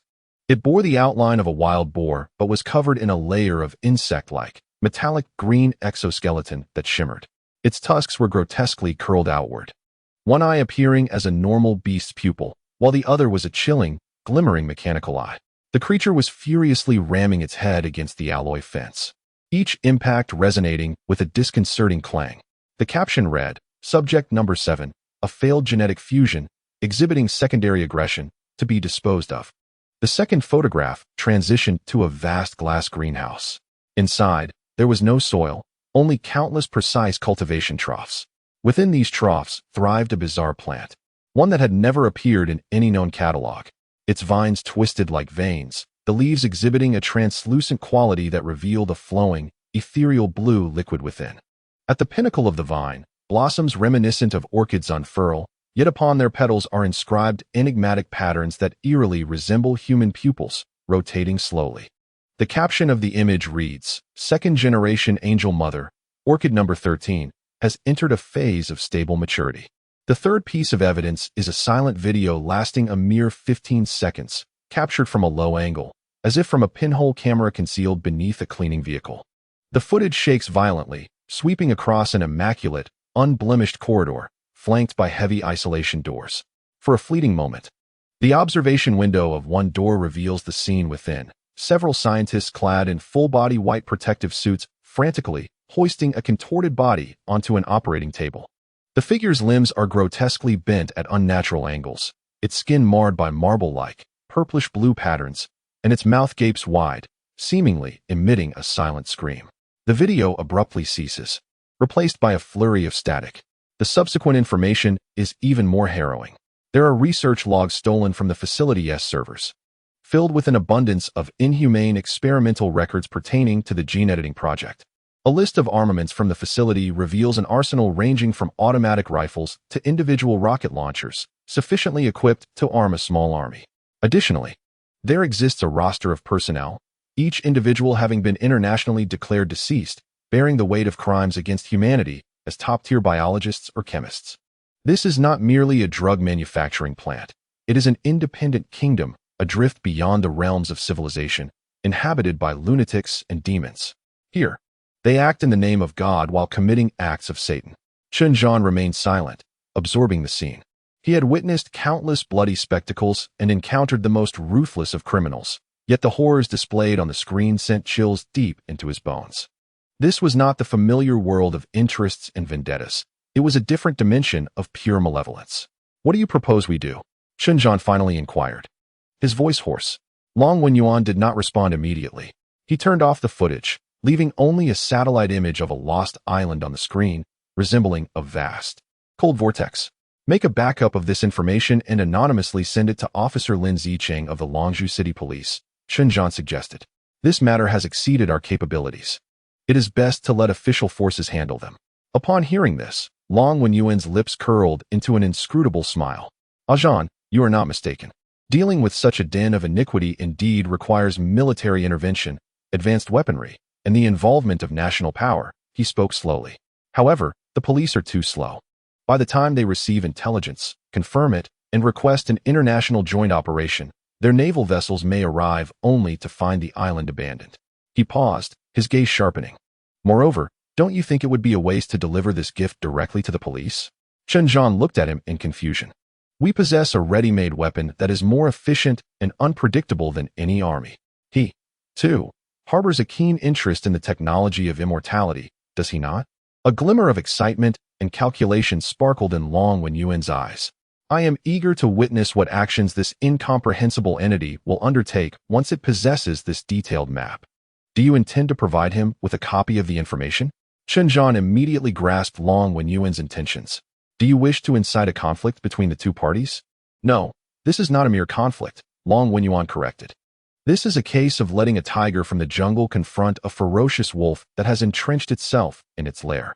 Regardless of who emerges victorious or vanquished, it shall be a splendid performance for us. We can quietly occupy the audience's seats, awaiting the inevitable mutual destruction, before calmly collecting the remnants and seizing the coveted core technology of immortality." Chen Zhan fell silent. Although he was not adept at such intrigues, he comprehended the ruthlessness and brilliance of the plan. It was, indeed, a choice that would maximize the interests of the Xingyi society. "Proceed with it," Long Wenyuan commanded, preparing two identical, untraceable encrypted disks. "One shall be delivered through our clandestine channels to Lin Zicheng, while the other is to be placed in the mailbox at 13 Inning Road, west of the city." "Understood," Chen Zhan acknowledged, turning to depart. In the office, only Long Wenyuan remained. He gazed at the screen displaying the isolated Devil's Island, akin to observing a powder keg on the verge of detonation. And he had ignited two fuses himself. One leads to order and regulation, the other to the unknown and chaos. Half an hour later, his private phone vibrated, receiving a text message from an equally untraceable source. It contained but a single line. "I have noted this favor, and one day I shall repay it." Long Wenyuan's smile deepened, exuding an even greater air of danger as he read the message. A favor? He never believed in such notions. He trusted only that all debts would ultimately be repaid in the manner he desired, transforming into a new piece on his chessboard. And now, he could hardly contain his anticipation for the grand spectacle he had orchestrated to unfold. Chapter 81. the cage of the system in the Major Crimes Unit office. At 3 in the morning, the lights remained bright. Yet, the usual clamor was absent, leaving behind a profound silence. The air was thick with a potent mixture of nicotine and caffeine, creating a sense of urgency. Lin Zicheng's eyes were bloodshot as she fixated intently on the screen before her. On the display, images and videos from the anonymous disk played in a silent loop. The grotesque failures of genetic fusion, the bizarre progenitors of drugs, and the contorted figures on the operating table. Each frame pierced her nerves like a burning steel needle. This was no longer the crime she recognized. It was not driven by greed, hatred, or desire. Rather, it was a pure, hellish evil that regarded life as mere fodder. After the initial shock and revulsion subsided, a chilling, penetrating anger seized her heart. She recalled the single mother who had succumbed to an overdose of angel dust, the despairing words penned in her diary, and the infant who had lost her mother while still in the cradle. The roots of such tragedies lay on this infernal island known as Isla Perdida. She closed her laptop, transferring all the data onto an encrypted hard drive before donning her coat and striding out of the office. She could wait no longer. 15 minutes later, she knocked on the door of Chief Inspector Chen's office. He, too, appeared to have spent the night in wakefulness, the ashtray on his desk overflowing with cigarette butts. Upon seeing the hard drive handed over by Lin Zicheng, he exhibited little surprise, merely rubbing his weary brow. "Have a seat," he instructed. He connected the hard drive to his computer and, in silence, began to peruse the contents page by page. The only sound in the office was the monotonous clicking of the mouse. As photographs and videos played, Chen's expression grew increasingly grave, transitioning from initial seriousness to shock, ultimately settling into a profound, inscrutable pallor. "Source?" he inquired, shutting down all files. "An anonymous informant, untraceable," Lin Zicheng replied. "Reliability?" "The videos and photographs have undergone technical analysis, revealing no signs of forgery. Some of the information aligns perfectly with the fragmented leads we previously held concerning eternal life technologies. I assessed the reliability of this intelligence to be over 90%. Lin Zicheng's voice was tinged with excitement, slightly hoarse. Chen leaned back in his chair, exhaling a long plume of smoke that obscured his features. "Zicheng, do you comprehend what this implies?" he said slowly, his tone imbued with a familiar weight and fatigue inherent to the bureaucratic system. "Isla Perdida lies in international waters, an unregulated zone. Our police force in Dragon Pearl City lacks cross-border enforcement authority. Not only an island, but even a vessel, once it leaves our jurisdictional waters, is beyond our capability to manage. That is why I have come to you." Lin Zicheng's agitation surged. "This is not a case our police department can handle independently. I implore you, immediately escalate this intelligence to headquarters, utilizing the highest level channels to contact Interpol. Request the formation of a joint task force, deploying military resources to eradicate this malignant entity." Chen regarded her with a complex gaze. He remained silent for an extended moment, long enough for Lin Zicheng to nearly break the tension with another plea. "I cannot approve your request," he finally articulated, each word crisp and cold. "Why?" Lin Zicheng shot up from her chair, her voice altered by shock and indignation.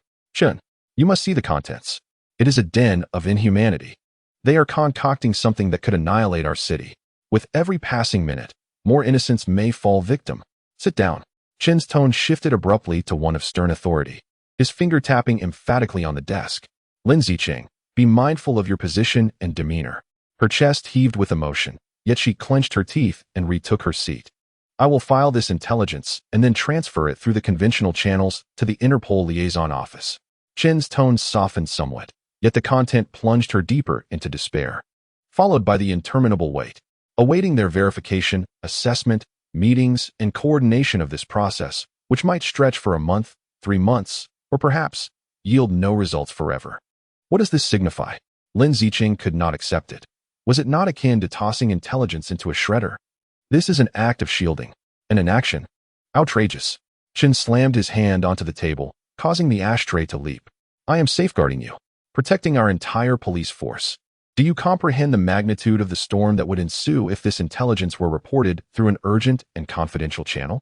Are you aware of the political maneuvering and diplomatic negotiations required to deploy military force in a lawless zone? Do you grasp the heavy toll the last operation by Interpol against the blood serpent in South America exacted?" He stood up, approaching Lin Zicheng, towering over her with disappointment and heartache gleaming in his eyes. You only perceive the evil but fail to see what lurks behind it. Do you believe justice is merely charging in with a firearm and eliminating the villains?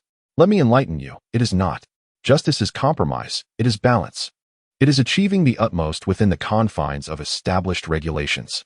Your actions do not uphold justice. You are propelling us all into a furnace of despair. Regulations?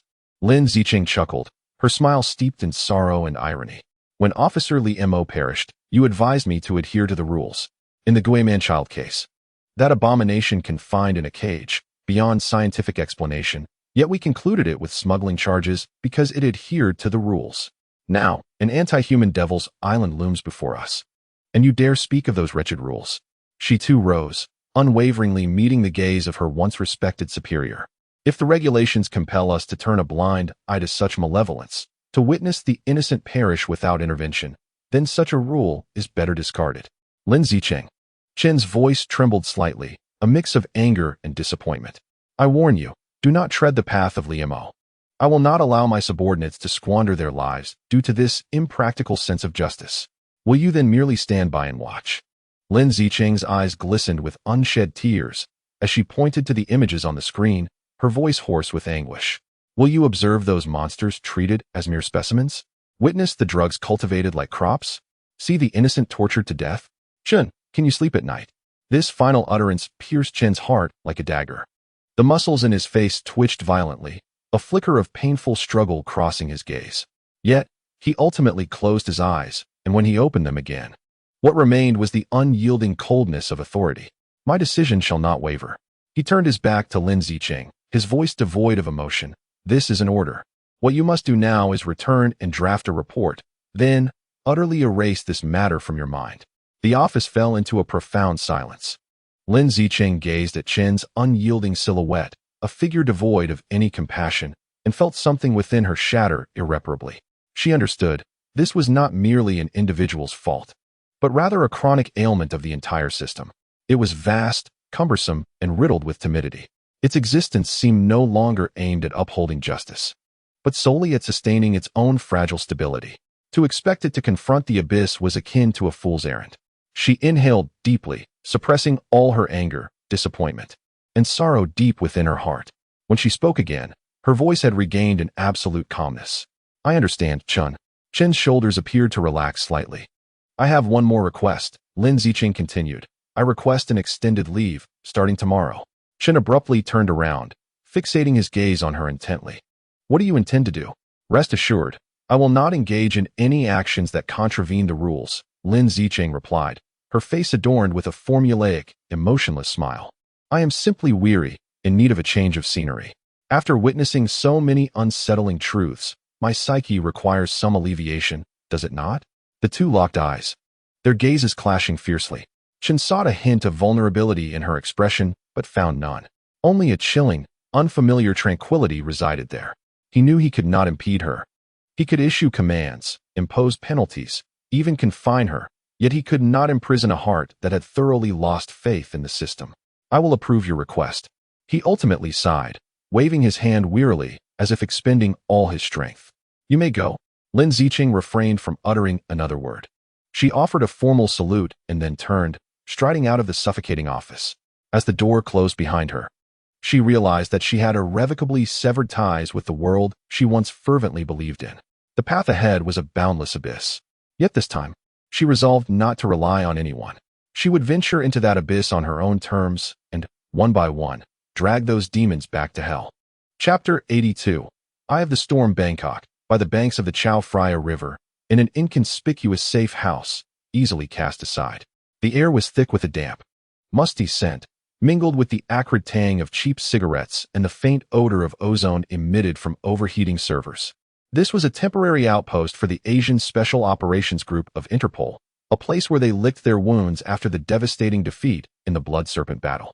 A weary middle-aged man of Chinese descent sat before an encrypted laptop, the flickering data streams on the screen providing his only illumination. His name was David Chun, a senior inspector with Interpol and one of the ground commanders from the last scalpel operation. That mission had cost him half of his team and had eroded his confidence in victory. On the screen, A video call request persistently blinked. Source: Dragon Pearl City. An unauthorized encrypted line. David pressed the answer button, having gone 3 days without sleep, his voice hoarse as if rusted. Speak. On the screen appeared a delicate, yet equally weary and resolute face, Lin Zicheng. She sat in a simply furnished hotel room, the backdrop as stark as a prison cell. I am from the Dragon Pearl City Major Crimes Unit, Lin Zicheng. I know who you are. David's tone was devoid of any emotion. Your anonymous intel has been received by the Asia Division. The content is quite intriguing. And then, you called me, expecting to hear a thank you? His voice dripped with unmasked sarcasm. To him, she was merely an overconfident rookie from a local police department, tossing a hot potato into his lap and hoping to remain uninvolved. I am not here to seek accolades. Lin Zicheng disregarded his derision, stating plainly, I am here to request, in a personal capacity, to participate in this operation. As a consultant or intelligence analyst, any role will suffice. David was momentarily taken aback, then erupted into laughter, as if he had heard the most amusing joke of the century. Participate in the operation? Officer Lin, are you jesting? He extinguished his cigarette, leaned forward towards the camera, his gaze icy. What gives you the right? Is it your dubious intel from an unknown source? Or perhaps your uniform that has long been relinquished? He paused, his tone becoming increasingly caustic. Let me guess, you were reprimanded by your superior, then granted an extended leave to cool off, am I right? You feel constrained by the system, believe justice is unattainable. Hence you aspire to be a lone hero seeking validation with us? Let me tell you, this is not a Hollywood film set. We deal with death every single day. I do not perceive this as a film set. Lin Zicheng's voice remained calm, though her clenched fists turned white with tension. I am aware of your losses in Operation Blood Serpent. I know that Agent Codename Messenger perished just as evidence was secured. I am cognizant of your current manpower shortages and the destruction of your intelligence network, rendering you incapable of launching a second large-scale multinational military operation. Each word she uttered struck David like a heavy hammer, resonating deeply within him. This was classified intelligence, and this woman knew it all too well. The mockery faded from David's face, replaced by acute vigilance. Who exactly are you? What is your source of information? My sources are not for you to know. You need only to understand that they are reliable, Lin Zicheng retorted resolutely. I have not come to you out of naivety, nor to play the hero. I am here because I cannot let this matter go. She turned her laptop towards the camera, opening a video file. It was a recording she had discovered under the guidance of Chun Yu's diary, showcasing a certain angelic addict. The footage displayed a young life, initially engulfed in false euphoria due to drugs, spiraling into distortion and convulsions, ultimately resembling a fish out of water, gradually losing vital signs in despair. This individual was named Chun Yu. She had a child merely 3 months old. Lin Zicheng's voice grew low and hoarse. I have seen much more. Within the servers of Immortal Technology, there exist hundreds of experimental reports.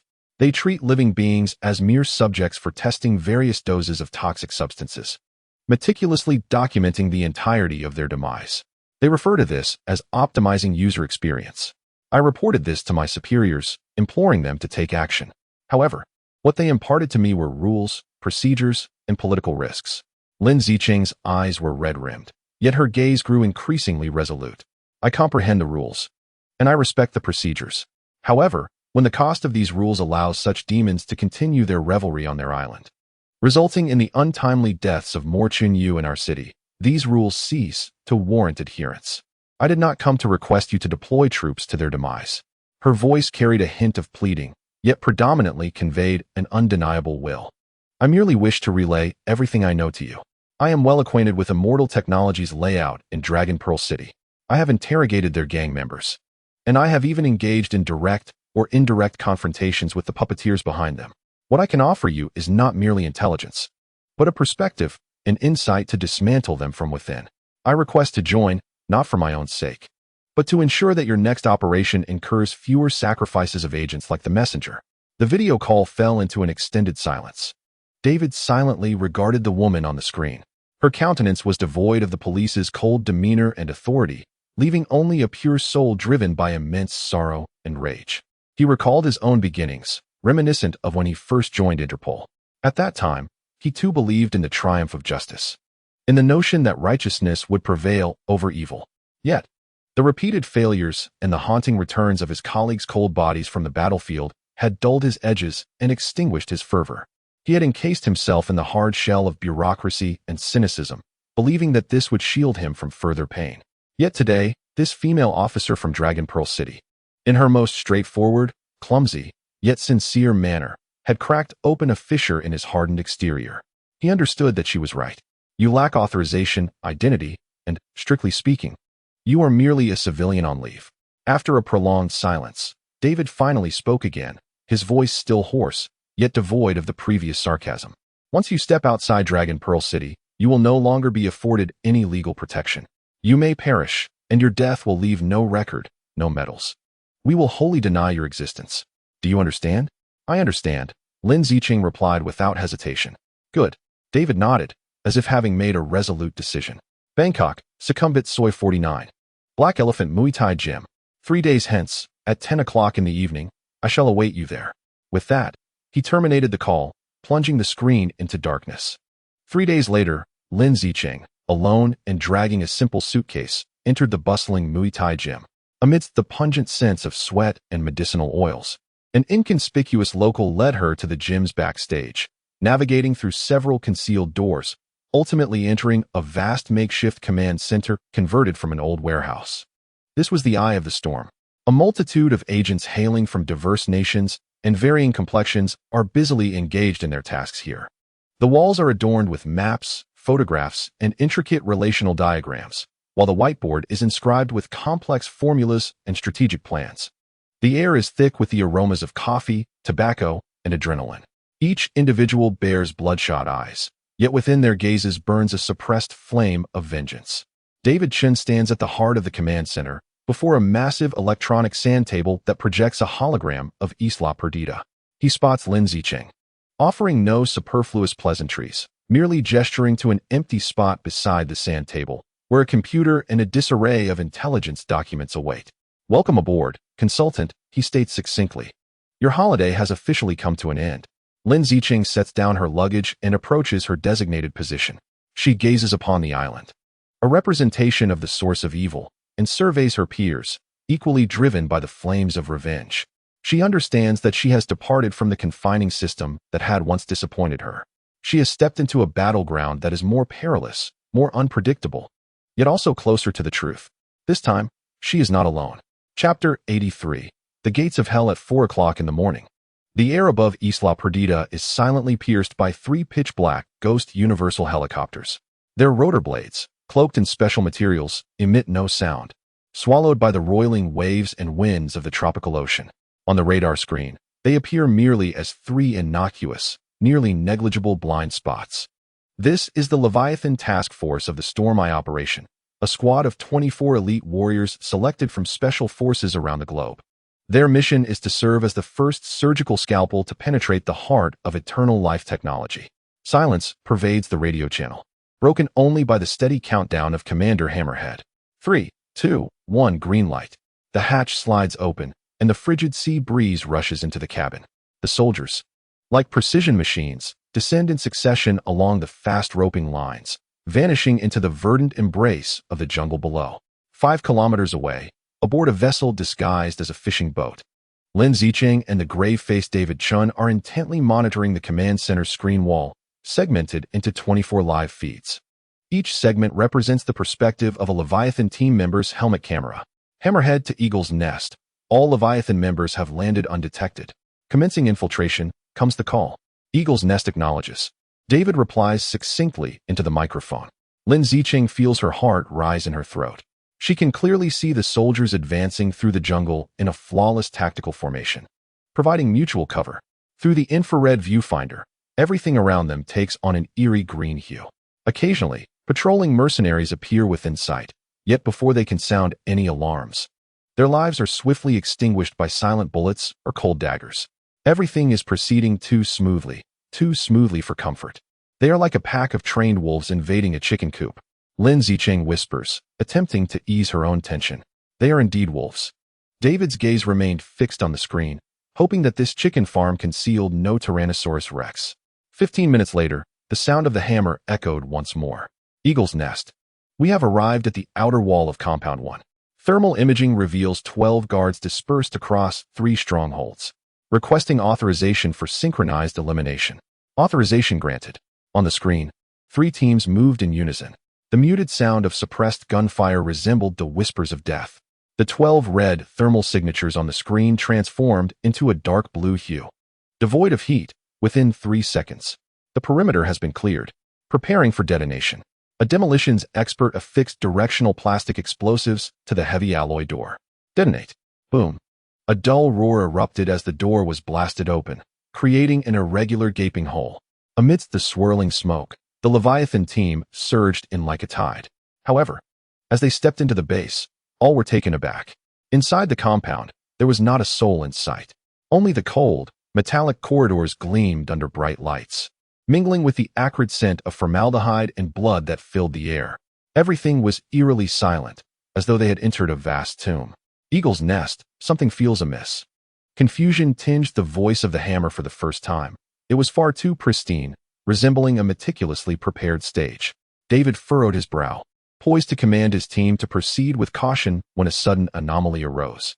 A piercing crackle of electricity erupted from the depths of the base, plunging all lights into darkness, save for the soldiers' tactical flashlights, which carved pale beams through the gloom. Then, an unearthly shriek, a cacophony of pain and rage, erupted from the shadows. The sound was primal, as if it could penetrate the eardrum and invade the very cortex of the brain. What is that? A terrified shout crackled through the radio. Lin Zicheng's heart lurched. She saw the hammer's lens aimed at the corridor's end. In the flickering beams of light, darkness writhed as if alive. Then, 1, 2, at least a dozen massive, contorted silhouettes emerged from the blackness. They may have once been human, but now they were mere monstrosities, grotesquely warped by mad science. Towering over 2 meters, their skin bore an ominous grayish hue, laced with purplish veins and coarse sutures. Their limbs elongated, ending in metallic claws that glinted ominously. Muscle fibers bulged unnaturally, threatening to rupture through their skin at any moment. Most terrifying were their faces, entirely devoid of human features. Lacking lips, revealing rows of jagged, shark-like teeth, while their eyes were nothing but deep, bottomless voids. Open fire. Fire at will. The hammer's roar ignited this nightmarish battle. A torrential hail of bullets rained down upon the monstrous figure at the forefront. The 556mm rifle bullets were more than capable of tearing through any bulletproof vest. Yet when they struck the beast, they merely sparked a cascade of fiery sparks, producing a series of ear-piercing clinks. Beneath its skin, it appeared to harbor some form of ultra-high-strength alloy skeleton. The creature staggered back under the impact of the bullets, leaving only faint white marks on its hide. It let out an even more furious roar and lunged forward with a ferocity that surpassed all expectations. The 2 foremost Leviathan team members had no time to react before the massive figure enveloped them. The chilling sounds of shattering bones and flesh being rent apart echoed, as those 2 elite warriors were gruesomely torn asunder before the eyes of their comrades. Blood and entrails instantly stained the cold walls crimson. A monster. It is a monster. Grenades. Use grenades. Several high-explosive grenades were hurled forward. The violent explosion unleashed a devastating shockwave through the narrow corridor. Yet, when the smoke cleared, the creatures merely stumbled a few steps, now bearing a few charred marks, their movements seemingly unaffected. Panic spread like a virus across the radio channels. They cannot be killed. These things cannot be killed. Ah, help me. My leg. Retreat. Hammerhead calling Eagle's Nest. Requesting extraction. We are engaged with unidentified biological weapons. Repeat. We are in combat with unidentified biological weapons. Heavy casualties. A profound silence enveloped the command ship. Lin Zicheng stared at the screen, her face ashen. 1/3 of the 24-panel display had already gone dark. The remaining footage was filled with violent shaking, swaying beams of light, splattering blood, and fleeting glimpses of horrifying monstrous silhouettes. The finest warriors of humanity appeared as fragile as children before these beasts. Retreat. Everyone, immediately fall back to the entrance. Ghost 1 and 2, lower altitude. Prepare for suppressive fire and extraction.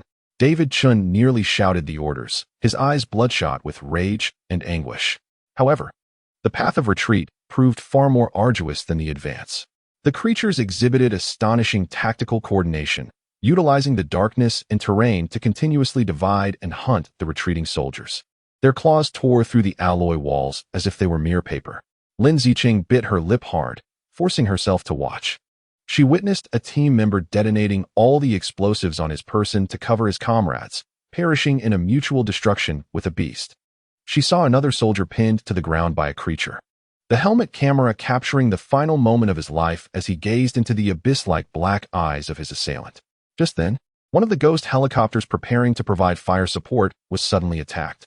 A beast emerged from the base's ceiling, hurling a massive concrete slab weighing several tons with its terrifyingly disproportionate arms towards the helicopter. "Evade! Quickly evade!" The pilot screamed in terror. The helicopter executed a daring roll in midair, narrowly avoiding the lethal blow. Yet the scattered debris continued to rain down upon the aircraft like a torrential downpour. Inside the command ship, alarms blared incessantly. Lin Zicheng felt a violent tremor beneath her feet as a metallic shard, propelled by the shockwave, shattered the observation window of the vessel, whistling past her cheek and leaving a searing sting in its wake.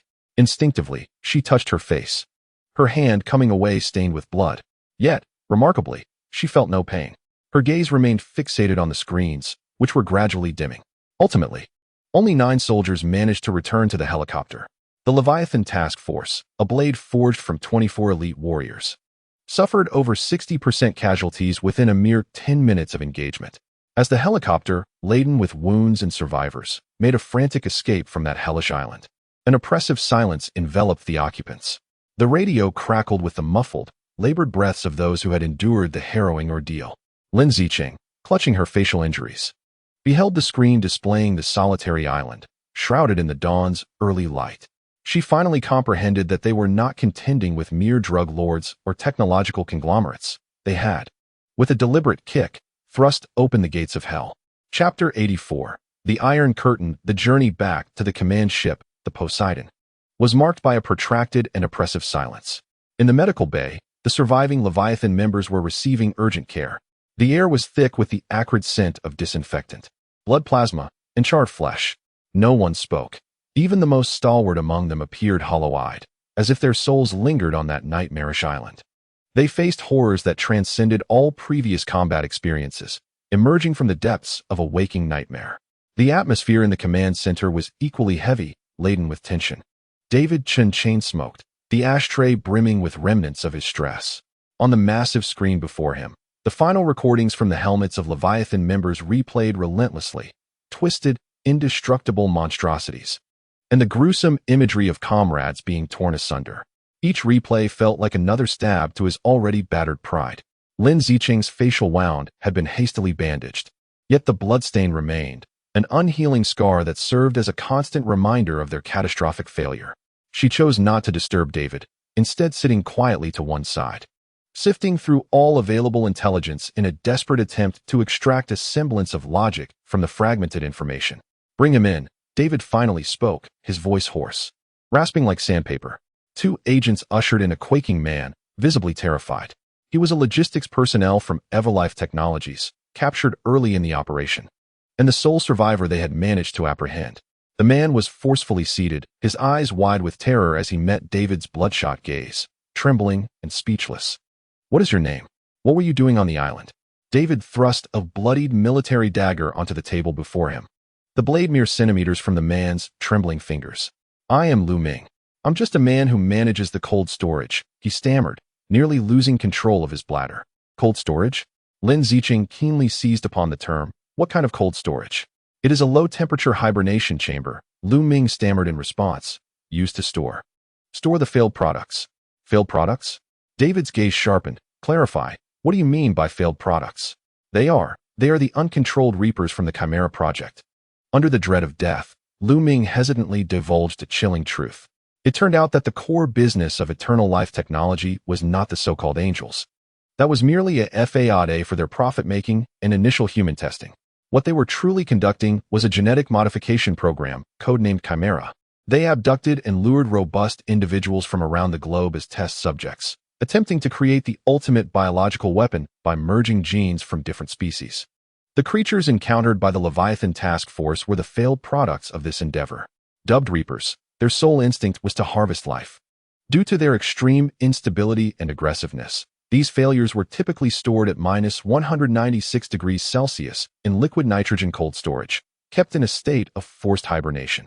During the raid, Leviathan, in a bid to sever the base's defense systems, employed an electromagnetic pulse bomb to destroy the main power supply. This act was akin to opening Pandora's box. The backup power failed to activate in time, causing the temperature of the cold storage to rise rapidly. All the Reapers awakened from their frozen hell. "Aren't you supposed to be combating drug lords?" Lu Ming exclaimed with a quavering voice. "You have unleashed the devil from its cage." In the command center, an eerie silence ensued.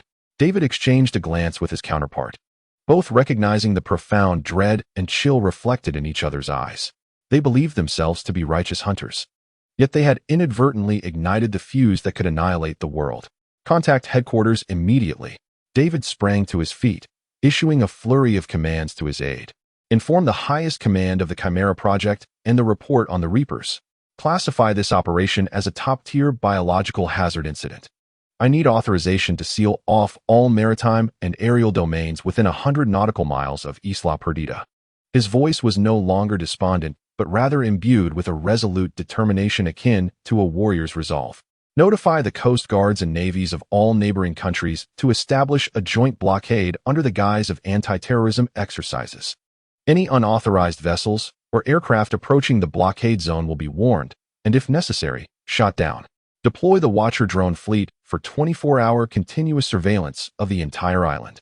I need to know the movements of every fly on that island.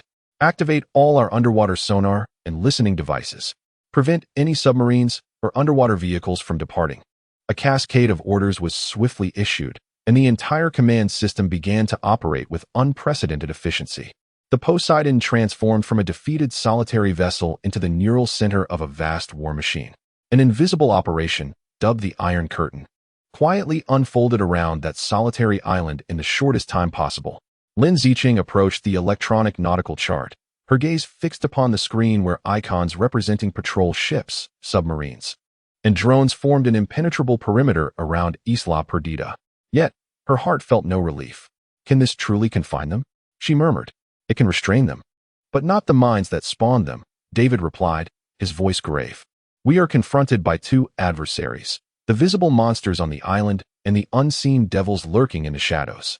He pointed to a location on the chart. "According to the recent captive's account, there exists a concealed submarine dock on the western side of the island, though he claimed it to be abandoned. I do not believe a word of it."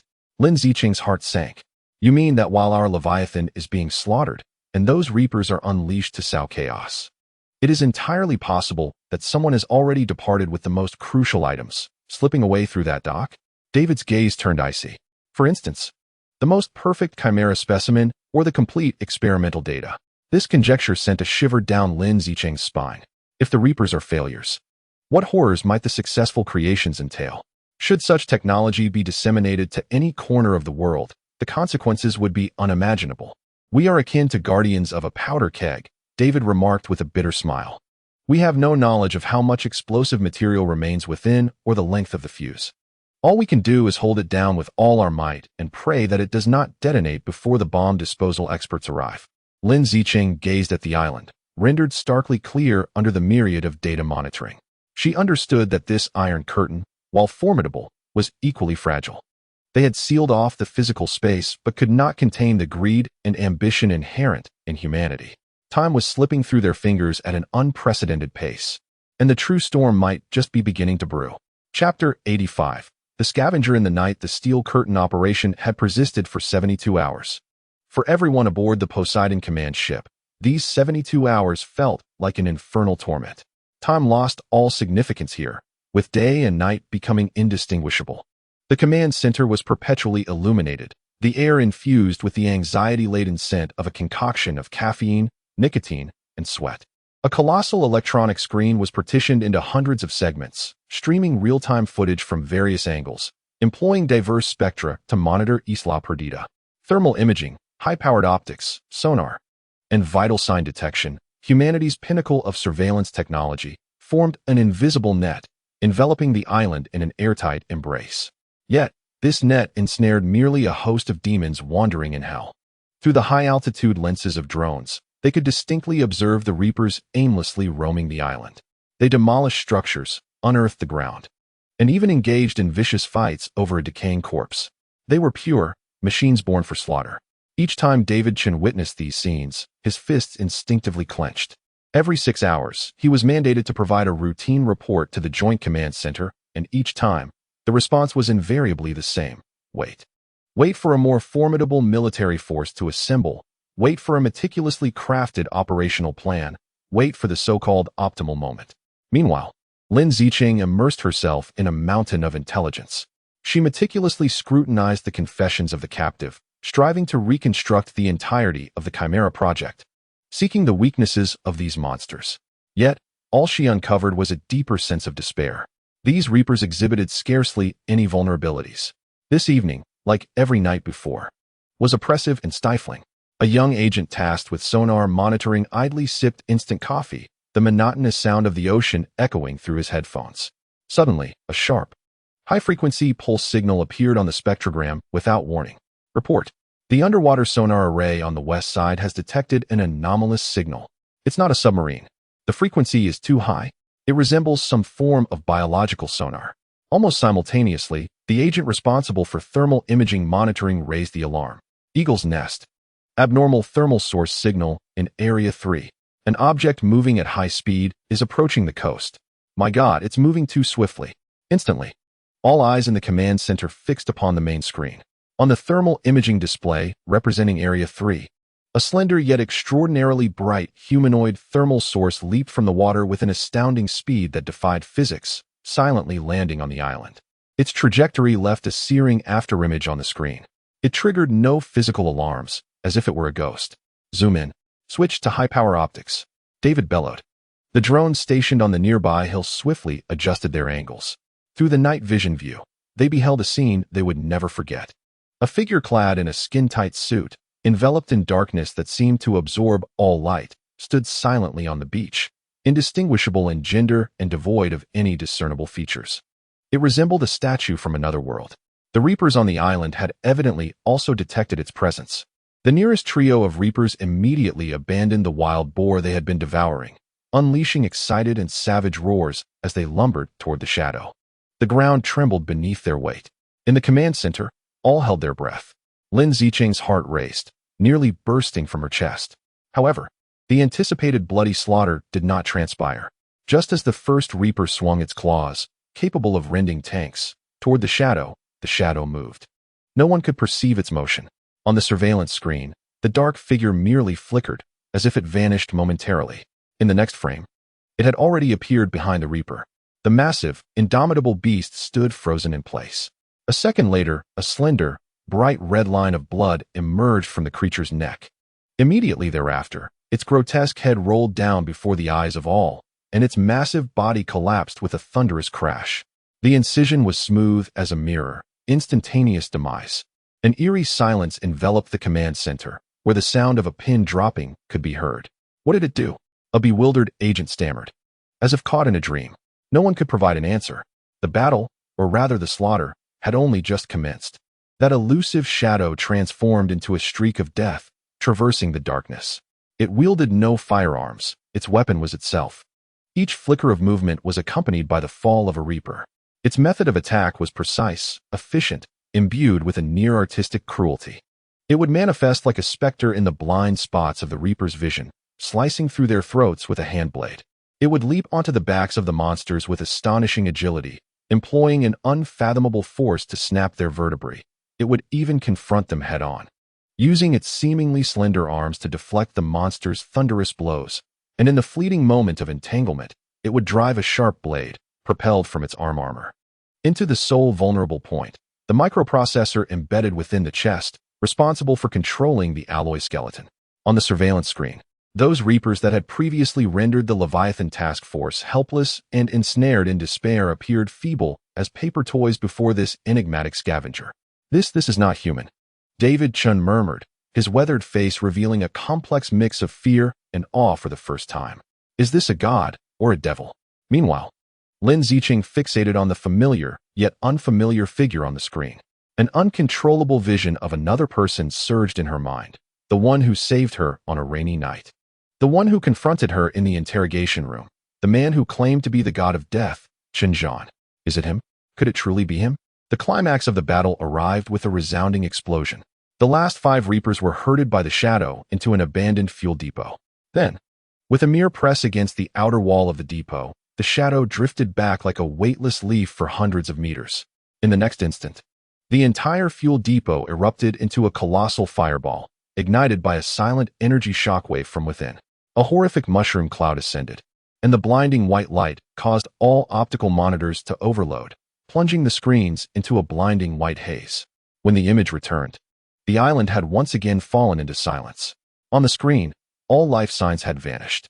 Only the solitary black silhouette remained, quietly standing atop the mountain, casting a distant glance towards the direction of the command ship, as if proclaiming the completion of its mission. Then, it turned and leaped, disappearing from all monitors' view. 5 minutes later, underwater sonar captured that fleeting high-frequency signal once more, departing the island at an astonishing speed, ultimately vanishing into the boundless depths of the sea. Deploy a fleet of drones, or send a reconnaissance team. David's voice came out hoarsely. Put on the highest level of biological protective gear. I need to know what transpired on the island. Half an hour later, a reconnaissance team composed of 3 survivors from Leviathan cautiously set foot on the island that had recently endured a cataclysm. The images transmitted from their helmets sent shivers down the spines of everyone in the command center. The ground was littered with the remnants of the Reapers, their bodies shattered beyond recognition. Some lay severed in two, others had their skulls pierced, while a few appeared as if their innards had been vaporized by an intense heat, leaving behind only a charred shell. The epicenter of the explosion resembled a hellish landscape, where everything had melted into grotesque pools of indistinguishable metal and flesh. The report confirmed that all targets in the eagle's nest had been eliminated. The voice of the team leader was filled with incredulous shock as he concluded his report. The command center remained enveloped in an eerie silence. A devil had been vanquished by an even more formidable one. Lin Zicheng slowly closed her eyes, aware that the ordeal was far from over. While the threat of eternal life technology had been momentarily quelled, a new, unfathomable enigma had surfaced. Who was this vigilante, executing justice in the darkness? What were his intentions? Was he an enemy or a friend? Or perhaps, he was indifferent to the notions of ally and adversary, maintaining a cruel balance in this world in his own way. This question remained unanswered. Yet all understood that the chessboard of the world had gained a new player capable of overturning everything. Chapter 86. Shadows Among the Ruins. The following morning, as the first rays of sunlight pierced through the clouds, Isla Perdita finally revealed its grotesque visage, scorched by the fires of hell. A joint investigation team, comprising Leviathan survivors, forensic experts, biospecialists, and technicians, cautiously disembarked from their landing craft onto this desolate land. Lin Zicheng, serving as a special consultant, was among them. Clad in a heavy white biohazard suit like the others, her eyes, concealed beneath her helmet, reflected a gravity that surpassed that of her companions. The air was thick with an indescribable stench, a noxious blend of gunpowder, charred flesh, chemical agents, and the briny scent of seawater, inducing a wave of nausea. Their first task was to survey the battlefield from the previous night. The brutality of the scene exceeded everyone's imagination. Once impervious Reapers now lay scattered like discarded, broken dolls. Their corpses served as a stark testament to the terrifying prowess of the enigmatic vigilante. A forensic expert crouched beside the decapitated body of a Reaper, repeatedly measuring the incision on its neck with a laser rangefinder, his expression one of confusion and horror. The cut was unnaturally smooth. He spoke through the internal communications channel, his voice tinged with astonishment, noting the absence of any dragging or tearing marks. It appeared to have been severed at the molecular level by a type of ultra-high-frequency energy blade, a cutting technique unattainable by any known infantry weapon. Meanwhile, another explosives expert was examining the remnants of the fuel depot, where the temperature at the explosion center had exceeded 3,000 degrees Celsius. Strangely, no traces of conventional explosives were detected. The report indicated that the method of detonation remained unclear, resembling more of an internal, controllable energy collapse. Each new revelation elevated the understanding of the enigmatic figure from that night to a new, awe-inspiring pinnacle. Lin Zicheng did not linger excessively on the battlefield. Her intuition guided her to believe that the key to unraveling all enigmas lay not here, but deeper within that white edifice symbolizing the source of malevolence. She followed a team personally led by David Chun into the base, opened by Leviathan with blood and lives. The sights within were even more harrowing than those outside. The corridor walls were marred by intersecting claw marks, deep enough to reveal bone, and stained with darkened, dried blood. They encountered the shattered equipment and remains of Leviathan's members, each scene of sacrifice silently narrating the despair of that battle. Traversing this corridor of death, they finally arrived at the core laboratory of the Chimera Project. As the heavy alloy isolation door was forcibly opened, all were rendered speechless by the horrors that lay before them. This was indeed a veritable hell on Earth, constructed from human despair and wailing. Dozens of enormous glass incubation chambers, resembling coffins, occupied much of the laboratory space. Most of the chambers lay shattered, murky green nutrient fluid pooling on the ground, containing various twisted, deformed, indescribable biological tissues. Some still faintly bore the semblance of humanity. On the walls hung detailed anatomical charts and gene sequence diagrams, but next to these illustrations were annotations of genetic fragments from various animals, lions, cheetahs, and deep-sea megasharks, indicating a grotesque attempt to forcibly graft the genes of these ferocious beasts onto humans. In a corner, they discovered rows of narrow confinement cells, akin to animal cages. The walls of the cages were marked with scratches from nails and teeth, evidence of frantic clawing and gnawing. Scattered on the floor were rusted shackles and tattered fragments of clothing, their colors long since unrecognizable. As Lin Zicheng slowly passed these cages, her gaze fell upon a wall. There, on the cold, filthy surface, someone had scrawled a crooked line with their own blood. "Mom, I want to go home." Her heart felt as if gripped by an invisible hand, painfully constricting her breath. "This is how they create reapers," a biochemical expert uttered, his voice trembling. "They confine living beings here, inject them with a virus fused with animal genes, and observe their transformation. If successful, they become materials.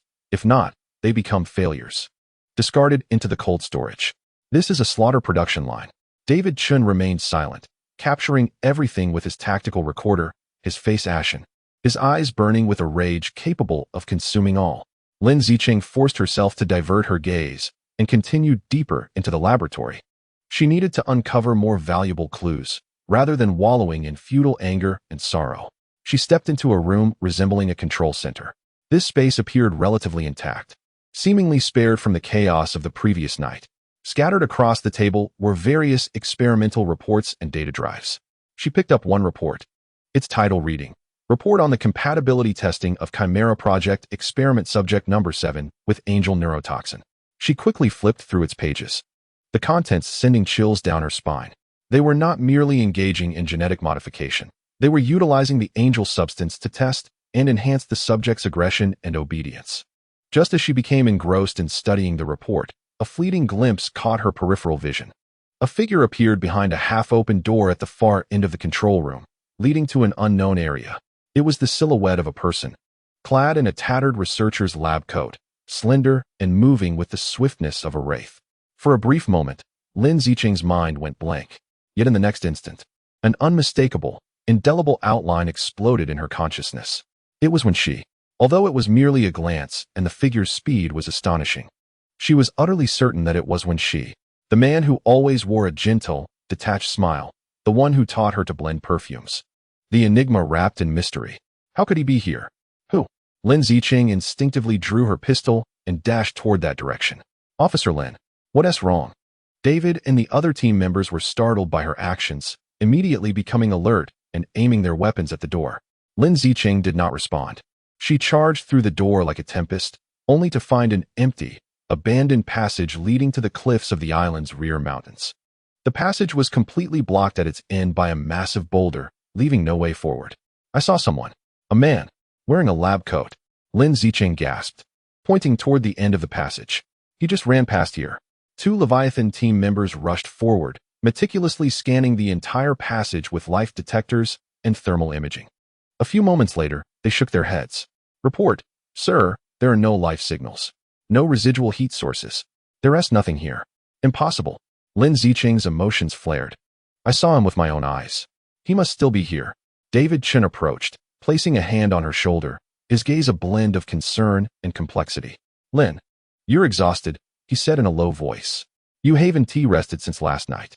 The lighting and environment here can easily induce hallucinations. We're all on edge, our minds stretched to the limit." Lin Zicheng opened her mouth to retort, but upon seeing the worried and doubtful expressions of those around her, she swallowed her words. She understood that no one would believe her.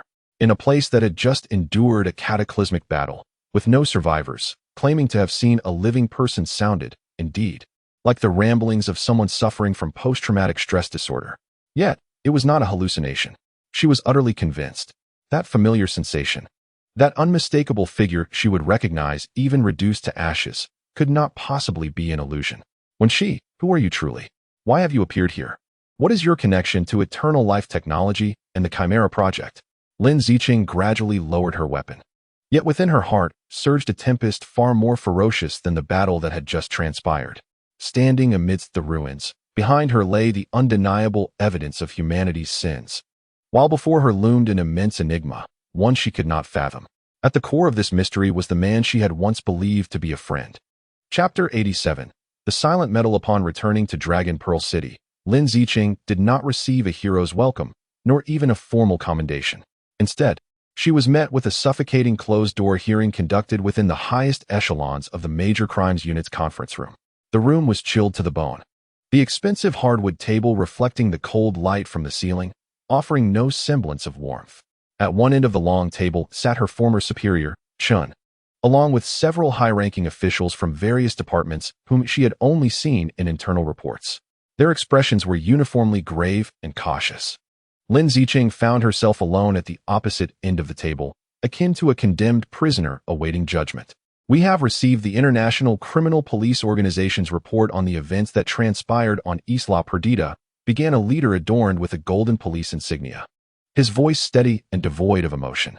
The report indicated that the base of eternal life technology and all biological weaponry had been completely eradicated 3 days prior by an unidentified third-party collaborator. Officer Lin Zicheng, do you have any additional information regarding this collaborator? All eyes turned to Lin Zicheng. She understood that this was her final trial, a test of her loyalty, a measure of whether she was willing to return to this system. Memories of the scavenger in the night flooded her mind, along with the fleeting specter that had appeared amidst the ruins, resembling Wen Xi. Yet ultimately, she merely shook her head slowly. Sir, I do not, she replied, her voice clear and composed. The situation was chaotic. The Leviathan task force was forced to evacuate under heavy fire. My command ship was also affected, and communications were briefly severed. We could only observe intense energy reactions on the island via thermal imaging from high-altitude drones. Once everything calmed, the threat was neutralized. Her response was a seamless, standard answer akin to official jargon. She concealed the terrifying details of the scavenger's battle and refrained from mentioning that she might have seen Wen Xi. She was uncertain why she chose this course of action. Was it to protect the mysterious scavenger, or to safeguard herself from being ensnared in a deeper vortex that defied explanation by rules? Or perhaps, she simply wished to avoid uttering Wen Xi's name, allowing it to be recorded as cold documentation. The conference room fell into a brief silence. Those present were astute individuals.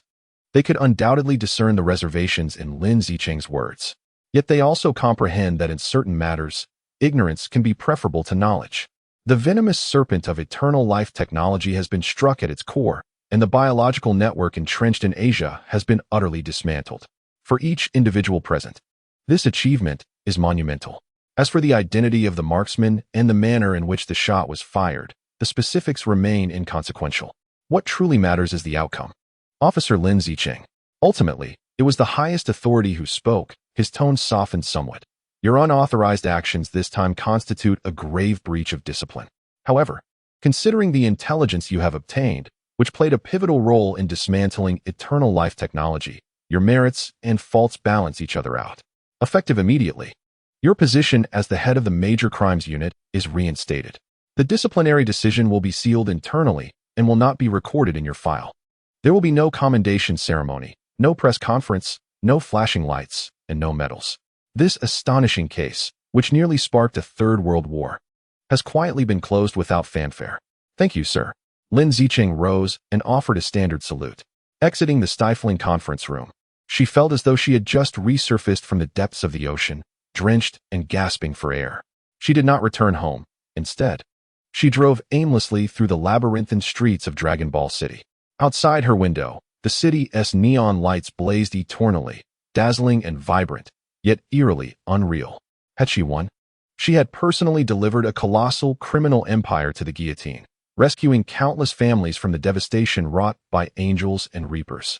By all appearances, she had indeed triumphed. Yet, she felt not an iota of joy. All she felt was an exhaustion that penetrated to her very bones and a profound sense of bewilderment. She recalled the hellish scenes witnessed on Isla Perdida, the desperate cries of Leviathan team members echoing through the communication channels in their final moments.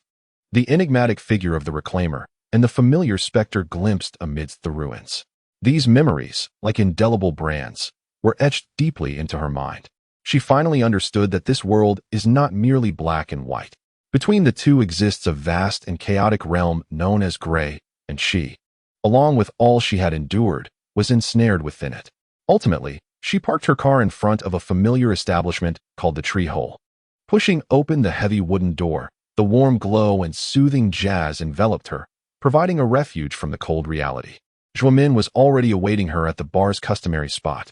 Upon seeing Lin Zicheng, she refrained from asking too many questions, merely sliding a perfectly mixed Moscow mule. Her favorite, across the counter to her. "You're back?" "Yes, I'm back."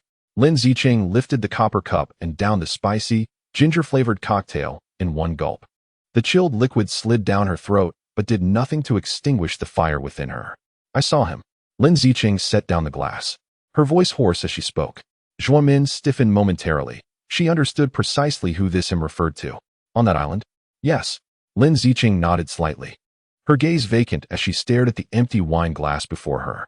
A fleeting silhouette passed by, swift as a specter. Everyone claimed I was hallucinating, yet I knew it was him. Zicheng's friend, Zhuomin, reached out, gently placing her hand over Zicheng's trembling fingers. "Perhaps you are merely fatigued." "No, it is not a mere illusion." Lin Zicheng lifted her head, obstinately locking eyes with her confidant. "I wish it were an illusion. I would rather believe that I have succumbed to madness. But my instincts insist it is truly him, someone who should have perished 6 months ago, now appearing on this hellish island overrun by monsters. Zhuomin, tell me, has the world gone mad?" Zhuomin found herself at a loss for words. All she could do was clasp Lin Zicheng's cold, slightly quivering hand tightly. "I have concealed this matter." Lin Zicheng chuckled bitterly. "I lied to my superior. I, a police officer, chose to withhold the truth during a crucial case briefing. Am I not laughable?" "You are not laughable. You are afraid." Zhuomin incisively identified the crux of the issue. "Your fear does not stem from him. Rather, it arises from the acknowledgement that accepting his existence equates to admitting that everything you once held steadfastly to was erroneous." Zhuomin's words cut through Lin Zicheng's facade with the precision of a scalpel. Indeed, she was terrified. She feared the man who once brought her warmth and solace concealed a horrifying truth beyond her comprehension. She dreaded that the world she relied upon, built upon evidence and logic, would come crashing down. "I want to forget him." Lin Zicheng shut her eyes, a hint of desperation in her voice. "Zhuomin, teach me how to completely excavate someone from my mind." Zhuomin remained silent for a long while, then slowly shook her head. "You cannot forget, Zicheng." She gazed at her dearest friend, her eyes brimming with compassion and helplessness. "Some individuals are akin to tattoos. The moment you allow them into your life, they become etched within you. You may believe you can erase them, yet no matter the method, a faint, indelible scar will always remain. You cannot forget him. You can only learn to coexist with that scar." Lin Zicheng ceased speaking, simply lifting the glass of wine Zhuomin had offered once more, downing it in one swift motion. Outside the window, the night deepened. Dragon Pearl City continued to slumber, immersed in its bizarre dreams. No one knew that just hours prior, a storm capable of obliterating the world had narrowly brushed past them. Nor did anyone realize that the man who ought to have been forgotten had transformed into an eternal specter, residing in the heart of a certain guardian of this city. It was a silent night, bearing a metal known only to the shadows, a heavy insignia forged from farewell and oblivion. Chapter 88. The vacuum of power. The news of everlasting technology's downfall spread like a silent earthquake, originating from the underworld of Dragon Pearl City and rapidly disseminating. For the ordinary citizen, it was merely an inconspicuous news brief on a channel reporting the dismantling of a Southeast Asian transnational crime syndicate. Yet for those who truly dwell in darkness, this is akin to the very heavens collapsing, particularly for the Shitia gang. Zhao Jun, once an indomitable underground emperor in Longzhou City, found himself, overnight, transformed from the apex of the food chain into a succulent morsel encircled by ravenous wolves. His greatest pillar of support had crumbled. This news required no official validation. When the streams of funds that had once flowed ceaselessly into his clandestine accounts were severed in an instant, and when the overseas mercenaries and technical advisors who had previously heeded his every command vanished into thin air, Zhao Jun realized that his doomsday had perhaps truly arrived. Panic spread swiftly within the ranks of the Shitia gang, much like a relentless plague. Meanwhile, other factions, those famished wolves that had once been mercilessly suppressed beneath the weight of the Shitia gang, now sensed the scent of blood. The vacuum of power must be filled with blood. The first to challenge was the venerable gang entrenched in the dock area, the Xingyi Society. The spark of conflict ignited from a trivial incident. Several of Shitia's underlings were apprehended while attempting to collect protection fees on the territory of the Xingyi Society. In the past, such matters could have been resolved with a mere phone call. However, this time, the notorious leader of Xingyi, the Mad Dog Li, not only refused to release them, but also brutally broke their limbs and discarded them at the entrance of the Shitia headquarters. This was no mere provocation. It was a blatant declaration of war. Seething with rage, Zhao Jun immediately summoned over 100 thugs, boarding several vans as they menacingly surged toward the dock area. He yearned for a victory, a resounding, overwhelming triumph, to restore his precarious throne and intimidate those lurking in the shadows. Yet, what awaited him was a fierce and bloody confrontation of equals. As the Shitia convoy barreled into the labyrinthine docks, constructed of containers and warehouses, they were met with terror as they discovered that the Xingyi Society had long since laid an intricate trap. Archers concealed atop the warehouses unleashed silent arrows that precisely punctured the tires of their lead vehicle. In swift succession, over 100 members of the Xingyi Society, armed with machetes and steel pipes, emerged like phantoms from the shadows of containers and abandoned factories, encircling the Shitia convoy with unwavering resolve. Mad Dog Li, a man with a grotesquely flabby face and an ever-present grin that seemed poised to rend a throat, stood atop a container, casting a contemptuous gaze upon the ensnared Zhao Jun, laughing with a blend of madness and cruelty. "Boss Zhao, the times have changed." His voice echoed through a loudspeaker across the entire dock area. "Your tailored suits and capitalistic maneuvers are antiquated. In Longzhou City, the ultimate authority rests with fists and blades. Kill." With that command, a primal and savage melee erupted instantaneously. Doors were kicked open, and countless glinting blades were thrust into the vehicles. The thugs of the Shitia gang, now blinded by fury, hastily armed themselves and charged out, colliding fiercely with their adversaries. In that moment, the clashing of metal, the sickening crunch of bones, the anguished cries, and the frenzied curses reverberated throughout the entire dock. In this realm, there exists neither strategy nor formation, only the most unadulterated, adrenaline-fueled violence. A blade strikes, a club swings, and blood and sweat splatter under the dim lights. One moment, a person is alive. The next, they may transform into a twitching corpse lying in a pool of blood. Zhao Jun is fiercely protected by several of his most loyal subordinates, watching his men fall one by one under the onslaught of their adversaries, his heart bleeding. The Shitia gang, which he once took pride in, a modern enterprise fortified with wealth and order, proves to be utterly vulnerable when confronted with the most primal laws of the jungle. And this is merely the beginning. The bloody battle in the dock area serves as a signal. In every corner of Longzhou City, long-suppressed tensions erupt in a concentrated explosion. The Eagle Gang and the Shitia Gang engage in a street shootout over the control of a casino in the bustling city center. Meanwhile, the Bamboo Union seizes the opportunity to take over several drug distribution channels controlled by the Shitia Gang, leading to multiple skirmishes. In a single night, Longzhou City transforms into a colossal powder keg on the verge of explosion. The sole individual tasked with defusing the situation is Lin Zicheng. As the police vehicles of the major crimes unit screech into the dock area, the battle has nearly reached its conclusion. The air is thick with the stench of blood, the ground littered with moaning wounded, discarded weapons, and splattered bloodstains. First team, secure the scene. Second team, manage the injured and call for ambulances. Third team, apprehend all remaining individuals, handcuff them, and take them away. Lin Zicheng stands before the command vehicle, calmly issuing orders.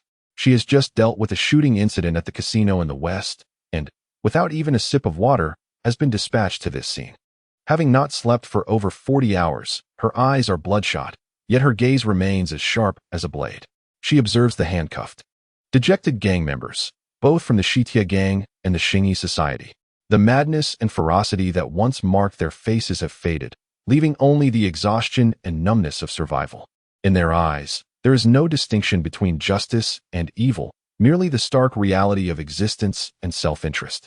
Captain Lin, a Guang, approaches, his expression grave as he reports. Zhao Jun has escaped. The Xingyi society claims he was sheltered and fled via the water route from the docks. The Mad Dog Li has also been severely injured and is currently undergoing emergency treatment. Escaped? Lin Zicheng's brow furrows. Issue a citywide wanted notice. Additionally, notify all patrol units to conduct surprise inspections of all known locations and strongholds of the Shitia gang and the Xingyi society. Sweep their establishments thoroughly. Understood. A Guang acknowledges and departs.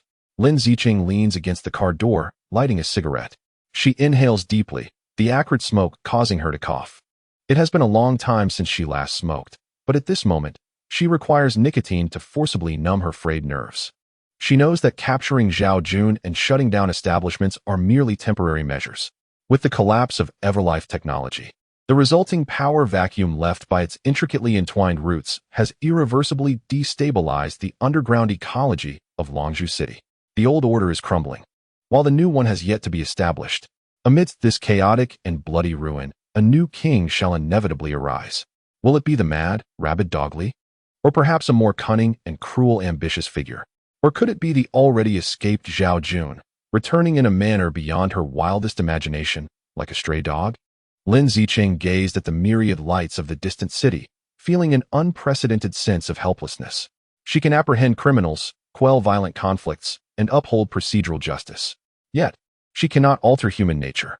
She cannot change the age-old law of the jungle, where the weak are devoured by the strong. She is akin to a weary sweeper, perpetually tidying up the aftermath, while those who truly create the mess remain hidden in deeper shadows, coldly observing it all.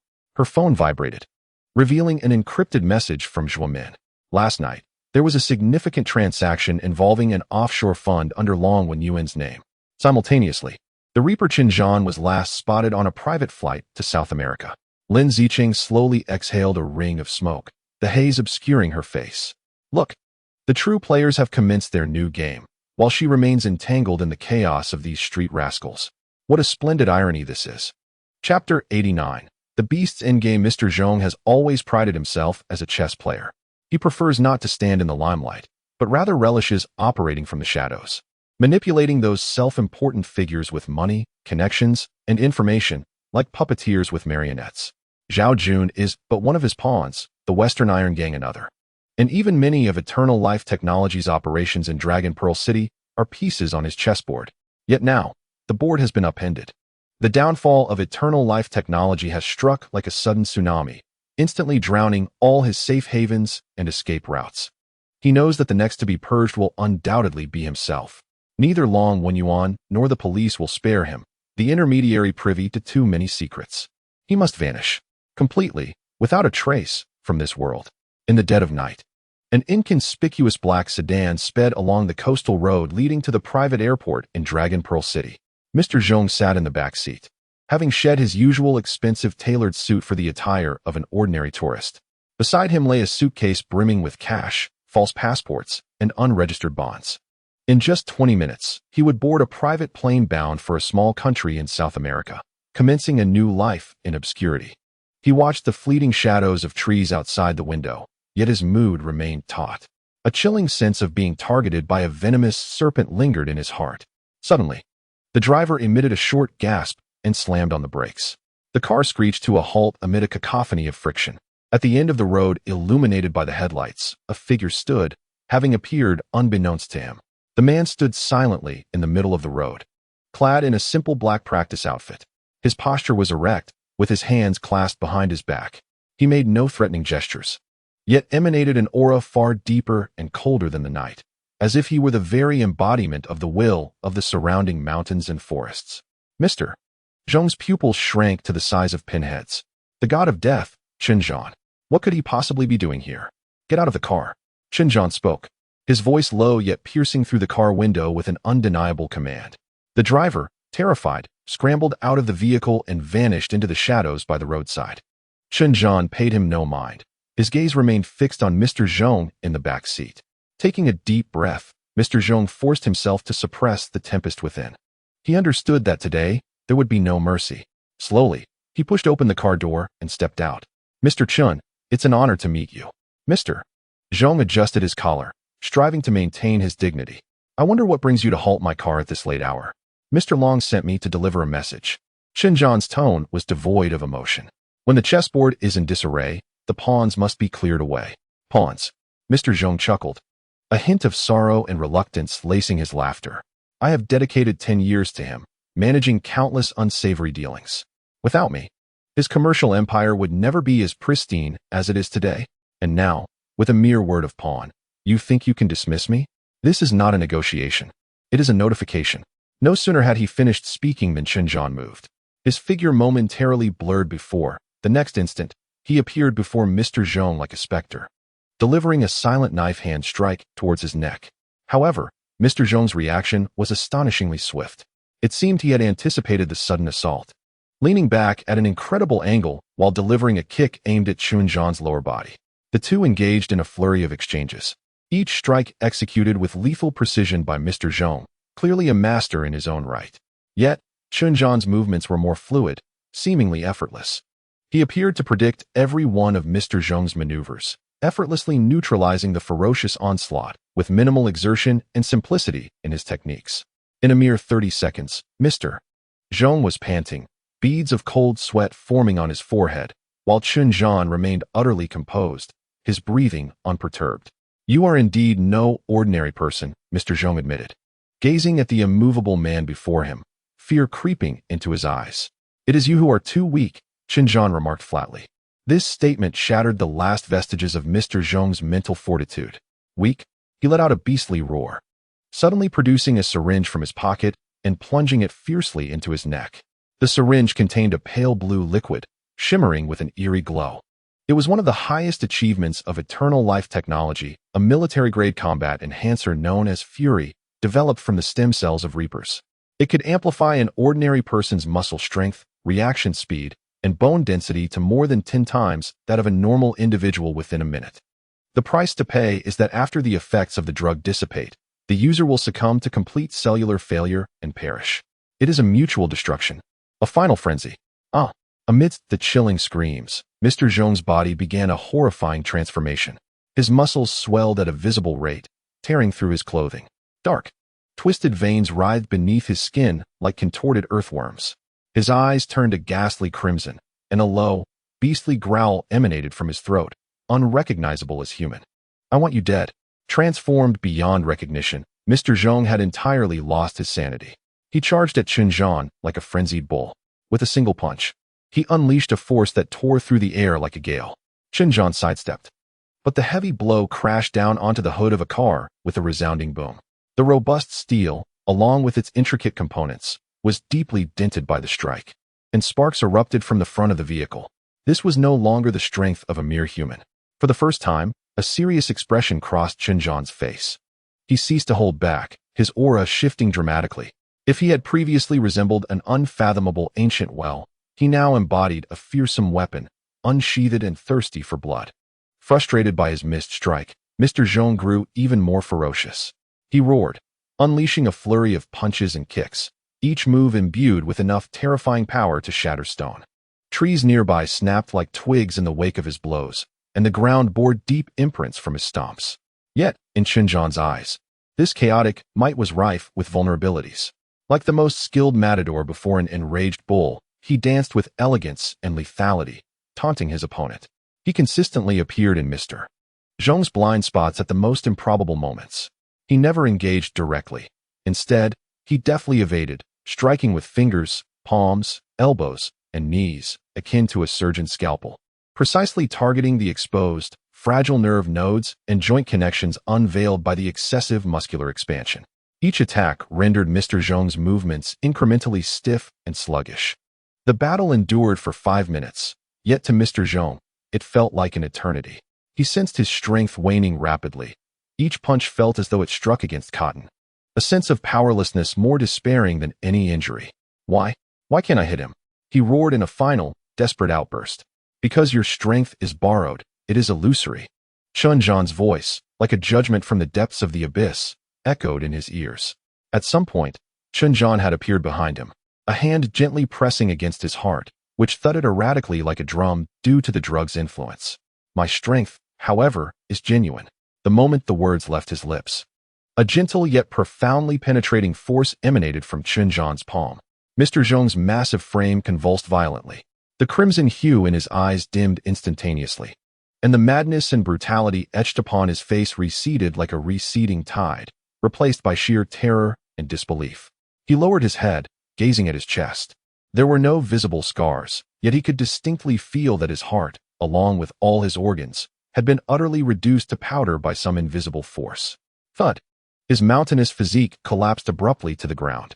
The muscles, swollen from substances, deflated rapidly like a punctured balloon, ultimately reverting to the form of an ordinary, gaunt middle-aged man clad in typical tourist attire. However, he had transformed into a cold corpse. Chun Zhan quietly regarded the lifeless body on the ground, his expression devoid of sorrow or joy. From his pocket, he extracted a pristine white handkerchief, meticulously wiping his hands as if he had merely brushed away a trivial speck of dust. Then, he turned and, step by step, walked into the darkness thicker than ink, as though he had never existed.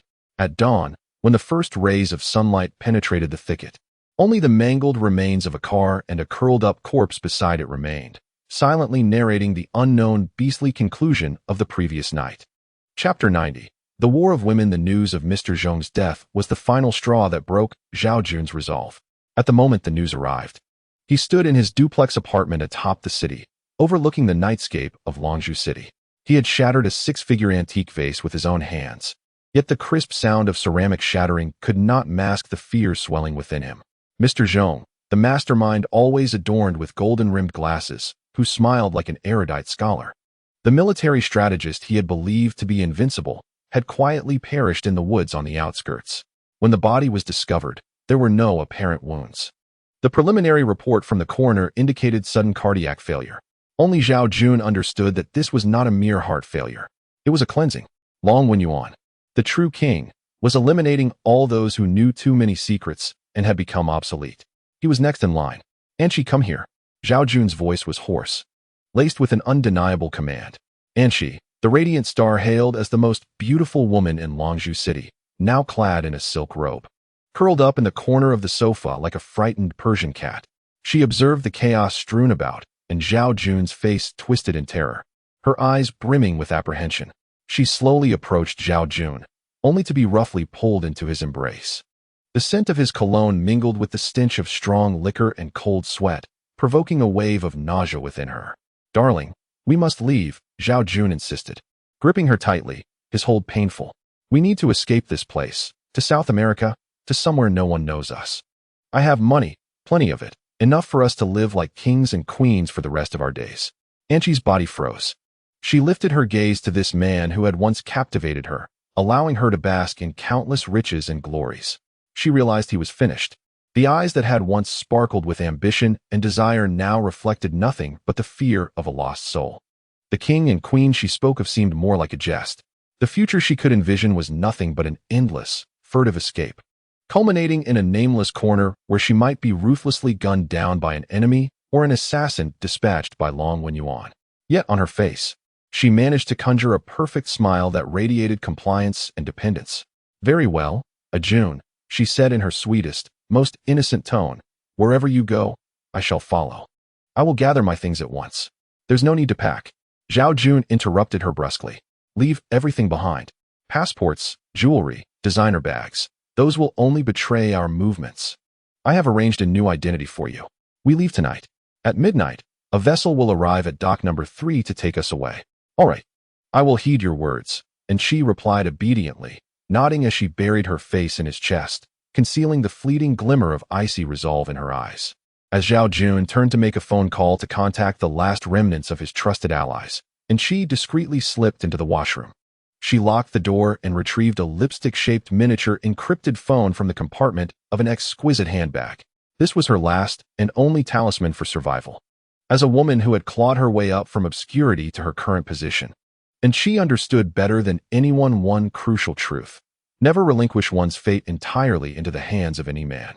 She gazed into the mirror at her breathtakingly beautiful face, which bore a smile starkly incongruent with her appearance, one of cold ferocity. Fleeing? Becoming a mere appendage to a fugitive?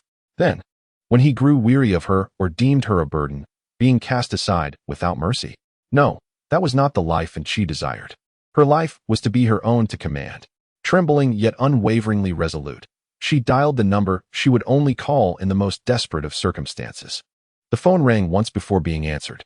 "This isn't she," she whispered urgently into the receiver. "Zhao Jun intends to escape tonight. At midnight, dock number 3. On a cargo ship bound for international waters." A brief silence enveloped the other end of the line. Then, Lin Zicheng's voice, devoid of emotion, emerged. "Your demands?" "A completely new identity, a sum sufficient to secure my livelihood for the rest of my life, and to take me far away to a place where no one will find me." And she spoke rapidly, as if reciting lines she had long memorized.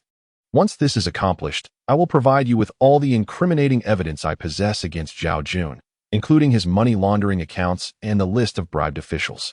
This transaction is advantageous for both you and the police." "Deal," Lin Zicheng replied succinctly.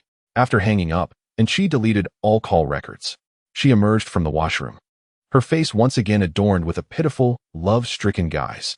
At 11:45, the abandoned dock number 3 was chilled by the sea breeze, sending shivers through one's bones. In the distance, the faint lights of a cargo ship could be seen slowly approaching. Zhao Jun donned an unremarkable jacket and a cap, pacing anxiously on the dock. Beside him, and she was wrapped in a thick trench coat, trembling like a helpless woman on the brink of embarking on an uncertain journey with her lover. "Do not fear, my dear," Zhao Jun murmured, tightening his embrace around her. "Once we board the ship, all will be well. I shall buy you a small island when we arrive." Yet, before he could finish his sentence, an unforeseen calamity struck. Dozens of blinding lights illuminated the dock as if it were midday. The shrill wail of sirens echoed from all directions, encircling them tightly. "Police, do not move. Zhao Jun, you are under arrest." Armed special forces surged forth from behind containers and the shadows of warehouses. Lin Zicheng, clad in a sharp black tactical uniform, stood at the forefront of the encirclement, her gaze icy as she fixed it upon him. Zhao Jun's mind blanked in disbelief as he surveyed the trap laid before him, and then glanced at Wen Xi, who was already pale with fear, tears streaming down her face. It was only at that moment that he comprehended how he had been betrayed. "You sold me out?" he hissed, gripping Wen Xi's neck with a ferocious visage, resembling a crazed beast. Bang! A gunshot rang out, smoke curling from the muzzle of Lin Zicheng's weapon. The bullet struck Zhao Jun's wrist with precision, eliciting a cry of pain as he released his grip. Several special forces agents rushed in, pinning him to the ground and clasping cold handcuffs around his wrists. "Wen Xi, you wretched woman, I shall haunt you even in death," he screamed in a frenzied tirade as he was led away. Wen Xi collapsed onto the ground, covering her face with her hands, emitting heart-wrenching sobs. Her performance could easily garner an Oscar. Once the scene cleared, Lin Zicheng approached Wen Xi slowly. "Rise. The play is over." She offered a tissue, her tone devoid of any discernible emotion. Wen Xi looked up, her tear-stained face betraying her earlier despair. Yet her eyes regained an air of calm detachment. She accepted the tissue and dabbed her face. "Thank you, Officer Lin," she replied. "There is no need for thanks. This is merely a transaction." Lin Zicheng regarded her steadily. "The police will fulfill their promise. Your new identity and account information will be delivered to you tomorrow. The evidence you provided is sufficient to keep Zhao Jun in prison for a long time." "I understand." The two women, one a police officer, the other a star, one embodying order and the other navigating the fringes of rules, stood silently on the deserted dock, watching the cargo ship that had turned away into the distance. "Was it worth it?" Lin Zicheng suddenly inquired, and she paused, then grasped the essence of her question. She glanced at her exquisitely maintained, slender fingers, honed by years of piano playing, and smiled softly. "Officer Lin, you, as a woman of privilege, may not comprehend. Women like us, having risen from nothing to attain everything, rely not on luck, nor on the charity of men. What we possess is solely ourselves. Everything I have done is neither to betray anyone nor to curry favor with anyone. I am merely engaged in a war that is uniquely my own, one that I cannot afford to lose." Upon uttering these words, she rose to her feet, casting a final glance at the city that had once captivated her heart and yet filled her with revulsion. Without looking back, she followed a contingent of undercover police officers who had come to escort her, vanishing into the depths of the night. Lin Zicheng stood alone at the dock, silent for an extended period. The sea breeze tousled her hair. Suddenly, she realized that she and Anshi were perhaps not so different after all. Both were waging a solitary battle against this wretched world, each in their own way, a struggle destined to be endless and fraught with loneliness. Chapter 91. The silence of the new monarch Zhao Jun's trial was one of the most sensational yet anticlimactic spectacles in Longzhou City in recent years. The proceedings were not open to the public, and all documents were classified as top secret. The media, akin to sharks detecting blood, gathered outside the courthouse, attempting to piece together the narrative from the fragmented remarks of lawyers and police. Ultimately, the official announcement was succinct yet potent. The Longzhou City Police, after meticulous planning, successfully dismantled the largest organized crime group in the city's history, led by Zhao Jun, known as the West Iron Gang. This group was implicated in a multitude of serious crimes, including smuggling, drug trafficking, money laundering, illegal detention, and intentional harm. The ringleader, Zhao Jun, was sentenced to life imprisonment without the possibility of parole, while the remaining key members were apprehended and met with the full force of the law. Upon the release of this news, the entire city erupted with fervor. On television, an indignant host, with fervent tones, extolled the decisive measures taken by the Longzhou City Police, heralding it as a historic blow against the forces of darkness. The front page of the newspapers featured a striking profile photograph of Lin Zicheng, taken at the scene of the arrest, accompanied by the headline, "Iron-Fisted Police Flower Ends the Reign of the Underground Emperor." Overnight, she was transformed into the guardian deity of the city, an impeccable idol embodying justice and order. Social media overflowed with jubilant commentary as citizens spread the word, celebrating this belated justice. In venues once dominated by the West Iron Gang, spontaneous firecracker displays erupted, reminiscent of New Year festivities. In the public eye, this was a clear-cut, gratifying conclusion where good triumphed over evil. A notorious gang, terrorizing the city for years, crumbled under the resolute strike of the police. The world had seemingly regained its rightful, luminous, and splendid form. However, in the deeper shadows where sunlight failed to penetrate, another narrative circulated, one that was starkly different, imbued with blood and specters. In a private tea house, decorated in an antiquated style and not open to the public, several influential figures from the underworld sat around a Wang Wali wood tea table, savoring the finest Da Hong Pao tea. And just like that, the West Iron Gang was no more. Zhao Jun, that fellow, was thoroughly finished. An elder with a goatee leisurely blew away the foam atop his teacup and spoke first. Finished? I reckon he met a rather ambiguous end. A burly man adorned with a gold chain scoffed from beside him. Do you truly believe what the newspapers proclaim? All that talk of police heroics and undercover agents turning traitor? Nonsense. At the zenith of the Western Iron Gang's power, the South American mercenaries they employed were equipped with gear that surpassed even the elite Flying Tiger team. With merely the few firearms from the Major Crimes Unit, could they touch even a hair on his body? Old Jean was correct. The third man, who had remained silent until now, with his hawkish gaze, finally spoke. Once the second-in-command of the Xingyi Society, he subtly hinted at his ambition to succeed the injured mad dog, Li. I too was present during that fierce battle at the docks. Our hundreds of brothers from the Xingyi Society fought valiantly, risking our lives. Yet we barely managed to achieve a stalemate. Ultimately, he escaped. The police's capture? Humph, merely a cleanup operation. So who, then, was orchestrating events from the shadows? The old man with the goat beard set down his teacup, his expression turning grave. I do not know, replied the man adorned with a gold chain, shaking his head, his voice tinged with a fear he himself could scarcely acknowledge. All I am aware of is that Mr. Zhong is dead. He perished in his own car. They say from a heart attack. Do you believe that? I certainly do not. I heard whispers that a ghostly figure was seen at the scene. A single strike that incapacitated Mr. Zhong. A ghostly figure? Indeed, a ghostly figure. The man's voice dropped even lower. There are also rumors that the true backing of the Western Iron Gang, a foreign conglomerate known as Eternal Life, had their stronghold, a hidden island not even marked on maps, razed to the ground overnight. Hundreds of people on that island, along with those legendary creatures, were all eradicated by a single individual.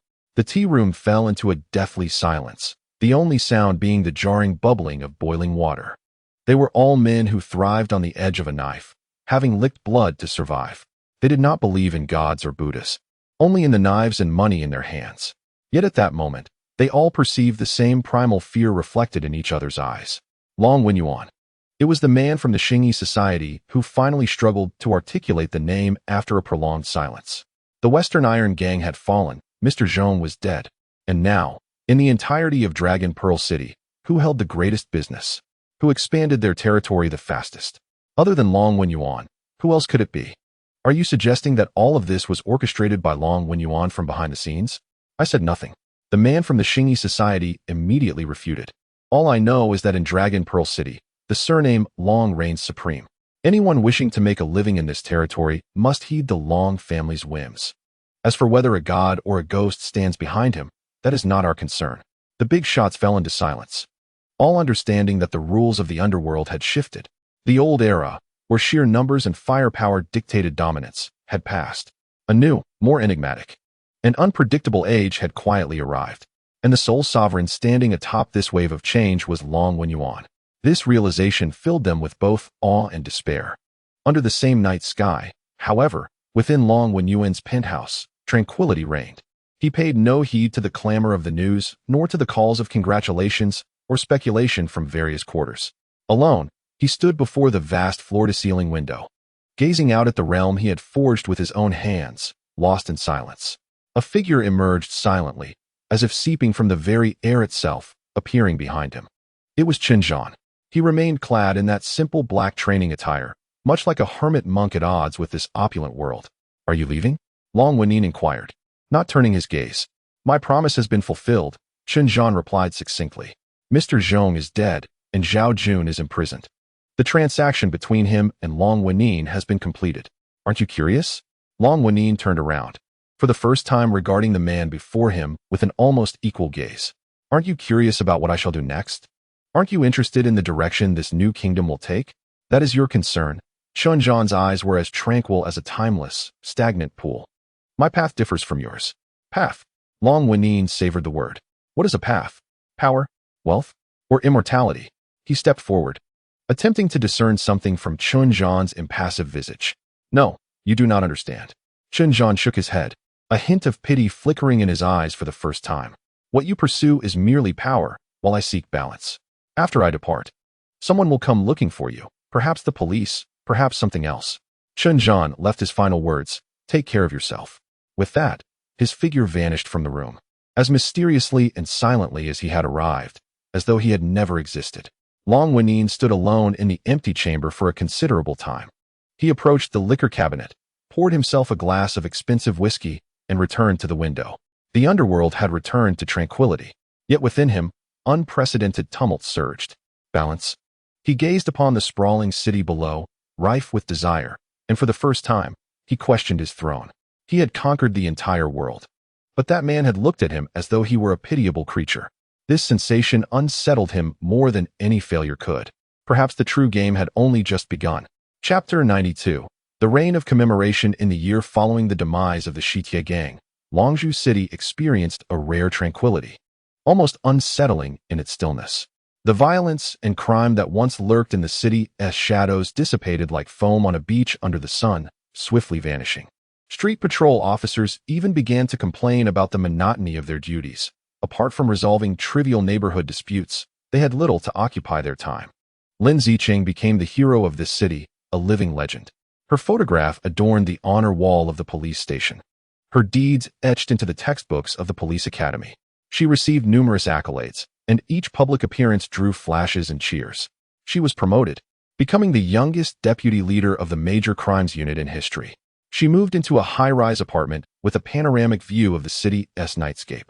She possessed everything she had once longed for: honor, status, stability. Yet only she knew that, on some level, her world had irrevocably perished. May 6th. On this day last year, the scavenger made her first appearance, plunging her and the entire police force into an unprecedented state of panic and chaos. This date, once a harbinger of nightmares, became a symbol of bloodshed, loss of control, and fear.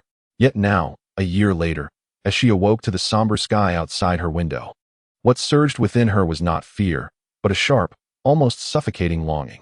She granted herself a day off, opting not to don her uniform, but instead to wear a simple beige trench coat, blending in as an ordinary urban professional as she stepped into the damp morning mist of Longzhou City.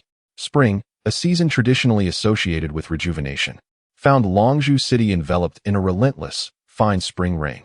The sky loomed a leaden gray, the silhouettes of towering buildings blurred and distant, reminiscent of a faded ink wash painting. The air was infused with the mingled scents of grass, earth, and moist concrete. She chose to forego an umbrella, allowing the cold raindrops to cascade over her hair and cheeks. Aimlessly, she wandered down a familiar street, the very place where she had first pursued that monster. She recalled the air that night, thick with the same dampness, intermingled with the metallic scent of blood and the acrid smell of gunpowder. As she turned a corner, she recalled the grim memory of a torn body, once suspended from the sign of a convenience store. Today, that same store was festooned with colorful balloons for a promotional event, cheerful pop music emanating from speakers, while a group of students in uniforms laughed and shared a steaming bowl of Odin at the entrance. The world had seemingly erased the horrors of that night from memory. Yet she remained, stubbornly, like a gravekeeper, recalling every detail. She entered a CAF and ordered a black coffee, devoid of sugar or cream. The bitter liquid coursed down her throat, instantaneously awakening her senses and sharpening the void within her. Seated by the window, she gazed at the rain outside, where droplets traced meandering paths down the glass, reminiscent of tears, or perhaps a fragmented map, guiding her back to that chaotic yet achingly real past.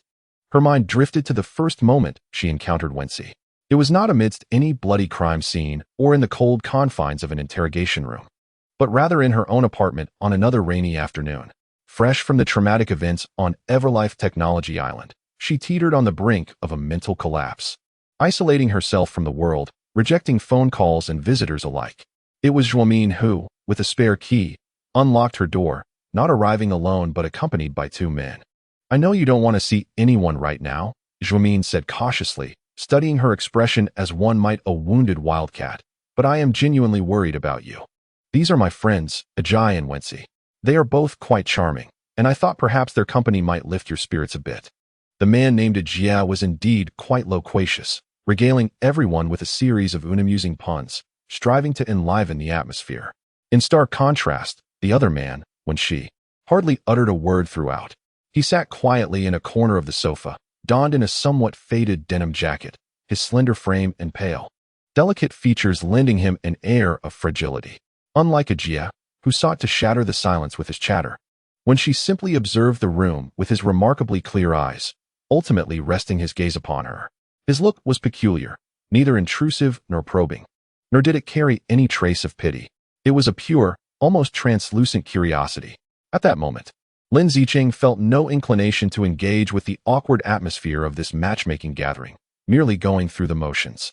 Just as Ajay concluded his joke, and the air fell once more to an icy stillness, the previously silent, when she suddenly spoke. His voice was soft and somewhat husky, yet in the quiet room, it resonated with unusual clarity. "Let me tell you a story." Everyone was taken aback. Zhuomin and Ajay exchanged astonished glances, yet he paid no heed to those around him, focusing intently on Lin Zicheng as he continued in a calm, subdued tone. "Long ago, in a mountain village, there lived a little girl. She had no friends and spoke daily to a large banyan tree. One fateful day, a band of robbers stormed into the village, slaughtering her family." His tale stood in stark contrast to the prevailing atmosphere. An awkward and apologetic expression had already begun to creep onto Zhuomin's face. However, Lin Zicheng found herself inexplicably drawn in. Having just emerged from a hell rife with death and violence, this sudden, dark fairy tale unnervingly resonated with her most sensitive nerves. The little girl ran to the banyan tree, weeping, pleading for it to help her exact vengeance. He lifted his gaze, those excessively clean eyes piercing through the dimness of the living room, locking onto hers. The banyan tree spoke to her, saying that vengeance exacts a price. It would summon the deadliest snakes of the forest, the fiercest tigers, and attract the lightning from the heavens, setting the entire mountain ablaze. It asked the little girl, "Are you still willing?" He paused, as if awaiting her answer. Or perhaps questioning himself. A chill coursed through Lin Zicheng's spine. She was scarcely aware that her fists had clenched in unconscious response. When she observed her reaction, and the corners of his mouth seemed to twitch upwards, but it was so fleeting that it was nearly imperceptible. She replied, "I am willing."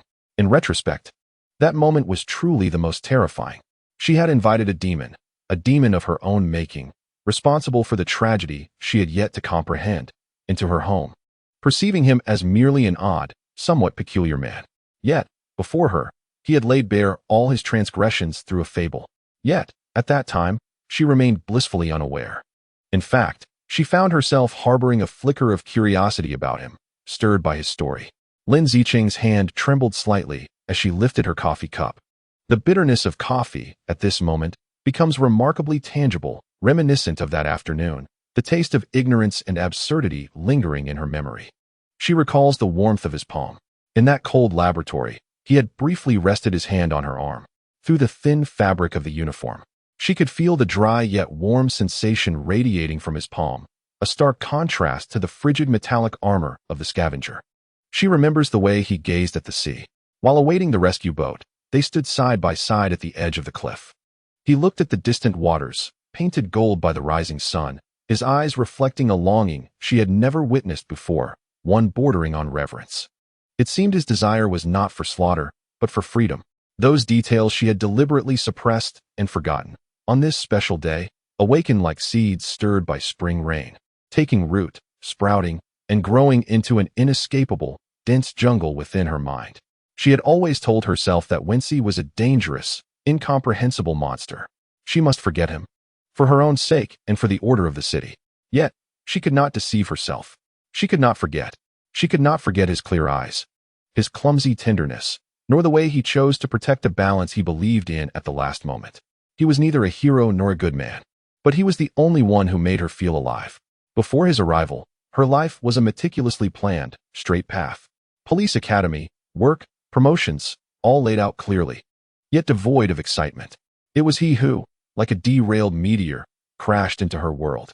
He brought chaos and destruction, yet also revealed to her a realm beyond the tracks, a magnificent starry sky, filled with danger and the unknown, previously unimaginable. Now, the meteor has vanished. Her world returns to tranquility, yet that starry sky remains forever etched in her memory. The coffee has grown cold. Lin Zicheng lifts her gaze to the rain, which continues to fall outside. She finally understands why she is so unhinged today. She is not mourning a murderer, nor reminiscing about a perilous relationship. She is simply lamenting the version of herself that once briefly touched the starry sky. A warm drop of liquid slips from the corner of her eye, falling into the already cold coffee, creating a small, bitter ripple. Outside, the rain patters softly. The entire world seems to weep for her. Chapter 93. The Immortal Sentinel. Another year has passed. Longzhou City, once a colossal beast charred by desire and sin, appears to have finally succumbed to a deep slumber after enduring a painful purging. Peace descends upon every corner of this city in an unprecedented, almost taken for granted manner. Neon lights still flicker, traffic continues to weave, and over 10 million citizens, through the daily proclamations of official media, have long regarded the bloody past as a distant, somewhat unreal urban legend. People place their faith in heroes, in order, and in the law. They believe that light has ultimately triumphed. Yet, they remain unaware. Each night, as they peacefully slumber, atop the city's tallest structure that pierces the heavens, a silent shadow vigilantly watches over this hard-won, fragile peace. This night, the rain falls in torrents. The large droplets, akin to countless icy bullets, cascade relentlessly from the dense, leaden clouds, mercilessly assaulting the steel jungle below. The howling wind, reminiscent of a wounded beast's lament, weaves through the gaps between skyscrapers, stirring a cacophony of eerie sounds. This is the most formidable thunderstorm Dragon Pearl City has witnessed in recent years. The city's transportation system teeters on the brink of paralysis. Everyone huddles within their warm, sturdy shells, oblivious to the solitary figure standing atop the pinnacle of the Dragon Pearl, towering above all else. He has stood there for what seems an eternity. As if from the moment dusk descended, he and the tower became one with the encroaching night. Clad in the simplest of black shirt and trousers, barefoot, He stands calmly on the narrow platform that barely accommodates a single person. The fierce wind flutters his garments, while the relentless downpour has drenched him, outlining his not particularly robust, even somewhat slender physique. Yet, he remains steadfast, like the most resilient pine tree rooted on a precipice, unyielding. Beneath him lies the sprawling city, its boundaries blurred by the curtain of rain. Thousands of lights transform into flickering patches of brightness amidst the downpour, resembling a dampened impressionist painting. This sea of light extends to the horizon, merging with the dark, tumultuous surface of the sea. He gazes quietly upon it all. His expression is void of emotion, neither the arrogance of a sovereign nor the compassion of a benevolent soul. His gaze is as tranquil as the profound, empty abyss from which this storm originates. He merely observes, observing the city as a dutiful shepherd watches over his flock. He witnesses the tranquility illuminated by light and the unrest lurking in the shadows. He observes the innocent souls at rest, as well as the insatiable desires stirring in the darkness. Suddenly, boom, a brilliant silver lightning bolt, as though seeking to rend the sky in two, strikes down ferociously from the depths of the firmament without warning. Its target is not the towering, red-glowing lightning rod, but the solitary figure standing atop the tower. In that instant, the entire world fell silent. Time and space appeared to freeze within that blinding light. The lightning struck him with unerring precision, unleashing a blinding burst of energy, potent enough to melt steel and vaporize rivers, radiating a brilliance that was almost unbearable to behold. Yet, the anticipated dissolution into nothingness did not occur. That figure remained steadfastly in place. The brilliance of the lightning not only failed to harm him in the slightest, but instead flowed gently along his body like a docile stream, spreading outward. The silvery arcs of electricity danced gracefully upon his skin, fingertips, and hair, reminiscent of a host of sprites frolicking around a deity. In that fleeting moment of illumination, his face was rendered strikingly clear, delicate, pale, and serene. It was Wen Xi. He slowly raised his right hand. The tempestuous, world-destroying lightning, as if commanded by a general, obediently converged into his palm, forming a rapidly spinning sphere of energy, bright as a miniature sun. He gazed down at the sun in his palm, and for the first time, a hint of nostalgia flickered in his eyes. Then, he spread his fingers wide. In an instant, the energy sphere transformed into countless specks of silver light, dissipating amidst the raging storm. The sky returned to darkness, as if the earlier cataclysmic scene had never transpired. Wen Xi redirected his gaze toward the city beneath him. He was neither a god nor a demon. He was merely a sentinel, a solitary watcher born from the intertwining of humanity's sins and hopes. He bore the weight of all transgressions while also carrying the light of all that is good. He was akin to the great banyan tree in the fable, which summoned storms to exact vengeance for a little girl, incinerating entire forests in the process. He had become the very essence of power, the eternal equilibrium hovering over this city. The tempest continued to rage. Yet, his shadow, illuminated by the distant flashes of lightning that occasionally streaked across the sky, appeared as if etched into the night of this city, transforming into an immortal sculpture. It watched over this realm, which he had both loved and loathed, ultimately choosing to protect it in his own way, ever ready to punish all evils. The end.